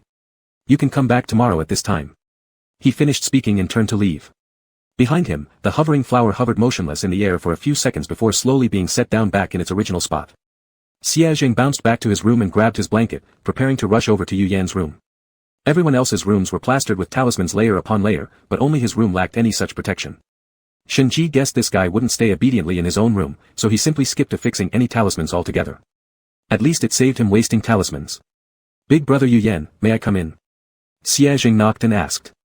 Inside, came a quick reply, sure. Xia Zheng pushed the door open, seeing the well-built shoulders and clearly defined abdominals of Yu Yan. Yu Yan pulled on his clothes and turned around, noticing Xia Zheng still lost in thought. He snapped his fingers in front of Xia Zheng's face, what's got you so dazed? Xia Zheng's Adam's apple moved up and down as he quickly shook his head, trying to clear it. No, this was still a game. This was still being live-streamed. He shouldn't be thinking about inappropriate things like that. Leaning against the bedhead, Yu Yan patted the spot beside him, you promised to tell me about your past tonight. Are you really sure you want to know? Xia Zheng leaned closer, laying out his blanket to one side and lowering his voice, my past isn't a beautiful fairy tale. I want to know. Xia Zheng looked at him for a long while, then let out a soft sigh as he lowered his gaze, all right then, I did promise to tell you everything. Xia Zheng settled beside Yu Yan and began recounting his story, I grew up with my aunt's family. I don't have any memories of my biological parents. My aunt wasn't actually blood-related, she was just a distant relative. She said I was born during a difficult labor that killed my mom, and shortly after, my dad also met an accident. She told me I'm a cursed broom star, responsible for killing both my mother and father, but only their family had been kind enough to take me in. Yu Yan felt a deep tremor in his heart. He suddenly regretted pushing Xia Zheng to recount his painful past, knowing all too well how cruel it could feel when old wounds were reopened, bleeding afresh. But the person recounting the story didn't seem to feel any pain anymore. Xia Zheng's voice was calm, as though he were talking about someone else. He continued. They introduced themselves as my adoptive parents and asked me to call them Mom and Dad, but I never did. I knew they weren't truly my family because I was much better looking than them. I always thought I was the prettiest kid in the house. Yu Yan reached up to stroke his head, murmuring gently, yeah, you're the cutest kid. Xia Zheng shifted lower and rested his head on Yu Yan's shoulder. Living under others' roofs, I had to prove my worth somehow. So I threw myself into household chores, taking care of every dirty and tiring job so they'd see I was useful, so they wouldn't think I was cursed or abandon me. The meals weren't bad, once a week we might get a little bit of meat, and if lucky, even some small meatballs. As a kid, I loved winter most because during winter there would be many potatoes stocked at home, enough for me to eat plenty of them. I used to think potatoes were the best thing in the world, whether sliced, cubed, or shredded, they were always delicious. Xiaojing glanced sideways at Yu Yan with his emerald green eyes curving beautifully, resembling the crescent moon in the sky. Brother, I make really good potato dishes. Would you like me to cook some for you tomorrow? Yu Yan's heart felt submerged in a sour yet bloated lemon juice as he looked at those lovely eyes. Reluctantly, he couldn't bring himself to tell him the truth. There aren't any potatoes here. Xiaojing fell silent, his disheveled black hair drooping, even bringing down the usually sprightly cowlick atop his head. The calm narrator now seemed deflated, not by anything from his past, but simply because he couldn't prepare a good meal of potatoes for the person he cared for tomorrow. His long lashes partially covered his big eyes, making him look obedient and pitiful. Chapter 118, You are the everything in my life that makes me happy. Yu Yan reached out to touch Xiaojing's face, her voice extremely gentle. Can we go back to the resting area and do it there? Xiaojing pursed his lips, still lost in his sorrowful mood but obediently hummed in agreement. After a while, he asked, where was I just now? Yu Yan reminded him, potatoes. The rain outside grew heavier, pattering against the windows as if it would shatter them any second. Ah, Xiaojing recalled and continued, my aunt had another son. He used to bully me when I was little. Maybe it's because I'm better looking than him, and smarter too. This little cub never missed an opportunity to boast about himself. Yu Yan nodded appropriately, signaling him to continue. The things teachers taught, I learned quickly, and no one could defeat me during practice. I was really great. Xiaojing spoke earnestly, observing Yu Yan's reaction as he spoke, afraid she wouldn't believe him. But I couldn't perform well on exams. If I scored higher than that person, he'd beat me up. And I wasn't allowed to fight back, fighting back might make my aunt and uncle drive me out of the house.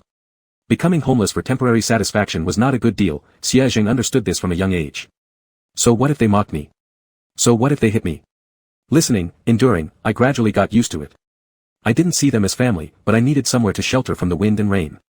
I'd rather sleep in a small, dirty attic than wander alone. I was too scared of being abandoned. Xiaojing said, at our place, besides basic math and reading, they also taught other things. But I never studied them. The tuition was too high, and they weren't willing to pay for me. When you asked me what I studied, I lied, it wasn't intentional. I was afraid you'd think I was stupid, and then you wouldn't like me.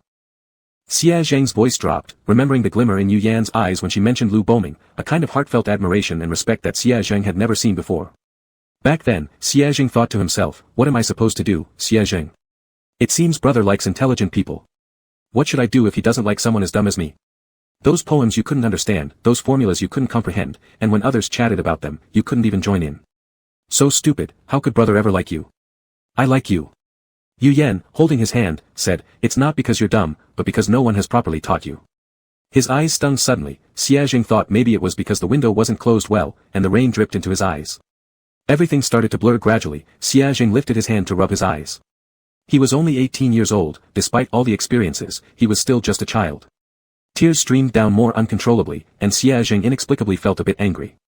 These eyes, they couldn't cry when he wanted them to, but now when he didn't want them to, they cried endlessly. Yu Yan sat next to him, silent, gently rubbing and patting his back, offering quiet comfort. Brother, Xiaojing sniffed and asked, do you know why they dislike me so much? Before Yu Yan could speak, he answered himself. It's because they were afraid of me. They're the ones who killed my parents, they ruined my original home. Back then, they probably intended to kill me too, but others discovered them and stopped them. Xiaojing straightened his posture, pulled the light cord, and the room plunged into darkness. In the dark, Yu Yan couldn't see his expression clearly, could only hear his trembling voice, and the sound of him gritting his teeth and saying forcefully. After finding out the truth, I carefully plotted, using every low and dirty trick to pull them down from their pedestal and drag them into the mire. I personally killed my adoptive parents, broke my cousin's legs, murdered many, many innocent people. I was ruthless in my quest for vengeance, using every method possible. He growled viciously, like a wounded young wolf caught in a trap, already badly hurt, yet still baring his fangs and armed with sharp teeth to defend himself. This was the first time he revealed another side of himself to Yu Yan. A self immersed in darkness. I'm not as good as you imagine, brother. Just moments ago, I tried hard to criticize them, laying groundwork for my shameful past, making myself seem like the victim. Xiaojing fell silent for 2 seconds. Everything before him was pitch black and blurry, he couldn't make out Yu Yan's expression at the moment, or perhaps, he didn't dare to. The air plunged into silence, time flowing quietly within the stillness. Xiaojing regretted it. Why had he told his brother this? They'd only just started being together, he liked him so much, and he wanted him to stay by his side forever, so why had he told him everything? Just saying a little would have been enough. It would have sufficed to reach the purpose of gaining sympathy. Why? He knew clearly that Yu Yan was such a strong believer in morality that he would even abandon the path with a higher survival rate if it conflicted with his moral principles. By telling him these things, he was essentially forcing Yu Yan to push him away. Brother, do you also think I'm despicable, that I'm shameless? Perhaps those people were right, he was nothing but an ill-starred broom, a mad dog, a worthless foxtail growing everywhere in the fields. Killing so many people and yet still praying for God's forgiveness, hoping for God's love, hoping for more and more of it. There was no one greedier than him in the entire world. Why do you think this way? Yu Yan lifted his hand to touch Xia Zhang's face, feeling the wet trail of tears sliding down his cheeks. Only then did Xia Zhang realize that he had been crying again. You're smart, strong, brave. You worked hard to survive under such circumstances, and you avenged your parents. You've done incredibly well. You're not some foxtail grass. You're the vibrant sunflower that thrives towards the sun. Yu Yan embraced him. You're not unwanted. Now, there's someone who loves you. For a moment, Xia Zhang felt as though the world had fallen completely silent. The sound of rain outside disappeared, and the ticking of the clock on the wall faded too. The next second, it was as if he could hear the first sound of ice cracking when the spring breeze touched the river. Soon, the crack spread in all directions until finally the entire ice layer collapsed with a thunderous crash. Brother. Xia Zhang could no longer hold back his tears. He clutched onto Yu Yan's waist, burying his face in his chest and crying uncontrollably. All the fear, grief, and anxiety drained from his eyes, leaving behind nothing but endless and overwhelming gratitude. After an unknown amount of time, Xia Zhang slowly lifted his head from Yu Yan's embrace, hiccuping, his eyes red-rimmed and looking pitifully vulnerable. Will brother really never leave me? Xia Zhang asked hesitantly, like a small, insecure dog afraid of being abandoned by its owner. No, Yu Yan replied, I only regret that I didn't meet you earlier. That way, my little wolf wouldn't have endured so much hardship. Upon hearing this satisfactory answer, Xia Zhang buried his head back into Yu Yan's chest and muttered softly, You appeared already. Yu Yan paused, confused. What do you mean? Xia Zhang continued, You've been in my life for a long time, brother. You were the lively little daisy I saw by the roadside, the evening breeze carrying the scent of meatballs I encountered while taking a walk, the street lamp that suddenly lit up in front of the steps when I was sad, and the moon I gazed at whenever I daydreamed. Yu Yan chuckled. That sounds rather strange. How is it strange? Xia Zhang complained, giving a small bite to Yu Yan's partially exposed collarbone reproachfully. How come brother has no sense of romance? What I meant is. Brother, you are the everything in my life that makes me happy. Chapter 119, Can my brother sing me a lullaby? The rain drizzled outside all night. Xia Zhang didn't know when he fell asleep, but he became aware in his half-asleep state that the person next to him hadn't yet drifted off. Brother? Yu Yan paused mid-turn, I'm sorry, did I wake you up? Xia Zhang stretched out his arm and pulled the other into his embrace. No. This was the first time Xia Zhang had told Yu Yan about his childhood, and he hadn't anticipated the intense reaction, causing Yu Yan to be so distressed that he couldn't fall asleep, tossing and turning. Xia Zhang regretted it. Perhaps he shouldn't have said as much tonight. Once again, he had kept his brother awake. Resisting the urge to dwell further, Xia Zhang wondered silently, if Yu Yan, with his gentle nature, was surely raised surrounded by love. He bumped his forehead against Yu Yan's, his voice raspy and soft, I can't sleep either. Brother, can you sing me a lullaby? Yu Yan hummed in agreement, what would you like to hear? Upon hearing this, the previously sob-filled live stream froze collectively for 2 seconds before starting a rapid flood of comments. Weep weep. What? No way, Yan, who gave you the confidence to sing another song? Here he comes with his demon voice. Attention all new viewers, turn your volume up to max. The sound you're about to hear will absolutely shock your soul. Really? In that case, I'll crank it up even though I don't know what's going on. Little insects flying, Xia Zhang held Yu Yan's fingers, I want to hear that one. All departments take note, alert cancelled. Alert cancelled. It's safe if it's this one, it's one of the few songs the host sings that are still bearable. Yu Yan blinked slower than usual, that night at Paradise University, were you pretending to be asleep? What do you mean pretending? Xia Zhang hesitated momentarily before realizing what Yu Yan meant. Song Yuan had told him about that night. No, I don't remember, but brother Yuan told me. Regardless, I still want to hear this. Xia Zhang buried his head into Yu Yan's shoulder, rubbing against him. When I was a kid, my aunt used to sing this song to her son to help him sleep. I envied them so much that I had to sing it to myself to comfort myself. Now, my brother can sing it for me so I don't have to envy others anymore. Yu Yan paused for several seconds, alright. So, whenever the little wolf pup was upset, he would sing himself to sleep. No wonder his anger came quickly and went just as fast. Most times, others wouldn't even realize he was mad before Xia Zhang had already calmed himself down. Yu Yan reached up and gently touched Xia Zhang's head, from now on, I'll sing for you every time. The next morning, Shenji woke up early. Last night's constant glowing yellow talismans combined with the rain outside made it almost impossible to sleep. She yawned as she stepped outside, only to spot a familiar figure right outside Yu Yan's room. It was Ran Ran.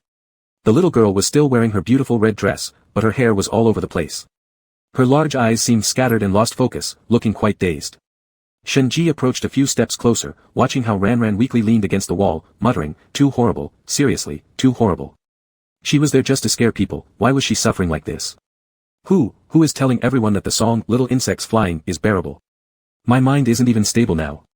Check out the last instance he sang something, after listening to that, you'll understand how amazing this current one sounds, simply celestial. What? Are fans being manipulated that hard? What was this nonsense about being too horrible? Shenji wasn't sure. After pondering for a while, she simply decided to bring the little girl downstairs. Since everyone else was still asleep, Shenji decided to cook breakfast. Acting without hesitation, Shenji rolled up her sleeves confidently asking Ran Ran, "What would you like to eat? I'll make it for you." 2 minutes later, boom, bang. Shenji embraced Ran Ran as they both ran out from a cloud of black smoke. Their beautiful faces covered thick with grey ash, they coughed uncontrollably due to the smoke. Ran Ran rested in Shenji's arms, tears streaming silently, unable to comprehend how ghosts could suffer such misfortune. I somehow feel the biggest danger of this instance isn't the ghost. Can't imagine what would happen without their captain. They'd starve to death for sure, tsk tisk tsk. After hearing the explosion from downstairs, several people from the upper floor hurriedly got up to check. Yu Yan, who had slept for less than 3 hours last night, saw the smoking kitchen and felt a darkness creep into his vision, his fingers gripping the stair railing tightly. It's fine, just the kitchen exploded, Shiji didn't mean to. Yu Yan took a deep breath and turned back upstairs. Brother Yu, where are you going? Gathering clues. We'll head back to the rest area before we're hungry again. Yu Yan's voice remained as calm as usual, showing no abnormality, but 2 big words popped into Xia Zheng's mind. Disaster. They seem to have almost driven the most emotionally stable person in their team crazy. I'll clean it, Xia Zheng said hastily, brother, go back upstairs and sleep for a bit more. I'll give you a spotless kitchen when you wake up, not a speck of ash. Yu Yan closed his eyes and softly responded, then continued walking upwards with shaky steps. He hadn't pulled an all-nighter for so long. Ever since that night after he confessed his feelings until now, he hadn't had a proper rest. His once healthy schedule was completely messed up. The last time he stayed up late was probably before the college entrance exam. Yu Yan thought hazily, when passing the second floor, he suddenly caught sight of a shadow flashing by. What was that? He raised his hand to rub his eyes, then looked back at the corridor, seemingly noticing someone standing at the far end waiting for him. Should he go check? Nah, Yu Yan ignored the figure and kept moving forward, his current condition was too poor. Even if he went there, he'd just be delivering himself like a lamb to the slaughter. Sleep was more important. At the end of the corridor, a burly man watched the departing figure on the stairs and sneered. His small eyes were full of greed and desire. His Adam's apple rolled as his tongue slid over his thick lips. He suddenly realized that having some outsiders at home wasn't necessarily a bad thing. Especially since these outsiders were all so handsome. His gaze shifted, sweeping over the trembling woman hiding in the dark. If you dare snitch, I don't mind giving you another taste of death. Although they were all dead, so what? He could still beat people up if he wanted to, and do what he wanted to do. Since there was a cute young man alone, he'd go try out this young man first. Chapter 120, Handsome Brother, Do You Know the Evil God? First floor, living room. Song Yuan was helping Ran Ran redo her beautiful braids. Do you want the butterfly hairpin or the small flower hairpin? Ran Ran raised her hands high, I want both. Ouch, don't move around so much. You'll pull your hair. Song Yuan picked up the hairpin from the coffee table and clipped it onto Ran Ran's head. Alright, remember to take it off when you sleep. But upon lowering his gaze, he noticed that the person who was laughing with raised hands moments ago had now turned ghostly pale for some unknown reason. Dad. Song Yuan, I just braided your hair into 2 braids, there's no need to be so polite. Ran Ran. She jumped off the couch and shook Song Yuan's body forcefully. No. Dad is upstairs. That handsome brother is in danger. What? Xia Zheng, who was originally humming a song while wiping the stove in the kitchen, burst out instantly. His face still had dirt from somewhere unknown. Hearing Ran Ran's words, he didn't even have time to throw away the cloth in his hand. Clutching whatever was in his hand, he rushed upstairs like crazy. Yu Yan was still sleeping. No matter how skilled a person may be, they are defenseless when asleep. In this haunted place, how could he dare let Yu Yan sleep alone? Within a few seconds, Xia Zheng had climbed from the first floor to the 3rd floor. He twisted the doorknob and pushed the door forcefully. Brother Yu Yan. Upon seeing the scene inside, Xia Zheng froze in place. His injury-prone brother at the moment was holding a knife, stabbing vigorously at the ugly man, who was actually a ghost. These stabs wouldn't cause the ghost to vanish but would inflict pain. This suited Yu Yan just fine. The game world doesn't allow players to kill NPCs, yet it handed him a dead NPC. Pretty considerate, isn't it? Pain, pain. Stop. I told you to stop. The man grimaced as he glared at the person before him. He clearly heard this person heading to bed and watched with his own eyes as the latter walked into the bedroom. How did this person know beforehand and wait by the door with a knife? Logically speaking, someone this thin shouldn't pose any challenge. Taking down 3 such people should be easy, but why is the situation completely different now? Black blood kept gushing from his wounds, filling the entire house with a foul, pungent smell. Yu Yan frowned slightly at the sight of the blood on his hands, clearly feeling disgusted. Damn, his headache from lack of sleep was already bothering him. Seeing the kitchen destroyed made it even worse. And now, this person insisted on causing trouble. Even more annoying. Finally, I almost forgot when baby Yen last coldly killed anyone. When I saw this guy appear, my heart skipped a beat, thinking about when the wolf would show up. Almost forgot that our Yen doesn't need to rely on his husband at all. His own abilities are super strong too. Laughed myself to death, the little wolf looked dumbfounded. He's probably stunned by the sight of his wife. She's so pretty. If she were mine, I'd stare too, Nabla. Little blue ball seemed extremely angry as well. At this moment, it hovered high above the male ghost's head before crashing down hard. So hard that the male ghost couldn't lift his head again. While hitting, it kept yelling, for bullying Yu Yan. For bullying Yu Yan. How dare you hit me? Do you know who I am? The stabbed man gasped roughly, shouting as if volume meant justice, I'm the male owner of this household. Yu Yan glanced at him indifferently, oh. I know you, releasing all your anger on your daughter, acting like an ordinary man outside but calling yourself the Jade Emperor once home, right? You. The man strained to lift his head, his bloodshot eyes glaring fiercely at Yu Yan. It must be those wenches tattling on me, wait till I deal with them. Yu Yan rolled his eyes, too lazy to talk with this non-human ghost. Brother Yu Yan, Xia Zheng moved closer, reaching out to take the knife from his hand, I'll clean it for you later. Yu Yan grunted, showing signs of fatigue. His gaze swept over the man kneeling on the ground unable to straighten up due to being stabbed repeatedly. Slowly, his brows furrowed. There shouldn't be any clues on him, right? I don't want to touch him. If there really are, then I guess it's considered a work injury, right? Xia Zheng turned around and only now took a good look at the male ghost lying on the ground. Surprisingly, his mouth dropped open, goodness, is this really the grandma's biological son? How can he look so ugly? The grandma, though not human now, was at least blessed with beauty during her youth. Her son didn't inherit any of it. Tired little Yen, online slacking haha, haven't seen such a mouth-toxic Yen for a long time. Last time she spoke like this seemed to be against, our little wolf. Both husband and wife have sharp tongues, it's really satisfying and comforting. The 3 humans and 1 ghost from downstairs actually climbed up as well. Ran instinctively trembled upon seeing her father's figure, unconsciously touching the scar on her arm. The kneeling male ghost coldly swept his eyes around before finally stopping on the young girl. Humph, he opened his thick lips slightly with a not-so-obvious smirk, laughing coldly, it was you little brat who reported me again, wasn't it? I knew you didn't learn your lesson last time, that scar was indeed too light. The wound on his body gradually healed, but the man remained kneeling without making any moves. He was pretending, waiting for the moment when everyone would let their guard down. Bang! Suddenly, the man lunged towards Ran, causing the girl to scream repeatedly. Shenji quickly reacted, swiftly embracing the girl in his arms, while Yinjing kicked the man hard. Ugh! The man spat out a mouthful of black blood and realized instantly that these 5 people were stronger than him right now. Damn it, this was his house, yet he was still controlled by humans. Even if he was unwilling, the man did not want to fight with them now. The reason was simple, his wounds were incredibly painful. His eyes flashed menacingly, turning into a cloud of black mist dissipating at the spot. Before leaving, he still managed to utter some threats, you will all pay for this. None of them spared him even a glance, focusing entirely on the terrified child. It's okay, Shenji patted Ran's back while consoling her, the bad person has run away. Now everything is fine. Ran blankly blinked, as if she hadn't yet recovered from her shock. After a while, she suddenly said, have I seen you somewhere before? She started struggling forcefully, jumping out of Shenji's embrace and pointing at each of Yuyan's group, saying, you're the handsome brother, you're the bespectacled brother, you're the beautiful sister with the pretty braids, and you're the mean brother. Xia Zheng immediately shouted in disagreement, why am I the mean brother? Ran ignored him, instead staring at Yin Zheng's face, wondering which brother this one was. Yin Zheng looked at her once, we haven't met before. Ran nodded immediately, no wonder. That's why, she thought, her smart little brain wouldn't possibly forget. Then we meet now, cold-faced big brother. Yin Zheng. Apparently, she remembered. Yu Yan squatted down so his eyes were level with Ran's, softly asking, did something happen to Ran before? Not bringing up this matter was fine, but once mentioned, the little girl burst out in an instant. She cried out loud and hugged Yu Yan, starting to sob uncontrollably, "Handsome brother." Yu Yan could only gently soothe her, nearly not knowing how many tears had soaked his clothes. Initially, they thought the girl's grievance was due to the system's mischief, but Ranran's next words left everyone puzzled. "Wah wah wah, handsome brother, do you know the evil god?" Chapter 121, The Evil God. Linen. Evil god. What is this thing? A few of them instinctively looked up at Yinzheng, their eyes questioning, "Is this your god?" Yinzheng shook his head, indicating he had never heard of such a title. The evil god is something big, tall, and muscular.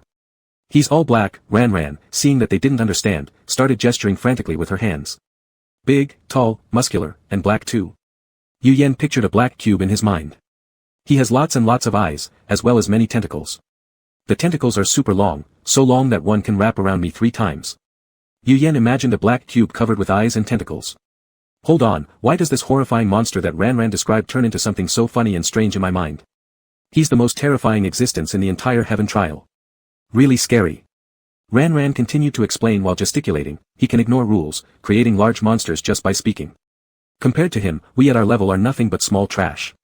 Oh right, recently, he's been obsessing over someone. This person is also very beautiful, with pink hair and blue eyes, but he's insane.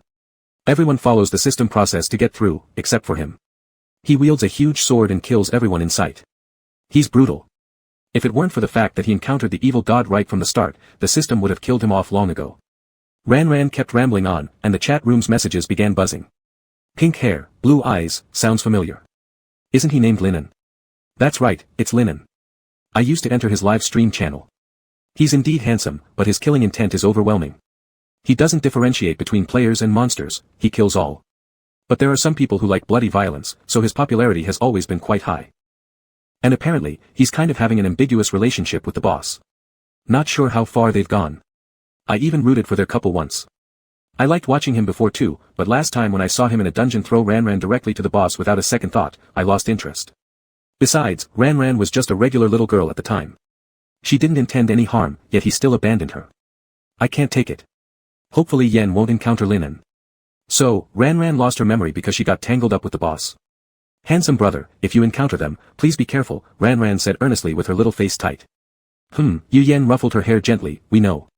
Also, handsome brother, Ranran continued seriously, your singing is way too, mmm. Xiajing grabbed Ranran by the mouth and lifted her up, alright, my handsome brother needs to sleep now. Don't talk nonsense anymore. The girl struggled unhappily, glaring furiously at the mean brother holding her. What do you know? Xiajing whispered low in her ear, the songs my brother sings for me naturally only sound good to me. So melodious, like celestial music. A group of people incapable of appreciating art. Ranran? Isn't your filter a bit too thick? Is this what they call Han-E emerging from the ears of lovers? But Xia Zheng's first half sentence was correct. Yu Yan really did need rest. Seeing no other matters, everyone left to continue tidying up the kitchen, which hadn't been fully cleaned yet. Half an hour, Yu Yan yawned in bed, leaning on his side and hugging Xia Zheng's waist, I'll feel better after sleeping for half an hour. Stay with me a bit. Why has my brother become so clingy? Xia Zheng grinned secretly within his heart and asked in a low chuckle. Yu Yan mumbled softly and made a hum of agreement, not knowing why, after hearing Ranran's story about the evil god and certain players, he inexplicably felt uneasy. An uneasy feeling that came without any signs or reasons. He even had a strong premonition that in the near future, perhaps he really would face off against this god and this player. His mind became increasingly foggy. Wrinkling his brows slightly, Yu Yan let out a soft sigh. Fine, leave future issues to the future. The priority at the moment is, sleep. Ah. So, your name in this dungeon is Su Meng. Song Yuan blankly expressed, if you're Su Meng, then who exactly commissioned us? Ranran tilted her head to respond, it's also Su Meng. I'm the young Su Meng, and she's the grown-up Su Meng. If so, why are you just a ghost?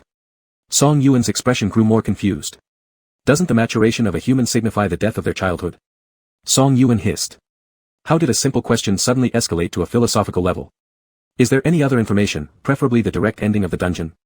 Song Yuan asked while rubbing his hands together anxiously. No way, Ranran rolled her eyes, that violates the NPC code of conduct in the dungeon, they'd dock my pay. But if you play a game with me, I might give you a small hint. There it was, the familiar gaming segment again. Song Yuan perked up and straightened his posture. What game? Ranran fetched a grid board and placed 2 sets of black and white pieces on either side. How about we play Gamoku? Song Yuan adjusted his glasses slightly. Alright, the phoenix eyes hidden behind the lenses shone with shrewdness. Are there any special rules? Ran shook her head unguardedly. Nope, it's just Gamoku. Song Yuan said, then I'll go first. With that, he picked up 5 black stones and lined them up into a black line on the board. Alright, I win. Plop, went the sound of Ran's piece falling from her hand to the ground. You cheated. This was exactly the strategy her bad older brother had taught her, and she thought it wouldn't matter if the opponent made the first move. Yet, they ended up using her own tactic against her. As expected, anyone who could conspire like her bad older brother wasn't trustworthy. Except for pretty brother. So, did I win or not? Song Yuan grinned slyly but then softened his tone as he noticed her hair standing on end in frustration. He patted the little girl's shoulder and said, come on, since I braided your hair, don't be mad at me, alright? Ran pouted her lips, fine. The clue is, do you know what most villas have beneath them? Song Yuan blinked. So. Song Yuan urged. She returned his blink. So you should check out the basement. The basement, it sounded ominous, definitely a place where ghosts would haunt. Would he go? No way. Zheng, Song Yuan called loudly, could you check out the basement? Me. The man helping Shinji clean up in the kitchen stuck his head out. His white hair draped over his shoulders, tied back loosely by a leather band into a low ponytail. Yep, Song Yuan nodded, neither I nor little sister dare to go, and Zheng is still upstairs, so only you can do this. Zheng considered it for 2 seconds before agreeing, alright, where's the basement? Chapter 122, Big Hammer 80, Small Hammer 40. Where is the basement? Song Yuan didn't know either. Zheng looked at him, he looked at Ran, and Ran stared at the sky pretending to be deep in thought. It couldn't be said, really it couldn't. If they said any more, they would really lose their bonus. She still had to save money to buy herself a pretty little dress. Alright, Song Yuan stood up, ready to feel his way around to find the direction of the basement when Shinji, who had just finished tidying the kitchen, happened to come out. She had just heard every word of the conversation between them clearly, knowing what they were looking for. She reached out and stopped Song Yuan, pinching a talisman in her hand while whispering softly, Order of the 3 Pure Ones, Demons, reveal yourselves. Go. A yellow talisman floated in the air for a few circles before quickly flying toward a hidden corner, then hovered over a floorboard that was indistinguishable from the rest. There isn't even a door here, Song Yuan followed the yellow talisman over, stepping on the floorboard with his foot, the sound indeed seemed hollow. But without a door, how could they get in? He lifted his eyes, letting his gaze wander around the surroundings before stopping precisely at the hammer hanging on the wall, his lips curling into a confident smile, got it. Yu Yan was woken by the clanging noise, still dazed upon waking. After rubbing her eyes, she remained still for a few seconds as usual. Bang! Another loud sound came from downstairs.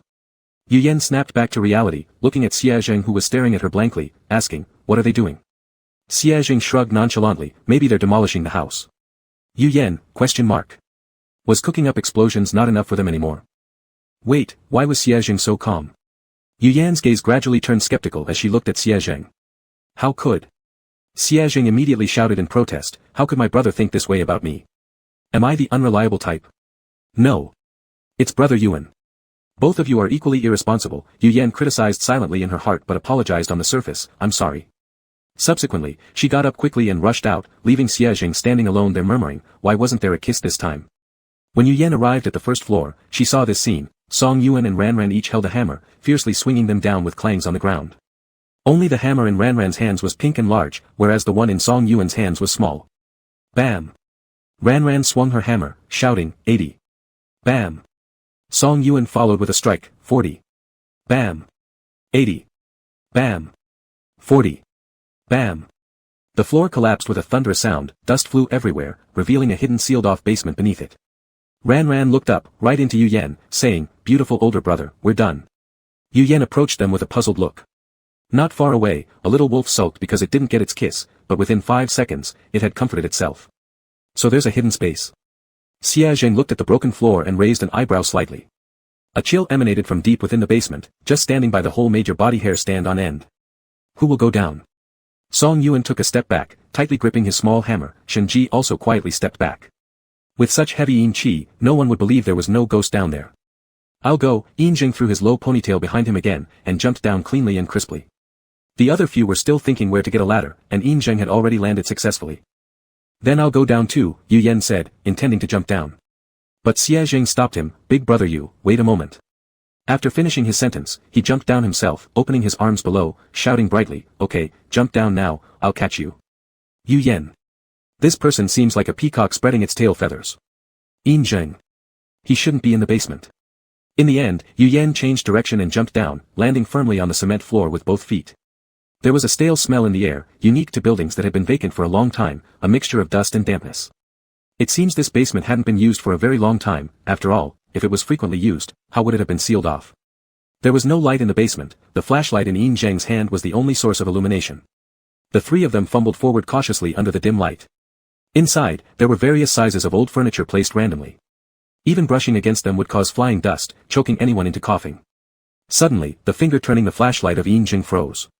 Following the beam, Yu Yan and Xia Zheng behind him saw a white skeleton. The skeleton was small, with not a trace of flesh or blood. By its hand lay an unremarkable little flower pot, the plant inside long dead. Xia Zheng's eyes darkened. This was the foolish little one from last night who couldn't even water flowers properly. Judging by the corpse, it could have been no more than 5 or 6 years old, no wonder. Yu Yan furrowed his brow slightly. Just how many surprises were there about this family that outsiders didn't know? Glancing to the side, Yu Yan suddenly noticed something, an extra shadow trailing behind Yin Zheng, a tiny shadow dangling on his long low ponytail, swaying back and forth. Listening closely, he thought he heard faint giggles of hee, in the air. Hee. Yin Zheng's face remained as stern and composed as ever, seemingly completely unaware of the person dangling from his hair. He turned the flashlight beam inward a few steps further before stepping back out shortly after. There's nothing left inside. Should we go up now? Yu Yan said nothing, but watched Yin Zheng intently, his eyes widening slightly as he noticed a ghostly figure of a 5 or 6-year-old climbing step by step up Yin Zheng's white long hair. It had already reached the top of his head by now. Its tiny head rested atop Yin Zheng's, its pale face filled with bloodshot eye sockets. Her mouth stretched wide apart into a ghastly smile that made people's blood run cold. The vivid red lips stood in sharp contrast to her deathly pale face devoid of any color. Vivid red lips. As Yu Yan's gaze shifted downward, he realized that this ghost's hand lacked fingers. It was only a small palm with a bloody mess in the center. Boom, boom. Boom, boom. Yu Yan could hear his heartbeat growing louder and louder, yet his face betrayed no emotion. Let's go up. Just as Yu Yan expected, most ghosts residing in basements would dissipate upon seeing light. The moment the three returned to the surface, the little ghost perched on Yin Zheng's head disappeared without a trace. Did you feel no pain on your scalp? Yu Yan couldn't help but ask Yin Zheng. After all, it wasn't just some ordinary baby, a child around 5 or 6 years old. I'm used to it, Yin Zheng replied indifferently, remembering how he didn't even mention anything the last time over a dozen ghost infants clung to his hair. One child weighed practically nothing in comparison. Yu Yan, impressive. He couldn't help but think, truly, celestial beings are different. Even when their hair is yanked like that, not a single strand falls. Chapter 123, This whole family is insane. Song Yuan saw them come up and asked, what's wrong? Is there something downstairs? Yu Yan patted the dust off his clothes and said, a child's corpse, probably the younger sister's. And it looks like the child starved to death, Xia Zheng added. It seems they were locked in the basement for so long that they couldn't stand the hunger anymore and started biting their own fingers. The child's hands had been bitten to shreds. Just now, when it was crouched on top of Yin Zheng's head, its little teeth ground with a crunching sound, almost as if it was about to start chewing on Yin Zheng's head. Xia Zheng reasonably suspected that the Emperor of Heaven's head must be made of steel wool, otherwise why would this little monster grind its teeth without daring to take a bite? Wow, Song Yuan took in a sharp breath. Why are all the children in this family so tragic? Crazy grandmother, sick father, missing mother, they're broken. Too tragic, absolutely too tragic. So what role does their mother play in this story? Shen Ji furrowed his brows and asked. The children aren't the father's biological kids but should still be the mother's. With such abuse happening, how could the mother just abandon her children like this? I don't know, Song Yuan shook his head. Let's check out her room. You guys go ahead, Yu Yan said, I'll prepare breakfast. What do you want to eat? Since waking up, everyone has been busy for quite a while, and everyone is at least a bit hungry. The little blue ball, however, is full of energy. At this moment, it jumps from Yu Yan's left shoulder to his head, then from his head to his right shoulder, brimming with vitality. Just make something simple. Yu Yan nodded. Preparing breakfast is a one-man job. The other 4 people went upstairs to look for clues, leaving Yu Yan alone downstairs. The sky outside looked as if a hole had been punctured, with rain pouring down endlessly. The damp and suffocating air pressed down, making breathing difficult. Yu Yan looked out the window, his eyes suddenly widening. He thought he saw a familiar figure. Su Meng. The woman he met yesterday, dressed in black, holding a black umbrella, stood silently in the rain, seriously looking at him with emotionless black and white eyes. Her gaze felt like looking at a dead person. His eyes began to itch. Yu Yan raised his hand to rub them. When he opened them again, the person outside the window had disappeared. It was as if the image he'd just seen was all an illusion. Yu Yan quietly gazed at the rain outside the window, always feeling something wasn't right. The reversed second hand, time stopped, strange news, 2 Su-mengs of different ages. There were far too many oddities in this villa. Yu Yan drew back his gaze, thinking deeply as he cooked. After placing the lid on the pot and turning on the fire, he wanted to prepare something else when he suddenly heard a girl's laughter coming from outside the kitchen. He he, he he. Exactly the same laugh as the one he heard in the basement. Yu Yan narrowed his eyes slightly and walked toward the source of the sound. Second floor. Xia Jing turned the lock of the father's room door, and as soon as the lock clicked open, an indescribable foul smell wafted out from inside the room. Xia Jing immediately furrowed his brow tightly, his disdain evident. This couple lived separately. Song Yuan, fanning the air in front of his nose with his hand as he stepped in. The floor was littered with empty wine bottles and cigarette butts, the bedspread and pillowcases covered with disgusting yellow stains due to long-term lack of washing, with some incomprehensible white substances mixed in. My goodness, it's a good thing Yu Yan didn't come up here, Song Yuan sighed, shaking his head twice. If he saw this room, he would have gone crazy instantly. No one has ever seen someone more negligent than this. Xia Jing nodded in agreement. He and Song Yuan searched this squalid room while Yin Zheng and Shen Ji searched the neighboring mother's room, dividing their labor efficiently. Xia Jing squatted down and found 2 red booklets in the bedside drawer, marriage certificates, dated July 1st, year 24. He blinked lightly, and a sudden question arose in his mind, what date is it today? There is no calendar or diary in the entire villa that records the time. Currently, the only time-related information they knew is the death date of the 5th victim shown on the television. At the same moment, Shen Ji found a green booklet in another room, which clearly bore the word, divorce certificate. So this is a remarriage household, not suggesting infidelity by that man. This woman remarried after divorce, bringing along 3 children, only to end up with a man worse than any beast. Shen Ji was speaking, and suddenly, he heard a faint sobbing sound. The crying was soft and suppressed, and listening to it, Shen Ji couldn't help but feel pity for that person. Mom, Dad, that man, he did something inappropriate to me. It was the older sister's voice. Suddenly, a patch of black fog appeared before her, like an old-style movie being projected between her and Yin Zheng, slowly revealing images from the past. In the scene, the girl was wearing a torn dress, sitting semi-naked on the edge of the bed as she cried to her mother, longing for comfort. She hoped her mother would stand up for her. But the mother only moved forward in panic, raising her hand to cover the girl's mouth, preventing her from continuing. You mustn't talk about this outside. The girl blinked dumbly, tears still hanging unshed on her lashes. This isn't just embarrassing for you, but also for me, for our entire family. We can't say anything like this outside. What do you mean, embarrassing? The girl asked in confusion, isn't it true what he did? Why are you calling me a liar? Are you saying my honor is less important than some other face-saving thing? Shoo. The mother glared fiercely at her, you little brat don't understand. Do you think it's easy for me to raise all 3 of you money-losing kids alone? We finally found someone willing to take us in, we cannot let him kick us out. Thankfully, his eyes were on you. If he had another woman somewhere, life for the 3 of us would be even harder. And honestly, the mother continued, you really shouldn't be dressing so provocatively at home. If you had covered yourself better, would he have done such things to you? You should reflect on your own issues too. As the mother went on and on, the black mist gradually dispersed, leaving the room in silence. In the live stream chat, the comments flew furiously, all shocked by this mother's unbelievable words. WTF. Is this even her biological daughter? All adults in this house are beasts. These 3 kids must have suffered greatly under their care. OMG, I'm furious reading this. I'd like nothing more than to jump in and kill this mom right now. Somebody bring this mother along and send her to marry the river god. Pair her with the grand elder and that dog principal. The most terrifying part is that there really are parents like this in real life, and not just a few either. Shen Ji clenched his fists tightly. As he raised his eyes, they met exactly with his reflection in the mirror on the table. Chapter 124, Brother, transfer the wounds to me. Shen Ji wasn't sure if it was her imagination, but she felt like the person in the mirror looked a little different from herself. The Shen Ji in the mirror stared straight at her with a faint smile on her lips.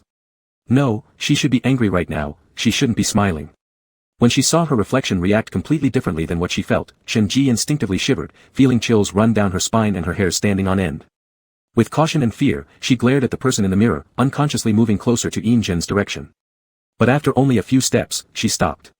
Because she noticed the figure in the mirror suddenly point upward toward the ceiling. Plat. A drop of red blood landed on Shen Ji's face. She instinctively looked up and saw a woman in a white dress suspended above her head.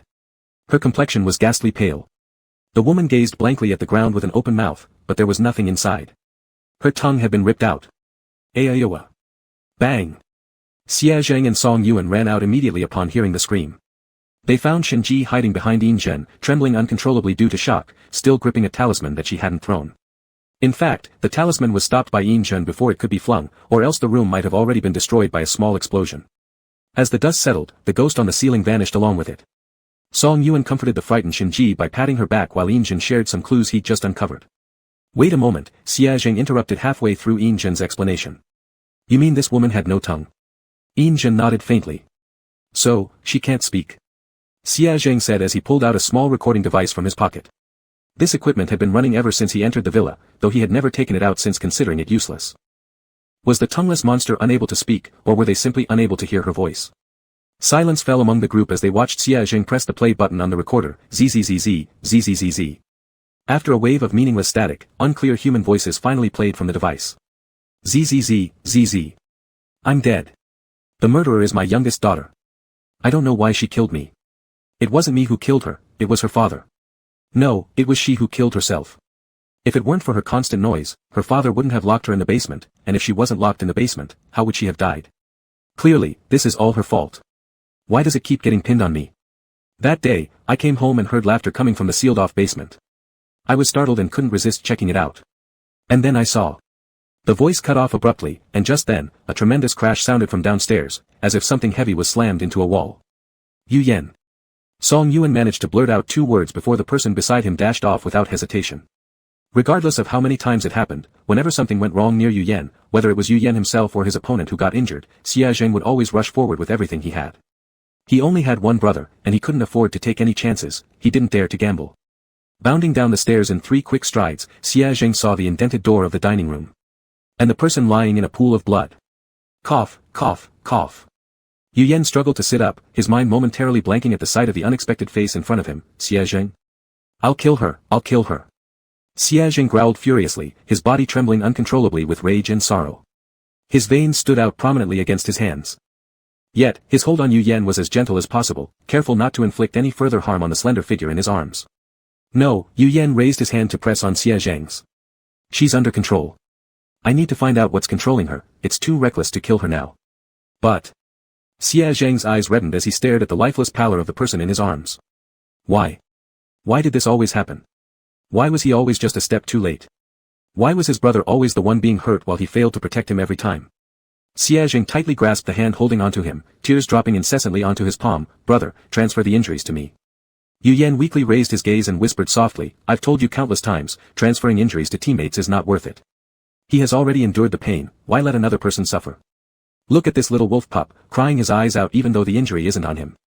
If it were moved to him, those 2 big eyes would probably start a flood. The others had also rushed down by now, startled by Yu Yan's state. Song Yuan quickly stepped forward to summon Di for healing, warm currents flowing into the wounds as Yu Yan's pale face finally regained some color. Xiazheng. Xiazheng immediately lifted his tear-streaked eyes, waiting for Yu Yan's orders. Was he to capture that accursed child for questioning or find the even more detestable mastermind behind her actions? Go turn off the pot first. If left any longer, the pot would be scorched through entirely. Yu Yan couldn't stand wasting all his efforts only to end up without a meal. Xiazheng. Xiazheng, oh. Shinji, who was closest to the kitchen. Captain.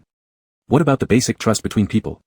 Why wouldn't you even let me do something as simple as turning off the pot?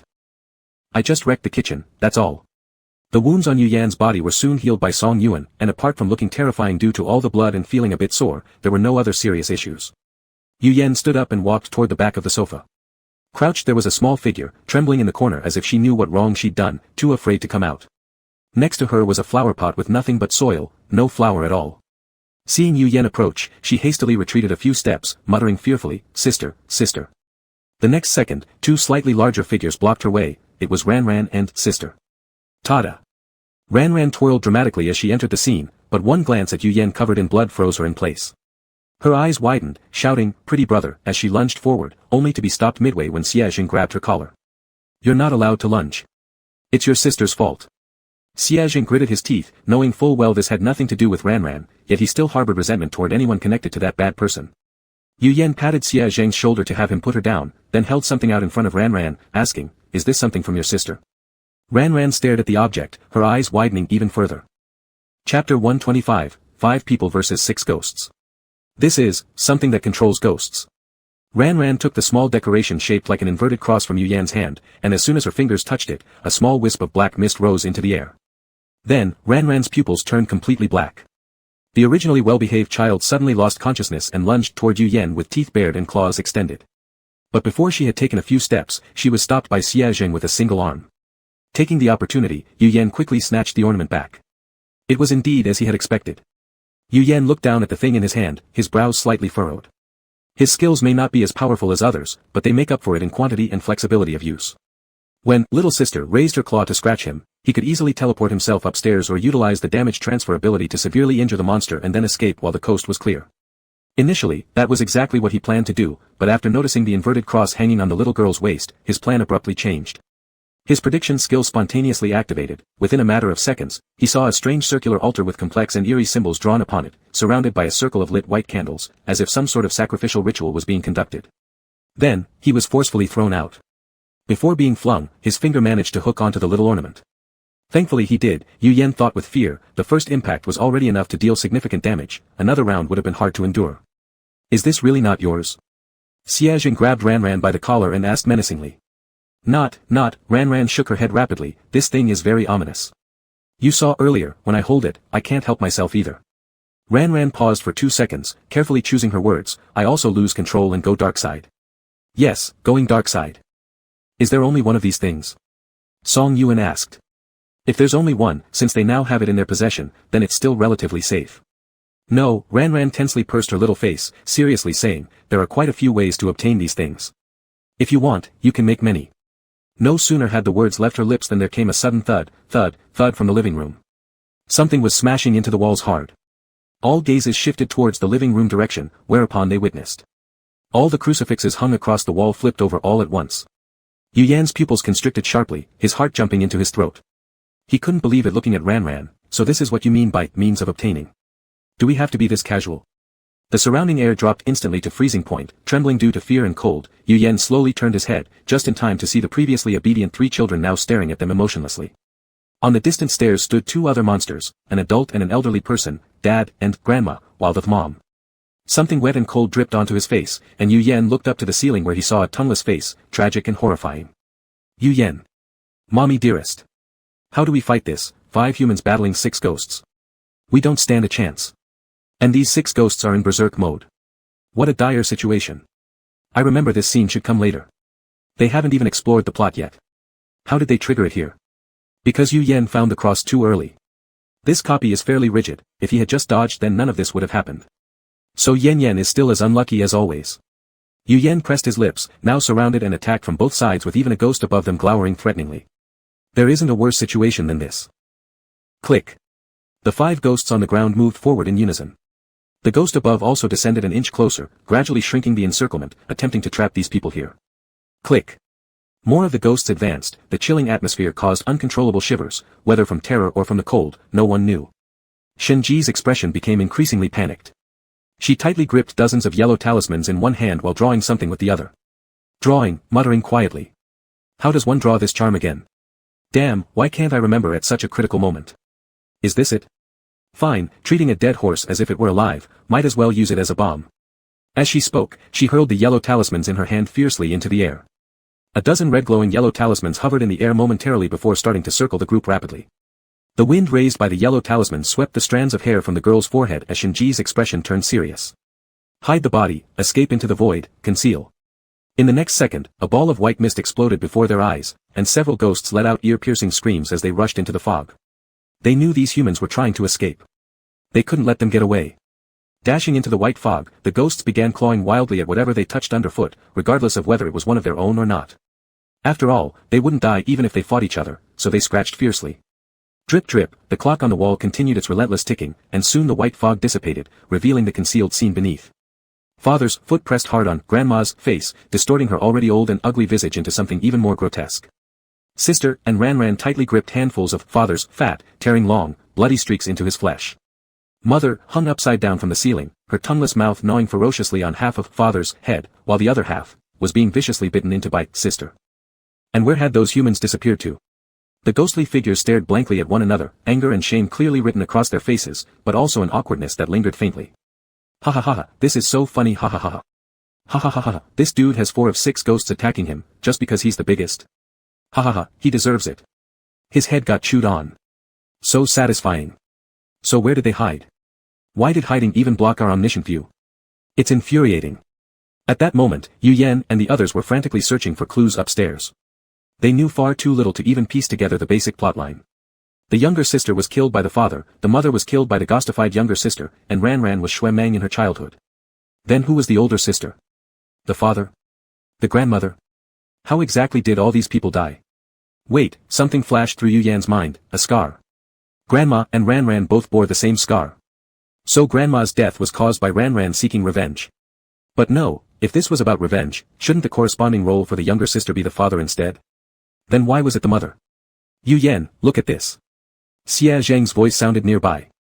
Yu Yan turned toward the source and saw a faded yellow newspaper floating toward him. Yu Yan knew Xia Zheng was walking over with the paper in hand. Yes, invisibility didn't just shield them from ghosts and viewers, it even shielded themselves. They could only locate each other by sound. From time to time, they would see random objects suddenly levitate for no apparent reason. Yu Yan raised his hand and caught the newspaper, scanning the corner section of the page where a news story was printed. A 15-year-old girl commits suicide by jumping off a building, pre-death recording exposes her killer. It was. Chapter 126, This Time I Won't Hide Anymore. It was her mother. The report completely narrated the conversation between the sister and the mother in the bedroom, attributing the girl's death to her mother's cold-heartedness. If the mother had put herself in the girl's shoes at the time, if the mother's voice had been a little gentler, if the mother's words hadn't been so hurtful, would everything have been different? The entire article criticized the mother, while the father, who caused more direct harm, remained perfectly hidden, unasked. The sister was only a 5 or 6-year-old child, unable to comprehend all the twists and turns, so she could only search for familiar words among that jumble of useless text. Sister, murderer, mother. They 3 sisters got along well, Xia Jing said. Each of their bedsides had a small flower pot. The younger sister loved flowers most. She was willing to share her flowers, which clearly showed how much her 2 elder sisters meant to her. So the younger sister, who became a vengeful ghost, would go after the mother first because she thought the mother had killed her sister. She believed it was her mother's words that had harmed her sister, so she cut out her mother's tongue, ensuring she could never speak again. Just as Xia Jing finished speaking, a sudden sound of footsteps came from the doorway. The 2 of them looked up toward the door but could only hear the deliberately lightened steps. No one was in sight. It seemed like one of their teammates had arrived. Sure enough, Song Yuan's voice soon rang out from the doorway. He said, "We just found a clue. The man was killed by the sister, and the cause of death was drowning." Drowning. His head was entirely pressed underwater, his lungs compressed, the air in his chest decreasing inch by inch. The person pressed underwater couldn't breathe and could only vividly realize the arrival of death. Faced with death, he had no ability to fight back. This situation indeed resembled the condition when the younger sister was locked in the basement, equally helpless, equally desperate. The older sister avenged the younger one, and the younger sister avenged the older one. So what about Ran Ran? Was she simply going to kill her grandmother to avenge herself? A flicker in his eyes, Yu Yan paused as he noticed white halos beginning to float in the air, faint figures barely discernible within. That meant the invisibility function was about to fail. There wasn't enough time. "Let's get the crucifix first," Yu Yan said gravely. Regardless, they had to release these monsters from their state of rage first, otherwise, in the upcoming battle, they would still be at a disadvantage. "I'll distract them," Yu Yan continued, "you guys are responsible for reversing the crucifix." Xia Jing shook his head disapprovingly, but quickly remembered he was still in the transparent state, so no one could see his head shake. "No." Yu Yan insisted, "Yes, it's decided." Yu Yan then shifted closer to Xia Jing, grabbed his familiar arm, looked up, leaned into his ear, and softly assured him, "I promise I won't get hurt, okay?" Xia Jing pursed his lips, still somewhat unwilling, but since brother Yu Yan had already spoken, despite being reluctant, he eventually said, "Okay." After all, why not listen when you're such an obedient little wolf? Xia Jing originally thought that by distracting, Yu Yan referred to using something obvious to attract the monster's attention. Unexpectedly, Yu Yan suddenly cleared his throat. Next, familiar soul-stirring singing resounded throughout the spacious and bright villa. "Good news, we know where Yan is now. Bad news, now we don't know, because our ears are deaf. It's fine that my wife is so beautiful, but why must her singing be like this too, Sigma? There used to be warnings at least, this time not even a preview, covering ears covering ears. Friends. Don't open your mouth. Yan, I only have one request, please sing Insects Fly, alright? I beg you OAO. That enchanting song echoed through the room. The monsters who were walking normally earlier clutched their ears in agony and fell to their knees. Damn it, there was actually someone among the humans capable of magical sound attacks, and with such formidable strength. Not just the monsters, even Song Yuan and the others were stopped dead in their tracks, shaken by the power of the singing. Shinji blankly blinked a few times and mumbled, "I understand now." Song Yuan, covering his ears, asked upon hearing Shinji's voice, "What do you understand?" "Shinji, now I know why Ran Ran was in such pain this morning. Who could remain rational after listening to that kind of singing?" Xia Zheng could. While everyone else was stunned by the pleasingly melodious singing, Xia Zheng had already begun to work quietly on his own. Hurry up, finish early and go back to hug the wife. Several ghost souls quickly locked onto Yu Yan's position and rushed towards his direction. With hurried steps, Yu Yan saw them getting closer and closer, yet his expression remained calm. He sat on the stair railing, humming a tuneless little song. Aya.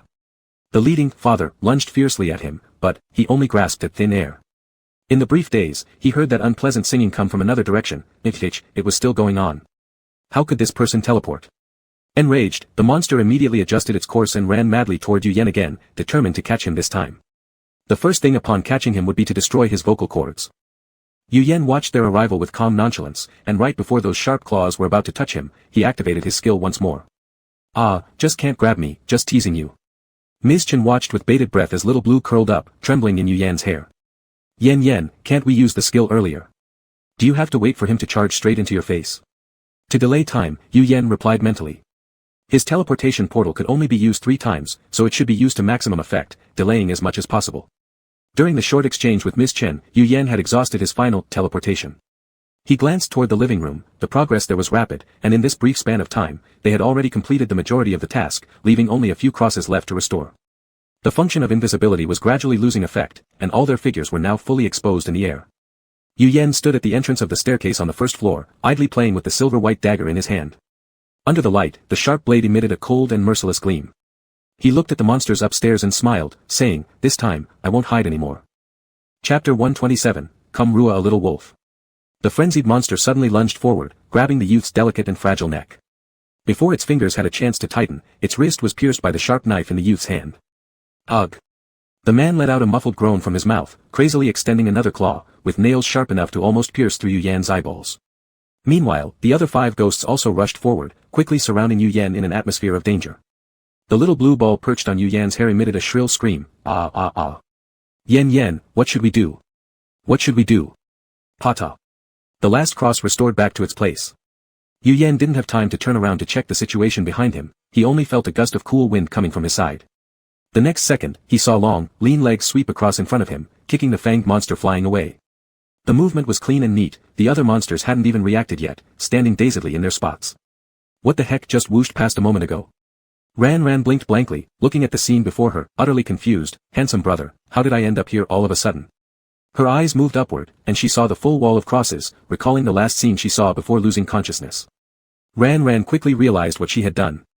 Pouting her lips, she sorrowfully lowered her head, softly apologizing, "Sorry handsome brother, it wasn't my intention." "It's alright, we're not hurt," Yu Yan said, turning his head to look at Xia Zheng, raising an eyebrow mysteriously proud. "I told you, we wouldn't get hurt." Nanny and Mom dissipated on the spot as soon as their consciousness returned. They knew that with their current strength, they could not handle those few humans, not to mention that there were a few little ghosts on their side too. 3 against 8, far too unprofitable. Ran pulled sister and younger sister's hands and walked toward Song Yuan's direction, talking as they walked. "This big brother braids hair beautifully, let's ask this big brother to braid hair. To give Yu Yan and Xia Zheng enough private space for themselves. They certainly don't want to stay here and be fed dog food, they are well-behaved ghosts after all."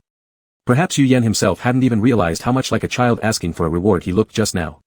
His beautiful and exquisite eyes glimmered with small flashes of light, almost drawing the soul of the little wolf cub away. Xia Zheng took out a strawberry popsicle from one pocket or another, peeled it open, and extended his hand to offer it in front of Yu Yan's lips. He watched as the thin lips parted, opening his mouth to suck in the pink candy. "Reward," Xia Zheng lowered his gaze while looking at him, lightly pressing near the corner of his lips with his finger, gently saying in a voice akin to consoling a child, "Compliments." His Adam's apple rolled up and down as Xia Zheng went mad inside his mind. Ah. It's live streaming right now. Control yourself, Xia Zheng. Those vulgar thoughts, vanish already. Vanish quick. A wolf's heat cycle isn't just a short day. The last experience was no more than a drop in the bucket for Xia Zheng. There was always this inexplicable fiery feeling inside him, like having a fever, waxing and waning constantly. Sometimes, just taking a couple more looks at Yu Yan would make the urge to touch his fuzzy ears and tail bubble uncontrollably. God knows how enduring Xiao Xia Zheng has been. No, God doesn't know, neither does elder brother. The little wolf is known only to itself. Yu Yan quietly held the candy in his mouth, lifting his eyes silently watching Xia Zheng.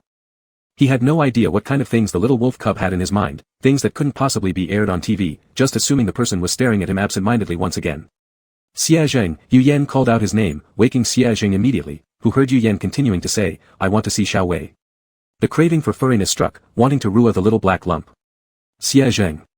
Okay, so he knew brother Yu Yan would absolutely ask for something after such a guarantee. Waiting right here all along. With his fingers rotating, Xie Zheng produced a sharp snap with elegance, ow oh oh. Ow woo woo. The little black wolf appeared on command. Seemingly sensing the sweet-smelling elder brother nearby, this time it didn't spare a glance at Xie Zheng, instead rushing straight toward Yu Yan with a leap. Ow woo woo. Yu Yan reached out his arms and caught it. After some time apart, the little black wolf seemed to have gained weight again. That previous charge sent Yu Yan stumbling backward a step, just like a little rocket cannon. How did you gain weight again? Yu Yan reached out his hand to rub the black lump's head, causing it to wag its tail wildly, thrilled with comfort. The helicopter propeller started spinning again. Xiao Wei, ow oh oh. Xie Zheng, maybe because life has been too good. Wow, Ran, with her little braids freshly combed, came Dada over and stared wide-eyed at the black ball of fluff that was only half her size, a doggy car. Yu Yan immediately covered Xiao Wei's ears, little wolves couldn't hear such jokes. After a few episodes, how has it grown so fat? What are you talking about? The kid is still young. What's wrong with being a bit chubby? It's just that you can't see even a bit of its wolfish nature, but who cares? Our family doesn't count on it to hunt or catch food anyway. Goodness me, this is not something even taking the square root would make people feel indebted for. Sister and younger sister were also drawn over. Younger sister held a little flower and gently placed it on Xiao Wei's head. When Xiao Wei didn't shake it off, she excitedly shook sister's sleeve. Yu Yan gave the little wolf a thorough petting before reluctantly withdrawing his hand and standing up to walk towards the kitchen. There was still a pot of porridge in the pot. If he didn't drink it soon, it would be ice cold. After all the morning's hustle, he had to eat this meal today. The group was led by Yu Yan to the dining area for breakfast, combing through the known storylines while they ate. The first body appeared on July 1st, and then one person dies every other day after that. The first two victims should have been sister and younger sister, then the sisters sought revenge for each other, killing dad and mom. Finally, Ran killed grandma. Xie Zheng nodded, that's right. Also, the date when the parents got married was also on July 1st. Right after the wedding, someone died in the house. Song Yuan frowned. Was the news accurate with the dates? I don't think so. The news might just indicate an order. The focus remains on July 1st. July 1st, the marriage of dad and mom, which marked the beginning of the misfortune for the three sisters. Reversed second hands, frozen time. Yu Yan suddenly thought of something, asking, what's today's date? Today's date had been questioned by Xie Zheng as well, but without a calendar in the villa, there was no way to answer. But, hearing the commotion, Ran poked her head in, I know what day it is today. It's June 31st. Oh, it's June 31st. Wait a moment, 31st. Yu Yan's eyes slightly widened as if pieces of a puzzle were falling into place. Chapter 128, What She Wants Are 5 Scapegoats. Yu Yan put down the bowl in his hand and turned to look at Ran, who was standing by the doorframe with an innocent face. July 1st was the start of all the suffering, today is June 31st, but June doesn't have a 31st day, so fish is no time limit. Yu Yan asked, so it was you who trapped their souls on a non-existent June 31st. Ran sweetly smiled, yes, isn't it okay? No wonder the second hand has been turning backwards, it's because the child who misses her sister and younger sister keeps wanting to go back in time. But there's still something that hasn't connected. What was that bizarre sacrifice ritual? And why did Su Meng appear outside the villa? Impulsively, Yu Yan took out his phone, found the business card Su Meng had handed him the day before, and dialed the number on it. Beep, beep, beep. Hello, Mr. Yu calling me, have you resolved the matter? The low, hoarse female voice reached his ears, and for some unknown reason, Yu Yan's grip on the phone tightened. He felt like this voice wasn't coming through the receiver. It was as if Su Meng was whispering directly into his ear. He only kept Su Meng's business card, he never gave her his own number, how could she know it was him as soon as she answered the call? Could it be? Yu Yan looked up at the ceiling. Except when dealing with the monster hanging from the ceiling, they rarely looked up. Unexpectedly, in this era where mobile phones were still bulky big brothers, Su Meng actually installed surveillance cameras in his house. But why not in the living room, which is where people spend most of their time? Ah, the living room is where people spend most of their time, but also where ghosts linger. The lack of surveillance in the living room was to avoid being tampered with by mom. And it was also to prevent Yu Yan and others from looking up and noticing, allowing them to let their guard down. Oh dear, discovered us already, Mr. Yu, the female voice by his ear suddenly became coy, giggling incessantly, the sound slightly grating. You invited us here not needing 5 exorcists, but rather needing 5 scapegoats. Yu Yan's voice remained calm and indifferent. Apart from Su Meng, there were 5 other people in the family, just as there were exactly 5 of them. Su Meng must have known long ago who the ghost in this villa was, so she invited 5 social con artists with the title of exorcist, under the guise of an exorcism to enter the villa, but her actual plan was to let them die here. One ghost against one person, once the sacrificial ceremony begins, the grudges will dissolve, and peace will prevail. You figured it out, Su Meng said with a laugh, that villa is worth quite a bit of money, I'm the only child who survived, it's only fitting that I inherit it. Rest assured, if you die, I'll burn your commission fees for you, enough for you to be wealthy in the afterlife. Ah, Xiaojing furrowed his brows and shouted loudly into the phone, how can you be like this, aren't you aware of the exchange rate between cash and... A few dollars in cash can get billions in. The commission fee you gave wouldn't even sustain someone for a few days. Yu Yan, holding the phone. Is that the point? The harsh giggle sounded again over the phone. Yu Yan glanced sideways at Ran Ran still standing by the door. The girl lowered her head, looking at her toes, twisting her skirt in her fingers. She hadn't spoken a word since the phone rang. Before we die, can I ask you a few more questions? Yu Yan lightly sighed, speaking as if resigned, wanting nothing more than to clear up his doubts before death. Su Meng agreed without hesitation, go ahead and ask. Do you still hate your grandmother? I don't hate her anymore, Su Meng replied cheerfully, she left me such a big villa, I'm ecstatic about it, why would I still hate her? All those years have passed, the things that happened when I was little I've long forgotten. I barely remember being scared of her when I was young. In recent years, I saw her, she was already very old, frail and tiny, and she even gave me, well, never mind, in short, I don't hate her anymore, I forgive her. What about your parents? Yu Yan continued. This is even less relevant, they've never done anything bad to me, why should I hate them? That's right, the one locked in the basement wasn't her, neither was the one who was raped, the only hardship she experienced was that scar. Which was forgiven so easily many years later. One last question, could you come back to the villa one more time? Yu Yan softly asked. There was silence on the other side, Xiaojing grew impatient, lazily adding, if you don't come, we'll smash up your house. Do you think we will die first, or your house will be destroyed first? As expected, a house and money were this person's biggest weaknesses. Upon hearing that the house was going to be destroyed, she immediately agreed. Su Meng's logic was simple, after all, she still had something that could manipulate ghosts, and as soon as she got close, it would trigger. By then, those 5 people wouldn't even have time to counterattack. After hanging up the phone, Yu Yan looked at Ran Ran, who hadn't uttered a sound. It must have been hard for her to be betrayed by her future self, but he didn't know how to console this little girl. The other adults also fell silent. This situation was too peculiar, an experience none of them had ever encountered before. The dining room descended into a deathly silence, so quiet that one could almost hear the ticking of the clock in the living room. Oh well, there's nothing wrong, Ran Ran broke the silence first, looking up with a smile. I've already said it, growing up means the death of childhood, and she's acting accordingly now. Song Yuan looked at her, is that true? Ran Ran scowled, and the smile on her lips vanished instantly, no, I don't understand. How can she forgive so easily those who have hurt her and forget her sister and younger sister so easily? Just because her sister and younger sister died when she was young, she can forget them when she grows up. She grew up and doesn't take our side anymore, Ran Ran muttered under her breath. We can kill her for you, Yin Zheng said calmly, clearly not noticing how strange the phrase, killing Su Meng for Su Meng, sounded. No need, Ran Ran shook her head, I'll deal with it myself. I'll leave her in the loop, making sure she'll never get out of it for her entire life. Humph, what's the big deal about killing someone, Xiaojing said lazily, it's just a trivial favor, the older sisters and brothers are willing to help. What's so big deal about killing someone? A trivial favor, this kind of little help, oh my god. Who is actually the antagonist here? Although NPCs can play multiple instances at once, every time they enter a new instance, they go through the character's lifetime experience again. Ran Ran must be truly upset now, sigh. Now I'm immediately wondering if I did anything wrong to my childhood self, which I should definitely haven't. When I was young, my dream was to eat instant noodles every day, and now I've made it happen successfully. And I can add a sausage to each pack of noodles, tears wearing sunglasses JPG. Stop talking, a friend of mine made me break down. Whoosh. The gate wrapped with chains was pushed open, and Su Meng walked in, her high heels clicking as she carried a small black device in her hand. Wow, letting me come witness the deaths in person, how embarrassing. The woman stepped inside, her face beaming brightly, completely different from the pale-faced person from the previous day. Chapter 129, Successful Passage Through the Dungeon, Beautiful Souls Head Toward Rebirth. Is that so? Xiaojing leaned against the doorframe and asked with a light laugh, will you be a witness to our death, or will we witness yours? Yin Zhen's barrier had already been activated. Ran Ran had just told them that once Su Meng died, her abilities would also disappear, and at the same time, the other ghosts would no longer be bound by the cycle.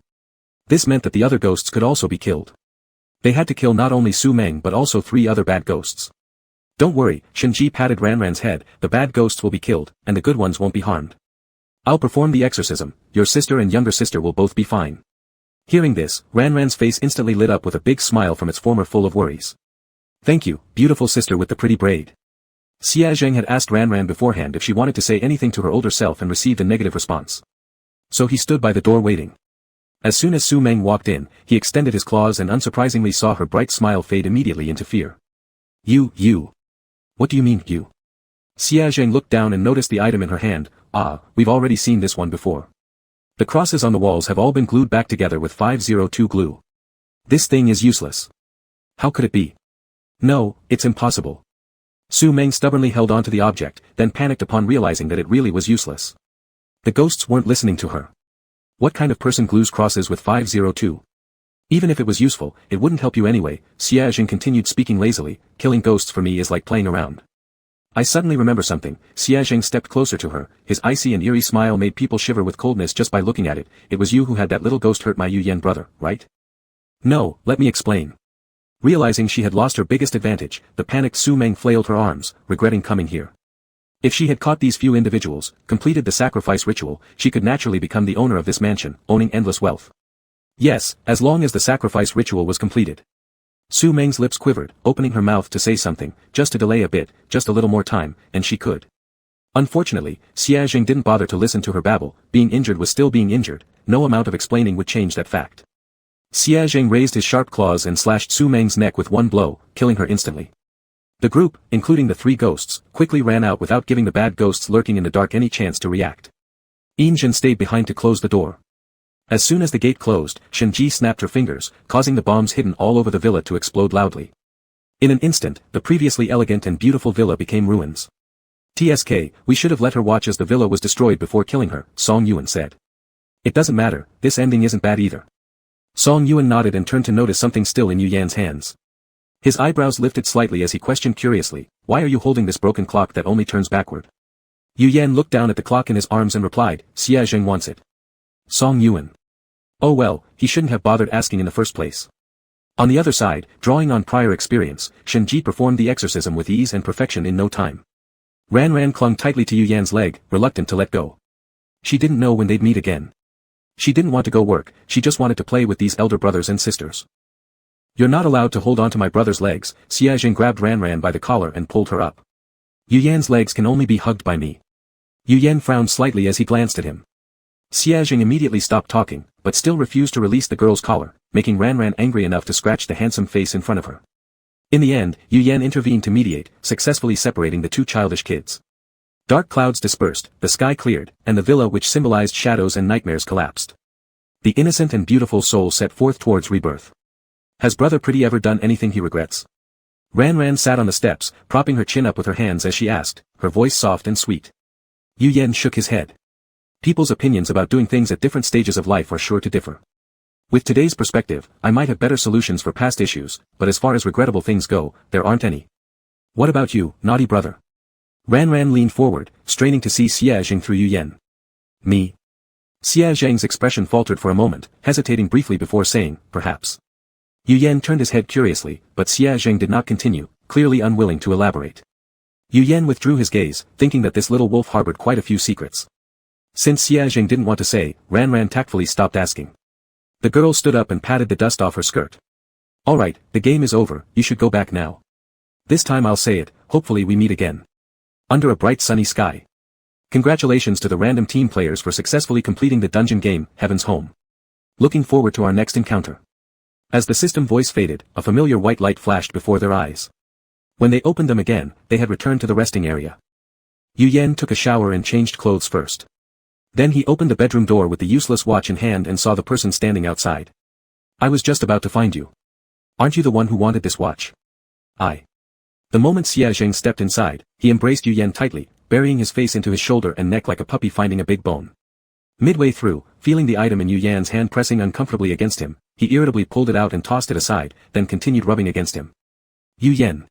Never again would he take Xia Zheng's word seriously. Xia Zheng was just a dog. Brother, Xia Zheng lifted his gaze, his emerald green eyes shimmered like dewdrops on early spring grass, misty at the bottom, my heat period hasn't passed yet. Can we, this time? His voice was low and hoarse, filled with an inexplicable sense of restraint and... What if I said no? Yu Yan's breathing grew somewhat disordered from being rubbed against, trying to push Xia Zheng away. It made him laugh, there was absolutely no way he could be pushed off. If not, then please let me beg. Knowing what he worried about, Xia Zheng carefully undid the buttons Yu Yan had fastened 3 minutes ago while promising, I will definitely listen this time, stop immediately when asked. You know me, I always obey your orders, brother, my dearest brother. Last time was my first, I didn't understand. This time I'll absolutely follow brother's rules. Each sticky sweet brother lulled Yu Yan into a daze, unaware that his clothes had been stripped clean until he was pushed onto the bed. Young men seldom knew how to restrain themselves. At the moment their wish came true, their formerly docile eyes turned sharp and defiant, the innocent rabbit shedding its disguise to transform into a fierce, savage steppe wolf. Brother. Xia Jing sank his teeth into the delicate hollow of Yu Yan's collarbone, pleased by the stifled groan coming from beneath him. You trust me so much. You love me so deeply. Chapter 130, Sorry, I am truly a righteous and virtuous youth. The discarded clock had ticked for countless rounds without anyone noticing. Yu Yan's lower back was tightly held by a warm hand. Sweat trickled down his neck, mixing pleasure with pain, forcing Yu Yan's body to shiver uncontrollably. No, no, don't. His lips were captured in a kiss. Xia Jing stared at him with fiery eyes, mumbled an unclear question, do you want? What does big brother want? A low and sexy voice mixed with unrestrained laughter, among the dark thick hair emerged two wolf ears, which stood upright now due to excitement. Who asked for what? Yu Yan glared at him with reddened eyes, this little cub is doing it on purpose. He should never have believed this brat. Could he really think that he would stop just like that? Xia Jing, ugh. Another moan followed as Yu Yan bit into his shoulder without mercy. A few drops of blood entered his mouth, cursing softly, you dog. Good, Xia Jing gently stroked his back, his watery eyes full of love, I'm your puppy. As he spoke, he leaned his head to one side and offered the other shoulder to Yu Yan, asking, are you still angry? Do you want to bite this shoulder? Yu Yan. Did he feel good being bitten? Soon, Yu Yan felt something inside change, his eyes suddenly widened. It's over. It seemed this little bastard really got his pleasure. Like squeezing out endless sweat from a sponge, Yu Yan was ultimately drenched all over. His consciousness melted away in high heat. Before being thrown into a weightless vacuum, he only remembered Xia Jing leaning close to his ear, sincerely uttering a few words. Big brother, I love you so much. Why haven't brother Yu Yan and the other one come down yet?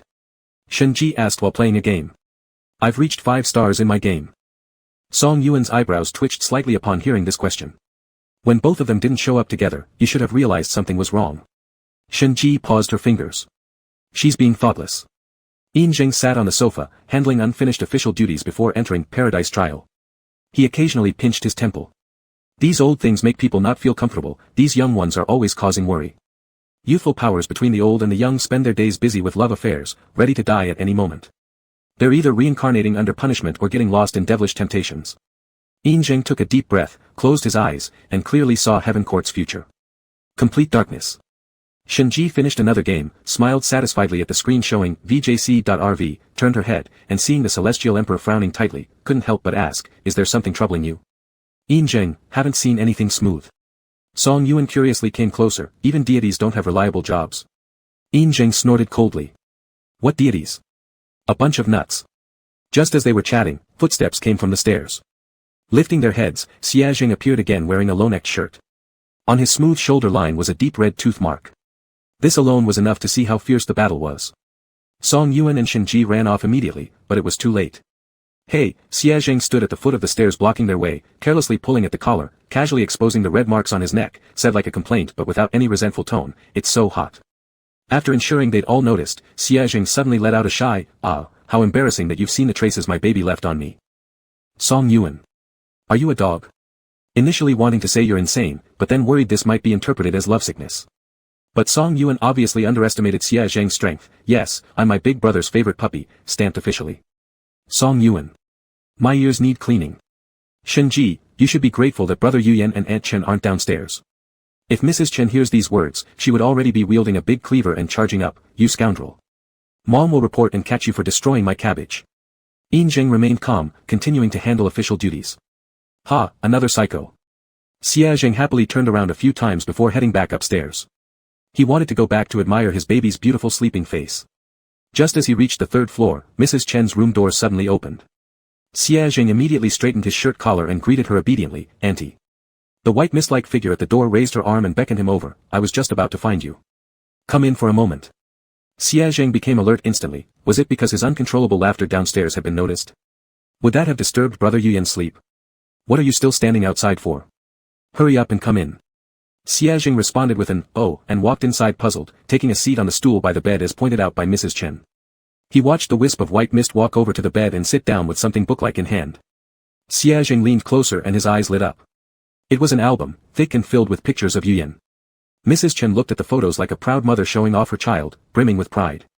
She pointed to a photo of a small child holding a toy car and smiling at the camera and said with a smile, "This is a picture taken when Yan Yan was 4 years old. Back then, nothing bad had happened yet in our family, and he loved taking photos. Whenever someone held a camera toward him, he'd raise his tiny hands and laugh joyfully." Xiaojing also wore a smile, so cute.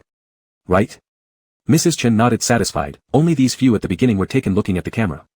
Afterward, since he didn't like being photographed, I would always take secret shots of him. I hid them very carefully, he never discovered even once. No mother dislikes documenting their child's growth, and Mrs. Chen was no exception. As she spoke, she turned the page to show a child's silhouette. This picture is from the day Yan Yan first went to grade 1. I secretly took this picture of his back while he walked towards school. Yan Yan developed late. His height only really grew during high school. Look, Mrs. Chen pointed at the blurred figure next to the child. Compared to his classmates, he was quite short, just a little guy with a big backpack. At that time, I even suspected the weight of the backpack would prevent him from growing taller. Flipping further through the album, they arrived at middle school. This one was taken during middle school when he won an award, and I downloaded it from the school's official WeChat account. In the photo, the person was wearing a school uniform, with a youthful but shy expression, sporting slightly long hair and stood out among the group. How does he look? Isn't he handsome too? Xiaojing nodded repeatedly, handsome, very handsome. After seeing several more photos of awards, Mrs. Chen hesitated when flipping the pages. This one. It's from high school. For a long time in high school, his hair wasn't cut, reaching his shoulders. Xiaojing widened his eyes in amazement. Brother Yu Yan once had long hair. Mrs. Chen nodded, her smile stiffening slightly, but later, he cut it all off, saying it blocked his vision and affected his studies too much. Xiaojing understood and nodded again, growling inwardly, yes, that could be understood. Such an excellent person like Brother Yu Yan must have prioritized academics back then. But I know it's not true, Mrs. Chen continued. Back then, some people bullied him. Those motherless brats in his class loved pulling his hair to bully him. Once, they even stuck gum in his hair. When he couldn't clean it up, he got so angry that he directly grabbed scissors and cut off all his hair. Xiaojing listened, stunned, unconsciously tightening his fists by his side. At that time, I was busy with work and rarely came home. This was told to me by a girl from his class. Chapter 131, Yan Yan, truly a well-behaved child. Xiaojing once thought that someone like Yu Yan was surely raised in an atmosphere of love. Only now did he realize his thoughts were wrong. Yu Yan's past was just as complicated as his own. He finally understood the mindset of Yu Yan that night. 5-year-old Yu Yan, as usual, took a nap on his small bed. His gentle and soft hair hung obediently in front of his forehead, and there was a faint smile on his white and tender little face. Dad had taken nice photos of him yesterday, and Mom said she would buy him strawberry lollipops when she came home tonight. La la la, happy. Bang. Bang bang. A loud noise came from outside the door before little Yu Yan could even get up. The door to his bedroom was kicked open. Then, a group of tall, unfamiliar men rushed into his room. The one in front grabbed his leg and pulled him off the bed. The sudden turn of events left the 5-year-old boy confused, instinctively curling himself up, wanting to find his parents. As a result of crying and making a fuss, he was slapped hard. Little Yu Yan tightly held back his cries, swallowing all remaining wails and staring fearfully at those people with misty eyes, not knowing what to do while crouching beside the bed. That was the beginning of all the nightmares. After their father fled after owing 5 million yuan in high-interest loans, the debt collectors couldn't find him, so they set their sights on the mother-son pair. Debts must be repaid, father's debts, son's responsibilities, it was all righteous. The debt collectors didn't care who actually owed the money, nor the relationship between this mother-son pair and that person. All they cared about was collecting the debt. Once they got the money, everything would be easy to negotiate. From that day onward, the role of the father vanished from Yu Yan's life, replaced by an overwhelming amount of high debts without limits. At the same time, the mother spent less and less time at home. Yu Yan seemed to have lost both his parents. To repay the debt, I had to work tirelessly early mornings and late nights, having less and less time to accompany Yan Yan, Mrs. Chen said with a low, hoarse voice, her eyebrows filled with guilt and sorrow for her son. On the day he got scared, he needed to sleep with me every night thereafter on the same bed. When I woke up in the morning, his little hand still clutched my clothes. As soon as I woke up, he followed suit. Knowing I had to go to work, he never made a fuss, just following me obediently, watching me leave the door, waving goodbye and saying, "Mommy, see you later." Truly a well-behaved child. So well-behaved that it hurt to watch. Soon, Yu Yan reached school age. Mrs. Chen originally thought that with companionship of children his age, Yu Yan's loneliness would at least decrease somewhat. However, she underestimated the malicious intent of children and also underestimated Yu Yan's tolerance. In elementary school, junior high, and senior high, a person spends only a few years at school, yet during this time, Yu Yan was subjected to bullying for nearly the entire duration. It started with being insulted, insults that Yu Yan could memorize, He is the son of a fraudster, his family owes millions, his father is a cheat, and his hands aren't clean either, we shouldn't play with him. No matter. Yu Yan held on to his pen silently. If no one wanted to play with him, he could play with himself. It's just that no one plays with me, there's no need to tell mom. She needs to make money, it's hard work for her. Don't tell mom. By junior high, with age came growth, and within the child's heart, a seed of malice began to sprout. Due to late development, Yu Yan hadn't grown much taller by junior high and hadn't hit puberty yet, his voice still clear and crisp. With his delicate features. Obscene slurs started appearing on his homework notebook. Dead rats and cockroaches occasionally appeared in his desk drawer, and those boys with bad intentions always expected terror and fear on his face. Who told him to be the favorite among the girls in class? Who told him to be the favorite among the teachers? Boys' jealousy was simple and boring, so mundane that Yu Yan could eventually toss the rat into the trash bin without batting an eyelid. Fortunately, the teacher at that time was still on his side, loudly criticizing those mischievous boys during class, and sometimes secretly sneaking a couple of candies into his homework notebook. So Yu Yan's days then weren't too embarrassing. But high school was different. To obtain more scholarships, Yu Yan went to a private elite school. This kind of school includes two types of people, either rich and influential or academically excellent. The former ones just hang around to pass their high school years, preparing to study abroad afterward. The latter aim to raise the school's college admission rate, ensuring promotional material for the next year. In such a situation, teachers would rarely interfere with the students. After all, students were more valuable than themselves, one wrong move offending some young master could cost them the hard-earned job. The teachers turned a blind eye to this group of young masters, and it was the bullied children who suffered, Yu Yan being one of them. The seed of malice grew on white bones, blooming into beautiful yet dangerous poppies. Without knowing when it started, Yu Yan's body began to show frequent bruises and purple marks. When Mrs. Chen saw the scar on his wrist and furrowed her brows, asking how he got hurt, Yu Yan just calmly replied that he had accidentally bumped into something. His expression was so natural that he could even clearly describe which road segment he had bumped into, why it happened, what he was thinking at the time, and finally, with a softer voice, he begged his mom in a coquettish manner to get him antiseptic water and band-aids. With such convincing answers, Mrs. Chen didn't suspect anything out of the ordinary. It wasn't until a large piece of chewing gum was stuck in his hair, its sweet scent making Yu Yan feel nauseous, and the slimy touch leaving his hands restless, that he reached his limit. Even then, Yu Yan endured it through an entire day of classes before returning home and cutting off all his long hair with a pair of scissors. That night, Yu Yan cried quietly, his tears falling in big drops without a single sound. He hid everything so well that Mrs. Chen wondered if it hadn't been for that kind-hearted girl telling her the truth, would Yu Yan have planned to keep it from her forever? How could someone be so good at hiding their pain? Hiding injuries, hiding tears, hiding all the sorrows and grievances, not telling anyone, only digesting them slowly by himself. Xia Jing listened silently, his fingers unconsciously clenching as droplets of blood slid through his fingers. This was Yu Yan's past, a past that Yu Yan never spoke of and one that Xia Jing never knew about. His brother seemed to always be alone, even now when he had many friends around him, he had never fully depended on anyone. Xia Jing's eyes showed a tinge of redness as he softly asked, and now, are those debts all paid off? I paid them off during his college entrance exam year, Mrs. Chen said with a hint of pride. Yan Yan had a pretty decent life during his university years. Xia Jing, huh? It was because I bought a lottery ticket after paying off the debts. Xia Jing raised an eyebrow, did you win? Mrs. Chen became even prouder, after tax, 9.99 million yuan. Chapter 132, I may not be able to accompany him for much longer. The first thing Ms. Chen did after receiving the money was rush with Yu Yan to the hospital. While treating all sorts of trivial illnesses, she also dragged him to see a psychiatrist. As Ms. Chen had guessed, although Yu Yan appeared fine on the surface, he was already suffering from moderate depression and anxiety.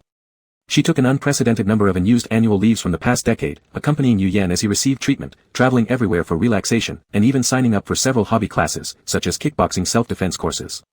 Yan Yan is so quick at learning everything, Ms. Chen said. Ever since he was young, he excelled in anything he learned, his studies were good, he cooked well, and sang well too. Back when he participated in choir competitions, he always stood right in the middle. Actually, because Yu Yan was short back then and good-looking, standing in the middle was just meant to gain some extra points from the judges. But that didn't matter, Ms. Chen's maternal love filter was thicker than the atmosphere. Xia Jing nodded in agreement, yes, his elder brother was indeed this excellent. Xiaojing, Ms. Chen sighed softly, do you know why Yan Yan hasn't called me mom for several years? Xia Jing shook his head. It's because I haven't been a responsible mother. Even after becoming wealthy, I didn't spend much time by his side. The days I spent with him during the summer vacation after his college entrance exam were longer than the nearly 20 years prior combined. He may be sensible and obedient, but it doesn't mean he isn't capable of being angry or sad. The greatest punishment he could think of was not calling me mom. Isn't that a bit childish? But this was one of Yu Yan's rare displays of childlike behavior.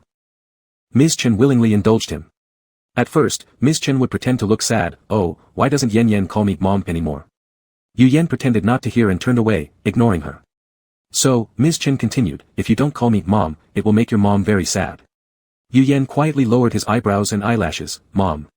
He was still so compliant. As long as something made Mom unhappy, he wouldn't do it. Later, Ms. Chen allowed him to not call her Mom because she herself felt guilty towards Yu Yan. With this small punishment, her heart could find some solace. It seemed that with this punishment in place, she could easily erase the absence of almost 20 years in the past. This was the unspoken secret and tacit understanding between the mother and son. Ms. Chen sighed lightly again and continued, my child has a stubborn streak, once he sets his mind on something, he won't change it, even if he bumps into a wall, he might not turn back. So I know, when he says he likes you, he means it sincerely, planning to spend his entire life with you. In the future, if he ever fights with you, please bear with him. He has a soft heart, all you need to do is cajole him and he'll be consoled. No matter how angry, don't say anything about giving up on each other. Even if it's just in anger, he will take it seriously, and if you really hurt him, I will not forgive you. I understand, Aunt. Xia Zheng solemnly assured, yet he inexplicably felt an ominous premonition. These words sounded so much like, Aunt, I'm telling you this today because I may really not be able to stay with him for much longer. Xia Zheng's eyes widened abruptly as his ears twitched. He glanced subtly toward the direction of the door before quickly returning his focus. How could that happen? Aunt has a very serious illness, Miss Chen smiled gently, we both hid it from each other, but I concealed it rather well, and he still doesn't know. I'm not exactly reliable usually, but I'm not someone who dies suddenly from reading novels, her voice was soft, like a leaf falling off its branch in autumn, I involved him now, because I want to see him one last time. I am his second chance at life, so no matter what happens, Yan Yan will not lose his life in this game. Otherwise, there's no way she'd have pulled Yu Yan into this. The doctors told me I couldn't survive beyond last winter, Miss Chen originally accepted her fate. After hearing the doctor's verdict, she thought, dying in that winter wasn't bad, silently leaving behind a letter for Yu Yan, departing without any regrets. But suddenly, she dreamt of something after her death, unable to accept this reality, Yu Yan chose a bright and clear morning after her funeral to commit suicide. Only then did I suddenly realize that after I'm gone, Yan Yan would truly be alone. No matter how much they went through in the past, when Yu Yan returned home from school, there would always be someone waiting at home to cook for him. Even if no one was home, there would still be a warm note informing him when the other person would return. One of them, whether it was Yu Yan or Ms. Chen, was always waiting. But after Ms. Chen passes away, who would open that door for Yu Yan? Who would Yu Yan wait for? Among the myriad lanterns, there will no longer be a single light belonging to Yu Yan. Does it sound absurd? Ms. Chen softly asked. It was very absurd, so absurd that she didn't believe it herself after waking up. But this dream was about her son. Even though it was absurd, she couldn't help but remember it deeply. Just thinking of the scene where Yu Yan committed suicide made her heart twist with pain. So I forced myself to live, forcing myself to stay positive. Even if it's just my last glow before passing, I want it to last a bit longer. I need to wait for another person who is willing to wait for him to come home. I must wait for someone that Yan Yan would choose to live for.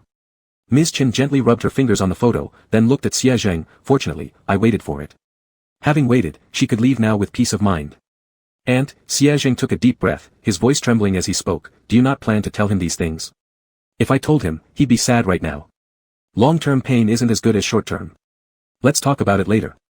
Xia Zheng stared at her for a long time, and finally nodded strongly, all right, I'll be with him properly. Satisfied, Ms. Chen hummed in approval, by the way, there are still a few photos I haven't shown you. They're from his university days. Xia Zheng didn't know how he ended up leaving Ms. Chen's room in the end. He staggered back to Yu Yan's room and knocked softly on the door, brother. He opened the door without waiting for a reply from inside. Yu Yan sat on the floor squeezed between the wall and the bed, curled into a small ball, looking alone and pitiful like a child seeking security only in a corner. His head hung over his bent knees, eyes unfocused on something. Hearing the door open, he showed no reaction. Brother, Xia Zheng closed the door gently. He had not misheard, the footsteps outside Ms. Chen's door belonged to Yu Yan. He had heard everything clearly. Xia Zheng walked over and sat beside Yu Yan, calling him again, brother. As if finally reacting, Yu Yan slowly turned his eyes toward Xia Zheng. At the sight of him, tears eventually burst out from his heated, sore eyes. Xia Zheng. Yu Yan clutched onto Xia Zheng tightly, pouting as he had many years ago, shedding tears quietly, refusing to let out any cries. Just cry it out. Crying might make it feel better. Xia Zheng gently patted his back, letting the fabric at his shoulder get soaked by Yu Yan's tears, his voice hoarse and tender. This simple sentence seemed to create a breach in the embankment of emotions overflowing like floodwater, releasing all the repressed feelings. Yu Yan clung onto Xia Zheng's clothes and broke down in loud sobs. What am I going to do, Xia Zheng? What should I do?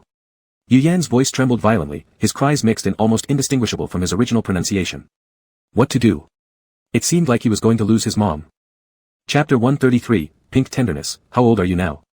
Ms. Chen always said that she was an incompetent mother. But Yu Yan wanted to say, no, you are very responsible and dedicated, you are the best mom in the world. Yu Yan remembered clearly the day when the nightmare began, Ms. Chen's reaction when she opened the door and saw him cowering in the corner. The usually gentle mother ran into the room like a lunatic, hugging Yu Yan tightly. When she saw her son's swollen face and tears that hadn't dried yet, she rushed to the kitchen and grabbed a fruit knife, pointing its tip at those strange men. Within 3 minutes, she pieced together everything. The debt of 5 million yuan fell heavily upon her like a meteorite, but she had no time to collapse. Her voice was calm and steady. I will pay back the money, not a single coin will be missing. But if you dare touch my son, if you hit him again like you did today, I don't mind fighting to the death with you. The leading man sneered and asked disdainfully, you? Are you serious? Yes, me, the woman's voice was firm and resolute. She forcefully inserted the knife tip into the table beside her, spinning the knife tip and raising a circle of wood shavings. She said, if you don't believe me, you can certainly try it. Anyway, once I die, this hole will be completely unfixable for you. The man couldn't laugh anymore. He knew, the woman in front of him was telling the truth. She truly wasn't afraid to die because of her son. After that, Yu Yan never saw those men again. And during high school, after learning about the bullying he endured at school, Miss Chen stormed straight into the school gate without a word, loudly scolding all the people in the office like beasts big and small alike. Then she transferred Yu Yan immediately. What scholarships? Screw them. She didn't want her child to suffer any at all. Even though the child himself secretly endured many grievances. But it was okay. Ms. Chen caressed Yu Yan's cheek, unknowingly realizing that her son was already taller than her now. It seemed that she missed so much. It's over, tears dripped from the corner of Ms. Chen's eyes. Our Yan won't endure anymore. Maybe because it had been too long since he last cried, Yu Yan eventually fainted in Xia Zhang's arms. First undergoing intense physical exertion, then breaking down emotionally in a crying fit, Yu Yan suffered severe dehydration and soon after his body became feverish. The rest area could guarantee player safety, but it couldn't treat player heart diseases. His mind was in utter chaos, Yu Yan almost couldn't distinguish where he was. Xia Zhang was anxiously pacing around, though Yu Yan didn't have a fever or illness, looking at his current state, it was evidently worse than having a fever. Mom. Mom. The person on the bed had furrowed brows, pale lips ceaselessly whispering faintly, Mom. Having no other methods, Xia Zhang dragged Song Yuzhen upstairs, carefully avoiding Ms. Chen's room along the way to prevent her from noticing the abnormalities inside. Song Yuzhen was preparing some banter while coming up, but seeing Xia Zhang's serious expression, he promptly held back the jest. Upon entering, Song Yuzhen was startled by the sight on the bed. What happened? Why is he in this state? Saying that, he touched Yu Yan's forehead. Strange, there's no fever. After pondering for a while, Song Yuzhen decided to first prepare some tranquilizing potions. Once the medicine arrived, they quickly faced the next problem, how to get Yu Yan to take it. Xia Zhang took the bowl, supporting the person on the bed. Drink your medicine, big brother. Yu Yan ignored him, obviously still lost in his own world. Xia Zhang had to continue coaxing, it's Aunt Chen who made you drink it. Yan, listen. Yu Yan blinked dumbly a couple times and drank a sip from the spoon Xia Zhang handed him. His eyebrows furrowed even tighter, bitter. The next one will be sweet, really. Yu Yan looked at him half-believingly, his already disarrayed mind unable to process more information. Seeing Xia Zhang nod confidently, he obediently opened his mouth again. The next sip is really sweet. I promise. Yan, when have I ever lied to you? How about I give you candy after you finish drinking? With a combination of persuasion and deceit, Xia Zhang managed to make him consume a whole large bowl of medicine, finally letting out a sigh of relief. But then he noticed that Yu Yan curled up in the blanket, facing away from him, refusing to turn back. Xia Zhang, big brother. Person inside the blanket, liar, I hate you. Xia Zhang. Well, fine, he placed the bowl aside, hating it means hating it, as long as all the medicine was consumed. The effects of the medicine set in quickly. Soon enough, Yu Yan quietly fell asleep. Seeing that the person was fine, Song Yuzhen exhaled lightly in relief. Not long ago, Yu Yan sent him a message saying he wanted to chat, so he waited downstairs for half a day without seeing anyone. He thought maybe Yu Yan had forgotten. Now looking back. It seemed like halfway through, the sky fell on him. Song Yuzhen walked out with slightly lowered eyebrows and an empty bowl in hand. Just as money always flows to the capitalists who already have plenty, love seems to always flow to those who already have enough of it, and misfortune only flows toward the unfortunate. But what about them? When would their luck turn? The next morning. When Xia Zhang opened his eyes, he found Yu Yan was already awake, sitting at the edge of the bed, lost in thought. Brother. Yu Yan gave a slight and said, I lost control of my emotions yesterday and scared you, didn't I? Xia Zhang shook his head and rotated his body by 90 degrees, placing his head on Yu Yan's lap. No. Who wouldn't lose composure when suddenly faced with such a situation? Especially since Yu Yan was only 21 years old. No matter how much Xie Zheng called him brother, it didn't change the fact that Yu Yan was still a college student who hadn't entered society yet. Do my eyes look swollen? Yu Yan looked down at Xie Zheng. Does it look strange? Not at all, still very handsome. Xie Zheng smiled and said, Ancient won't notice anything. Yu Yan pressed his lips together and didn't say anything. After a moment, he gently patted Xie Zheng's head. Get up. We need to prepare to enter the dungeon. If they delayed any longer, he was afraid Ms. Chen might discover something unusual. Since Ms. Chen didn't want him to know, then he would pretend to remain unaware forever. Xie Zheng agreed, jumped off the bed, and ran back to his room to change clothes. By the time Yu Yan opened the door again, this is what he saw. A tall young man in a light pink hoodie, his legs long and straight, wrapped in white pants. His whole person was fresh and rosy, even the choker around his neck was changed into a little pink strawberry pattern. What a show-off. Yu Yan looked at him and smiled softly, showing the first smile of the day. Xie Zheng bounded down the stairs cheerfully, greeting the other three enthusiastically. Good morning brother Yuzhen, good morning sister Shinji, good morning brother Tiandi. Seeing Xie Zheng so lively, Song Yuzhen blinked and remarked lightly, my word, youthful male high spirits. It was definitely the energy of youth, working or laboring with such vigor. As his gaze shifted upward, he noticed Yu Yan slowly descending the stairs behind Xie Zheng. Song Yuzhen immediately realized that this little wolf cub must have been busy cheering his brother up after something unpleasant happened yesterday. Thinking of that, Song Yuzhen also decided to liven up the mood. He cleared his throat twice, deliberately lowering his voice as he said to Xie Zheng. Pink tenderness, how old are you now? Chapter 134, Game 6, Paradise Middle School. 18, such a tender age. Xie Zheng didn't know what he was thinking about, but his eyes sparkled as he continued, if you still think I'm too old, I can calculate the lifespan of a wolf demon compared to that of a human. In this case, Song Yan raised an eyebrow, you what? The young wolf must be thinking something strange if he actually believes someone would find him too old. Who would dare say that? Is there anyone here younger than him? Xie Zheng scratched his head, suddenly mumbling and unwilling to continue. Then Yin Jing answered for him, less than 2 years. Converting an 18-year-old's lifetime from a 1,000-year span into a human's 100-year lifespan, yes, less than 2 years. Song Yan, pfft. So this one is a baby-level figure after all. Shinji couldn't help laughing out loud, isn't this just a little brother? Hey, Yu Yan bro, look at them. Xie Zheng pouted and stomped his feet while hiding behind Yu Yan, just like a shy blushing big country girl. The lively atmosphere made everyone feel happy. Yu Yan's lips involuntarily curled upwards as he turned and joined in teasing the young wolf. What should I do? I don't like children. Xie Zheng immediately froze, blinking his round, big eyes, The spiky hair on his head seemed to wilt all at once. His expression was so adorably innocent it softened Yu Yan's heart. Just as he wanted to comfort with a few words, Xie Zheng kept talking, it's okay, I'm a big kid. Big kids aren't small kids, the older brother will still like me. After saying this, Xie Zheng kissed Yu Yan on the cheek with a plop. Caught off guard again by their display of affection, the others numbly turned away, understanding, getting used to it, but not wanting to see it.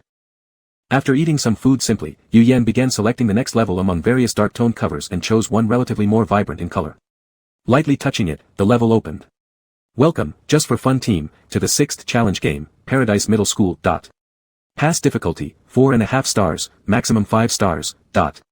Pass conditions, uncover the secrets of Paradise Middle School. Time limit, 30 days. Passing points, 100000. Loading copy, enjoy your game. Blinding white light exploded in front of their eyes, Yu Yan habitually closed his eyes. Was it his illusion or did the cover of that level turn black and white after he touched it?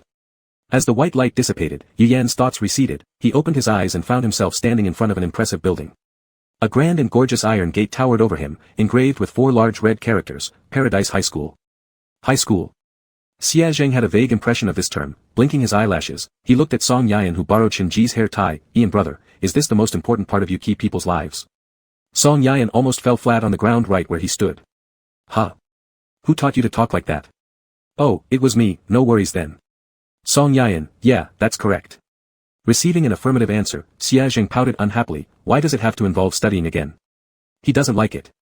Little blue ball jumped back and forth between Yu Yan's shoulders as usual, full of vitality. Yu Yan looked at it silently lowering his eyes.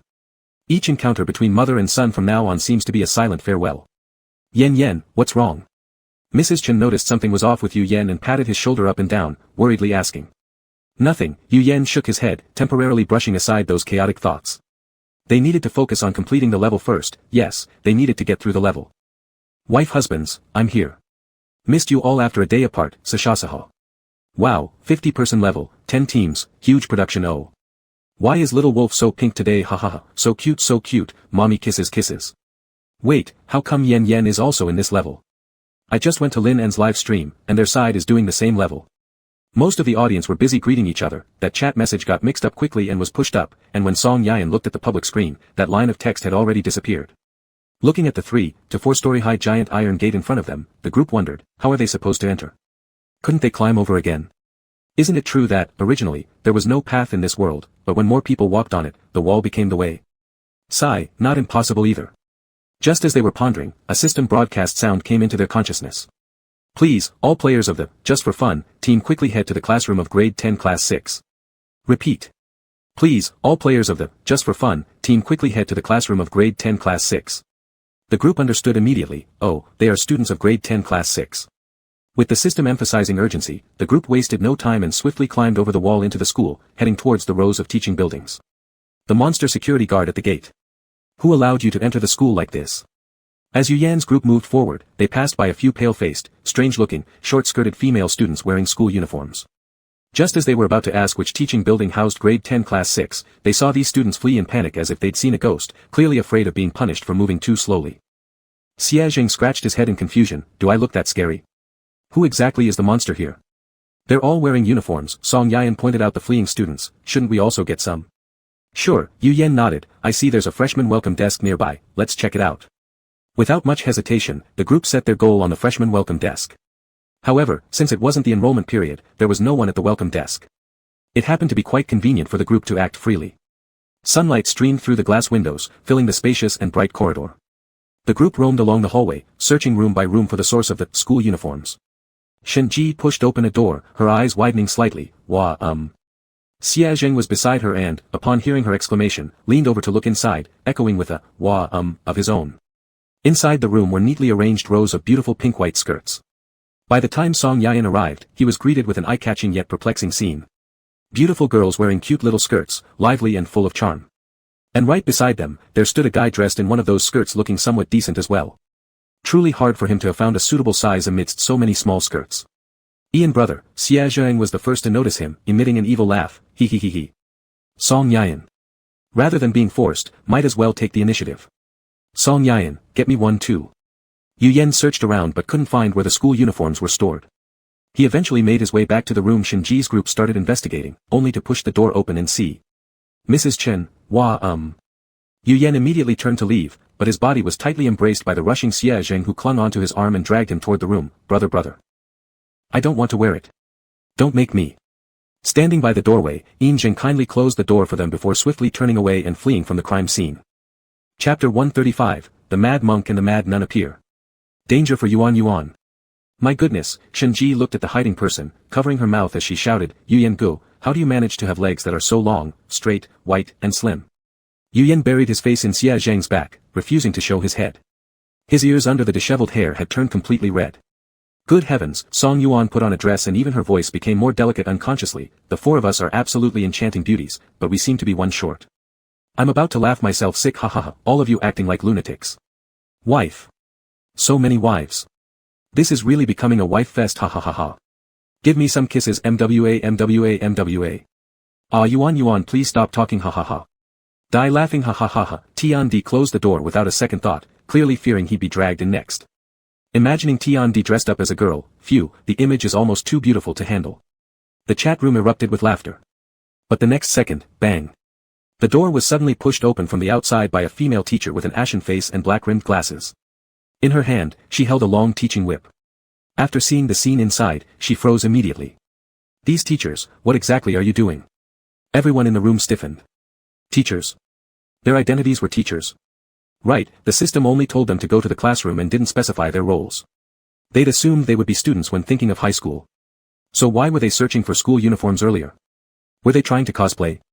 Cough. Xia Zheng recovered first, clearing his throat twice before saying seriously, we're just testing the quality of these clothes.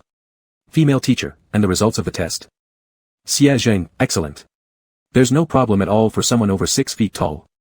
The corners of the female teacher's mouth twitched twice. On her way to work earlier, the security guard had mentioned that some psychos had come to the school. She initially thought it was the guard joking around, but now it seemed he was telling the truth. The female teacher maintained her composure and continued emotionlessly, "You should be the teachers for class 6 of grade 1. Please follow me. Hold on. Give us 1 minute." Xia Zheng's voice sounded inside. Yin Zhen helpfully closed the door for them again near the entrance. A minute later, everyone changed back into normal clothes and followed behind the female teacher with black glasses. The NPC led them to the office first. The office was large, spacious, and bright. The clean floor was lined neatly with 50 desks, each labeled with their names, photos, and subjects taught. Yu Yen found his name, which corresponded to 2 subjects, mathematics and music. Yu Yen. Did this school conduct background checks? How could they dare let him teach music? Did they really want him to cause students to foam at the mouth and collapse on the spot? Yu Yen glanced around briefly. Each class has 5 teachers who cover 9 different subjects. The 6th class they're teaching is a liberal arts class. Besides the fundamental courses such as Chinese, mathematics, English, history, geography, and politics, they also offer 3 artistic subjects, music, physical education, and art. Song Yuan teaches history and politics, Shen Ji teaches English and art, Yin Zhen teaches Chinese and geography, while Xia Zheng is responsible for physical education. Smack. Xia Zheng slapped the table once and complained, "Why am I only assigned 1 subject? Are you underestimating me? I've been to college." Sure, he only attended for 3 days, but how can that not count? It's even a famous university, Paradise University. The female teacher glanced at him sideways, confused why anyone would complain about having less work. "You're the homeroom teacher for class 6, meaning your teaching load is lighter." Xia Zheng withdrew his hand from the desk and appeared satisfied. "Teachers, once you've confirmed your desks, please continue following me," the female teacher continued without any emotion. "I'll lead you to your classrooms. The other classes have already started lessons, and your class is already falling behind. We hope all the teachers will take initiative and maintain proper teaching attitudes, striving for better rankings in the various evaluations ahead."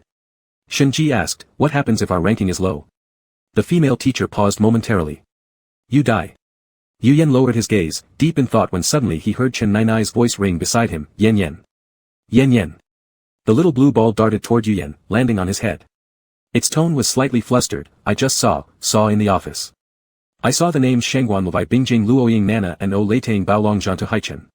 Yu Yen's brain froze for a second. His first reaction upon coming to was how long these names were. Wouldn't their staff badges be longer than their faces? His second thought was, who were these 2 people? "Do you remember where Song Yuan came from?" Mrs. Chen continued hopping on Yu Yen's head. "They're the insane monk and nun that Song Yuan mentioned." "Wait a moment," Yu Yen replied mentally, "wasn't O Haochen paired with Chi Zhao Zhao?" Mrs. Chen. "That makes sense. Once I return to reality, I'll report this novel for breaking up official couples." "Which class do they belong to?" Yu Yen asked. Song Yuan was extremely repelled by these 2 individuals. If he could help it, he'd avoid the meeting as early as possible. But, being in the same office, their meeting was inevitable sooner or later. In this case, informing Song Yuan beforehand so he can prepare mentally might be for the better. Class 5 of grade 1. Right next to their classroom. Yu Yen's brows furrowed slightly, and he quickened his pace. "Song Yuan. Brother Song." 2 voices rang out simultaneously. Song Yuan abruptly stopped walking, eyes widening in disbelief as he saw a familiar-looking girl rushing out of the classroom, standing before him with joyous expression. "Big brother Song, it really is you." As she moved to embrace Song Yuan, Shen Ji shoved her away. "Who are you?" The moment she heard Song Yuan's name, Shen Ji noticed an immediate look of repulsion and unease flash through his eyes. He didn't like, and possibly even despised, this person who dared call him by his name. Why would such a person approach brother Song Yuan? "Big brother Song." The pushed girl blinked in confusion, pointing at herself. "Don't you remember me? I'm Nana. You said I'm your little sister." "No," Song Yuan shook his head slightly, yet his body moved forward instinctively, as if beyond his control. "He says he doesn't know you. Can you leave now?" Yin Jing placed a hand on Song Yuan's shoulder, speaking in his usual discourteous tone. His cold gaze swept over, making Shangguan Nana feel inexplicably uneasy. "But..." The girl attempted to continue. Yu Yen squeezed into the crowd, cutting her off politely yet firmly. "Apologies, we have something urgent to deal with. Can we address any issues after class, please?" Not bothering about Shangguan Nana's expression, they turned around and surrounded Song Yuan, leaving. Once they had put some distance between themselves and the other person, Song Yuan seemed to snap back to reality, his gaze refocusing. Leaning against the wall, he squatted down, covering his head with both hands and muttering softly, "I'm sorry." Chapter 136, Knowledge is Power. "Is Brother Yuan apologizing to us?" Shen Ji asked, confused. "Why are you saying sorry?" Song Yuan paused for a moment, then looked up helplessly at the few people in front of him. It seems whenever I'm near them, my body goes out of control. Uncontrollably drawn to walk towards them. As if they were my real friends. But that's not true, we're not friends, not on the same team. If I act like this, isn't it just like nurturing a traitor within the team? Ah, there's nothing wrong with that. Xia Jing reached out and pulled Song Yuan up, unconcerned as he said, it's not your fault. Why do you say, sorry? Or, maybe you never thought of us as friends. How could that be? Song Yuan immediately retorted, then saw Xia Zheng's arm draped over his shoulder and laughed arrogantly, isn't that enough? Do we even need to think about all these twists and turns?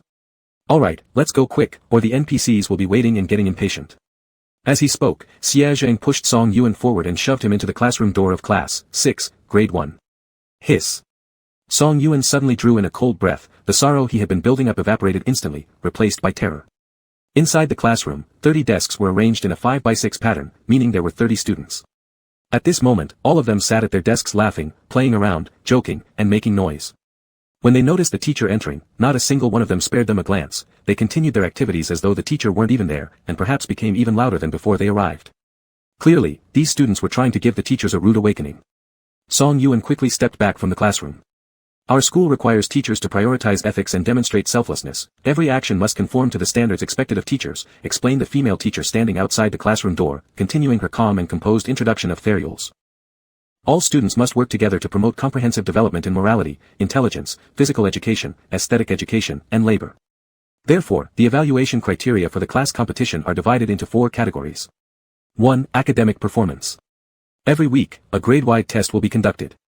Using your class as an example, if all 30 students belong to the D grade category and none of them achieve a grades, typically, the entire class would be wiped out as a punishment. 2. Classroom environment. The student union performs random health inspections. In your case, with garbage flying everywhere and walls covered in graffiti, such conditions would generally qualify as substandard, resulting in the complete elimination of the entire class. 3. Learning atmosphere. The vice principal will conduct irregular checks on the teaching environment through the rear door of the classroom. Taking your current situation as an example, if during class hours the students continue to make loud noises without focusing on studying, the class may be marked as trash, which would typically result in the annihilation of the entire class. 4. Physical fitness assessment. In 2 weeks, the school will host a sports meet. The last-placed class will receive a penalty.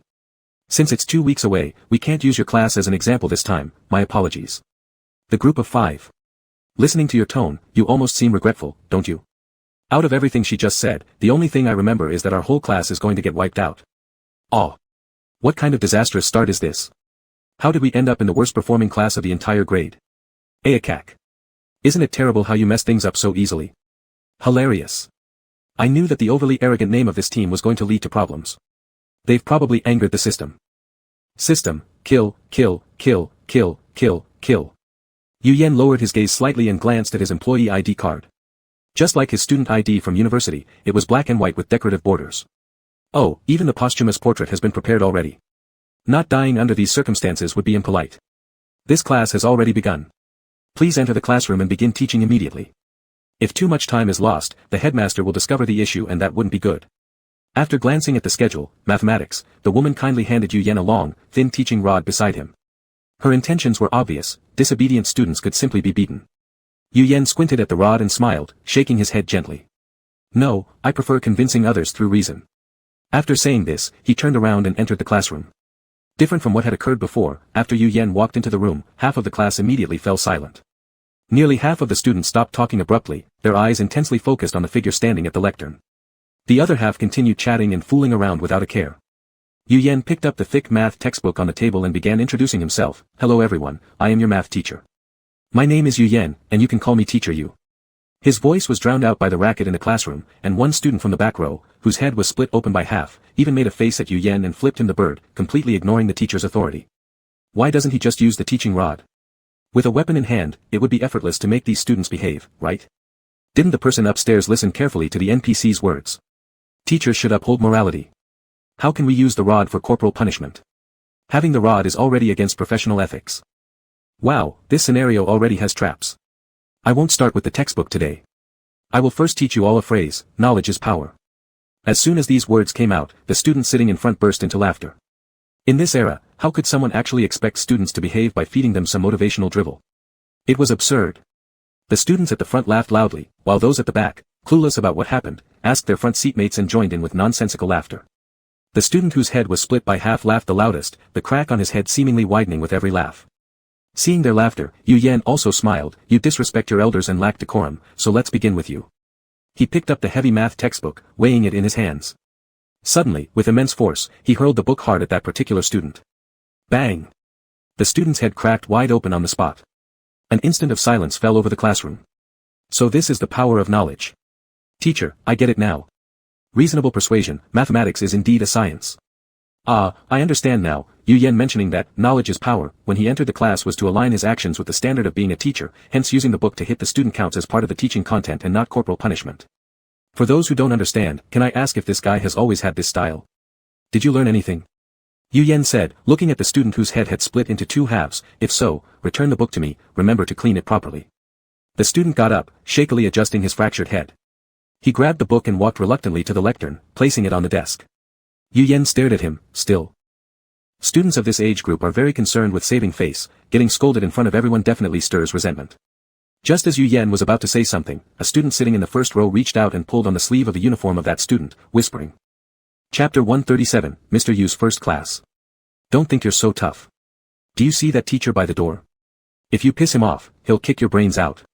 The student whose head had split open looked toward the door in the direction pointed out and met the gaze of a man leaning casually against the doorframe, dressed in an eye-catching pink suit. The man grinned, revealing two sharp canines. Though it was an apparently harmless smile, it made the student involuntarily shiver. Wait a minute, wasn't he supposed to be the monster scaring others? A voice from the front row spoke softly, but as the student sat in the first row, every word was clearly audible to Yu Yan, who caught it all. Yu Yan slightly lowered his eyes and focused them on the student. Once he read the nameplate on the student's uniform, Yu Yan raised one brow. Yu. What a familiar name. Upon further thought, of course it was familiar, this was his youngest son. He thought their next meeting would be much later, but here they were, only separated by one mission. TSK, those evil capitalists didn't even spare the infants. By the door, teachers without class assignments had already returned to the office, except for Xia Zheng, who still stood waiting by the doorway. The female NPC couldn't help but remind, Sir, if you have no classes scheduled, please do not loiter here. Please return to the office to prepare your lessons. Xia Zheng nonchalantly responded with a, though there was no sign of moving from his position. The female NPC. The female NPC, may I ask what your purpose is standing here? Still without turning around, Xia Zheng replied, I must keep an eye on these little brats. What if they bully my frail, weak, kind-hearted brother while I'm away? Female NPC, ? Am I seeing things or did those adjectives match the person he described? As the female NPC was about to say something more, she suddenly noticed that the classroom seemed unnaturally quiet. Wasn't it just filled with noise? Did the throwing of one book bring them back to order? When Xiaojing glanced back and noticed her puzzled look, he kindly explained, half the students in this class are our children, it's natural for them to behave properly, isn't it? Female NPC. She recognized every character, but why did it make no sense at all when put together? Inside the classroom, now that the students had quieted down, Yu Yan flipped open the textbook and began his formal lesson. Although it was the first year of high school, the content being taught was similar to elementary school material. Yu Yan let out a sigh of relief, otherwise, making Song Yuan teach history and politics would have been truly difficult for someone studying science.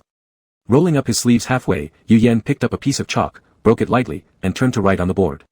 His arm muscles were smooth, and the fingers gripping the chalk were distinctly knotted. Xia Jing leaned against the doorframe, thinking that if his math class had also been taught by brother Yu Yan, he might not have hated numbers and letters so much. Lost in thought, his thoughts wandered aimlessly. When he snapped back to reality, Yu Yan had finished explaining the theory and let the students solve problems on their own. The teacher moved about the room, pausing briefly as he passed by Yu Shiwu, this is an application problem, and the answer needs to conform to actual conditions. Shiwu looked up, blinking his shiny black eyes, I know. Then could you tell me which bank gives interest of 1 billion yuan after depositing 20,000 yuan for a year? He was genuinely tempted. Shiwu furrowed his brows slightly and stayed silent. And this one, Yu Yan calmly said, there are 32.5 elderly women in the nursing home. Yu Yan looked at him expectantly, could you tell me where that half-elderly woman is? Shiwu pouted silently. Instead, his desk partner raised her hand, teacher, at my place. Yu Yan twitched his brows and took her test paper over, reading aloud her answer, an elderly lady walks at 50 meters per second on the road. Yu Yan, why would that half of the elderly woman be at your place? The girl tilted her head and said, because she walks too fast and must be chasing her soul. A person without a soul is only half a person. Yu Yan.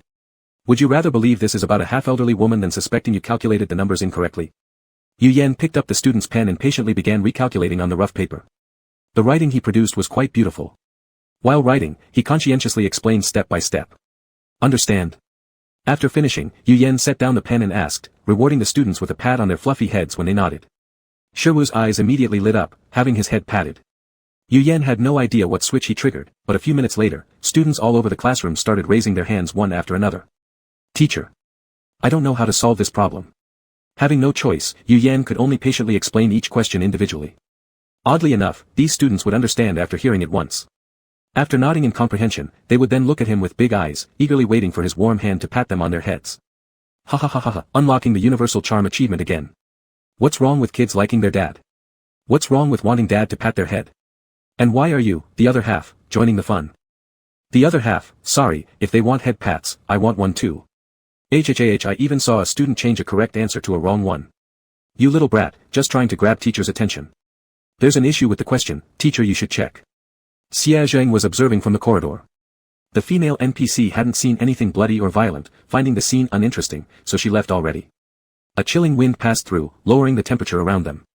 Xia Zheng turned his head and found a fat-suited man walking toward this direction with a bloated figure. With a grotesquely pale pig-like face, his eyeballs were pitch black, and he wore a forced upward smile around his lips, which gave off an ominous feeling simply by making eye contact. This pig-faced individual walked straight toward Class 6 of Grade 10, stood behind the door, and pressed his entire face against the glass with a splat sound, squashing it into a sticky rice cake shape. Inside the classroom, the students were enthusiastically requesting the teacher's explanation. Teacher, I don't know how to do this problem. 13, didn't you ask about this one earlier? Teacher, look at me. I can't do this one. Alright, wait a moment, I'll come over shortly.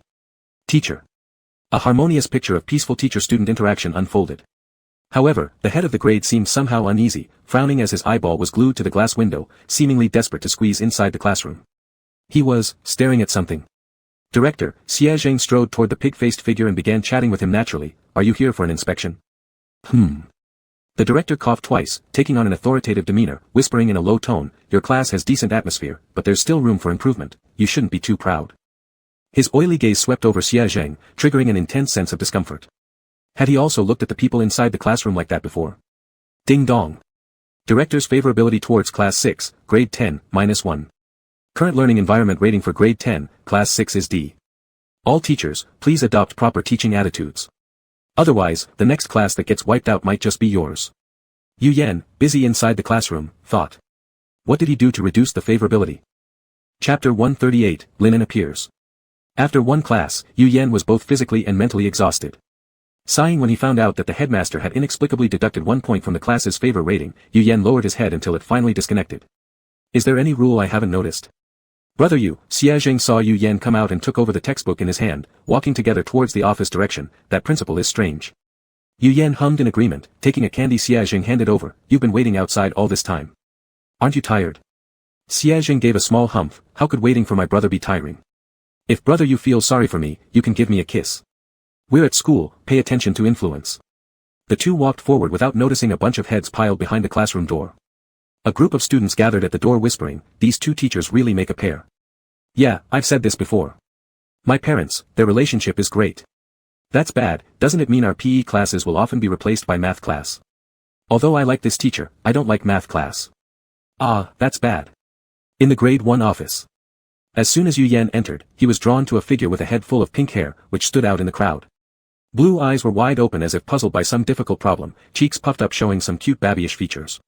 Pink hair, blue eyes, is this Linen that Ran mentioned?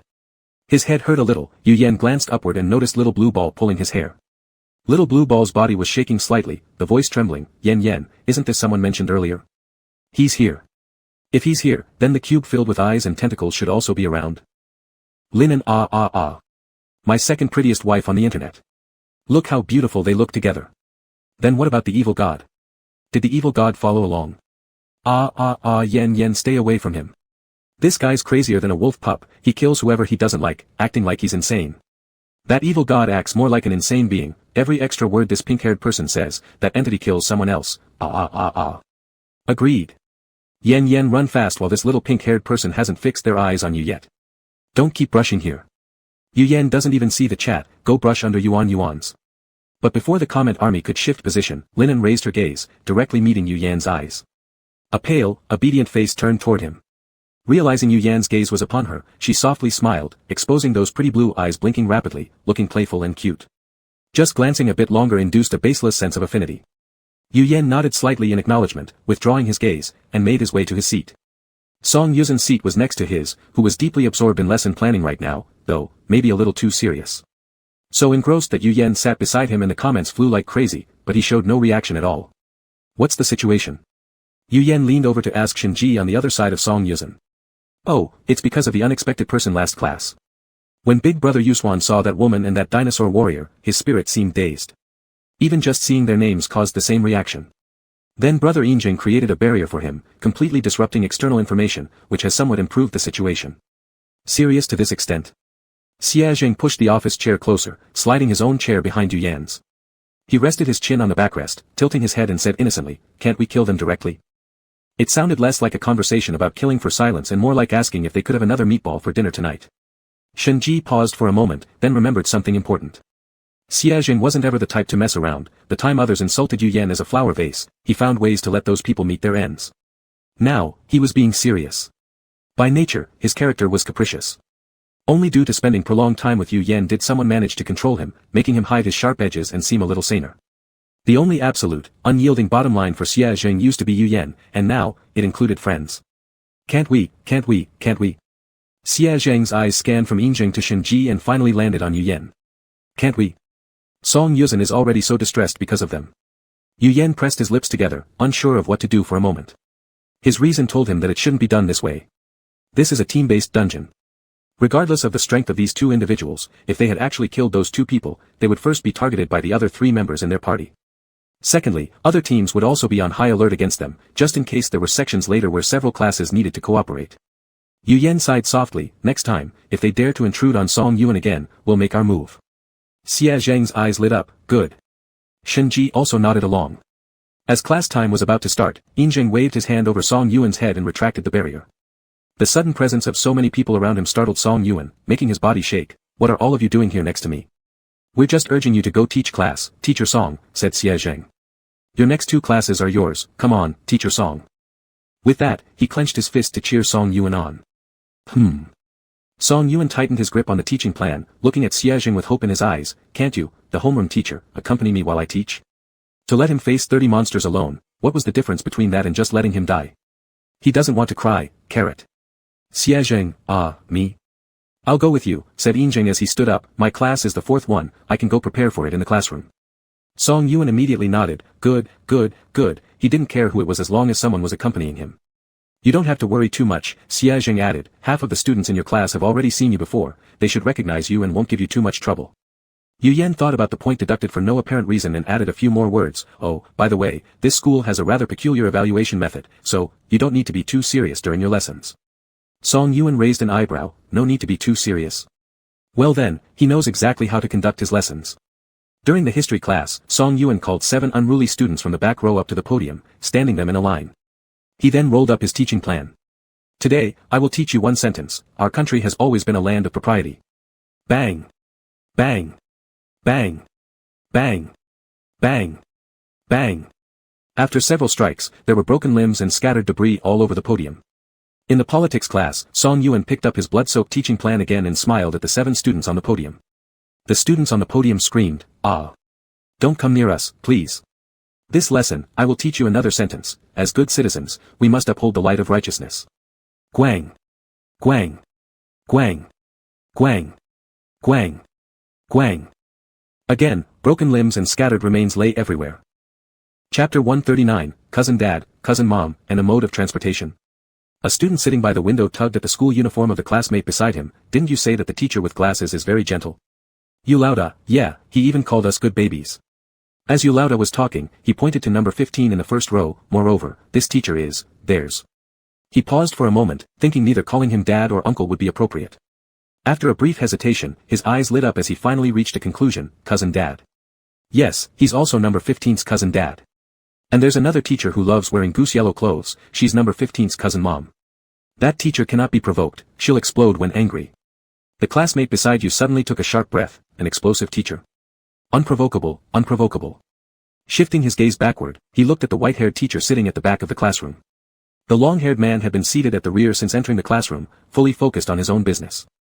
Regardless of what happened on the podium, he never raised his head once. An icy aura surrounded him, instilling a strange sense of pressure that made the students dare not look directly at this teacher. They could only sneak quick glances while pretending to pick up things. What about this one at the back? What's the temperament of this teacher? And how is he related to all of you? Yulauda thought carefully, recalling the scene where they had grabbed the long-haired man's hair and moved it around. He should be considered our mode of transportation. Click. Suddenly, without any warning, the pen held by a certain heavenly emperor snapped. One half flew across most of the classroom and accurately hit Yulauda on the head. Bright red ink splashed all over his face, adding a strange touch to his already pale and bizarre expression. Yulauda stared blankly at the broken pen fragment in his hand, completely bewildered. Sorry, Injing stood up, moving to their desk side with a thoroughly insincere apology. It accidentally broke. Could you return it to me? Yulauda blinked twice, obediently handing it over. His rationality told him the person in front of him was very strong and was currently somewhat upset. He dared not provoke him. Thank you, Injing nodded politely and added before leaving, don't talk during class, it's disrespectful to the teacher. Both of them nodded quickly, not daring to disobey. In the office, Yu Yen sat at the front of the desk, teaching Shinji simple English words. Little Fushio had never taken an English class, so making her teach English was about as effective as making Xiajing do math problems. While they were speaking, Shangguan Nana suddenly approached. She wore a flowery little white dress. Hello, can I talk to you for a moment? Her voice was soft, with a serious yet oddly fearful gaze toward Shinji. Her fists clenched tightly at her sides as if gathering the resolve to speak to Shinji. Under the influence of Song Yuan, Shinji had a very poor impression of this Shangguan Nana. As she saw her coming over, she irritably replied, HW.LDRV, Nana, Yu Yen, what? Shinji, Isn't that how it's used? She glanced at the notes in the book. Doesn't this sentence mean, why is it always you? No, I'll explain it later. Yu Yen humorously closed the textbook and turned to Shangguan Nana still standing nearby. If it's something important, you can say it here directly. If it's not important, please leave. Shangguan Nana's expression froze for a second. She couldn't understand why this group of people showed such hostility towards her. It's about something concerning Brother Song. I'd like to talk privately with this older sister. Older sister? Xiajing slid over in his office chair among them again, raising an eyebrow with his right eye. You're obviously much older than Sister Xiaoji. Why call her sister? Shouldn't it be aunt? Shangguan Nana's face flushed crimson instantly, just like the cherry bomb from Plants vs. Zombies. I am not. However, the awkward mood didn't linger too long. Taking a deep breath, Shangguan Nana looked at Shinji again and continued, talking here works as well. I just want to ask, what did you say to Brother Song that made him treat me this way now? The three people sitting in the chairs simultaneously hesitated. Wait, am I watching Paradise Trial, not some cheesy idol drama, right? I specifically checked the program details. Yes, we are not mistaken. The production team really did great, giving us these short interludes for laughs in between all the suspenseful brain teasers. Brother Song has always treated me well, and exclusively so. He said I am his only sister, and previously there were never any other girls around him. Stop. Xiajing raised his hand to interrupt her. Do you have a boyfriend? Nana subconsciously glanced back. Yes. There you go, if you already have a boyfriend, why should others still be completely obsessed with you? Xiajing continued sliding on the office chair with both legs stretched out, moving left to right and then right to left, while talking non-stop. You're too greedy. He was never like that. There were billions of people in the world, but all he needed was one Yu Yen. No one could be more generous than him. It's different. Nana's eyes gradually brimmed with tears. He is my brother, not my boyfriend. Yu Yen closed his eyes. He knew why Song Yuan had acted impulsively. If someone stayed around constantly like this, anyone would lose their mind. Things have changed. Your brother Song is dead now, he is Nuhulu Yuan now, Xiajing said earnestly. And he won't be giving you special attention anymore. Got it? If you dare come near him again, don't blame us for being rude. When Yu Yen spoke, his soft and gentle voice always made people think there might be some room for reconsideration, but Xiajing was different.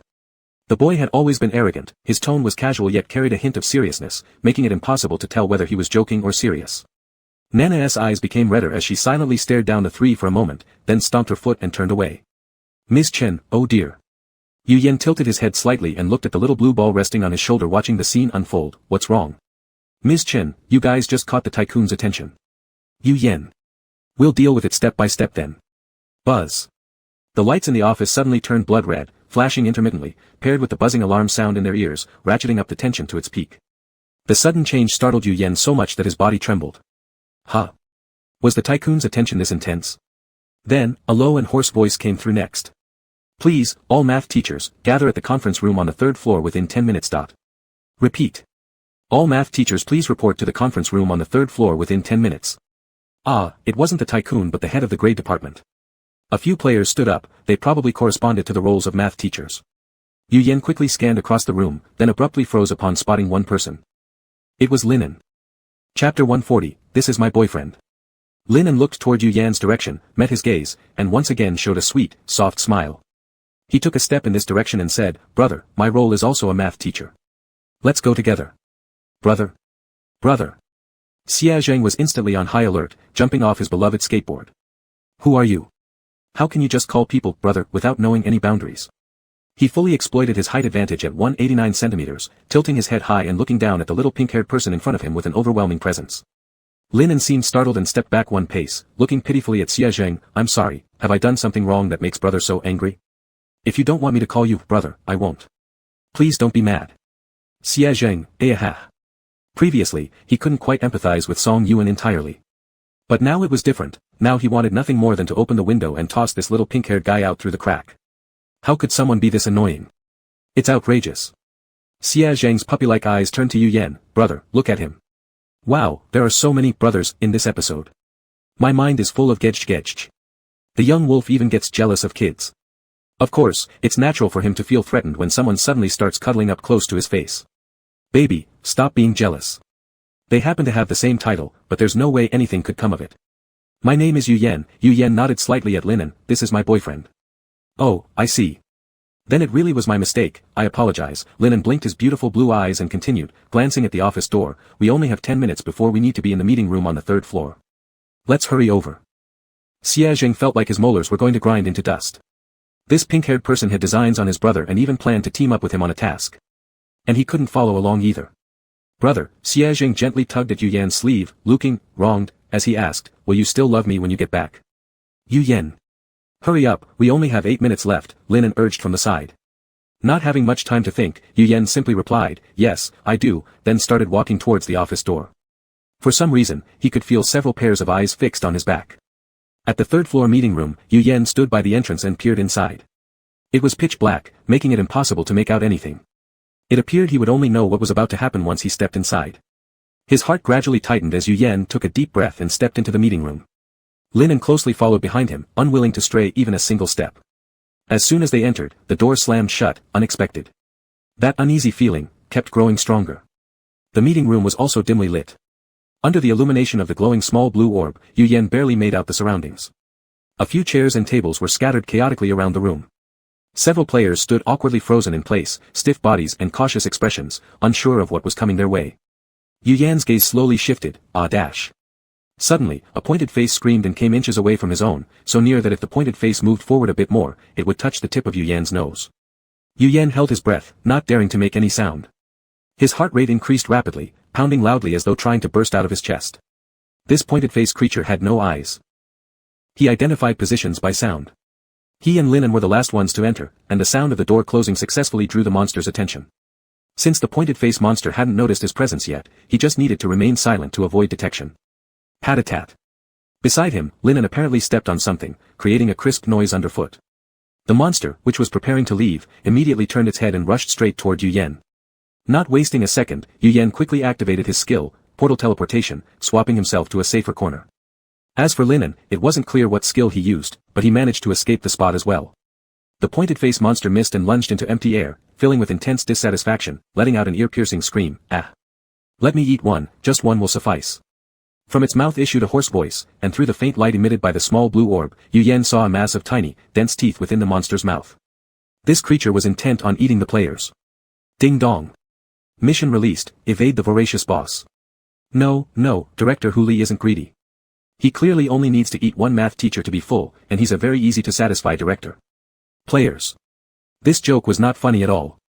The focus of the mission appeared to be about evading the director's pursuit, but that wasn't the case. The system emphasized the word one heavily when issuing the task. It obviously wanted this group of people to self-destruct. Yen Yu's eyelashes drooped as a glint of killing intent flashed in his black eyes. Was Lin En's movement earlier on purpose? The monster in a black suit bent down halfway, striving hard to find the players' silhouettes in the silence. Tap, tap, tap. In the eerily quiet meeting room, the only sound audible was the footsteps of the monster. His hands spread wide as he blindly felt around. If these players didn't make any noise, he would have to force them to. His systematic search proved to be effective. It wasn't long before a player standing beside a table started looking panicked as the monster approached him step by step. He didn't have the teleportation skill. Am I going to die? Die here? No. Can't let this happen. The task only requires one person to die. Why should it be me? Why should bad luck claim my life? The man's mind raced quickly. He bit down firmly on his lips, trying hard not to emit any sound out of fear. Then, with one hand, he grabbed the chair in front of him, controlling his movements so no sound would escape. Subsequently, his gaze landed on a female player nearby. That female player. Judging by her thin arms and legs, if he hits her accurately enough, this woman will lose her ability to resist. The monster will devour her, and the rest of them will be safe. This was almost like the act of a savior, everyone would thank him for it. Hold on. That direction. Is he aiming to hit Yenyu? Ah. Someone please tell me what Lin En's skill is. I know. Lin En's skill, simply put, is bad luck. Whoever he casts it on will experience extreme misfortune, but it's not exactly bad luck on the person, it's more like the cognition of those around him being affected. Any malevolent intentions they might have surfaced first in response to the cursed individual. Like if someone intends to bully a weak person, that individual will appear to him as the weakest among all others. Exactly, that's right. Then wouldn't Yenyu be in great danger? The man gradually raised the chair higher. Clearly, the next blow would be delivered with all his strength. Chapter 141, Time to put on your thinking cap again. Yu Yan's expression turned solemn as he pulled out a silver dagger just in time to throw it with precision before the man threw his chair. After describing an arc of sharp trajectory, it fiercely hurled toward the man. Ah! Clang! The man screamed in pain, letting go of the chair which crashed to the ground with an even louder sound. Now there was no way for the cone-faced man to ignore it. He lunged towards the source of the sound, emitting excited sounds as he sank his myriad teeth into the man's neck, devouring large bites of the delicious meal. Not until every last bit of bone fragments had been licked clean by the monster did the room fall silent again. At the same moment, the lights in the conference room flickered on, dissipating the darkness before their eyes. Yu Yan raised a hand to shield his eyes from the sudden brightness. When he reopened them, it was still the same meeting room. Except for the absence of one player, everything remained as it was at the start. The one called Fox Director wiped the blood foam from the corner of his mouth, tidied up the disheveled collar, while his hollow eye sockets were as black as ever. His sharp face displayed a faint and warm smile. Yu Yan recalled what Xia Zheng had once told him, how the course supervisor's face was fat like a pig's head. Seeing how things stood now. There was more than one director in this grade group. Straightening his spine, Fox Director picked up the chair that had fallen over and said warmly, "All the teachers are here now, please take your seats so we can discuss the math scores of our students." His voice gentle and courteous, a stark contrast to the flesh-eating monster that resided in the darkness. Hoo-hoo. The wind whistling through the cracks in the windows made the curtains sway with rustling sounds. Yu Yan looked towards the source of the noise, observing a row of deep black curtains. That explained why the room was so dark upon entering, it had blocked out all sunlight outside entirely. Without the sun casting its light, the interior remained icy cold, despite the sickly white bulbs dangling above their heads. The players could not stop trembling. Upon hearing the words of the Fox Director, the players slowly began inching closer to the long table in the center. Yu Yan sidestepped around the creature to retrieve his dagger that had just been thrown earlier. "Brother," Lin En scurried beside Yu Yan, watching him with both concern and tension. "Are you okay?" "I didn't mean to.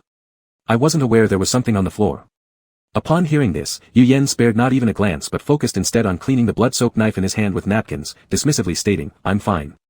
A short pause followed before he added curtly, "We aren't familiar, so don't call me brother." "I'm sorry," Lin En blinked rapidly twice, "bro. You're still mad, right?" Ignoring him, Yu Yan felt inexplicable irritation mounting within. That sensation of being stared at by countless eyes returned when he turned back around. Yet he saw nothing amiss. TCH. Even more annoying. Little Blue Ball noticed his emotions, leaping onto his head to rub and pat affectionately. "It's probably that evil god staring at you. Don't be upset. They'll be delighted if you're angry, calm down." The irritability subsided slightly. After chatting with his mother inside his consciousness for a few moments, Yu Yan returned to his senses.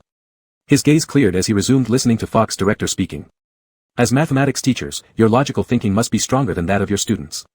Hence, let us first tackle a simple logic problem to determine whether or not you are qualified for teaching." Players tensely braced themselves, each straining to listen attentively as the monster proceeded. "The question is simple. 5 pirates obtain 100 gold coins and prepare to divide these coins.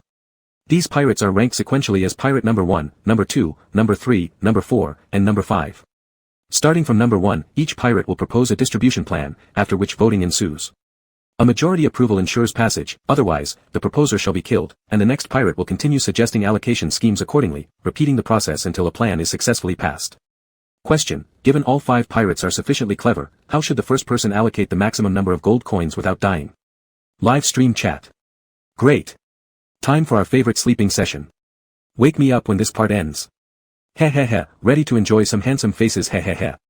Just as Fox director finished speaking, a piece of blank paper and a pen suddenly appeared before each of the 9 players. Clearly, they were expected to write down their answers. For such a simple question, failing to respond correctly will indeed result in punishment. Cone Face smiled amiably while running his crimson tongue over his tightly packed teeth, an unmistakable hint at the nature of the penalty ahead. If you can't answer, I'll eat you. You cannot discuss it. The time limit is 3 minutes. Yu Yen lowered his eyes and started to write down the answer. When all 5 pirates are smart enough, dividing the coins equally is the worst choice. People are greedy. Dividing 100 gold coins among 5 people versus 1 person taking all the coins would have everyone choosing the latter. If it can't be even, then it can only be solved by backward reasoning. Yu Yen glanced at the expressions of others. Some were scratching their heads with pens in their mouths, some looked hesitant, and others had confident smiles on their faces as they wrote down their answers on the blank sheets. Yu Yen focused back on his own answer. His fingers, holding the pen, showed clear knuckles, his nails neatly trimmed and smooth, reflecting a healthy pink. In less than a minute, Yu Yen finished writing the answer, 97,0,1,2,0. On the other side, Lin also completed the question, 97,0,1,0,2. Ah. The 2 answers are different. Whose answer is correct? I don't want either of my waifus to die. Let me see. Both answers make sense. They follow the same line of thought but just distribute the last 2 gold coins differently. Why for all? How was this answer deduced? This is simple. This I understand. First, we assume that only number 4 and number 5 remain. At this point, no matter how number 4 distributes, he will not get more than half the votes because there are only 2 people left. Number 5 could oppose and take all the 100 coins. To avoid this situation, number 4 does not wish for the allocation opportunity to come to him. If number 3 comes up with a proposal, number 3 understands the mindset of number 4 and number 5, so he can propose a distribution of 100, 0, 0, and number 4 would vote for number 3's proposal to ensure survival. In this way, number 3's proposal passes. Let's continue moving forward. If number 2 makes the proposal, number 3 will definitely oppose it, so number 2 will not give any coins to number 3.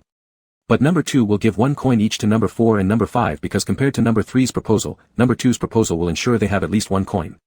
So, number 4 and number 5 will agree, making number 2's proposal, 98,0,1,1. Keep going further back. Number 2 will definitely oppose number 1, so number 1 needs to give 1 coin to number 3. In this case, number 3 will cast a vote in favor of number 1. Then number 1 would choose between giving 2 coins to either number 4 or number 5, ensuring 1 extra coin over number 2's proposal. He would agree. With more than half the votes, number 1's proposal passes. Wah wah wah. I really understood it. The chat became fiercely active, while the meeting room fell into an absolute silence. Tick-tock, tick-tock, the watch on Fox director's wrist kept turning, producing the sound of death urging them on. Tick-tock, tick-tock. Time's up. Chapter 142, My mood is a bit awful.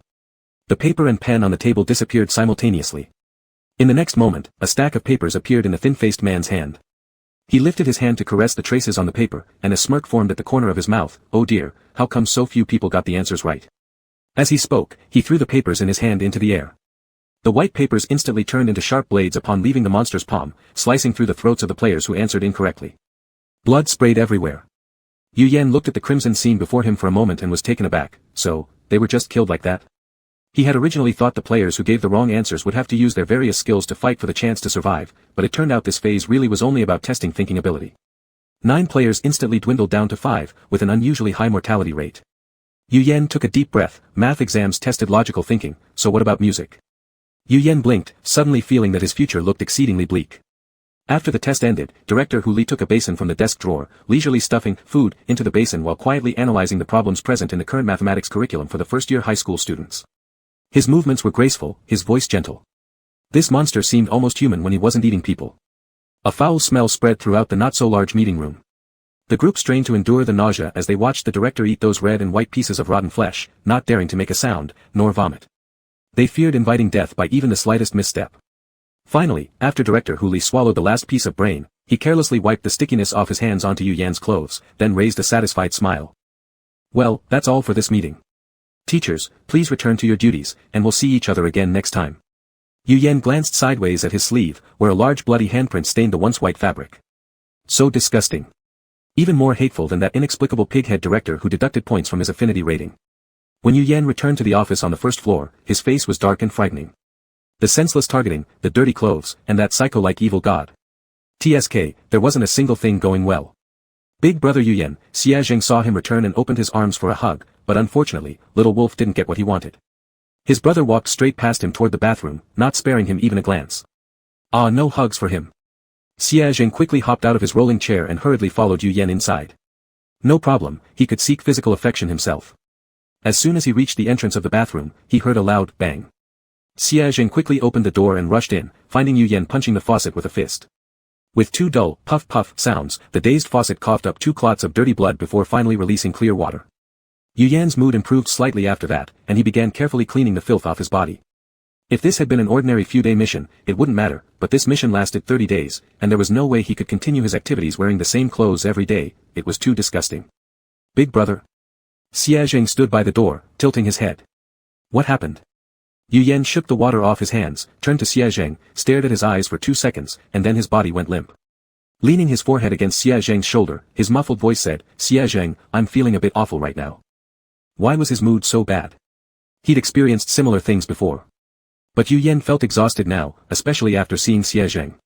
That sense of fatigue and weariness grew stronger, strong enough to almost make it hard for him to breathe. He wanted so badly, desperately wanted, to lean on Xia Zheng. It seemed like only the warmth of that embrace could give him energy. For some strange reason, Yuyan thought, he wasn't someone who liked showing weakness.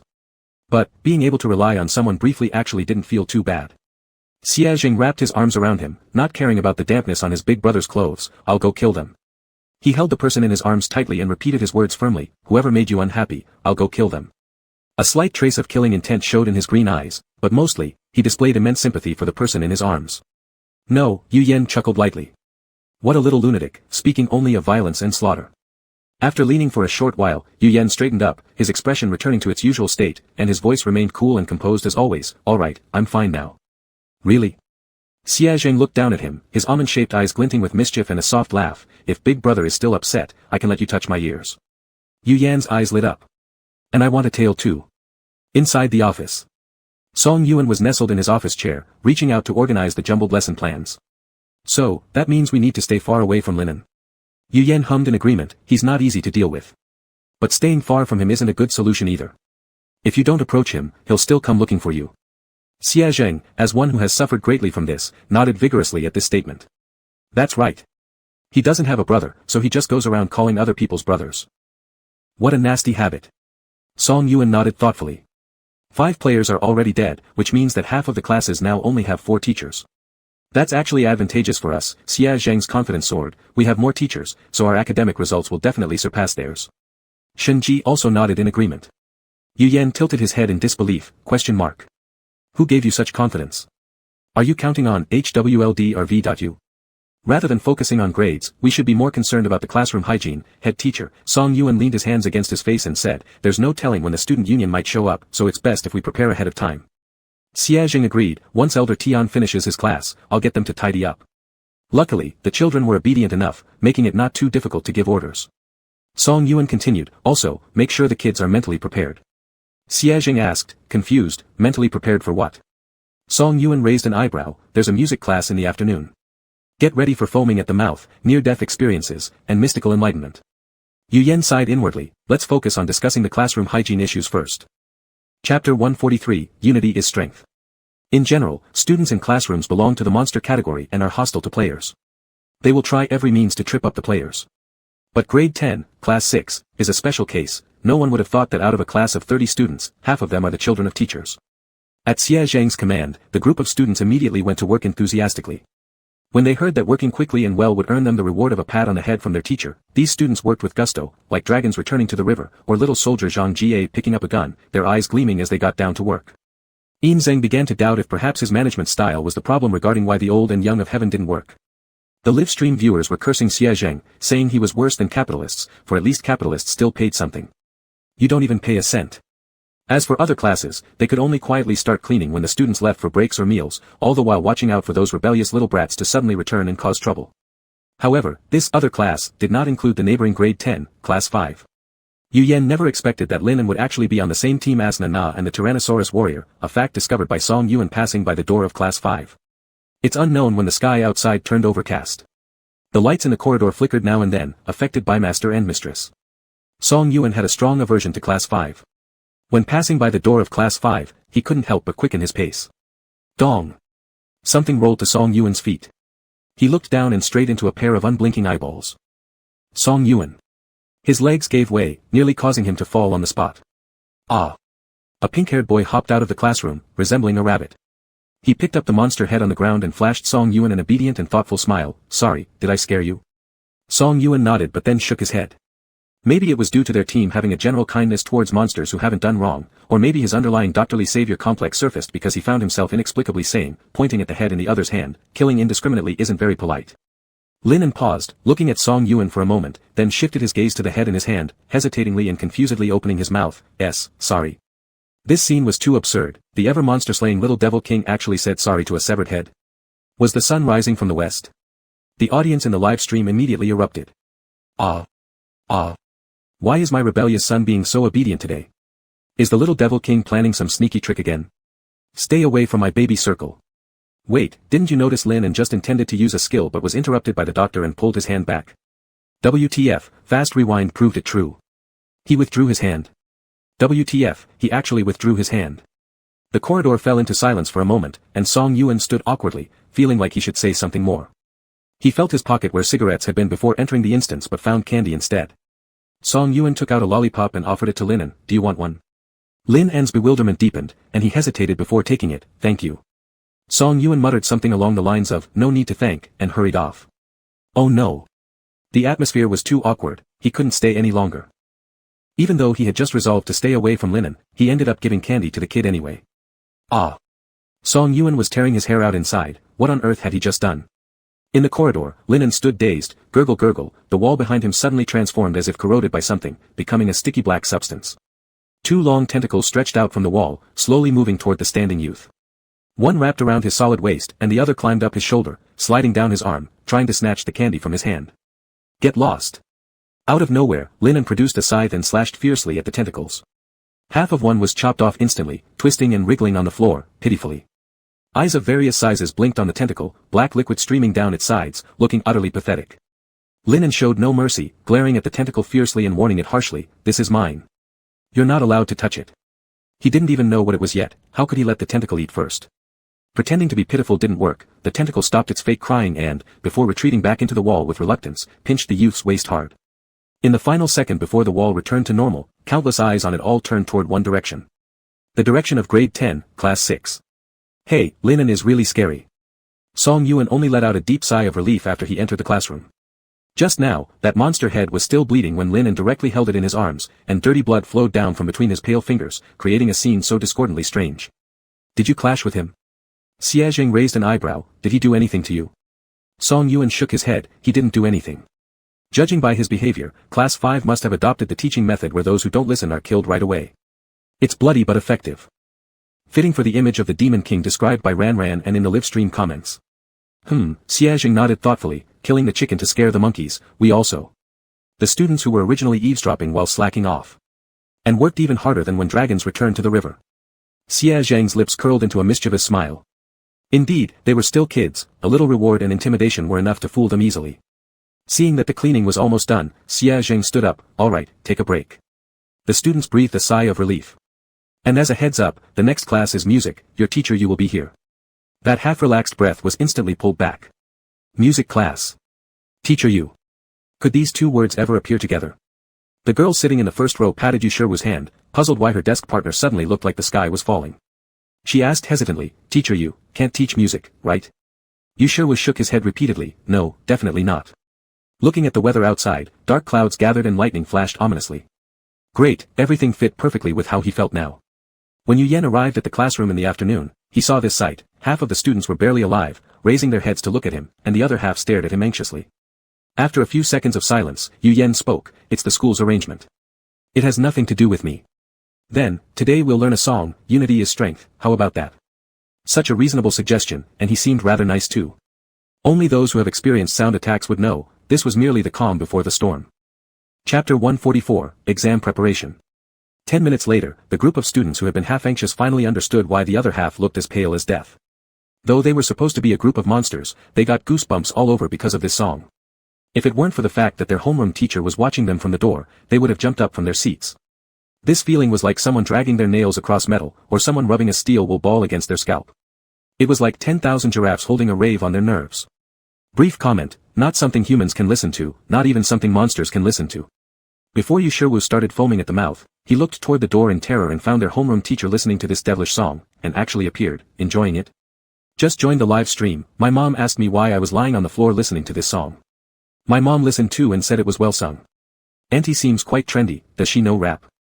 Is Unity is Strength a rap song? Suggestion for the two upstairs, go learn about punctuation. Oh, case closed. The live stream in my room was on mute earlier, my mom just saw the word music and casually agreed with it. Upstairs, don't watch, Yan Yan's bad review, non-Bluetooth headphone version, ... After finishing his performance, Yu Yan awkwardly raised his head.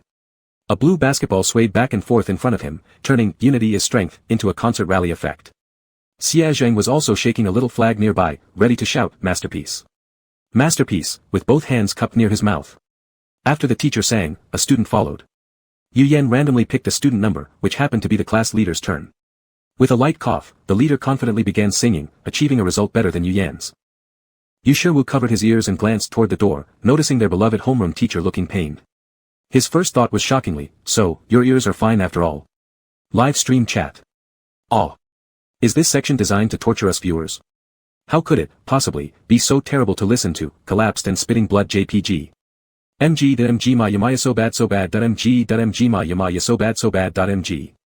When the bell rang signaling the end of class, students, teachers, and audiences behind the screens collectively sighed in relief. What had once been an already pleasant bell sound became even more melodious, becoming the only piece of music bearable during the entire class session. Yu Yan stepped out of the classroom, and Xia Jing quickly moved close. That pighead homeroom teacher came again, but this time he didn't stop by our classroom. Yu Yan, because I sang too terribly. How could that be? Xia Jing responded seriously, your singing is truly good, it's just they don't appreciate it. That pig probably knows he's ugly and doesn't deserve to listen, so he didn't stay. Yu Yan chuckled, you really put on a thick filter when you see me. Xia Jing grinned, revealing a full set of white teeth. When they returned to the office, they found the usually lively gathering spot for players now eerily quiet. At a glance, all the players wore serious expressions, as if there was an ominous dark cloud hovering above their heads, ready to rain down at any moment. What's going on? Xia Jing asked while slouching into his beloved rolling chair. Why do everyone look so terrible? Yinjing lifted his eyes and calmly spoke, the principal just announced, there will be an exam tonight. Ah. Xia Jing sat up straight, it's not weekly. Weekly exams are held, but no specific day has been mentioned. Xia Jing frowned, this level clearly intended to catch them off guard. The lowest ranking class will be entirely wiped out, including all the teachers of that class, Yinjing continued to add. In other words, after tonight, one whole class would vanish from grade 1, with 4 or 5 players directly erased along with it. Is it going to test all 10 subjects, or just 1 or 2? Song Yuan looked extremely worried, tonight, will be tested in math and Chinese. Chinese language wasn't too much of an issue, he had attended part of one lecture given by Yinzheng, and the students' reactions were normal enough, but as for the math. Yu Yan glanced at the schedule, shifted his gaze, and quietly looked at Xia Zheng, I'll take over the PE class this afternoon. Xia Zheng didn't hesitate for even a second, sure. The originally relaxed atmosphere immediately tensed up. Everyone was on edge, frantically thinking of strategies to handle the upcoming exam. After all, nobody wanted to leave their fate in the hands of a group of highly unpredictable monsters. There must be another way. Can we leak the exam questions in advance? Shen Ji suddenly sat up and asked. If they could know the questions ahead of time, if they could know the answers in advance, their class's scores would absolutely not be low. They definitely wouldn't be wiped out. Yu Yan bit his lip, if only they could cheat. With that thought, he began to activate his skill, prophecy. Familiar white mist appeared before his eyes, and his vision slowly started to blur. When he opened his eyes again, he found himself standing on the podium, holding a warm test paper in his hand. Below the podium were familiar students. His fingers flipped through the pages as he began distributing the test one by one. His gaze shifted downward, and Yu Yan focused on the test paper in his hand. The questions on it gradually became clear, closer, just a little closer, and soon he would be able to make them out. But at the last second before the questions came into view, the test paper in Yu Yan's hand suddenly softened as if drenched in water. The originally pristine paper turned pitch black in an instant. His vision returned to clarity, but now not a single question was visible. No, this texture. The thing in his hands wasn't a test paper. Gucci Gucci, Gucci Gucci. The object in his hand began to tremble slowly, then several bumps emerged. Yu Yan held his breath and instinctively wanted to throw away the monstrous thing in his hand. But he couldn't get rid of it. It wasn't that he suddenly didn't want to throw it away, it was impossible to do so. The pitch-black gel-like substance clung tightly to Yu Yan's hand, continuously emitting Gucci Gucci sounds. Frowning deeply, Yu Yan watched as the bumps on the black substance bubbled up like air pockets, revealing countless pairs of blood-red, malevolent eyes filled with hatred. Chapter 145, Asking for Leave. Ah! Yu Yan clutched his eyes with both hands, emitting a low cry from his mouth. It hurts, my eyes hurt so much. He didn't know whether it was the influence of the evil god or the side effects of a skill, but Yu Yan only felt a burning sensation in his eyes, as if they were being pricked by needles. Brother Yu Yan. What's wrong with you? Xia Zheng's anxious voice hovered around his ears. Yu Yan loosened one hand and immediately felt the person beside him grab it. A warm hand continuously massaged his palm, driving away some of the coldness from his body, but it did not dispel the panic in Yu Yan's heart. Xia Zheng. Yu Yan's voice trembled slightly because he had just discovered that even after removing the hand covering his eyes and opening them, all he could see was still pitch black. Black, darkness. He was blind. I can't see you, Xia Zheng. Yu Yan's eyes stared blankly into the distance, I think. I can't see. People who suddenly lose their vision tend to fall into great panic easily, and Yu Yan was no exception. Even though he tried to maintain calmness on his face, his hand gripping Xia Zheng continued to shake uncontrollably. Brother Yuan, can it be cured? That was Xia Zheng's voice. It can, but it will take time. Song Yuan frowned while looking at the tiny white ball in his hand. His skills were clearly suppressed near Yu Yan's eyes. What would normally take a few minutes now seemed like it might require several hours. After hearing it could be cured, everyone surrounding Yu Yan simultaneously let out a sigh of relief. If it could be cured, that was fine. Can the damage be transferred? Xia Zheng, anxiously holding Yu Yan's fingers, asked, transferred to any monster or maybe to me? Yu Yan shook his head silently after a few seconds. No, my skills seem ineffective. Considering the interference of external forces, Yinjing opened up an isolation barrier over this area. The small white ball in Song Yuan's hand slowly grew larger and finally returned to its usual state. Mommy, this evil god is so strong. Only Emperor Tian's cheats can barely counter him. We said before, stay away from Linen. That crazy evil god bites anyone, jealous of everything. Being jealous is one thing, but then doing extreme things. Crazy, Aya. Stay far away from that guy playing around. Unfortunately, Yu Yan recounted what happened just now to everyone. After finishing, he closed his eyes and sighed lightly. Even losing sight in both eyes couldn't help me read the questions on the test paper. Such a loss. While speaking, Yu Yan felt a slight wetness on his hand. He paused. Had Xia Jing been crying again? Big brother, I'll go kill that guy named Lin and kill that monstrous thing covered in eyes. Xia Zheng, eyes brimming with tears, gritted his teeth and said. What did his big brother do wrong? Why must he be targeted without cause? Why should he suffer through these unrelated pains? As Xia Zheng stood up, stop. Song Yuan exclaimed, pressing his palm against Yu Yan's eyes, just for making eye contact, brother Yu Yan has become this way. Do you really think you can defeat that thing? Xia Zheng stopped in his tracks, but... Xia Zheng, listen to me, Yu Yan said with his eyes closed. Before him was still pitch black. Suddenly, he saw a faint shadow pass by him in the darkness. Not quite a shadow, it was more like a cloud of quickly dissipating white mist. It resembled Ms. Chen's condition when she was in the rest area. What was that thing? While wondering, Yu Yan suddenly felt his pupils twitch. He saw that mist. Chapter 146, I'll kill you every time I see you. The mass of white mist was suddenly pierced by something. An indistinct bang sounded in the ears, followed by excruciating pain in Yu Yan's heart as it was penetrated. His thoughts almost halted, and he nearly screamed in agony. A flash of white light appeared before his eyes, prompting Yu Yan to instinctively bite down hard on his lips. Brother. Xia Jing quickly noticed that something was wrong with Yu Yan. He dashed over, urgently looking at Song Yayan and asking, what happened? What's going on? Cold sweat broke out on Song Yayan's forehead. I don't know. But he isn't physically injured, just in pain. Just in pain. Pain transference. Xia Zheng's mind was a jumble of confusion. There were so many chaotic events happening right now that he couldn't tell who was responsible for this new bout of pain. All he knew was that his brother was in great pain right now, terrible pain. There was no time to dwell on unnecessary thoughts. Xia Zheng reached up and gently freed the abused lip from under Yu Yan's teeth, instead thrusting his own knuckle into the other's mouth. Bite me if it hurts. In excruciating pain, close to passing out, Yu Yan immediately bit down on Xia Zheng's finger. The metallic taste of blood instantly filled his mouth, leaving him pale-faced. Fortunately, after not long, the pain disappeared completely, as though, what had just happened was all just a bad dream. But Yu Yan clearly knew that it wasn't a dream.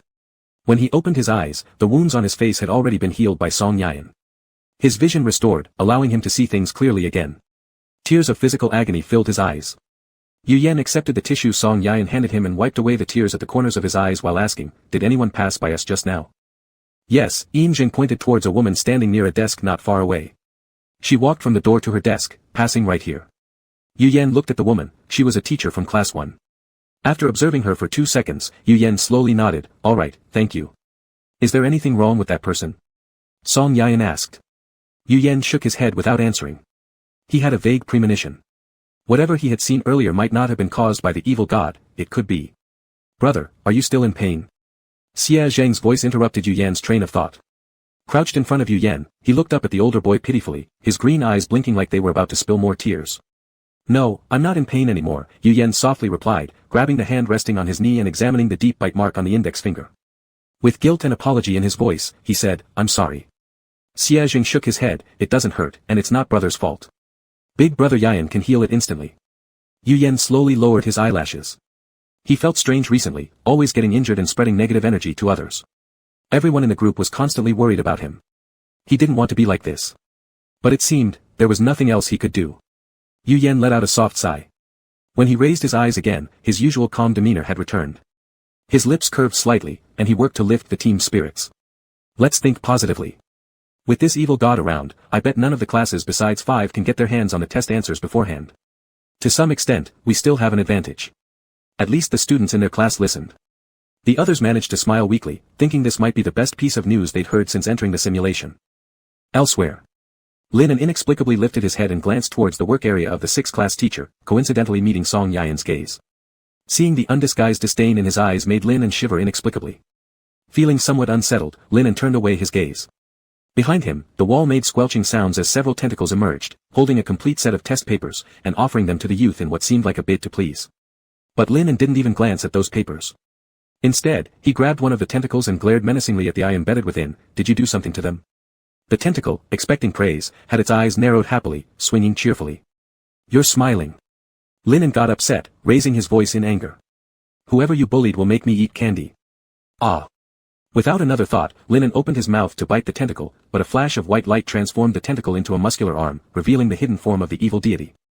The black-haired, red-eyed man stepped out from behind the softened wall, letting his arm be bitten by the angry youth. You said the tentacles are cold, didn't you? So why are you biting it? Lin left 2 more tooth marks on the pale white forearm. After biting down, he glared up fiercely. You're not allowed to bully them anymore. The man's eyes turned cold. Do you like them that much? They give me candy to eat. Can you? I don't know what kind of hard life I lived with you before, without tasting any sweetness. Upon hearing this, the dark-haired man's expression worsened. To him, those words translated as, I like them, so what if I do? It was a provocation, an utterly naked one. Lin didn't know what the man was thinking. After his outburst, he sulked back into the chair, flipping through the test papers the man had just handed over, muttering softly, strange. The evil deity raised his eyes. Is there something wrong with these questions? If Lin had nodded at this moment, the man would have left without hesitation and killed the group of monsters who gave him the test papers. But Lin did not nod. He just blinked blankly and suddenly asked, why did I initially feel repulsed by them? The man narrowed his eyes slightly. Them? Those people again. What's so strange about it? Haven't you killed enough people? The man reached out to tousle the boy's soft hair, only to be slapped away. It's different. I killed those people because of them. Lin sat up straight, uncharacteristically serious, with a pair of blue eyes filled with doubt and bewilderment. It was because they were bad to me, so I anticipated it and took precautions. But these people. Especially their captain, I just met him, they haven't done anything to me, but I just want to. Lin paused, pondering over his words. His eyes lit up upon realizing something and said extremely seriously, I just want to humiliate myself. Looking for trouble for no reason, isn't that humiliation? Lin continued, do you understand? It's something I don't want to do, but I can't control myself. Forget it, you wouldn't understand anyway. The evil deity looked puzzled. If you can't control yourself, then don't try to control it. Lin, but I don't want to do it. The evil deity remained confused. Then don't do it. Lin became angry, but I can't control myself. I've already told you, you don't understand, so stop talking nonsense to me. The evil deity blinked innocently. When someone is angry, no one looks good. Lin shoved the man, trying to push him back into the wall, saying while pushing, we've made a deal, you're not allowed to bully them anymore. If I don't have candies to eat in the future, I will kill you every time I see you. Chapter 147, The Pig-Headed Dean. Wait, the evil god stopped his steps just before being shoved into the wall. Can't I just kill one of your teammates and then disguise myself as a player standing next to you? Lin paused his hands from pushing. Killing people at random isn't very polite. The evil god. When did you start caring about manners? Would the people and monsters you've killed agree? But they are so stupid. The evil god frowned unhappily. I don't know what your purpose is in teaming up with them. It's for participating in the team instance. We can't be short even by one person. Just imagine that my team has 4 mascots, Lin said and started pushing again, this time shoving the evil god directly into the wall with one palm. The sudden exam caught everyone off guard. As Yu Yan had expected, apart from Class 5, none of the other classes could get the answers or the original questions. In despair, they could only pin their faint hope on those dozens of monsters in the class. To prevent teacher-assisted cheating, the entire process from setting questions to proctoring and grading was not touched by the players. All players could do was sit inside the office, anxiously waiting for the final results. Suddenly, a woman stood up and hurriedly walked towards the door of the office. This person, she was the woman who passed by when Yu Yan couldn't see. Yu Yan lifted his gaze, his eyes following her. He watched her push open the office door and step out. Then she stepped back in. Yu Yan noticed her face turn panic-stricken the instant she opened the door. Following her line of sight, he discovered someone standing outside the door. It was the pig-faced dean, a gun in hand. Teacher, are you stepping out now to leak questions to your students? The pig-faced dean chuckled malevolently, scrutinizing the woman from top to bottom, looking ill-intentioned. No, the woman shook her head rapidly. Admitting that she intended to leak questions at this moment would undoubtedly be inviting death. She needed to find an excuse fast. Her eyes blinked quickly, under extreme tension, her frazzled nerves could recall nothing. I'm not leaking questions. I'm going to the bathroom. Yes. I need to use the restroom. Bathroom? The pig-faced dean grinned even wider. You've been here for how long, yet you can't even find the toilet in the office. A lie so dumb that even a child wouldn't believe it. Realizing her lie had been exposed, the woman trembled more violently. She was the math teacher for Senior 1, Class 1. None of her students paid attention during lessons, and their after-class assignments were always written sloppily. If there really was an examination, her class would definitely rank last, and the consequence of being ranked last was simple. Death. She initially only wanted to try her luck, hoping no one would notice and perhaps give her class a chance to struggle upward in the rankings. But she didn't expect that the dean would be standing right behind the door, waiting for teachers without professional ethics, gamblers, to make a move. Cold sweat seeped from her temples, and under her gaze, the ugly pig-headed dean gradually turned into a real pig face. Her fatty jowls, full of fat nodules beneath pork-like cheeks, were enough to make anyone feel nauseous. However, since this is your first offense, teacher, I can offer you a chance to redeem yourself, said the pig-faced dean with a smug look. If you let me have you, I may consider sparing your life. Upon hearing the first half of the sentence, the woman felt a spark of new hope flare within her, but it instantly disappeared when she heard the latter half. Death or be defiled by a pig. The woman clenched her fists tightly. No, I won't take this chance. As she spoke, she summoned a weapon and charged forward, lifting the axe high. Then, bang. The woman was shot through the heart. Thud. The corpse hit the ground, blood staining the floor red. The pig-headed dean blew lightly on the gun muzzle, his face turning disdainful as he looked down at the body on the ground. And yet you declined such a proposal, with a figure as scrawny as yours. Who would even want to sleep with you? He continued to shift his gaze, letting his tiny bead-like eyes sweep over the other players in the office. Did you all see that? Don't keep trying to play smart all the time. Spending that time studying properly would be far better than anything else. Otherwise, this will be your fate. The pig-faced dean sneered, lowering himself to grab the corpse's leg and drag it rudely out of the door. Bang, the door closed tightly. No one knew whether this so-called dean went out to dispose of the body or wait for the next reckless rabbit. As the image of the woman's death replayed over and over in Yu Yan's mind, what he had seen before, was it really a foreseen future? The youth's delicate eyelashes drooped, and for a moment his face went blank. After being in the paradise trial for so long, he still didn't know what his skill was. Mom. Yu Yan tried to ask Ms. Chen for an answer, but after several seconds of silence, she only said she didn't know, the higher system hadn't taught her. Yu Yan could only gather his thoughts and remain confused on his own. In the school within this scenario, grading speed was always fast, just like in Paradise University. Within 10 minutes of handing in their exam papers, the results had already been announced. To Yu Yan's surprise, their class ranked second in the grade, just behind Class 5 of Grade 1. I knew it, Xia Zheng boasted, spinning around in his wheelchair.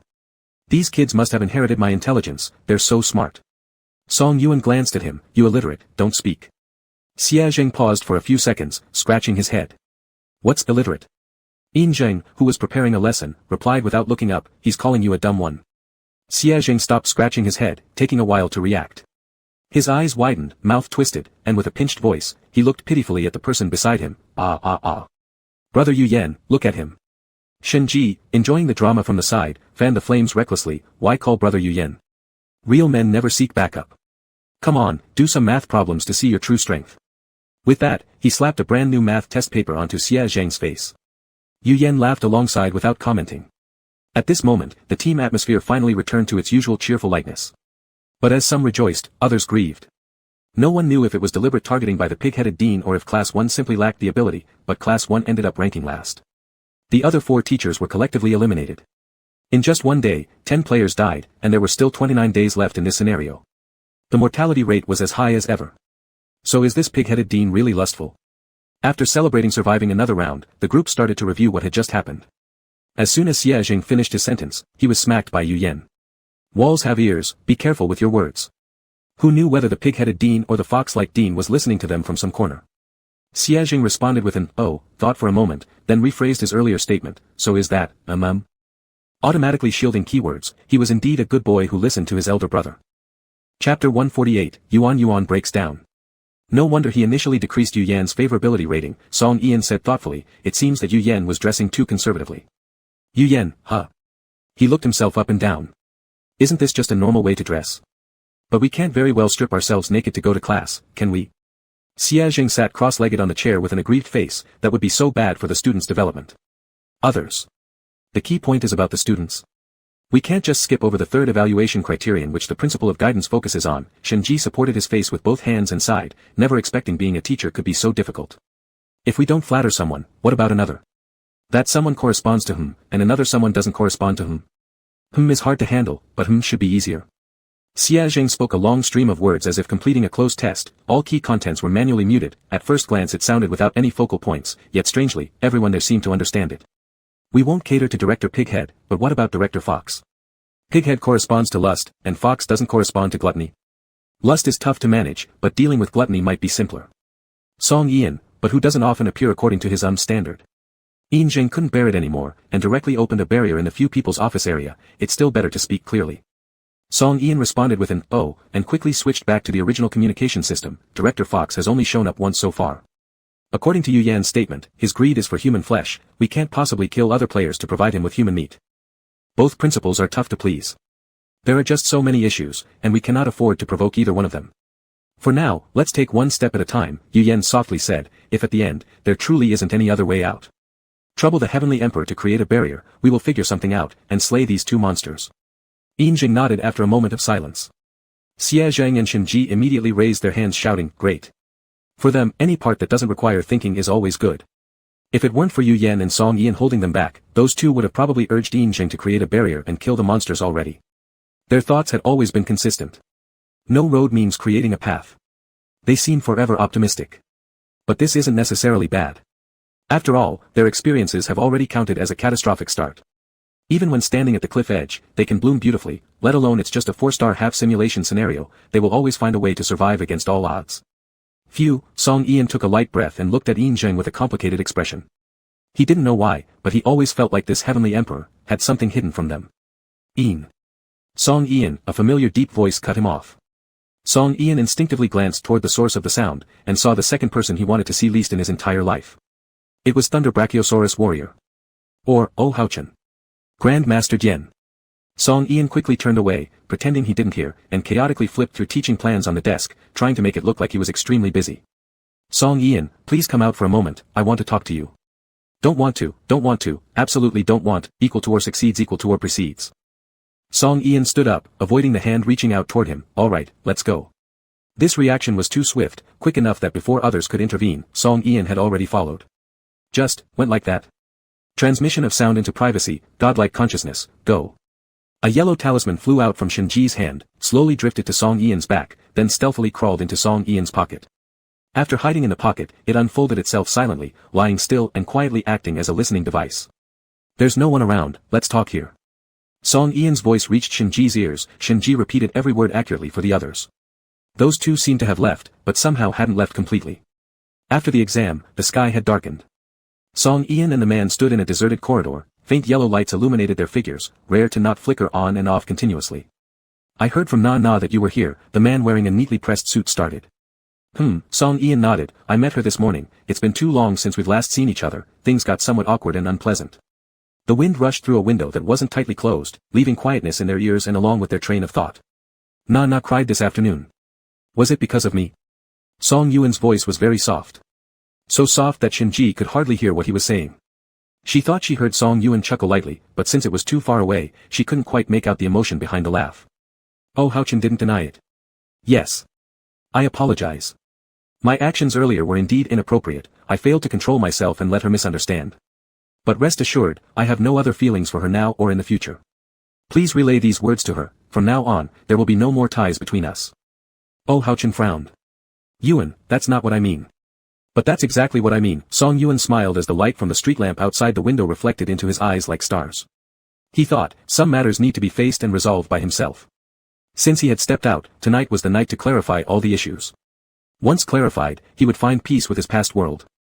I admit that you were significant during my first 24 years, and indeed those 24 years revolved around you. However, now I've suddenly realized, the world doesn't revolve around me, but neither does it revolve around you. All my previous actions seem to aim at you, choosing schools or pursuing medical studies, to get closer to you. But things are different now, Aotian. I have new friends and my own aspirations. Let me tell you a secret, I actually don't want to be a doctor. If I could leave this place, I'd rather become a chef and open my own little shop, deciding when to open its doors. I wouldn't care about making a lot of money or being exhausted. Song Yuan continued talking to himself until finally, he raised his gaze and looked toward the man beside him, asking with a smile, will you come to support me then? The man dressed in a suit remained silent for a few seconds before answering, Yuan, are you sure your food is edible? Song Yuan. Oh Aotian carried on, catering is hard work. Having an irregular opening schedule makes it difficult to keep customers, and with your cooking skills. I doubt your restaurant will run well for long. Song Yuan. His defense shattered. Woo. Oh Aotian hadn't noticed Song Yuan's broken glass heart and asked curiously instead, why can't the world revolve around me? Song Yuan transformed from feeling heartbroken to confused. Aren't you overconfident, bro? Oh wait, you're the dominant CEO type. Now it makes sense. However, after hearing the next sentence, Song Yuan instantly knew he had misunderstood again. Na is my entire world, Oh Aotian said seriously. Why shouldn't the world revolve around me? Song Yuan fell into deep silence. At this moment, he truly felt this man could hold a conversation with Xie Zheng. They should have, no, they definitely share common topics. The carefully built warm atmosphere completely disintegrated at this point. The following question from Oh Aotian threw Song Yuan's mind into chaos. He asked, Yuan, do those words you just said mean, you're in love? Song Yuan. Chapter 149 Yet another long passage on Yuan. Song Yuan immediately shook his head like a rattle drum. How could that be? Under the influence of this crazy couple, he had great resistance to the word romance. Everyone else might fall in love, but not him. Yeah, it's impossible. Why is it impossible? Oh Aotian looked at him with confusion. Do you doubt the existence of love? Not exactly, Song Yuan said, I do believe that love exists in this world, like you and Nana. Although this eccentric pair was unpredictable, Song Yuan could not deny that they truly loved each other, it's just that their romance was quite demanding for Song Yuan. There are also two of my friends who deeply love each other. I just don't think it will happen to me. Why? Oh Aotian was still confused. You're so talented, why would you think this way? Song Yuan pursed his lips, it's hard to say. After a brief moment of reflection, Song Yuan said, do you believe in fate? Everyone has a fated lover, but there are too many people in the world. Not everyone meets the one destined for them. Most people just team up and muddle through life together. I don't want to settle for just anyone, and I don't think I'll be lucky enough to meet that person, Song Yuan said earnestly, so. Being alone isn't bad either. He wasn't fortunate indeed, even after buying countless scratch cards, he hadn't won once. From childhood till now, the biggest prize he ever won was another bottle of ice black tea from its cap. Oh Aotian, what if you met that person? Song Yuan looked down, falling into silence for what seemed like the umpteenth time tonight. When he lifted his gaze again, he said, how did we end up here? My point earlier was that from now on, our paths diverge, me, you, and Nana, we no longer have any ties. The next time we meet, we'll just be real rivals. After saying this, he turned without looking back and headed towards the office. Whether the crazy guy heard him or not didn't matter, at least he'd said it. The words were out there, both being adults, and given this crazy boss valued face, the calculation was pretty much done, leaving himself finally free. For some inexplicable reason, Song Yuan felt incredibly lighthearted. While in the corridor earlier, his nerves had been unconsciously tight, every word trembling faintly as though something intangible was stopping him from continuing. But after speaking, everything changed. A clean slate. After stepping away from Oh Aotian, Song Yuan even bounced twice out of pure joy.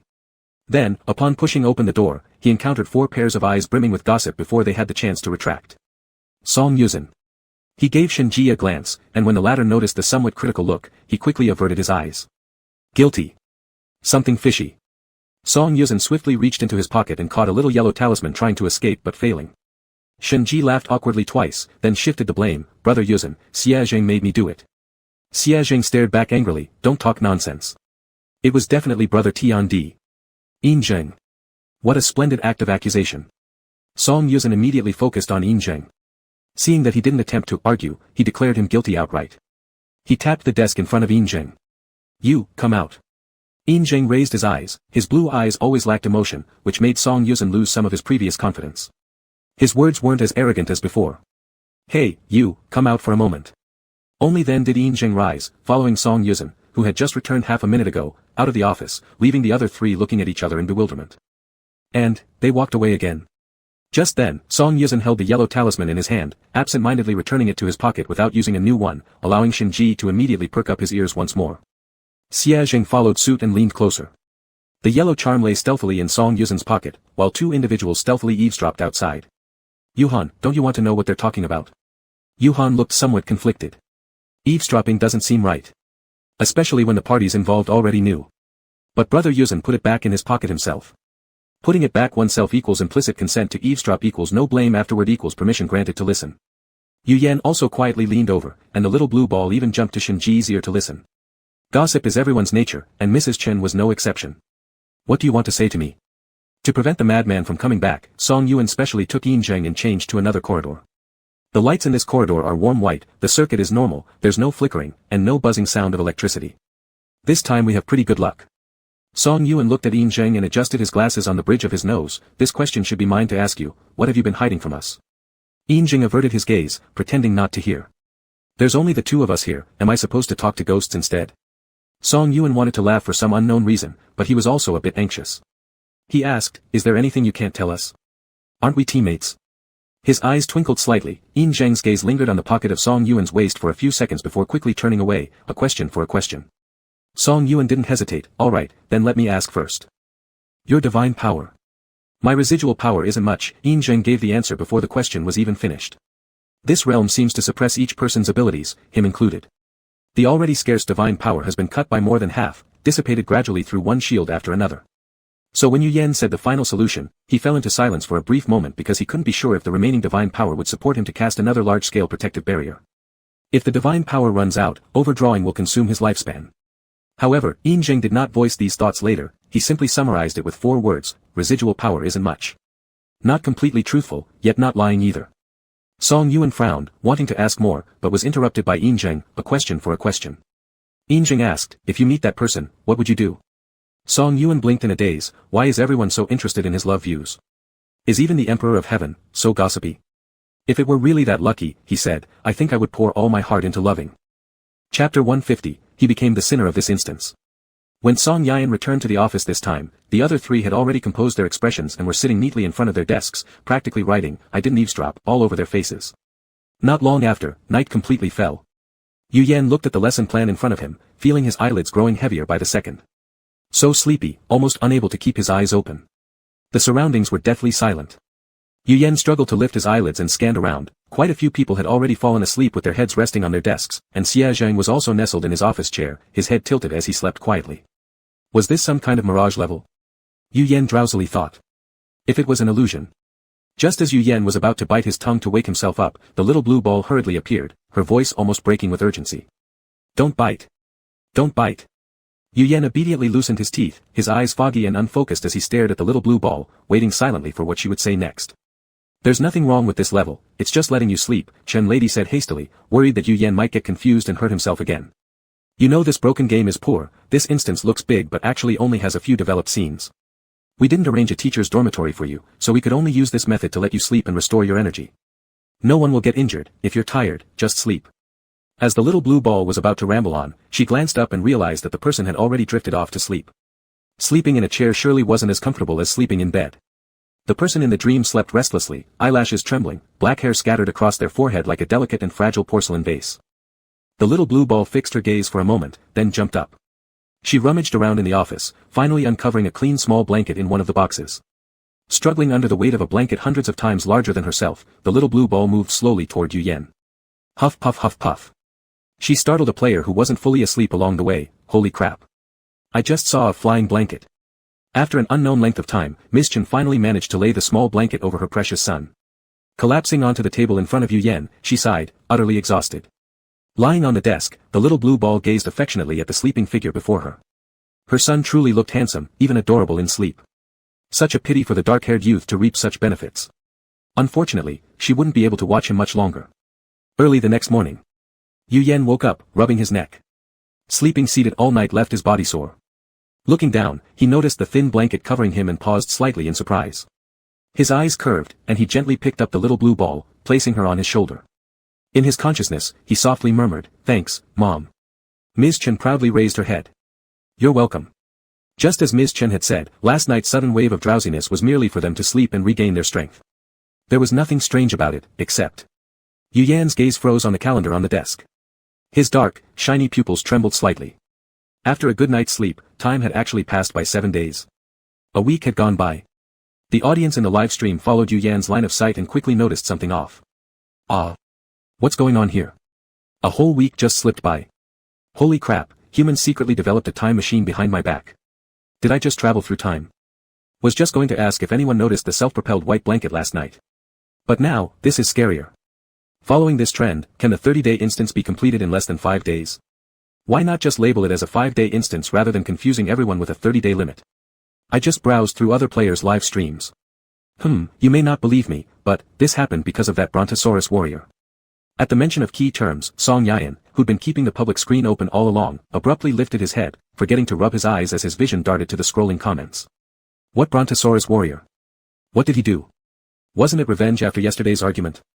Last night, when he chatted with the round-shaped one, right? What did he do that could jump ahead 7 days? I know.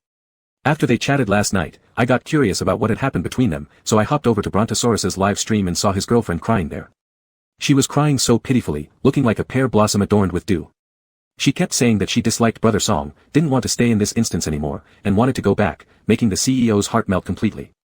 He consoled her with a cool voice, details omitted here for 300 words, . Please, upper floor, focus on the key points. Be concise. Sorry, I got sidetracked. Then the CEO used his skill, and it turned into this for. Not this concise. What was that person's skill? Song Yuan picked up his glasses, put them on, and frowned as he looked at the public screen. Oh. His skill is called "The World Revolves Around Me." Chat messages. Huh. Song Yuan. Huh. No, is this the strength of a CEO? Is the world really revolving around him? The specific content is that he can control the progress of the instance, skipping any other time periods except those containing crucial plot points. The only limitation might be that this skill must be related to his girlfriend. This plot reminds me of a dumb novel where the female lead felt stressed about the college entrance exam, so the male lead moved the test day forward for her. Oh my gosh, how explosive. Song Yuan blinked confusedly. Skipping all non-crucial parts of the instance would mean. Click. The office door was open from the outside, and Director Hu Li walked in with a cheerful smile. Despite not having eyes in his sockets, you could feel his piercing gaze watching you closely.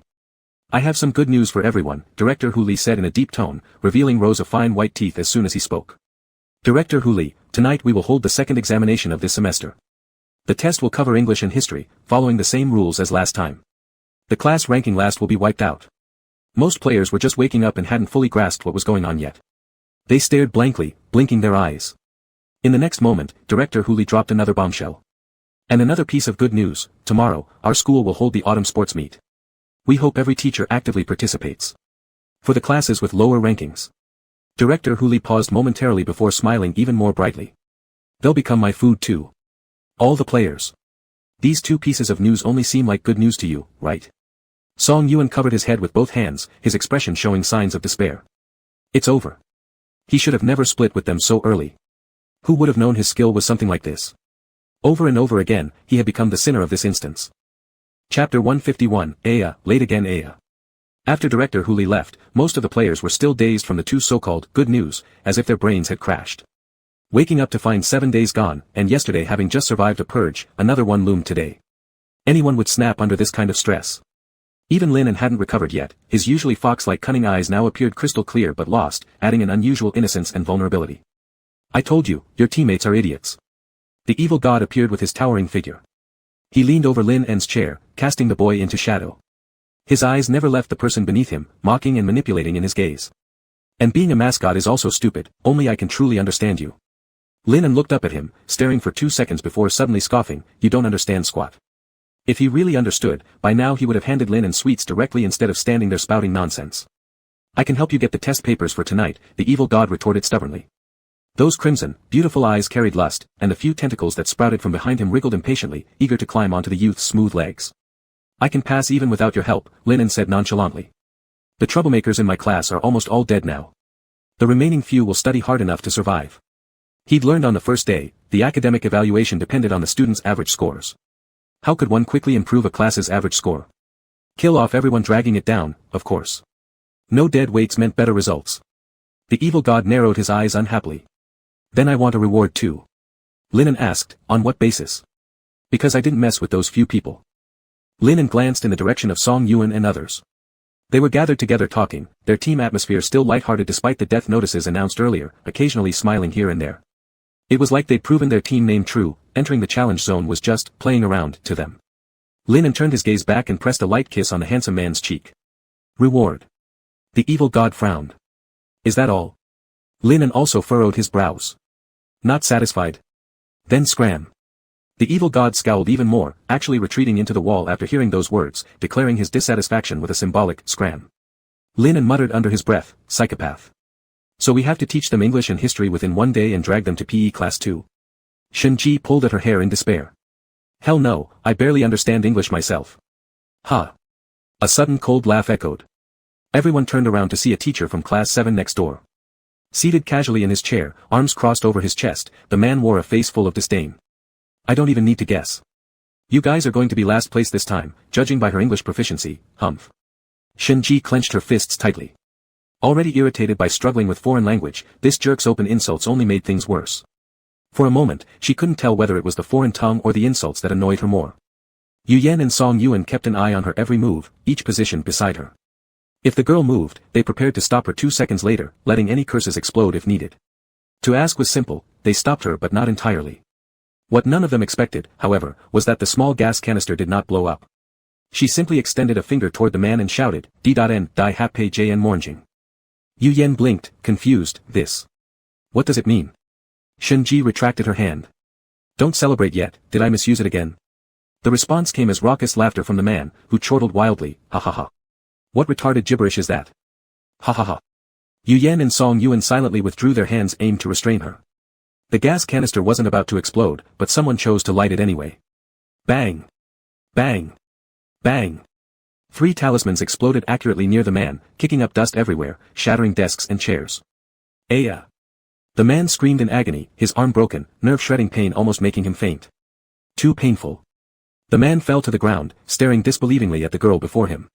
He had originally intended only to insult her verbally, trying to deflate their arrogant team spirit after their previous exam.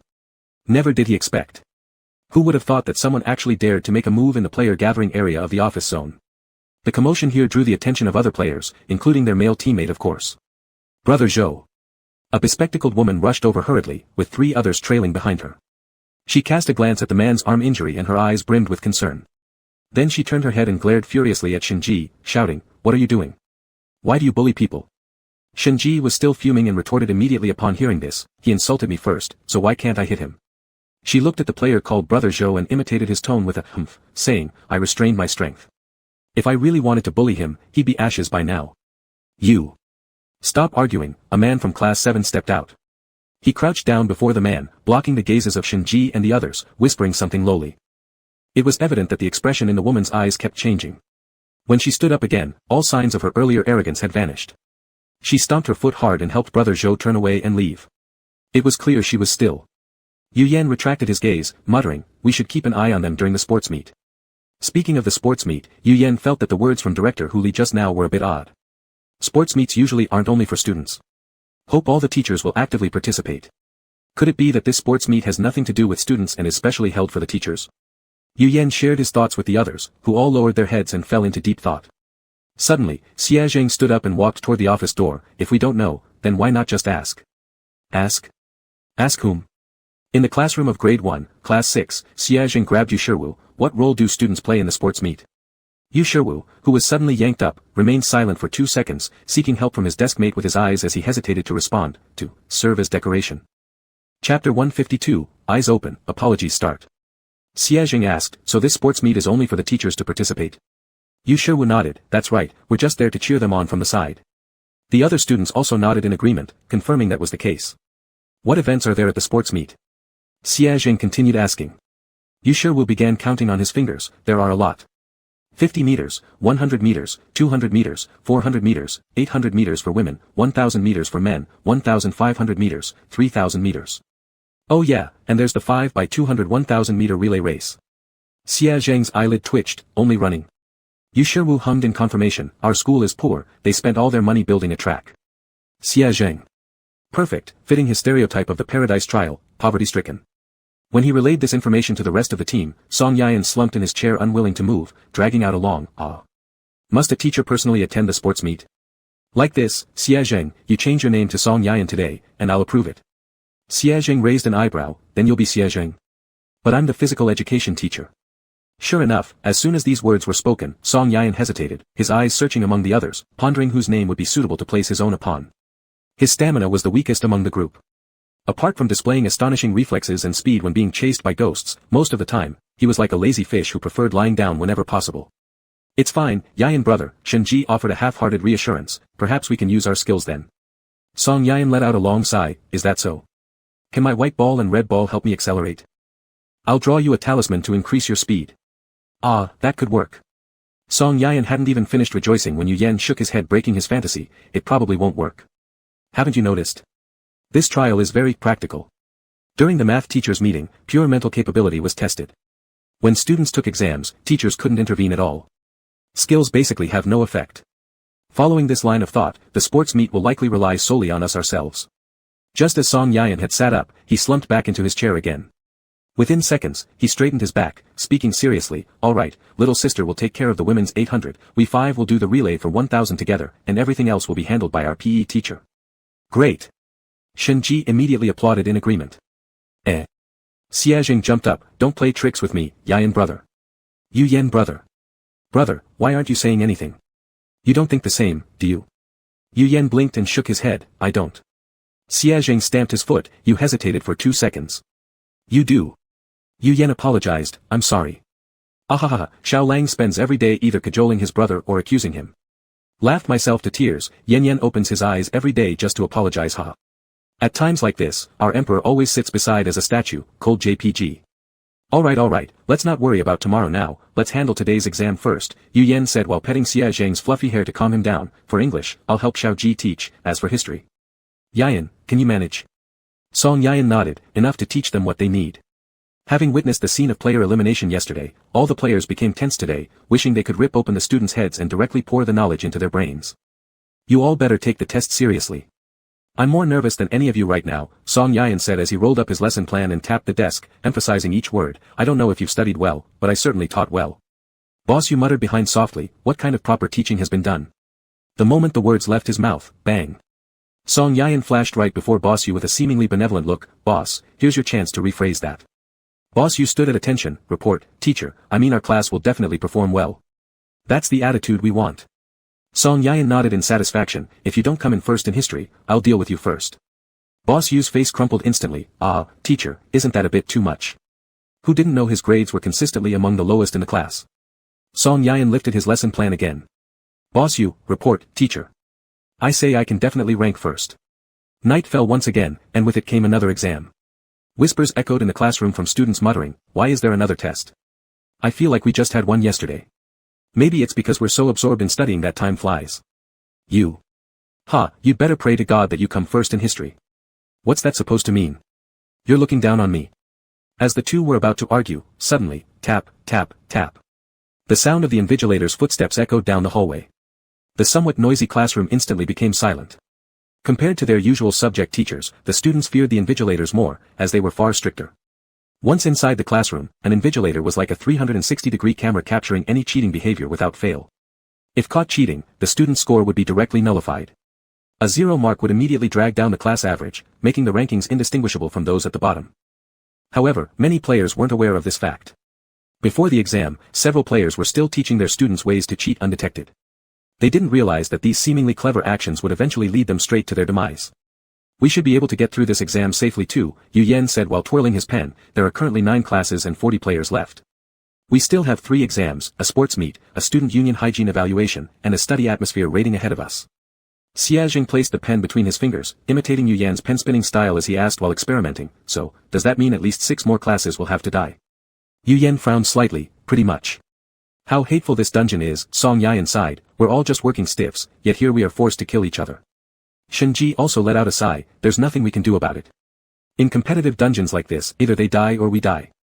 There may not be scary ghosts in this scenario, but the death rate doesn't seem low at all. At that moment, the door to the teacher's office clicked open. All players turned their gazes toward the doorway, knowing full well this signaled the announcement of results. Principal Zhu entered the office with an expression that clearly showed how disgruntled he was. He glanced at the score report in his hand and then said sternly, the class with the lowest average score this time is Class 6. But. Chapter 153, Yu Yan's Dream. A single, but, made everyone in the office hold their breath. But? Why is there a but? Wouldn't it be better to just announce Class 6's death? Yu Yan was even more tense. They didn't know what this fool was up to. If those who were truly erased were them. Yinjing gathered strength with both hands, ready to open the boundary and begin battle. But. There were many cases of cheating on this exam. The director said fiercely, his fat cheeks quivering with each word, our Paradise Middle School may be poor, but our teachers must uphold teacher ethics, and students must maintain honesty. Our school has zero tolerance for cheating. Therefore, any students who cheated will have their scores marked as 0. After he finished speaking, many players instantly changed expressions. With the cheaters' scores being marked as 0, that meant. Since this is your first offense, we won't be giving out excessive punishment this time. But next time, any class that cheats will have all members eradicated. In addition, I shall now announce the results. Considering the cheaters' scores are all 0, the bottom-ranked class is Class 10. Scared me half to death. I almost thought Yu Yan would be done for. Thankfully, we're always well-behaved babies when left alone. Even though I strongly suspect they just never consider teaching students how to cheat, but doesn't matter, closing my eyes allows me to praise. I just successfully experienced cardiac arrest, pig head, don't talk with such heavy breathing. Not only us, Yu Yan also felt startled hahaha. For the first time seeing 5 people looking so serious, including Linen. I report this kid kept observing our Yuan secretly, about to call the evil god. Yu Yan slowly lowered the knife in his hand, Xiaojing retracted the claws he had shown earlier, Shenji shoved the talismans between his fingers back into his pocket, Yinjing lowered the hand ready to activate the boundary. Song Yuan let go of the breath she had been holding. As yesterday, after announcing the grades comes the punishment and erasure, In the distance came the sharp and tragic screams from players, none of them turned to look at the bloody scene. The experience of nearly receiving a death decree wasn't pleasant. Yu Yan loosened his tightly clenched hands, revealing moist palms. Within seconds, sweat poured through his hands. With 4 teachers removed from Class 10, there were still 36 players left in the office. Tomorrow, how many would die during tomorrow's sports meet? As night fell, eyelids became uncontrollably heavy again. Yu Yan closed his eyes, resting his forehead on the desk as he slipped into sleep. In the dream, it seemed like he returned to his own high school. Wearing a dark red uniform, a teenager walked with bowed head through the rows of classroom seats. Along the way, countless messy paper balls hit his body, which he ignored without changing his calm expression. Hey, son of the swindler, let me copy your homework. Yu Yan paused his steps for a moment, then obediently handed over his workbook without lifting his head, like a robot executing a programmed command. Most dreams were fragmented memories, Yu Yan merely needed a glance to recall what happened back then. However, his past experiences were far from pleasant, and he didn't wish to relive them, even in a dream. He struggled to wake up, but failed due to the setting of the instant sleep system. There was nothing he could do but watch as the surroundings around him shifted once more. This environment appeared to be a public restroom stall. Thoughts swirling, Yu Yan searched through his memories for corresponding fragments, but soon realized. He had no such memory. Is anyone there? Is anyone there? Please let me out. He heard his own voice, watched himself pound against the door of the stall, hitting harder each time, urgently trying to rush out. Had he ever been locked inside a public restroom? Yu Yan wondered puzzled, but before he could think much further, the next word spoken by himself caught his attention. Please, let me out. I want to take the college entrance exam. There's someone here trapped. Please, anyone, let me out. College entrance exam? Yu Yan grew even more confused. His experience with the college entrance exam went smoothly, there was no way something like this could have happened midway. He listened as his voice became increasingly urgent, gradually bringing a sobbing tone. Soon, the sobs grew louder, evolving from sniffles to outright wailing. It was the science comprehensive exam, without those 200+ points, I wouldn't have been able to get into university. And how would I repay the several million yuan debt without getting into university? Unspoken words abruptly surfaced in Yu Yan's mind. But, didn't mom already repay those several million yuan of debt within this year? His mind grew increasingly muddled. When Yu Yan regained his focus, he realized that he was standing on the school rooftop, with both hands slightly hurting, likely from smashing the toilet stall door until they bled. However, the youth wasn't paying attention to the wounds on his hands at this moment. He walked step by step towards the edge of the roof, moving slowly but resolutely, as though he had made a fatal resolution. Was he about to commit suicide? No, I've never attempted suicide. This is all fake. Yu Yan desperately tried to control this body, but it had no effect. He could only helplessly watch himself walk step by step toward death. This is just a dream. It isn't real. Wake up quickly. He watched as himself jumped off the rooftop. No. Ah. Yu Yan abruptly lifted his head, sweat sticking to his forehead and tangled with wisps of black hair. That dream was too vivid, the feeling of having survived a disaster uncontrollably urged him to take deep breaths, seeking evidence that he was still alive. Did I just die once? Have I ever attempted suicide before? Yen Yen. Yen Yen. The little blue ball was jumping around in front of Yu Yan, trying to grab his attention. What's wrong with you, Yen Yen? Did you have a nightmare? Why does your face look so pale? Yu Yan took a few deep breaths, slowly adjusting his breathing. Upon seeing the little blue ball, for some reason his eyes watered up, and he suddenly felt like crying. He buried his head in his arms, hiding the unshed tears, muttering while affirming softly. Mom, I dreamed that during my college entrance exam, I was locked inside the restroom and couldn't come out, missing the science comprehensive exam, and then couldn't bear it and committed suicide. Mrs. Chen paused for a couple of seconds before jumping onto Yu Yan's head, gently patting and comforting him. Oh, dreams are often opposite and untrue. Our Yen Yen did well on the college entrance exam, didn't we make it into one of the top universities in the country? There's absolutely no way you missed the science comprehensive exam. Aside from that, weren't you transferred near the end of your senior year? Those little brats truly haven't let you rest even in your dreams after all these years. I'll go curse their effigies later. Mom's endless chatter successfully made Yu Yan chuckle, his body gradually warming up, and the oppressive sensation from the nightmare slowly fading away. It was merely a dream, it was an overreaction. After taking a deep breath, Yu Yan raised his head, his expression calm and composed. All right, Mom, I'm fine now. Chapter 154, The Sports Meet. The sky gradually brightened, and the players slowly woke up. They didn't even have time to rub their eyes before realizing they had no footing, and the surroundings completely changed. They were now outdoors at the playground. The sky was clear, not a cloud in sight, with a perfect temperature. The sunlight enveloping the campus was just right, bright but not glaring, accompanied by gentle breezes that brought an exceptional sense of comfort. Such weather couldn't be better for hosting a sports meet, everything seemed just perfect. Yet, the players standing on the playground were far from fine. Their clothes had been swapped for identical sportswear, black and red short-sleeve tops and long pants, which looked somewhat like the uniforms Yu Yan used to wear during his high school years. Students sat on the stands looking at the teachers on the playground below, with expressions varying greatly. Some were delighted, others worried, a few sneering as if watching a play. Yu Yan did a rough count and figured there were students from about 7 classes. Wait, 7 classes? Holy cow, almost all the students from class 5 are gone, Song Yi sighed, drawing Yu Yan's attention to the scattered group beside their class. It was indeed what remained of class 5 next door. Hey! Hey! A cold, sharp voice carried through the air, drawing the players' attention upward to the stands. A cluster of black fog rose from the center of the stands, and soon the terrifying figures of Fox Director and Pighead Director emerged before everyone.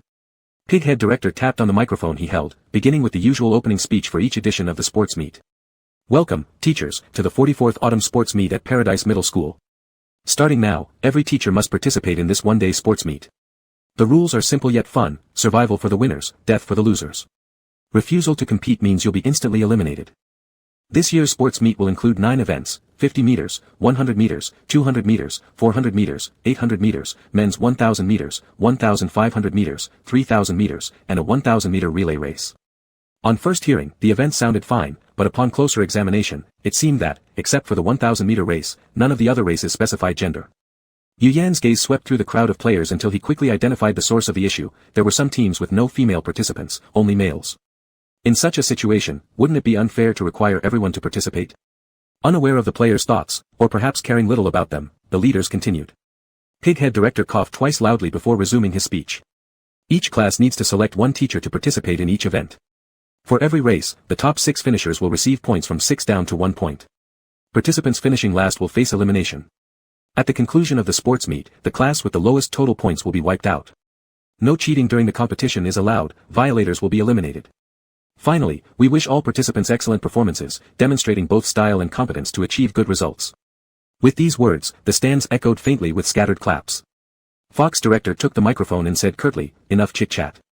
Let's begin today's first event, the 50-meter dash. Each class has 10 minutes to decide who will compete. Afterward, competitors must gather on the track. It was evident from the director's brief speech alone that this was not going to be just any ordinary sports meet but rather a ruthless slaughter ground. Some classes might not even make it to the final score tally before being utterly annihilated. So, who should represent us? Xiaojing furrowed his brows, questioning. Letting everyone compete without considering gender could spell trouble. The person who finishes last risks getting killed. This set of 3 conditions complicated what would normally be a straightforward physical challenge, turning it into something perilously intricate. A misstep here could transform an advantageous game into a disadvantageous one. My suggestion is either Ian or Xiao Ji go first, Yu Yan offered. If it wasn't so fatal, we might have considered using strategies similar to Tianji's horse racing, but we can't gamble away our lives. Song Ian nodded, but this is the first event, and most teams will likely test the waters by sending their strongest athletes out. In which case, yet another conundrum arose. With variables from 8 classes, what seemed originally like a strategic decision now felt like pure luck. No one knew the other team's intentions or decisions. Well then, Shenji turned her gaze towards Yu Yan brother, just pick randomly within 3 seconds, who do you want? Ian brother or Xiaojing? Caught off guard, Yu Yan gave his instant response, Xiaojing. Shenji clapped her hands, alright. Ian brother it is. Brother Yu Yan seems to lack good fortune, so following him with opposite choices will surely bring luck. Song Yuan said, isn't this too inaccurate? Anyone compared with Xiaojing would naturally choose Xiaojing first. Shenji frowned and responded, that makes sense. They laughed. No one could talk about your team's luck when you're second to last, so stop laughing at the last place. Even though the atmosphere was extremely tense, I have to say, there's some good chemistry here. The problems in this competition mechanism are everywhere, but I can't pinpoint where they are. A team has at most 5 people, each person has to participate in at least 2 events. If the team has more girls, it turns out the default settings are what matter the most. So we can't just play around without trying our best, right? We're one of the few fully staffed teams, why not give it a shot? The live stream chat had full confidence in them, while the individuals on site were locked in a standstill. After half a minute, Song Yuan raised his hand. Let me do it then. I can probably finish the 50 meters for sure, but I'm not so certain about the other events. Although his physical endurance was poor, it wasn't so bad that he'd finish dead last, right? Just imagine there's a ghost chasing from behind when running. Song Yuan, you can do it. After thinking for a moment, the others didn't object. This was indeed the safest option. Once the 10 minutes were up, the participants moved to their respective tracks corresponding to their classes, and the other teachers gathered on the grass in the center of the playground to wait. Among the 8 competitors, there were 4 men and 4 women, indicating that everyone had different strategies. Song Yuan relaxed slightly, his chances of winning just increased by a bit. Hey! What is that? A sudden cry of surprise erupted from the crowd of players, and everyone instinctively turned to look. Then, following his gaze, their eyes shifted towards the big screen beside the playground.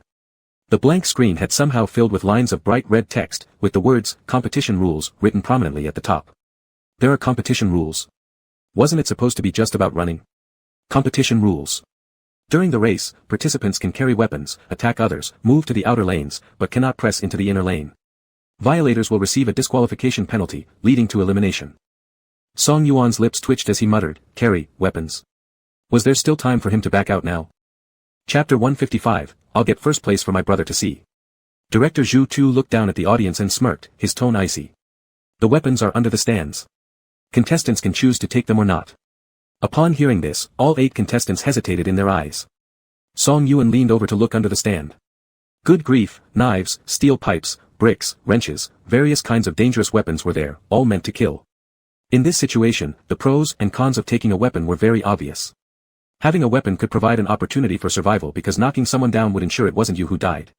However, weapons were heavy, and running light versus running with a brick was certainly different. Extra weapons would burden the contestants and affect their speed. Song Yuan furrowed his brows slightly, ultimately deciding to go in empty-handed. 50 meters only, if he ran fast enough, no brick could catch up with him. This thought didn't last long as Song Yuan saw the wrench on the left and the knife on the right and fell silent.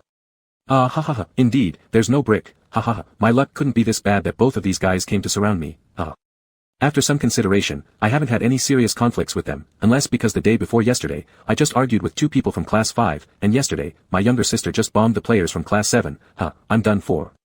These 2 people seem to be targeting me OAO. The 50-meter track is straight, with no order of position. Everyone starts from the same starting line. Song Yuan bit his lip, desperately thinking about a strategy until he heard a sharp bang. Players without weapons sprinted forward, while those with weapons immediately threw their weapons as soon as the race began. They knew the 50-meter dash would last merely a few seconds. Opportunities come and go in the blink of an eye, so striking first would make the weapon effective rather than useless.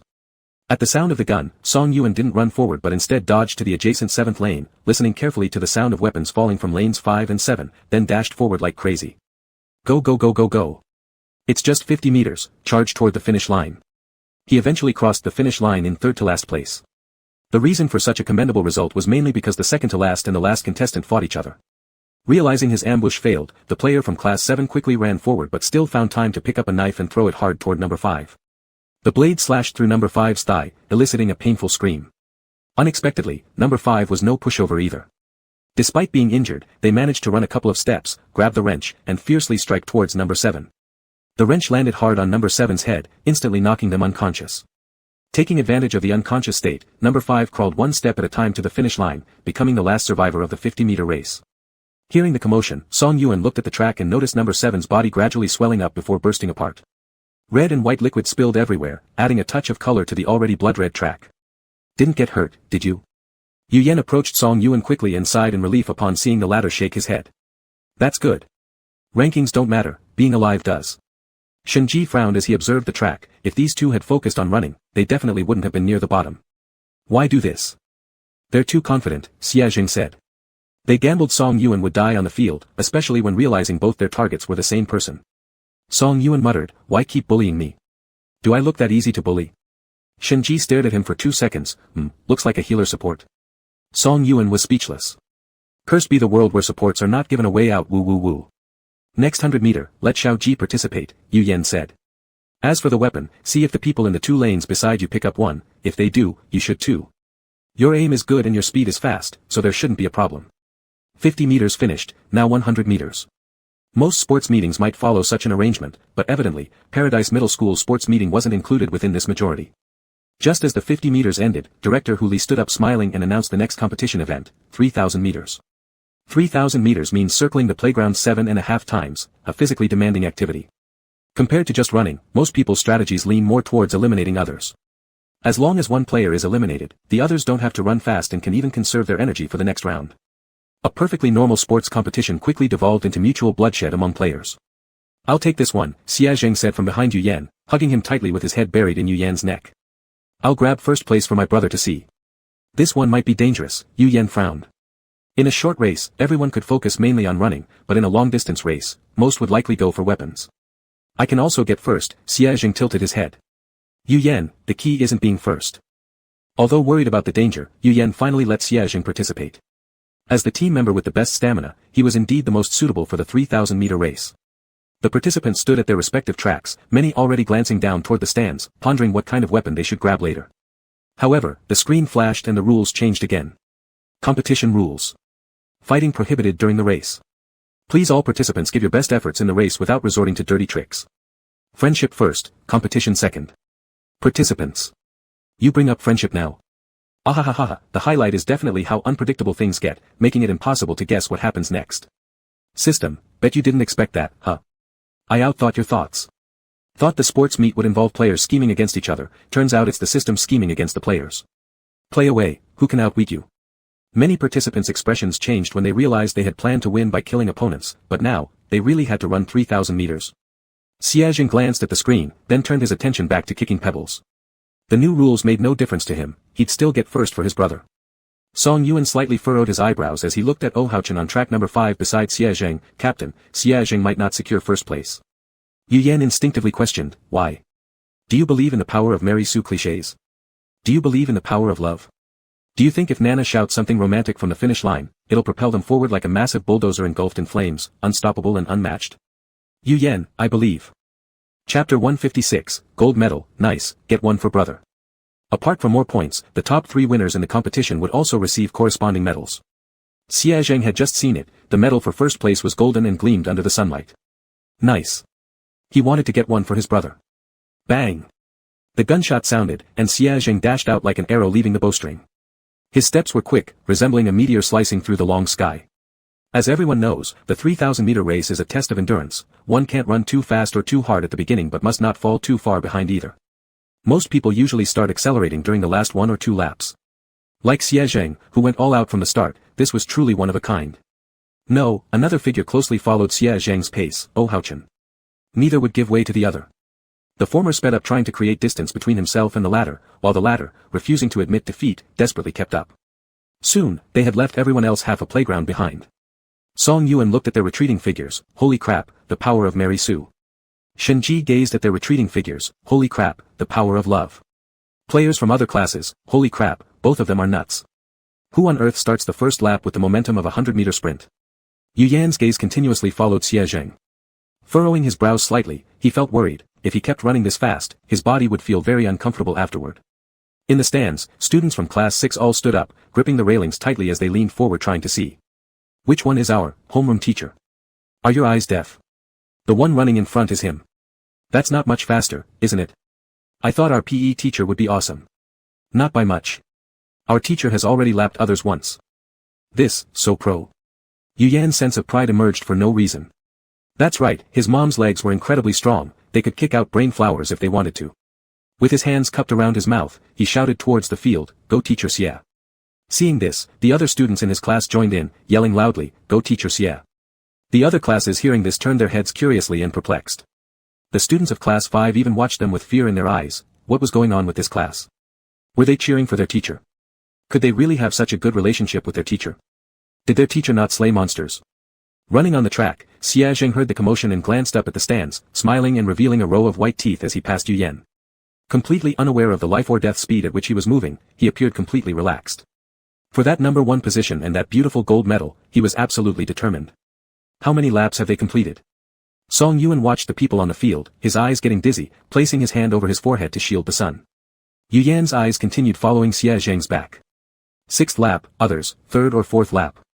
Song Yuan let out an "oh," uninterested in how many laps Xie Zheng led by, but rather intrigued whether he could dominate the Tyrannosaur warrior.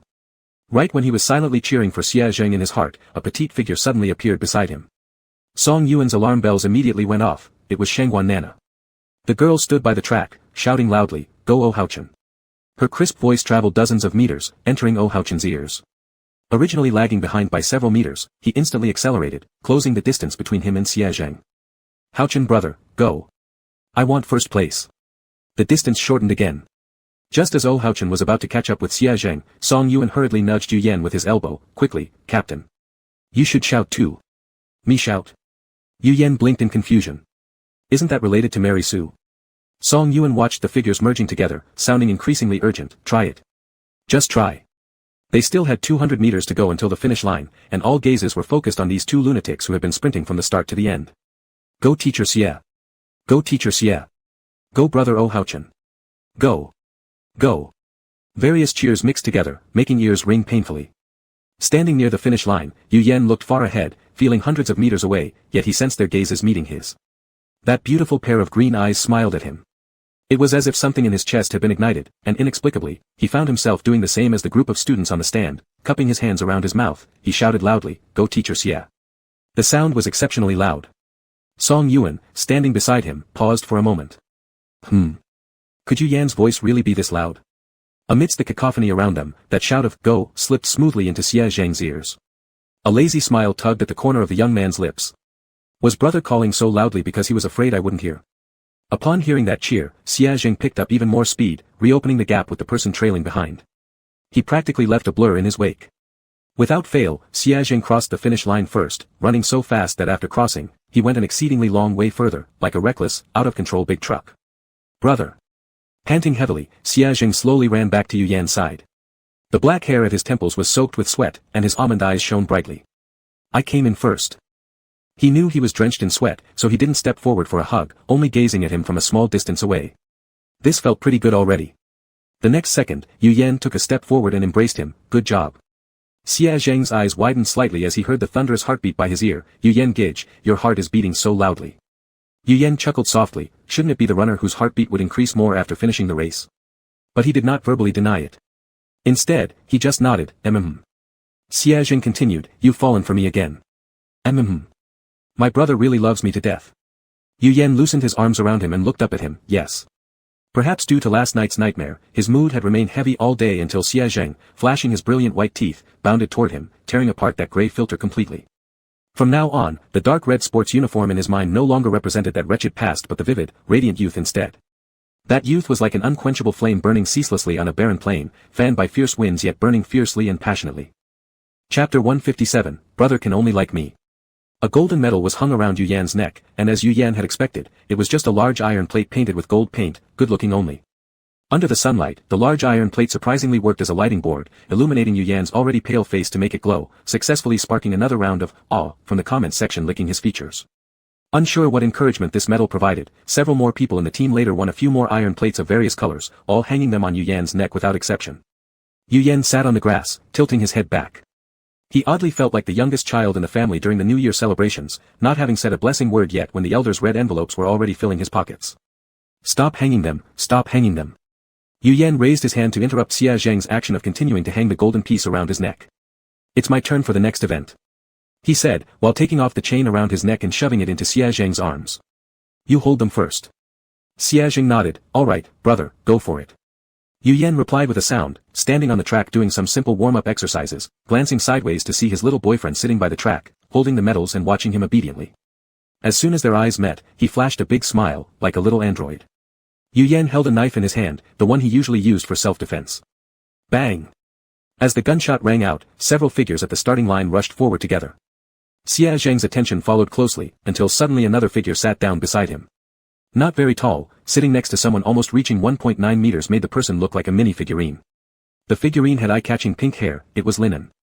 I just watched your race, it was pretty cool, Linen complimented, with beautiful blue eyes that were well-behaved but still playful, drawing anyone's gaze who looked, like the fox spirit in strange tales with the ability to bewitch hearts. Only Xia Zheng didn't even glance at him, merely replying with the back of his handsome head, I know I'm cool. Or how could he charm his older brother? Linen smiled, you're really interesting, more interesting than that pitch-black monster. The moment those words were uttered, Xia Zheng's body stiffened abruptly. A vague but unmistakable sense of malevolence instantly surrounded him, giving him a sensation akin to what Yu Yan had described, being naked under countless gazes. Xia Zheng turned his head to look at him, you'd better not have any other intentions towards me, alive or dead, I am brother Yu Yan's. Forever. Linen blinked, unsure how his two compliments got interpreted by the other person as if he fancied him. He had originally intended to sit here to ease the tension between himself and this team, but now it seemed his approach had been slightly off. But it seemed kind of fun like this. Linen glanced at Yu Yan's figure on the playground, pretending to think seriously, not interested in you, can I be interested in him? It's forbidden. Brother can only like me. Xia Zheng erupted on the spot. What's it got to do with me liking him and him liking you? Linen tilted his head and said. No way, it's just no way. Xia Zheng was so mad he wanted to pounce over and scratch the person, but an invisible barrier of malevolence blocked him, making him only able to glare at Linen through the air gap. Seeing the person clearly angered, Linen decided to stop teasing him, alright, I'm not interested in him, happy now. No way. Hearing these words made Xia Zheng even angrier, his fluffy hair sticking up due to his temper. Brother Yu Yan was so great, how could others not fancy him? How could they possibly not fancy him? Those who don't fancy him have poor taste. No class. Linen. What exactly do you want from people? On the field, Yu Yan, who was dodging player attacks, suddenly froze. It came again, the evil god's gaze. After clicking her tongue, she drove the knife in her hand into a player's leg and pulled it out after hearing the cry of pain, then continued running forward. Running while pondering, how had she offended the cubic creature covered in eyeball tentacles again? As the sun shifted westward, this bloody sports meet ended with the death of 15 players, bringing its conclusion perfectly. The 7th grade that had deliberately started trouble was annihilated in the sports meeting. This wasn't about casually targeting them, instead, Yu Yan and the others hadn't given much attention to the 7th grade. But the opposite side insisted on attributing the deaths of their members to innocent people, selfishly weaving a script named revenge. They placed the goal of making their opponents miserable above their own lives, and the result was predictable, they died. In a way, this was something to be celebrated, but Song Yuan suddenly stiffened when he sat in the soft rolling chair. It's over. At the same time, everyone stopped what they were doing and focused their gaze on his face. The person under scrutiny, clutching his hair with both hands, said fearfully, it's over. I've become numb to the deaths of people. Only just now. Xia Zheng asked surprisingly, I thought we all started adapting from killing the first person. Don't you find it wrong? In Heaven's trial, if someone messes with us, we can directly choose to kill them as retaliation, Song Yuan said. Then what are we going to do after we return to our world? What if we accidentally throw a knife and kill someone, that's illegal. Would the original world see them as monsters? Could they still live normal lives in the original world? Wow, Brother Yuan is so optimistic, Shen Ji said with an equally astonished expression, I thought we'd stay here until we die. Song Yuan's expression went blank for a moment, then his brain restarted after a pause, if you think about it carefully, staying here forever actually isn't bad. At least in this world, he had achieved the freedom of owning a large villa, made good friends, and gained fans who liked him. Aside from having ghosts and danger, there didn't seem to be any other downsides. Xiaojing nodded in agreement, curling into the chair and closing his eyes. Today, he was somewhat tired and fell asleep even without the forced sleep cycle of the scenario. Seeing that he was asleep, the others remained quiet to rest and adjust their states. After all the players fell asleep, the pitch-black office area suddenly lit up with a few bright red dots. On closer inspection, one would realize that those weren't just red dots, but crimson eyeballs. Their black tentacles blended seamlessly into the darkness, making it impossible to discern their original forms. Eyeballs of various sizes reviewed the entire office area before finally fixing their gaze on the sleeping boy. Tiny tentacles slowly crept toward the boy's pale neck, coiling around it like ropes, tightening, then tightening some more. A muffled groan escaped Xia Zhang's lips, his brows furrowed tightly, but there was no sign of him waking up. Chapter 158, It's Xia Zhang who doesn't want to live anymore. The eye on the tentacle slowly narrowed. It hated anyone who would take Lin An's attention away, whether it was this wolf or the person beside him, or that bespectacled one. He disliked them all. Once he killed this one, he'd go after the others next. He didn't believe Lin An would suddenly stop wanting to kill. Wanting candy wasn't a big deal, he would surely find ways to get some and make things up with him.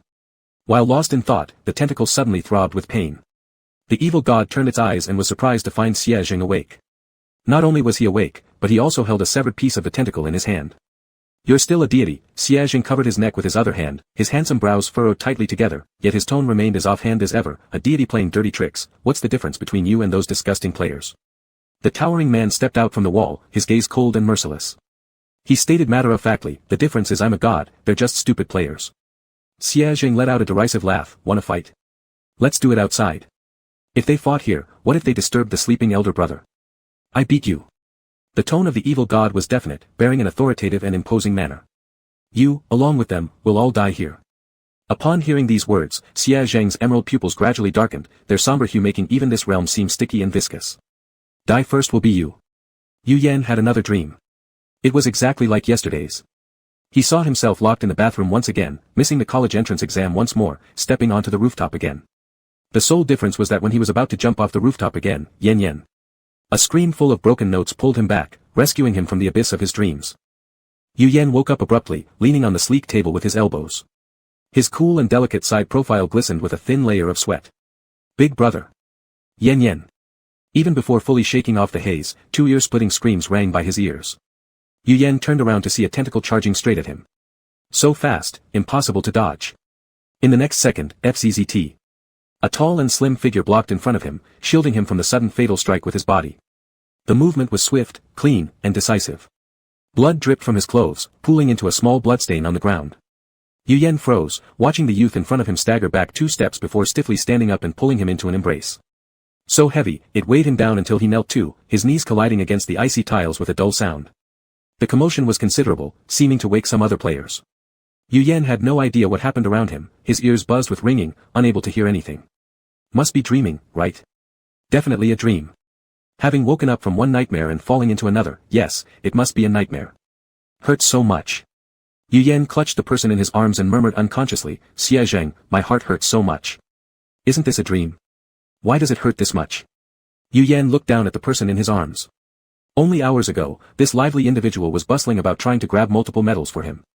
Now, his face bore no color except for a few splashes of blood. Must be dreaming. Yu Yan thought again, why hasn't Xia Zhang comforted him after saying he's in pain? Earlier, even a slight frown would have made the little wolf worried beyond measure. Xia Zhang. Yu Yan wanted to say more, trying to confirm everything he'd seen was a dream, an unbreakable dream. But the next second, he suddenly noticed 2 wolf ears sprouting amidst Xia Zhang's black hair, which normally stood upright but now drooped weakly atop his head, looking pitiful and frail. Even on the brink of death, Xia Zhang was still finding ways to cheer his older brother up. Xia Zhang. Song Yayan rushed over in a panic, pressing the red ball directly onto the gaping wound on the youth's chest without caring about the pain. If delayed any longer, Xia Zhang might really not survive. Time instantly became their most precious resource. How can this be? 1 minute later, Song Yayan stared at the completely unhealed wound, unbelievably wide-eyed. How come there's no effect at all? Even under the game suppression, it shouldn't have been utterly ineffective. Previously, when Yu Yan was injured, treatment worked. Looking upward, Song Yayan noticed the pink strawberry pattern collar around Xia Zhang's neck. Judging by appearance alone, no one would know how ghastly and horrifying the wound beneath the pink, cute collar was. Hold on a second, Song Yayan's hands couldn't help but start trembling. An incurable wound, that could only mean. Yu Yan, cold sweat broke out on Song Yian's forehead as he looked at Yu Yan in despair, his voice shaking as he announced an uncomfortable truth none around wanted to hear. Xia Zheng, he doesn't want to live anymore. Song Yian wasn't sure if Yu Yan had clearly heard his words, for the other's complexion was far from good. If not for the bloodstains, it was almost impossible to tell who was the one severely injured between him and Xia Zheng. Xia Zheng, if you truly wish to die, your brother could just follow after you in a moment. Please open your eyes, didn't you always hate seeing your brother in pain? Song Yian kept muttering, since physical treatment was useless, he could only attempt a psychological approach first. Inwardly praying with clasped hands, he hoped Xia Zheng still had some consciousness left to hear what he said. Why would Xia Zheng not want to live? Song Yian thought while continuing to talk. Observing Xia Zheng's recent condition, he would never be someone determined to die, so why? Could it be due to the collision earlier that caused a memory mix-up in his brain? Song Yian's eyes once again fell upon the collar imprinted with tiny strawberries. What exactly did Xia Zheng experience as a child? If you die, Xia Zheng, I won't live either, Yu Yan whispered softly, his words leaving everyone nearby momentarily stunned, especially Song Yian. Damn it, I was just speaking offhandedly. Why do you also want to die? A few seconds later, he realized that Yu Yan's statement was a threat. He knew Xia Zheng loved him, he was threatening Xia Zheng using himself to wake up. All gazes converged on Xia Zheng, except for Ms. Chen's worried look towards Yu Yan. She somehow sensed her son's declaration was genuine. Time trickled away with every passing moment, Song Yian's expression became increasingly desperate as he helplessly glanced at Yinjing standing nearby. Can you do anything? Surely the god of heaven must have a way. He knew he wouldn't get a positive response. If Yinjing could help, he would have done so right from the beginning instead of dragging this far. But Yinjing said, there is a way. What is it? Shenji's eyes widened, she hadn't even wiped away the tears streaming down her cheeks before hastily pointing toward the two on the ground. Song Yian followed her finger's direction, suddenly startled when he saw a long, fine red thread tightly coiled around Yu Yan's pinky finger.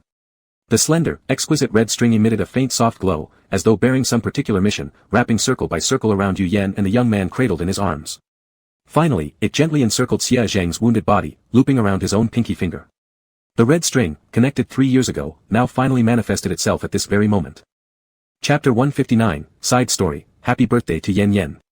At 6 in the morning, Yu Yan groggily opened his eyes in bed.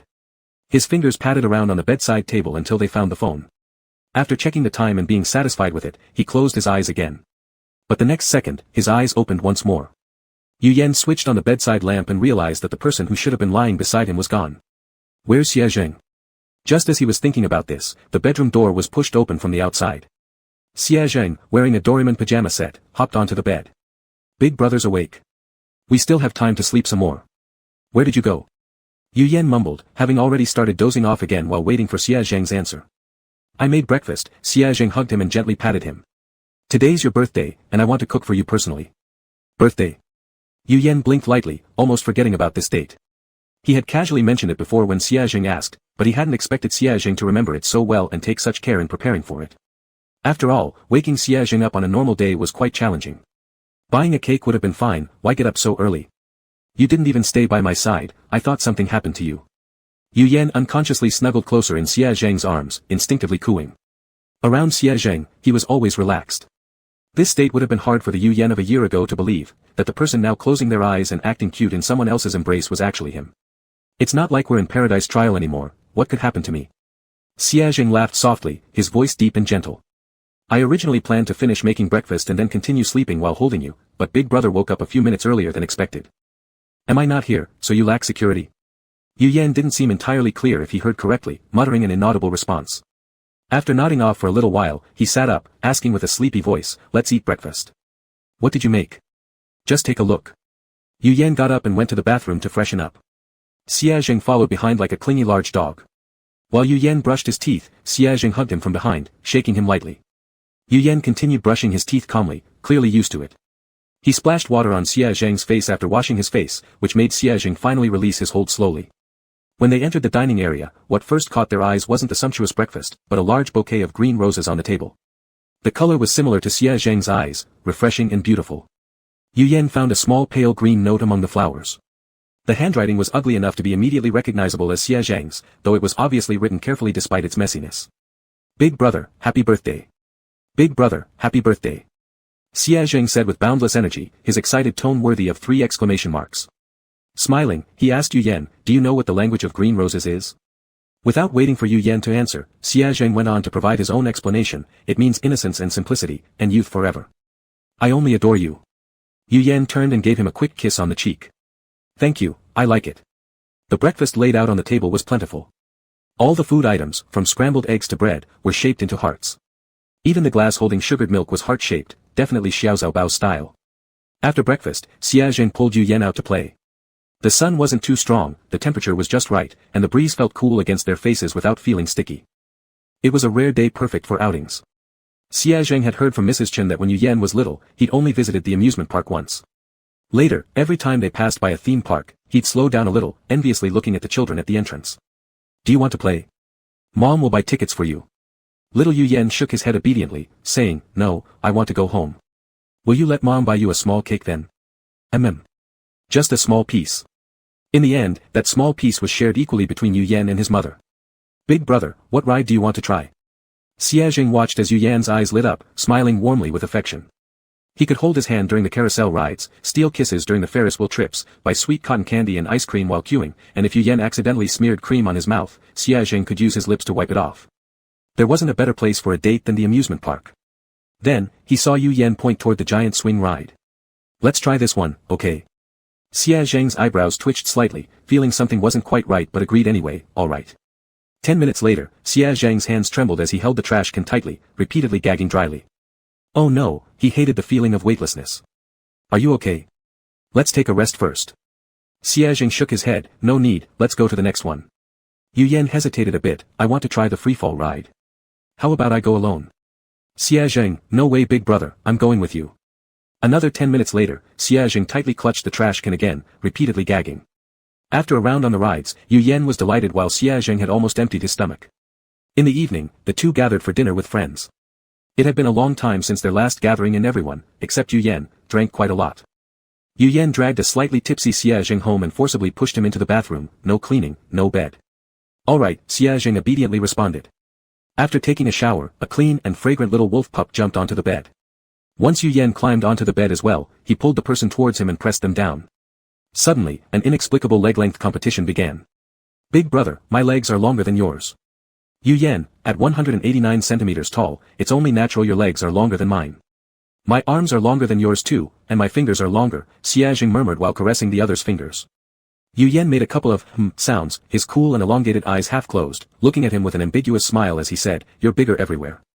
Xia Zheng blinked twice in confusion before realizing what Yu Yan meant, then bashfully buried his face in Yu Yan's chest, Big brother.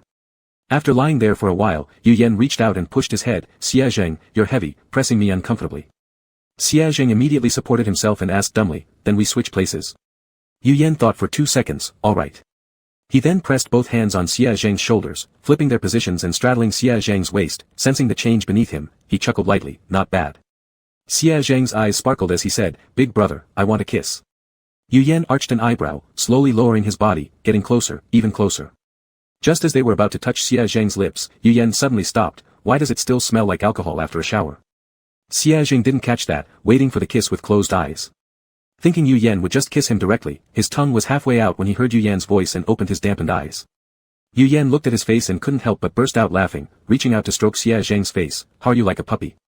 Xia Zheng pouted, never expecting Yu Yan to stop all of a sudden, not getting kissed but also laughed at, so he started sulking all by himself. Yu Yan laughed for quite a while before stopping, pinching his face gently and smiling, are you mad? Xia Zheng gave a tiny shake of his head, no. How about I take the lead tonight? Xia Zheng vigorously nodded, okay. Yu Yan laughed again, turned off the light with his hand, and the room plunged into darkness. Under the gentle moonlight, amidst groans and low gasps, Yu Yan heard the words, Happy birthday, once again. Chapter 160, Little Immortals Limited Return. 3 years ago, on June 8th, in the early morning. A teenager, looking about 14 or 15 years old, stumbled and climbed up the mountain. In his hand, he clutched a half-burnt joss stick. Among his black hair stood 2 ashen-gray furry ears upright, while his eyes sparkled brilliantly like green gems. Xia Zheng carefully held on to the incense in his hand, glancing at the temple ahead. He had heard from people on the street that the temple atop the mountain was very divine, any wishes made would come true. He decided to give it a try as well. I don't know what kind of god you are, the boy's voice was clear and obedient. He imitated others, carefully inserting the joss stick into its stand before kneeling down on the prayer mat and continued, but I've heard you can make wishes come true, so you must be a good god. Good god, today is my birthday, and I've come here to make a wish. Xia Zheng then rubbed his clothes which were worn out white with washing, wiping off the dirt inadvertently on his hands onto them. He clasped his hands together afterward, saying, I haven't eaten meat for such a long time, so I wish for 3 little meatballs today. After finishing the wish, his eyes darted around mischievously. After all, he woke up extra early this morning to make a wish, but 3 small meatballs seemed too few. It's his birthday today, and on one's birthday, the celebrant gets the biggest say. The benevolent god wouldn't mind him being greedy, right? After making his wish, Xia Zheng devoutly bowed sincerely towards the statue before departing. When he left, he even waved goodbye to the statue. Without looking back, he sprinted downhill because he had class to attend. If he delayed much longer, he'd be late. In his haste, he did not notice the large characters carved on the side of the stone by the temple, Moon Old Man Temple. At the same moment, in heaven, someone is seeking love matches. Here I come. The tiny immortal fell off his bed due to the disturbance, with fine red threads tangled around his body, hanging bothersomely at his feet. He couldn't care less about the tangled red strings, barefoot pitter-pattering over to the altar side, peeking downward below the altar. With Lord Moon Old Man absent, the Moon Old Man Temple belonged to him entirely. He'd take charge and fulfill the wishes of this person asking for fate connections. The childlike-looking, white-haired immortal strained to see who it was seeking fate connections, only to freeze after spotting a teenager. Are kids these days growing up so fast? Upon hearing the other's wish, he froze once again. Little meatball. Hasn't this kid come to the wrong place? Leaning against the altar's edge with one hand, his little face furrowed in anguish. What was he supposed to do with a situation like this? Caught up in thought, he failed to notice the red thread near his hand slip and fall. By the time he snapped out of it, more than half of the red thread had already dropped into the altar. Hey! He stretched out his hand to retrieve it, but in doing so, the thread slipped out completely, landing entirely within the altar. Little immortal, Sigma. Red thread, farewell, little immortal, tonight I'm setting sail. Trouble, the little immortal cradled his head in despair, muttering anxiously, trouble trouble, when Lord Moon comes back, he's going to scold me wah. While sobbing, he scrambled for the red thread book to check if there was still any chance to undo the situation. As his fingers flipped through, a reddish glow emerged. Upon recognizing the content inside, the little immortal's eyes bulged dramatically wide. What is this? On the red thread book, clearly printed were the names of 2 individuals, Xia Zheng, Yu Yen. However, instead of connecting the 2 names in a straight line as expected, the red thread inexplicably snapped in 2 pieces, tightly intertwined with each other. Destined from both realms, past life and present. Even that didn't seem fitting. When he tugged at the 2 red threads, they wouldn't budge. These 2 people's fates were deeply entwined. They weren't easy to separate by someone else. So, what could this mean about the 2 red threads? Supporting his chin, the little immortal frowned deeply in thought. Suddenly recalling something, his eyes widened again. Could this be caused by the disruption of time? His finger tapping on their names repeatedly, he discovered astonishingly that these 2 people weren't just misaligned in terms of meeting times, they didn't even belong to the same world. Their first encounter was at 15, but they won't truly reunite until 18. No, it shouldn't be called a reunion, rather, he will meet the lover he has lost memories of. He's a wolf spirit, still a baby, how can he endure such hardship at such a young age? Look at the other one, oh, why is his life also so hard? No matter, at least their path to love proceeds smoothly, and they have their fair share of happiness afterwards. So, what factor could cause these 2 people to have intersected fates? The little immortal murmured aloud, his little head working intensely for an answer. Chapter 161, Little Wolf's Past. The 15-year-old boy dashed forward with all his might, his handsome little face flushed red from the strenuous activity. Fortunately, he ran fast enough to not be late. After arriving at the destination, Xia Zheng stood obediently at the end of the line. He patted his chest to calm himself down, and as he kept patting, a smile suddenly crept onto his lips. His 2 sharp white little canines touched the edge of his lips, making him look obedient and cute. No being late, no getting beaten. It was undoubtedly a lucky day. A child chronically malnourished grew quite small and thin, shorter than most in front of him. He tiptoed and strained to look ahead, trying to see if the teacher had arrived yet. Logically speaking, short students should stand in the front, but Xia Zheng's situation was special. His aunt and uncle were only willing to pay for half of his tuition fees, refusing to give an extra cent. The other half came from Xia Zheng picking bottles and selling scrap to make up the money. 1/4 of the tuition still remained unfilled. The empty 1/4 of the tuition made the teacher look at him especially unfavorably. Even though the child earnestly promised that he would raise the funds, the teacher still didn't give him a pleasant expression. What credibility does the word of a child carry? Whether the promise is true or false is uncertain, but the unpaid money is certainly real. The teacher stared blankly at him and finally agreed after being bothered so much to let him stay. Allowing him to stay did not mean allowing Xia Zheng equal rights to study like other children. The smallest Xia Zheng was arranged by the teacher to stand at the very end of the line. Each time during class, he had to strain to tiptoe. It's fine, Xia Zheng thought, at least I can attend school. Being able to go to school, he wasn't much different from other kids. Just as he tiptoed, someone behind him suddenly pushed him. Xia Zheng lost his balance and stumbled aside 2 steps. His gaze rose aimlessly and saw a face that caused unpleasant feelings. It was his cousin. Though they were about the same age, the other person was tall and robust, standing a head taller than Xia Zheng, and his build was twice as wide as Xia Zheng's. Standing in front of Xia Zheng, like a massive concrete wall, his shadow in the sunlight could entirely cover the skinny youth. "Hey, where were you this morning?" said the concrete wall impatiently. "You know that breakfast was cold today." "I'm sorry, I had a stomachache last night, and went to gather medicine on the mountain this morning, so the meal was cooked earlier." There flashed a bit of aversion in Xia Zheng's eyes, but his gaze towards the other party remained soft. He knew his cousin didn't back down when confronted softly or strongly. Saying a few gentle words might only result in a verbal reprimand, but if he fought back, the one who would suffer could only be himself. Getting beaten was a trivial matter, losing both education and home due to fighting would truly be a major loss. The teacher already disliked him, it was clear he wouldn't take his side. As for his aunt, there was no need to mention, whose parent wouldn't favor their own child. He was alone, after all. The cousin gave him a sidelong glance, letting out a cold snort through his nose. "If I have cold food again tomorrow, you'll regret it." He wanted to throw a few more threats at Xia Zheng, but in the next second, the figure of the teacher appeared within sight. Students of this age fear teachers, and his cousin was no exception. After giving another glare to Xia Zheng, he hurriedly returned to the queue, standing at the very front. Today's lesson content was not difficult. Xia Zheng learned everything by simply peeking while tiptoeing. When others were practicing, Xia Zheng squatted under the tree, chatting with the flowers and grasses. "I've learned it before playing, you don't have to worry about me, I'm so smart, the smartest kid at home. Today's my birthday, can you wish me happy birthday?" "Thank you, I've heard it. I made a wish for 5 little meatballs. I wonder if the good spirits will fulfill it for me. If they don't, I will be angry and curse them as bad spirits." Without any friends, the lonely child could only mutter to himself, suppressing his desire to confide, only speaking to flowers and grass that would not respond. Until the teacher clapped his hands to gather everyone together, Xia Zheng then stood up, quietly bidding farewell to the flowers and grass. The teacher said, today there would be an exam, 2-on-2 combat, knocking the other down would count as a win, the only requirement was to knock them down, but not to kill them. As soon as these words fell, Xia Zheng's cousin raised his hand high. "Teacher, I want to be a pair with Xia Zheng." The teacher glanced sideways at the boy at the end of the line, seeing the resistance in his eyes. After thinking for 2 seconds, he nodded and said, "All right." Xia Zheng, upon knowing this information, pursed his lips, showing little surprise. Xia Zheng knew his cousin would choose him. The reason was simple. In the entire class, besides Xia Zheng who would intentionally hold back and let him win, everyone else would use their full strength. And his dull cousin couldn't beat a single one. So he could only find some sense of superiority from his younger cousin.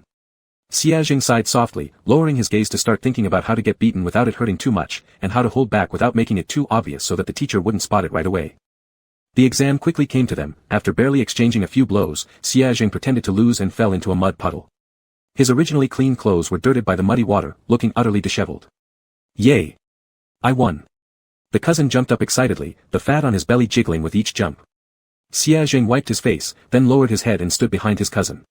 If it were any other time, his test would be over around here, but today the teacher seemed to go crazy all of a sudden, giving him a cold glance before saying solemnly, "Do it again." Xia Zheng's pupils slightly widened. Why? He didn't understand why the teacher who usually disliked him would suddenly choose fairness, and why particularly today. His cousin's eyes also widened. He loudly questioned, puzzled, "Why? I already won clearly." "Don't say it," Xia Zheng silently prayed, "please, don't say it." His wet clothes were still dripping water, the wind blowing on his body felt like being cut by a blade, bone-chilling pain. "Can't you see that he has been letting you win deliberately?" Xia Zheng's greenish eyes immediately became filled with panic.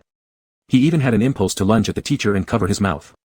A buzzing sound filled his ears as he heard the teacher continue, from the first exam onwards. "I didn't," Xia Zheng defended himself, "I just couldn't beat him." But before he finished his sentence, someone pounced on him forcefully, pinning him down. He saw his cousin's distorted face, flushed red from anger. Finished. These 2 words involuntarily popped into Xia Zheng's mind. Finished. His cousin tightly grabbed his collar, glaring at him with hatred, while whispers spread among the classmates. Xia Zheng knew everyone was laughing at him because of him, all because of Xia Zheng. "What gives you the right to let me win? Can't I beat you? You unlucky star, no wonder bad things always happen when you're around, no wonder your mother bore you but didn't raise you, no wonder your parents died because of you." Being grabbed by the collar, Xia Zheng felt a string inside his brain snap with a sudden pop. Chapter 162, Xia Zheng, returning. When he came to his senses again, Xia Zheng realized he had beaten his cousin into looking like a pig's head. Wah! The pig head was sitting on the floor sobbing loudly, his face covered with bruises. Nosebleed trickled down from his thick chin, sticky and revolting. "You're doomed, Xia Zheng." He yelled at the top of his lungs, "I'll tell mom and dad." How dare you hit me? Just wait until they throw you out of this house. Xiaojing didn't look much better. Fighting without any sense of tactics when enraged, he had been scratched several times by the other's sharp nails, leaving a long bloody scratch mark across his eye corner. He almost got hit right in the eye. But there was no time for him to tend to his wounds. I'm sorry, he cautiously apologized to his cousin, his eyes regaining their usual softness and terror. This time it wasn't feigned. I'm sorry, you hit me back, okay? I won't retaliate, Xiaojing asked tremulously. Please don't tell Auntie, alright? Don't tell Auntie, don't tell them. He didn't want to be kicked out of the house, he didn't want to lose his home. In fact, even if his cousin hadn't said anything, those wounds on his face wouldn't heal within an hour. The moment Auntie saw the wounds, the broom in her hand was already raised. If this had happened before, upon seeing the broom, Xiaojing would have screamed and run away while attracting all the neighbors. They would then feel awkward and stop hitting him. But this time was different. Xiaojing knew that if he ran away this time, he might really never be able to come back. With his head hanging low, Xiaojing obediently stood still as the broomstick struck his body. He didn't know how many blows he had endured, just that his whole body hurt, tears welling up in his eyes, blurring his vision. He sat on the edge of the rooftop, gazing at the moon above his head, nearly choking on sobs as he said, "Mom, it hurts a little." He had heard other children say that departed loved ones would turn into stars in the sky to protect them. Then my mom must surely be the biggest and brightest moon, Xiaojing whimsically thought. Mom must be the best. Although he didn't know if his mother would recognize him as her son, he still believed that she was the best. Others always called him a bad omen, saying he was the one who killed his parents. Xiaojing earnestly stared at the moon as if he could truly see his mother through it. He continued, "Sorry, Mom and Dad, I don't know why I caused your death. Please don't hate me. Even if you don't acknowledge me as your child, that's fine. Don't hate me. Be happy, smile more. Find the prettiest and smartest kid up there to be your child." He always said that he was the prettiest and smartest kid, over and over again, as if repeating it would make him truly become the most beautiful and intelligent child. Everyone liked pretty and smart kids, his parents must be too. They might, if they knew he was handsome, wouldn't they maybe not hate him so much? Why don't you ever come visit me in my dreams? Xiaojing said in utmost injustice, I've never dreamed about you guys. It's just. He paused, then murmured very softly, do you hate me so much? The night wind was cold, and Xiaojing sat on the roof feeling his head ache slightly, and his body starting to heat up. His wounds were left untreated, his clothes rolled around in dirty water and weren't taken off, the wound mixed with contaminated water unsurprisingly leading to infection and inflammation. Mom, today is my birthday, Xiaojing said. I made a wish to God, but he didn't help me achieve it. I said I wanted to eat 5 little meatballs. Did he think I was too greedy? If I had known, I should have said 3. Now look, I haven't eaten a single one. Xiaojing spoke drowsily, his body temperature rising, making him uncomfortable yet warm. Mom, Mom. He didn't know what he was saying, mumbling the word Mom repeatedly. These two characters seemed to possess some kind of magical power. Just uttering them made the pain in his body fade significantly.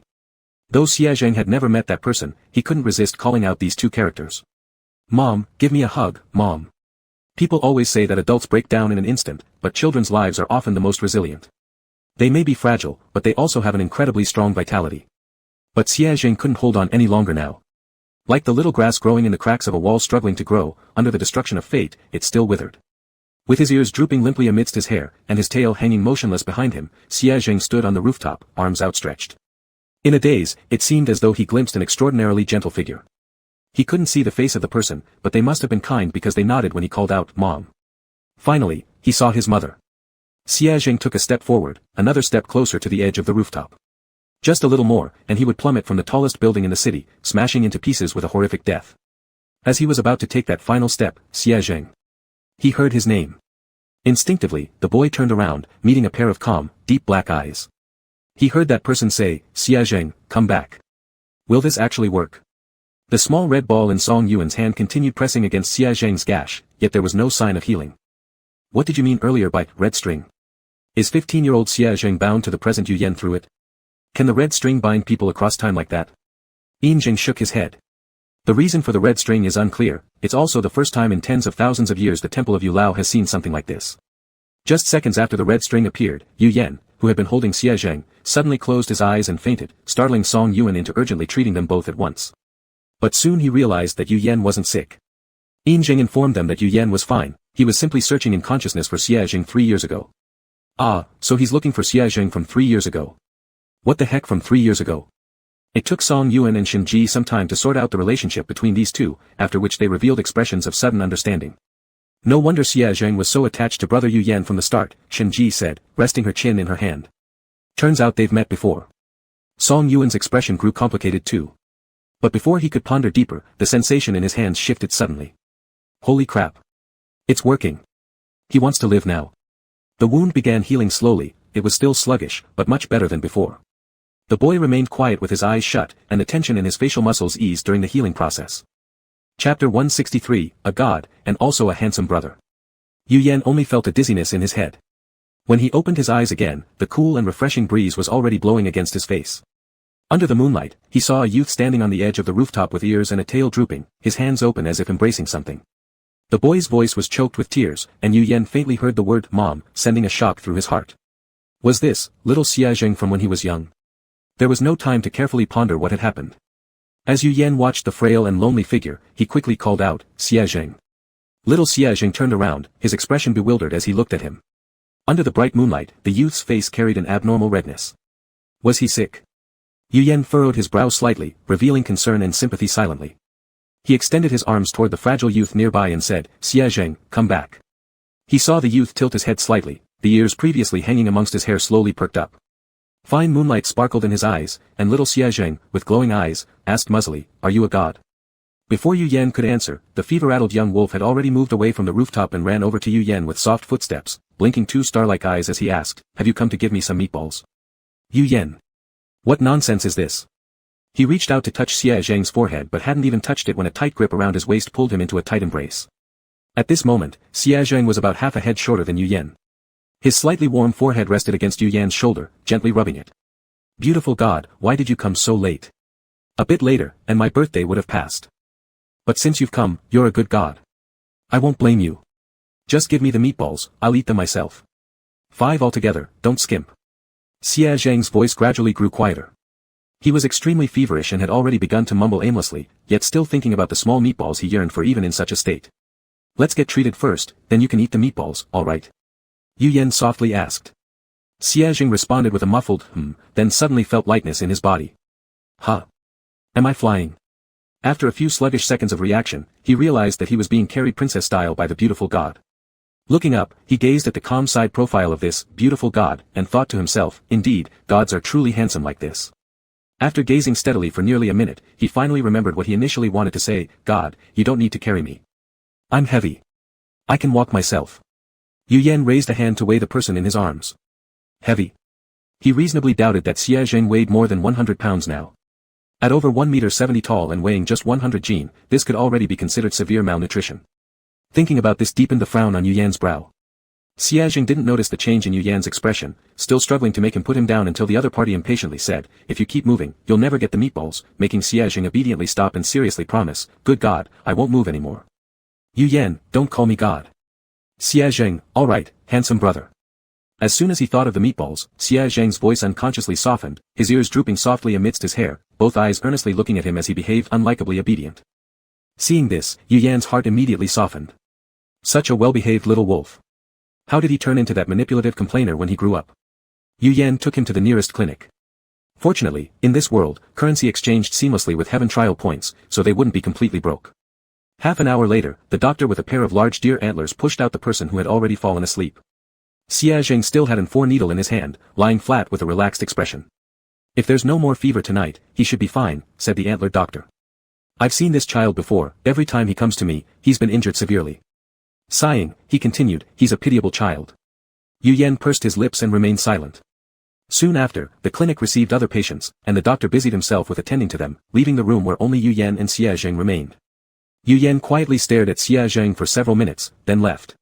He was going to buy meatballs for the little wolf cub. Otherwise, he would definitely start fussing again upon waking up.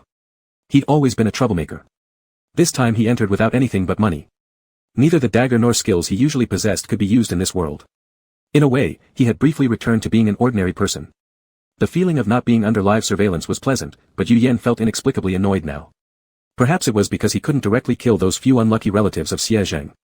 After buying the meatballs, Yu Yan returned to the clinic.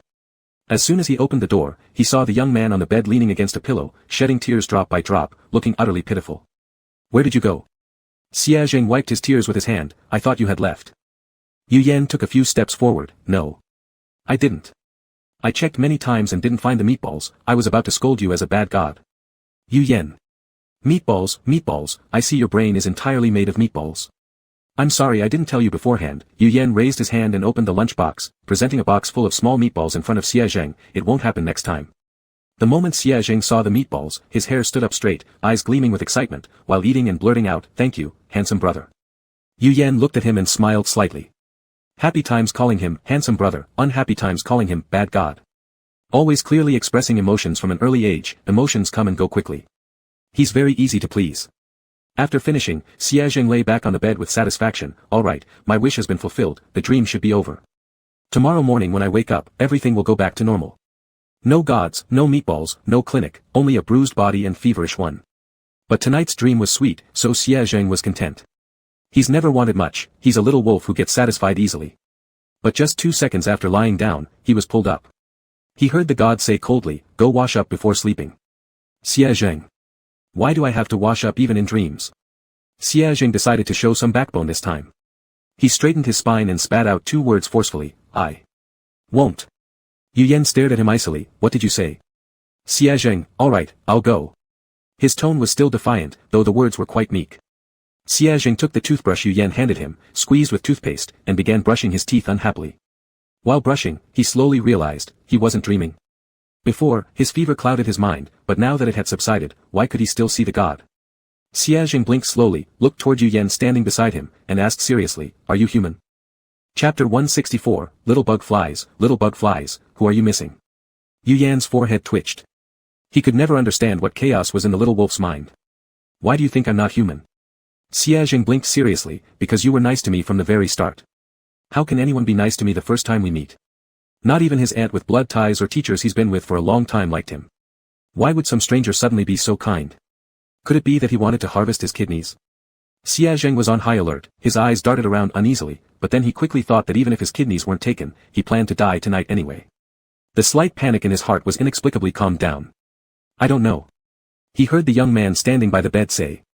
I don't know. Xie Zheng tilted his head and looked at him. What doesn't he know? The youth lowered his eyes, his long lashes covering the emotions in his eyes, his thin lips slightly pursed, carrying an indescribable sense of victimization. I don't know why, as a stranger, I treated you kindly right from the start. Because that's how you treated me back then. You called me brother right away, showed unexpected intimacy and protection, and there was that switchblade you said, it's from me, you can't refuse it. That's how you treated me well. So well that you didn't care about risking your life to shield me from that fatal blow. The timeline was out of sync, Xie Zheng had no idea why Yu Yan suddenly felt lost. Even if he did, he wouldn't have understood. Moreover, the little wolf was still immersed in the role-playing scenario where someone wanted to harvest his kidneys, and all he could think about was how to escape quickly. Yu Yan's thoughts snapped back, looking at the deeply contemplative Xie Zheng and asked, what are you thinking about? Xie Zheng, thinking about kidneys. Yu Yan. Do you want to eat them? Xie Zheng's eyes gradually became filled with terror. This person wants to harvest kidneys. Not only will they take his, but they also want to drag him into it. Little wolf, scared by the scene he imagined in his own mind, shook his head wildly and stammered fearfully, no, no. Yu Yan. Unable to comprehend why this black-haired little wolf suddenly got so agitated. His gaze slightly shifted downwards, and Yu Yan's eyes brightened. He reached out to grab Xie Zheng's shoulder, gently pressing the latter towards his own chest, staring carefully at the warm, white neck. At this moment, Xie Zheng's neck didn't have that ugly long scar yet. Would he, in Xie Zheng's awareness, now have the chance to prevent that scar from appearing? Even if it has no effect on reality, it could just be considered a good dream for Xie Zheng. Hold on, Song Yuran looked at the wound that was gradually healing and suddenly thought of something. She looked up at Yin Zheng and asked, does Yu Yan know this is his first meeting with Xie Zheng? Will he consider this as just a dream of Xie Zheng's? Yin Zheng thought for a few seconds, I mentioned the red thread thing to him. Song Yuran relaxed, then it'll be fine, Yu Yan should be able to figure it out. Ms. Chen, however, slowly furrowed her eyebrows. The Heavenly Emperor did indeed mention the matter of the red thread, but Xie Zheng clearly stated that 3 years ago, he hadn't met Yu Yan. Given the extent to which Yu Yan trusted the little wolf. Ms. Chen furrowed her brows even more tightly. Linen sat not far away, glancing cautiously at the few people over here. He had been startled awake by a commotion, and when he opened his eyes, the first thing he saw was the devil god using tentacles to pierce Xie Zheng clean through. Confusion, anger, shame. All these emotions instantly overwhelmed him, yet he couldn't utter a word. Especially after meeting those hateful eyes from the others. He felt like there wasn't much left to say for himself. I told you not to bully them, didn't I? Why didn't you listen? Linen sat in the chair, looking completely lost. Due to the effects of the skill, bad luck, he'd never really had any friends.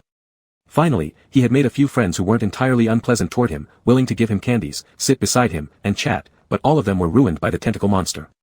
Lin pursed his lips, sighing resignedly.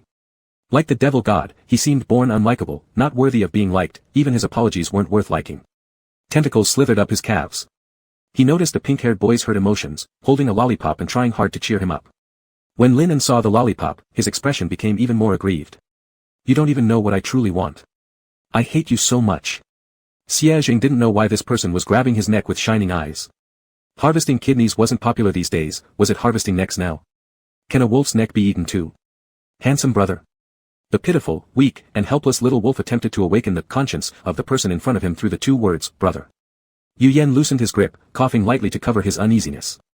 He intended to make up for Xiaojing's past and remembered the words Xiaojing had once said to him. He looked down at the black-haired youth in front of him and asked, do you want to sleep anymore? Xiaojing nodded, yeah.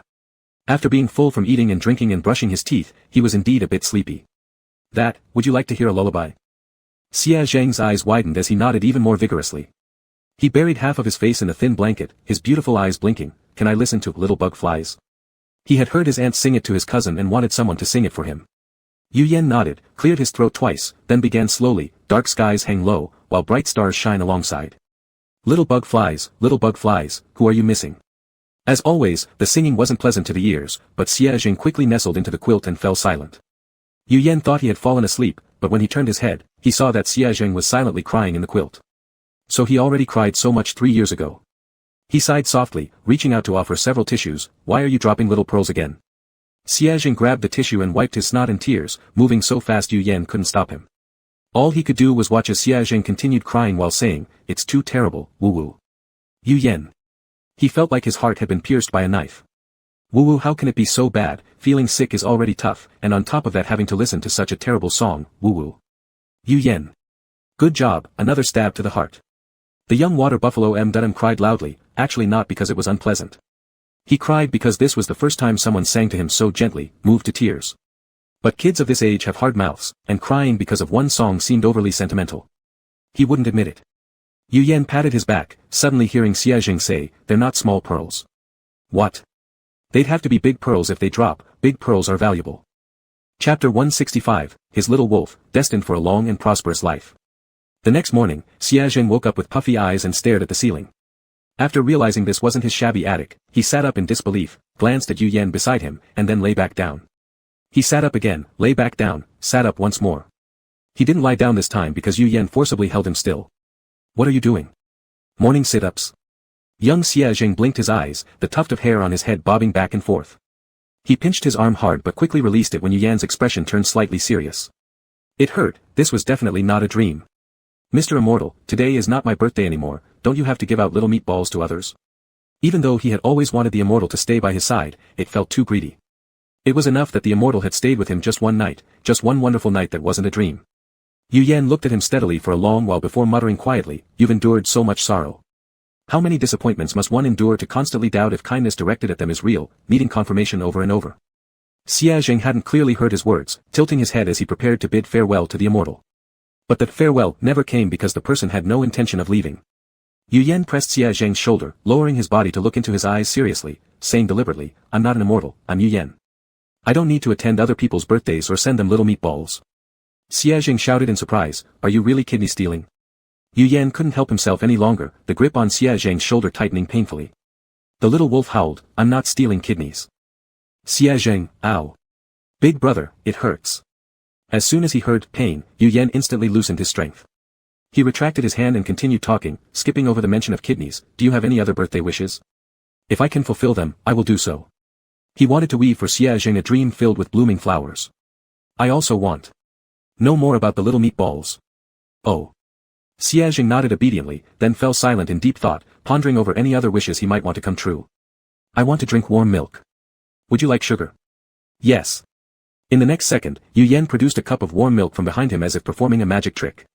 This was his breakfast prepared for Xiaojing, which the latter thought was an impossible birthday wish to come true. Wow.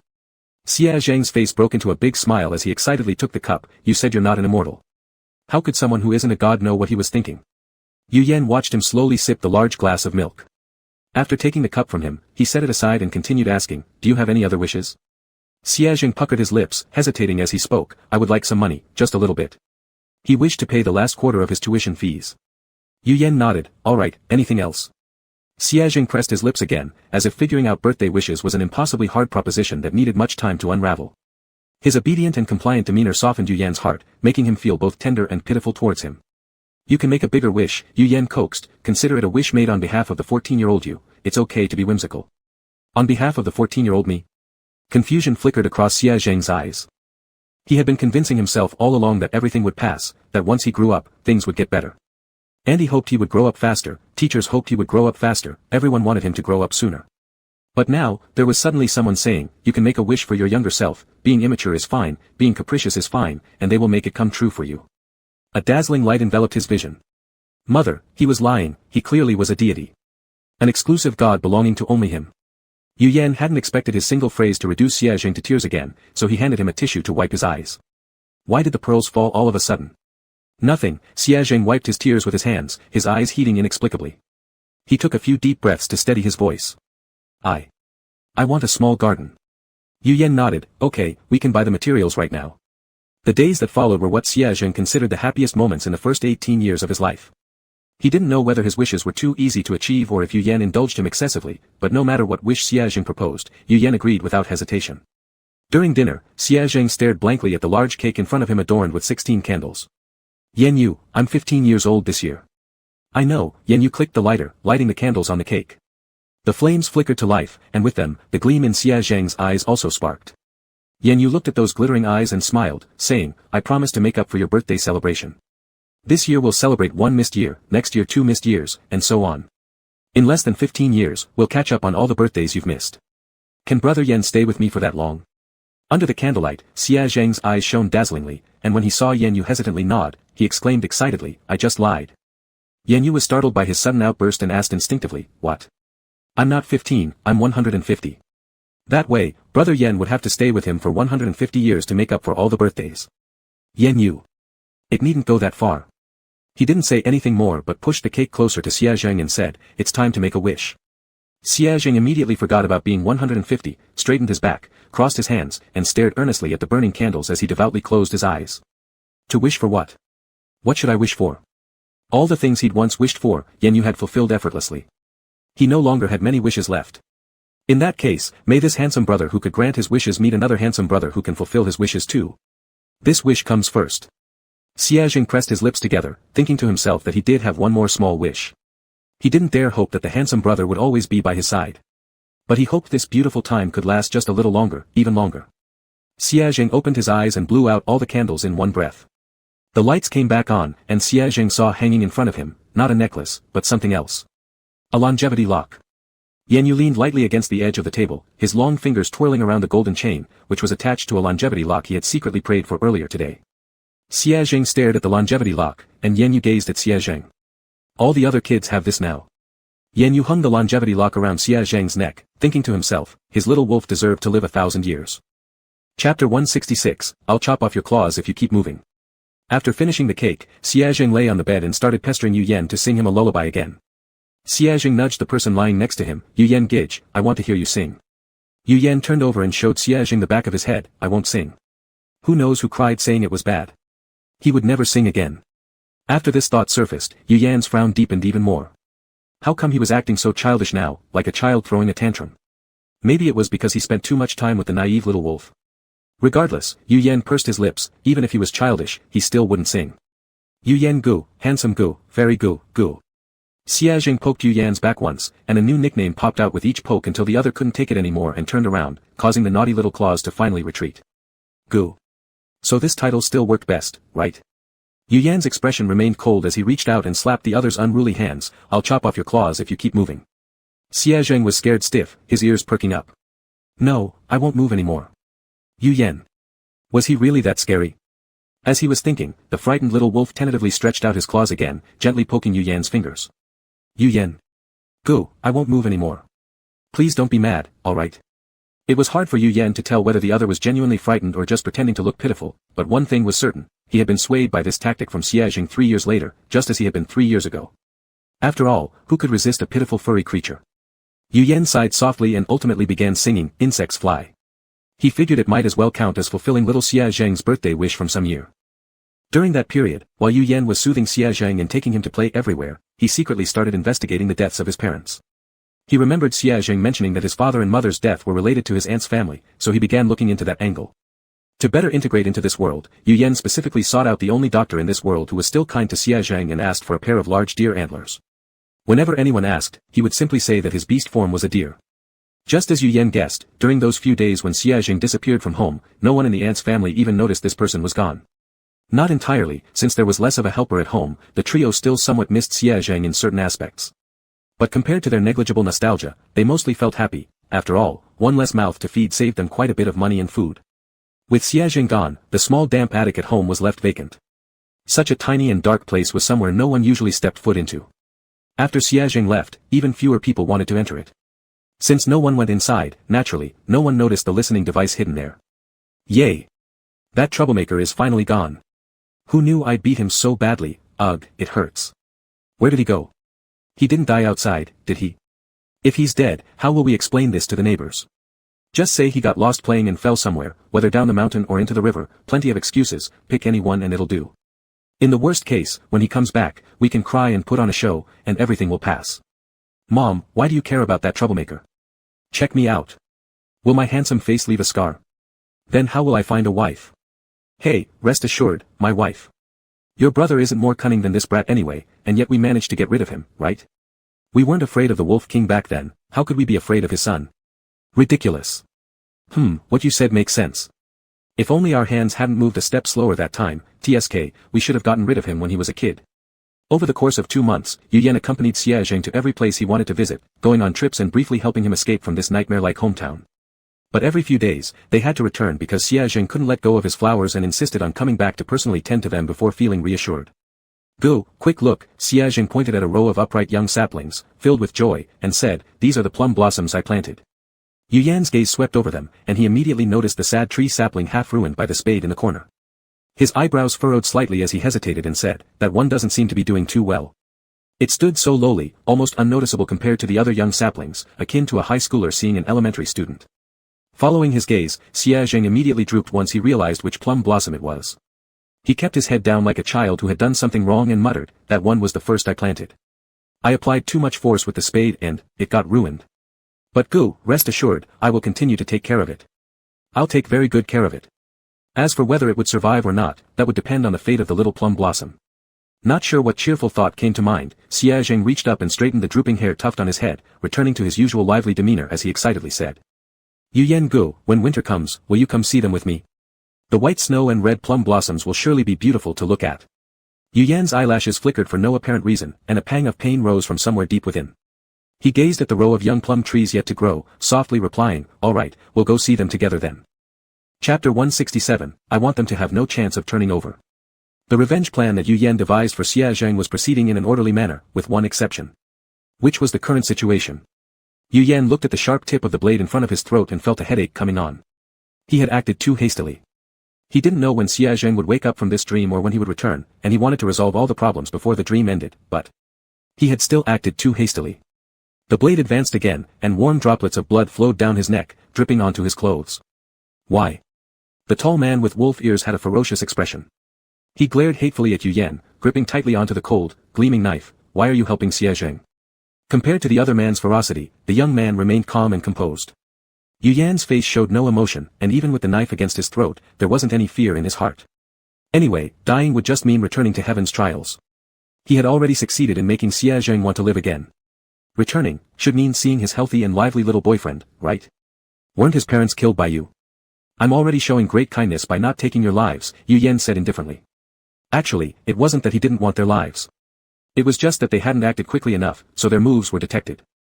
Fortunately, Xia Zheng was still tending to his little garden today and didn't come out with him. As long as Xia Zheng was safe, everything was fine.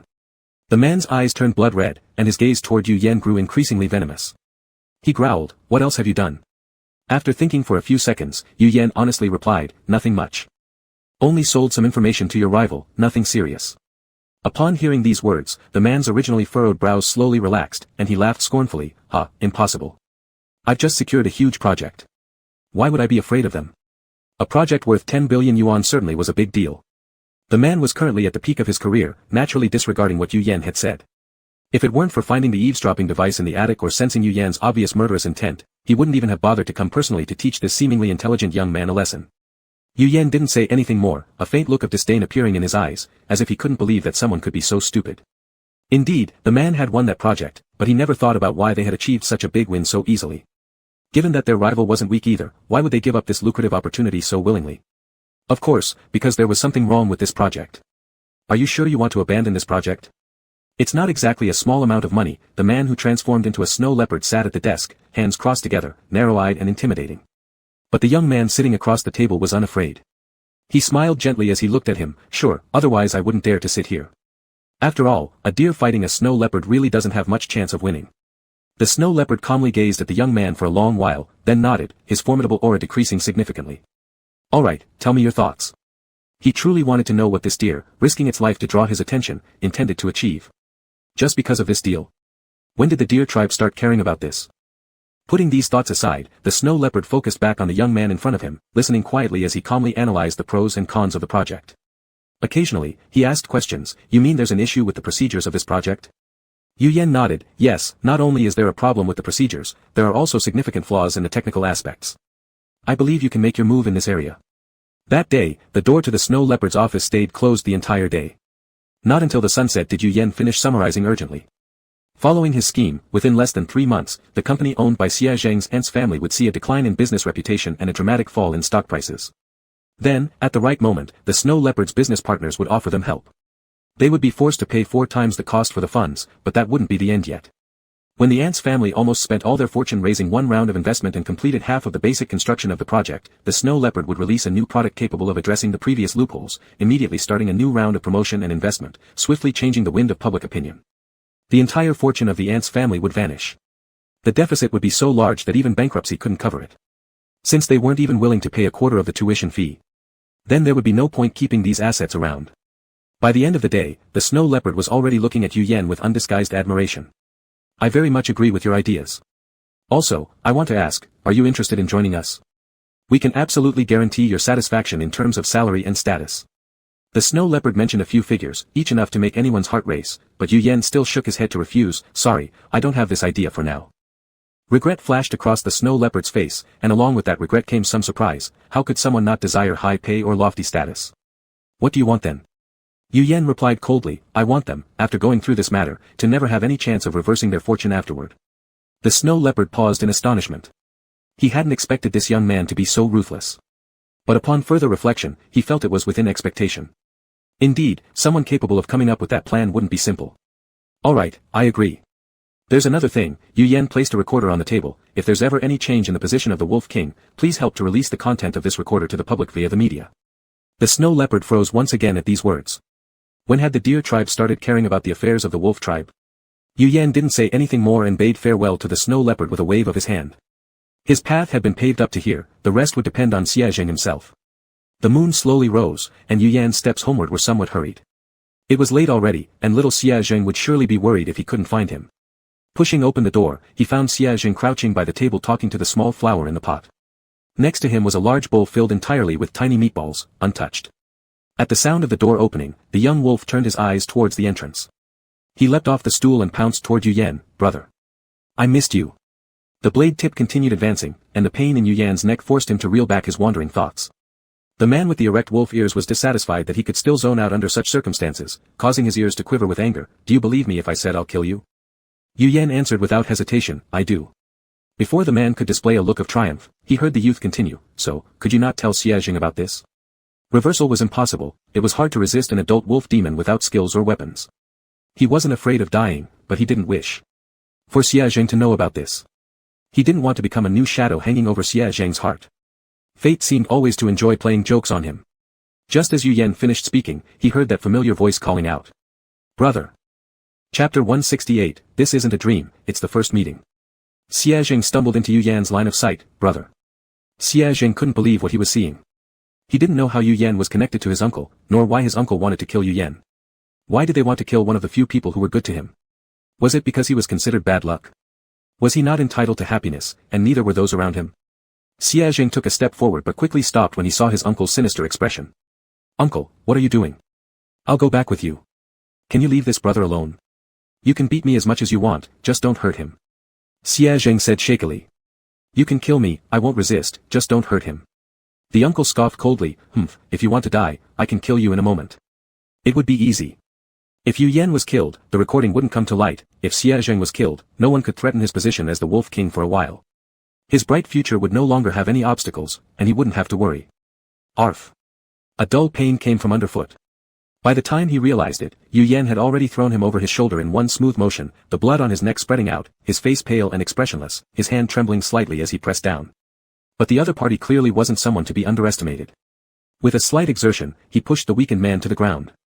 The dagger pressed against his throat again, and Yu Yan struggled with both hands gripping the hilt. Xia Zheng extended his young claws and rushed forward to rescue Yu Yan, successfully making the battlefield even more chaotic. 3 minutes later, Yu Yan looked at the scene before him and only felt a sharper headache. Could someone tell him why the knife ended up at Xia Zheng's throat? Yu Yan watched as blood continuously seeped from the wound on his neck. He hadn't expected Xia Zheng's injury to happen like this. Yu Yan. Uncle, you can kill me, but don't hurt Xia Zheng. The uncle gave another cold snort, you want to die. Wait, this line sounds familiar. Arg. The foot that had been stepped on moments before was mercilessly stomped on again, but this time the man didn't let go easily. One hand gripped Xia Zheng's collar, the other raised high with the dagger. As Xia Zheng watched the approaching blade, he closed his eyes in silence, whether in despair or relief. Let it be him who died. If it was him who died, everyone would be happy. He could find his parents, and no one would ever call him bad luck again. But the imagined pain never came. Instead, Xia Zheng was pushed back 2 steps by the weight on top of him. When he opened his eyes, he saw Yu Yan lying bloodied on top of him. Xia Zheng's mind went blank, buzzing. Before he could open his mouth, Yu Yan covered it first. Xia Zheng, go kill whoever is responsible. He didn't want to make a farewell speech with the murderer still watching nearby. That scene would be too bizarre. Xia Zheng numbly nodded, his originally greenish eyes dimming in color. In a crazed frenzy, he lunged toward his uncle, using a desperate fighting style that managed to press an adult werewolf to near death. After knocking his uncle unconscious completely, Xia Zheng mechanically returned to Yu Yan's side and carefully held him in his arms. Brother. A large mouthful of blood gushed out of Yu Yan's mouth. The usually clean person was now in a sorry state, yet he felt oddly relaxed. He heard Song Yayan's voice. When will Yu Yan come back? Xia Zheng's injuries are almost healed, he should wake up soon. After Xia Zheng wakes up, Yu Yan can too, right? Then I'll make the little red ball redder, it'll heal faster, not hurt so much. Well, Xia Zheng won't feel the pain anyway, ha. Yu Yan closed his eyes lightly, Song Yayan's voice growing louder in his ears. He felt as though he were floating in the air, about to transcend time and space to return to their side. But this feeling didn't last long. Song Yayan's next words brought Yu Yan back down to earth. What? Wait. Why does this little wolf pup want to give up on life again? What? Why is the wound festering? What did you say to him, Yu Yan? Yu Yan. He didn't say anything. The one who had originally prepared to die was forced to reopen his eyes. He weakly lifted his hand to grab Xia Zheng and opened his mouth with difficulty. Xia Zheng, I won't let you die. Xia Zheng stared at him intensely. Brother, if you live, then I don't want to die either. Yu Yan. That was a bit difficult for him at the moment. Yu Yan tightened his grip on Xia Zheng's hand even more. No, if you die now, you'll never be able to see me again in the future. Xia Zheng, trust me. If you just stay alive, you will definitely meet me again. While saying this, Yu Yan mentally wanted to hit himself. How could anyone believe such nonsense that defied both physics and common sense? Xia Zheng sniffled, okay, I trust you. As long as it came from his brother, he would believe it. Yu Yan looked at him silently and gave a faint smile, good boy. Though he smiled, tears involuntarily streamed down from the corners of his eyes. You must live well, or else. Or else I'll miss you so much. I truly miss you so much. Hey. Hey. He's fine again. My goodness, I almost died from fright. It took so much effort to deal with his illness, I've never seen someone so troublemaking. Listening to Song Yayan's noisy voice by his ear, Yu Yan finally closed his eyes in relief. Really, even wanting to die isn't easy. But what surprised Yu Yan was that after he died, he didn't immediately return to the heaven trial. Instead, he turned into a wisp of soul. Yu Yan. Not bad, dying proved to be worth it. Brother. Unable to return, Yu Yan could only sit next to Xia Zheng and watch as Xia Zheng sobbed uncontrollably while hugging his corpse. For some unknown reason, familiar voices suddenly echoed in his ears. Why are you crying? Because brother Yu Yan looks a lot like my brother. So you approached me initially because of this? My brother fell in front of me, so. Yu Yan's expression suddenly became slightly lost, and his brain seemed to pause momentarily before Song Yayan's cheerful voice broke through once again. Yu Yan should be coming back soon, right? I wonder how their first meeting went. First meeting? Wasn't this a dream? Wasn't it an illusion created by Xie Zheng's memories? Yu Yan slowly lifted his gaze, casting a different look towards Xie Zheng. This wasn't a dream. Did that mean? Xie Zheng knew exactly who he was from the very first glance. Chapter 169, The True Reunion. Yu Yan floated in the endless void. After death, his wounds brought no pain, but Yu Yan still felt as though something was gripping his throat, making it hard for him to breathe. The scenes before him began to slowly change. These were fragments of memories from Xie Zheng's life after Yu Yan's death, memories Yu Yan had never seen or experienced, yet were deeply connected to him. The young boy sat in front of a table, staring blankly at the little flower in a pot, his eyes empty and without hope. In his hand, he clutched the golden longevity lock, whispering softly, "I will only be able to talk to you guys again from now on." He was alone once more. "I don't want the position of the Wolf King, nor do I want money," the boy muttered quietly to the flower, gently touching its soft petals with his fingers. His ears, filled with grievance, drooped between his hair, lacking any vitality. "I just want my brother, I just want mom and dad, I don't want anything else. I want my brother." The boy pouted, his eyelashes casting a small shadow under the light. As he spoke, his voice grew more aggrieved, and tears streamed down his face. "He's a bad god, a bad brother, a bad dear, a bad person. I hate him. How could he raise a wolf for 2 months and then abandon it? If you're going to raise it for life. How could he release it so easily? So hateful." The condemning voices filled his ears. Only now did Yu Yan realize how cruel it might have been to demand that a child with no hope continue living. But if he were given another chance, he would still say the same thing, because he had to meet Xie Zheng again 3 years later. He must reunite with Xie Zheng 3 years later. It was an unsolvable proposition.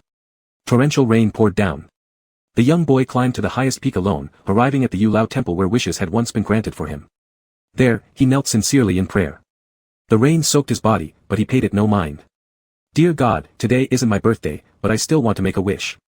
Can you let me see my brother again? I can stop eating meat forever, just for one more meeting, that would be enough." He had learned his lesson, he didn't crave multiple meetings or a lifetime together anymore. All he wanted was just one meeting, just one. He would give up meat if only for the return of that one person. Under the night sky, the now taller boy sat alone on the rooftop, firmly holding the position of Wolf King, surrounded by various people. But Xie Zheng still felt completely alone. His memories gradually blurred, and he slowly forgot what Yu Yan looked like. That person had left him nothing but a name, a longevity lock, and a small garden. They came and went lightly, leaving almost no trace behind. For a time, Xie Zheng even doubted whether Yu Yan had ever truly existed. Could that person have just been a figment of his imagination? He often stared at the starry sky. Someone once asked him, "What are you thinking about?" "I'm thinking of someone," he replied. "Who is that person?" Xie Zheng shook his head and did not answer. Who was that person? Even he wasn't quite sure. That person was like a steel beam in his mind, the wind slipping through his palms that he couldn't hold on to.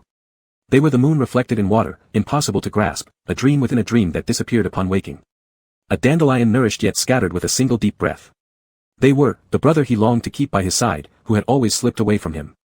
2 months of happiness sustained him year after year. Though his height increased and his physique grew stronger, his spirit weakened, growing thin and frail, reducing him to a mere skeleton.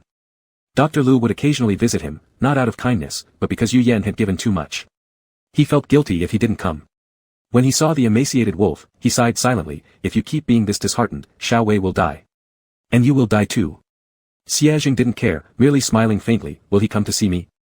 If he sees how badly I've neglected myself, will he return to see me?" He said we would meet again, that's all he said. Xie Zheng found it hard to determine if Yu Yan's words were merely comforting him, but other than believing them, he seemed to have no choice. "I am trying my best to stay alive," Xie Zheng whispered, "but brother, my soul, seems like it's dying." Once again, winter arrived, and snow fell everywhere. Xie Zheng returned to his small garden and unexpectedly discovered that the plum tree, half ruined by shoveling before, had bloomed. The strong facade collapsed instantly at the sight of those delicate plum blossoms, and the man who hadn't cried for a long time broke down sobbing beneath the tree. "Brother, I miss you so much, I really miss you." Yu Yan stood beside him, blankly staring at the person who had curled up into a small ball. Such a tall person, how could he curl up to be so small? His little wolf had truly endured a great deal of grievance. The scene shifted again, and Yu Yan saw their first meeting in his memory. The green-eyed youth was sitting by the bed, his eyes wide open as if he couldn't believe what he was seeing. He really, truly, saw his brother again. Their reunion was indescribable. Xie Zheng's heart felt like it was pounding erratically, like ripples splashed by raindrops in a hollow. He wanted to rush over and tightly embrace the person, but the chains on his feet forcibly brought him back to his senses. It took Xie Zheng several deep breaths to barely calm down his excitement. But soon he realized that the man was looking at him with a cold, distant gaze, clearly not recognizing him. It doesn't matter, Xie Zheng whispered to himself. It doesn't matter, as long as I remember my brother. He could get to know his brother all over again. It really didn't matter. After the chains were unlocked, he tried hard to act like a stranger, cautiously and warily approaching the person he thought about day and night. He asked, "Hello, what's your name? This place is dangerous, we need some company, don't you think? How about me?" He heard his brother say, "Why don't you go find them?" Xie Zheng smiled brightly. The answer is obvious. Because you're my brother. You're the brother I've been longing for every single moment. But this answer couldn't be said aloud, so the boy quickly made up an excuse. Continuing to smile, he replied, "Because you're the most handsome." A sudden flash of light blinded Yu Yan, prompting him to instinctively close his eyes. When he opened them again, he saw that familiar pair of loving green eyes. Without hesitation, Yu Yan extended his arms and hugged him tightly. Xie Zheng was momentarily stunned, then gradually came to his senses when he felt moisture on his cheek. Trembling with disbelief, he asked, "Brother, do you remember?" Well done. To want to recognize but dare not, to want to approach yet cannot. Having walked such a long journey alone, you've worked hard. Xie Zheng slowly blinked twice, his arms around Yu Yan tightening gradually. He leaned his head against Yu Yan's shoulder, shaking his head gently. "No, it wasn't hard. You don't know, just seeing you again makes me feel like I'm about to go crazy from happiness. How could it have been hard?" Xie Zheng raised his head, his eyes twinkling with tiny flashes of light. Clutching Yu Yan's hand firmly, he smiled through his tears, solemnly saying, "Brother, it's been a long time." The timeline merged, and the fates intertwined. From that point onward, they achieved their true reunion. Chapter 170, Evil God. Can't beat, can't beat. Ah. Though I don't know exactly what happened, I'm so excited. What do you mean it's been a long time since we've seen each other? You two have met before. Once again you're messing with us. Isn't Yu Yan pronounced, Yu Yan, where the Y sounds silent? What's even more disheartening is that these two don't watch public screen comments. Even if we were to burst out here, they wouldn't see or hear us, woo. Yuan look. Oh, never mind, Yuan's eyes can't stay open anymore, best not to keep looking. The two lovebirds cuddled for 5 minutes before Song Yuan saw that they were both fine and completely relaxed. He yawned as he stood up, having stayed awake all night and exhausted his energy treating Xie Zheng. He was extremely tired. So tired that after walking just a few steps, he fell asleep on his feet, tilting his head and passing out. Zheng promptly lifted an arm to steady him, turning around and placing him in a chair. Sleeping in a chair isn't comfortable. The person sleeping tossed and turned twice without finding a good sleeping position, furrowing their eyebrows in irritation. Zheng quietly looked at him, then a moment later, gently touched the spot between his brows, relaxing his previously tightly furrowed eyebrows. Zheng took off the glasses from his nose and tidied up his messy soft hair with a casual stroke. Turning his head, Shenji was already sound asleep sitting on the ground. She had fallen asleep earlier than Song Yuan, closing her eyes and drifting off right after Yu Yan woke up. Her head rested against the table leg with a serene and gentle expression.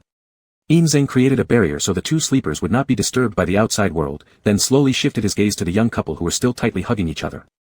Feeling Zheng's gaze, Yu Yan uncomfortably patted Xie Zheng's arm. "Xie Zheng, let go." Xie Zheng buried his head like an ostrich, and upon hearing that statement, hugged even tighter instead of letting go. Two gray-black wolf ears popped up amidst the black hair, softly brushing against Yu Yan's face while rubbing playfully, leaving no doubt about his whining and acting cute. Don't want, Xie Zheng hummed, "I haven't hugged brother enough yet. Can't Tiandi go directly say what's on his mind? Big brother Tiandi, I'm going to sleep too. We'll talk about it tomorrow." How could his brain have been so foggy to stand watching them hug closely in the middle of the night? An exit has already been provided, but someone stubbornly didn't take it. Xie Zheng leaned his head against Yu Yan's shoulder and tilted his head in confusion. "Do we need to be told when we're going to sleep? That seems kind of overly intimate and ambiguous." Yu Yan hurriedly covered his mouth and signaled for Xie Zheng to loosen the arm wrapped around him. Xie Zheng puckered his lips and kissed Yu Yan's palm before finally releasing his grip only after seeing his brother's ears turn red. He then solemnly turned to Zheng. "Alright, what does Big Brother Tiandi want to say?" "Big Brother Tiandi. Shouldn't the focus be on why this reason hasn't been found?" Yu Yan understood what he was thinking and smiled, saying, "The result being this, the cause doesn't matter much to me." Xie Zheng followed with vigorous nods beside him. All he cared about was whether he could be together with his elder brother, everything else, utterly irrelevant to him. With these statements from both parties, Zheng decided not to continue, quickly switching to another topic. "What are your thoughts on dealing with the evil god?" Xie Zheng's originally smiling eyes immediately turned cold. What thoughts could there possibly be? Obviously we must kill him. Though that blow unexpectedly caused him to reunite with his brother, Xie Zheng still deeply hated whatever this evil thing called a god was. "Big brother Tiandi, step forward." Kill him. Xia Zheng exclaimed aggressively. Engsub didn't know how many times he'd been rendered speechless tonight, and you? Xia Zheng declared confidently, I can't beat him. He's just a god, Tian Di Gu, you're the Sky Emperor. Surely you can beat him, right? Engsub was silent for 2 seconds, as if assessing the feasibility of this plan. After pondering, his conclusion was, I also can't beat him. Most of his divine power had been sealed, leaving him weak. Moreover, though the other party held the title of a god, it didn't belong to his celestial court. If they were to fight directly, he would gain no advantage. Upon hearing this, Xia Zheng sighed, but there was no disappointment on his face. This idea was expected. If there was any possibility at all, Engsub would have acted during the evil god's first move and wouldn't have waited until now. Given how things stood, only one conclusion was possible: no one could defeat the evil god. The small blue ball hopped onto Yu Yan's head. Why not go through linen? Linen? Linen might be able to harm him only because he doesn't guard against linen. Yu Yan spoke within his consciousness to Miss Chen, putting aside the issue of strength and balance. I said collaboration, but linen isn't likely to agree. He has a strange hostility towards me. This hostility seemed inexplicable yet inescapable, almost like the animosity between and towards Song Yuan. The moment this thought popped up, Yu Yan's heart gave a violent jolt, a chill creeping along his spine all the way to his neck. Yu Yan suddenly felt an intense fear welling up within him.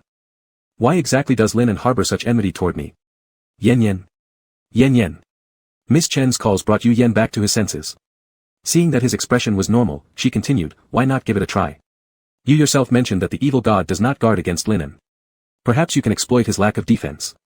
Exploit the evil god's lack of defense against linen to kill the evil god. Sounds too much like something the antagonist would do. Yu Yan mulled over it and let out an ambiguous neither rejecting nor fully agreeing. Brother. Xia Zheng came over and embraced him. What are you thinking about? I've called you several times, and you ignored me. The tone was playful and affectionate, causing Engsub to reflexively create a protective barrier around himself. Listening to it even 1 second longer would be torture. Yu Yan shook his head. It's nothing. Just wondering what we'll do if the exam tomorrow is music-related. Xia Zheng, celebrate with great fanfare. Chapter 171, What You Fear is What Comes. Yu Yan didn't stay awake for long before also falling asleep from exhaustion.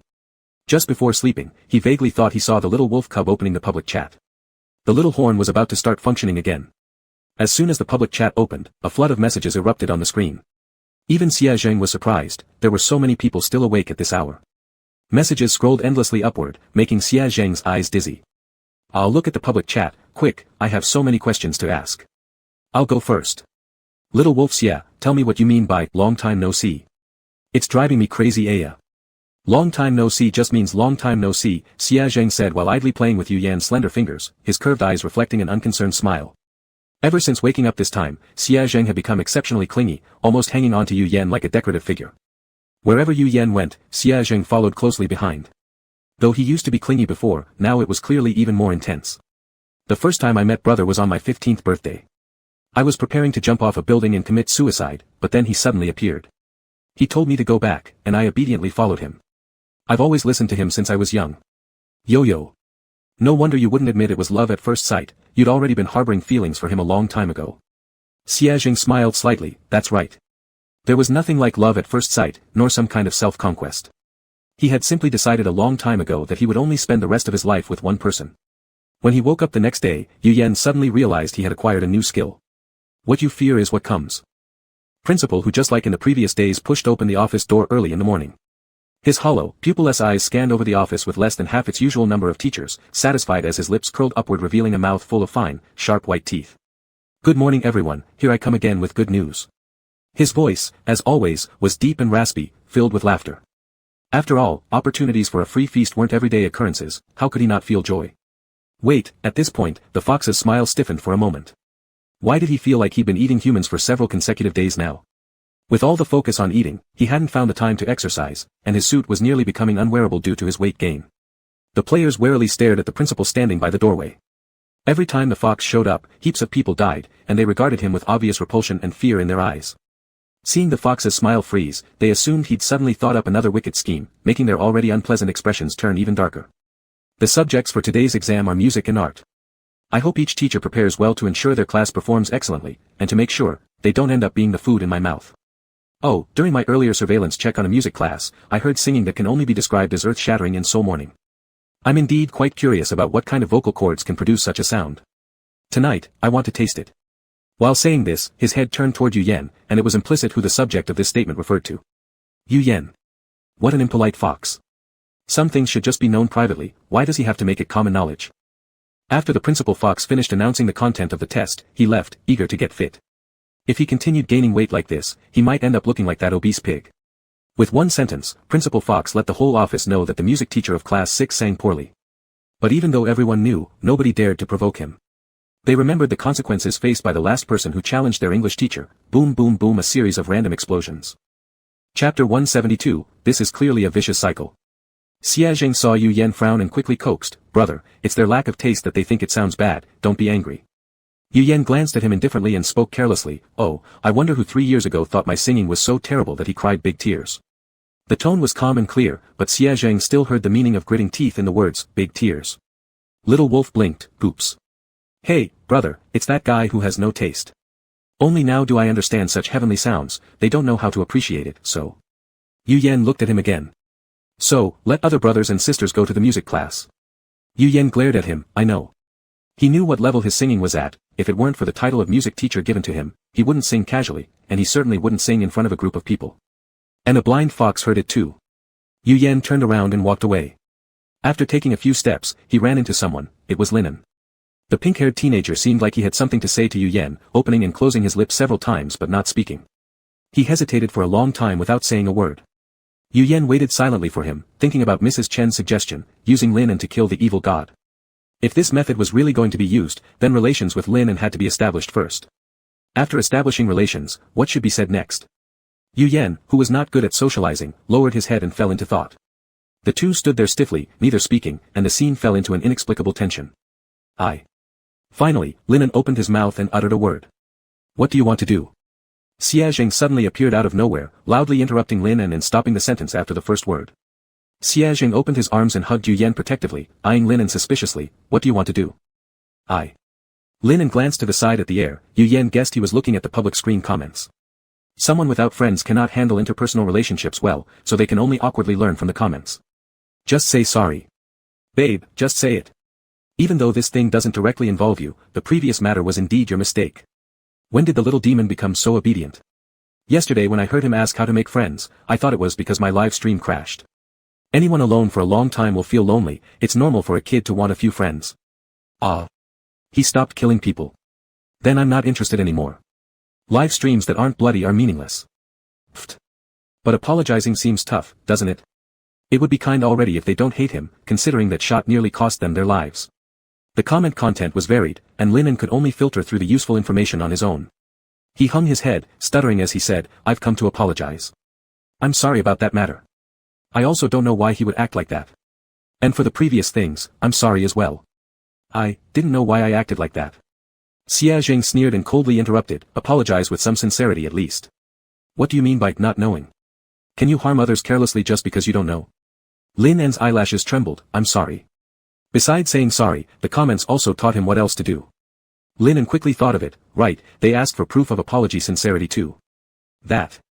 I can help you safely get through this scenario. You can forgive me, right? Safely getting through the scenario. This was quite an appealing condition, especially in this extremely deadly scenario. Just as Yu Yan was about to say something, Xia Zheng cut in again, is that all? Is that all you're offering before expecting us to forgive you? Lin En felt a bit at a loss, then what do you want? Xia Zheng, give you another chance to answer. Say, exactly, do you or do you not have feelings for my brother? Yu Yan. Lin En. If you won't forgive me, you can just say so.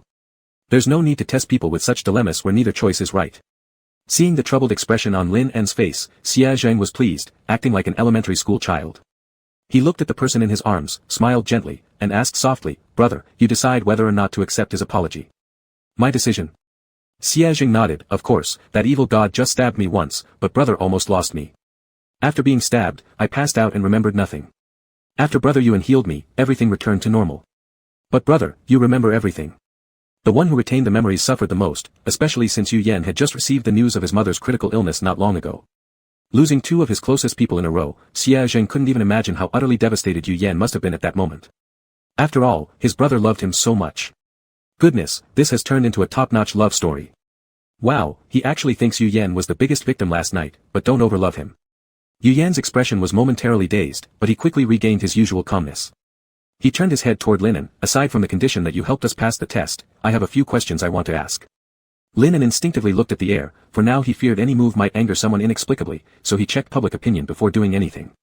Seeing the live comments were in agreement, Linen nodded to confirm. Alright, go ahead and ask. Yu Yan, how long have you been in the heaven trial? This question stunned Linen for a moment as he thought about it, then answered, around the time of more than a dozen dungeons. He arrived earlier than them. How much do you know about the opportunity to make a wish to the deity that heaven trial mentioned at the beginning? Are you thinking of making a wish? Linen asked. Upon receiving an affirmative answer, Linen continued, that's tough. The original words of heaven trial were, complete all levels to successfully exit the game and obtain the opportunity to make a wish to the deity. But, we don't know how many dungeons there are in heaven trial. Currently, the most I know about is a player who cleared 24 levels, possibly more. However, we haven't met anyone who did better than that yet. Xiaojing dragged out an, sound. Doesn't that mean we'll be trapped here for the rest of our lives? Shenji's prophecy came true. Would they really keep playing this capitalistic game until they died? Linen didn't refute, as far as it seems. Why? Xiaojing was confused. Isn't this dog of a game always taking on new players? Won't too many participants cause the game to crash? Have you forgotten that each dungeon claims the lives of a bunch of old players? Xiaojing stretched another, furrowing his brow and said, this piece of information is so depressing. Ow ow ow. I'm sorry, brother, I don't want to die, I don't want to die. I was just joking before. Linen. He watched the two sigh and continued to speak. And I've heard from other players that the team mode was introduced to address this situation.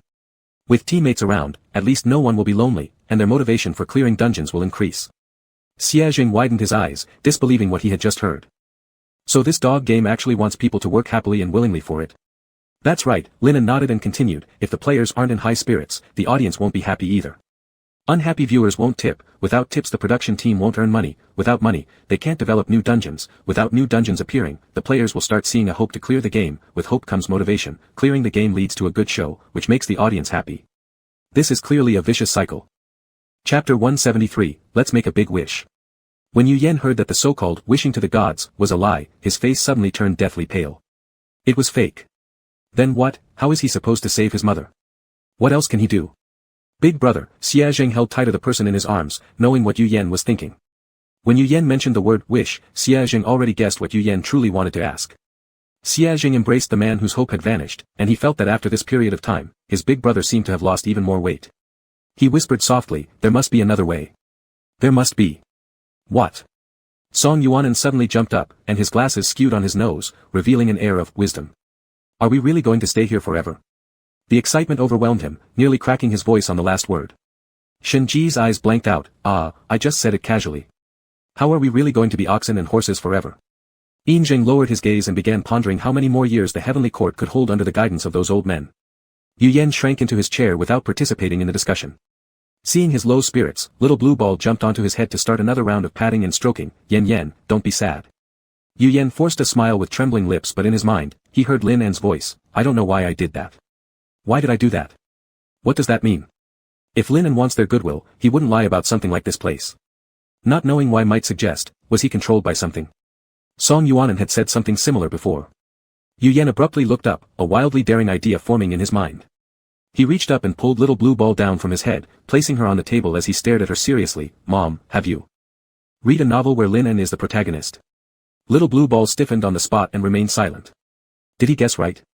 Yu Yan's eyes started blinking rapidly, his heart pounding in anticipation. He continued tentatively, the entire Paradise Trial is actually a novel, isn't it? Xia Zheng, Song Yuanan, Shen Ji, and Yin Jing all came from different worlds, their characteristics enough to immediately set them apart from ordinary people. And Lin An? The biggest difference between Lin An and others is, he could coexist peacefully with that tentacle monster that killed everyone indiscriminately. Moreover, Lin An barely understood social interaction, requiring external help just to apologize properly. This only suggests one thing, Lin An doesn't belong to the human world, he belongs naturally to the Paradise Trial. Yu Yan gripped the armrest of his chair tighter, though little blue ball didn't say a word, he knew he was right. That was the built from over 2 decades as mother and son. Yu Yan's voice started to tremble as he couldn't bring himself to think any further, yet his inner doubts and fears relentlessly pushed him forward. He locked his gaze on the little blue ball on the table and asked, what about me, Mom? His heart felt heavier with each passing moment, and the veins on the back of his hands grew visibly prominent. With shaking voice, Yu Yan asked, am I the supporting character in this book, is that it? Snippets of memories from the past flashed before his eyes, long-forgotten details now standing out vividly. He should have noticed earlier, Yu Yan thought. The psychiatric hospital of heaven had given him plenty of clues already. Why did Mom's face in the illusion look different from Ms. Chen? Why is it yen yen instead of penen? And those strange dreams completely opposite from reality. The whole paradise trial was telling him, you're wrong. Ms. Chen isn't your mom, the mom you assumed isn't your real mom. Yu Yan intently focused on the little blue ball before him, feeling as if he saw his mother's beautiful smiling face. She always looked young in his memory, barely changing over the years. Mom. Yu Yan pleaded with her, his eyes filled with desperation. Mom, please tell me I'm wrong. These are all my delusions, none of it is true. But if it's true, doesn't it mean Mom won't die? If Mom won't die, then it doesn't matter if he's a fictional character. Yu Yan felt like his body was being torn in half, unable even to decide which answer he hoped to hear from Mrs. Chen. Is it true, or is it false? Yen yen. Finally, Mrs. Chen spoke up after a long silence, her tone as usual, as if what Yu Yan had said wasn't such a big deal. No wonder you're my son, so smart. I was hesitating whether to tell you on the last day or keep it hidden from you all along, but never expected you to come up with option C directly. He had figured it out himself. Now there was no need either to tell or hide anything. Mrs. Chen's voice carried too much excitement, leaving Yu Yan momentarily unsure of how to react. Alright, Mom will tell you the truth. A streak of blue light flashed, and the originally adorable little blue ball transformed into a serene and pretty woman, just as young as Yu Yan remembered, dressed in a white dress, with a sweet smile, so gentle, so wonderful. The others were frozen in place, motionless, time stopped, and the entire space was left with only the two of them. Me, my real name is Qin Zhou, I'm a book crosser. My purpose for coming to this world is to reform the greatest villain of this book, you. Yu Yan's mind went blank as he stared at the person before him, dumbfounded again and again, raising his finger pointing at himself, me? Villain? And the biggest villain? That's right, Qin Zhou got excited again talking about this. Son, you don't know how powerful you are in the book. Your skills are incredible. As soon as you touch someone, all you have to do is think how you want them to die in your mind, and they'll die that way. Even more powerful than Lin En's bad luck. Yu Yan, what? That's the only downside, you have to experience the pain of that method of death beforehand for the skill to work. Does that sound familiar? Yu Yan hesitated and said, it seems like the combination of damage transfer and prophecy. That's correct, Qin Zhou snapped her fingers and continued, add a portal, and in the original book, you would kill anyone you encountered, torturing others while torturing yourself simultaneously. Yu Yan, this sounds really painful. The current situation was too confusing, even with his excellent adaptability, Yu Yan could not immediately accept it. The simplest question being. He didn't know if he should still call the young woman in front of him, Mom. Upon hearing this question, Mrs. Chen frowned unhappily, of course you should call me. It was me who raised you. Though I may not have given birth to you, the memories of your past aren't false. If you stop calling me Mom because of this, I'll be heartbroken, truly heartbroken, ah. Yu Yan, okay, Mom. Confirmed, it was the mom in his memories. Chapter 174, No Yu Yan, Only Yu Yan. Yu Yan turned the chair halfway around and straddled it, his arms hanging over the backrest. He tilted his head to look at Qin Zhou. So, Mom, tell me what kind of person I am in the book. Just like when you used to tell me fairy tales when I was little, tell me my story now. Qin Zhou smiled, two adorable dimples appearing by her mouth. Alright. Your name in the original book is Yu Yan, dislike Yen. Yu Yan nodded, he had guessed this much. I didn't understand the first time I saw that name. How much must a parent dislike their child to give them such an unblessed name? And then as I read on, I found that Yu Yan really is very disliked. Ms. Chen slapped Yu Yan's head lightly at this point. It's Yu Yan who is disliked, not our Yen Yen, alright. Yu Yan curved his lips into a smile. I know. How disliked? I won't elaborate, but basically very disliked. The reputation in the original book is about the same as Xie Zhang's. Actually, worse than Xie Zhang's, more people dislike you. Some readers asked, why is this villain so annoying, why does he always target the protagonist? Many parts are written in a totally absurd way. The villain seems to be bad just for the sake of being bad. To fix this plot hole and make the storyline more reasonable, the author gave you a tragic backstory. Then came the classic scene where your father gambles, your mother is sick, they can't pay off debts, and you're left shattered. Frankly speaking, having read too many novels, I've become indifferent to these gambling debt parental plots. Yu Yan's eyelashes flickered lightly. Then why did you come to save me? Was it because of the college entrance exam? TSK, my son is indeed smart. Ms. Chen clapped and said.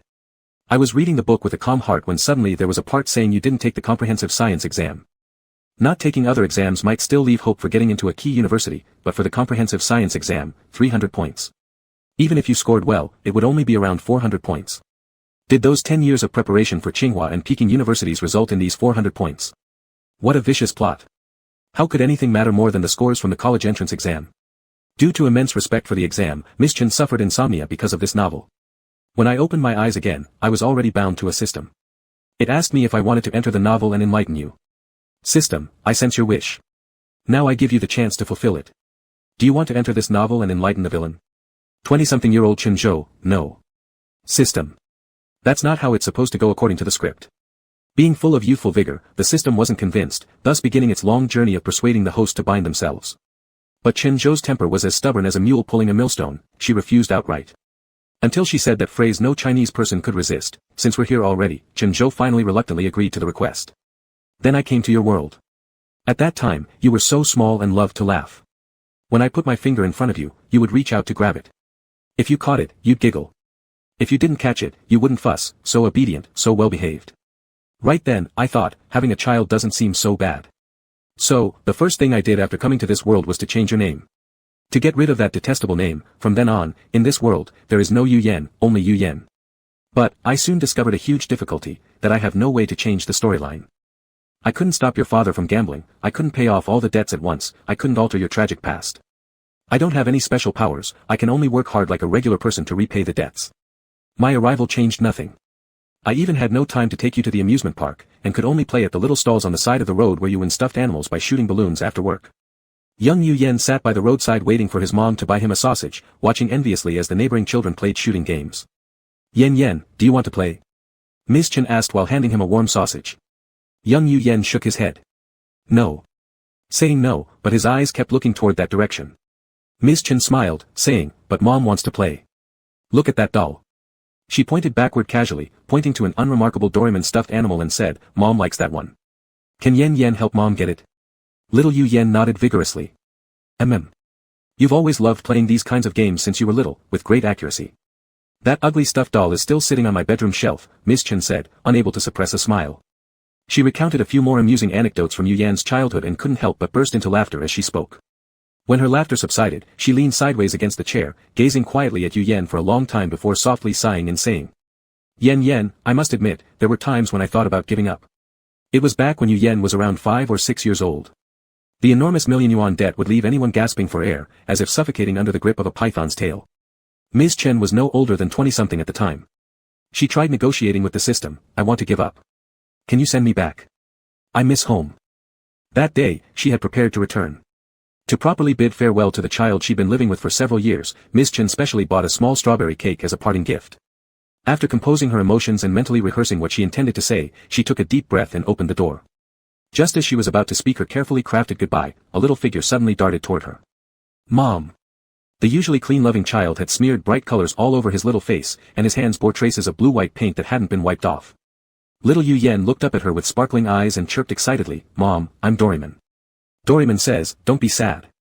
You were so little back then, with big shining eyes like twinkling stars, your little paint-streaked hands gesturing wildly. Miss Chen's eyes began to well up with tears, and her voice became choked with emotion. You said, I'm Doraemon, and you said, I won't let you be sad.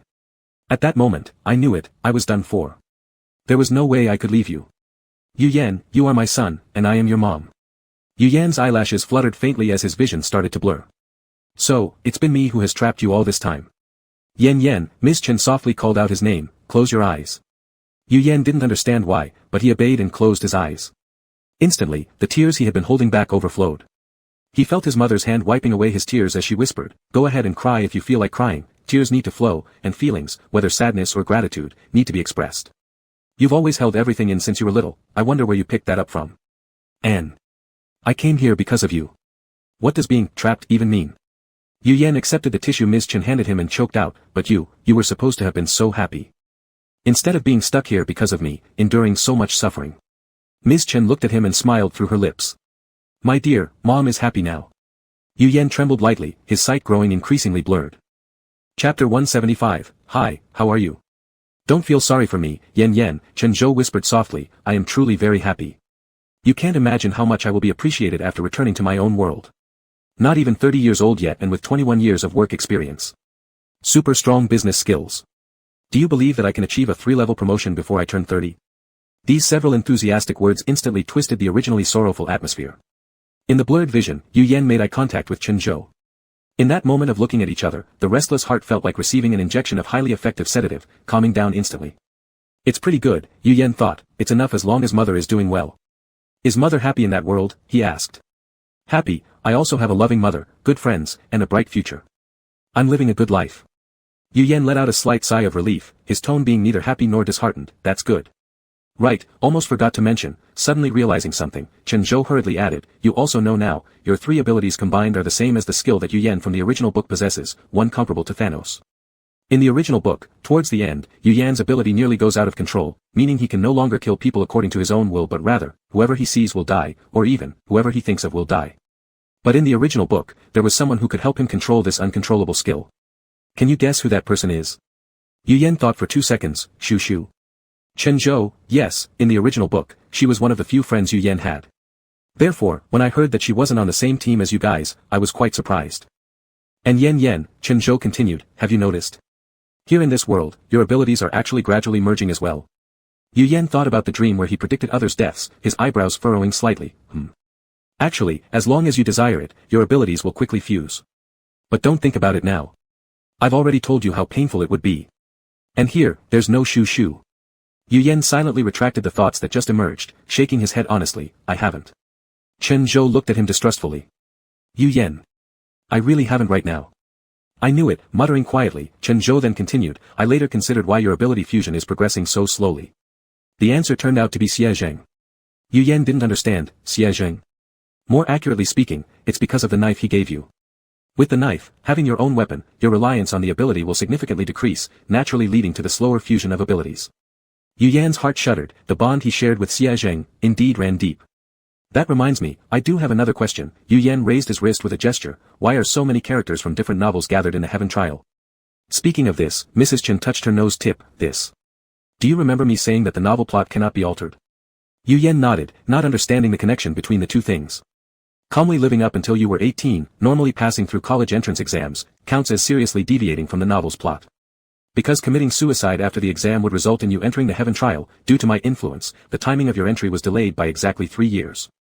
Yu Yan still couldn't comprehend, isn't your mission to transform me? Transformation surely requires changing the plot. The problem lies exactly there. Suddenly becoming emotionally agitated, Chen Zhou swore, my damn useless system encountered issues precisely at this crucial juncture. As a result, the system got disordered, the novel app crashed, the bookshelf got all jumbled, characters within books got mixed up, and, it ended up being this situation.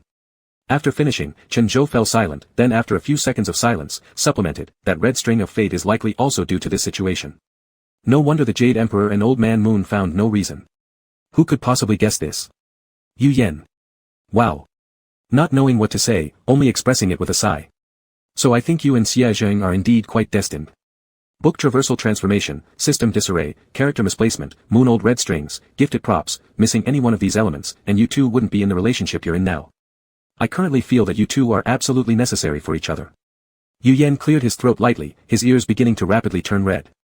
Almost forgot, there is also a significant point, snapping her fingers, Mrs. Chen said, which is these comments, they aren't inherently part of the Heaven Trial. They are readers of the book, right? Yu Yan reacted quickly, giving an answer the instant he heard the question in his heart. Mrs. Chen was surprised, can this be guessed? No wonder my son is so smart. He takes after me. Mrs. Chen proudly thought. Wait a minute, I seem to have no blood relationship with Yen. Never mind.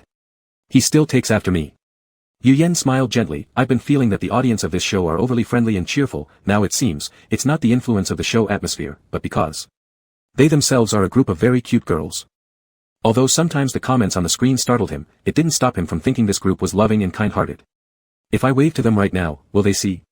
Mrs. Chen raised her eyebrows, why don't you try? How would you know without trying?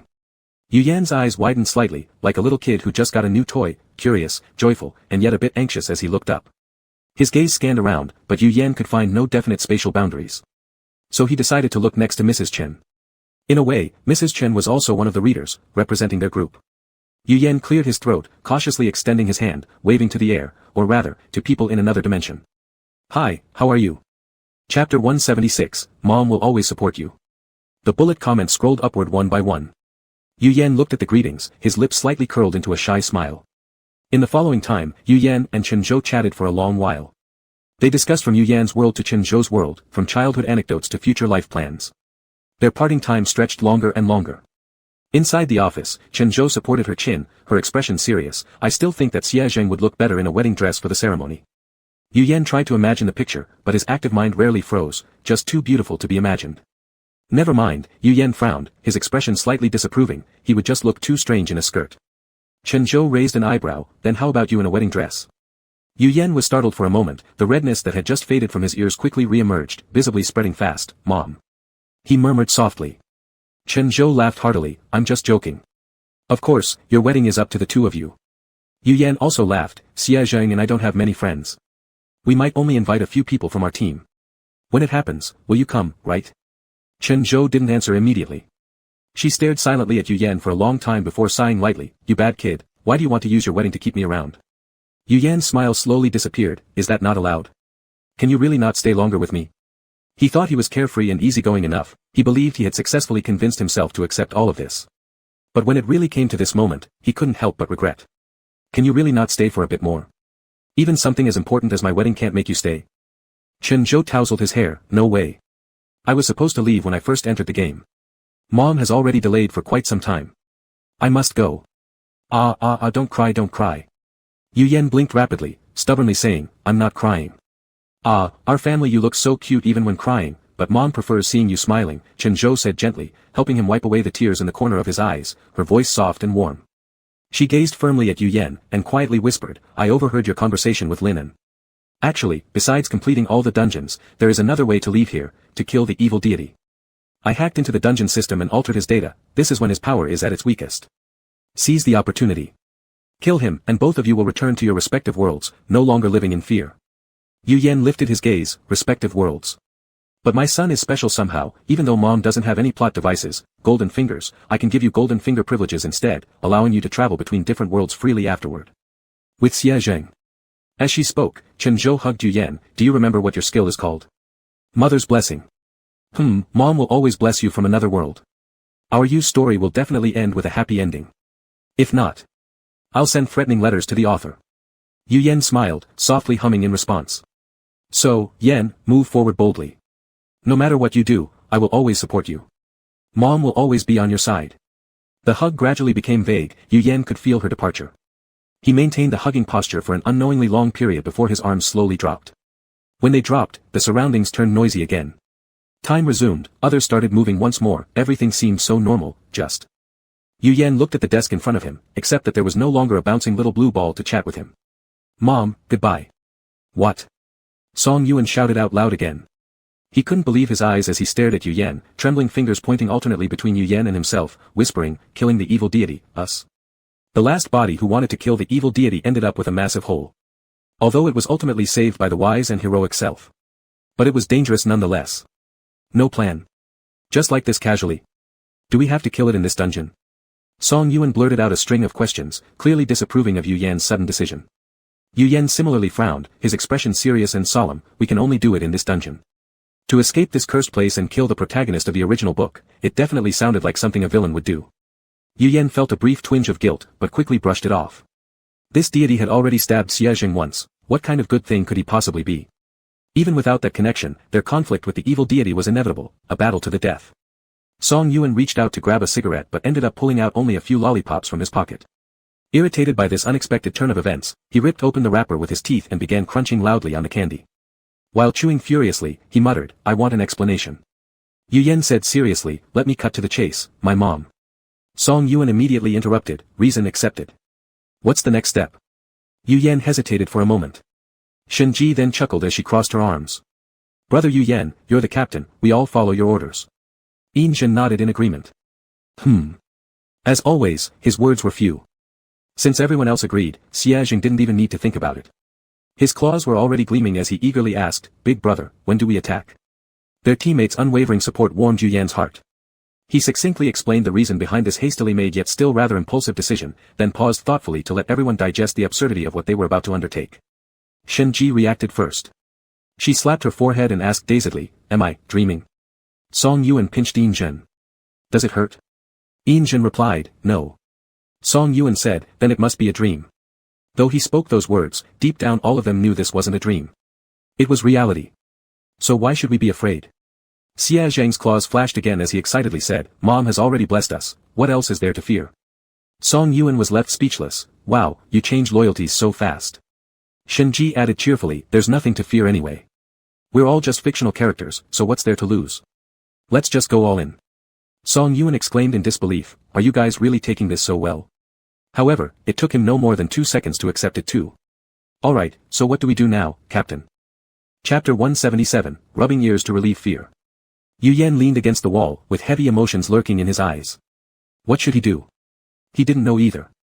Unfortunately, time was short, there wasn't enough time for them to devise a more accurate plan. One step at a time. Let's go find Linen first. Song Yuan looked at the man and woman in front of him and felt his temple veins pulsing furiously. They were supposed to look for Linen. Why had they been sent here instead? That dis. Hao Chen, what I'm about to say next might sound unbelievable, but you have to listen carefully and follow my instructions. Oh, Hao Chen didn't even spare him a glance. His gaze remained on the woman beside him as he quietly observed her mood. Song Yuan. Fine then. Nana, what I'm about to say might be hard for you to believe, but you need to hear me out. Is Brother Song coming here to make peace with me?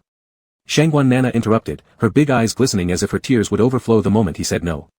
Song Yuan. Yu Yan, I hate you for this minute. Forget that, Song Yuan hurriedly skipped over the question, speaking rapidly lest he get interrupted again. We found a way to leave Paradise Trial, kill the evil god. I heard you have a skill called the hero speech, and we need you to use it. Shangguan Nana blinked, use this skill to fight the evil god. How can a speech persuade the evil god to repent? No, Song Yuan said, you need to use this skill to gather other players. Shangguan Nana, then we all attack the evil god together. Not exactly, Song Yuan clarified, you just need to block the monsters that might help the evil god, like those 2 semi-human, semi-ghost administrators. Oh, how he frowned discontentedly, what does that mean? Do you look down on our power, thinking we're not helpful at all? Song Yuan. I am asking for your help right now, aren't I? Would a person who controls time really go straight into battling the big boss? Shangguan Nana obviously couldn't bear it anymore and struck Oh Hao Chen's head directly, can you lose it depending on the situation sometimes? Oh Hao Chen turned his head aside, looking incredulous, are you hitting me for Song Yuan's sake? Shangguan Nana smacked him again, are you back to normal now? Yes, Oh Hao Chen replied, concerned, does your hand hurt? Shangguan Nana, yeah, you should blow on it for me. Song Yuan. Wah, my eyes are dirty wah. Once that was sorted out, Song Yuan returned to the office area and discovered that Yu Yan was also making progress smoothly. I've told Linen already, Yu Yan spoke with knitted eyebrows, his dark eyes like a sky filled with storm clouds, deep and heavy. Song Yuan fumbled with the candy stick in his pocket, feeling slightly uncomfortable through the fabric. After hesitating, he asked, isn't deceiving kids a bit inappropriate? Linen, perhaps wasn't as bad as he seemed at first glance.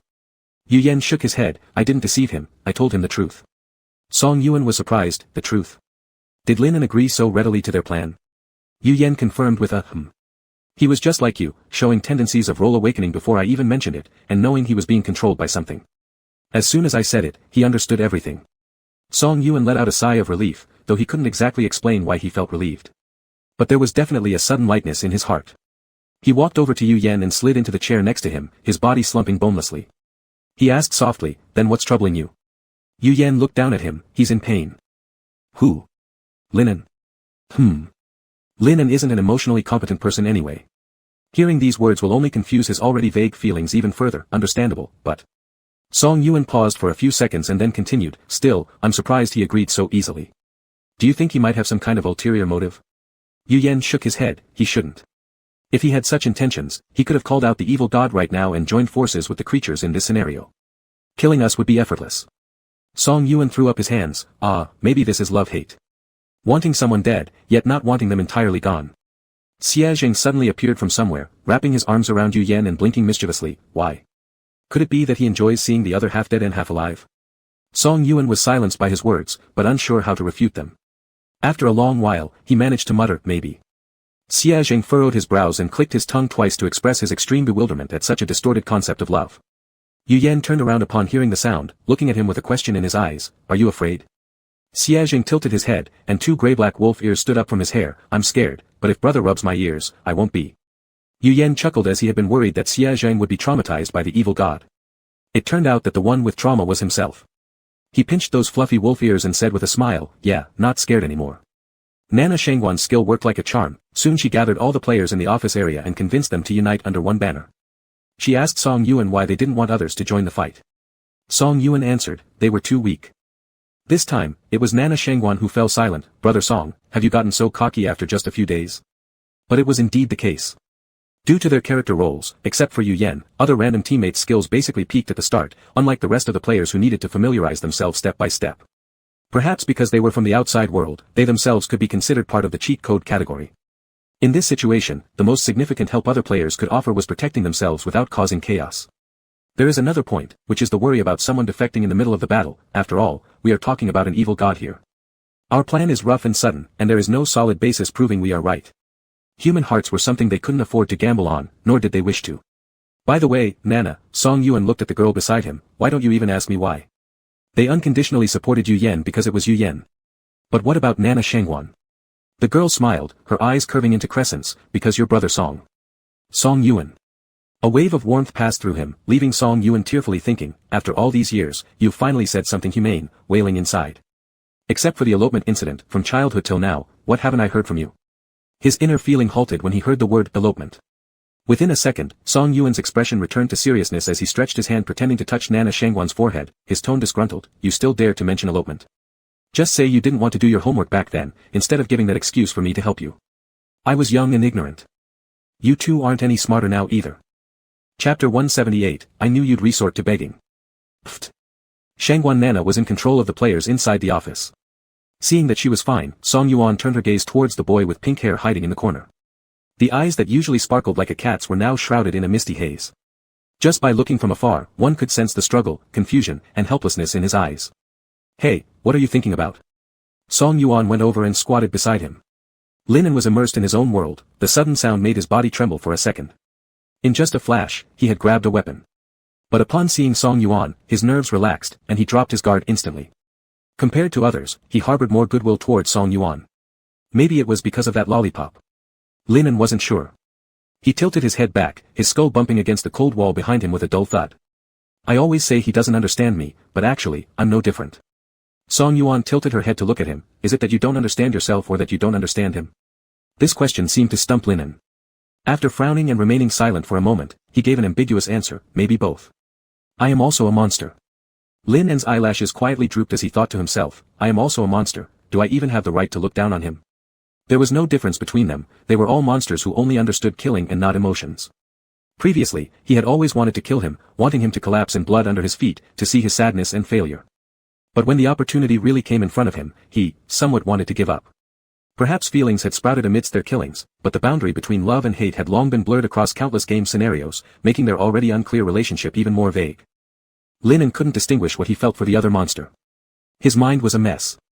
Linen blankly stared ahead, everyone else was excitedly joyful about leaving this world, but he alone squatted there, lost and bewildered. Unable to comprehend. Forget it, stop thinking. Linen took a deep breath and turned his head to look at Song Yuan beside him, when are you guys planning to make your move? Whenever you're ready. Linen paused for a moment, quickly understanding that they were waiting for him to summon the evil god. It wasn't like ordinary monsters that were everywhere, only he could summon him without any impact.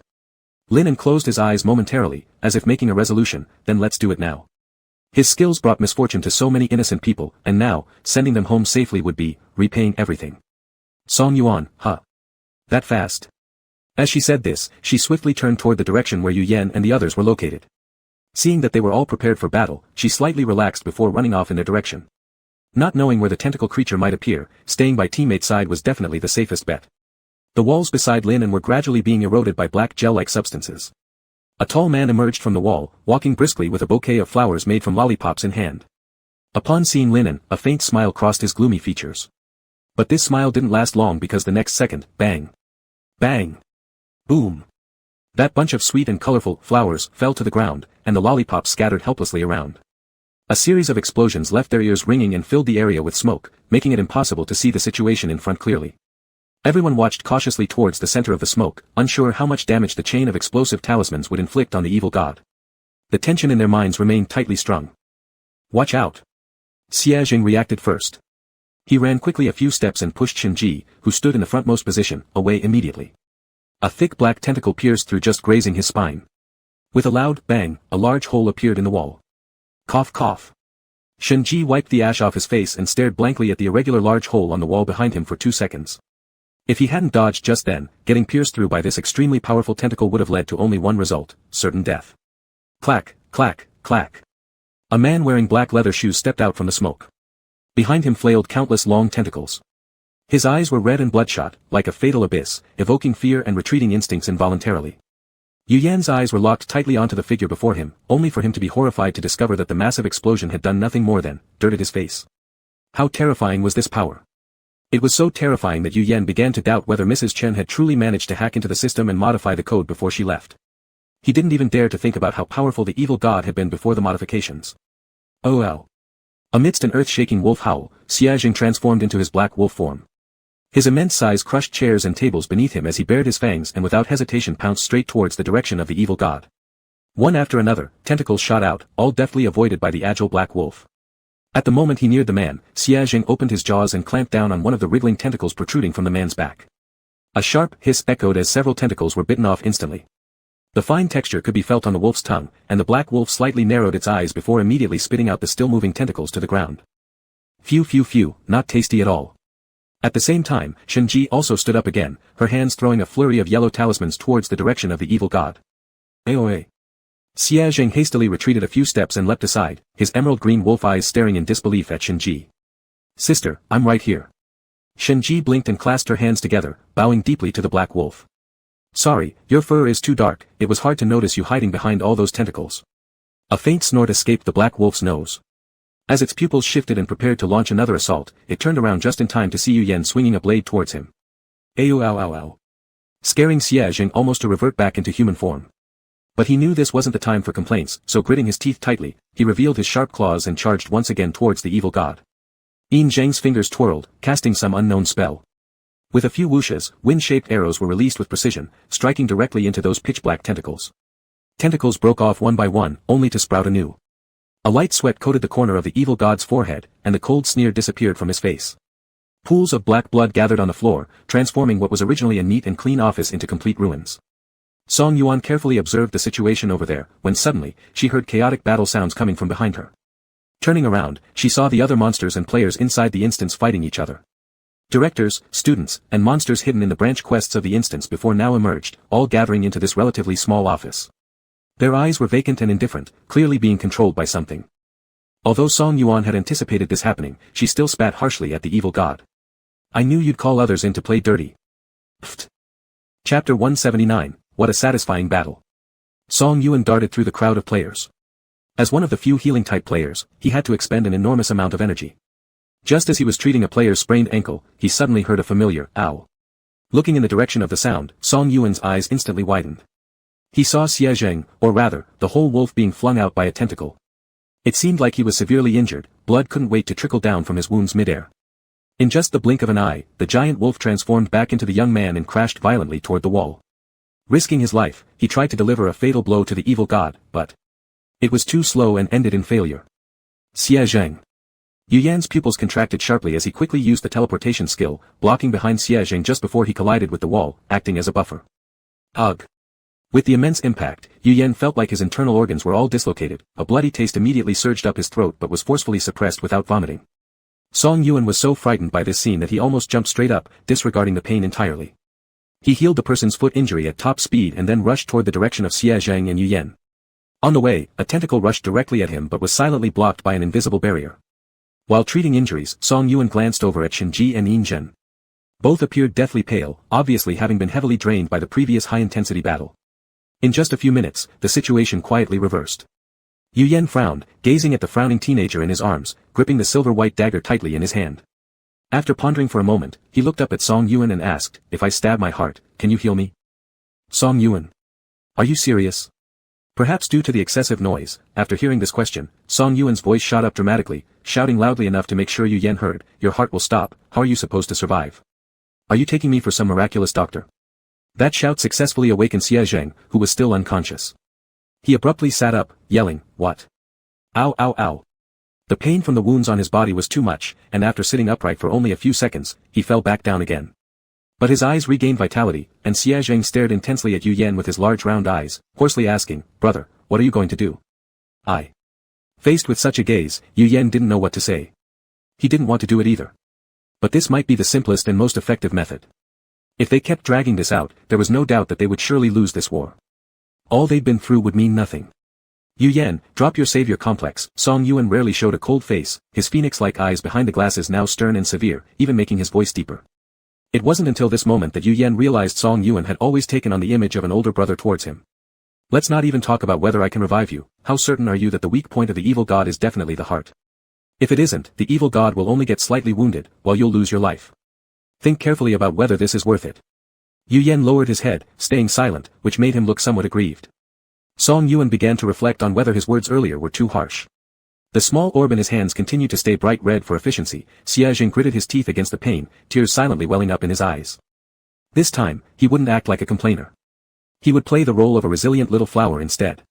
He wanted brother to feel sorry for him so he wouldn't have time to think about exchanging lives. The three of them thus fell into an eerie silence. Until a cool breeze swept by, drawing everyone's attention simultaneously. They all looked toward the same direction and saw. Dozens of yellow talismans glowing with red light were spinning in the air, surrounding the young girl at the center of the magic array. The wind stirred her long hair, flowing along with her apricot yellow skirt in unison. This is... Song Yuan stood up. He remembered this scene. Last time when Shinji activated his ultimate ability to break the lock soul array, it nearly cost her half her life. And compared to the last array, this one was far more intense. Instantly, bold and alarming words popped into Song Yuan's mind: she will die. Yinzhen beside him also paused momentarily. Excessive consumption of divine power left his complexion as white as paper, and the usually dignified god now looked utterly disheveled. His brows furrowed tightly, speaking with a deep voice: she is intending to sacrifice herself to follow the path. Why? After hearing those words, Song Yuan's ears began to buzz. Why did everyone want to be the savior? Why did everyone want to sacrifice themselves? Xia Zheng was like this, Yu Yan was like this, and Shinji was also like this. The yellow talismans in the air scattered as Shinji moved, quickly circling around the evil god at an incredible speed. The red light surged dramatically, and the swirling energy waves grew stronger. Shinji stood opposite the evil god, showing not a hint of panic on her face. Not only was she unafraid, but a faint smile even lifted the corners of her mouth. A student of the law must act despite knowing it is impossible. Familiar words echoed again in her ears, and Shinji's eyes sparkled with tiny fragments of light. Master, senior sister, I didn't hold you back this time, Shinji thought happily. I am the great hero who saves all living beings. The red light from the magic array continued to grow, as the yellow talismans confined the evil god within, keeping him trapped no matter how much he struggled. Boom! A muffled thunder rumbled through the sky. Shinji tilted her head up, calmly accepting the backlash, deeming it worth it if she could take down one evil god. But what she hadn't expected was that just before the heavenly thunderbolt fell, Song Yuan suddenly rushed to her side, tightly embracing her. His hands emitted a bright red glow, which activated immediately upon detecting someone injured. He actually wanted to shield her with his body from the divine punishment. Damn, Shinji heard Song Yuan mutter under his breath. I'm a doctor, Song Yuan thought. With me here, not a single one will die, or else I would feel unworthy of the years spent as a devoted healer. This was truly frustrating. Why did they all want to be saviors? Did they think being a hero was that easy? If anyone were to become a hero, then surely it should be him, Song Yuan. Brother Yuan, Shinji's voice lost its previous calmness. She tried to push the person in front of her away, but she lacked the strength due to the depletion of her powers. Brother Yuan, please leave, you'll die.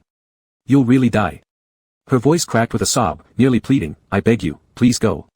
Song Yuan stood firmly still, stubbornly holding two small glowing red spheres in his hands, ready to heal Shinji the moment the thunder struck.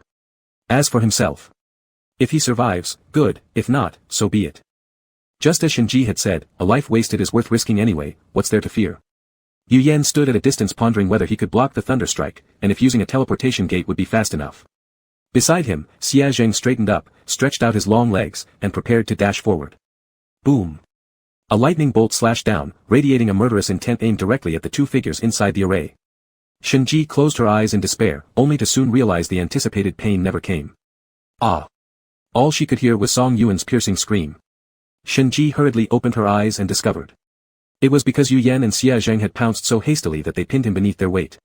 There was no divine retribution after all, it was something else. Shinji looked up and found the barrier. It was the Celestial Emperor's barrier. Struggling painfully to his feet, Song Yuan opened his mouth, wanting to curse at Long Aotian for pulling such a trick. Knowing his remaining divine power was scarce, why play so recklessly? Just playing around with lives like that. Just as he was about to unleash some dirty words, Shinji's soft voice interrupted, is Brother Yinzhen, fully restored to full divine power? Yu Yan, huh? Xia Zheng, what the hell? Song Yuan, that cool. Again, Song Yuan, how did he do it? Cough cough. A violent fit of coughs erupted nearby.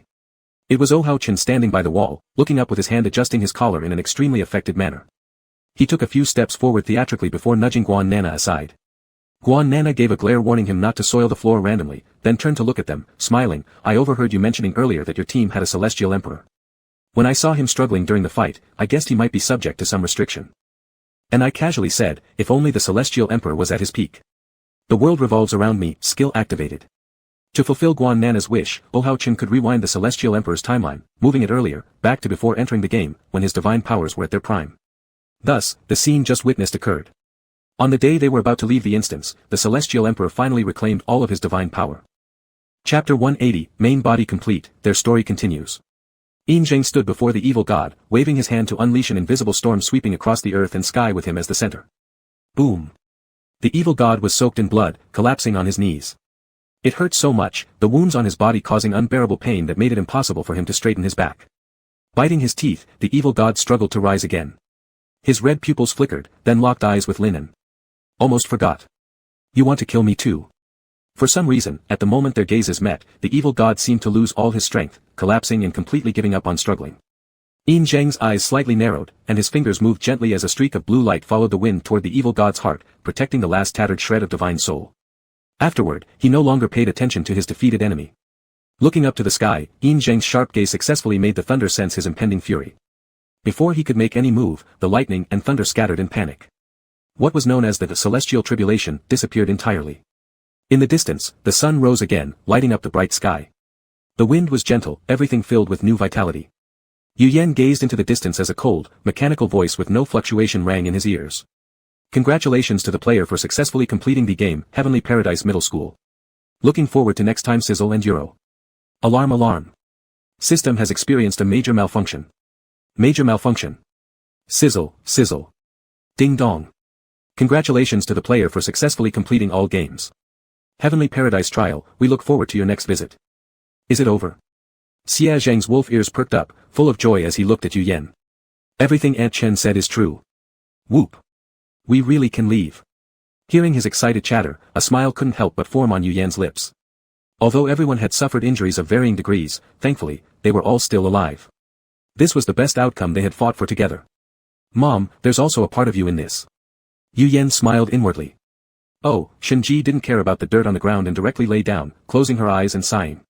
Come to think of it, I haven't even tried a 5-star difficulty yet, seems kind of regrettable. Other players passing by paused upon hearing this sentence, this itself is a full-star difficulty.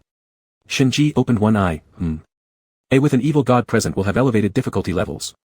In reality, you've already experienced a 5-star difficulty, no need to feel regretful. That hint of regret inside disappeared, Shenji felt content and closed her eyes again, lying down to rest. Song Yayan and Shangguan Nana were chatting about something. They remained just like before, a few words between them could easily spark Song Yayan's temper, making her angrily point at others saying she would never speak to them again. Zheng found a somewhat clean corner and began working anew, as he always did, dealing with the younger ones, older ones, men, women, until he grew black-eyed in frustration. And other players, after learning the news of soon returning home, erupted in jubilation.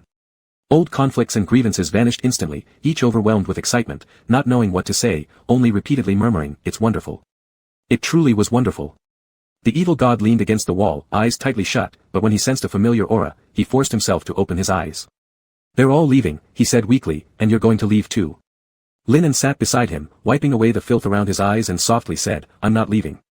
The evil god froze, looking bewildered, as if unable to believe what he had just heard. What did you say?"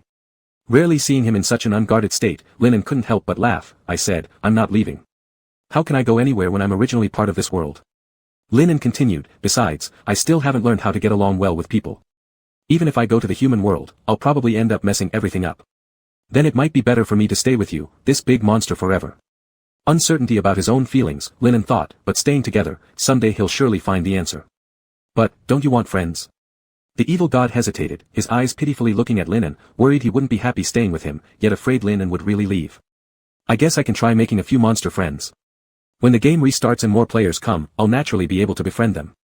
Linen said this as he picked up the lollipop on the ground and handed it to the evil god. "In the future, you can peel candy for me." The evil god stared at him for a long time before finding his voice, and accepted the lollipop in front of him. "All right." Just like when they came, a flash of white light passed, and the players started disappearing one by one from their original spot, returning along the way they came back to their own world.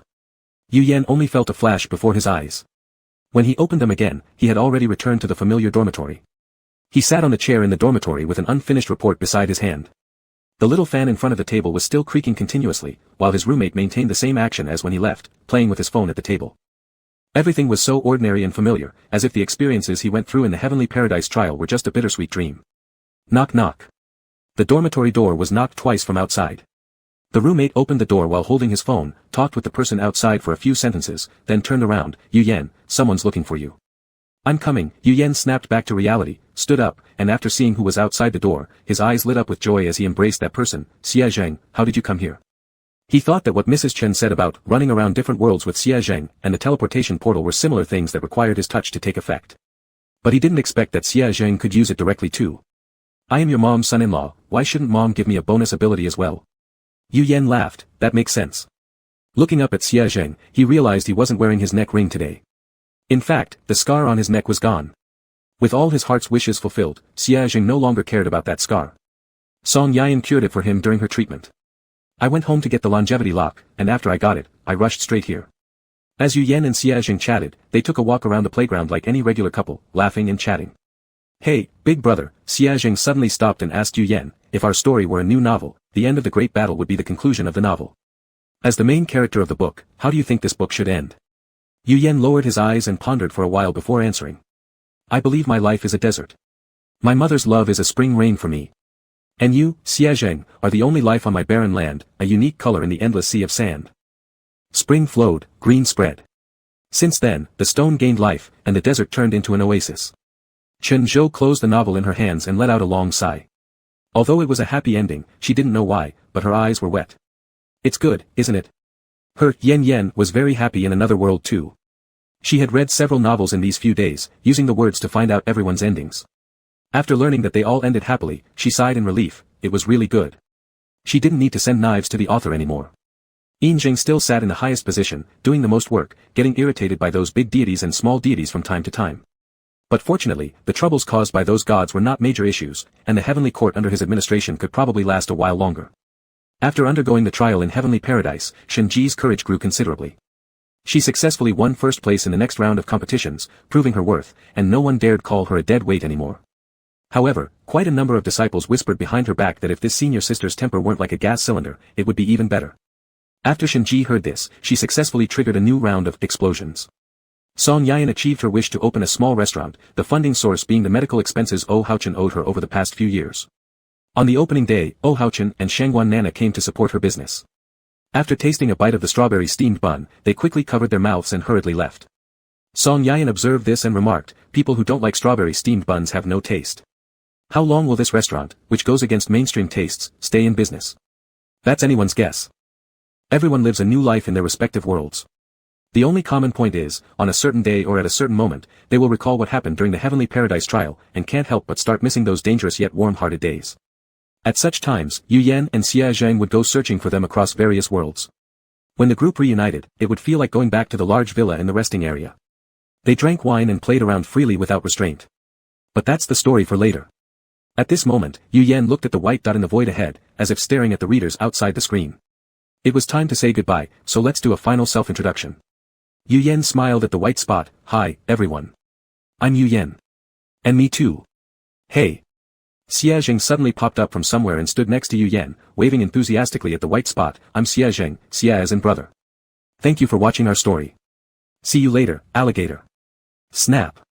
The screen went out, and the channel spanning two worlds closed completely. But their story continued. Wishing them, and you all in front of the screen, eternal happiness, joy, and good health. Chapter 181 Bonus, Strange and Weird Little Settings. 1. If Xia Zheng's parents were both still alive, Xiaolang would be an especially happy child. The NPCs in the Heaven Psychiatric Hospital all correspond to reality. From there, it can be seen that Yan Yan's original mother was a person with a bad temper, while Xiaolang's mother was a particularly gentle and loving person towards children. Therefore, no matter how unreasonable her son's requests were, she would try her best to meet them. Useless earth dog, useful details. Naming their child Xia Zheng has a meaning. There is a divine beast in ancient China called Xieji, pronounced the same as Xia Zheng. It symbolizes wisdom, bravery, fairness, and justice. The sculpture often seen at the entrance of courts and procuratorates is Xieji. This can be considered the good wishes of Xiaolang's parents for Xiaolang. 2. Xia Zheng's birthday is on June 8, and in the original book, the day he committed suicide was also this day. In the original book of Heaven Trial, Yu Yan missed the comprehensive science exam because he was locked in a public restroom on this day. With the failure of the college entrance examination and the shock of millions of debt, he also chose to commit suicide in despair. Fortunately, Ms. Chen appeared and saved Yan Yan. In various causal relationships, she indirectly saved Xiaolang. Mom is truly the best. 3. If it weren't for Ms. Chen being involved in this book thing, and the two really chose to commit suicide 3 years ago, then in Heaven Trial, their meeting would probably have been a scenario where they would mutually harm each other. Two crazy people who had lost everything engaging in extreme strategic battles within the. There might even be a black room plotline. Whoa, upon thinking about it, it actually seems quite thrilling. 4. Song Yuzhen has a strong obsession with money because the priest who let him treat patients never gave him wages, and later he found out his parents abandoned him due to unwillingness to spend money on his treatment, deepening his fixation on money even more. Song Yuzhen, eyes gleaming money future. Money future. 5. The commenters are right. Yan Yan's initial lack of realization mainly stems from Xia Zhang's sentence, my brother fell before me. So Yan Yan always thought that Xia Zhang's feelings toward him were mere fraternal affection. Even when there were moments of heart-stirring, he would forcefully suppress them. But later, during the madman area, the sound of his heart-stirring became too loud for him to continue deceiving himself. After swiftly figuring things out, he quickly confessed his feelings. Yes, our Yan Yan is just so action-oriented. Later, it turned out. Xia Zhang wasn't lying back then either. 6. Among the random play team of 5, only Xia Zhang and Shen Ji are E-type people, the remaining 3 are J-types.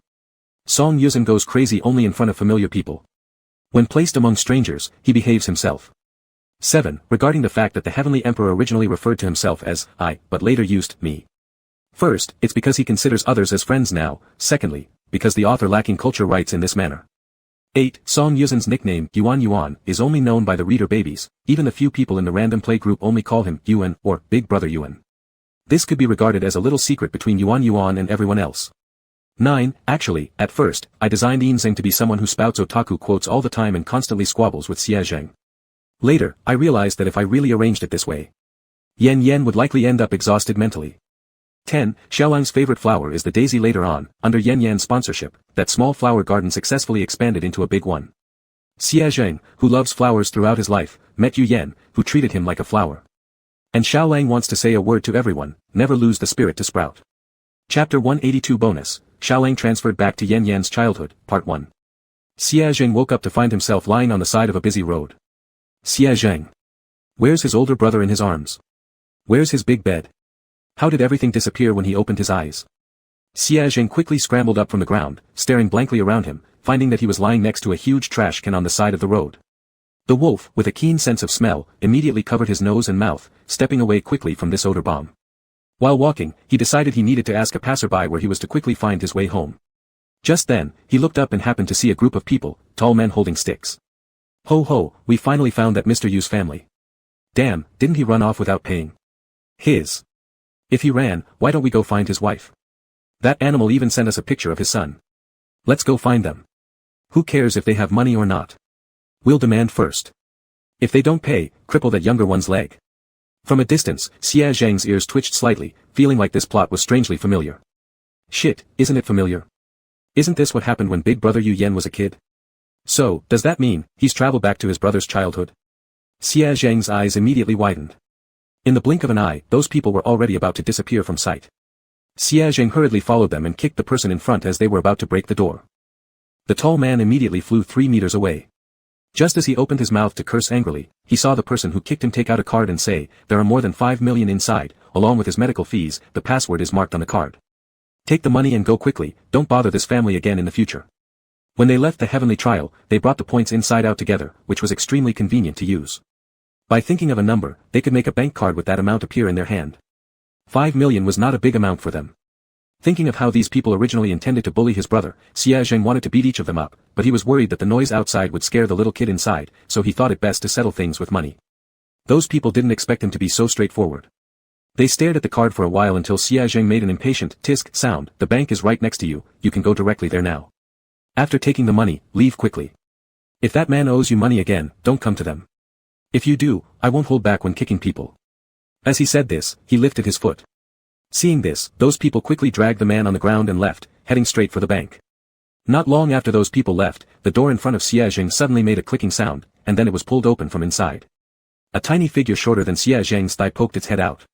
The child was wearing pajamas, barefoot, and had sleepy eyes that looked like he hadn't woken up yet. Xia Zhang guessed he must have been woken up by the noise outside and then ran barefoot, da-da-da-da, to open the door. Brother. Xia Zhang immediately went over and called out in surprise. OMG. So cute, so cute, so cute. This white, tender little face, these shiny black big eyes. My goodness, he immediately recognized this as his smaller version of his wife. Little Yu Yan looked at him with hazy eyes. Why was this very tall older brother calling him brother? Wait, was he supposed to call this older brother? Little Yu Yan blinked his eyes, clinging to the doorframe, hesitantly saying, big brother. His soft and sticky voice made Xia Zheng's mind blank for a moment. Xia Zheng. Xia Zheng squatted down and moved forward 2 steps, smiling foolishly, good baby, call me brother again. Little Yu Yan became even more hesitant this time, stepping back 2 steps, seemingly scared by Xia Zheng's enthusiasm. Beautiful eyes gradually filled with tears. Mommy, come home quick. There's a strange person at the doorstep, I'm scared woo woo woo wah wah wah wah wah. Xia Zheng looked at the suddenly crying child and froze again, no, brother. No, Yan. That's not right either. Faced with a smaller Yu Yan, he didn't know how to address him correctly. Calling him brother was wrong, and calling him Yan was even stranger. The child doesn't know him, calling the child by his name would make him look more like a pedophile lurking around. Since Xia Zheng didn't know what to call him, he decided not to call anything and started digging into his pocket for candy to coax. Oh no, why are you crying? Don't cry, I'll give you candy, all strawberry flavored, there's also strawberry milk, and. Suddenly remembering something, Xia Zheng's lips curled up in a smile. He sneaked a snap behind his back, not too loud, and then a little black furred wolf dramatically appeared. It seemed to have gotten fatter during this time, rolling on the ground twice because it was too fat when it jumped out. Woo. The child stopped crying instantly upon seeing Xiao Wei. He rubbed his eyes with both hands, obediently wiping away his own tears. So pretty, little Yu Yan said looking at the chubby Xiao Wei, can I touch this puppy? Xia Zheng immediately pushed Xiao Wei's butt toward the child, touch, feel free to touch, it will bark woof woof. Do you want to hear? Xiao Wei, awo. Chapter 183 Sidebar, Little Wolf travels back to Yan's childhood, 2. Upon hearing that he could touch, the child immediately ran toward the dog and gently stroked its soft fur with his palms, his dark shiny eyes filled with curiosity and surprise. Its eyes are so beautiful. Little Yu Yan looked up and said loudly. After saying this, he suddenly noticed that the older brother's eyes were also green, and immediately added, the older brother's eyes are also very beautiful. Xia Zheng couldn't help but laugh, how cute, really adorable. With Little Wei as a mediator, Little Yu Yan quickly lowered his guard against Xia Zheng. He opened the door and made an inviting gesture, brother, would you like to come to my house? My mom will be back soon, we can have dinner together. My mom cooks really well. Xia Zheng nodded repeatedly, never expecting that the little brother was such an outgoing and lively child, completely different from the first impression during their encounter in paradise training. Since childhood, Yu Yan had been particularly fond of fluffy things. At the moment, he sat on the ground, hugging Little Wei dearly, his eyes curved into crescents, and the few strands of hair on his head swaying like blooming flowers. After playing with Little Wei for a while, the perceptive child noticed that he might have neglected another guest. So, he let go of petting Little Wei's fur and climbed onto the sofa in his home, sitting beside Xia Zheng. Little Yu Yan placed the remote control next to Xia Zheng and said in a soft voice, brother, what cartoons do you want to watch?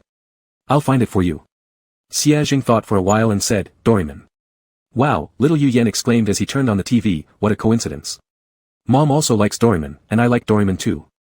Little Wei lay down beside the sofa, her eyes following the TV screen. Chen Zhou returned home to see a scene where her obedient son was lying on the sofa asleep, covered with a thin blanket, with a strange man leaning against him. Looking further down, there wasn't just one more man, but also a wolf. A fat wolf. The extent of its obesity instantly reminded Chen Zhou of the big bad wolf from fairy tales that swallowed Little Red Riding Hood's grandma. If not for seeing her son sitting safely on the sofa, Chen Zhou would have thought this wolf ate her child. Who are you? Mrs. Chen asked in a low voice. Oh, I've just moved here. While walking my dog, I happened to meet this little boy. He really likes furry animals, so he invited me to sit in for a bit. Xia Zheng confidently explained.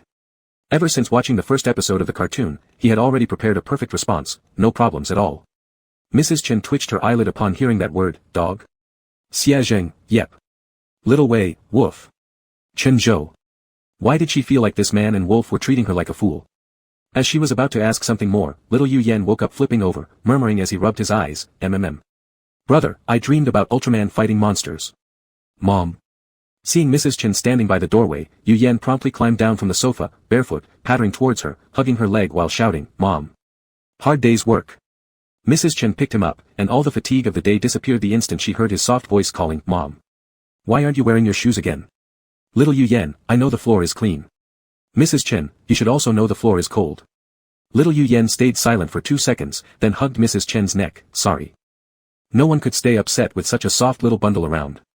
Mrs. Chen smiled after being teased by him, ruffling his hair as she said, better not next time, right? Aren't you going to introduce your new friend to your mom? Hearing this, little Yu Yan jumped out of his mom's arms, pointing at Xie Zheng and said, this is the handsome big brother I met at the gate, then pointed at little Wei on the ground, and this is the big brother's cute little dog. Can they join us for dinner, Mom?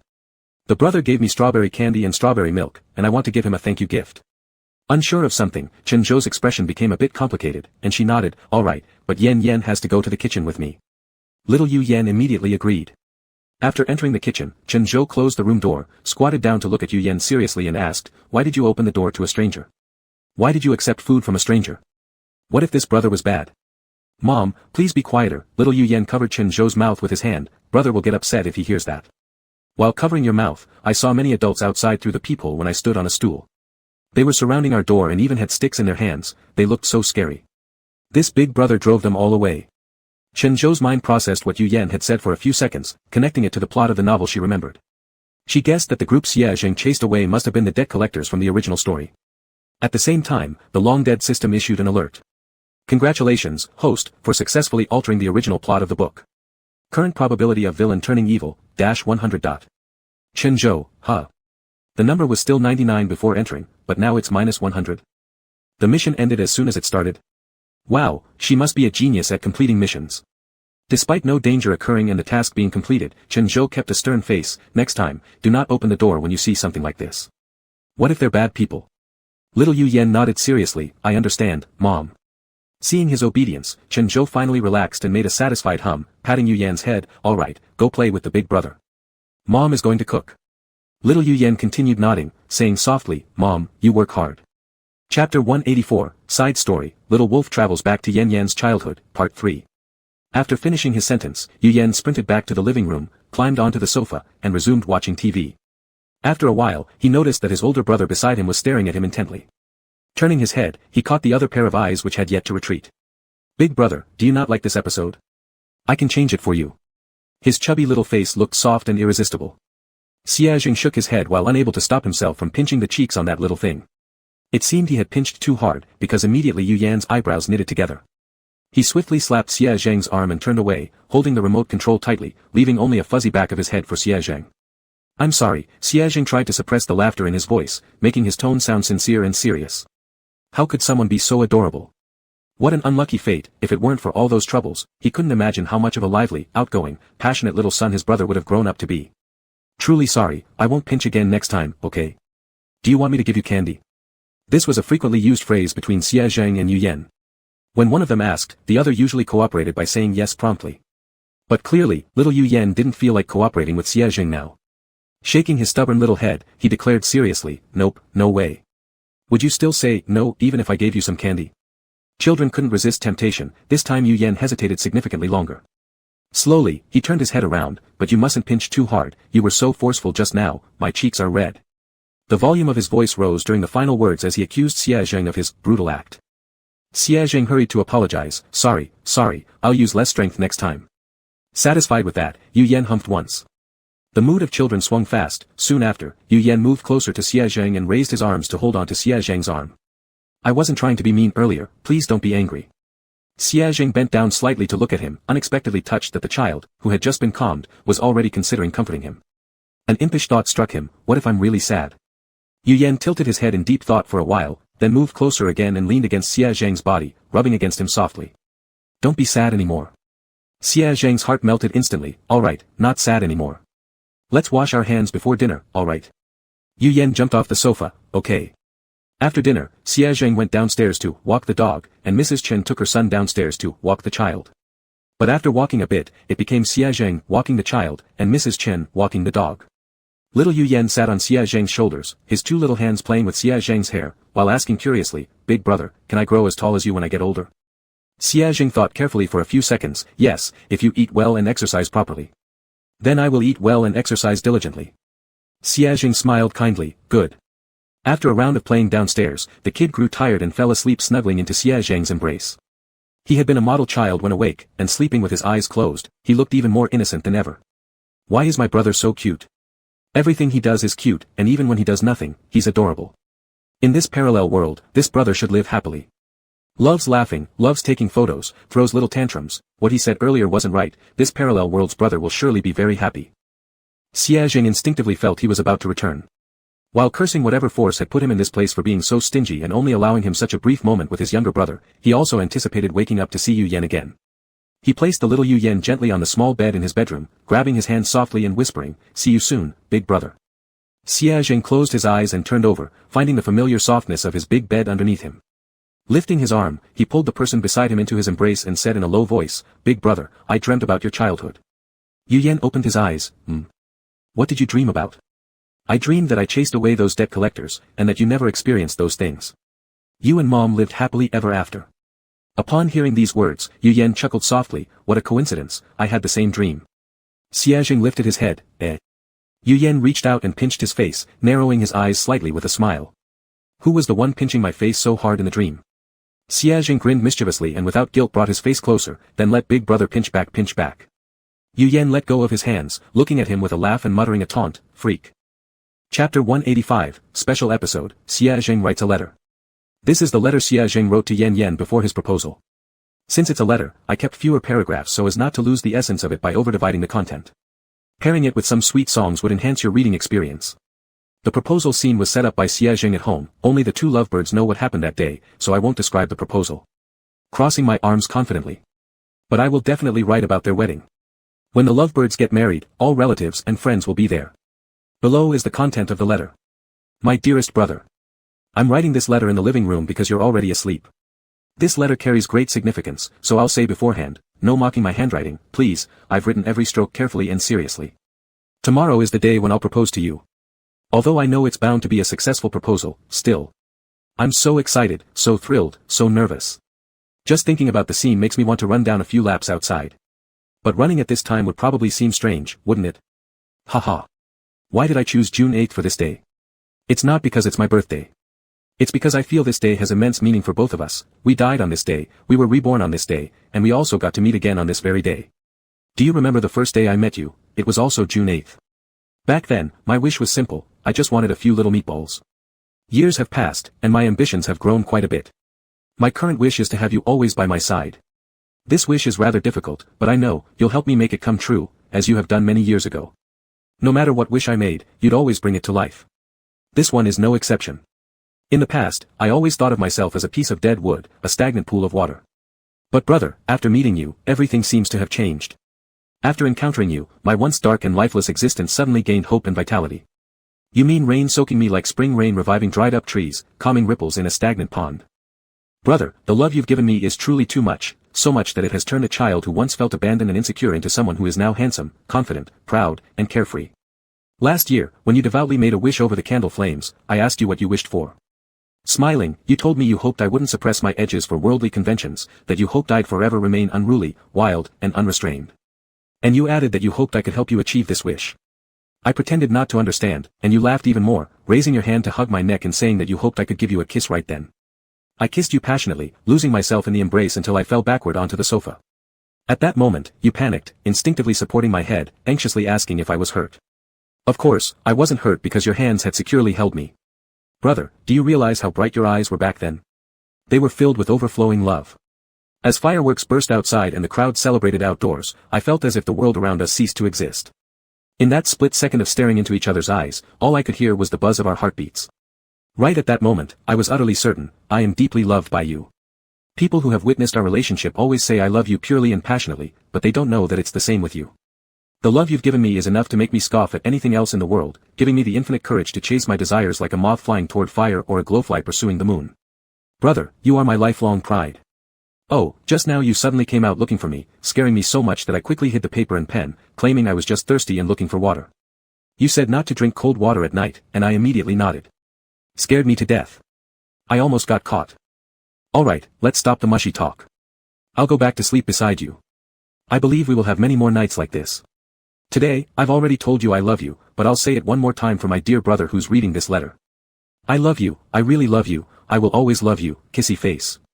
Brother, would you marry me? Yours most lovingly. Xie Jing. June 7th, 1 day left until the proposal. Yu Yan's reply. Dear Xie Jing.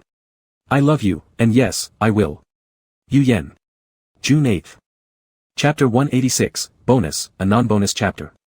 The bedroom light was turned on again. Xie Jing nestled in Yu Yan's arms for another tender moment, then heard Yu Yan's clear and gentle voice, "Are you still sad now?" Xie Jing shook his head. "Alright, it's my turn to speak." Xie Jing, eh?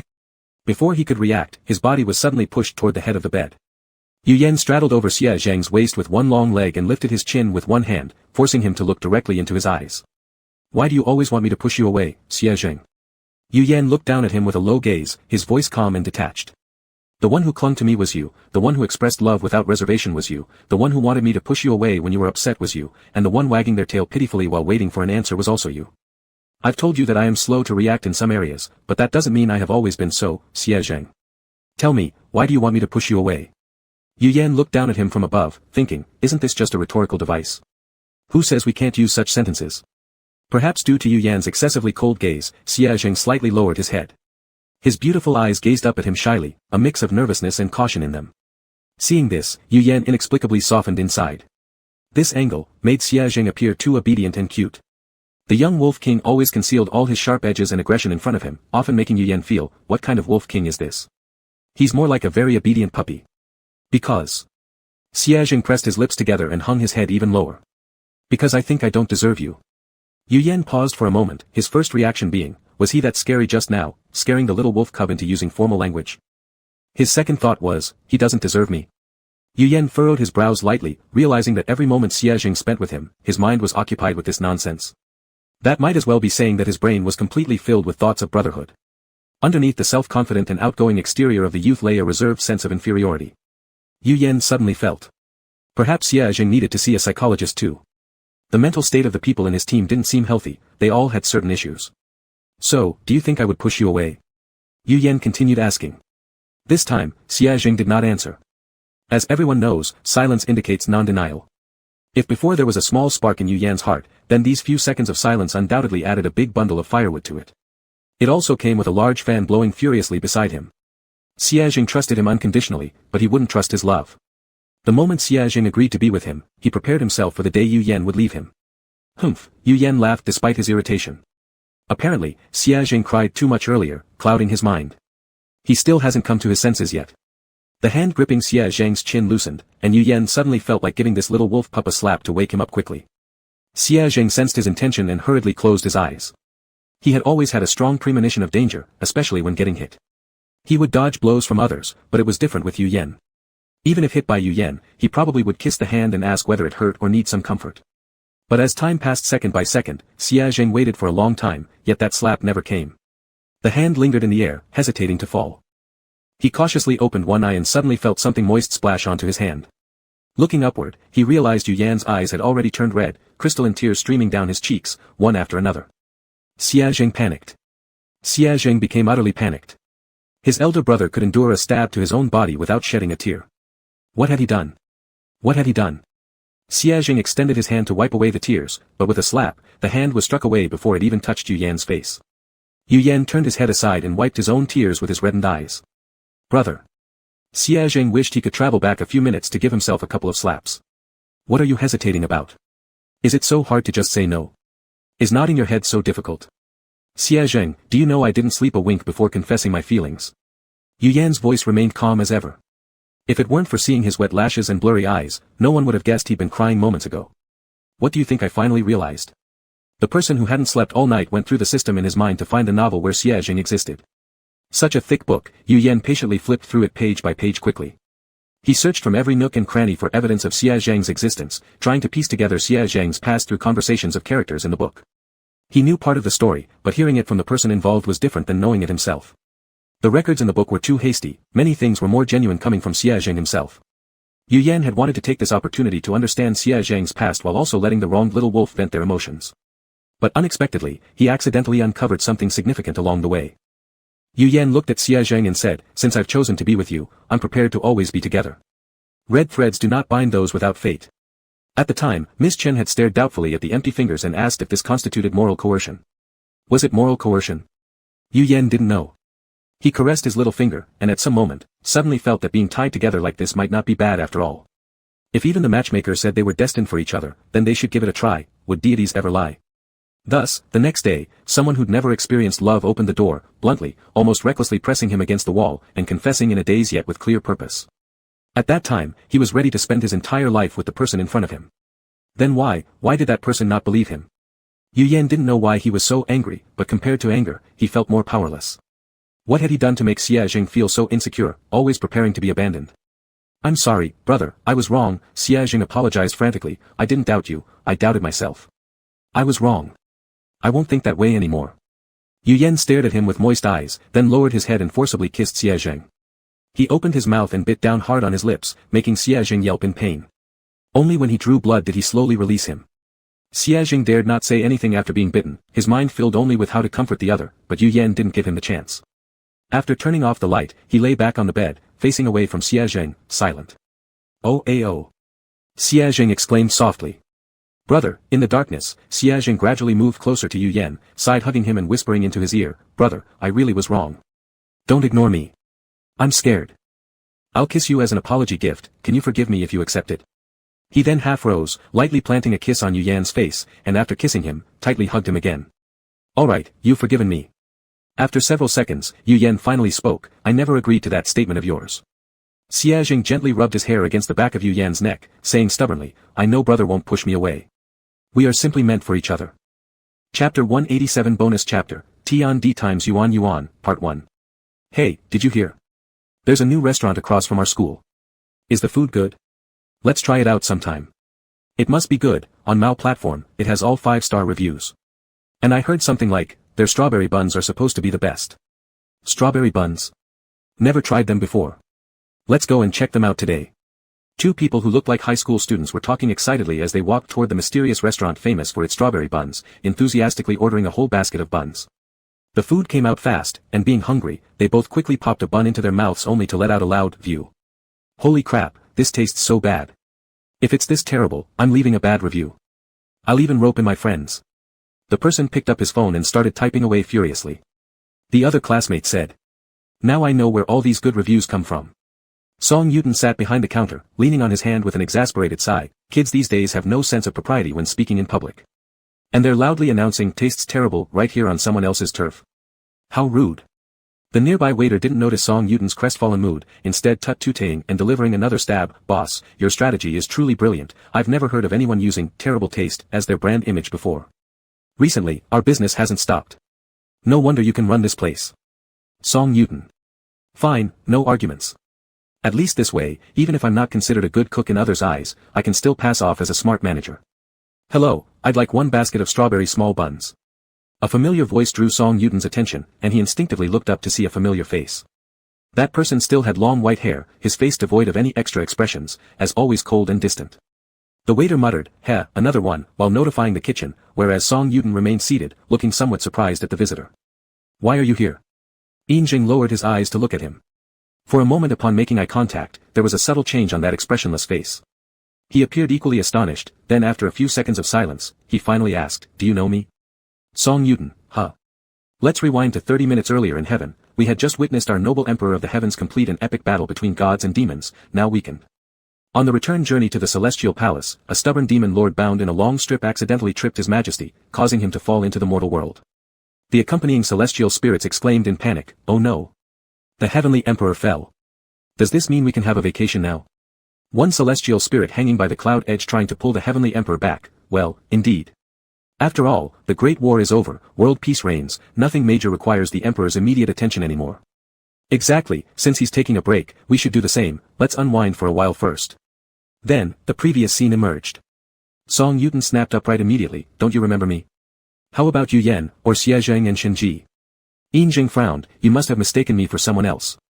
Placing both hands on the table, Song Yuten leaned forward and continued, "Just fooling around, the Paradise Trial, do you remember none of those?" Zheng's frown deepened, "What does this have to do with me?" "Of course it does."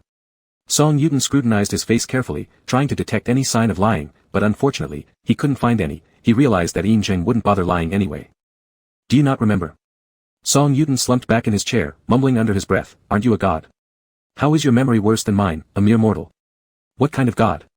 Zheng felt this man was utterly incomprehensible, speaking gibberish. If it weren't for the fact that his strawberry buns hadn't yet been ready, he would have already called him insane and turned to leave. Song Yuten perked up again upon hearing those words. Wait, you don't even remember being a god.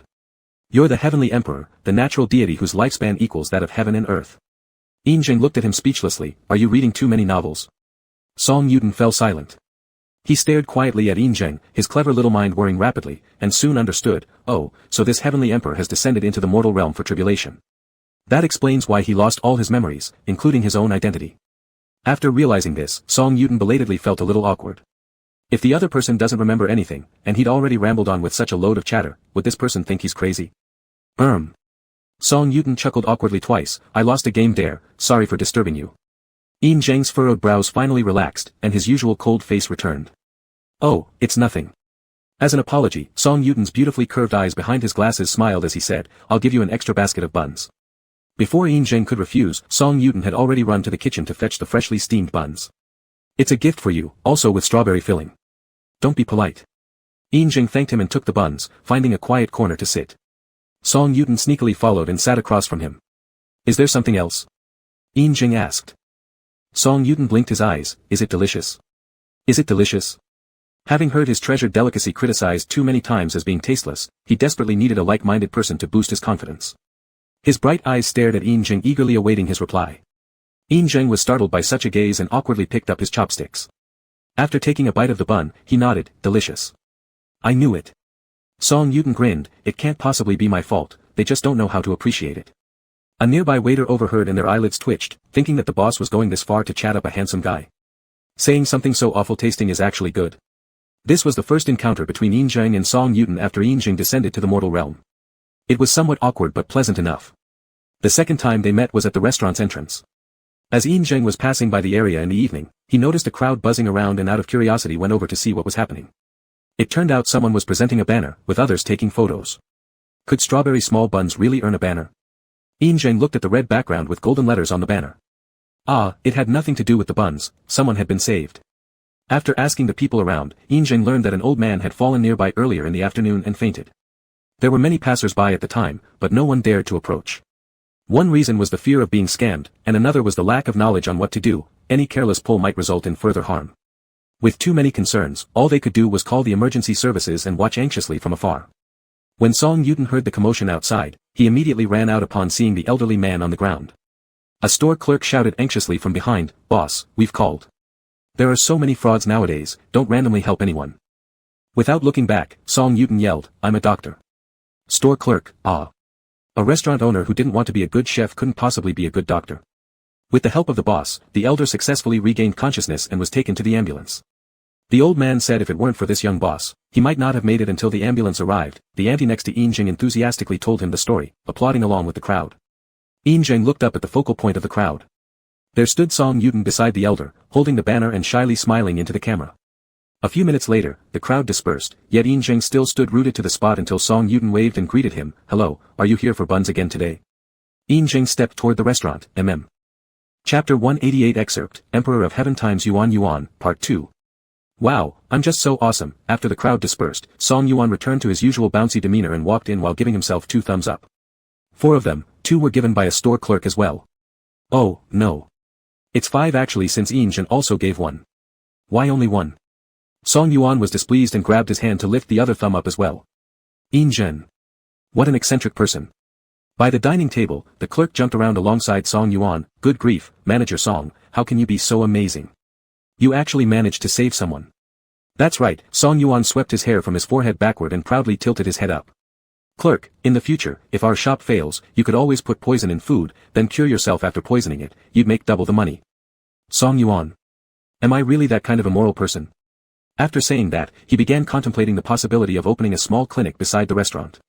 However, before he could think for too long, Yin Zheng interrupted his thoughts. Just like last time, I'll have a basket of steamed buns with strawberry filling. Clerk, with strawberry filling? Yin Zheng nodded.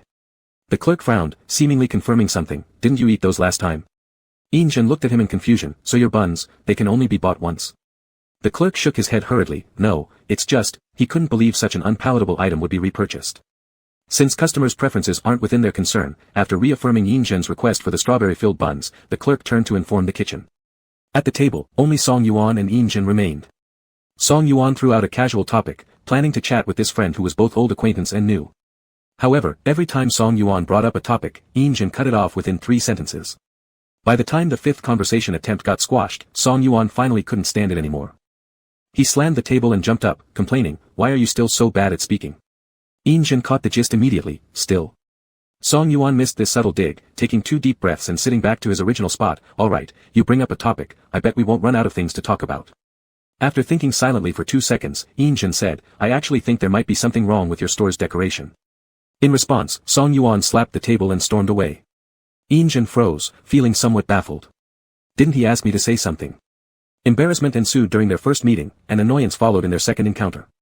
Song Yuan felt as if there might be a curse in his destiny involving Jin because otherwise, how could just a couple of words easily irritate him? Is it possible that you're simply too quick to get offended? Faced with Song Yuan's query, Shangguan Nana hesitantly provided her answer. Upon hearing this statement, Song Yuan snapped instantly, "What do you mean? Does his lack of communication skill make it my fault? Isn't this entirely his problem? What does this have to do with me?" Shangguan Nana, that makes sense. Since the two of you are so incompatible, why not just keep your distance? Add him to the blacklist of your restaurant, this way, you'll surely never meet. Not possible, Song Yuan muttered while gnawing on his straw, "There's only one person in the whole world supporting my refined taste, I can't let him go. Otherwise, it would easily dampen his enthusiasm for strawberry-filled dumplings." Shangguan Nana. "This won't do, that doesn't work either, how come you're more incomprehensible than when you're crazily infatuated with love?" Song Yuan kept gnawing on the straw, quietly deciding in his heart to later buy Jin a book called The Art of Speaking. Chapter 189 Excerpt, Emperor of Heaven x Yuan, Part 3. On the day he sent out gifts, Song Yuan also received a gift from Jin. Song Yuan. He eyed warily the hands clasped behind Jin's back and cautiously stepped backward. "Let's get this clear first, are you gifting me anything decent here?" This time, it was Jin's turn to raise a question mark above his head. "Why would I give you something inappropriate?" After this remark, silence enveloped both of them. Somehow, the perfectly good sentence sounded strangely off. After a few seconds, Song Yuan took out the book, and at the same time, Jin presented a bouquet of flowers. And once again, silence fell between them. Unable to bear the awkwardness, Song Yuan initiated a conversation, awkwardly chuckling, "You must have been ripped off by the florist, haha, this wrapping looks pretty ugly." "Jin, I wrapped these myself." Song Yuan, "Sorry. It's fine." As the days went by, one batch of graduates left the school opposite the restaurant, and another batch of freshmen arrived. There wouldn't be students who fell for the same trick year after year, but each year there would be new students who were bamboozled. Freshmen walked into this strange restaurant looking dazed and tasted the legendary strawberry buns that had been deified. Then, view. Hey, there's a trash can over there, don't throw up on the ground. Brother Jin, you've come again. Wait a moment, our store manager will be out soon, manager. Perhaps with that quarrel as the bottom line and this awkward experience behind them, they no longer experienced that level of uncomfortable silence when interacting from then on. They would make appointments to climb mountains and watch sunrises, holding at dawn a champagne bottle that Song Yuan had instructed over and over not to break. They would also meet up on weekends to ride bikes together along the city's edge to enjoy a rare tranquility, then sit on long benches by the sea and admire the twilight glow. Song Yuan had the intuition that their relationship was becoming a little peculiar, crossing many boundaries that friends shouldn't. Their connection grew ambiguous, and neither seemed eager to burst this delicate bubble. It's fine, Song Yuan thought, they were bound not to belong in the same world anyway.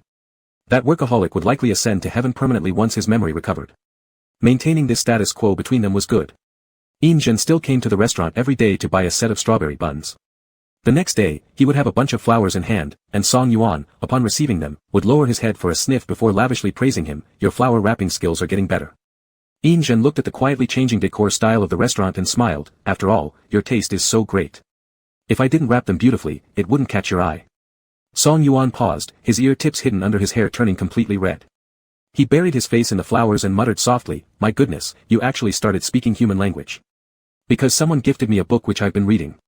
Song Yuan felt a little dizzy from the floral fragrance but did not raise his head. If he could, he wished to be forever lost in this dream full of fresh flowers. He still liked braiding people's hair just like before, first for Nana, then for his sister and Ruan, now for Jin. Sitting on a stool slightly shorter than himself, Jin flipped through books in his hands, allowing the person behind to play with his long hair at will. Anyway, it wouldn't fall off, let him play. The only request Jin had for letting Song Yuan play with his hair was that Song Yuan must quit smoking. Song Yuan agreed without hesitation. To be honest, since he said goodbye to his career as a doctor, his frequency of smoking had significantly decreased. He didn't really have a big addiction, he smoked before mainly due to immense stress. Life passed peacefully like this until one day Song Yuan got drunk. It was when Xiajing excitedly announced in the group chat, "My proposal was successful." He was an emotional man, genuinely happy for the two younger brothers upon seeing the news, but unable to immediately rush to their side to offer congratulations. So he drank alone in the already closed restaurant, unknowingly having too much. In a daze, glancing at a familiar figure walking by his side, Song Yuan set aside the wine bottle and laughed while looking at that person. He said, "You're late. The restaurant has closed." Jin extended his hand and tucked Song Yuan's falling hair behind his ear. "Not late, I'm here to take the boss home." Song Yuan laughed again, opening his arms. "Jin, give me a hug." Jin nodded and gathered the person into his embrace. "All right." After hugging for a while, the person in his arms made another request. "Jin, help me clean up here later." "All right." "Jin, carry me back later." "All right." "Jin, kiss me." Jin was silent for a few seconds, leaned his head sideways, lightly brushing his lips against the corner of the other's mouth. "All right." His kiss was so light that Song Yuan only felt as if a gentle breeze had swept past his lips. "Jin," Song Yuan called his name again, leaning his body backward slightly to create distance from the person in front of him, his eyes bright as he stared at him. "Have you regained your memory?" This time, Jin paused even longer, but it didn't matter. Song Yuan already knew the answer. Just as Song Yuan thought he would remain silent, Jin finally responded, "Yes." Song Yuan continued asking, "When?" Holding on to him to prevent him from swaying, Jin answered, "For some time now." "Why didn't you say anything?" "I don't know." Song Yuan lowered his eyes, his reason told him he should push the person away, but the alcohol had already numbed his rationality. He looked at the white hair falling into his palm and said something he would regret every time he thought of later. "Jin, let's do it." Chapter 190, Extra, Heaven Emperor times Yuan, Part 4. The next day, Song Yuan stared at the ceiling above him, lost in endless thought. What did he do last night? Oh, got done. It hurts so much. Aren't I a god? Why does it feel so bad? His head also ached. Didn't Jing half coerce and half cajole him into drinking a bowl of sobering soup yesterday? Why did he still wake up feeling this way? Awake? A blurry figure sat by the bedside, balancing a stack of floating documents on his legs. It was Jing. Song Yuan let out an "hmm," his voice hoarse, barely able to speak. He struggled to sit up, taking the water Jing handed over. "What time is it?" 7. "I woke up so early." 7 in the evening. Cough, cough, cough. Song Yuan almost choked on the water in his mouth. 7 in the evening. How long have I slept? And how long did we, last night? Looking at Jing, he asked with a raspy voice, "I was drunk last night. Why didn't you stop me?" Jing had an innocent look on his face. "When I came, you were already drunk." Song Yuan struck the blanket lightly with his fist. "No, when I was drunk, I said some reckless things." "Why did you actually, with me?" Jing maintained the same innocent expression. "You told me to." "I was drunk." "Do you just follow every word I say? What else am I supposed to do?" Song Yuan stayed silent for a long while until he finished that cup of water before speaking again. "Are you not going back to heaven? Don't those gods there make you angry anymore? They've been good recently, they haven't caused too many problems. Well, then, what are your thoughts? One day in heaven is 1 year on earth. I think I can spend my whole life with you." Song Yuan gave a puzzled, "Ah," before continuing, "Will there be no accidents during this time? For you, ascending to heaven only takes a short moment, but for me, I have to wait for a very long time. That wouldn't be fair to me at all." "No," Jing stated firmly, "the group in heaven rarely sees me fall in love. They're quite curious now. The success rate of their tasks has risen by more than 1 point. He knew all along that these old and young ones usually held back, without putting their full efforts into work." Song Yuan was startled by the mention of falling in love. His face turned red after processing the words. "When did I ever? When did I agree to start dating you?" "Ah, but last night it was you who proposed." Jing stopped his sentence here, having learned something from Jing through prolonged association. "Don't say it anymore." Song Yuan turned over and burrowed himself completely under the blanket. Jing lightly tugged at the quilt and added, "Then, what is our current relationship?" These words sounded as if Song Yuan would become a scoundrel for refusing. Song Yuan pulled down the quilt slightly to expose a pair of beautiful eyes and hesitated, saying haltingly, "Let's just try dating. Let's just give it a try." Song Yuan wasn't sure whether he said this for himself or for Jing. "So be it, let's see where this goes step by step, break up if it doesn't work." "Oh yeah," Jing suddenly remembered something, addressing the person hiding under the blanket like an ostrich, "I've told the restaurant staff about us. Otherwise, if the responsible store manager suddenly disappeared without any explanation, the employees might worry something had happened to him." Song Yuan was clearly part of this world, but he had too few ties to it. He had distant relationships, never experienced parental love, and his friendship was only close with a few people. Besides Long Aotian and Shangguan Nana, only the restaurant staff cared whether he lived or died, because the staff waited for him to pay their salaries. Of course, arguing all the time, they could still be considered friends. Song Yuan had a vague sense of foreboding, trembling as he asked, "What did you tell them?" He asked why you didn't come to the restaurant today, and I told him that you hadn't woken up yet. When did you say that? 5 o'clock in the afternoon. Oh, since you weren't awake, I also told him that you won't be coming tomorrow either. Song Yuan covered his eyes with his arm, finished. His hard-earned reputation was ruined. Who in their right mind would remember their boss didn't show up at 5 in the afternoon? With the quick-witted brain of that employee, he couldn't even begin to imagine how the employee interpreted the words, not woken up. And worse, he couldn't picture how his other coworkers would tease him. Well, Song Yuan sighed. His self-healing ability was always excellent, consoling himself internally, anyway, everyone will know sooner or later, so telling them earlier makes no difference. 2 days later, Song Yuan went to the restaurant and unsurprisingly met the prying eyes of the employees, hesitant to ask but clearly curious about his business. Song Yuan, wow, there's actually something you're afraid to ask. Clerk, I want to ask, but I'm really scared you'll dock my pay. Song Yuan, just ask already. Clerk, why didn't the boss come along? Hearing the word boss, Song Yuan felt secretly pleased inside. He went to buy flowers. I don't know what's so special about those few flowers. Jing really is. Anyway, how dare he send me so many flowers when I'm already an adult? Clerk. Can you please stop smiling like that while talking? Footsteps approached from behind, and Song Yuan immediately turned around, watching as someone walked toward him holding a beautiful bouquet of flowers. His eyes curved into smiles, and he opened his arms, not to embrace the flowers, but the person holding them. What's wrong?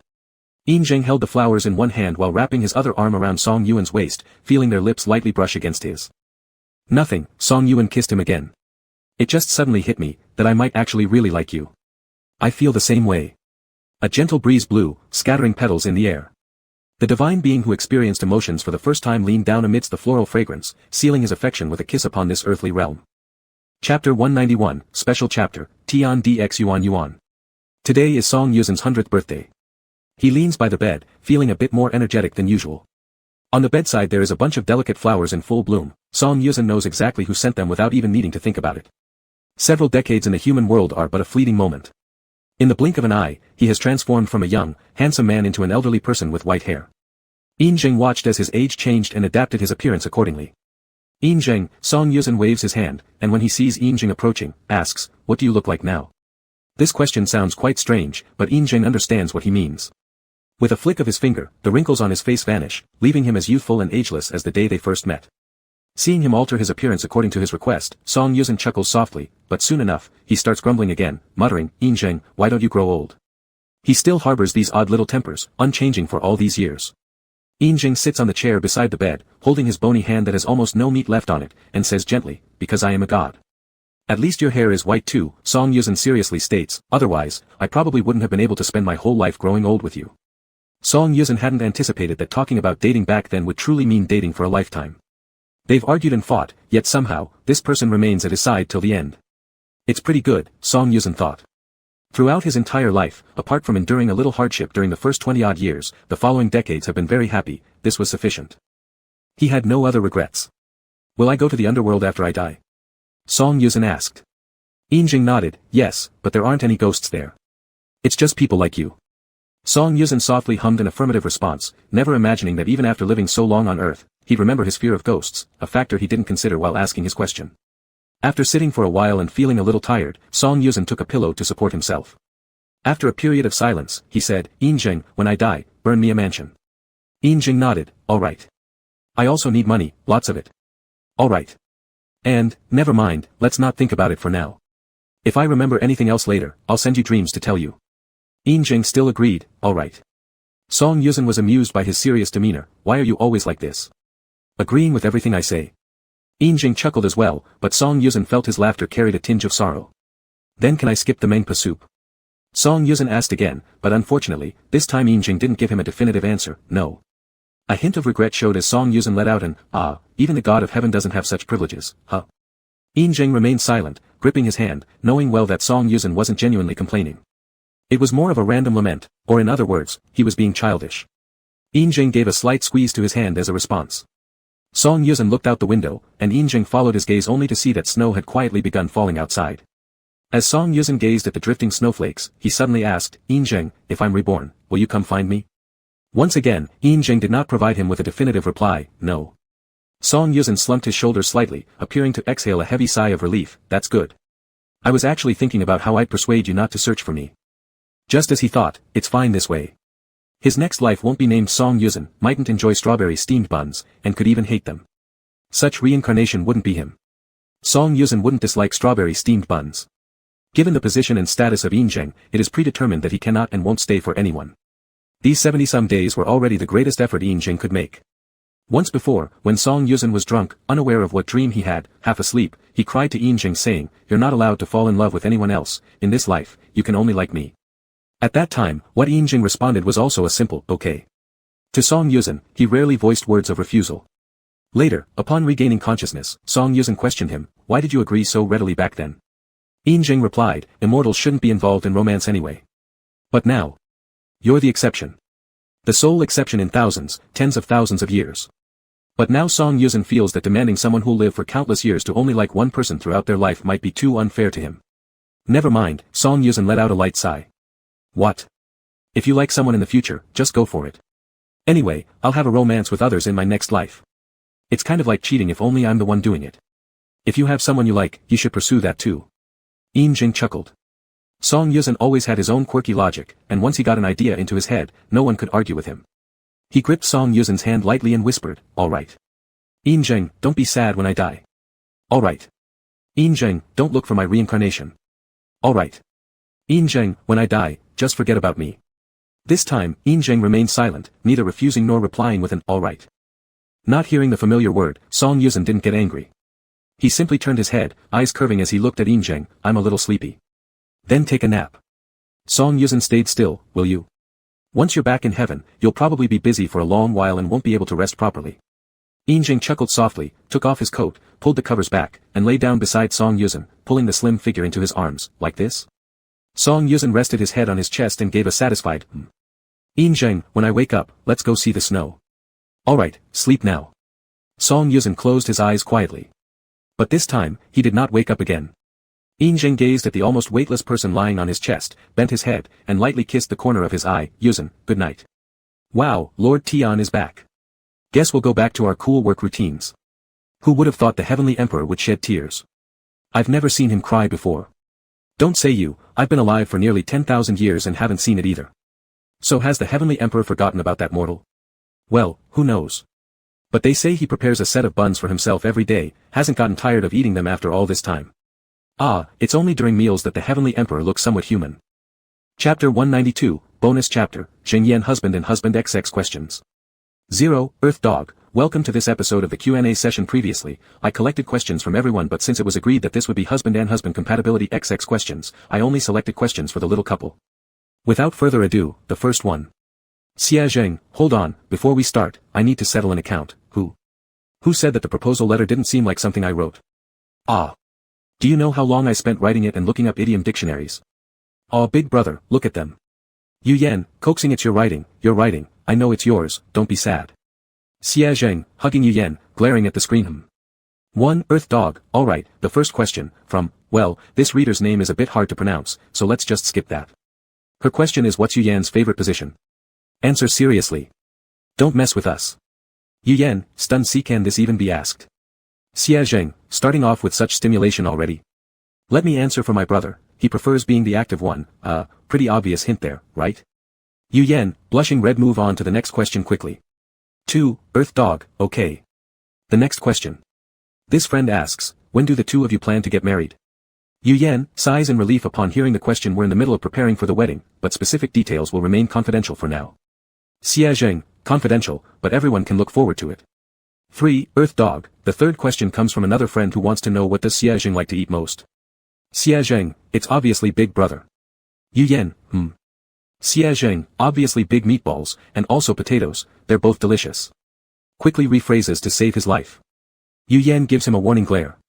4. Earth Dog, next, another serious question, she asks, how does Little Wolf sing? Yu Yan, pretty good, actually. Maybe because I can't tell if he hits the notes perfectly.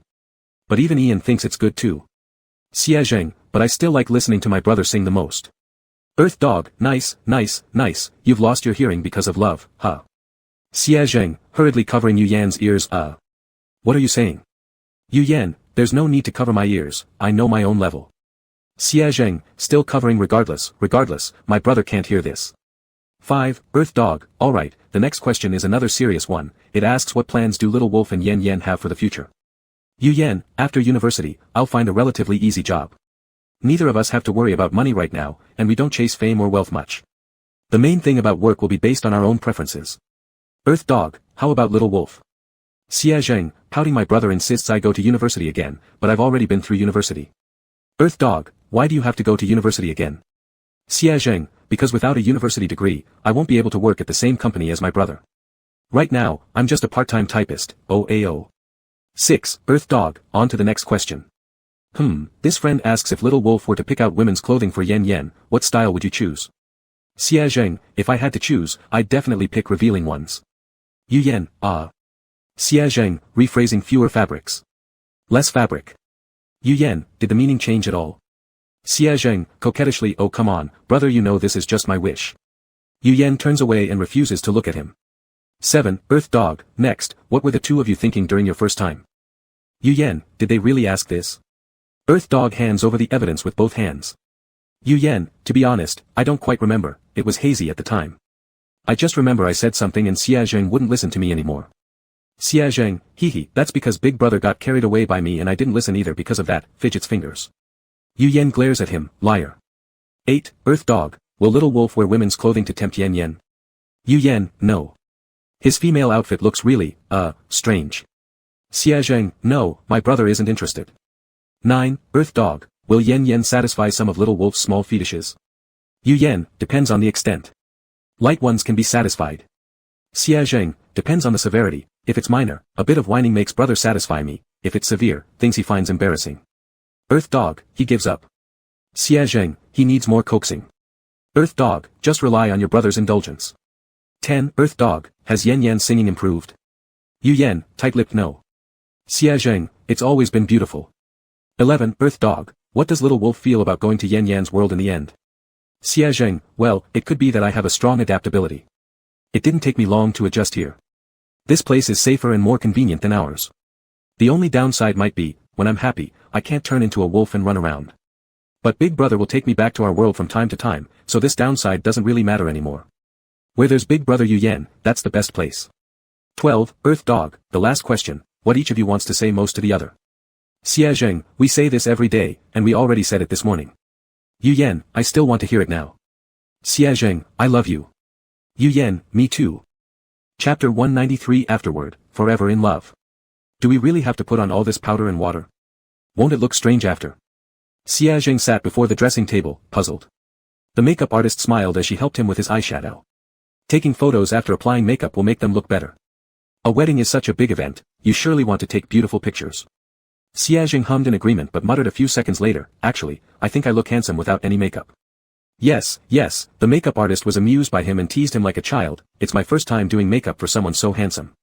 I'm so nervous that I might accidentally make you look ugly. Don't worry, I'm this handsome, I won't look ugly no matter what. Although this boasting talk came out serious and natural, the makeup artist felt he was adorable beyond words. Already about to marry, how can he still be this cute? While Xia Zheng was getting made up here, Yu Yan had just finished changing clothes in the next room. He ultimately rejected Ms. Chen's plan for at least one of them to wear a wedding dress, opting for a white suit instead. Does it look good? Yu Yan looked towards the young beautiful woman sitting nearby and asked with a smile, Mom.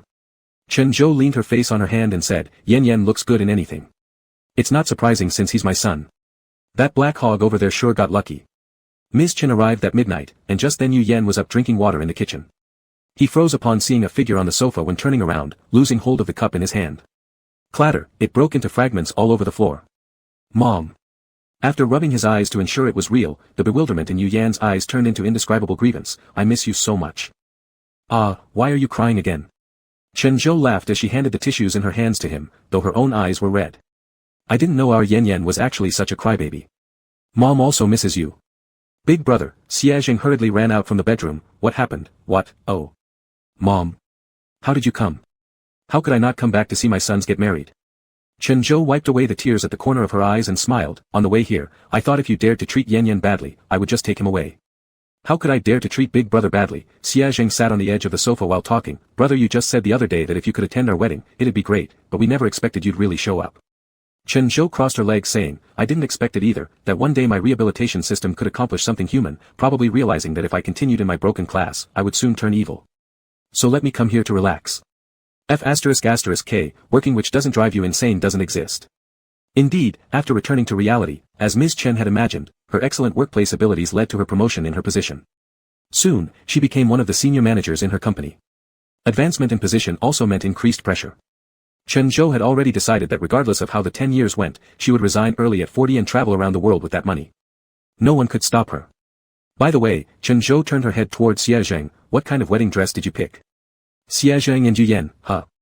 No preparation for the wedding dress, but I've prepared something related to it, Yu Yan said. Chen Zhou raised an eyebrow, roughly guessing what it was. Just as she was about to confirm the answer aloud, noisy voices came from behind. Let me see today's handsome grooms. Song Yuan entered carrying a huge bouquet of flowers, followed by Shinji and Yin Zheng. Everyone wore formal-fitting attire, dressed up for this grand wedding. The flowers are arranged by Yin Zheng. Song Yuan stuffed the flowers into Yu Yan's arms. This counts as both our presents. Yu Yan smiled as he took the flowers and joked, thank you for the flowers, and thanks also that you didn't replace all the prepared pastries with strawberry buns. Song Yuan slapped her forehead, sigh, why didn't I think of that? Damn it, missed the chance to let everyone taste the finest delicacies in the world. Shinji wore a bright yellow long skirt today. The once adorable junior student had now grown into a capable and pretty senior sister, but in front of her elder brothers, she was still that lively and sprightly little girl. Brother Yu, I'll release fireworks for you guys later. Rest assured, they definitely won't explode this time. Yu Yan nodded and smiled, alright, trust you. Yin Zheng stood somewhat far away, appearing as indifferent as always. After meeting Yu Yan's gaze, he slightly nodded, wish you happiness. Thank you, may you all be happy too. Oops, Xie Zheng darted out from the next room, you all came and didn't call me. That sister in there said one more step was needed so she wouldn't let me come out, it's been driving me crazy. My goodness, little wolf, you look so handsome today, Song Yuan interrupted with a shout, cutting off his complaint mid-sentence. The previously grumbling person immediately straightened his back upon hearing the compliment, it's true, I think so too. It seems makeup really does make a difference. Shinji quickly joined in with compliments as well, and Xie Zheng couldn't help but laugh happily, saying with a grin, hee, are the siblings coming without bringing some money? That would be mean. Shouldn't we talk about money between friends like us, it might hurt our feelings. Even close brothers settle accounts clearly. So why aren't we considered brothers? Ha, this mouth can't stop for even a second. The atmosphere inside was joyful and harmonious, just like it was during their trials in paradise. As if so much time hadn't passed, they were still who they always were. While Yu Yan and Shinji were chatting with a few others, Xie Zheng sneaked away with Song Yuan to grab the notebook where they kept track of monetary gifts. He pointed at it seriously, look how much everyone gave. Song Yuan pointed at the names written on the page, don't blame me, I already gave my share, along with a big bouquet of flowers that wasn't cheap, personally arranged by the Emperor of Heaven himself. Song Yuan looked at the densely filled book, suddenly her eyes lighting up, look at this, they also brought a huge bouquet of flowers, both names crammed into one spot. Hey. Lin and Lin.